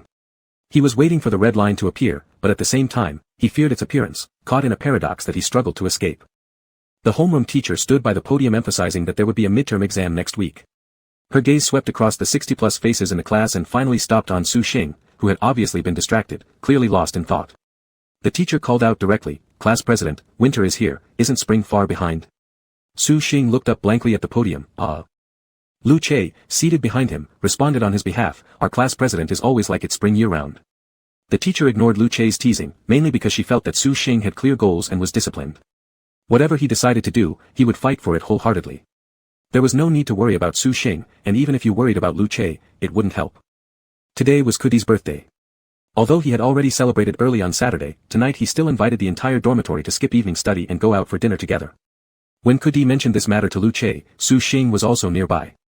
Lu Che didn't give a definitive answer, but after Kudi left, Lu Che asked Su Xing, "President, are you going?" Su Xing replied, "No." After a brief pause, Su Xing added, "You shouldn't go either." This silence between the two sentences was brief, but within that short span, Su Xing had gone through a fierce internal struggle. Secretly, he hoped that Lu Che would go with Kudi. That way, when the red line appeared, due to the distance between them, he would get more time to untie it. But dragging this out only made his heart heavier. Lu Che didn't notice anything amiss with Su Xing, instead relishing the commanding tone Su Xing used with him. Smiling, Lu Che agreed, "All right, I'll follow your orders completely." Su Xing said nothing, turning away. "I'll follow your orders completely. I want you to love me forever, to stay with me forever. But I can't be so selfish." At 10 p.m. Su Xing returned to the dormitory but couldn't sit still. He stood in the corridor letting the cold wind hit him, which, although uncomfortable, helped keep him awake. Everyone else rushed inside their rooms as soon as they got back, shutting doors tightly against the howling cold wind outside. Su Xing remained alone in the corridor for some quiet moments. Su Xing leaned on his hands, unlocked his phone, and the screen lit up, casting faint light on his face, bringing a flicker of light into his eyes. He opened the Notes app on his phone, hesitated briefly, then typed 5 words. "You like Lu Che?" Su Xing was afraid that after he untied the red line, his heated feelings for Lu Che might also cool down with the wind. So he wanted to leave himself some reminders. In his mind, images of interactions with Lu Che over the past days surfaced one by one, and he transformed these memories into text, carefully jotting them down. He would privately offer to pay extra to ensure your takeout arrived quickly if it was missed. He said, "President, in the future, you can just sit and wait for me to bring you utensils." Even when fighting outside school, under the rain, he remembered to send someone to deliver you an umbrella. And he knows that white chocolate is not your favorite candy, saying he wants to help you eat all sweet foods. Before lending you his headphones, he warms the earpieces first, careful that you don't get cold. Though his temper isn't great, despite yelling, "Go away," at him countless times, he always seeks reconciliation voluntarily. He is really good. You like him a lot. Su Xing pursed his lips, eyes fixed unblinkingly on the screen as his fingers, frozen stiff from the cold, slowly and deliberately input the last sentence. Always remember, you like him, Su Xing likes Lu Che.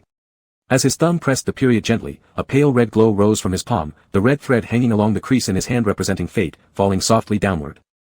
Su Xing paused momentarily. The mobile interface stayed on the note he wrote to himself. After extinguishing the screen, Su Xing turned toward dormitory 311. All of Lu Che's roommates had gone out with Kudi. When Su Xing knocked on the door, Lu Che had just taken a hot shower and come out of the bathroom. Lu Che changed out of his school uniform into a casual outfit, the drawstring of his sweatpants left untied. However, the red ribbon tied in a bow across his groin fluttered playfully in the wind. Seeing Su Xing approach, Lu Che raised an eyebrow in surprise and teased him with a lewd tone. "What is it, class president?" "It's just me in the dorm, do whatever you want." Su Xing didn't respond, instead, he walked directly toward Lu Che's bed. As Lu Che shut the door to follow, he heard Su Xing say, "Lock the door." Lu Che. Confused, Lu Che turned back at him. "Huh?" Su Xing sat down by Lu Che's bed with an expressionless face and repeated, "Lock it." Click. Without hesitation this time, Lu Che locked the door firmly. A grin crept up his face as he eagerly approached the bed, gripping the guardrail of the bunk above and standing before Su Xing. Su Xing looked up, his gaze first falling on the bow directly in front of him, then upward to meet Lu Che's eyes. Leaning over Su Xing, Lu Che grasped his chin, eyes sparkling with mischief, and whispered provocatively, "Class president, if you're not going to do anything, let me have my turn, I have lots I'd like to do to you." Su Xing lowered his gaze and said quietly, "Sit down." On command, Lu Che obediently sat on the edge of the bed, all traces of mockery from earlier gone. Su Xing stared deeply into Lu Che's eyes, neither retreating nor backing down. In return, Lu Che watched him intently, his grin widening. With a soft voice, Lu Che asked, "Class president, what's wrong? Suddenly realized I'm handsome?" Su Xing replied honestly, "I've always thought you're good-looking." Lu Che blushed slightly at being complimented so straightforwardly. His ears tinged red as he arrogantly continued, "If you keep looking, you'll find I'm not only attractive but also incredibly timeless, you won't ever get tired of me." To this, Su Xing couldn't help but chuckle and responded ambiguously, "We'll see about that. I can only tell you after watching you for a lifetime." Lu Che. These offhand words of Su Xing ignited something inside Lu Che. He lowered his gaze, focusing on Su Xing's lips, wanting to lean forward and kiss them. But Su Xing blocked him. Su Xing held his arm between them, looking into Lu Che's pleading yet innocent eyes and softly said, "Close your eyes." No matter what I do, don't open them. The school heartthrob's lips curved uncontrollably in anticipation, teasing, is there a surprise? With his head bowed slightly, Su Xing murmured vaguely, perhaps. Even though Su Xing had little hope, he still secretly yearned for some miracle to happen. Seeing Su Xing hesitate timidly, the school heartthrob interpreted it as shyness and immediately closed his eyes, smiling contentedly. Focusing on the red bow at Lu Che's crotch, Su Xing avoided looking at his face. He was afraid that seeing Lu Che's expectant expression would make him waver again. His fingertips brushed against the fabric folds where the knot was, and though Su Xing couldn't find the red thread yet, Lu Che noticed the touch. With a teasing lilt in his voice, he laughed lightly, you're quite proactive, aren't you? This playful comment carried more flirtation than jest. Su Xing stayed silent. Still blindfolded, Lu Che questioned restlessly, so, class president, while I keep my eyes closed, can I do whatever? Su Xing's focus was entirely on untangling the red ribbon, and without hesitation, he grabbed one of its ends despite brushing over sensitive areas accidentally.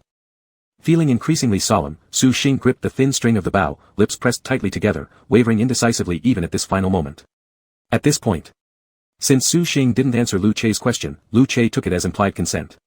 Without opening his eyes, relying purely on instinct and sensation, Lu Che suddenly wrapped his arms around the person sitting before him. His hands moved slowly along Su Xing's back, tracing up his spine until cradling his neck, pulling him closer to claim a kiss. Caught off guard, Su Xing remained dazed as Lu Che aggressively pressed their mouths together in an invasive yet passionate kiss. Losing himself in the fierce dance of tongues, Su Xing felt overwhelmed by mutual fervor. Likewise, Lu Che reveled in this ardency. As the atmosphere escalated under Lu Che's intensifying advances, their skin pressed closely together, making Su Xing tremble throughout. Su Xing had no intention of resisting, but a clear thought crossed his mind. After untying the red thread, he could do anything he wanted. With his index finger looped around the end of the bow's string, Su Xing closed his eyes and gently pulled. The red ribbon tied in a bow across Lu Che's groin unraveled instantly. At the same time, Lu Che abruptly stopped his passionate kiss. Su Xing was pressed against the bed frame behind him, and just as Lu Che had leaned over to dominate him, he suddenly recoiled as if electrocuted, releasing Su Xing at once. Su Xing forced himself to raise his gaze toward Lu Che. After the intense kiss, what he saw on Lu Che's face wasn't passion but shock and confusion. Su Xing's heart sank as the hand resting beside him clenched tightly onto the sheet. Lu Che stood up abruptly, furrowing his brows with evident frustration as he tugged at his hair while evading Su Xing's gaze. Su Xing hung his head low, watching helplessly as both red threads on him slowly vanished. The answer was now painfully clear, it matched his expectations all along. Certain that he lacked the courage to hear Lu Che say it aloud, Su Xing stood up and left dormitory 311. As soon as the door opened, the icy wind blew against Su Xing, causing him to shiver uncontrollably. Trying to stay calm, Su Xing thought to himself, at least untying the red strings didn't affect him. He unlocked his phone, relieved that the screen still displayed his earlier notes in the memo app. Su Xing liked Lu Che. And he still did. Back at the dorm, Wang Zizong came out after a shower and immediately asked upon seeing Su Xing, Xing, where did you go? Isn't it cold outside? Su Xing approached his bunk bed, his lips turning pale as he replied, it's freezing, I've almost lost all feeling. Wang Zizong, concerned, suggested kindly, drink some hot water to warm yourself up. Su Xing nodded slightly and responded, all right, then nonchalantly went off to take a shower. Afterward, he brought out a small table, took out thick reference books, and studied until the lights were turned off. Everything seemed fine. Yet Su Xing tossed and turned restlessly throughout the night, still unable to fall asleep by 3 o'clock in the morning. Rubbing his sore eyes, he reached for his phone lying next to his pillow, bringing it under the covers. Buried under the blanket, he dazedly stared at his phone screen. Their chat record stopped there. He had replied, I will always be here, and Lu Che had responded, I will always love you. Perhaps because his eyes had grown accustomed to the darkness and couldn't yet adjust to brightness, Su Xing stared at Lu Che's WeChat conversation box for longer than usual, feeling sudden stinging in his eyes. He spread his palm to cover his face, the trembling sensations from under his eyelids resonating through his palm. His fingertips brushed his tear-streaked cheeks, finally feeling the wetness. Chapter 76. Su Xing had already prepared himself mentally in advance. After the red thread was severed, Lu Pei no longer felt pain, Fu Dai stopped loving, Wang Zizong ceased crying, and his girlfriend stopped entangling him. It seemed as if everyone had extracted themselves from the mire of emotions. But he still liked Lu Che. Su Xing attributed this to the fact that he alone could still see the red thread, because he knew of its existence, the red thread had no effect on him. The next morning, after finishing his wash at the mirror outside the balcony, Su Xing looked at his flawlessly disguised self in the mirror and sighed in relief. He had everything packed up and ready as usual. If someone were to ask him in the future what it feels like to break up, Su Xing could honestly answer, breaking up equals regret. Starting today, Lu Che, this name that he has written 100 times, will not be part of his long future life but will become the symbol of regret in Su Xing's life. Perhaps in some quiet night in the future, he will regret his decision to untie Lu Che's bowtie because he misses Lu Che's embrace and kisses, but if he hadn't severed the red thread, he would have spent countless sleepless nights feeling extremely guilty. Su Xing returned to the classroom early in the morning. He sat upright at his seat, attempting to drown himself in a sea of practice exams piled on his desk. The preparatory bell for morning study hall had yet to ring, and students began to return to the classroom one by one. Wang Zizong was munching on a soft and delicious bread while holding a cup of aromatic milk tea, its sweet scent wafting in the air, immediately catching the attention of Su Xing, who thought he had completely drowned himself in the question C. Su Xing looked up at Wang Zizong and stared at the milk tea in his hand, lost in thought. Misunderstanding his intention, Wang Zizong offered the milk tea to Su Xing generously. "Do you want a drink?" Su Xing shook his head and continued writing on the exam sheet. This overly sweet milk tea had always been on his blacklist, an item that belonged to the category of "won't drink a second time once tasted." But due to Lu Che, he drank it twice. Wang Zizong sat down confused, sipping the straw of his milk tea, then turning around and saying, "Wakey wakey, is the app one downloaded last time still there?" Wang Zizong used an old phone with insufficient memory, so he often played games on Su Xing's phone since Su Xing rarely used it. Su Xing responded, "I deleted it. Re-download it." As he said this, he leaned back and reached into his bag for his phone. Just as his back touched the back of the desk, he happened to feel the person behind returning to their seat. Su Xing's body also tensed up accordingly. If it were before, Lu Che would have stuck close to Su Xing when he returned to the classroom. However, today he acted differently. With his long legs hooked around the chair's legs dragging it out, as soon as he sat down, he directly sprawled on the table. Wang Zizong blinked in confusion, even he noticed something odd about Lu Che, but he didn't connect Lu Che with Su Xing. After all, Lu Che had dinner with them yesterday and went back to the dorm together. Wang Zizong took a sip of the sweet milk tea, the sweetness spreading across his teeth and gums, making his mood instantly better as he opened the app store on Su Xing's phone. Huh. Wang Zizong tapped a few times and handed the phone over to Su Xing, saying, "Wakey wakey, you need to input your ID password again. Do you remember it?" Su Xing stopped writing and frowned, "Let me check." Wang Zizong almost didn't count on Su Xing remembering. They had been classmates sitting next to each other for nearly 3 years, and he had never seen Su Xing remember his ID password. Wang Zizong continued, "Ask Lu Che. Didn't he say he'd help you remember the password last time?" Su Xing's action paused for a moment, gave an awkward smile to Wang Zizong, and then buried his head to try the password himself. Wang Zizong. Lu Che remained prostrate on the table. Upon hearing Wang Zizong's words, he merely moved his fingers and did not respond further. Today was still very cold, with strong winds. All students of grade 3 braved the freezing wind on the playground, disheveled in the wind after morning exercises before running back to the warm classrooms. The windows and doors were tightly shut, keeping the warmth inside and protecting them from the cold air and freezing wind. There were still a few minutes before the bell rang, and just at that moment, in the harmonious classroom environment, suddenly a voice of cursing burst forth. "Damn it, how many times have I told you, is it so hard for you to just close the door when you run in and out? Feels like you're quite willing to sit here and blow cold wind on yourself, huh?" Suddenly the whole class fell silent and turned their heads to look at Lu Che standing up at the rear entrance yelling in anger, and at the boy who repeatedly entered and exited without closing the classroom door. Su Xing turned around with everyone else, and this was the first time he had seen Lu Che's face that morning. Lu Che still looked handsome, but his sharp facial features seemed a bit cold and unapproachable. Lu Che had a terrible temper, and when he truly got angry, no one dared to stop him or could even stop him. The atmosphere in the classroom seemed frozen by the cold air. In the quiet moment, Lu Che picked up his chair and flipped it onto the desk with a loud bang, then he lifted the desk and moved it to the last seat of the third row without looking back, sitting next to Kudi's seat. Kudi started a conversation with Lu Che, which temporarily alleviated the tense atmosphere on the scene. This little interlude was gradually forgotten after the subject teacher came in for class, but there were only 2 people in the whole class who couldn't calm down. One was the boy who angered Lu Che, who was extremely nervous inside, the other was Su Xing, who felt that this farce in front of his eyes was nothing more than Lu Che trying to find a reason to move away from him. Su Xing hung his head low, and the moisture gathering in his eyes blurred his vision. He pressed his lips together and blinked until his sight cleared again. Su Xing thought he had made all the necessary preparations to face Lu Che, but he was still easily crushed. Behind him was now empty, and no one would block the cold wind for him anymore. Fortunately, the back door of the classroom was tightly closed, preventing the cold wind from sneaking in. Su Xing thought, pulling away from each other was also a good thing. Before the red thread appeared, they didn't have much interaction anyway. Su Xing hid his overflowing emotions, striving to focus his attention on the practice papers of various subjects. He was a new member of the heartbroken crowd, clumsily exploring the tricks of self-healing. Su Xing had once heard from Tang Mian, an unreliable expert on love advice, that the way out of a breakup was to shift one's emotions.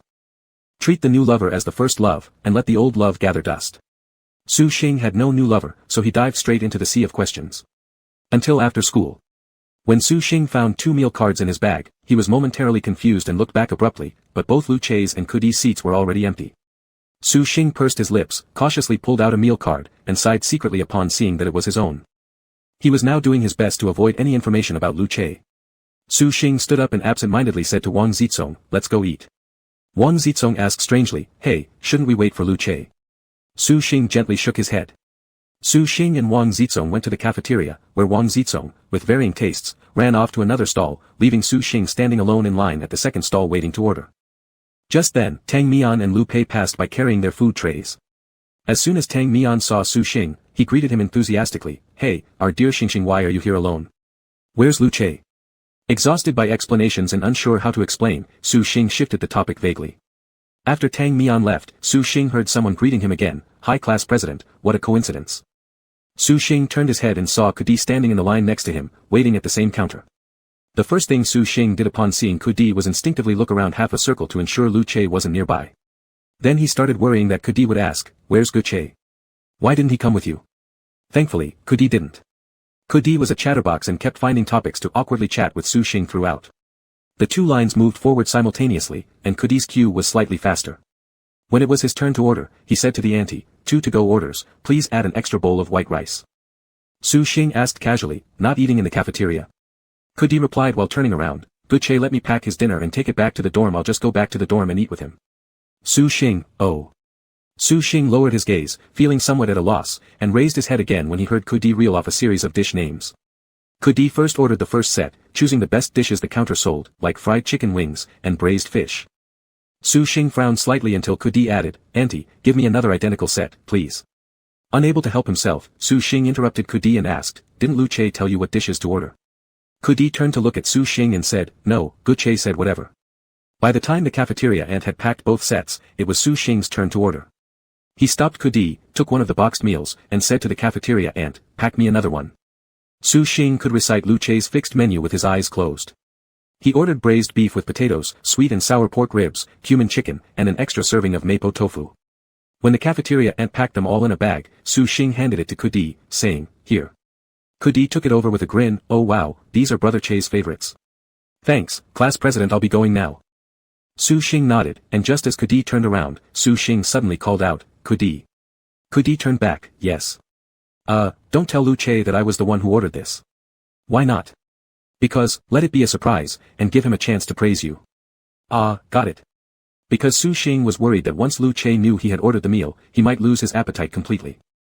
Kudi left the cafeteria with the packed lunch, and Wang Zizong came over after finishing his order. Su Xing was picking out utensils from a box. Wang Zizong noticed the packed box in Su Xing's hand and couldn't help but ask curiously, "Xing, why are you using the packed box? It's such a waste." Su Xing didn't say anything and tried to pick out 2 cleaner spoons. He hadn't picked his own utensils for quite some time. After their meal, Su Xing and Wang Zizong returned to the classroom. Wang Zizong voluntarily grabbed the teacher's notebook to copy the daily physics question onto the back blackboard, while Su Xing found it inconvenient to turn around and copy since there was no desk behind him. He decided to wait for Wang Zizong to finish copying so he could borrow the teacher's notes. Su Xing wasn't idle. In the morning, he hadn't yet tested the ID password of his phone, so he took out his phone and mustered the courage to check Lu Che's chat records to find the ID password. But when he opened Lu Che's WeChat, he froze. Possibly due to network delays, when he finally entered Lu Che's WeChat interface, he could only watch helplessly as Lu Che's profile picture at the top of his list changed into a pure black image. When Lu Che first added Su Xing on WeChat, he used this exact pure black profile picture. A couple avatar used by only one person can no longer be considered a couple avatar. Su Xing paused momentarily before clicking into the interface and changing his own profile picture. Wang Zizong conscientiously finished copying the daily question on the back blackboard every day without fail. However, during the afternoon when Lu Che checked random homework assignments, he wrote Wang Zizong's seat number on the board. At the time, Wang Zizong was slurping jelly snacks while Tang Mian, sitting in the empty seat behind him, chatted and laughed with him. As soon as Lu Che, tall and handsome, stepped up to the podium, most of the female students' attention was immediately drawn to him. Then they saw Lu Che write down 2 seat numbers for the randomly selected homework assignment. One of the numbers was Wang Zizong's. Wang Zizong thought Tang Mian was joking with him at first, but then when he turned around and saw his number on the board, he became extremely agitated and pulled Su Xing aside. "Xing, Lu Che must have made a mistake. You should go tell him." When Wang Zizong initially agreed to help Lu Che copy questions, the condition for the trade was that Lu Che wouldn't call on Wang Zizong's seat number. They had cooperated well so far, and the most important point was that Wang Zizong hadn't written any questions himself in a very long time. The thought of making up for missed work was endless and truly terrifying. Su Xing hesitated slightly, raising his pen tip to look at the blackboard. Lu Che's actions always gave him a strange feeling. Lu Che seemed to be resetting everything back to the starting point, even reclaiming all the misplaced feelings given to him. Gripping his pen tightly, Su Xing felt powerless, unable to help Wang Zizong either. Although Wang Zizong's complaint went unanswered by Su Xing lent his notebook to Wang Zizong as an emergency measure. Carrying a stack of homework to submit, Wang Zizong was about to leave when Su Xing temporarily stopped him and said, "You can return this to Lu Che while you're at it." Wang Zizong looked down and noticed the magnetic stripe meal card imprinted with Lu Che's profile picture. Su Xing and Lu Che no longer had any interactions, and the distance between them continued to widen. The last class of the evening was gym class. Su Xing sat on the metal bench, his eyes involuntarily following the unrestrained and spirited teenager on the playground. Without the control of the red thread, Lu Che had once again become the center of everyone's attention. On the basketball court, he aggressively blocked passes, weaved through players, and made dazzling dunks. His leaps formed the most eye-catching scenery on the field. The applause at the basketball court erupted repeatedly. Lu Che remained unmoved by the enthusiastic applause and cheers. He carelessly tossed his sweaty hair, his handsome face looking even more indifferent despite being soaked in sweat. Su Xing suddenly realized that Lu Che hadn't changed at all. It was just that Lu Che no longer acted coquettish towards him, no longer clung to his side, and no longer smiled at him. Lu Che had always been aloof and distant to others, it was just that he had now been recategorized by Lu Che back into the others category. That evening. After the evening study session, Su Xing returned to the dormitory. As soon as he walked in, he saw the quilt he had given to Lu Che, piled neatly at the foot of his own bed. It was still so cold outside. If only he had waited until after the cold spell to untie Lu Che's bow tie. Su Xing sighed silently. The quilt faintly retained a trace of Lu Che's scent, barely perceptible, until even Su Xing himself couldn't be sure whether the quilt had ever held any of Lu Che's essence. Chapter 77. Over the next 2 days, the intersecting lines that were Su Xing and Lu Che suddenly turned parallel, no longer crossing. Even Wang Zizong, as dull as he was, noticed a rift between the two, and he and Tang Mian reached an understanding. They wouldn't dare mention Lu Che's name in front of Su Xing anymore. In the special circumstances section of the class logbook, the frequently appearing names once again became the only intersection between Lu Che and Su Xing. Su Xing meticulously wrote every word with great care, and he also discovered that both characters in Lu Che had 7 strokes each. The seat number was 11, and the names had 7 strokes. Su Xing found amusement in this meaningless pattern he'd uncovered, feigning happiness. Lu Che began skipping classes frequently again, and even the homeroom teacher thought something was off. Privately flipping through the class logbook maintained by Su Xing, the teacher frowned and asked, "Class monitor, what's going on with Lu Che? Has something triggered him?" Su Xing hesitated for a moment before shaking his head and saying, "I don't know." The teacher sighed helplessly, realizing that Lu Che's good behavior during the first half of the semester was all an illusion. Fortunately, the midterm exams were approaching, diverting most of Su Xing's attention away, leaving him little time to indulge in melancholy thoughts. On Saturday afternoon, Su Xing waited alone at the school gate for his father's car. Unavoidably, his father inquired, "Where's Lu Che?" At some point, Lu Che and Su Xing had become like bundled sales packages at the mall, inseparable combos that couldn't be purchased individually, but now they had inexplicably split into individual items, making it seem even more surprising. Su Xing replied absent-mindedly, "He has something else to do." This answer was a universal bomb, so upon hearing it, Su Dad didn't press further. But after returning home, when Su Mom heard about it, she pressed further, asking, "It's Sunday tomorrow, so what could possibly be happening?" Su Xing shrugged, saying, "I don't know." "I don't know," was the frequent response Su Xing gave to any questions related to Lu Che lately. Some questions he pretended not to know the answers to, while others he truly did not. Gradually, the questions he didn't know how to answer grew in number. Su Xing lowered his eyes, concealing his worries, and walked straight into his bedroom. He tossed his school bag onto the desk, flopped onto the bed, staring blankly without knowing where to focus his gaze, eventually closing his eyes, turning his head, and burying his face in the pillow. All that remained in Su Xing's mind was one single thought: hurry up and take the college entrance exam already. Once it's over, they can all go their separate ways and never see each other again. At the start of the term, Su Xing's wish was, after graduation, "I hope everyone can attend our yearly reunions." Now, though, all he wanted was to be the first to leave. After recuperating at home for the entire weekend, Su Xing returned to school on Monday morning. As exam week approached, Class 7 study atmosphere would always improve significantly. The tense learning mood was usually led by people like Wang Zizong, who only started cramming at the last minute. There was a line dividing underperforming students. Those in the left camp still understood how to cram at the last minute, while those in the right camp were truly hopeless. Wang Zizong belonged to the former, whereas Kudi was placed in the latter. The whole class was engrossed in studying without being able to tear themselves away, except for Kudi's corner, where he was currently cracking sunflower seeds and playing 5 in a row. Su Xing went to the office during a break and, upon returning to the classroom and closing the door, heard Kudi shout from just in front of the back door of the classroom, "Our class president, come on. Kudi enjoyed mangling English phrases and thoroughly enjoying himself. Su Xing turned around at the sound of his voice, his eyes locking onto Lu Che's figure, causing him to momentarily stiffen. He quickly composed himself and asked Kudi, "What's up?" Kudi, leaning over next to Lu Che's seat, waved vigorously to Su Xing in doggy paddle style. Lu Che sat in his chair, his back resting against the wall, with his long legs propped up on the crossbar stabilizing the desk. In his hand, a pen spun idly. When Kudi shouted out to Su Xing, Lu Che raised his head and glanced at Su Xing indifferently, his deep dark eyes filled solely with coldness, devoid of any light. Their eyes met briefly in the air before Su Xing averted his gaze first. This glance marked the first time in a week that Su Xing and Lu Che had made eye contact. Su Xing maintained his composure and asked, "Is there something?" His eyes stayed glued to Kudi's face, his gaze refusing to shift anywhere else. Kudi clasped his hands together and said to Su Xing, "Class president, could you play a game of 5 in a row against Che Go for me? It's regarding the issue of who will bring lunch for the next week. Please, please." Previously, Lu Che and Kudi had wagered, and upon hearing that they would settle it with 5 in a row, Kudi immediately deflated. Then, when Lu Che said, "Zhou Mang could take your place," Kudi lit up, spotting a loophole in Lu Che's statement and seizing the chance to turn his potential loss into a victory, seeking assistance from an audience member outside the field, namely Su Xing. Su Xing was the only one who could win against Lu Che, and Kudi felt confident of his victory. Su Xing hesitated for a moment and asked unconsciously, "Me?" Unable to resist, Su Xing glanced at Lu Che, and his hesitant attitude was captured by Kudi, as if saying, "For me to play 5 in a row with Lu Che? It would be too much of an insult to Lu Che." Kudi couldn't stop grinning widely and said joyfully, "Yes, yes, it's you. Thorough brother doesn't mind, right? Thorough brother." Lu Che snorted disdainfully, lifting the corner of his lips and coolly responded, "Whatever." The 3 words that escaped from those thin lips remained Lu Che's consistently low and captivating voice, yet his indifferent tone made Su Xing feel strangely alienated. Confusedly, Su Xing sat down across from Lu Che, with a black pen being shoved into his hand by Kudi. Lu Che didn't look at him and said, "I'll draw crosses." Su Xing nodded, placing a black circle on the rough draft paper. Without hesitation, Lu Che marked a red cross, startling in its severity. It was like an unmerciful verdict. The red crosses on the paper had sealed the final outcome of their relationship. Lu Che had once lost everything, but now it only took him a few moves to seal the kill. Su Xing suddenly understood a truth. The reason he'd been able to win at 5 in a row against Lu Che in the past wasn't because of the game, but because of Lu Che's heart. If Lu Che no longer liked him, winning a game was as difficult as winning back Lu Che's affection. Su Xing lost 3 rounds in a row, losing so badly that Kudi doubted life itself.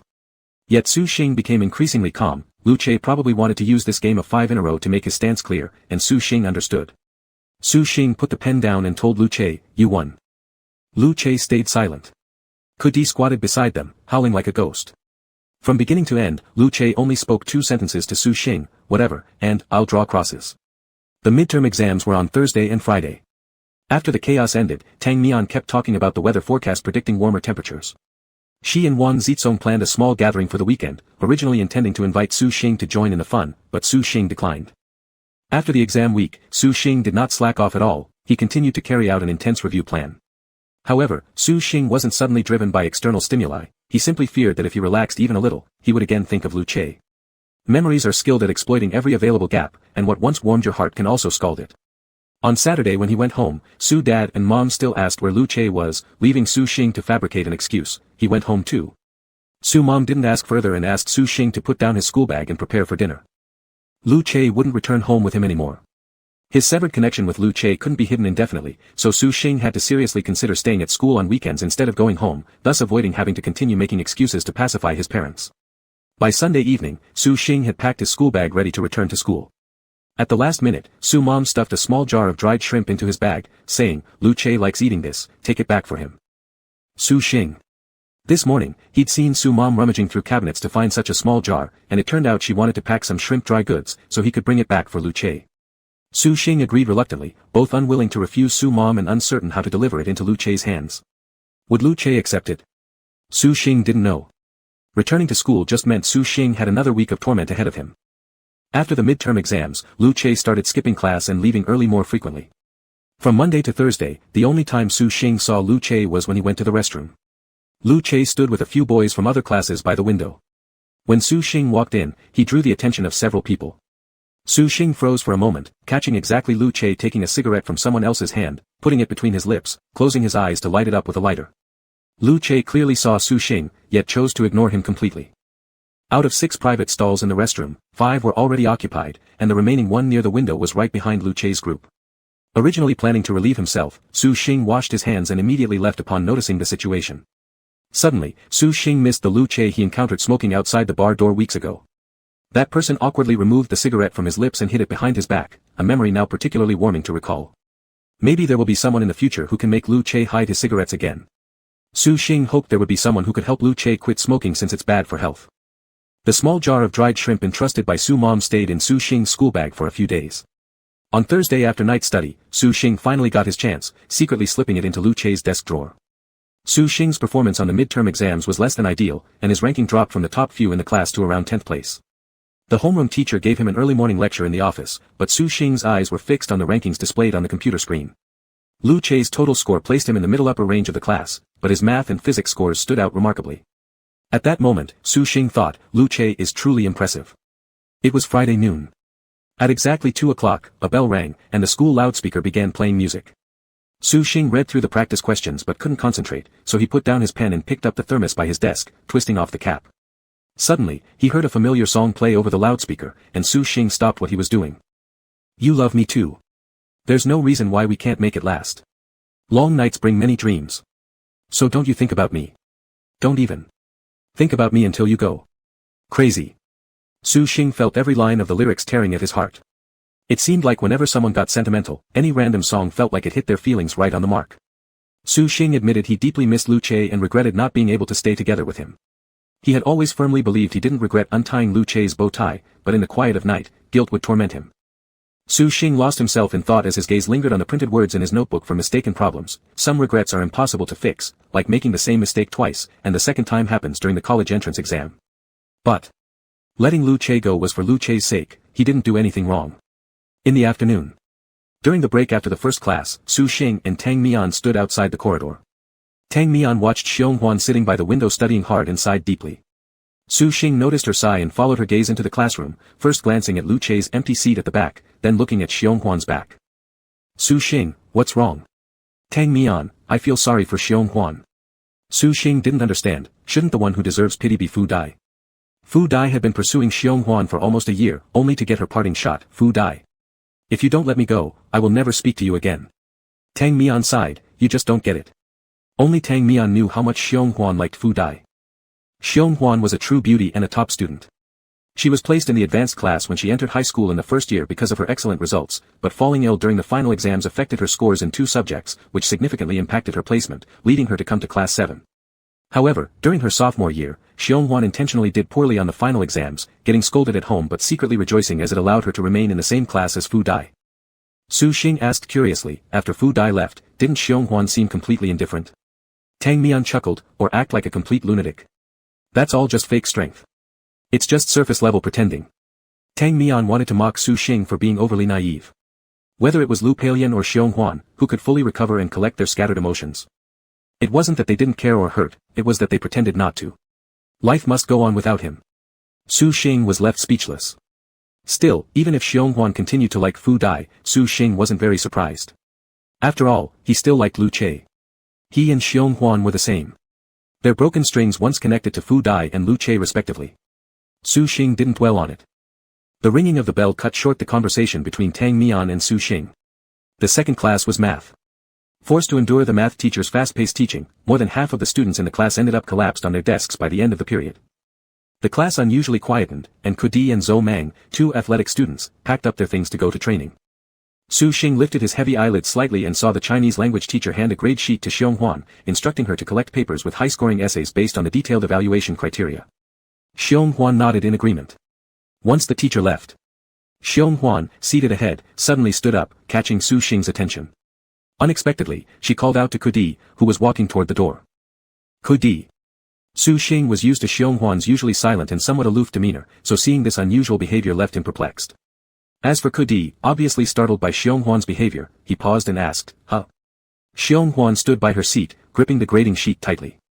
She looked a little nervous. Why did you only score 9 points? Xionghuan bit her thin lips and pressed them into a straight line, staring directly at Kudi. Su Xing was momentarily confused, then suddenly reacted and turned his head to look at Kudi. Both of them, tense to the point of holding their breath, heard Kudi chuckle and say, could it be for any other reason? Someone called me in the middle of the night, waking me up, repeatedly telling me my Chinese score must be less than 10 points. Su Xing's mind went blank for a moment. More than a month ago, Fu Dai scored 13 points on a Chinese monthly exam and was mocked by Ku Di endlessly. More than a month later, Fu Dai, far away in the north, instructed Ku Di to aim for a 9-point score in the midterm exam. More than a month ago, Fu Dai worried about the homeroom teacher organizing a game where the subject with the highest average score would get the picture of that subject's class representative as the avatar. But what was he thinking now? Su Xing soon received an answer from Ku Di. That fool thought we were still playing the avatar swapping game. Su Xing froze. So, did Fu Dai still like Xiong Huan? But what about Lu Che? If Fu Dai still liked Xiong Huan, why didn't Lu Che feel the same way anymore? A flood of questions swirled through Su Xing's mind, making him restless. Unfortunately, Lu Che had skipped class this afternoon. Just as the bell rang for self-study class, Su Xing's sanity returned briefly. Even if Lu Che were present in class, so what? This rhetorical question completely calmed Su Xing down. The homeroom teacher already entered the classroom carrying comprehensive science test papers. Su Xing settled his nerves, tidied up his desk, and reached inside for his bag. Suddenly, Su Xing felt a heavy bag pressing on top of his backpack. He curiously lowered his head and saw an unfamiliar bag placed under his desk. Lifting it out, he opened the bag and found inside it a dragon fruit. During the National Day holiday, Su Xing and Lu Che returned to Sidia together. Lu Che took Su Xing to visit his grandparents in the suburbs.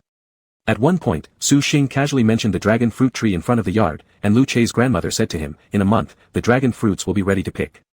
When you come back with Lu Che next time, we'll have some." Su Xing snapped out of his memory, his brain heating up as he rummaged through his bag and pulled out his phone to send a message to someone who had changed their profile picture to pure black. "Where are you?" Su Xing's thoughts flew wildly, his heart suspended in suspense. Lu Che was slow to reply, and Su Xing couldn't help but open Fu Dai's WeChat and send a random, incomplete inquiry. "Fu Dai, do you still like Xiong Huan?" Fortunately, this time, the message didn't disappear without a response. "FD, why ask that?" "Su Xing, answer me first." For a brief moment, the chat interface remained silent before Su Xing saw a reply pop up below the screen. "FD, I've always liked her."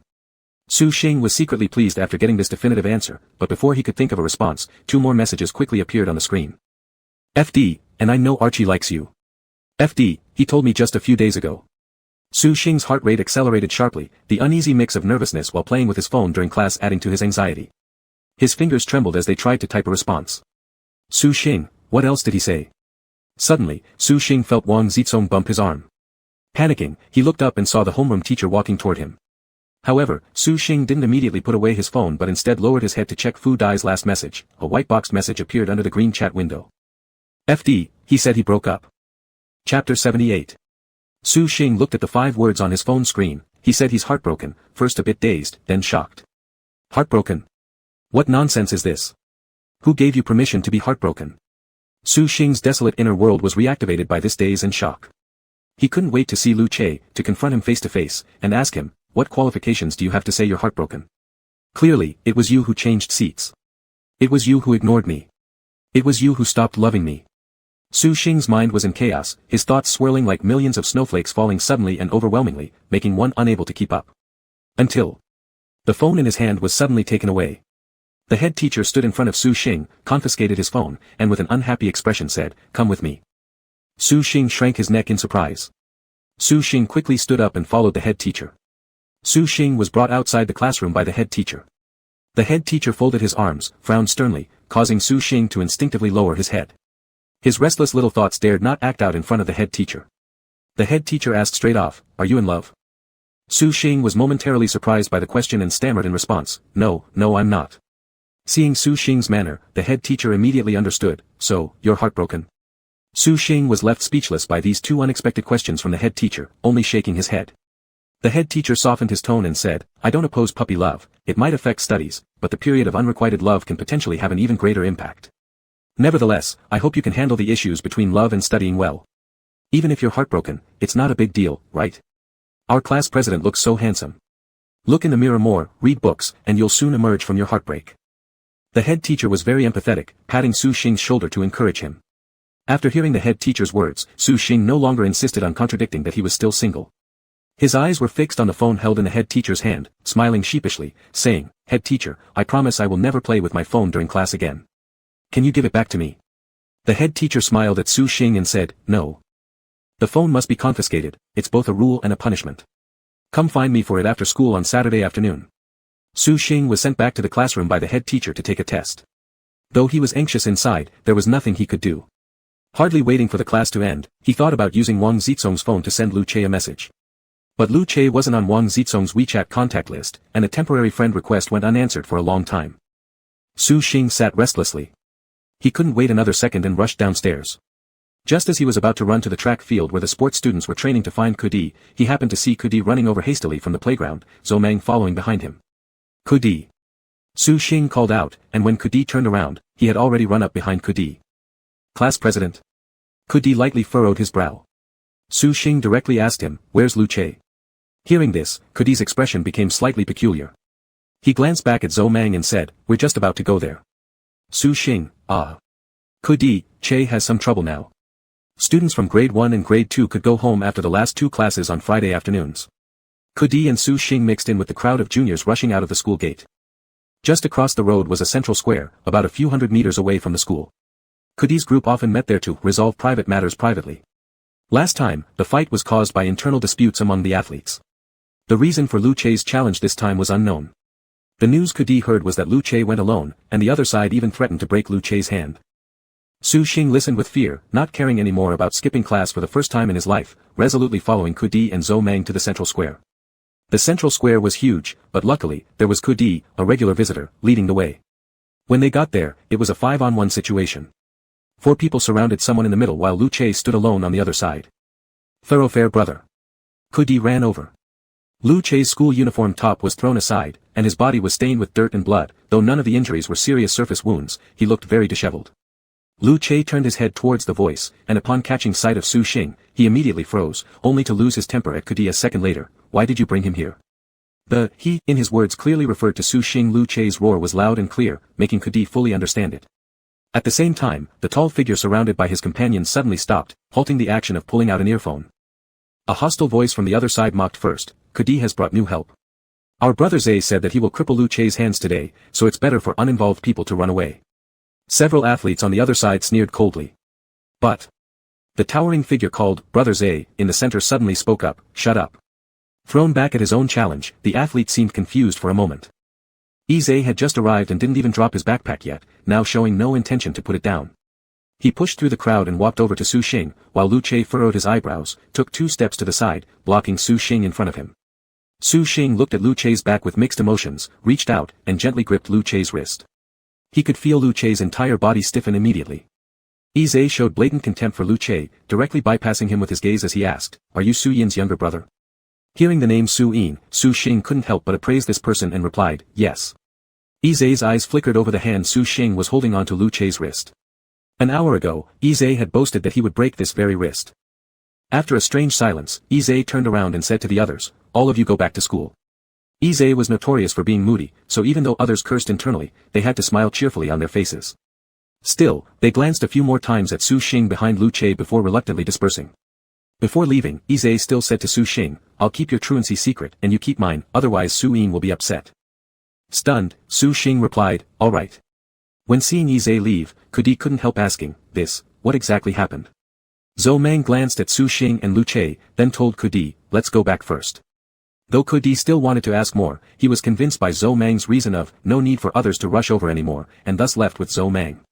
The vast square was now quiet and empty, except for the occasional distant figures that appeared tiny like fingernail covers.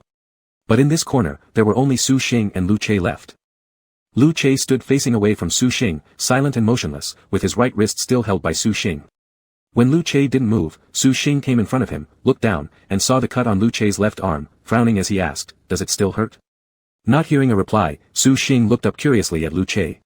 This man had once teased Su Xing with, "You should love me well because I can't stand pain," yet now, completely oblivious to the sinister wound on his arm which continued to ooze crimson blood beads, there wasn't a trace of reaction in his eyes. Instead, Lu Che stared quietly at Su Xing without blinking. Su Xing frowned lightly, "I'm asking you." After a moment of silence, Lu Che's thin lips moved slightly, his hoarse voice responded, "It hurts like I'm dying." Upon hearing this, Su Xing immediately frowned tightly and said, "Let's go to the hospital now." As Su Xing tugged at Lu Che's hand, intending to leave, he found himself unable to budge Lu Che. Turning around, Su Xing looked at Lu Che and heard him say softly, "It's not my hand that hurts, it's my heart that hurts. Can doctors save me?" Lu Che gazed directly into Su Xing's eyes. Su Xing suddenly recalled the afternoon when he said that Xiong Huan became extremely cold after Fu Dai left, and Tang Mian joked about him. Would he be more hysterical? It's all an act of feigned strength on the surface. Since untying the red thread, Lu Che had become cold, irritable, easily losing control, and prone to unpredictable behavior. He resembled a matchstick, igniting with just a spark, becoming somewhat irrational and incomprehensible. Su Xing had prematurely assumed Lu Che detested him and thus voluntarily kept a distance. In those 2 weeks they were apart, Su Xing almost never dared to look directly into Lu Che's eyes. Afraid of seeing disdain and coldness in Lu Che's eyes, Su Xing ignored the faint sadness hidden beneath Lu Che's deliberately indifferent demeanor. Lu Che raised every sharp thorn to disguise his tender, deeply wounded inner self, all an act of feigned strength. They mutually understood each other, avoided each other, and continuously harmed each other. Su Xing bent down and kissed Lu Che near his chest. Su Xing looked up and asked, "Does it still hurt?" Lu Che had a bewildered look on his face. "Hurts." Su Xing leaned down and kissed him again.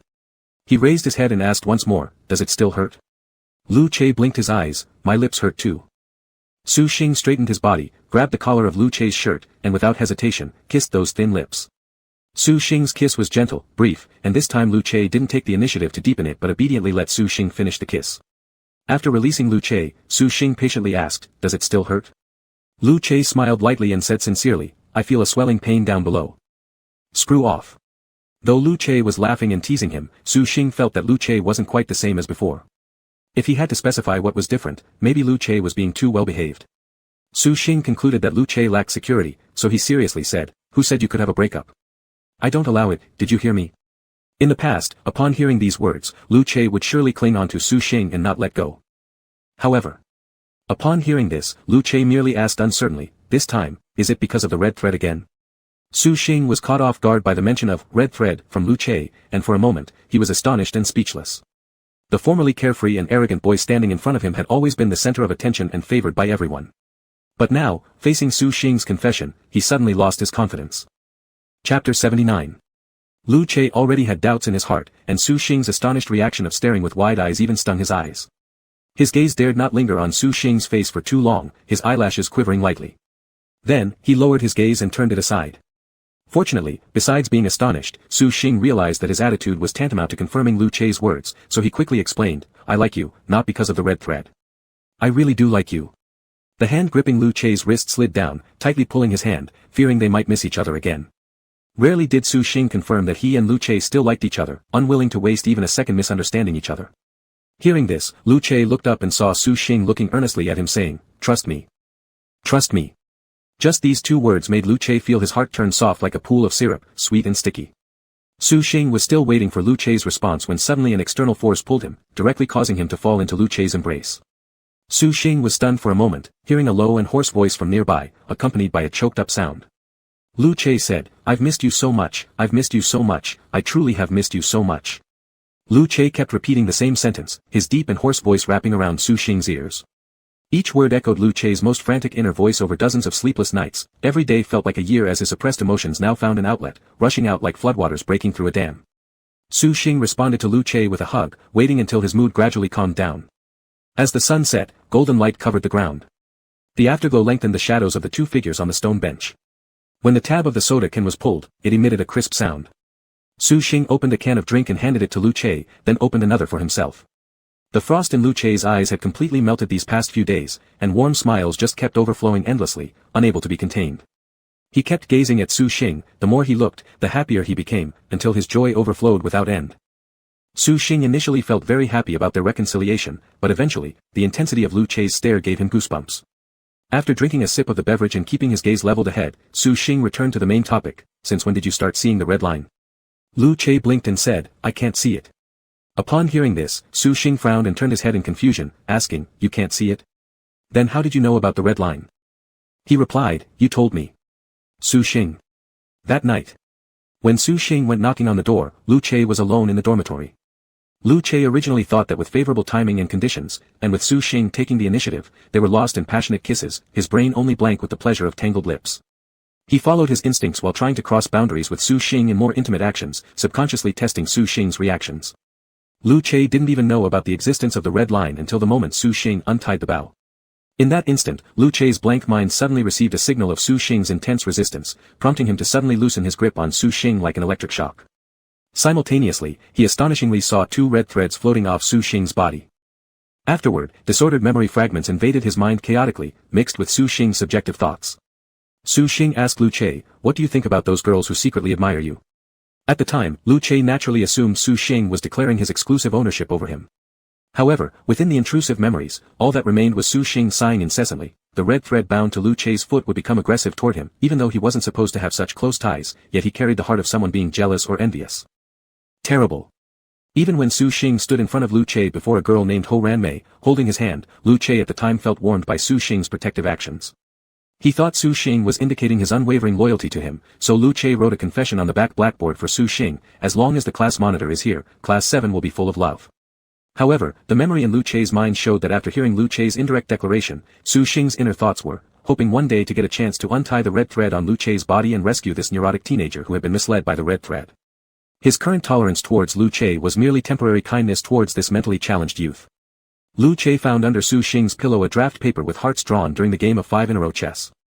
At the time, Lu Che took it for granted that Su Xing was preserving the love memories between them both. Suddenly, a surge of fragmented memories shattered his self-indulgent romantic assumptions. That night, Su Xing was sitting on the bed when he accidentally discovered the draft paper of 5-in-a-row chess hidden in his textbook.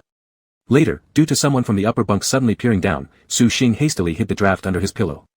At the beginning of the school term during a PE class, Lu Che returned to the classroom intending to nap, and Su Xing appeared before him.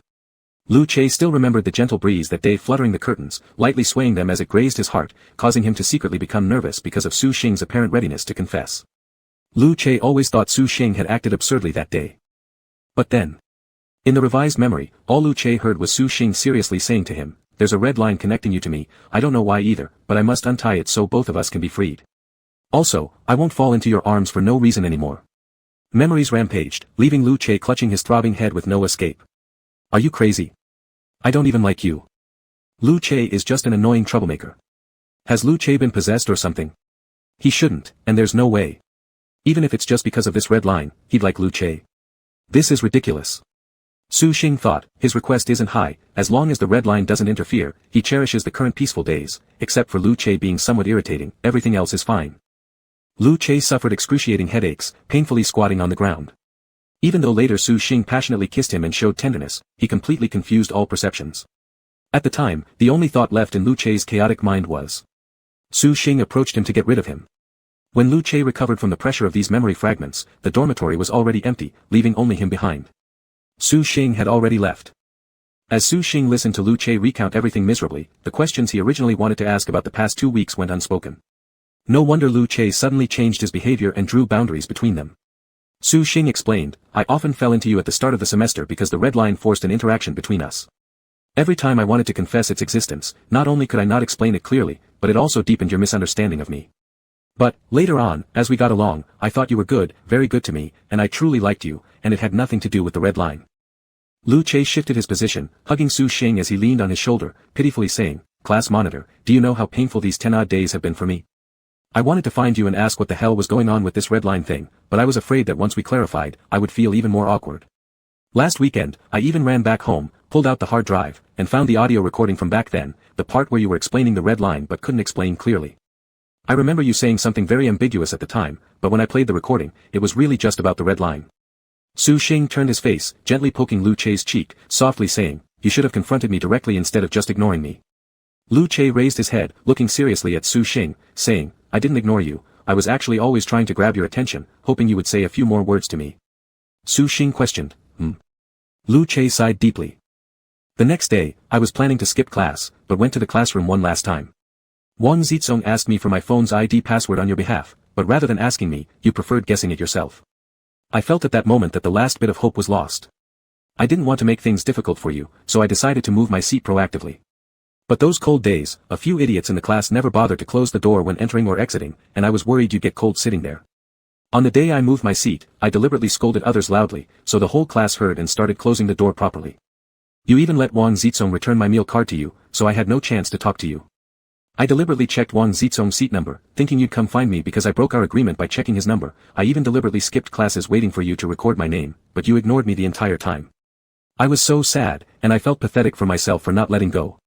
When I finally decided to let you go, it was during our game of 5 in a row. You said I won, but I felt I had lost so badly. On the day Su Xing and Lu Che were playing 5 in a row, Lu Che deliberately proposed a bet to Kudi: whoever loses at 5 in a row has to be responsible for bringing the winner lunch for a week. He also agreed to let Kudi bring in help because he was certain that Kudi would ask Su Xing for assistance. Kudi believed that only Su Xing could defeat Lu Che's skills in 5 in a row. That day, Lu Che took the rare opportunity to catch another glance at Su Xing. He followed through with his promise and decided the outcome with a game of 5 in a row, showing his determination to let go of Su Xing. However, after a week passed, Lu Che encountered an acquaintance in the restroom. As the person offered him a cigarette, Lu Che was instinctively about to refuse when he caught a glimpse of Su Xing entering out of the corner of his eye. At that moment, he suddenly retracted his refusal, taking the cigarette and placing it between his lips. Inwardly, he prayed that Su Xing would tell him not to smoke. Even if Su Xing just frowned at him, he would have been pleased. But instead, Su Xing washed his hands and then left without looking back. Su Xing turned his head and looked at Lu Che, his gaze deep. Leaning forward, he silenced Lu Che's thin lips with a kiss. He didn't want to hear Lu Che talk any further. The more he listened, the more his heart ached, and the more he feared that if they hadn't clarified things, if he hadn't taken the initiative this time, they might have missed each other entirely. The luckiest thing in life is a false alarm. He was grateful he could still embrace and kiss Lu Che. The sun was half set, shyly hiding behind the horizon, peeking out with half its face to spy on the two boys kissing in the corner. The afterglow stretched their shadows long, tightly pressed together as they merged into one, leaving no gap between them. After a prolonged and tender kiss, the two slightly parted. Su Xing opened his eyes and suddenly looked surprised. There was a red thread connecting him and Lu Che. Following Su Xing's gaze, Lu Che lowered his head and asked, "Is this the red line?" Chapter 80.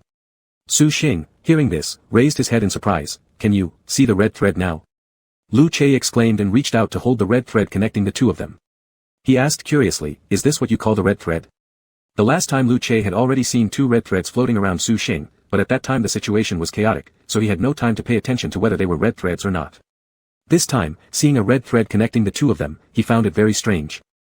Su Xing responded with a nod, "Yeah." Then, Su Xing saw Lu Che grabbing the red thread near his chest and trying to pull it out.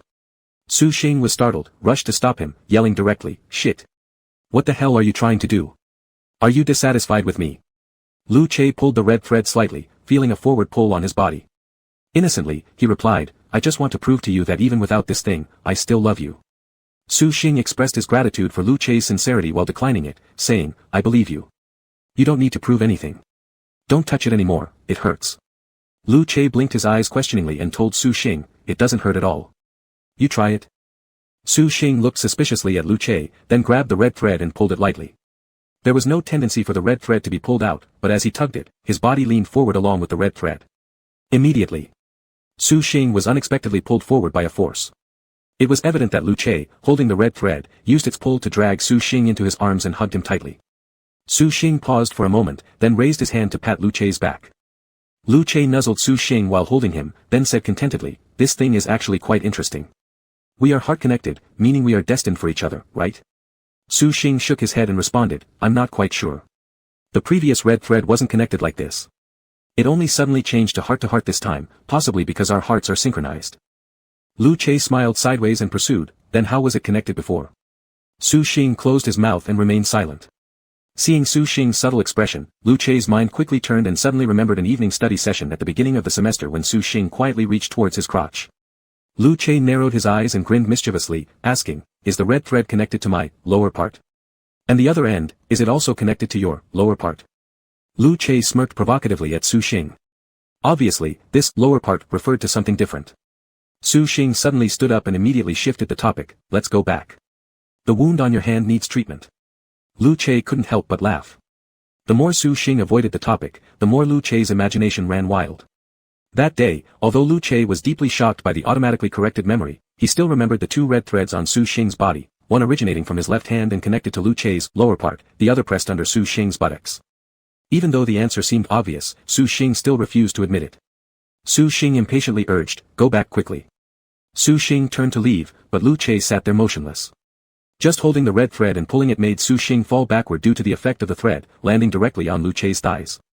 "Su Xing. Is this how you use the red thread?" Lu Che shamelessly embraced Su Xing tightly, pressing his face against Su Xing's back while begging, "I won't ask any more, class leader, can we stay here a little longer? It's just a minor skin wound, nothing serious." Lu Che circled his arms around Su Xing's waist. His broad chest was tightly pressed against Su Xing's back, conveying warmth. Unable to resist Lu Che's pleading, Su Xing rolled his eyes but still allowed Lu Che to hold him. Until, Lu Che's legs moved up and down. The warm and sweet atmosphere was instantly broken. Su Xing straddling Lu Che's thighs moved up and down with the movement of Lu Che's legs. In such a position where the butt was pressing on the thigh, it was easy to have inappropriate thoughts. Confused, Lu Che unconsciously moved again, causing Su Xing's body to bounce up and down with his thighs. Su Xing immediately pried Lu Che's hands apart, rose abruptly, gave Lu Che a kick that wasn't too light nor too heavy, and walked away without looking back. Lu Che chuckled softly, picked up the school uniform shirt nearby, and hurried after Su Xing back to the school. At this moment, classes were over, and the melodious sound of the dismissal bell echoed across the playground. After going straight back to the dormitory, Lu Che treated his wound and changed into a new set of clothes before heading over to find Su Xing. As soon as Su Xing opened the dormitory door, he saw Lu Che solemnly handing over a meal card. Su Xing's gaze paused for a moment as he first glanced at the meal card held between Lu Che's two fingers, then looked up at Lu Che's face.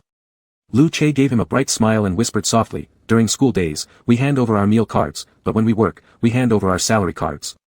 Am I being good enough?" Su Xing took the meal card from him and replied with a single word, "Good." Su Xing patted Lu Che's head and slipped the meal card into his pocket. This offhand reaction made Lu Che beam like an idiot, laughing all the way as he headed to the canteen. By now, both of them could see the red threads clearly. Originally they could only see the red thread connecting their hearts, but by dinner time, the red threads on other people also appeared.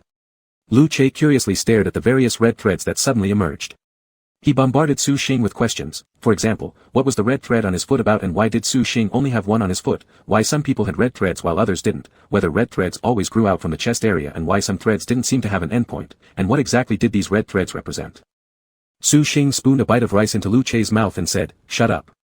Lu Che obediently closed his mouth and ate the rice that Su Xing fed him. Su Xing bent down to eat silently for a moment before explaining everything step by step. The red threads on the feet mean someone likes you. It can also be understood as flirtation. My foot has only one red thread because my popularity is not as high as yours. People who don't have any red threads on their bodies probably haven't encountered someone they like yet. Red threads generally extend from around the heart area, though there are exceptions.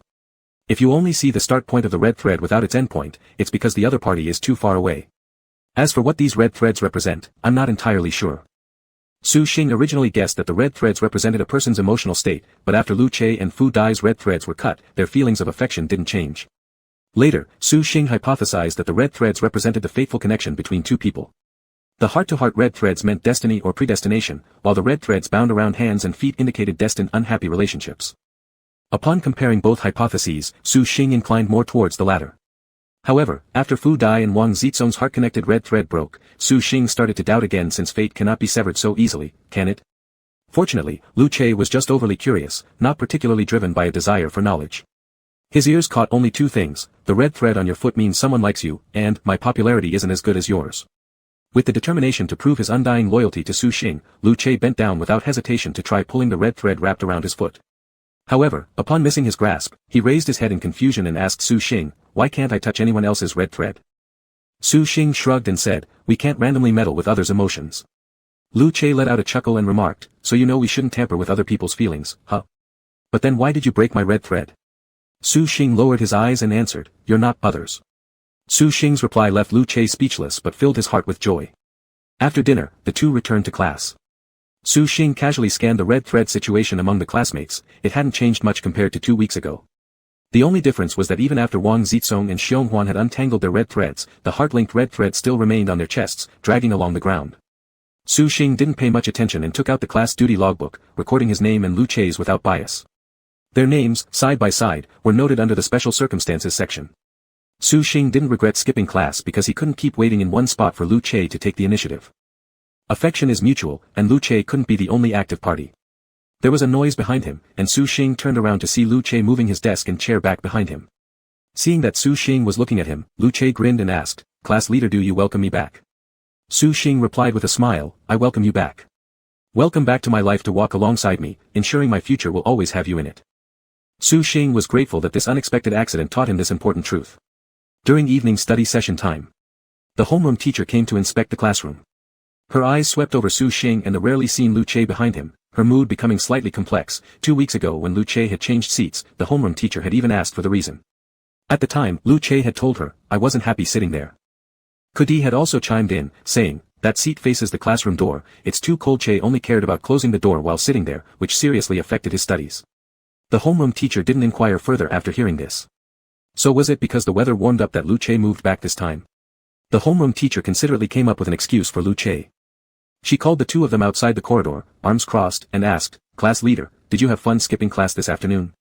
Su Xing smiled apologetically and said, "Not at all, I will definitely reflect on my actions." However, Su Xing's real thoughts were that if time could rewind, he would still choose to skip class. The homeroom teacher turned to Lu Che and asked, "Class representative, does this mean you've had your fill of fooling around and are now ready to focus on your classes again?" Lu Che, shamelessly bold, replied, "The class leader specially skipped a class to enlighten me, not only did I refocus, but I was deeply moved." Homeroom teacher, you should award the class leader a little red flower. The homeroom teacher let out a sigh, filled with concern, but she didn't make things difficult for them, letting them return quickly to evening study session. Chapter 81. There were occasional whispers in the classroom, but mostly the sound of papers being flipped through. The head teacher had temporarily left the classroom, and the talking voices in the class increased slightly. However, most students still followed the rules voluntarily, focusing on their exercises. Su Xing felt someone poking him from behind. Confused, he turned around to see Lu Che leaning forward over his desk with a grin on his face saying, "I'm behind you." Su Xing. Lu Che picked up his phone under the desk with a smirk and said, "I just saw the message." The chat window on the screen stopped at the sentence Su Xing sent Lu Che in the afternoon, "Where are you?" Su Xing hastily glanced at it before noticing Wang Zizong curiously looking back and quickly covered Lu Che's phone, saying, "Put it away." Su Xing was a little nervous. The previous message above, "Where are you?" was Lu Che's reply 2 weeks ago, "I will always love you." After Su Xing instinctively reacted this way, he guiltily glanced at Lu Che, recalling the time Lu Che kissed his meal card and was spotted by Kudi. Afterwards, Lu Che asked him, "Class president, are you scared?" Su Xing automatically filled in Lu Che's words. "Are you afraid of others knowing about our relationship? Do you think it's embarrassing to be with me?" The more Su Xing thought about it, the more panicky he became.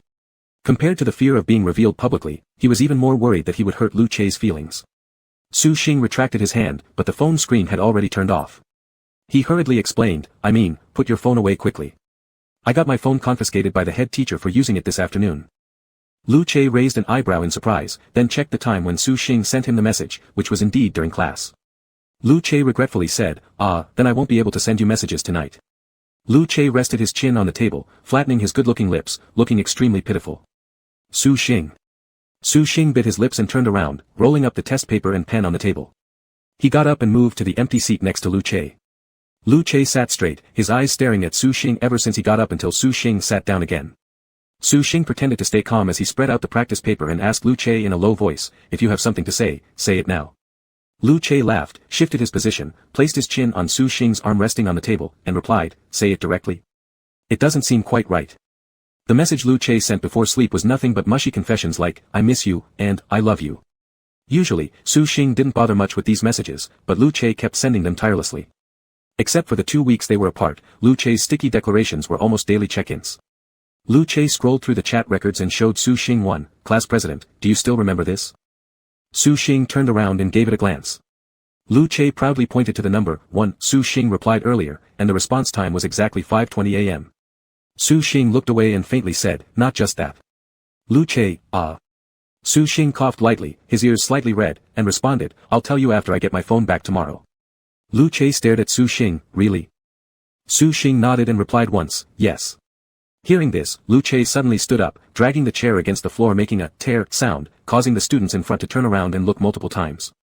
Lu Che opened the back door of the classroom and ran outside. Su Xing. Su Xing knew Lu Che must have gone to find the head teacher for the phone. He waited for nearly 15 minutes before the head teacher and Lu Che came back together. The head teacher walked ahead, Lu Che followed closely behind. Without needing Lu Che to open his mouth, just seeing his proud smile towards Su Xing confirmed that Lu Che had successfully retrieved the phone. After the head teacher entered the classroom through the back door and stood behind Su Xing, she earnestly said to him, "Su Xing, it depends on you to manage Lu Che." Su Xing. Su Xing wanted very much to ask the head teacher what trick Lu Che used to get his phone back, which caused the head teacher to look so tired and powerless. The head teacher returned to the podium, and Lu Che sat beside Su Xing. He took out a phone from his coat pocket and stuffed it into Su Xing's desk drawer. Leaning back in his seat with his legs apart, his hand supported the middle of the chair frame. His eyes sparkled with excitement, resembling a large dog expecting a reward. He said to Su Xing, "Class president, tell me." Su Xing. Su Xing really wanted to throw a piece of meat bone far away to make Lu Che run off farther. Su Xing, "I'll tell you when we get back." After saying this, he focused intently on answering the exam paper and ignored Lu Che. However, for Lu Che, Su Xing was like a tempting meat bone in his eyes. With one hand propping up his cheek, Lu Che's gaze was tethered to Su Xing as if pulled by a red string, watching his handsome face with increasing fondness and admiration. Every feature of Su Xing's face seemed tailored exactly to his preference. Lu Che couldn't help but flick the red string connecting them, sending a slight vibration through it that rippled softly in Su Xing's heart. Su Xing frowned and swatted away Lu Che's hand, saying, "Read your book." Lu Che said with difficulty, "But the book isn't nearly as good-looking as you." Until Lu Che got hit on the head with a rolled-up test sheet by the teacher who was patrolling the class. The teacher sighed, "There's no saving you." Su Xing completely agreed. After the evening study session ended. On the way back to the dormitory with Lu Che and Wang Zizong walked ahead with another student, while Su Xing discreetly widened the distance between them. Behind, Su Xing established 3 rules with Lu Che: "I still have to study when I get back. You're not allowed to disturb me." Lu Che readily agreed but also couldn't help but remind Su Xing, "But, class president, can't you tell me now? Otherwise, I'll be too distracted to focus on studying when I get back to the dorm." Shamelessly, Lu Che blurted out such an audacious statement, yet remained unperturbed, face unfazed, pulse steady. Su Xing kept his eyes forward, brazenly replying, "Nope, you've been distracting me during the study period, so this is your punishment." Lu Che. Having decided not to say anything more, Su Xing truly stopped paying attention to Lu Che, going back to the dorm, taking a shower, reading books, and staying busy until 12 o'clock at night. Only then did he take out his phone. The phone had received a flurry of new messages just minutes before. Initially, Lu Che lamented about how Su Xing had left him hanging and predicted sleepless nights ahead, then followed his usual barrage of declarations of love. "Elsie, I like you. Elsie, I really love you. Elsie, I want to kiss you. Elsie, I feel like I like you more each day. My affection for you is akin to a linear function where k greater than 0, b greater than 0, continuously rising without end." Su Xing didn't know where Lu Che conjured up all these whimsical sweet nothings from, but he enjoyed hearing them nonetheless, Lu Che's declarations of love and yearning. Though Lu Che varied his methods of professing his love, the central theme revolved around those few lines, yet Su Xing never grew tired of hearing them. Su Xing lay on his side, the light of the phone screen reflecting in his eyes. He switched the keypad format, replying to Lu Che. 123. N. Afterward, Su Xing scrolled up the chat history, capturing 3 screenshots using a drawing software to make small annotations on them. Once finished, Su Xing hesitated slightly, then selected the 3 modified pictures and sent them all to Lu Che at once, adding handwritten numerical labels to each image. Image 1.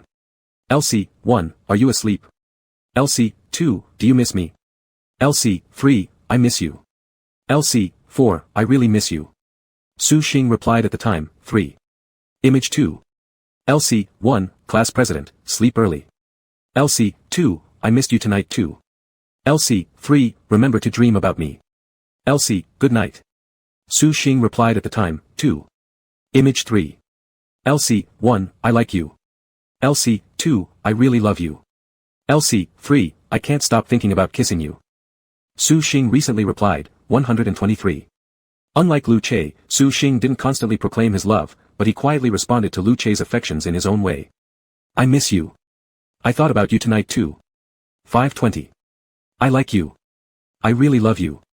I want to kiss you. As for the n, it corresponded to Lu Che's mention of the linear function.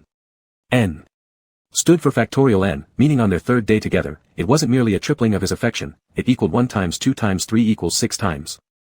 Su Xing wanted to tell Lu Che that even though his love for Lu Che may have initially fallen short, he would love Lu Che even more in the future, growing similarly to how n expanded.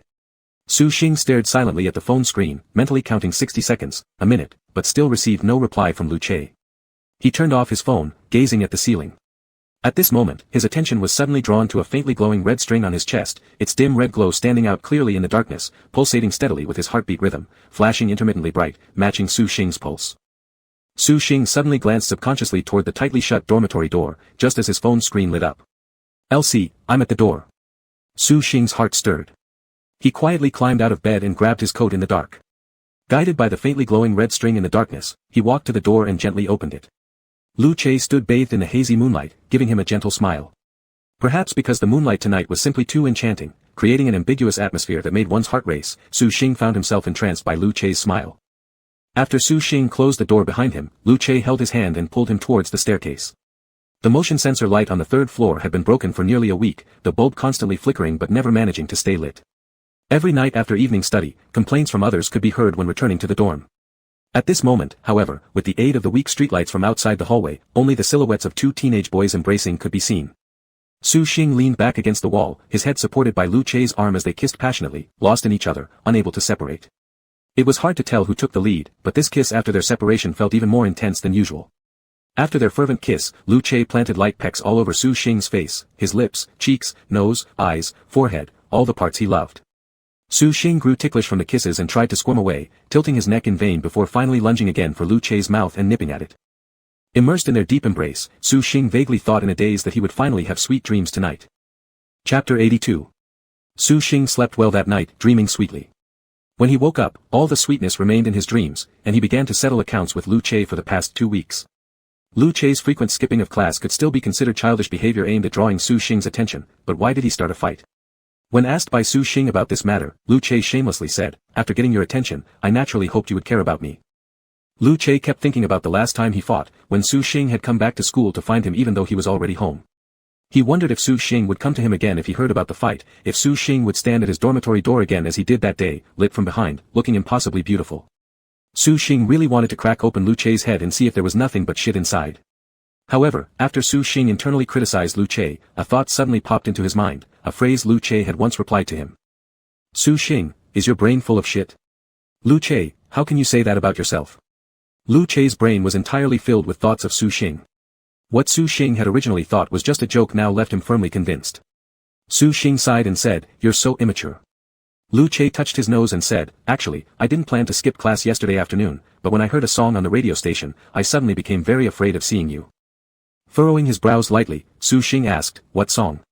Lu Chei hummed softly, "How proud could I be? Fragile as it gets, right? One touch from you and I'm knocked down." Lu Chei's voice was magnetic, and he sang beautifully even when humming casually. Su Xing hesitated, his lips slightly pursed. The same song conveyed 2 completely opposite moods. It wasn't just singing out Lu Chei's heart, but Su Xing clearly recognized himself as the "you" in "I don't want to think about you" to madness. Lu Chei turned his head and smiled at Su Xing, saying, "By the way, my style is super versatile, can be immature or mature. Tell me which mode you prefer, and I'll switch automatically." It was break time between classes, and the two were standing side by side outside the corridor. Lu Chei didn't wait for Su Xing's response and turned to look at him. He saw Su Xing moving his lips and saying, "I like." The drawn-out tail sound made Lu Chei itch to hear what would come next from those lips. 3 requirements, no smoking, no fighting, name is Lu Chei. The 3 requirements, each slowly lowered in volume.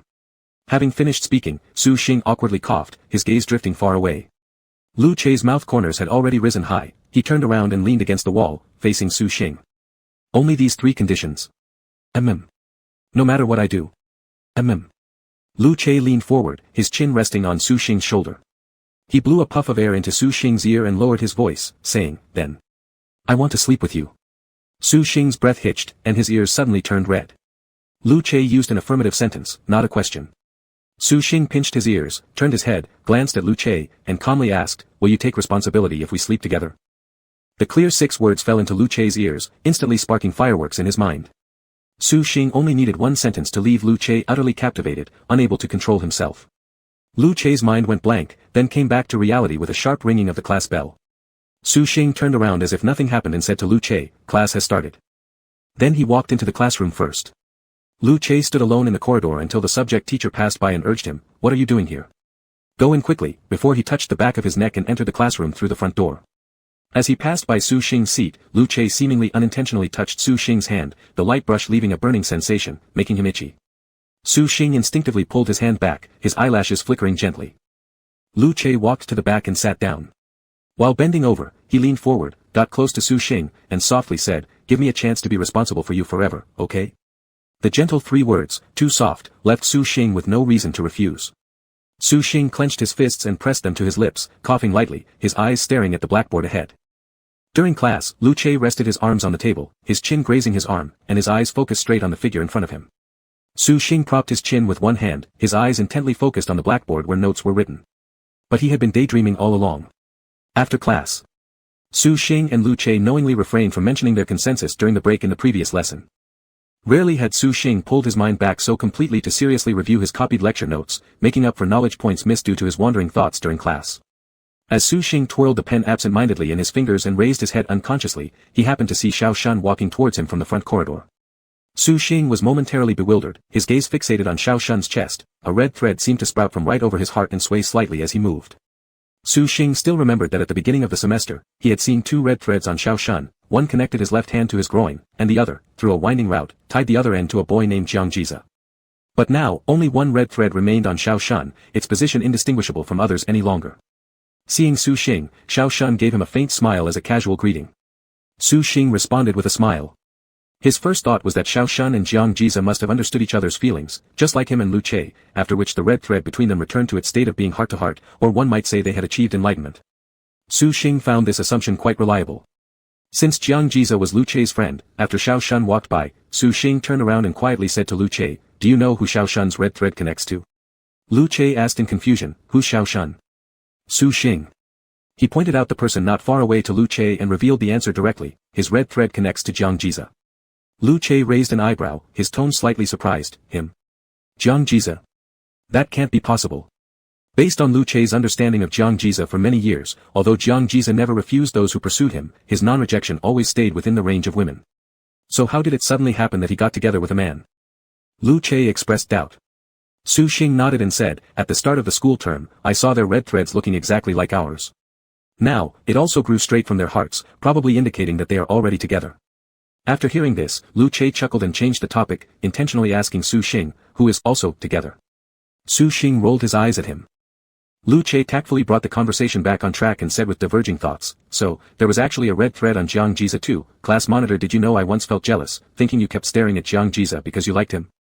Lu Che described the situation more subtly, omitting the part about how his teenage foolishness made him form various absurd ideas, such as, he thought Su Xing wasn't honest enough, gay so be it, but if you don't admit it, it wouldn't matter either since it could be understandable under the social environment. However, Su Xing acted too ambiguously, really frustrating. Back then, Lu Che hadn't realized his own feelings for Su Xing, he only found Su Xing's gaze towards Jiang Jiza deeply unsettling, feeling restless and uneasy.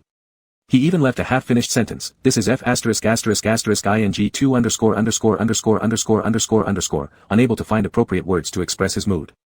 Now, Lu Che would definitely say without hesitation, this guy really needs some disciplining. Yet, Lu Che didn't dare to say that to Su Xing now, even if Su Xing agreed to let him ________________________________ he would feel immensely grateful for the opportunity, showing how limited his courage has become. Quietly swallowing those past confessions, Lu Che knew that if Su Xing found out, his entire life would be spent living alongside keyboards. When Su Xing heard Lu Che saying, thought he liked Jiang Jiza, he felt nauseated, replying with, "I need to modify my 3 requirements." Su Xing had 3 requirements for the person he liked: no smoking, no fighting, name called Lu Che. Upon hearing this, Lu Che became anxious inside, listening intently with great nervousness. Su Xing explained, A. No smoking, B. No fighting, C. Name called Lu Che. C is the necessary condition. At first listen, A, B, and C seem to be sufficient but not necessary conditions, but what Su Xing intended to convey was, as long as C exists, the conclusion holds true. Wang Zizong, who was sitting next to Su Xing, curiously turned around. The red line on his chest swung gently as he blinked and asked, "What are you two discussing?" Su Xing said, "I'm giving him a sense of security." Wang Zizong. Lu Che, with pursed-thin lips, stared intently at Su Xing without blinking. What the monitor meant was that as long as it was Lu Che, he would like him. He kept staring at Su Xing's lips, feeling an overwhelming urge to kiss them. Why did this person always speak so sincerely that it was hard to resist such romantic words? It was against the rules. Lu Che's impatience grew as his heart itched until after the lunch break when he changed Su Xing's nickname in front of him. Prince of Sweet Talk, Su Xing, Crown. Su Xing glanced at it and shot Lu Che a glance, saying, "The one who knows how to talk sweetly is obviously you, isn't it?" Lu Che hugged Su Xing tightly while sitting in Wang Zizong's place, sighing softly, unknowingly luring others is the ultimate skill. Every day I feel both pain and happiness. Sigh, there aren't many men as patient as me. Su Xing scoffed and pushed the head resting on his neck away, copied a sentence into his notebook, and said indifferently, "The crown looks too ugly." Chapter 83. Since yesterday, the cold air has noticeably retreated, and the sunshine has returned as promised. The temperature has started to warm up. Noon. Lu Che was asleep in the classroom hugging Su Xing's coat, while Su Xing stood in the corridor with his phone screen stopped on the WeChat chat box of Su Kunken. 2 minutes ago, Su Xing had sent a message to Su Yin. "Su Xing, sister, I want to be with Lu Che." Su Xing raised his head, his gaze passing through the window glass, landing on Lu Che's face lying sideways on the desk. The sleeping Lu Che looked particularly obedient, and although Su Xing had seen Lu Che's sleeping face many times, he never got tired of it. On weekend mornings, he would always see Lu Che's face upon waking, so Su Xing got used to this sight without much thought. But during those 2 separate weekends, Su Xing realized that the absence of someone beside him led to his Sundays losing all anticipation. Su Xing came back to reality and lowered his head to look at his phone, where he saw Su Yin's reply. Su Kunken. Su Kunken, when did you two break up? Due to the interference of the red string, Su Yin had long assumed that Su Xing and Lu Che had some undefined relationship, mistakenly believing that Su Xing had turned Lu Che before their supposed breakup. While feeling heartache for Su Xing, Su Yin also thought she should find time to sympathize with Lu Che, yet she couldn't bring herself to blame him. Recalling Su Xing's initial panic as his older sister, Su Yin wanted to pull her brother back to the right path, but on the other hand, she also thought that Lu Che being with Su Xing was an unexpected joy. Su Xing smiled helplessly, realizing Su Yin's misunderstanding had now become a fact, which saved him the trouble of explaining. He simply replied, I want to stay with him forever. Su Kunken, this matter depends on your karmic connection, sister can't help you. How is your study progress recently? I won't scold you because of dating, but if your focus on studies wanes due to him, I will oppose it first. Su Xing felt somewhat guilty. His ranking in the midterm exam had dropped nearly 10 places compared to the last monthly test, leading to a significant decline in his grades, and the cause of this decline was Lu Che. After untying the knot, Su Xing had kept consoling himself, thinking that leaving Lu Che would still allow him to live well. However, once Lu Che left, Su Xing found himself unable to function properly. Su Xing replied to Su Yin, my grades are still relatively stable. Su Kunken, what about Lu Che? Su Kunken, don't couples usually aim to go to the same university? Su Xing. Su Xing remembered that Lu Che had indeed mentioned going to the same university and asked him to supervise his studies, but at the time, Su Xing refused. Another message popped up on the phone screen. Su Kunken, you both need to get better together. Su Xing stared at this sentence pensively when suddenly a warm chest pressed against his back, and a hand encircled his waist. It was Lu Che holding a box of Wantai milk, leaning on his shoulder with half-closed eyes biting on the straw. Lu Che had just woken up, still drowsy, with a trace of milk stain lingering on the edge of his lips. Su Xing stretched out his hand to cup Lu Che's side face, using his thumb to gently wipe off the milk stain. Lu Che kept his eyes slightly closed, enjoying the moment as he buried his face into Su Xing's neck and rubbed around. Brother Che. A sound came from behind, causing Su Xing and Lu Che to turn around together. Kudi and Zhou Mang were walking over from the end of the corridor, enthusiastically greeting them from afar. When they got closer, Su Xing noticed that the color of Zhou Mang's red thread on his chest had faded significantly, whereas Kudi's red thread wrapped around his wrist was bright red like blood. Su Xing wasn't bothered by this. Zhou Mang's red string was attached to the foot of Kudi's girlfriend, symbolizing bad luck. Its eventual breaking would be a relief for both of them. Lu Che had no interest in other people's relationship issues, and even when Kudi approached, all he did was let him take the milk box to throw away. Kudi said to Lu Che, Big brother Che, what about yesterday's fight, how should we settle it? Kudi's voice grew quieter, and the last 3 words were almost inaudible. He read the warning from Lu Che's eyes, only then realizing the need to keep confidentiality in front of the class monitor. Aha, ha. Kudi awkwardly laughed and hurriedly pushed Zhou Mang into the classroom. Lu Che coughed lightly and continued the topic naturally, by the way, class monitor isn't Ize your sister's boyfriend? Su Xing casually responded, I guess so. He could also be Su Yin's ex-boyfriend. Initially, Su Xing didn't have any impression of Ize, but after seeing him in person yesterday, he later remembered seeming to have met Ize before, the day Su Yin fainted during the flag-raising ceremony, and the day of the Mid-Autumn Festival when Su Yin got angry. Ize stood far under the street lamp, tall in stature, but his features weren't clear. Lu Che clicked his tongue and snorted, saying in a low voice, Class monitor, why don't we report Ize for being too blind-sided? How could he take sides with others against me? Su Xing, hearing Lu Che mention this on his own initiative, asked, how did you two become enemies? Originally, Lu Che and Ize had no connection. However, as both were representatives of arrogance in their grade, they were aware of each other even before any conflict arose. Initially, their lives flowed separately like water and wells, but the previous internal disputes among Kudi's athletic group acted as a fuse. Lu Che's left hand was scratched and Ize's right hand was also injured. Comparatively, Lu Che slightly emerged victorious. Ize could not swallow this humiliation and yesterday spread words that he would break Lu Che's hands. Su Xing. Su Xing recalled the Mid-Autumn Festival when Lu Che still had a bandage on his hand. Likely, Ize couldn't hide the fighting from Su Yin, which might have caused her anger. Speechless, Su Xing said, are you guys immature or what? High school students still fight. Lu Che, unabashedly, said, I'll stop fighting later. Coincidentally, Lu Che happened to see Ize walking from the front playground toward the teaching building. There was also a red string on Ize's chest, hanging straight down to the ground, so far away that the end of the red string could not be seen. Lu Che sniffed. Soon after. Ize dash. Lu Che called out from upstairs, startling Kudi inside the classroom and confusing Ize downstairs. Ize looked up at the corridor at the end of the 3rd floor. His face was expressionless until his eyes scanned Su Xing, causing a slight relief. Only then did Lu Che say, brother-in-law, rely on you to protect me from now on. Ize. Su Xing. Lu Che grinned falsely, showing off a crooked smile. After a brief hesitation, with other people standing outside the corridors on other floors including some athletes nearby, Yi weighed the pros and cons. This phrase from Lu Che equated to making peace. Though Yi wanted to kill Lu Che, due to Su Yin's younger brother's presence, Yi eventually gave a perfunctory gesture of okay towards Lu Che. The bystander athletes? At the same time, both Lu Che and Yi shared the same thought: whoever breaks face first will be at fault, and whoever angers him, Lu Che/Yi, first will be an opportunity to teach them a lesson. After school, Su Xing held a bag of pitaya and stood at the school gate waiting for Dad Su with Lu Che. For the second time, Lu Che attempted to carry the bag, only to be refused by Su Xing again. It weighs no more than 4 pounds. I can handle it. Su Xing was also 180 centimeters tall, with a build similar to Lu Che, and was always the handyman at home doing odd jobs such as changing light bulbs, but in front of Lu Che, all the heavy work was taken over. Lu Che made a show of trying to grab the bag, but in the end, just brushed his lips against Su Xing's hand. Smirking, he said, "These hands are quite precious, my sexual happiness occasionally depends on them too." Su Xing, go away. Lu Che chuckled, I suddenly miss you telling me to go away.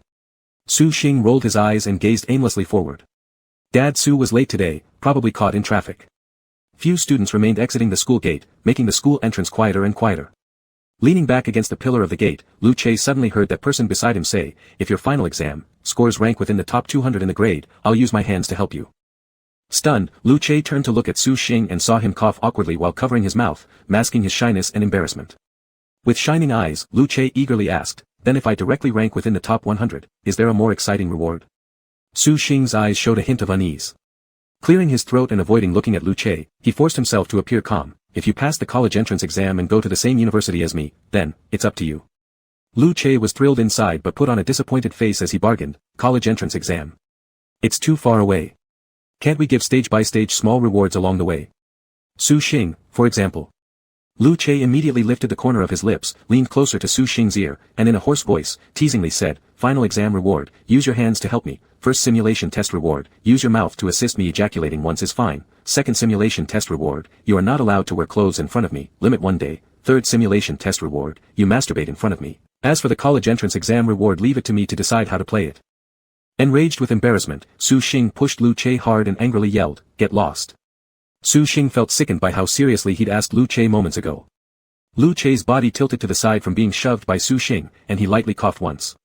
Just now, he was purely joking around with Su Xing for some verbal fun, but it turned out that while saying those things, his brain had already automatically transformed each sentence into vivid images. His arousal level skyrocketed instantly. He almost had a reaction. The first, second, and third stages were part of the Rare Moments series in his mind, and Lu Che indulgently thought, if the class monitor could give him just one time, he'd die without any regrets. Lu Che pinched his nose, then suddenly received an angry kick from the person next to him. Su Xing glared at him, barking menacingly, now start reciting the hardship of Shu Road. Don't think about anything else. Lu Che. Feeling guilty, Lu Che scratched his nose and cleared his throat before obediently starting to recite, oh. What a perilous height. The hardship of Shu Road, harder than ascending to heaven. Thus, all the senior students who arrived late in the afternoon witnessed the famous grass king of their grade standing at the school gate reciting texts, from The Hardship of Shu Road to Chibi Fu. If he got stuck and couldn't continue, he even got beaten. Passers-by. They truly felt so heartbroken. By the time they got into Mr. Su's car, Lu Che sat in the back seat pouting as he recited the discourse on teachers. Mr. Su even glanced at Lu Che through the rearview mirror a few times, fearing interruption. He gave Su Xing a thumb up from the front passenger seat. Su Xing. Exhausted, Su Xing stared outside the window, listening to the classical Chinese texts Lu Che recited behind them. Therefore, regardless of high or low, young or old, where the way exists, there also exists a teacher. Alas. Chapter 84. Got home.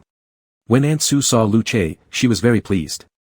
She had been teased by Lu Che's words like, Auntie, your dishes are still the best, I couldn't help but come over to mooch off you again, and these pitaya fruits were brought from my house, they were planted in our front yard by my grandma, so sweet.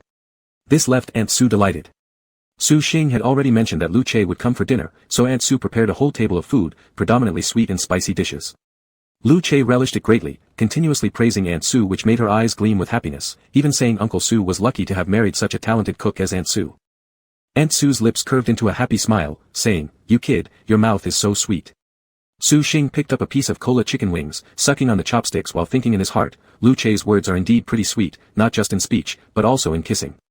Su Dad then said, Lu Che will find himself a girl with excellent culinary skills in the future. Lu Che smiled and replied, Where can I find someone with cooking abilities as good as yours, auntie? By the way, class monitor, can you cook? Su Xing suddenly called out and turned around only to see Lu Che smiling gently towards him, blinking an eye. This question was quite subtle. Su Xing candidly responded, no. Lu Che replied effortlessly, I know a little bit. It's because my mom doesn't know how to cook, so ever since junior high school, I've had to make noodles or stewed soups for myself. For those who can't cook, finding someone who does is their fortune. Su Xing nonchalantly muttered a casual, oh, taking a bite of rice without much ado, yet beneath the table, he kicked Lu Che once. Though Lu Che often flattered him during normal times, did he really need to be flirting right now in front of his parents? Even after being kicked, Lu Che kept on smiling, saying, after the college entrance exams end, I'm coming here again to learn some cooking tips from Auntie. Aunt Su chuckled joyfully, in the future, you'll definitely pamper your wife a lot. Su Xing bowed his head eating quietly, when all of a sudden he felt Lu Che's foot rubbing against the back of his lower leg, soft, ticklish, as if scraping across his heart. Lu Che wanted Su Xing to hear what his potential mother-in-law thought about him, someone who always takes the initiative and cares deeply for his spouse. If Su Xing came across such a man, wouldn't it be a sure win not to marry him? However, Su Xing's response was straightforward. Once they entered the room, closing the door behind them, Su Xing instantly beat up Lu Che, unhappy, muttering, try to control yourself a bit in front of my parents. Lu Che took a step back, kneading his bruised arm and said, all right. Though seemingly accepting, Lu Che looked a little aggrieved. As Su Xing walked into the study area and sat down, he heard Lu Che say, but... Class monitor, my mom already knows about us. Slightly nervous, Lu Che was afraid that Su Xing would blame him for revealing too much and going public, quickly explaining further, my mom is super satisfied with you. She loves you so much, saying you're polite, with incredibly handsome features. Su Xing paused mid-action. The last time they went to City A, Lu Che had said his mom allowed him full freedom as long as he didn't do anything morally reprehensible. Thus, even his love for Su Xing was accepted. Su Xing reflected on himself, frowning slightly at the realization. It was simply impossible for him to let his parents accept their relationship within such a short period of time. However, compared to Lu Che's openness, it made Su Xing seem utterly insincere. Su Xing looked at the ear pick on the desk, twirling it in his fingers, then suddenly turned around and asked Lu Che, do you want me to dig your ears? Back when they were children, Su Xing often competed with Su Yin for turns letting Aunt Su dig their ears, both of them believing that doing so was exceptionally comfortable. Once, Su Xing unintentionally made Su Yin cry, leading to great panic on his part. Ultimately, he reassured Su Yin, saying, stop crying, later mom will dig our ears, I'll let you go first. That successfully pacified Su Yin. Since then, digging ears became a special method for one side to compromise and apologize to the other. Lu Che subconsciously held his earlobe, feeling somewhat reluctant inside, but still smiled saying, sure thing. Su Xing stood up, sitting cross-legged in the middle of the bed. He patted his thigh and beckoned Lu Che, lie here. What? At first, Lu Che thought he misheard, until his lips curved upwards in a grin, readily discarding his indoor slippers. As soon as he climbed onto the bed, he embraced Su Xing's waist with glee, burying his face close to Su Xing's abdomen and randomly peppering kisses. Despite layers of clothing including their school uniforms, the harassment amounted to nothing more than visual irritation to Su Xing. Pinching Lu Che's cheeks, watching the boy force his puckered mouth expression, Su Xing said, face outward. All right. Lu Che regretfully turned over, covering his ears as soon as Su Xing grabbed his earlobe. He nervously said, class monitor, be gentle, I'm extremely sensitive to pain. For Lu Che, getting his ears dug was definitely not something to look forward to since he was particularly sensitive. Even the small ear pick scraping his external ear canal made him wince in pain. Due to poor lighting, Su Xing asked Lu Che to hold his phone flashlight. Su Xing didn't take Lu Che's plea of being sensitive seriously until... Throughout the entire process of digging Lu Che's ears, Lu Che kept emitting suppressed moans and his neck shrank repeatedly, while the hand holding the flashlight trembled several times, constantly requiring Su Xing to adjust its position. Be gentler. SSS. Class monitor. SSS. Su Xing. Su Xing's skills at digging ears were flawless. He had already been certified by Mom Su and Su Yin. This could only prove that Lu Che really couldn't endure the pain. Lowering his head, Su Xing lowered his voice and asked, how many centuries has it been since your last ear cleaning? Switch sides. Lu Che sighed, saying, it's both painful and refreshing, then obediently lay down on the other side. Su Xing gently massaged Lu Che's earlobes while mockingly saying, if you're so scared of pain, won't you just cry when you get into a fight? Lu Che tightly closed his eyes and muttered softly, that's why I start by making others cry first. Lu Che's logic was impeccable and Su Xing had no words in response. After Su Xing meticulously cleaned Lu Che's ears and lightly scratched his outer ear with the ear pick, Lu Che enjoyed such comfort he was reluctant to get up. Su Xing looked down at Lu Che's face with his eyes closed, moved suddenly, and bent down for a quick kiss on Lu Che's cheek. Lu Che immediately opened his eyes, flipping himself upright to kneel on the bed and looking at Su Xing innocently but sincerely, I missed it. Lu Che's expression was full of delight. Unable to resist his gaze, Su Xing leaned closer and firmly pressed a light kiss on Lu Che's thin lips. Go study. Lu Che licked his lips, his bright eyes gleaming. He left no room for negotiation. Class monitor, every half hour of diligent study earns me a kiss, all right? Su Xing glanced at him and replied, 1 hour. Su Xing returned to his desk. Lu Che smirked, curling his lip upwards. He deliberately set the time low knowing the class monitor would double it. It was the last bit of pride from someone being shy. Lu Che's enthusiasm for studying skyrocketed that night, earning 4 kisses, from light pecks escalating even to a passionate one before bedtime. His satisfaction was complete. Upon waking, Lu Che saw Su Xing's hair tuft right away. Su Xing rested in his arms, this awareness lifting his mood considerably. Gently adjusting his limbs to let Su Xing rest more comfortably, he froze because the material under his touch wasn't last night's cotton pajamas worn by Su Xing, but instead a silky texture. Furthermore, there was a skin-on-skin sensation against his lower leg. Su Xing wasn't wearing sleep pants, Lu Che thought. To confirm, he slowly guided his hand around Su Xing's waist, lightly brushing over the waist curve and following the buttocks line to reach the outer thigh. In truth, Lu Che felt somewhat uneasy because he didn't know why Su Xing took off the pajama pants, fearing to wake him up. Yet simultaneously, he cherished the smooth feel beneath his palm, considering perhaps this would be his last chance to touch it, so he hesitated to let go. Just as he intended to slide his fingers further towards the root of the thighs, he realized Su Xing moved. Su Xing quickly pulled his hand out from Lu Che's embrace, pushing his shoulders backward, reclining himself to create a 90-degree angle between his thighs. Crossing his hands in front of his chest, he stared at Lu Che angrily. Instantly withdrawing his hand, Lu Che placed it beside his head and waited patiently for an explanation, his bright eyes fixed on Su Xing. Su Xing sighed, averting his eyes while saying, last time you asked the class representative from the next door about the results of the second trial exams, right? Was I the one who hadn't scored better than you, which made you so happy? Upon hearing this, Lu Che laughed, his eyes shining brighter. Although I did agree with your reward request, appearing undressed isn't proper, hence.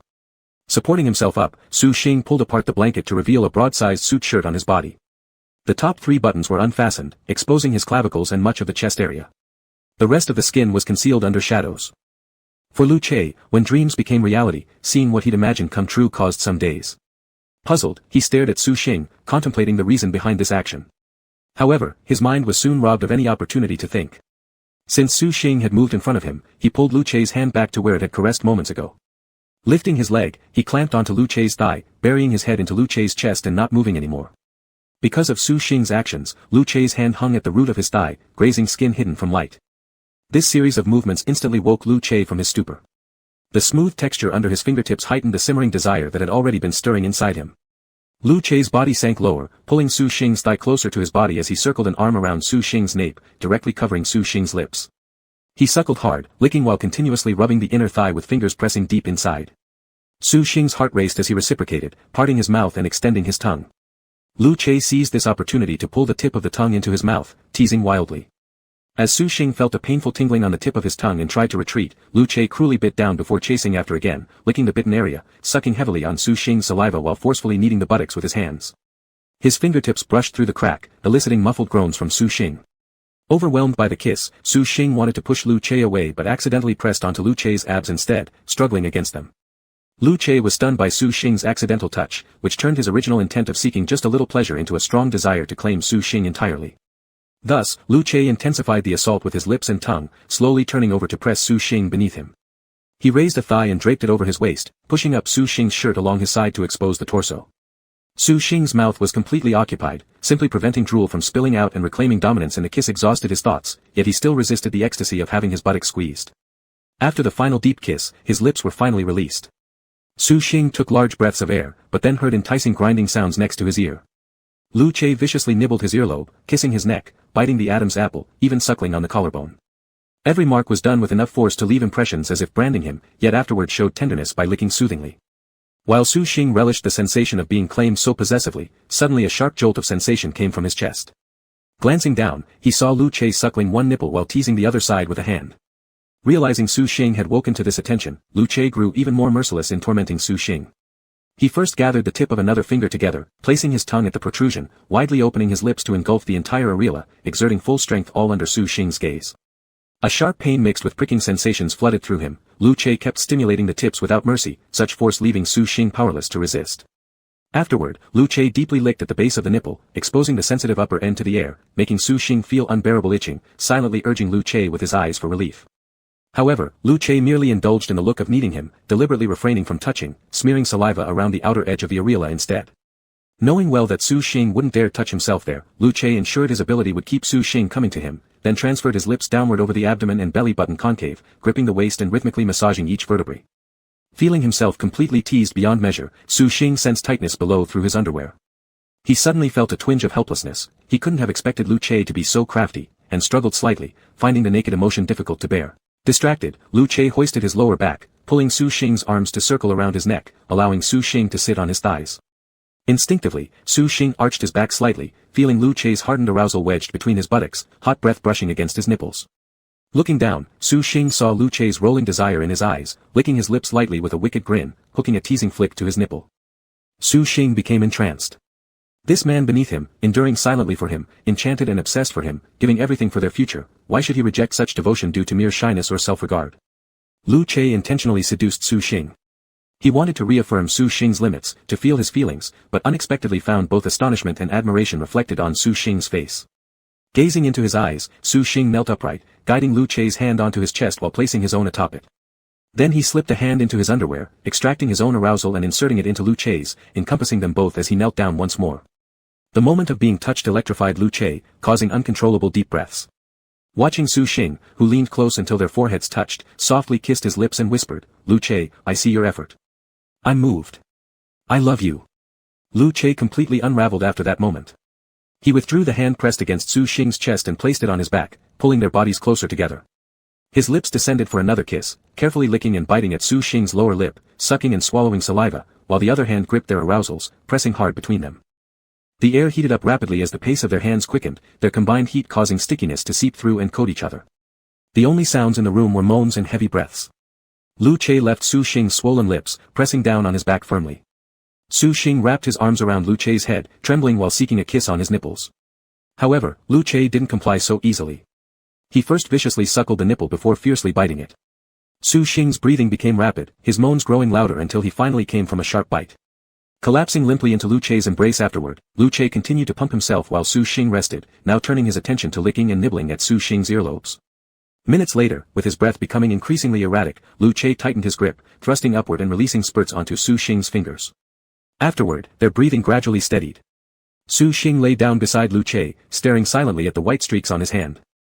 Lu Che leaned over to claim another deep kiss, then got up to grab some tissues. He wiped his own hand clean first, then carefully dried Su Xing's hand, paying special attention to every crevice. Once done, Lu Che climbed back into bed, hugging Su Xing tightly from behind. He kissed the nape of Su Xing's neck tenderly before drifting off to sleep. The next morning, Su Xing was chatting with his sister Su Yin on WeChat when Su Yin asked him to take a picture of the household register for her. After completing the task, Su Yin suddenly inquired. "Su Kuan, is Lu Che coming to our place again?" Su Xing, Suddenly, a request popped up on the screen. "Su Kun invites you to a video call." Su Xing. Su Xing didn't decline but answered the call instead. Su Yin's upper body appeared on the screen, freshly made up and ready to go out with her roommate. Su Xing's gaze fell upon the red line on her chest before quickly looking away. "What do you want?" Su Yin replied nonchalantly, "Where's Lu Che?" "My roommate says you're really handsome. I want to show them our school's grass king and reset their standards for hot guys." Three unfamiliar faces peeked curiously from the video. Su Xing. He wanted to hang up immediately. Lu Che, who was sitting by the bed reading through an exam paper, looked up at the sound of the conversation. Su Xing switched the camera to rear-facing mode and said to Lu Che, "That's my sister. Say hi." Initially lounging casually against the bed, Lu Che lifted his gaze indifferently but carried an alluring magnetism with just one glance. In others' eyes, Lu Che was a walking hormone bomb. In Su Xing's eyes, he was simply still half asleep. Muffled comments came from the phone. "My God, he is handsome. Behave yourself." Hearing the compliments from his sister's roommates, Su Xing snorted internally, so what if he's handsome? But no matter how handsome Lu Che was, he belonged solely to him. Upon hearing that this was Su Xing's sister, Lu Che straightened up near the camera, saying smoothly, "Sister, Yi has been bullying me." Su Xing. Su Yin. Lu Che's words were said playfully, intending more to lighten the mood. But Su Yin took it seriously. "Did he cause trouble for you?" Lu Che vaguely responded, "Ah." Switching the camera back to Su Xing, Su Yin was seen trying to suppress a string of curses she had almost let slip, according to Su Xing's years-long understanding of her habits. Su Xing stated bluntly, "Don't believe his nonsense. It was mutual." Shaking her head, Su Yin remarked, "Yi is a dumbass. Not many people dared to curse Ize openly, but Su Yin was among those rare few unafraid to do so, both privately and face to face. And not only did she have the courage to insult him, she also wasn't afraid to physically confront him. The difference was that Ize wouldn't retaliate against Su Yin, even though he fought tooth and nail whenever confronting Lu Che. Su Xing found this fact absurd. Lu Che relished it. During summer vacation, Su Yin inadvertently learned about Lu Che from Su Xing. Concerned, she classified Lu Che as someone likely to be arrogant and reckless, a person potentially dangerous to Su Xing if he ever confessed. She decided to learn more about Lu Che from Ize, sighing constantly while doing so. When Ize finished listening, he asked simply, "Why are you asking about him?" Su Yin fumbled and mentioned a random infatuated friend as cover. But Ize retorted, "If you like him, I'll cripple him." Su Yin's anger flared upon hearing this, unleashing a barrage of curses such as, "Your possessiveness makes you sound like an idiot, go away." She thought she had scolded Ize awake, but it turned out Ize was truly an idiot. Thus, the delicate balance of non-interference between Ize and Lu Che was unilaterally declared shattered before the start of the new semester.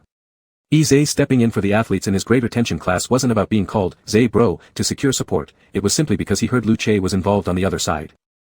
Su Yin skipped over how Su Xing and Lu Che found out about her connection with Ize, given that she and Ize had been spotted together by Su Xing multiple times already. Fuming, Su Yin hung up the video call abruptly. With a malicious grin, Lu Che commented, "Looks like Ize is afraid of his wife, tsk, how embarrassing." Su Xing snorted at Lu Che's glee, directly shooting him down when seeing his smugness, "Where are you any better?" Lu Che fell silent for a second, then quickly recovered, shamelessly hugging Su Xing, "Wife." Su Xing growled, "Get lost." Chapter 85. After fooling around for a bit, Lu Che and Su Xing returned to the bedside to study. This wasn't because Su Xing had lost his appeal to Lu Che, rather, Lu Che's initiative in studying was tied to Su Xing's appeal. The "earn a kiss with an hour of diligent study" game from last night was still valid. Su Mom came in with a fruit platter and was delighted to see the two studying diligently. Su Mom placed the platter on Su Xing's desk and then said to Lu Che, "Go grab a chair and sit over here. Leaning against the bedhead isn't comfortable for doing homework, is it?" Su Xing's room was simply furnished, one bed, one desk, and two cabinets, including a wall cabinet and a bedside cabinet. Su Xing's desk wasn't too big or too small. After a quick tidy up, it was enough for both of them to sit together and read books. Not wanting to disturb their studying, Su Mom left the fruit platter and closed the door before leaving. Su Xing glanced back at Lu Che and seeing no movement from him, he spoke up, "Go bring a chair in." Lu Che twirled the pen between his fingers, not even looking up, just saying, "No, sitting next to you would be too distracting." Su Xing made an "oh" mouth shape but remained silent, adding, "Come eat some fruit." Lu Che, "Sure." But despite responding, he still didn't move. The red flesh pitaya that Lu Che had brought from Grandma's house was cut into pieces and piled in the fruit dish.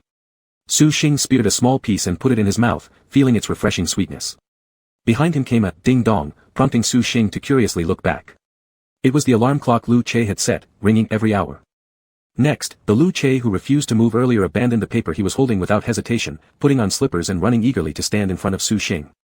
With starry eyes, Lu Che's deep gaze shone with anticipation as he grasped the back of the chair with one hand and leaned on the edge of the desk with the other, tilting down on his own initiative and saying, "I want my reward." Su Xing subtly raised an eyebrow. This so-called kissing reward involved only a brief 1-second touch of lips, childlike, far from qualifying as a kiss, yet Lu Che enjoyed it endlessly. Su Xing kept his promise, pinching Lu Che's chin and giving him a light peck. Noses gently grazed each other, breath mingled together. A neutral kiss, yet they were still smitten with each other. Lu Che loved studying now more than ever. Every hour, when the alarm rang, he would leap off the bed, rushing to Su Xing's desk, hands behind his back, leaning forward smiling, puckering his lips. Su Xing was already accustomed to this, sometimes still focused on the exercise problems while instinctively turning his body, finding Lu Che's thin lips and kissing them once. Lu Che couldn't get enough of studying, until another ringtone interrupted. On the screen appeared Fu Dai's video call invitation. When Lu Che saw Fu Dai, he remembered he had gone from heartbreak to passionate love and hadn't informed Fu Dai yet. Worried about disturbing Su Xing's studying, he took the phone out to the balcony for the call. Fu Dai originally invited Lu Che under the pretext of two broken-hearted people comforting each other, only to be greeted by a self-satisfied grin after connecting the video call. Lu Che's first sentence was, "I've reconciled with the class monitor. I'm at his place right now." Fu Dai.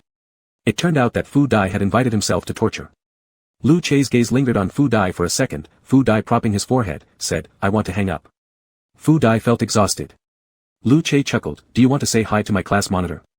Fu Dai looked old beyond his years, stroking his chin and responded, "All right." In reality, Fu Dai wanted to retort, "What does, my class monitor, mean? Isn't he everyone's class monitor?" However, he was no longer a member of grade 3, class 7 of school A, saying, "My class monitor," in front of Lu Che seemed perfectly fine. Fu Dai indulged in his own sadness. The phone lens kept shaking. Lu Che entered the inner room with the phone. Su Xing lifted his head, hearing Lu Che say, "It's Fu Dai." Lu Che gestured with the phone in his hand. Squeezed into the corner of Su Xing's chair, Lu Che aimed the phone's front camera at himself and Su Xing. Through the phone camera, Su Xing caught sight of Fu Dai and his gaze paused, fixed on Fu Dai's chest. The red line extending from his heart was still fresh, still floating. Su Xing. Had Fu Dai already found new love this quickly? Su Xing quickly dismissed his own thoughts. After all, Fu Dai had still reminded Kudi to score low in the midterm exam just a short while ago, and just a few days before, he had clearly told Su Xing, "I've always liked her." She referred to Xiong Huan. Fu Dai took the initiative to greet him but saw Su Xing wearing an expression of astonishment. Su Xing could not figure it out. He had clearly seen the red thread at Fu Dai's heart break apart. But now, the red thread was still floating around Fu Dai. What on earth was going on? In addition to being surprised, Su Xing hurriedly responded to Fu Dai's greeting. Fu Dai was originally not that close with Su Xing and didn't talk much anyway, especially now that Su Xing and Lu Che were in a romantic relationship. Even though Fu Dai had thousands of questions in his heart, he did not dare to speak carelessly in front of the two. After the video call ended, Su Xing was still pondering over the red thread around Fu Dai, so he voiced his doubts to Lu Che. Lu Che only replied indifferently, "Isn't the red thread between hearts supposed to be predestined?" Lu Che tilted his head, his tone slightly casual. This was phrased as a question. He was asking, if the red thread between hearts represented predestination, how could it possibly break easily? Su Xing did not answer. Lu Che murmured again, "Soulmates will eventually be together. No matter what difficulties soulmates encounter, they can still end up together." The pen in Su Xing's hand, which had been spinning, suddenly stopped. Su Xing reassembled his memories. After Wang Zizong's red thread had broken, during the time when he regained the ability to see red threads, he never saw the red thread between Xiong Huan and Wang Zizong. And after Su Xing untied Lu Che's bow tie, he didn't see any red threads for 2 whole weeks. Nor did he see any task-related red threads. It was as if untangling Lu Che's bow tie meant severing the connection with his peculiar abilities. Until Friday, when Su Xing and Lu Che had mutual affection, a red thread appeared between them. Back in class, red threads also showed up from Xiong Huan's and Wang Zizong's hearts. All red threads disappeared after Su Xing untied the bow tie and reappeared after Su Xing and Lu Che exchanged feelings. No, the bad romance red thread on Lu Che's foot hadn't returned yet. Su Xing grabbed this term, return. Su Xing turned around and suddenly said to Lu Che, "Could you help me find out whether Jiang Jiza is dating Xiao Shun?" Lu Che was confused but still followed Su Xing's instructions to inquire. Jiang Jiza and Lu Che had a very close friendship, specifically shown by even though their WeChat chat history had stopped a month ago, opening the chat window did not make either feel awkward about starting conversations. Lu Che skipped all pleasantries with Jiang Jiza and directly asked, "Are you single?" Jiang Jiza quickly replied, "No. Is your tone suggesting you want to assign me a partner?"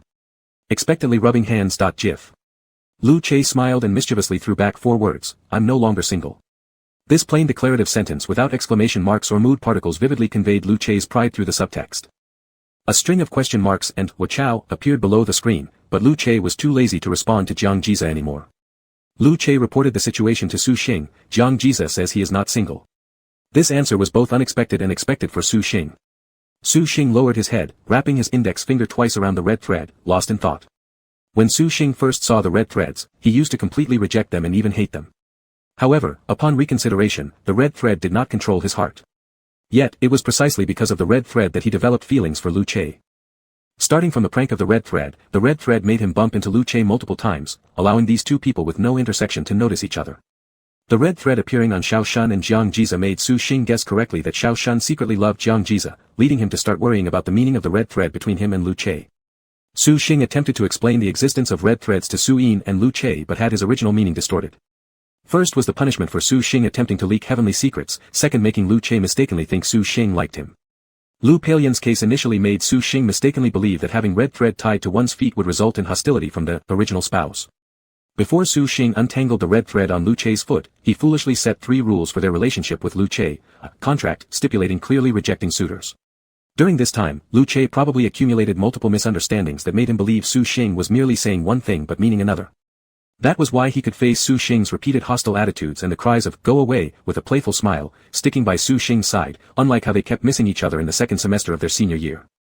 During this time, Su Xing gradually got lost in Lu Che's endless tolerance and patience. No one else could lower themselves so much to love him like Lu Che did, making Su Xing unknowingly indulge in Lu Che's kindness. When Fu Dai's red thread broke, Su Xing watched as an outsider and saw everything very clearly. Everyone felt pity for Fu Dai, and this event taught Su Xing a lesson. In relationships, it is impossible to rely on just one party actively maintaining the relationship.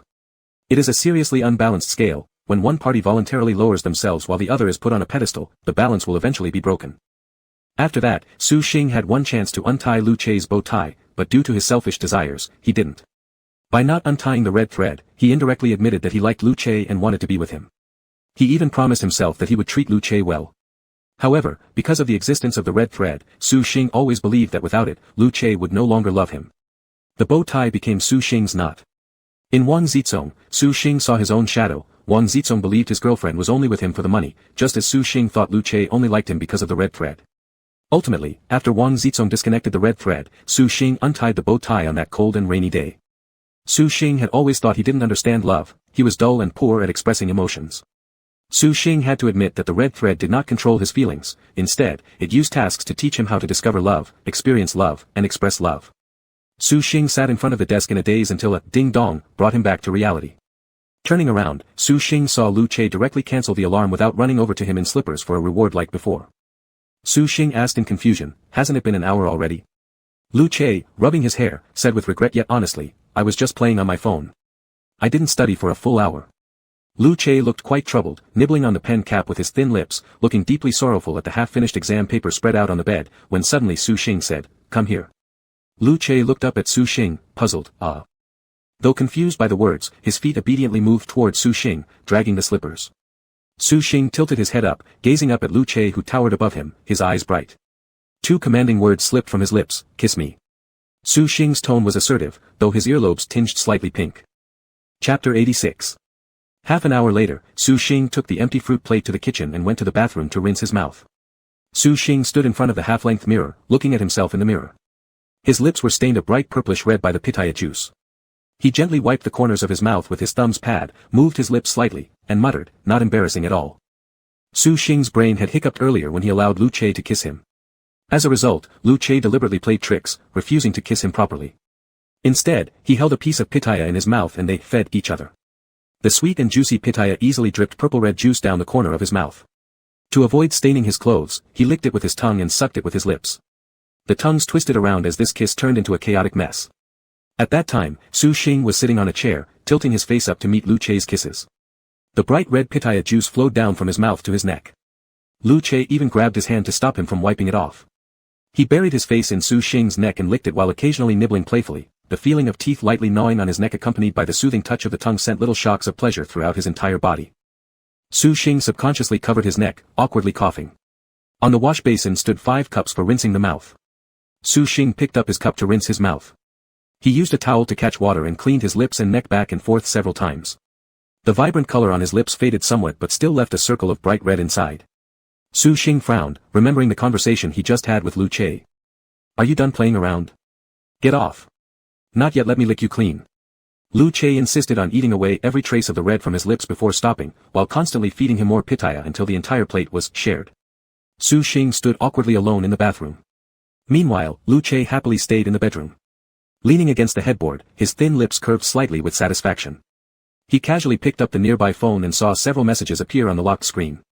Jiang Jiza frequently cursed under his breath after finding out a shocking secret. Fu Dai, after seeing their display of affection, felt dissatisfied and provoked him, saying, "Anyway, isn't the class monitor such a serious person? Wouldn't it be boring dating someone like him?" Fu Dai made great efforts to suppress his envy and tried to appear innocent. Lu Chei grinned while licking his lips, replying to Fu Dai's message with a scoff. He replied, "I'm most afraid when he acts so proper and flirts with me, always successful. You originally had a chance to understand, but now you won't ever get it." Fu Dai. In Lu Chei's response, both love showing off and mockery of wounds coexisted. Compared to them, these bad students, Xiong Huan was also representative of being formal. Lu Chei ridiculed how things between Fu Dai and Xiong Huan fizzled out without resolution. Fu Dai, far in the north, fumed with blood spilling from his nose due to Lu Chei, wishing he could leap out of the mobile screen to challenge Lu Chei directly. By the time Su Xing returned from the bathroom, his face remained expressionless, showing not a shred of additional emotion, masking his shyness and awkwardness beneath the tightness of his features. Fortunately, Lu Chei was considerate. When Su Xing entered the room, he found Lu Chei reading a book seriously, neither teasing him nor mocking him in any way. Su Xing felt greatly relieved, returning to sit in front of the desk. Lu Che's lips curled slightly, filled with anticipation for the next opportunity. It wasn't until 4 in the afternoon that Su Xing and Lu Che had to go back to school early. They were standing by the entrance changing shoes when Su's mother said, "Lu Che, come over next week too, you haven't been here for the last 2 weeks. I was guessing whether you two had an argument or something." Since Su's mother was warm-hearted and hospitable, she welcomed Lu Che warmly every week he came over. So much so that it became a habit, and when she saw Su Xing return home alone, she would feel that something was missing. One reason why Su's mother truly liked Lu Che was because every time he came, Su Xing seemed visibly happier. Su Xing remained silent. Lu Che smiled and responded, "Impossible. Even if I endure beatings and scoldings, no matter how clingy I get, I would absolutely never have a spat with the class monitor." Su's mother chuckled, "You sure do have a good temper." Su Xing glanced at Lu Che and walked ahead, "Let's go." Lu Che bade farewell to Su's mother and followed Su Xing. They took the bus back to school. Su Xing even accompanied Lu Che to buy a cup of sweet milk tea. The rich, overly sweet aroma of milk tea mixed in the surrounding air. When Lu Che instinctively offered the milk tea to Su Xing wrinkled his nose slightly and refused, "No thanks." Lu Che didn't force Su Xing to drink it. After taking a sip himself, he licked his sweet lips and said, "Monitor, eating sweets occasionally does have its benefits. Some say that having something sweet will improve your mood. It's probably nonsense." Hearing this, Su Xing suddenly asked, "Do you need milk tea when you're with me?" Confused, Lu Che turned around, Su Xing said indifferently, "I feel good just walking with you. I don't need sweets." Lu Che. He was teased by Su Xing's romantic words, just wanting to throw away the milk tea. Unable to resist, Lu Che hooked Su Xing's hand and declared earnestly, "I'll throw the milk tea away right now." Su Xing glanced at Lu Che, knowing well that his promise was just for show, but still responded clearly, "Go ahead and drink it." Lu Che retorted, "My mood is fantastic without drinking it."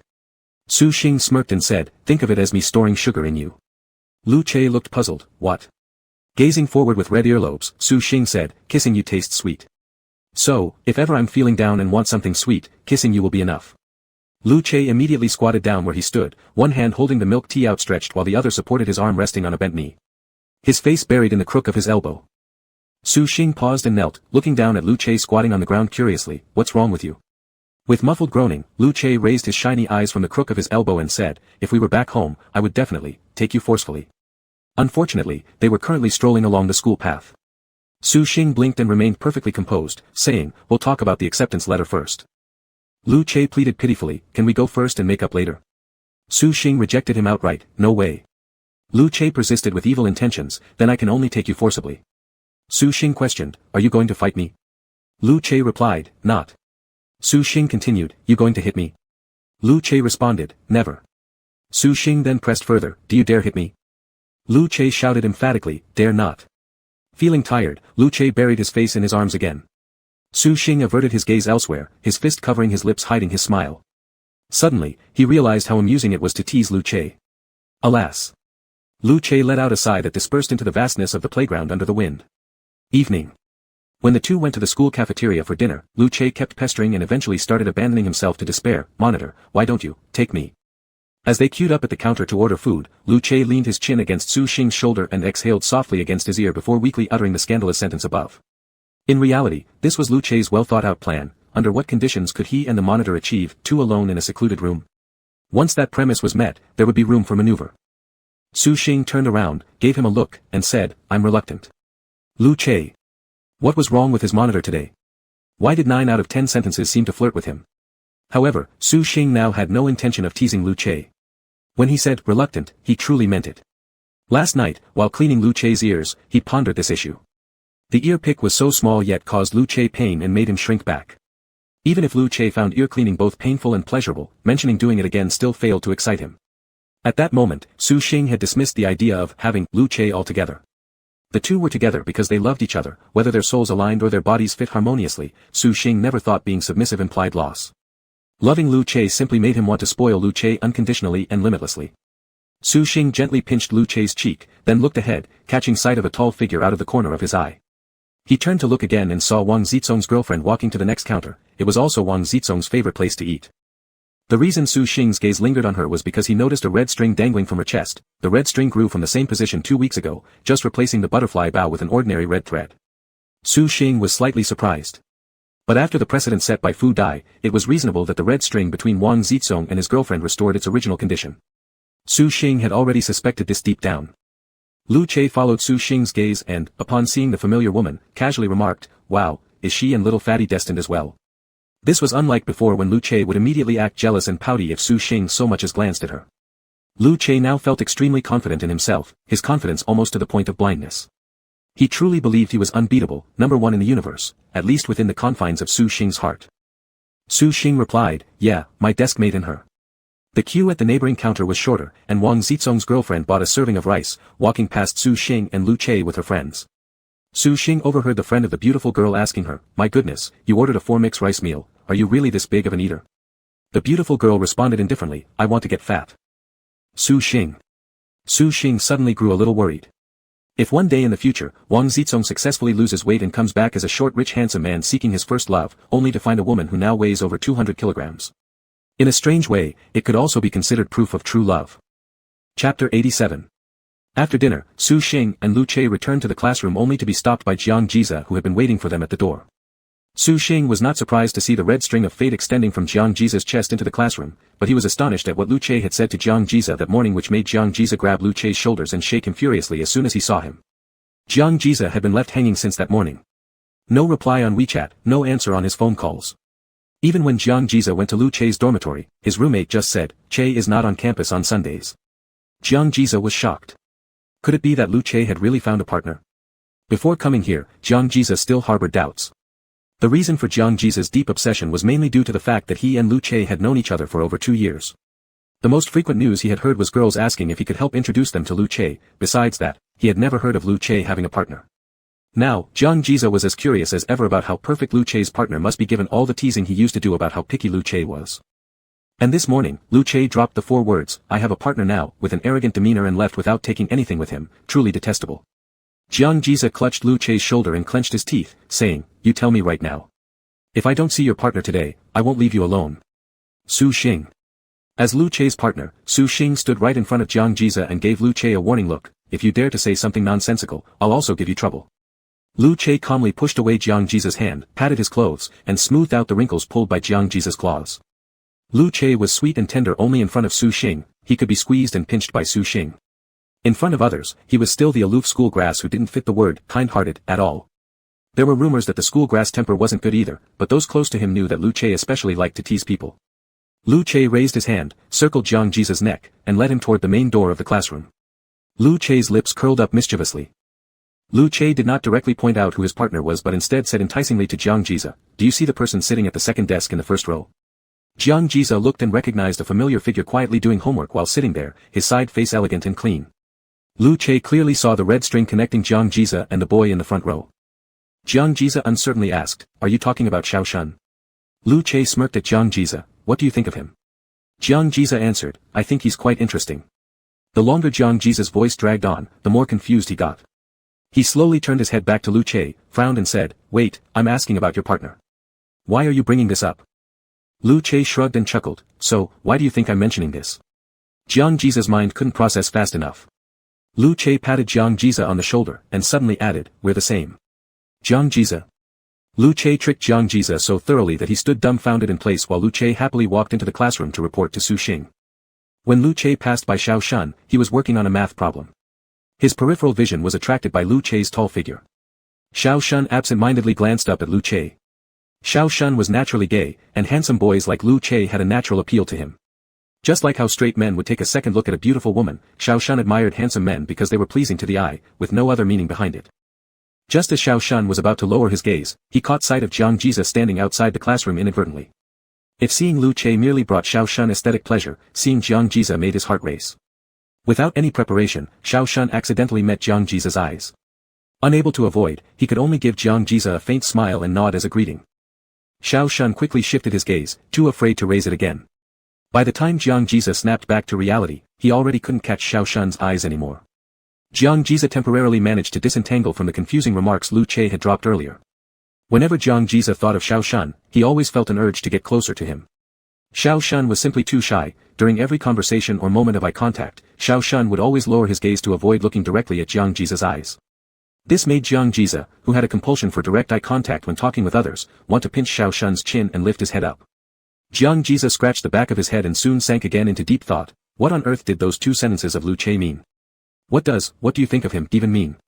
And what does, we are the same, mean? When Lu Che returned to his seat in the back row, he overheard Su Xing and Wang Zizong's conversation.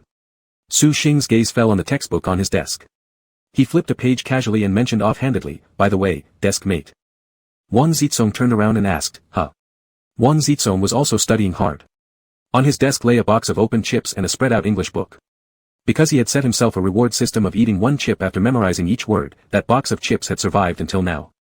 Su Xing casually brought up, I ran into your ex-girlfriend in the canteen just now. Wang Zizong's expression froze for a moment, and he replied calmly, oh. Su Xing then said, I saw her order a 4-part roasted meat rice. Wang Zizong paused in his actions but didn't say anything more. Su Xing added, I also heard her say, she wanted to gain weight.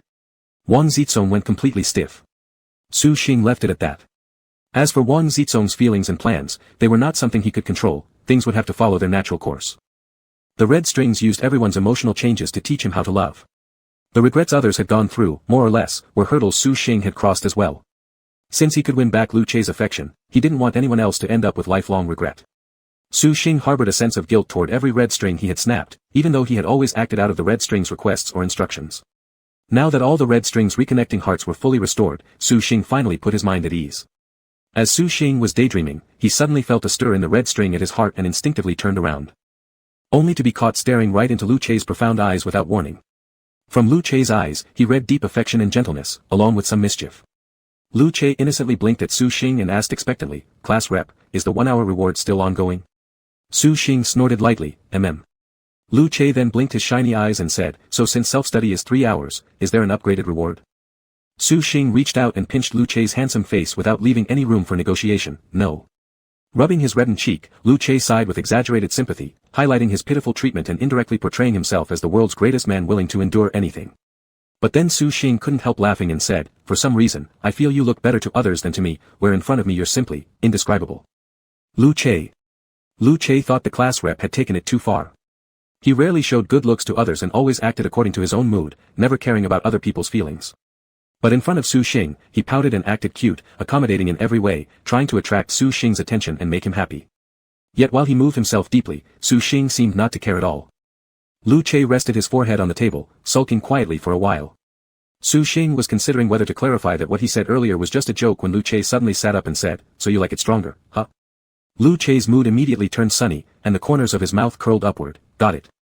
Su Xing didn't know exactly what kind of inappropriate, probably adult-only scenes Lu Che had imagined. He only knew that Lu Che's imagination matched perfectly with Su Xing's previous accurate evaluation. Given Lu Che's ability to imagine things, he would never lack for affection. With the encouragement of the reward system, Lu Che's motivation for study skyrocketed, focusing intently on his reading and problem-solving during self-study. Math and physics were his strong subjects, and his speed of practicing problems was astonishing. The head teacher, who taught physics, sat at the empty desk next to Lu Che, flipping through the questions he had solved. Each step of his answers was clear, logically sound, with perfect speed and accuracy alike. The teacher praised him repeatedly, marveling endlessly, this is all due to the class rep's influence. Sitting at the front yet receiving unasked for credit, Su Xing looked confused, saying, ah. The homeroom teacher teased him with a smile, what's this, ah? Instead of doing your problems, you were secretly listening to our conversation, weren't you? Otherwise, why are you reacting so quickly? Su Xing. Lu Che said with a smile in his eyes, teacher, don't scare our class rep now. Su Xing. Su Xing slightly furrowed his brows. That night, after the evening self-study session ended, Su Xing and Lu Che walked side by side on their way back to the dormitory building. There was no one ahead or behind them, so Su Xing finally voiced the doubt in his heart, Lu Che, that day when you went to get my phone back from the teacher, did you say something to her? Ah. Lu Che replied, no, she asked me directly. Su Xing frowned, what did she ask you? That night. When Lu Che rushed to the office, the homeroom teacher was just about to sip a cup of health tea and go back to the classroom to write lesson plans while drinking leisurely. Just as Lu Che intercepted the teacher and mentioned the reason for wanting to get the class rep's phone back, the teacher looked at Lu Che's face for a few seconds before straightforwardly asking, are the two of you, have you overstepped your boundaries emotionally? The teacher used a more subtle phrasing to express her inner confusion. The teacher was no fool. That afternoon, she had confiscated Su Xing's phone and even consoled the seemingly heartbroken Su Xing. Later in the afternoon, during self-study, Su Xing skipped class, which led the teacher to imagine countless possibilities, the most likely being that Su Xing had run off to beg his girlfriend not to leave. The teacher had inwardly marveled at how today's youngsters love like they're in a TV drama. But then, Su Xing returned with Lu Che. The teacher's mind at that moment screamed with shock. Even now, her mind was still screaming with disbelief. The teacher quickly took a sip of her health tea to calm down. Lu Che stood in front of the teacher, several possible responses flashing through his mind. In the end, he grinned mischievously and said, "Teacher, don't forget you promised to introduce me to someone." The teacher had made a promise to the whole class in front of everyone. She had even said loudly, "There are 68 people in the class, as long as it isn't forced breakups of couples, if you fancy anyone, come tell me, and I'll hook you up." This loud claim included Su Xing as well among those 68 students. Lu Che said, "I'm pursuing the class rep, you can refuse to help, but you cannot stand in the way." The teacher silently drank her cup of tea, feeling cool inside despite the hot tea going down her throat. Chapter 88. In fact, after Lu Che had made a joke with a mischievous smile on his face, he seriously made two promises to the head teacher. 1. He would absolutely not affect Su Xing's study. 2. He would attend the same university as Su Xing. The head teacher remained silent for a while and then replied, "I will pretend that I don't know." The head teacher held a reserved attitude towards the school's strictly enforced rule against early romantic relationships. If students got involved in an improper emotion, she would certainly make a serious handling of it. However, if it was a positive relationship that encouraged them both to improve for each other, why should she interfere? But Lu Che and Su Xing, two handsome boys who were infatuated with each other, were either too excellent or the girls around them were too ordinary. If their families found out, she as the teacher who knew but didn't report would find herself hard to explain. The young head teacher indicated that her heart felt very tired. Lu Che was unaware of the head teacher's worries, but at least he confirmed that the head teacher was neither a stepping stone nor a stumbling block, so he could put his mind at ease temporarily. When the head teacher directly asked Lu Che if his feelings with Su Xing went beyond friendship, it seemed that she had already drawn her conclusion. Lu Che believed that instead of hiding it, it would be better to be clear with her. After all, the biggest threat the school represented by the head teacher posed to students was no more than notifying parents, but Lu Che was completely unafraid of this. Even if the head teacher called his mother, she probably would only get one sentence from that lady, "Oh, I've met that kid, he's pretty good." What Lu Che worried about were Su Xing's parents. After Su Xing heard what Lu Che said, his emotions were complex, difficult to express in words. Su Xing stopped where he stood, and Lu Che immediately halted beside him. Su Xing looked at Lu Che with his lips pursed and asked, "Besides your mom, Fu Dai, and the head teacher, who else?" Lu Che tilted his head slightly, confused, "Huh?" Su Xing softened his tone, lifted his hand to touch Lu Che's cheek, and said, "One day, I will be with you openly, so don't rush." When Su Xing saw Jiang Jiza interrogating Lu Che about his love interest earlier that evening, he already felt somewhat uncomfortable. Lu Che had shown him every ounce of sincerity, which Su Xing was deeply grateful for, but except for Lu Che's mom, Su Xing advocated keeping the secret from others.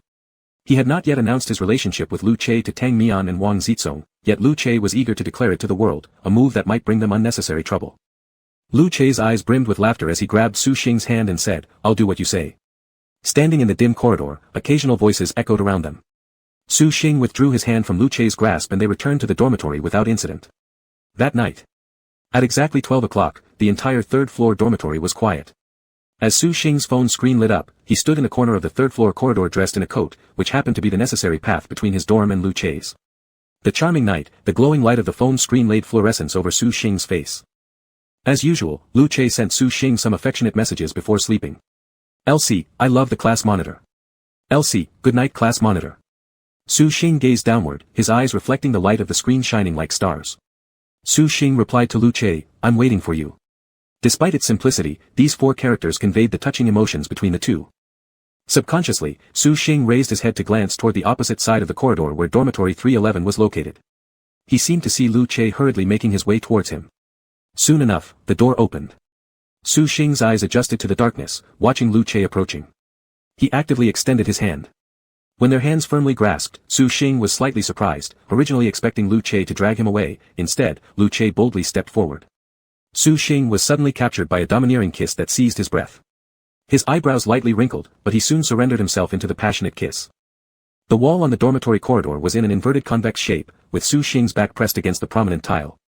His brows furrowed slightly, not because the protruding tile hurt, but because Lu Che's knee pushed through his legs. Su Xing was distracted by the thought. Lu Che drew conclusions hastily, saying first, "So you like stronger ones," then, "Understood," and now indeed proved just how assertive he was. With regard to Lu Che's self-assumed high-energy imagination, Su Xing had no reason to indulge him. As Lu Che's tongue recklessly intruded, Su Xing simply bit him. Ah! Lu Che's fear of pain was no longer a secret, even having bitten through his tongue. It was sufficient for him to withdraw from the fervent kiss of lips and tongues back to sobriety. Taking advantage of Lu Che's momentary retreat, Su Xing broke free from Lu Che's ambiguous restraint and directly dragged him into the stairwell. With his back against the wall, Lu Che watched as Su Xing used the glow of his phone screen to inspect Lu Che's tongue, spotting a smug smile on Su Xing's face. Lu Che wouldn't stand for that. He had already tasted the metallic tang of blood, his tongue was definitely bitten by the class monitor, and yet Su Xing still dared to laugh. Su Xing continued examining Lu Che's expression under the light of the phone, keeping it illuminated. Pinching Lu Che's chin, he spoke softly, "Stick it out." Su Xing's voice was deliberately hushed, which in the quiet stairwell took on a seductive undertone. In pain and not thinking about anything else, Lu Che parted his lips to reveal a tender section of his tongue, with neat white teeth gently pressing against it. The faint light from the phone gave their faces a soft glow. Taking a deep breath, Lu Che watched as Su Xing tilted his head slightly, lips slightly parted, capturing Lu Che's tongue gently before letting go. Afterward, Su Xing stuck out his own tongue and licked the small wound where he had bitten Lu Che earlier. The next morning, Lu Che appeared in the classroom early, holding a steaming cup of sweet milk, looking refreshed. After returning to the dormitory last night, Lu Che had stayed up doing little things in the bathroom. After much tinkering, when he finally lay down, all he could think about was Su Xing's face, eyes lowered, lips slightly moving, tongue teasing, seductive, tempting, kissing, then licking him. Unable to sleep due to excitement, every cell in Lu Che's body screamed in anticipation. Meanwhile, this also reignited his motivation to study. Lu Che had insomnia all night but wasn't restless like other insomniacs. Propping one hand behind his head, closing his eyes with his legs crossed, he happily imagined his wonderful university life ahead. Sharing the same home with Su Xing meant every day would be like the weekend. If he were to express his expectation for university in one sentence, his wish would be, to wake up every morning feeling sweet. Suddenly inspired, Lu Che pulled out his phone with shiny eyes and decided to change Su Xing's nickname again. Lu Che wakes up sweet every day. While typing Tian, Lu Che hesitated over the single character meaning lick, but to avoid disaster should Su Xing kick him for such an indecent remark, he reluctantly chose the proper word, sweet. When Su Xing entered the classroom, he saw Lu Che casually sitting with his legs spread wide, his feet resting on the crossbar beneath his desk. His chin rested on a bubble tea cup lid, a straw dangling from his mouth, with an English weekly spread out in front of him. He was reciting English compositions. Su Xing, in a good mood, lightly ruffled Lu Che's hair as he passed by. Lu Che looked up, his laughter shining through his eyes. "Good morning, class monitor." Su Xing responded with a smile. "Good morning." Seeing Lu Che so focused, Su Xing knew he had to give it his all as well. In the last midterm exam, he fell out of the top 100 rankings in the grade. The final exam was approaching, and he needed to give a reason to Su Yin, a satisfactory explanation to his parents, and most importantly, build a future for himself and Lu Che. It was normal for Su Xing to study diligently, but Lu Che's sudden hard-working nature was unexpected. When Kudi and Zhou Mang arrived at the classroom just in time, Lu Che had already memorized an English composition, reviewed some scattered biological facts, and was now working on chemistry problems. "My God!" Kudi, scratching his back with a long-handled scratcher, exclaimed in amazement while leaning over Lu Che's back, "Thorough brother, your sudden ambition to study is making me feel uneasy." Without hesitation, Lu Che grabbed Kudi's neck with his free hand and shoved him away, saying mercilessly, "You don't need to worry. I'm not applying to North China Sport University anyway." Kudi chuckled, throwing his arm around Zhou Mang's shoulder, saying to Lu Che, "Me and Wooly Mang welcome you to visit relatives at North China Sport University." Lu Che scoffed. He almost wanted to boast, "I and the class monitor also welcome you guys for visits," but remembering the promise he made to Su Xing last night to keep it secret from others, he touched his nose, closed his mouth. Lu Che couldn't wait for the whole world to know that he and Su Xing were in a relationship. Since he cherished Su Xing so much, he wanted to brag about it to everyone. After hearing the voices from the back row, Su Xing turned around and reminded them, "Go back to your seats and start morning self-study." This remark was directed toward Kudi and Zhou Mang behind Lu Che. Su Xing's gaze lingered on Zhou Mang. The red thread in his heart had faded to near transparency, almost disappearing completely. Kudi and Zhou Mang returned to their seats. As soon as he sat down, Zhou Mang took out his book, while Kudi, just after sitting down, laid his head on the table, resting it on his left arm, his right hand holding the back scratcher, occasionally scratching his back. After class, Kudi, rubbing his eyes, sat up and caught Zhou Mang yawning with the corner of his eye. He said considerately, "Our dear Mang is sleepy, huh? Here's this amazing gadget for you. It's really invigorating." Kudi then pulled out a stainless steel octopus-shaped back scratcher from beneath his desk, specially designed for head massage, allegedly stimulating brainwave highs as well. Zhou Mang glanced at it but didn't speak. The boy in front of Kudi chimed in, picking up the octopus-like device and laughing, "Kudi, where do you get all these things?" Kudi shrugged and waved a hand, saying, "Don't ask. Last birthday was coincidentally during Singles Day, and my dorm mates got me all these stuff, 9.9 yuan free shipping deals, buy one get two free." The boy in front laughed and said, "I know this. This thing supposedly triggers Singleton's frustration, you can only fully enjoy it if others help with the pull and insert." The person in front had spoken without thought. Zhou Mang paid no attention, yet upon hearing the word, single, Kudi reflexively joined in. Isn't our woolly Mang Mang enough for me? Come on, Mang Mang, let me help you with the pull insert. Zhou Mang held Kudi's wrist firmly and said gently, no need. No need. Zhou Mang's gaze turned deep. Kudi truly cared too much about him. Originally, the relationship between Kudi and his girlfriend was consensual love. Kudi wasn't the third party, not someone who lured Zhou Mang away from someone else, nor did he steal Zhou Mang by force. At first, Zhou Mang indeed harbored resentment, but once calm, he realized, regardless of whether or not Kudi showed up, the confession from Zhou Mang to Jiang Lian would inevitably fail. Because Jiang Lian regarded Zhou Mang merely as a good friend, nothing more, and this has nothing to do with Kudi. Kudi had absolutely no reason to feel guilty towards him. Kudi hadn't wronged him in any way, so what guilt could there be?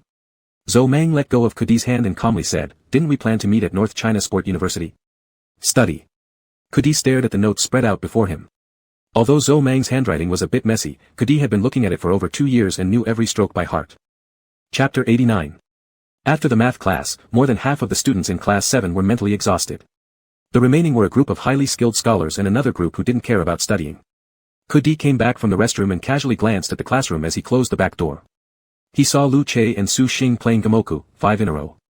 Instantly energized, he joined them to watch and said, hey, Che Gu has started his unstoppable streak again, no one can stand in his way. Just moments ago, Su Xing had gone up to the podium to get some warm water, sipped twice, finding the temperature comfortable, and then handed the thermos over to Lu Che while asking offhandedly, tired? Lu Che habitually took the cup, drank without hesitation, and grinned as he said, for you and the reward, it's worth it no matter how tired I am. Su Xing was already immune to this kind of sweet talk from Lu Che and was too lazy to correct him again with health-promoting remarks like, this is for your own good. Su Xing looked at the draft paper on Lu Che's desk and said, play a game of Gamoku with me. Lu Che replied, sure. This time, Lu Che did not carefully draw neat lines on the scrap paper but filled an entire page with haphazard intersecting lines before inviting Su Xing to make the first move. Having the first move is advantageous, especially in Gamoku, a rule everyone knows. But the adage Lu Che learned from chess theory, rather lose a piece than the initiative, when facing Su Xing became, rather lose a game than Su Xing. Unsurprisingly, Su Xing won 2 consecutive games. While Su Xing and Lu Che both understood their unspoken understanding, Kudi watched the matches dumbfounded. When Su Xing claimed victory in the 3rd round, he frowned and said to Lu Che, stop letting me win all the time, it's getting boring. Hearing Su Xing's seemingly high-level taunt, Kudi interrupted them, saying, wait. Kudi looked at Su Xing with suspicion, scratching his head and asking, do I have any reason to suspect that the class president deliberately lost to Che Gu last time? Kudi felt he had uncovered Su Xing and Lu Che's conspiracy. Su Xing had been utterly crushed by Lu Che, how could she suddenly turn the tables in just over half a month? Wrong. Su Xing had already beaten Lu Che in Gamoku at the beginning of the semester and only lost when helping him win a bet.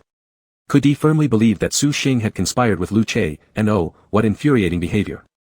Su Xing leaned her left hand against the back of her head, smiled at Kudi, raised her eyebrows, and said, are you just figuring it out now?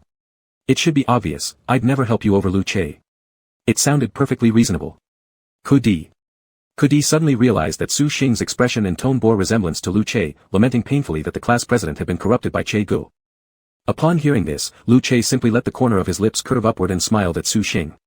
In the 4th game of Gamoku, Kudi watched helplessly as Su Xing and Lu Che took turns letting each other win, deliberately exposing vulnerabilities that would usually result in defeat, but the other refused to exploit these flaws. Kudi. What the hell is going on? He couldn't understand their moves anymore, were those glaring loopholes actually traps? Yet if a single move decided the outcome, what was the point of such traps? Despite rarely being able to comprehend their matchups, Kudi began doubting himself. The final game ended in a tie, neither wanted to beat the other. After several rounds of Gamoku, Su Xing turned around to face the blackboard at the front and accidentally bumped into Wang Zizong's elbow. Su Xing was about to apologize when she noticed Wang Zizong remained unfazed. He lay slumped on the table, his chubby chin resting on his hands, his gaze vacant and aimless. Wang Zizong's reverie was rudely interrupted when Su Xing pinched his cheek. He twisted his head around to see Su Xing askingly, concerned, what's wrong? Ah. Wang Zizong snapped out of it, hurriedly suppressing his negative emotions, and shook his head dismissively, nothing, I'm just wondering what I'll eat tonight. Wang Zizong often wrestled with the issue of deciding which food stalls to honor for his daily 3 meals, so none of Su Xing, Tang Mian, and others found it odd. Su Xing casually responded, order a plate of 4-compartment roasted flavor rice. Wang Zizong.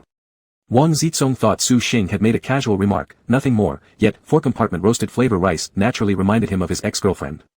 Wang Zizong was extremely uneasy. Because what Wang Zizong had been troubled about wasn't dinner but rather thoughts of his ex-girlfriend. 2 days ago, after hearing Su Xing mention that his ex-girlfriend wanted to gain weight, Wang Zizong tossed and turned sleeplessly. After hesitating day and night, he finally sent a WeChat message to his ex-girlfriend early this morning. He forwarded an article titled 9 Unknown Dangers of Obesity to his ex-girlfriend. The irony was that coming from him, a rather overweight individual, the message felt quite peculiar. Yet it was filled with his earnest concerns. This was the first message he had sent her after they broke up almost a month ago. Wang Zizong's heart pounded anxiously, especially as his last conversation with the beautiful big sister hung on her daily declaration of, "I still miss you so much." Until today, Wang Zizong even hesitated to open the WeChat chat window with beautiful big sister. He didn't know how to face page after page of her longing messages, so he neither looked at nor replied to them. Every second felt like a year for Wang Zizong as he nervously waited, startled by the phone's ding. Trembling, he unlocked his screen, but the phone's slow reaction due to insufficient memory delayed him for ages before he returned to the WeChat interface. Beautiful big sister. Wang Zizong stared at the emotionless question mark on the screen, feeling somewhat wronged. He'd envisioned an entire sequence where the beautiful big sister would be ecstatic because of his message despite it resembling a soft sell advertisement.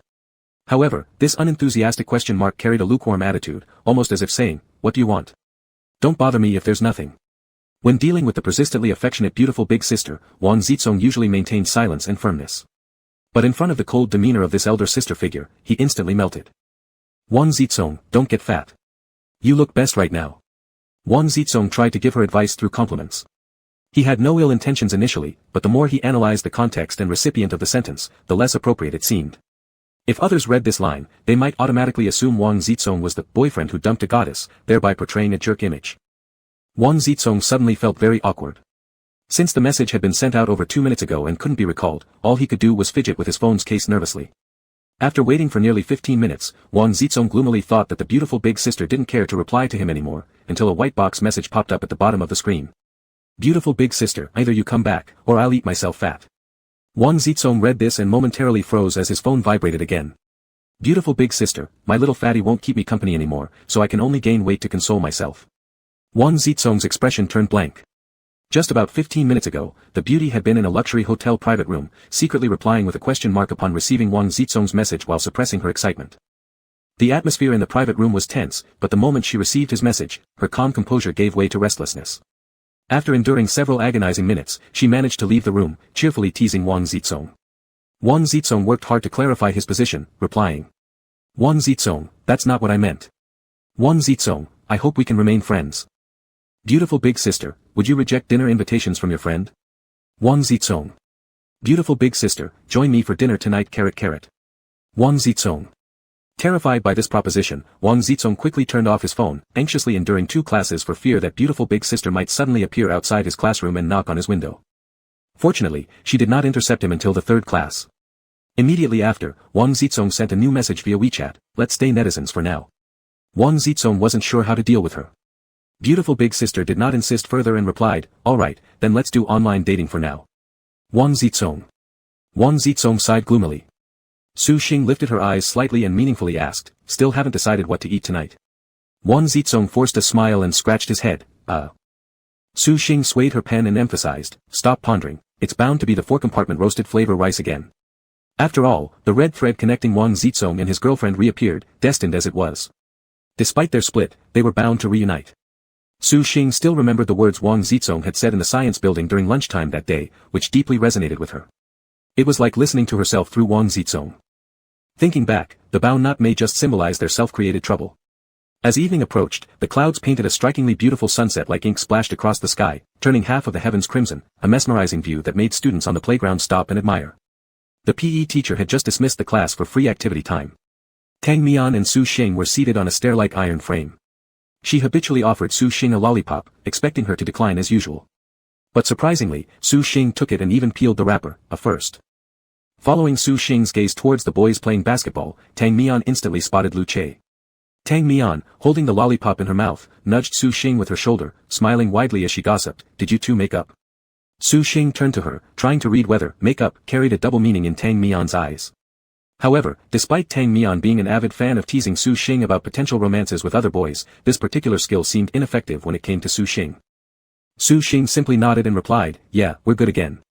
Lu Palian was calling for Tang Mian, who patted Su Xing's shoulder before leaving behind these words, "I felt a bit sad at first when I thought my position was being replaced by Lu Che, but now I'm used to seeing you two always together, please don't have another spat anymore."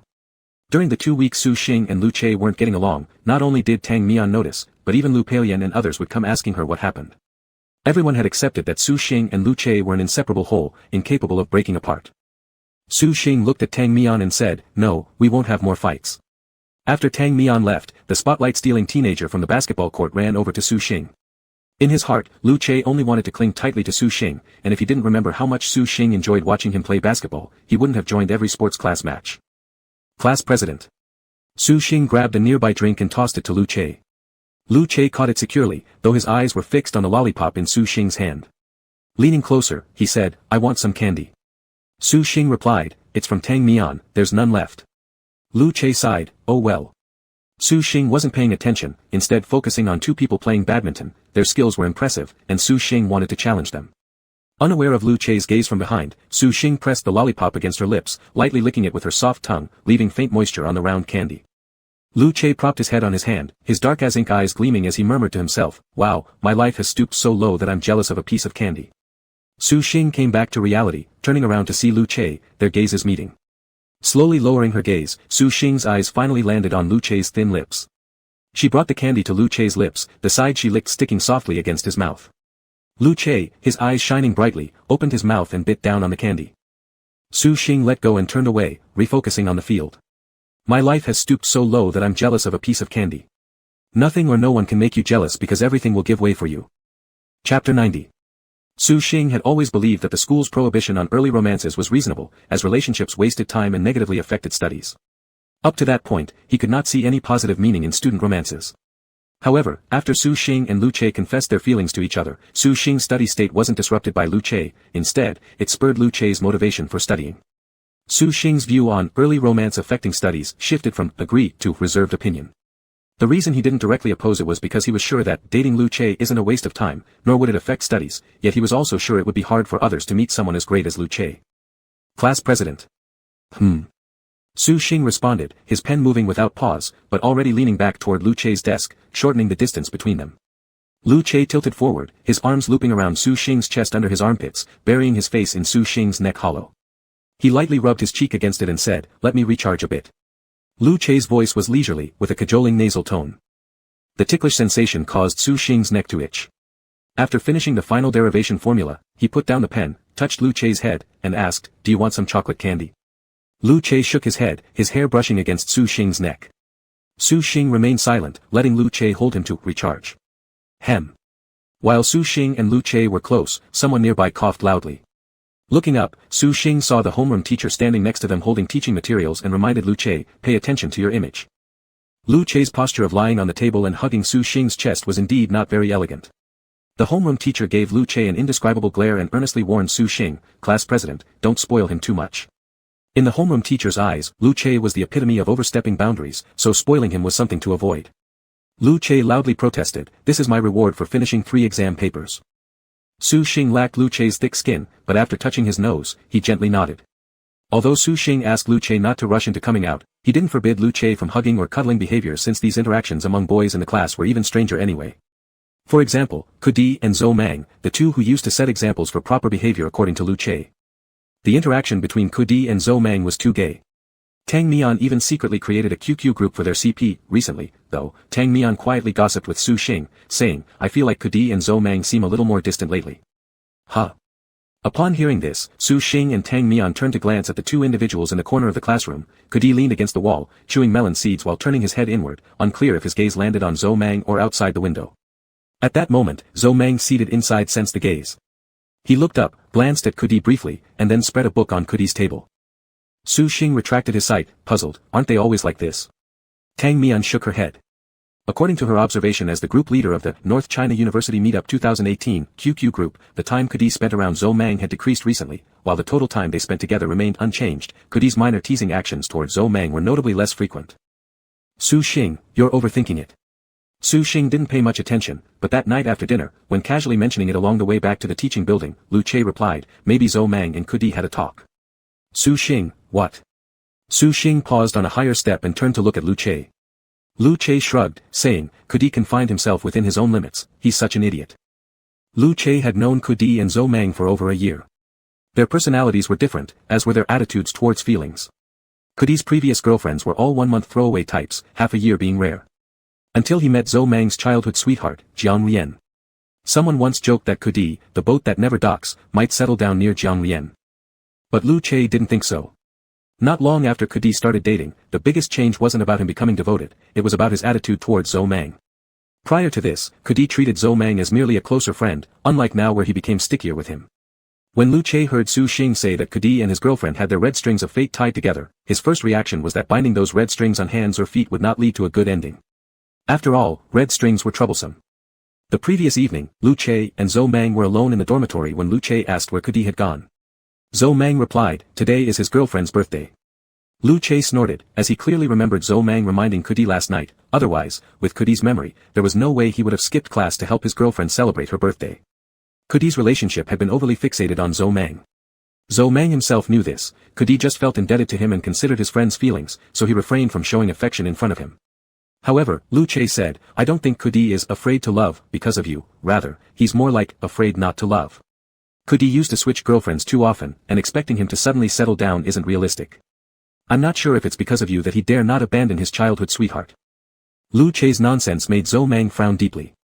After hearing this, Su Xing thoughtfully considered, the red string emanating from Kudi's chest had faded significantly. Even Su Xing, who saw the red string for the first time, noticed that Kudi's string was lighter than his girlfriend's, indicating that perhaps Kudi didn't care about her that much. The topic about Kudi soon turned the page. Su Xing and Lu Che didn't have much time to bother with others, they were busy studying and secretly dating. They kissed every night, proving that Lu Che was indeed focused on his studies. Su Xing and Lu Che had already changed their WeChat avatars back to the original couple pictures. The nickname Lu Che gave to Su Xing had also been changed to, guest at the award ceremony, Su Xingxing. When Su Xing accidentally saw the nickname, he questioned curiously, "What does it mean?" Lu Che grinned mischievously and leaned over to whisper in Su Xing's ear, "We agreed that if I rank within the top 200 students in the grade during the final exam, you'll give me a reward." Everyone could see the effort Lu Che had put into studying this semester, which had helped him stabilize within the top 200 students. As the citywide final exams approached, so did the cold air again. All the classmates in Class 7 stayed in the tightly shut classroom during breaks, blocking the biting wind and cold air outside. Su Xing shot a glance at Lu Che and said, "I don't remember agreeing to it then." Lu Che immediately acted pitiful, saying, "It's so cold out here, waking up is all about determination. If you don't give me a reward, I'll lose my motivation." With his hands stuffed into the pockets of his jacket, Lu Che pretended to shiver from the cold. Su Xing looked at him disdainfully but moved closer. Since they had returned to their window-side seats, Su Xing turned around, leaning against the wall, and stretched his hand through the gap between Lu Che's desk and the wall, pulling Lu Che's left hand out of his pocket. Su Xing held Lu Che's hand tightly, hiding it in his own pocket. Looking into Lu Che's sparkling eyes, Su Xing casually asked, "Didn't you say my coat pocket was warmer than yours?" Lu Che had flirted randomly before, but Su Xing seemed to remember everything. Lu Che chuckled, "I also said I'd warm your bed when it gets cold. What should we do during winter break?" Su Xing, absent-mindedly flipping through a book on Lu Che's desk, casually responded, "IOU. Interest times 100. Su Xing's romantic words came easily too. Leaning on the desk, Lu Che rested his chin on the pages Su Xing had flipped open and sighed, "I really want the college entrance exam to come faster." Their intertwined hands were tightly held together. Outside the pocket was a freezing winter, but inside was as warm as spring. In Lu Che's side, the college entrance exam had yet to arrive, but the final exams came first. Lu Che became what the homeroom teacher called a dark horse, jumping from the mid-level student directly to the top 150 in the entire grade. Others stared at Lu Che's scores with amazement and envy, but only Lu Che himself sighed looking at Su Xing's ranking on the score sheet. He was still far behind the class monitor, ranked 67th overall. Lu Che set high standards for himself, feeling unworthy to ask Su Xing for rewards until he entered the top 100. Lu Che couldn't afford to relax. His margin for improvement was becoming smaller, and his strong subjects needed continued maintenance, while weak subjects demanded even greater focus and intense remediation. Su Xing saw how anxious Lu Che was. He had reached the limit of tutoring effectiveness, and now it all depended on Lu Che's memorization of key points. On the day of their vacation return, Su Xing and Lu Che merely exchanged simple greetings. "Work hard." "Okay." There was no sorrow of parting, no sentimental romance, only Su Xing's encouragement to Lu Che and Lu Che's promise to Su Xing. During the winter vacation, Su Yin returned home, checked Su Xing's final exam papers, and then heard from Su Xing that Lu Che had ranked in the top 150 students in the grade. Satisfied, Su Yin nodded. Su Xing continued practicing questions on his own while Su Yin sat at the end of the bed behind him and suddenly said, "By the way, Yi Zhe's score is about the same as Lu Che's." Su Xing's brain quickly processing information paused for a second at these words before he nonchalantly replied, "Oh, then he's pretty good too." Su Yin snorted, just rank 150 in the entire grade, what's so amazing about that? Su Xing hesitated. It sounded like Su Yin was indirectly belittling Lu Che, and Su Xing didn't like it. That's right, Izay spent a whole year of repeating the grade to get into the top 150. Lu Che managed to do it in less than one semester. The conversation between Su Yin and Su Xing ended here, not on good terms. Su Xing's phone flipped over on the desk still connected via video call. After Su Yin left, Lu Che exploded, what? That guy Izay? Lu Che was shocked, thinking Izay had exaggerated his scores. He urgently inquired through their homeroom teacher about Izay's ranking, only to find out that Izay had surpassed Lu Che by 3 places. At their school, each exam seat number was arranged based on the previous grade ranking to divide examination rooms. The thought of having to confront Izay in the upcoming mock exam of the new semester gave Lu Che an instant surge of motivation, switching into an intense learning mode. Lu Che had set a new goal, not only to ensure that he could steadily enter the top 100 in the upcoming mock exam and win his rewards, but also to guarantee that he would hand in his answers for every subject half an hour early, psychologically overpowering Izay in advance. Chapter 91. Knock knock. The sound of a knock on the door caused Su Xing to instinctively turn his phone on silent and flip it face down. Then, Mother Su opened the door and said, Xing, your father and I are going out to Uncle Qin's place. We may not be back until very late. Su Xing looked up and said, tell Dad to drink less. Mother Su smiled and said, all right. Uncle Qin was an old friend of Father Su's, and they had become acquainted over drinks and later developed their friendship at dinners. Su Xing knew his father would definitely have a good drink. Mother Su closed the door, after which Su Xing picked up his phone from the desk. In the video call was Lucha's side profile. He was at his grandmother's home where all the little relatives loved sticking close to him. On Lucha's side, the phone was propped up by a stand in midair, with the camera angle just right to capture his side face perfectly. Su Xing's phone battery had been draining fast recently because every time he sat at his desk to study, he connected his phone for video calls with Lucha. However, they usually stayed out of each other's way, quietly studying independently, but when they became mentally exhausted, all it took was one glance up at the other's image on their phone screens to see each other. If in the future, someone asked Su Xing and Lucha if there was any magic trick to relieve fatigue and stress during their intense high school studies, they would reply, there is, and that's staring into each other's faces. Whether face-to-face or via a video call, looking at each other's faces made them quickly rejuvenate because they were fighting for each other's futures, and they were also each other's future. Su Xing ended the video call and left Lucha one last message, you're off tonight, play with the kids. When Su Xing went to the living room to pour a cup of warm water, he suddenly realized how quiet and empty the house felt once his parents had left. It was New Year's Eve, and after having dinner with family back home, Su Yin had plans with friends, and so did Mom and Dad. Su Xing's phone was buzzing non-stop, most messages being mass WeChat sent New Year greetings from classmates. Of course, Tang Mian and Wang Zizong also sent their personal best wishes. Yet, Su Xing had not yet received Lucha's New Year greeting. It was already 8:30 p.m., and Su Xing was back in his bedroom, picking up his phone thinking about sending Lucha a blessing, but then decided it wasn't thoughtful enough just to send a simple wish, so he put the phone back down. Su Xing played with the red string around his neck, which was his way of sending the message, I miss you, to Lucha. After a hot shower, Su Xing finished a complete set of science comprehensive exam papers.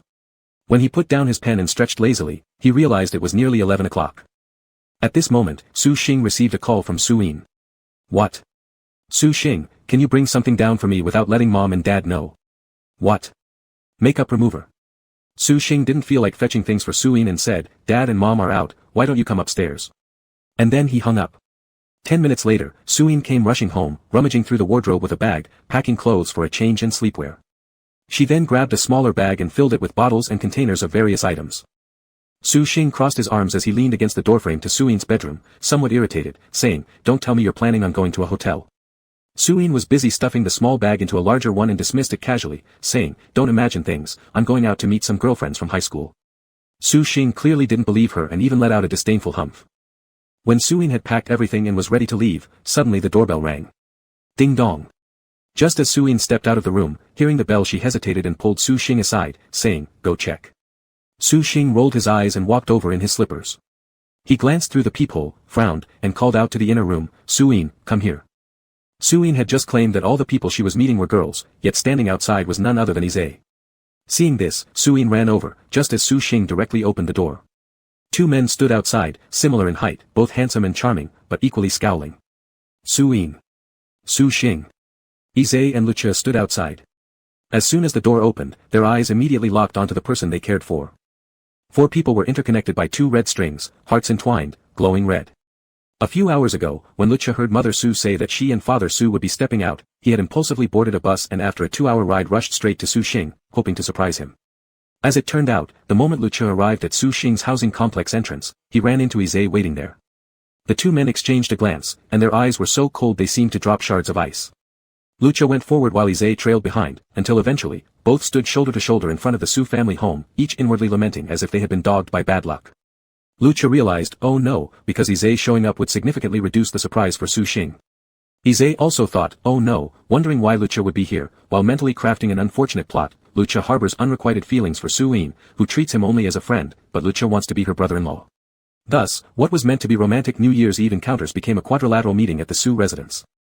Matters escalated when Su Yin mentioned that Lucia and Izay's academic performance was comparable, which directly led to an impromptu competition of solving math problems right on the spot. Su Yin watched with mischievous delight, while Su Xing found himself speechless. At least Su Yin had met Izay earlier. Su Xing hadn't seen Lucia for many days, and now finally had the chance to see him, only to find Lucia had traveled all the way here to solve problems. Su Xing felt sorry for Lucia. In the final 3 minutes before the year changed, Su Xing, without further ado, pulled Lucia to his feet and brought him straight back to his room. In the living room, Izay looked strangely at Su Xing and Lucia's retreating figures, turning around to meet Su Yin's half-smiling, somewhat mocking gaze. Su Yin, how did we agree things should go? If you were to wait for me outside the housing complex, you'd stay in the car. But you just ran straight to our door. Aren't you good? Izay. Inside the bedroom. The moment Su Xing locked the door, the two became inseparable in passionate kisses. They started standing, embracing tightly, then Su Xing pushed Lucia onto the edge of the bed. As Su Xing passionately kissed Lucia's face, the kiss deepened until Su Xing pinned Lucia down on the bed, from 23:58 until 00:08.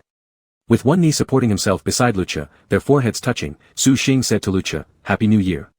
Lucia, lying on the bed with his arms wrapped around Su Xing's lower back, his bright eyes shimmered as he replied, Happy New Year. Perhaps due to the heat of kissing, their lips became softer, making even their spoken words gentler. The ambience was perfect for hugging, yet a knock on the door interrupted them. Su Yin, Su Xing, open the door.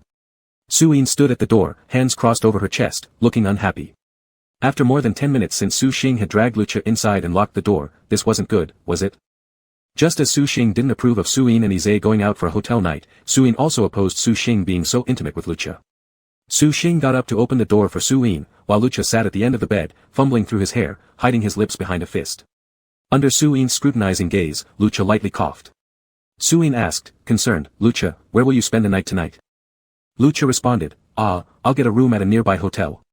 However, Su Yin countered, all the hotels nearby are fully booked during the New Year celebrations, our small city is busier than yours. City C might not be considered small, but compared to City A, it paled in comparison. Su Xing suggested nonchalantly, as if it were perfectly normal for two buddies to bunk together, if there's no room, come sleep with me. Su Yin immediately rejected it, saying, not happening. Let Lucia and Izay share a room, he booked a double bedroom. Su Yin glared at Su Xing, wanting to grab his ear and yell at him, how could they disregard how Su Daddy, Dad, and Su Mama, Mom, would feel about Lucia coming over uninvited on New Year's Eve. While Su's parents wouldn't jump to scandalous conclusions, they might still think it strange and awkward. Lucia. Izay. That evening, Lucia rode in Izay's car to the hotel. Both men remained silent throughout the journey, faces grim. Back at the Su house, sitting in the living room, Su Xing chatted casually with Lucia via WeChat, mentioning offhandedly, Izay drove away after booking the room for Lucia. Freshly bathed, Su Yin leisurely lounged on the couch in her pajamas, responding with an indifferent oh. Feeling the need to talk to Su Yin seriously, Su Xing questioned, so, you and Izay really plan to book a hotel room? Su Yin slightly lifted her eyelids, glanced at him, and replied indifferently, I already said it, don't overthink it. Indeed, Su Yin had agreed with Izay to book a room, specifying it was for a double bedroom. The reason dated back to an agreement between Su Yin and Izay, if Izay studied hard and achieved satisfactory results on his midterm exams, he'd be rewarded. Izay had once mentioned to Su Yin that he hoped every upcoming New Year's Eve would be spent with her. He wished that on the day they celebrated the New Year, right before closing his eyes, he'd see Su Yin, and when waking up, the first thing he'd lay eyes on would also be Su Yin. At least, Su Yin had just crossed into the midnight hour with Izay earlier, approaching him with a playful grin as she gently covered his eyes and teasingly said, suppose you drift off to sleep beautifully for 10 seconds, then open your eyes. Izay remained still, his eyelashes fluttering lightly under Su Yin's touch. Su Yin released her hand, and Izay opened his eyes as well. Su Yin smiled brightly and continued, thus the first thing you see is me. Izay gazed up at Su Yin with an expression brimming with affection. However, upon finishing her sentence, Su Yin immediately clapped her hands together and announced, reward time's over. Izay. Scammer. Therefore, it was quite understandable that after booking a room for Lucia, Izay went straight home without complaint. He surely didn't want to wake up the next morning to find Lucia staring back at him. As Suyin envisioned this scenario in her head, imagining Ise waking up only to have a constipated look on his face, it caused her no end of amusement. By the way, Suyin turned to Su Xing and curiously asked, how did you convince Lucia to study hard? Su Xing gave Suyin an exasperated look.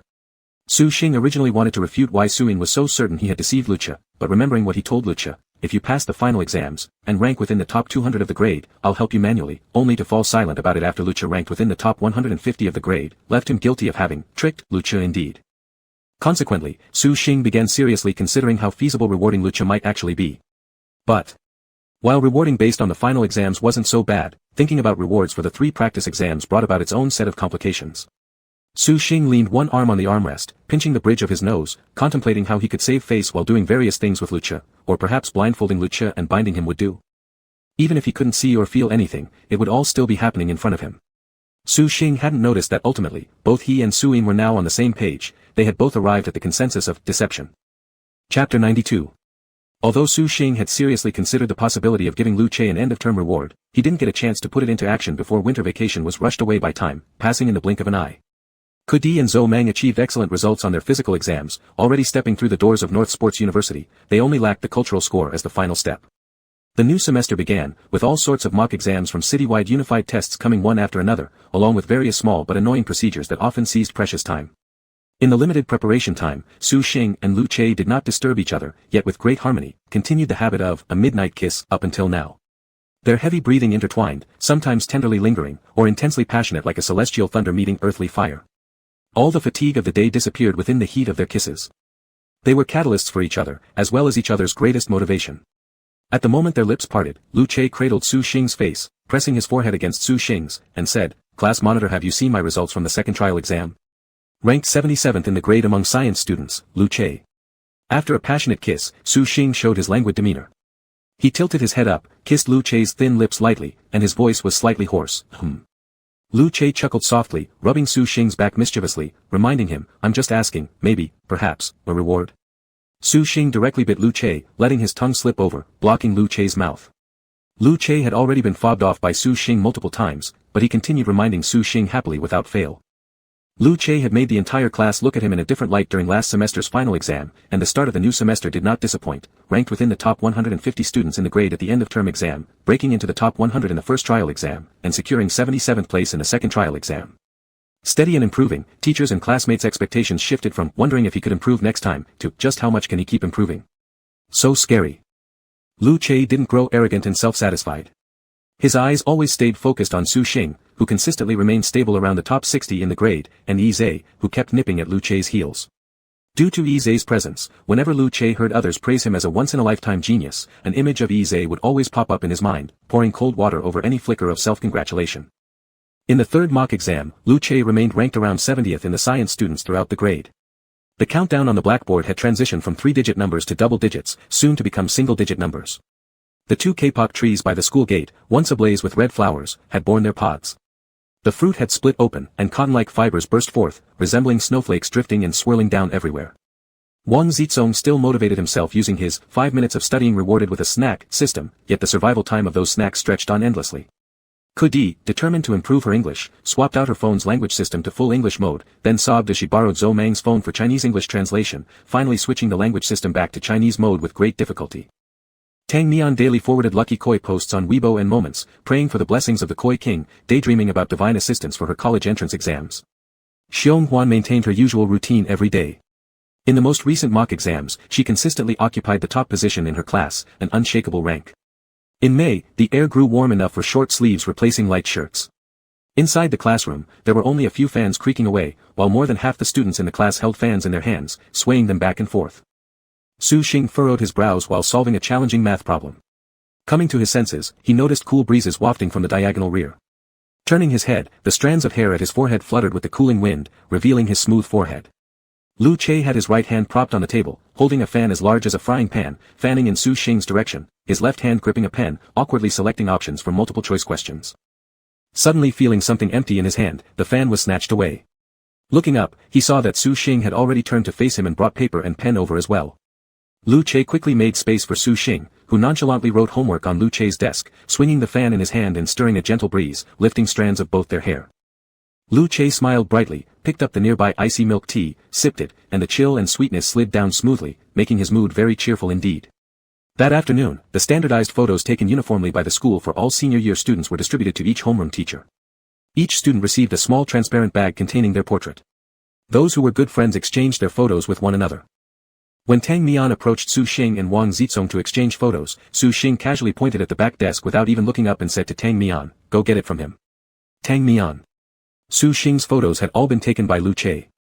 Seeing this, Tang Mian hesitated for a moment as she glanced at Lu Che, who was sitting cross-legged with his legs apart, resting his cheek on one hand while diligently writing questions.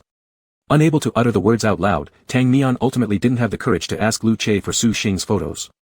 Time slipped away quietly. It was the third-to-last Friday of high school when the school notified the senior year students to line up by class. They were heading to the big playground to take a group photo for each class. The girls were putting on foundation in the scorching heat. As they prepared to climb the metal step ladder, a comb borrowed by female classmates one after another ensured that their best appearances would be preserved in the graduation photo, a photo that carried the memories of the 17-year-old recollections of 60-some students. Su Xing and Lu Che stood in the boys' lineup, standing one before the other. Su Xing was chatting idly with the boy in front of him, paying no attention to Lu Che. Suddenly, he felt a sudden pull which dragged him into the embrace of the person behind, and he heard Lu Che's teasing laugh. "Lu Che, class monitor, steady yourself a little." Su Xing. Lu Che's childish behavior earned him a stomp from Su Xing glaring at Lu Che. Su Xing then heard Lu Che whining, "We've barely exchanged as many words today as you did just now with that other guy." Su Xing. Su Xing's heart softened slightly. Recently, with a focus on studying, Su Xing submerged himself in his books during the day, and indulged in a daily kiss with Lu Che before sleep. The verbal exchanges between them indeed became less frequent. Su Xing hadn't noticed since he usually didn't talk much anyway and disliked idle chatter. On the other hand, Lu Che was a chatterbox, with 9/10 of his chatter being useless. Among those 9 parts, 7 were repetitive declarations of love, and the remaining 2 parts were designed to first capture Su Xing's attention before declaring his feelings again. Su Xing turned around and gave Lu Che a glance, meeting his eyes directly. Su Xing lightly pulled the red thread connecting their hearts, vibrating its frequency to reach both of their hearts. Lu Che, teased and tickled, reciprocated, making the red thread vibrate again and send its pulse through to Su Xing's heart tip. Enjoying themselves, Su Xing and Lu Che repeatedly played with the red thread as if it were the strings of each other's hearts, until the photographer's assistant shouted into the megaphone for Class 7 to come over to form a queue, ending their game. Standing side by side in the last row, Lu Che took advantage of everyone facing forward to stealthily hook Su Xing's dangling hand by his side and softly asked, "Class monitor, may I hold your hand?" Su Xing gave Lu Che a disdainful look and refused firmly, "No." Sigh. The assistant photographer below was shouting into the megaphone, "The male student in the last row, don't leave an empty seat beside you." That male student's name was Kudi, who called out loudly, "Leave a space in the middle. We'll add Fu Dai later." Kudi's comment elicited agreement from others, "Right. Don't forget about Fu Dai." The homeroom teacher was deeply moved by Kudi's thoughtfulness towards Fu Dai, unaware that Kudi actually planned to use the added picture to mock Fu Dai. Class 7 consisted of 68 students, plus the homeroom teacher, always totaling to 69. Every single person was essential. The homeroom teacher negotiated personally with the assistant photographer, and although the assistant reluctantly agreed, he frowned and muttered, "Putting someone in the middle might not look too good." Kudi grinned and called out cheerfully, "No worries." In fact, Kudi left the central position mainly because it was right in front of Xiong Huan, whom Fu Dai liked, no secret in Class 7. The photographer was already in place, taking over the megaphone and shouting, "Prepare." All students in the back row adopted the shoulder-crossed stance. Su Xing's right shoulder was placed slightly ahead of Lu Che's left shoulder. In the moment the photographer yelled out the countdown, 123, Su Xing instinctively reached out, appearing to stare at the camera with perfect composure, yet subtly touched Lu Che's left hand. At a glance, it seemed like both hands were merely close together, but upon closer inspection, one could notice Su Xing's pinky being lightly held by Lu Che. This instant was captured in the graduation photo, turning it into a private secret shared between Su Xing and Lu Che. June. As the flying cotton ended, the wood cotton trees were left only with lush green leaves. The display screen in front of the school library prominently showed, "Countdown to the college entrance exam, 0 days left." The college entrance exam arrived as promised. It wouldn't come a moment earlier for anyone, nor would it delay for any reason. On the 7th and 8th of June, all examinees have this date etched in their hearts. Perhaps after many years have passed, memories of that day will become blurred, yet the special dates of June 7th and 8th will remain vividly clear. After the last exam ended, the prolonged bell echoed through the corridors. Su Xing walked out of the classroom with strangers from the same test room. The sound of the broadcast announcing the end of the exam and the bell reverberated in his mind, crossing over time and space while also breaking through it. It declared that their high school years had finally come to an end. Su Xing suddenly felt a little disoriented until he was embraced from behind. "Class monitor." Lu Che forced himself to study hard for half a year and now felt thoroughly liberated. His mood leapt so much that he almost wanted to pick Su Xing up and twirl him around multiple times in celebration. As passers-by came and went down the hallway, Su Xing suddenly lost any thought for discretion, holding on to the hand circling his abdomen as he turned back to Lu Che. "Let's go, we need to gather back in the classroom." Lu Che obediently agreed but kept bombarding Su Xing with questions. "What are you planning to do tonight? What about tomorrow? Do you have any plans?" Su Xing hadn't heard Lu Che's chatter for 3 months. Initially, hearing it stirred up some nostalgia. However, after listening for just a few more moments, he became impatient. Resisting the urge to roll his eyes, he maintained a calm tone. "I don't have any plans yet, but if I do make plans, you'll definitely be part of them." Lu Che hadn't been teased verbally by Su Xing in a long time. Once he heard it, he instantly transformed into sticky caramel glued onto Su Xing's back, impossible to pull away no matter how Su Xing tried. Su Xing. Su Xing was simply stating the truth, and from Lu Che's words, he sensed Lu Che's intention to spend their upcoming vacation together. Hence, he followed along with what Lu Che implied. Class 7 gathered all together, the classroom brimming with laughter and cheer, devoid of any parting sorrows. They chatted in groups about organizing meals and trips without ever contemplating that this could possibly be the final time they were all assembled in that classroom. Sitting on his chair with his back against the wall, Su Xing attentively scrutinized every detail inside the classroom. The wishing wall at the back had already been emptied. The signatures on the back blackboard for the entire class as well as Lu Che's slogans, "College entrance exam guaranteed victory," and, with the class monitor around, "Senior year is filled with love," had been wiped clean, leaving no trace behind. When the homeroom teacher entered, the whole class turned their attention to the podium, calling out "Teacher," repeatedly with mostly joyful tones. The teacher gestured for everyone to quiet down first, then briefly informed everyone about matters related to returning to school later and independently filling out college application forms. She also mentioned, "I will notify you again about everything I've explained in the group chat. There is one more thing." The teacher took out a file bag and smiled, saying, "Because of the arrangements for the exam rooms a few days ago, all of your wish sticky notes were taken down. I've saved them for you. Now I'll return them. If I call your name, please come up and take back your sticky note." Kudi. Kudi sat on Zhou Mang's desk and immediately hopped off upon hearing the teacher call his name first. Chuckling merrily, he said, "Of course. I knew teacher wouldn't bear to let me go." The teacher stood at the podium and smiled. "Once you finish filling out your volunteer forms, I'll ask you to be the first one to leave the WeChat group." Kudi. The entire class burst into laughter. Returning the sticky notes became a kind of ceremony. Each student who stepped up to retrieve theirs received a heartfelt blessing from the teacher. When Su Xing walked to the podium, the teacher warmly addressed the entire class. "Do any of you remember what our class monitor wished for? I'd like to call upon all of us in Big Class 7 to help our class monitor realize this wish."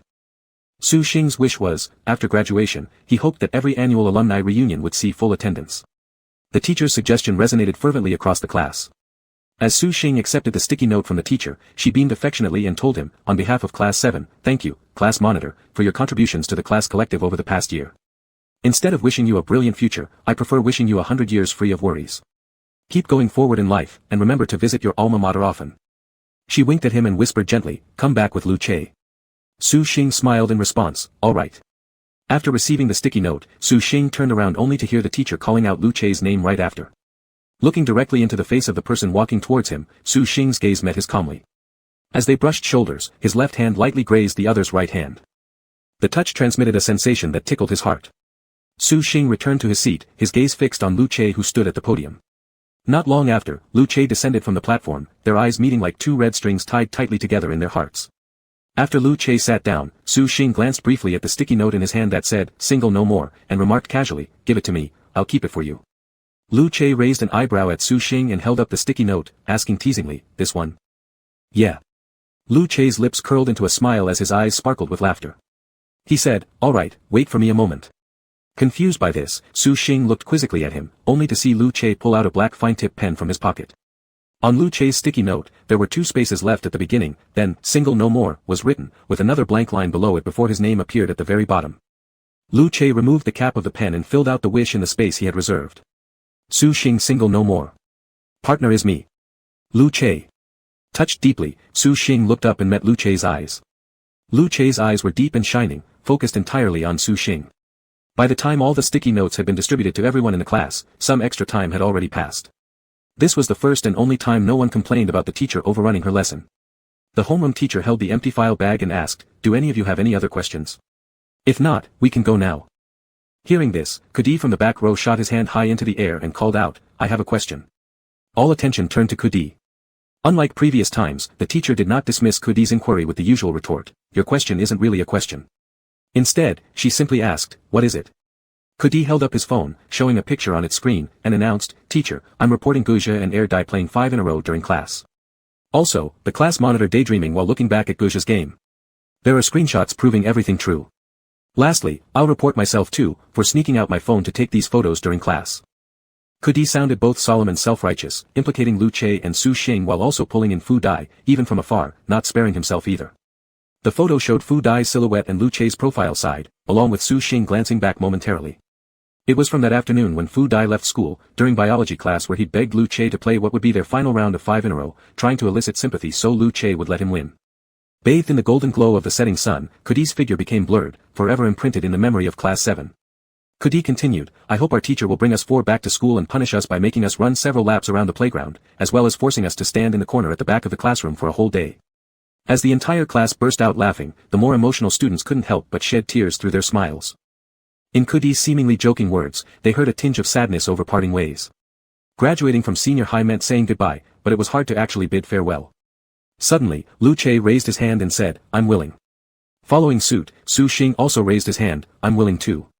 The homeroom teacher tried to suppress her feelings of reluctance, and with a smile, joked, "Let's give our congratulations to the newly formed couple. Everyone, clap your hands." With the teacher's humorous interjection, the sentimental atmosphere among the class faded slightly under waves of applause. After tidying up her belongings, the teacher concluded, "Today's class meeting ends here. I wish you all bright futures ahead. Let me end with one last thing you always loved hearing." She smiled gently and said, "Class dismissed. Stand up." At the call from the class representative, the whole class rose to their feet, bowing respectfully toward the podium as they spoke in unison. "Teacher, farewell." End of story.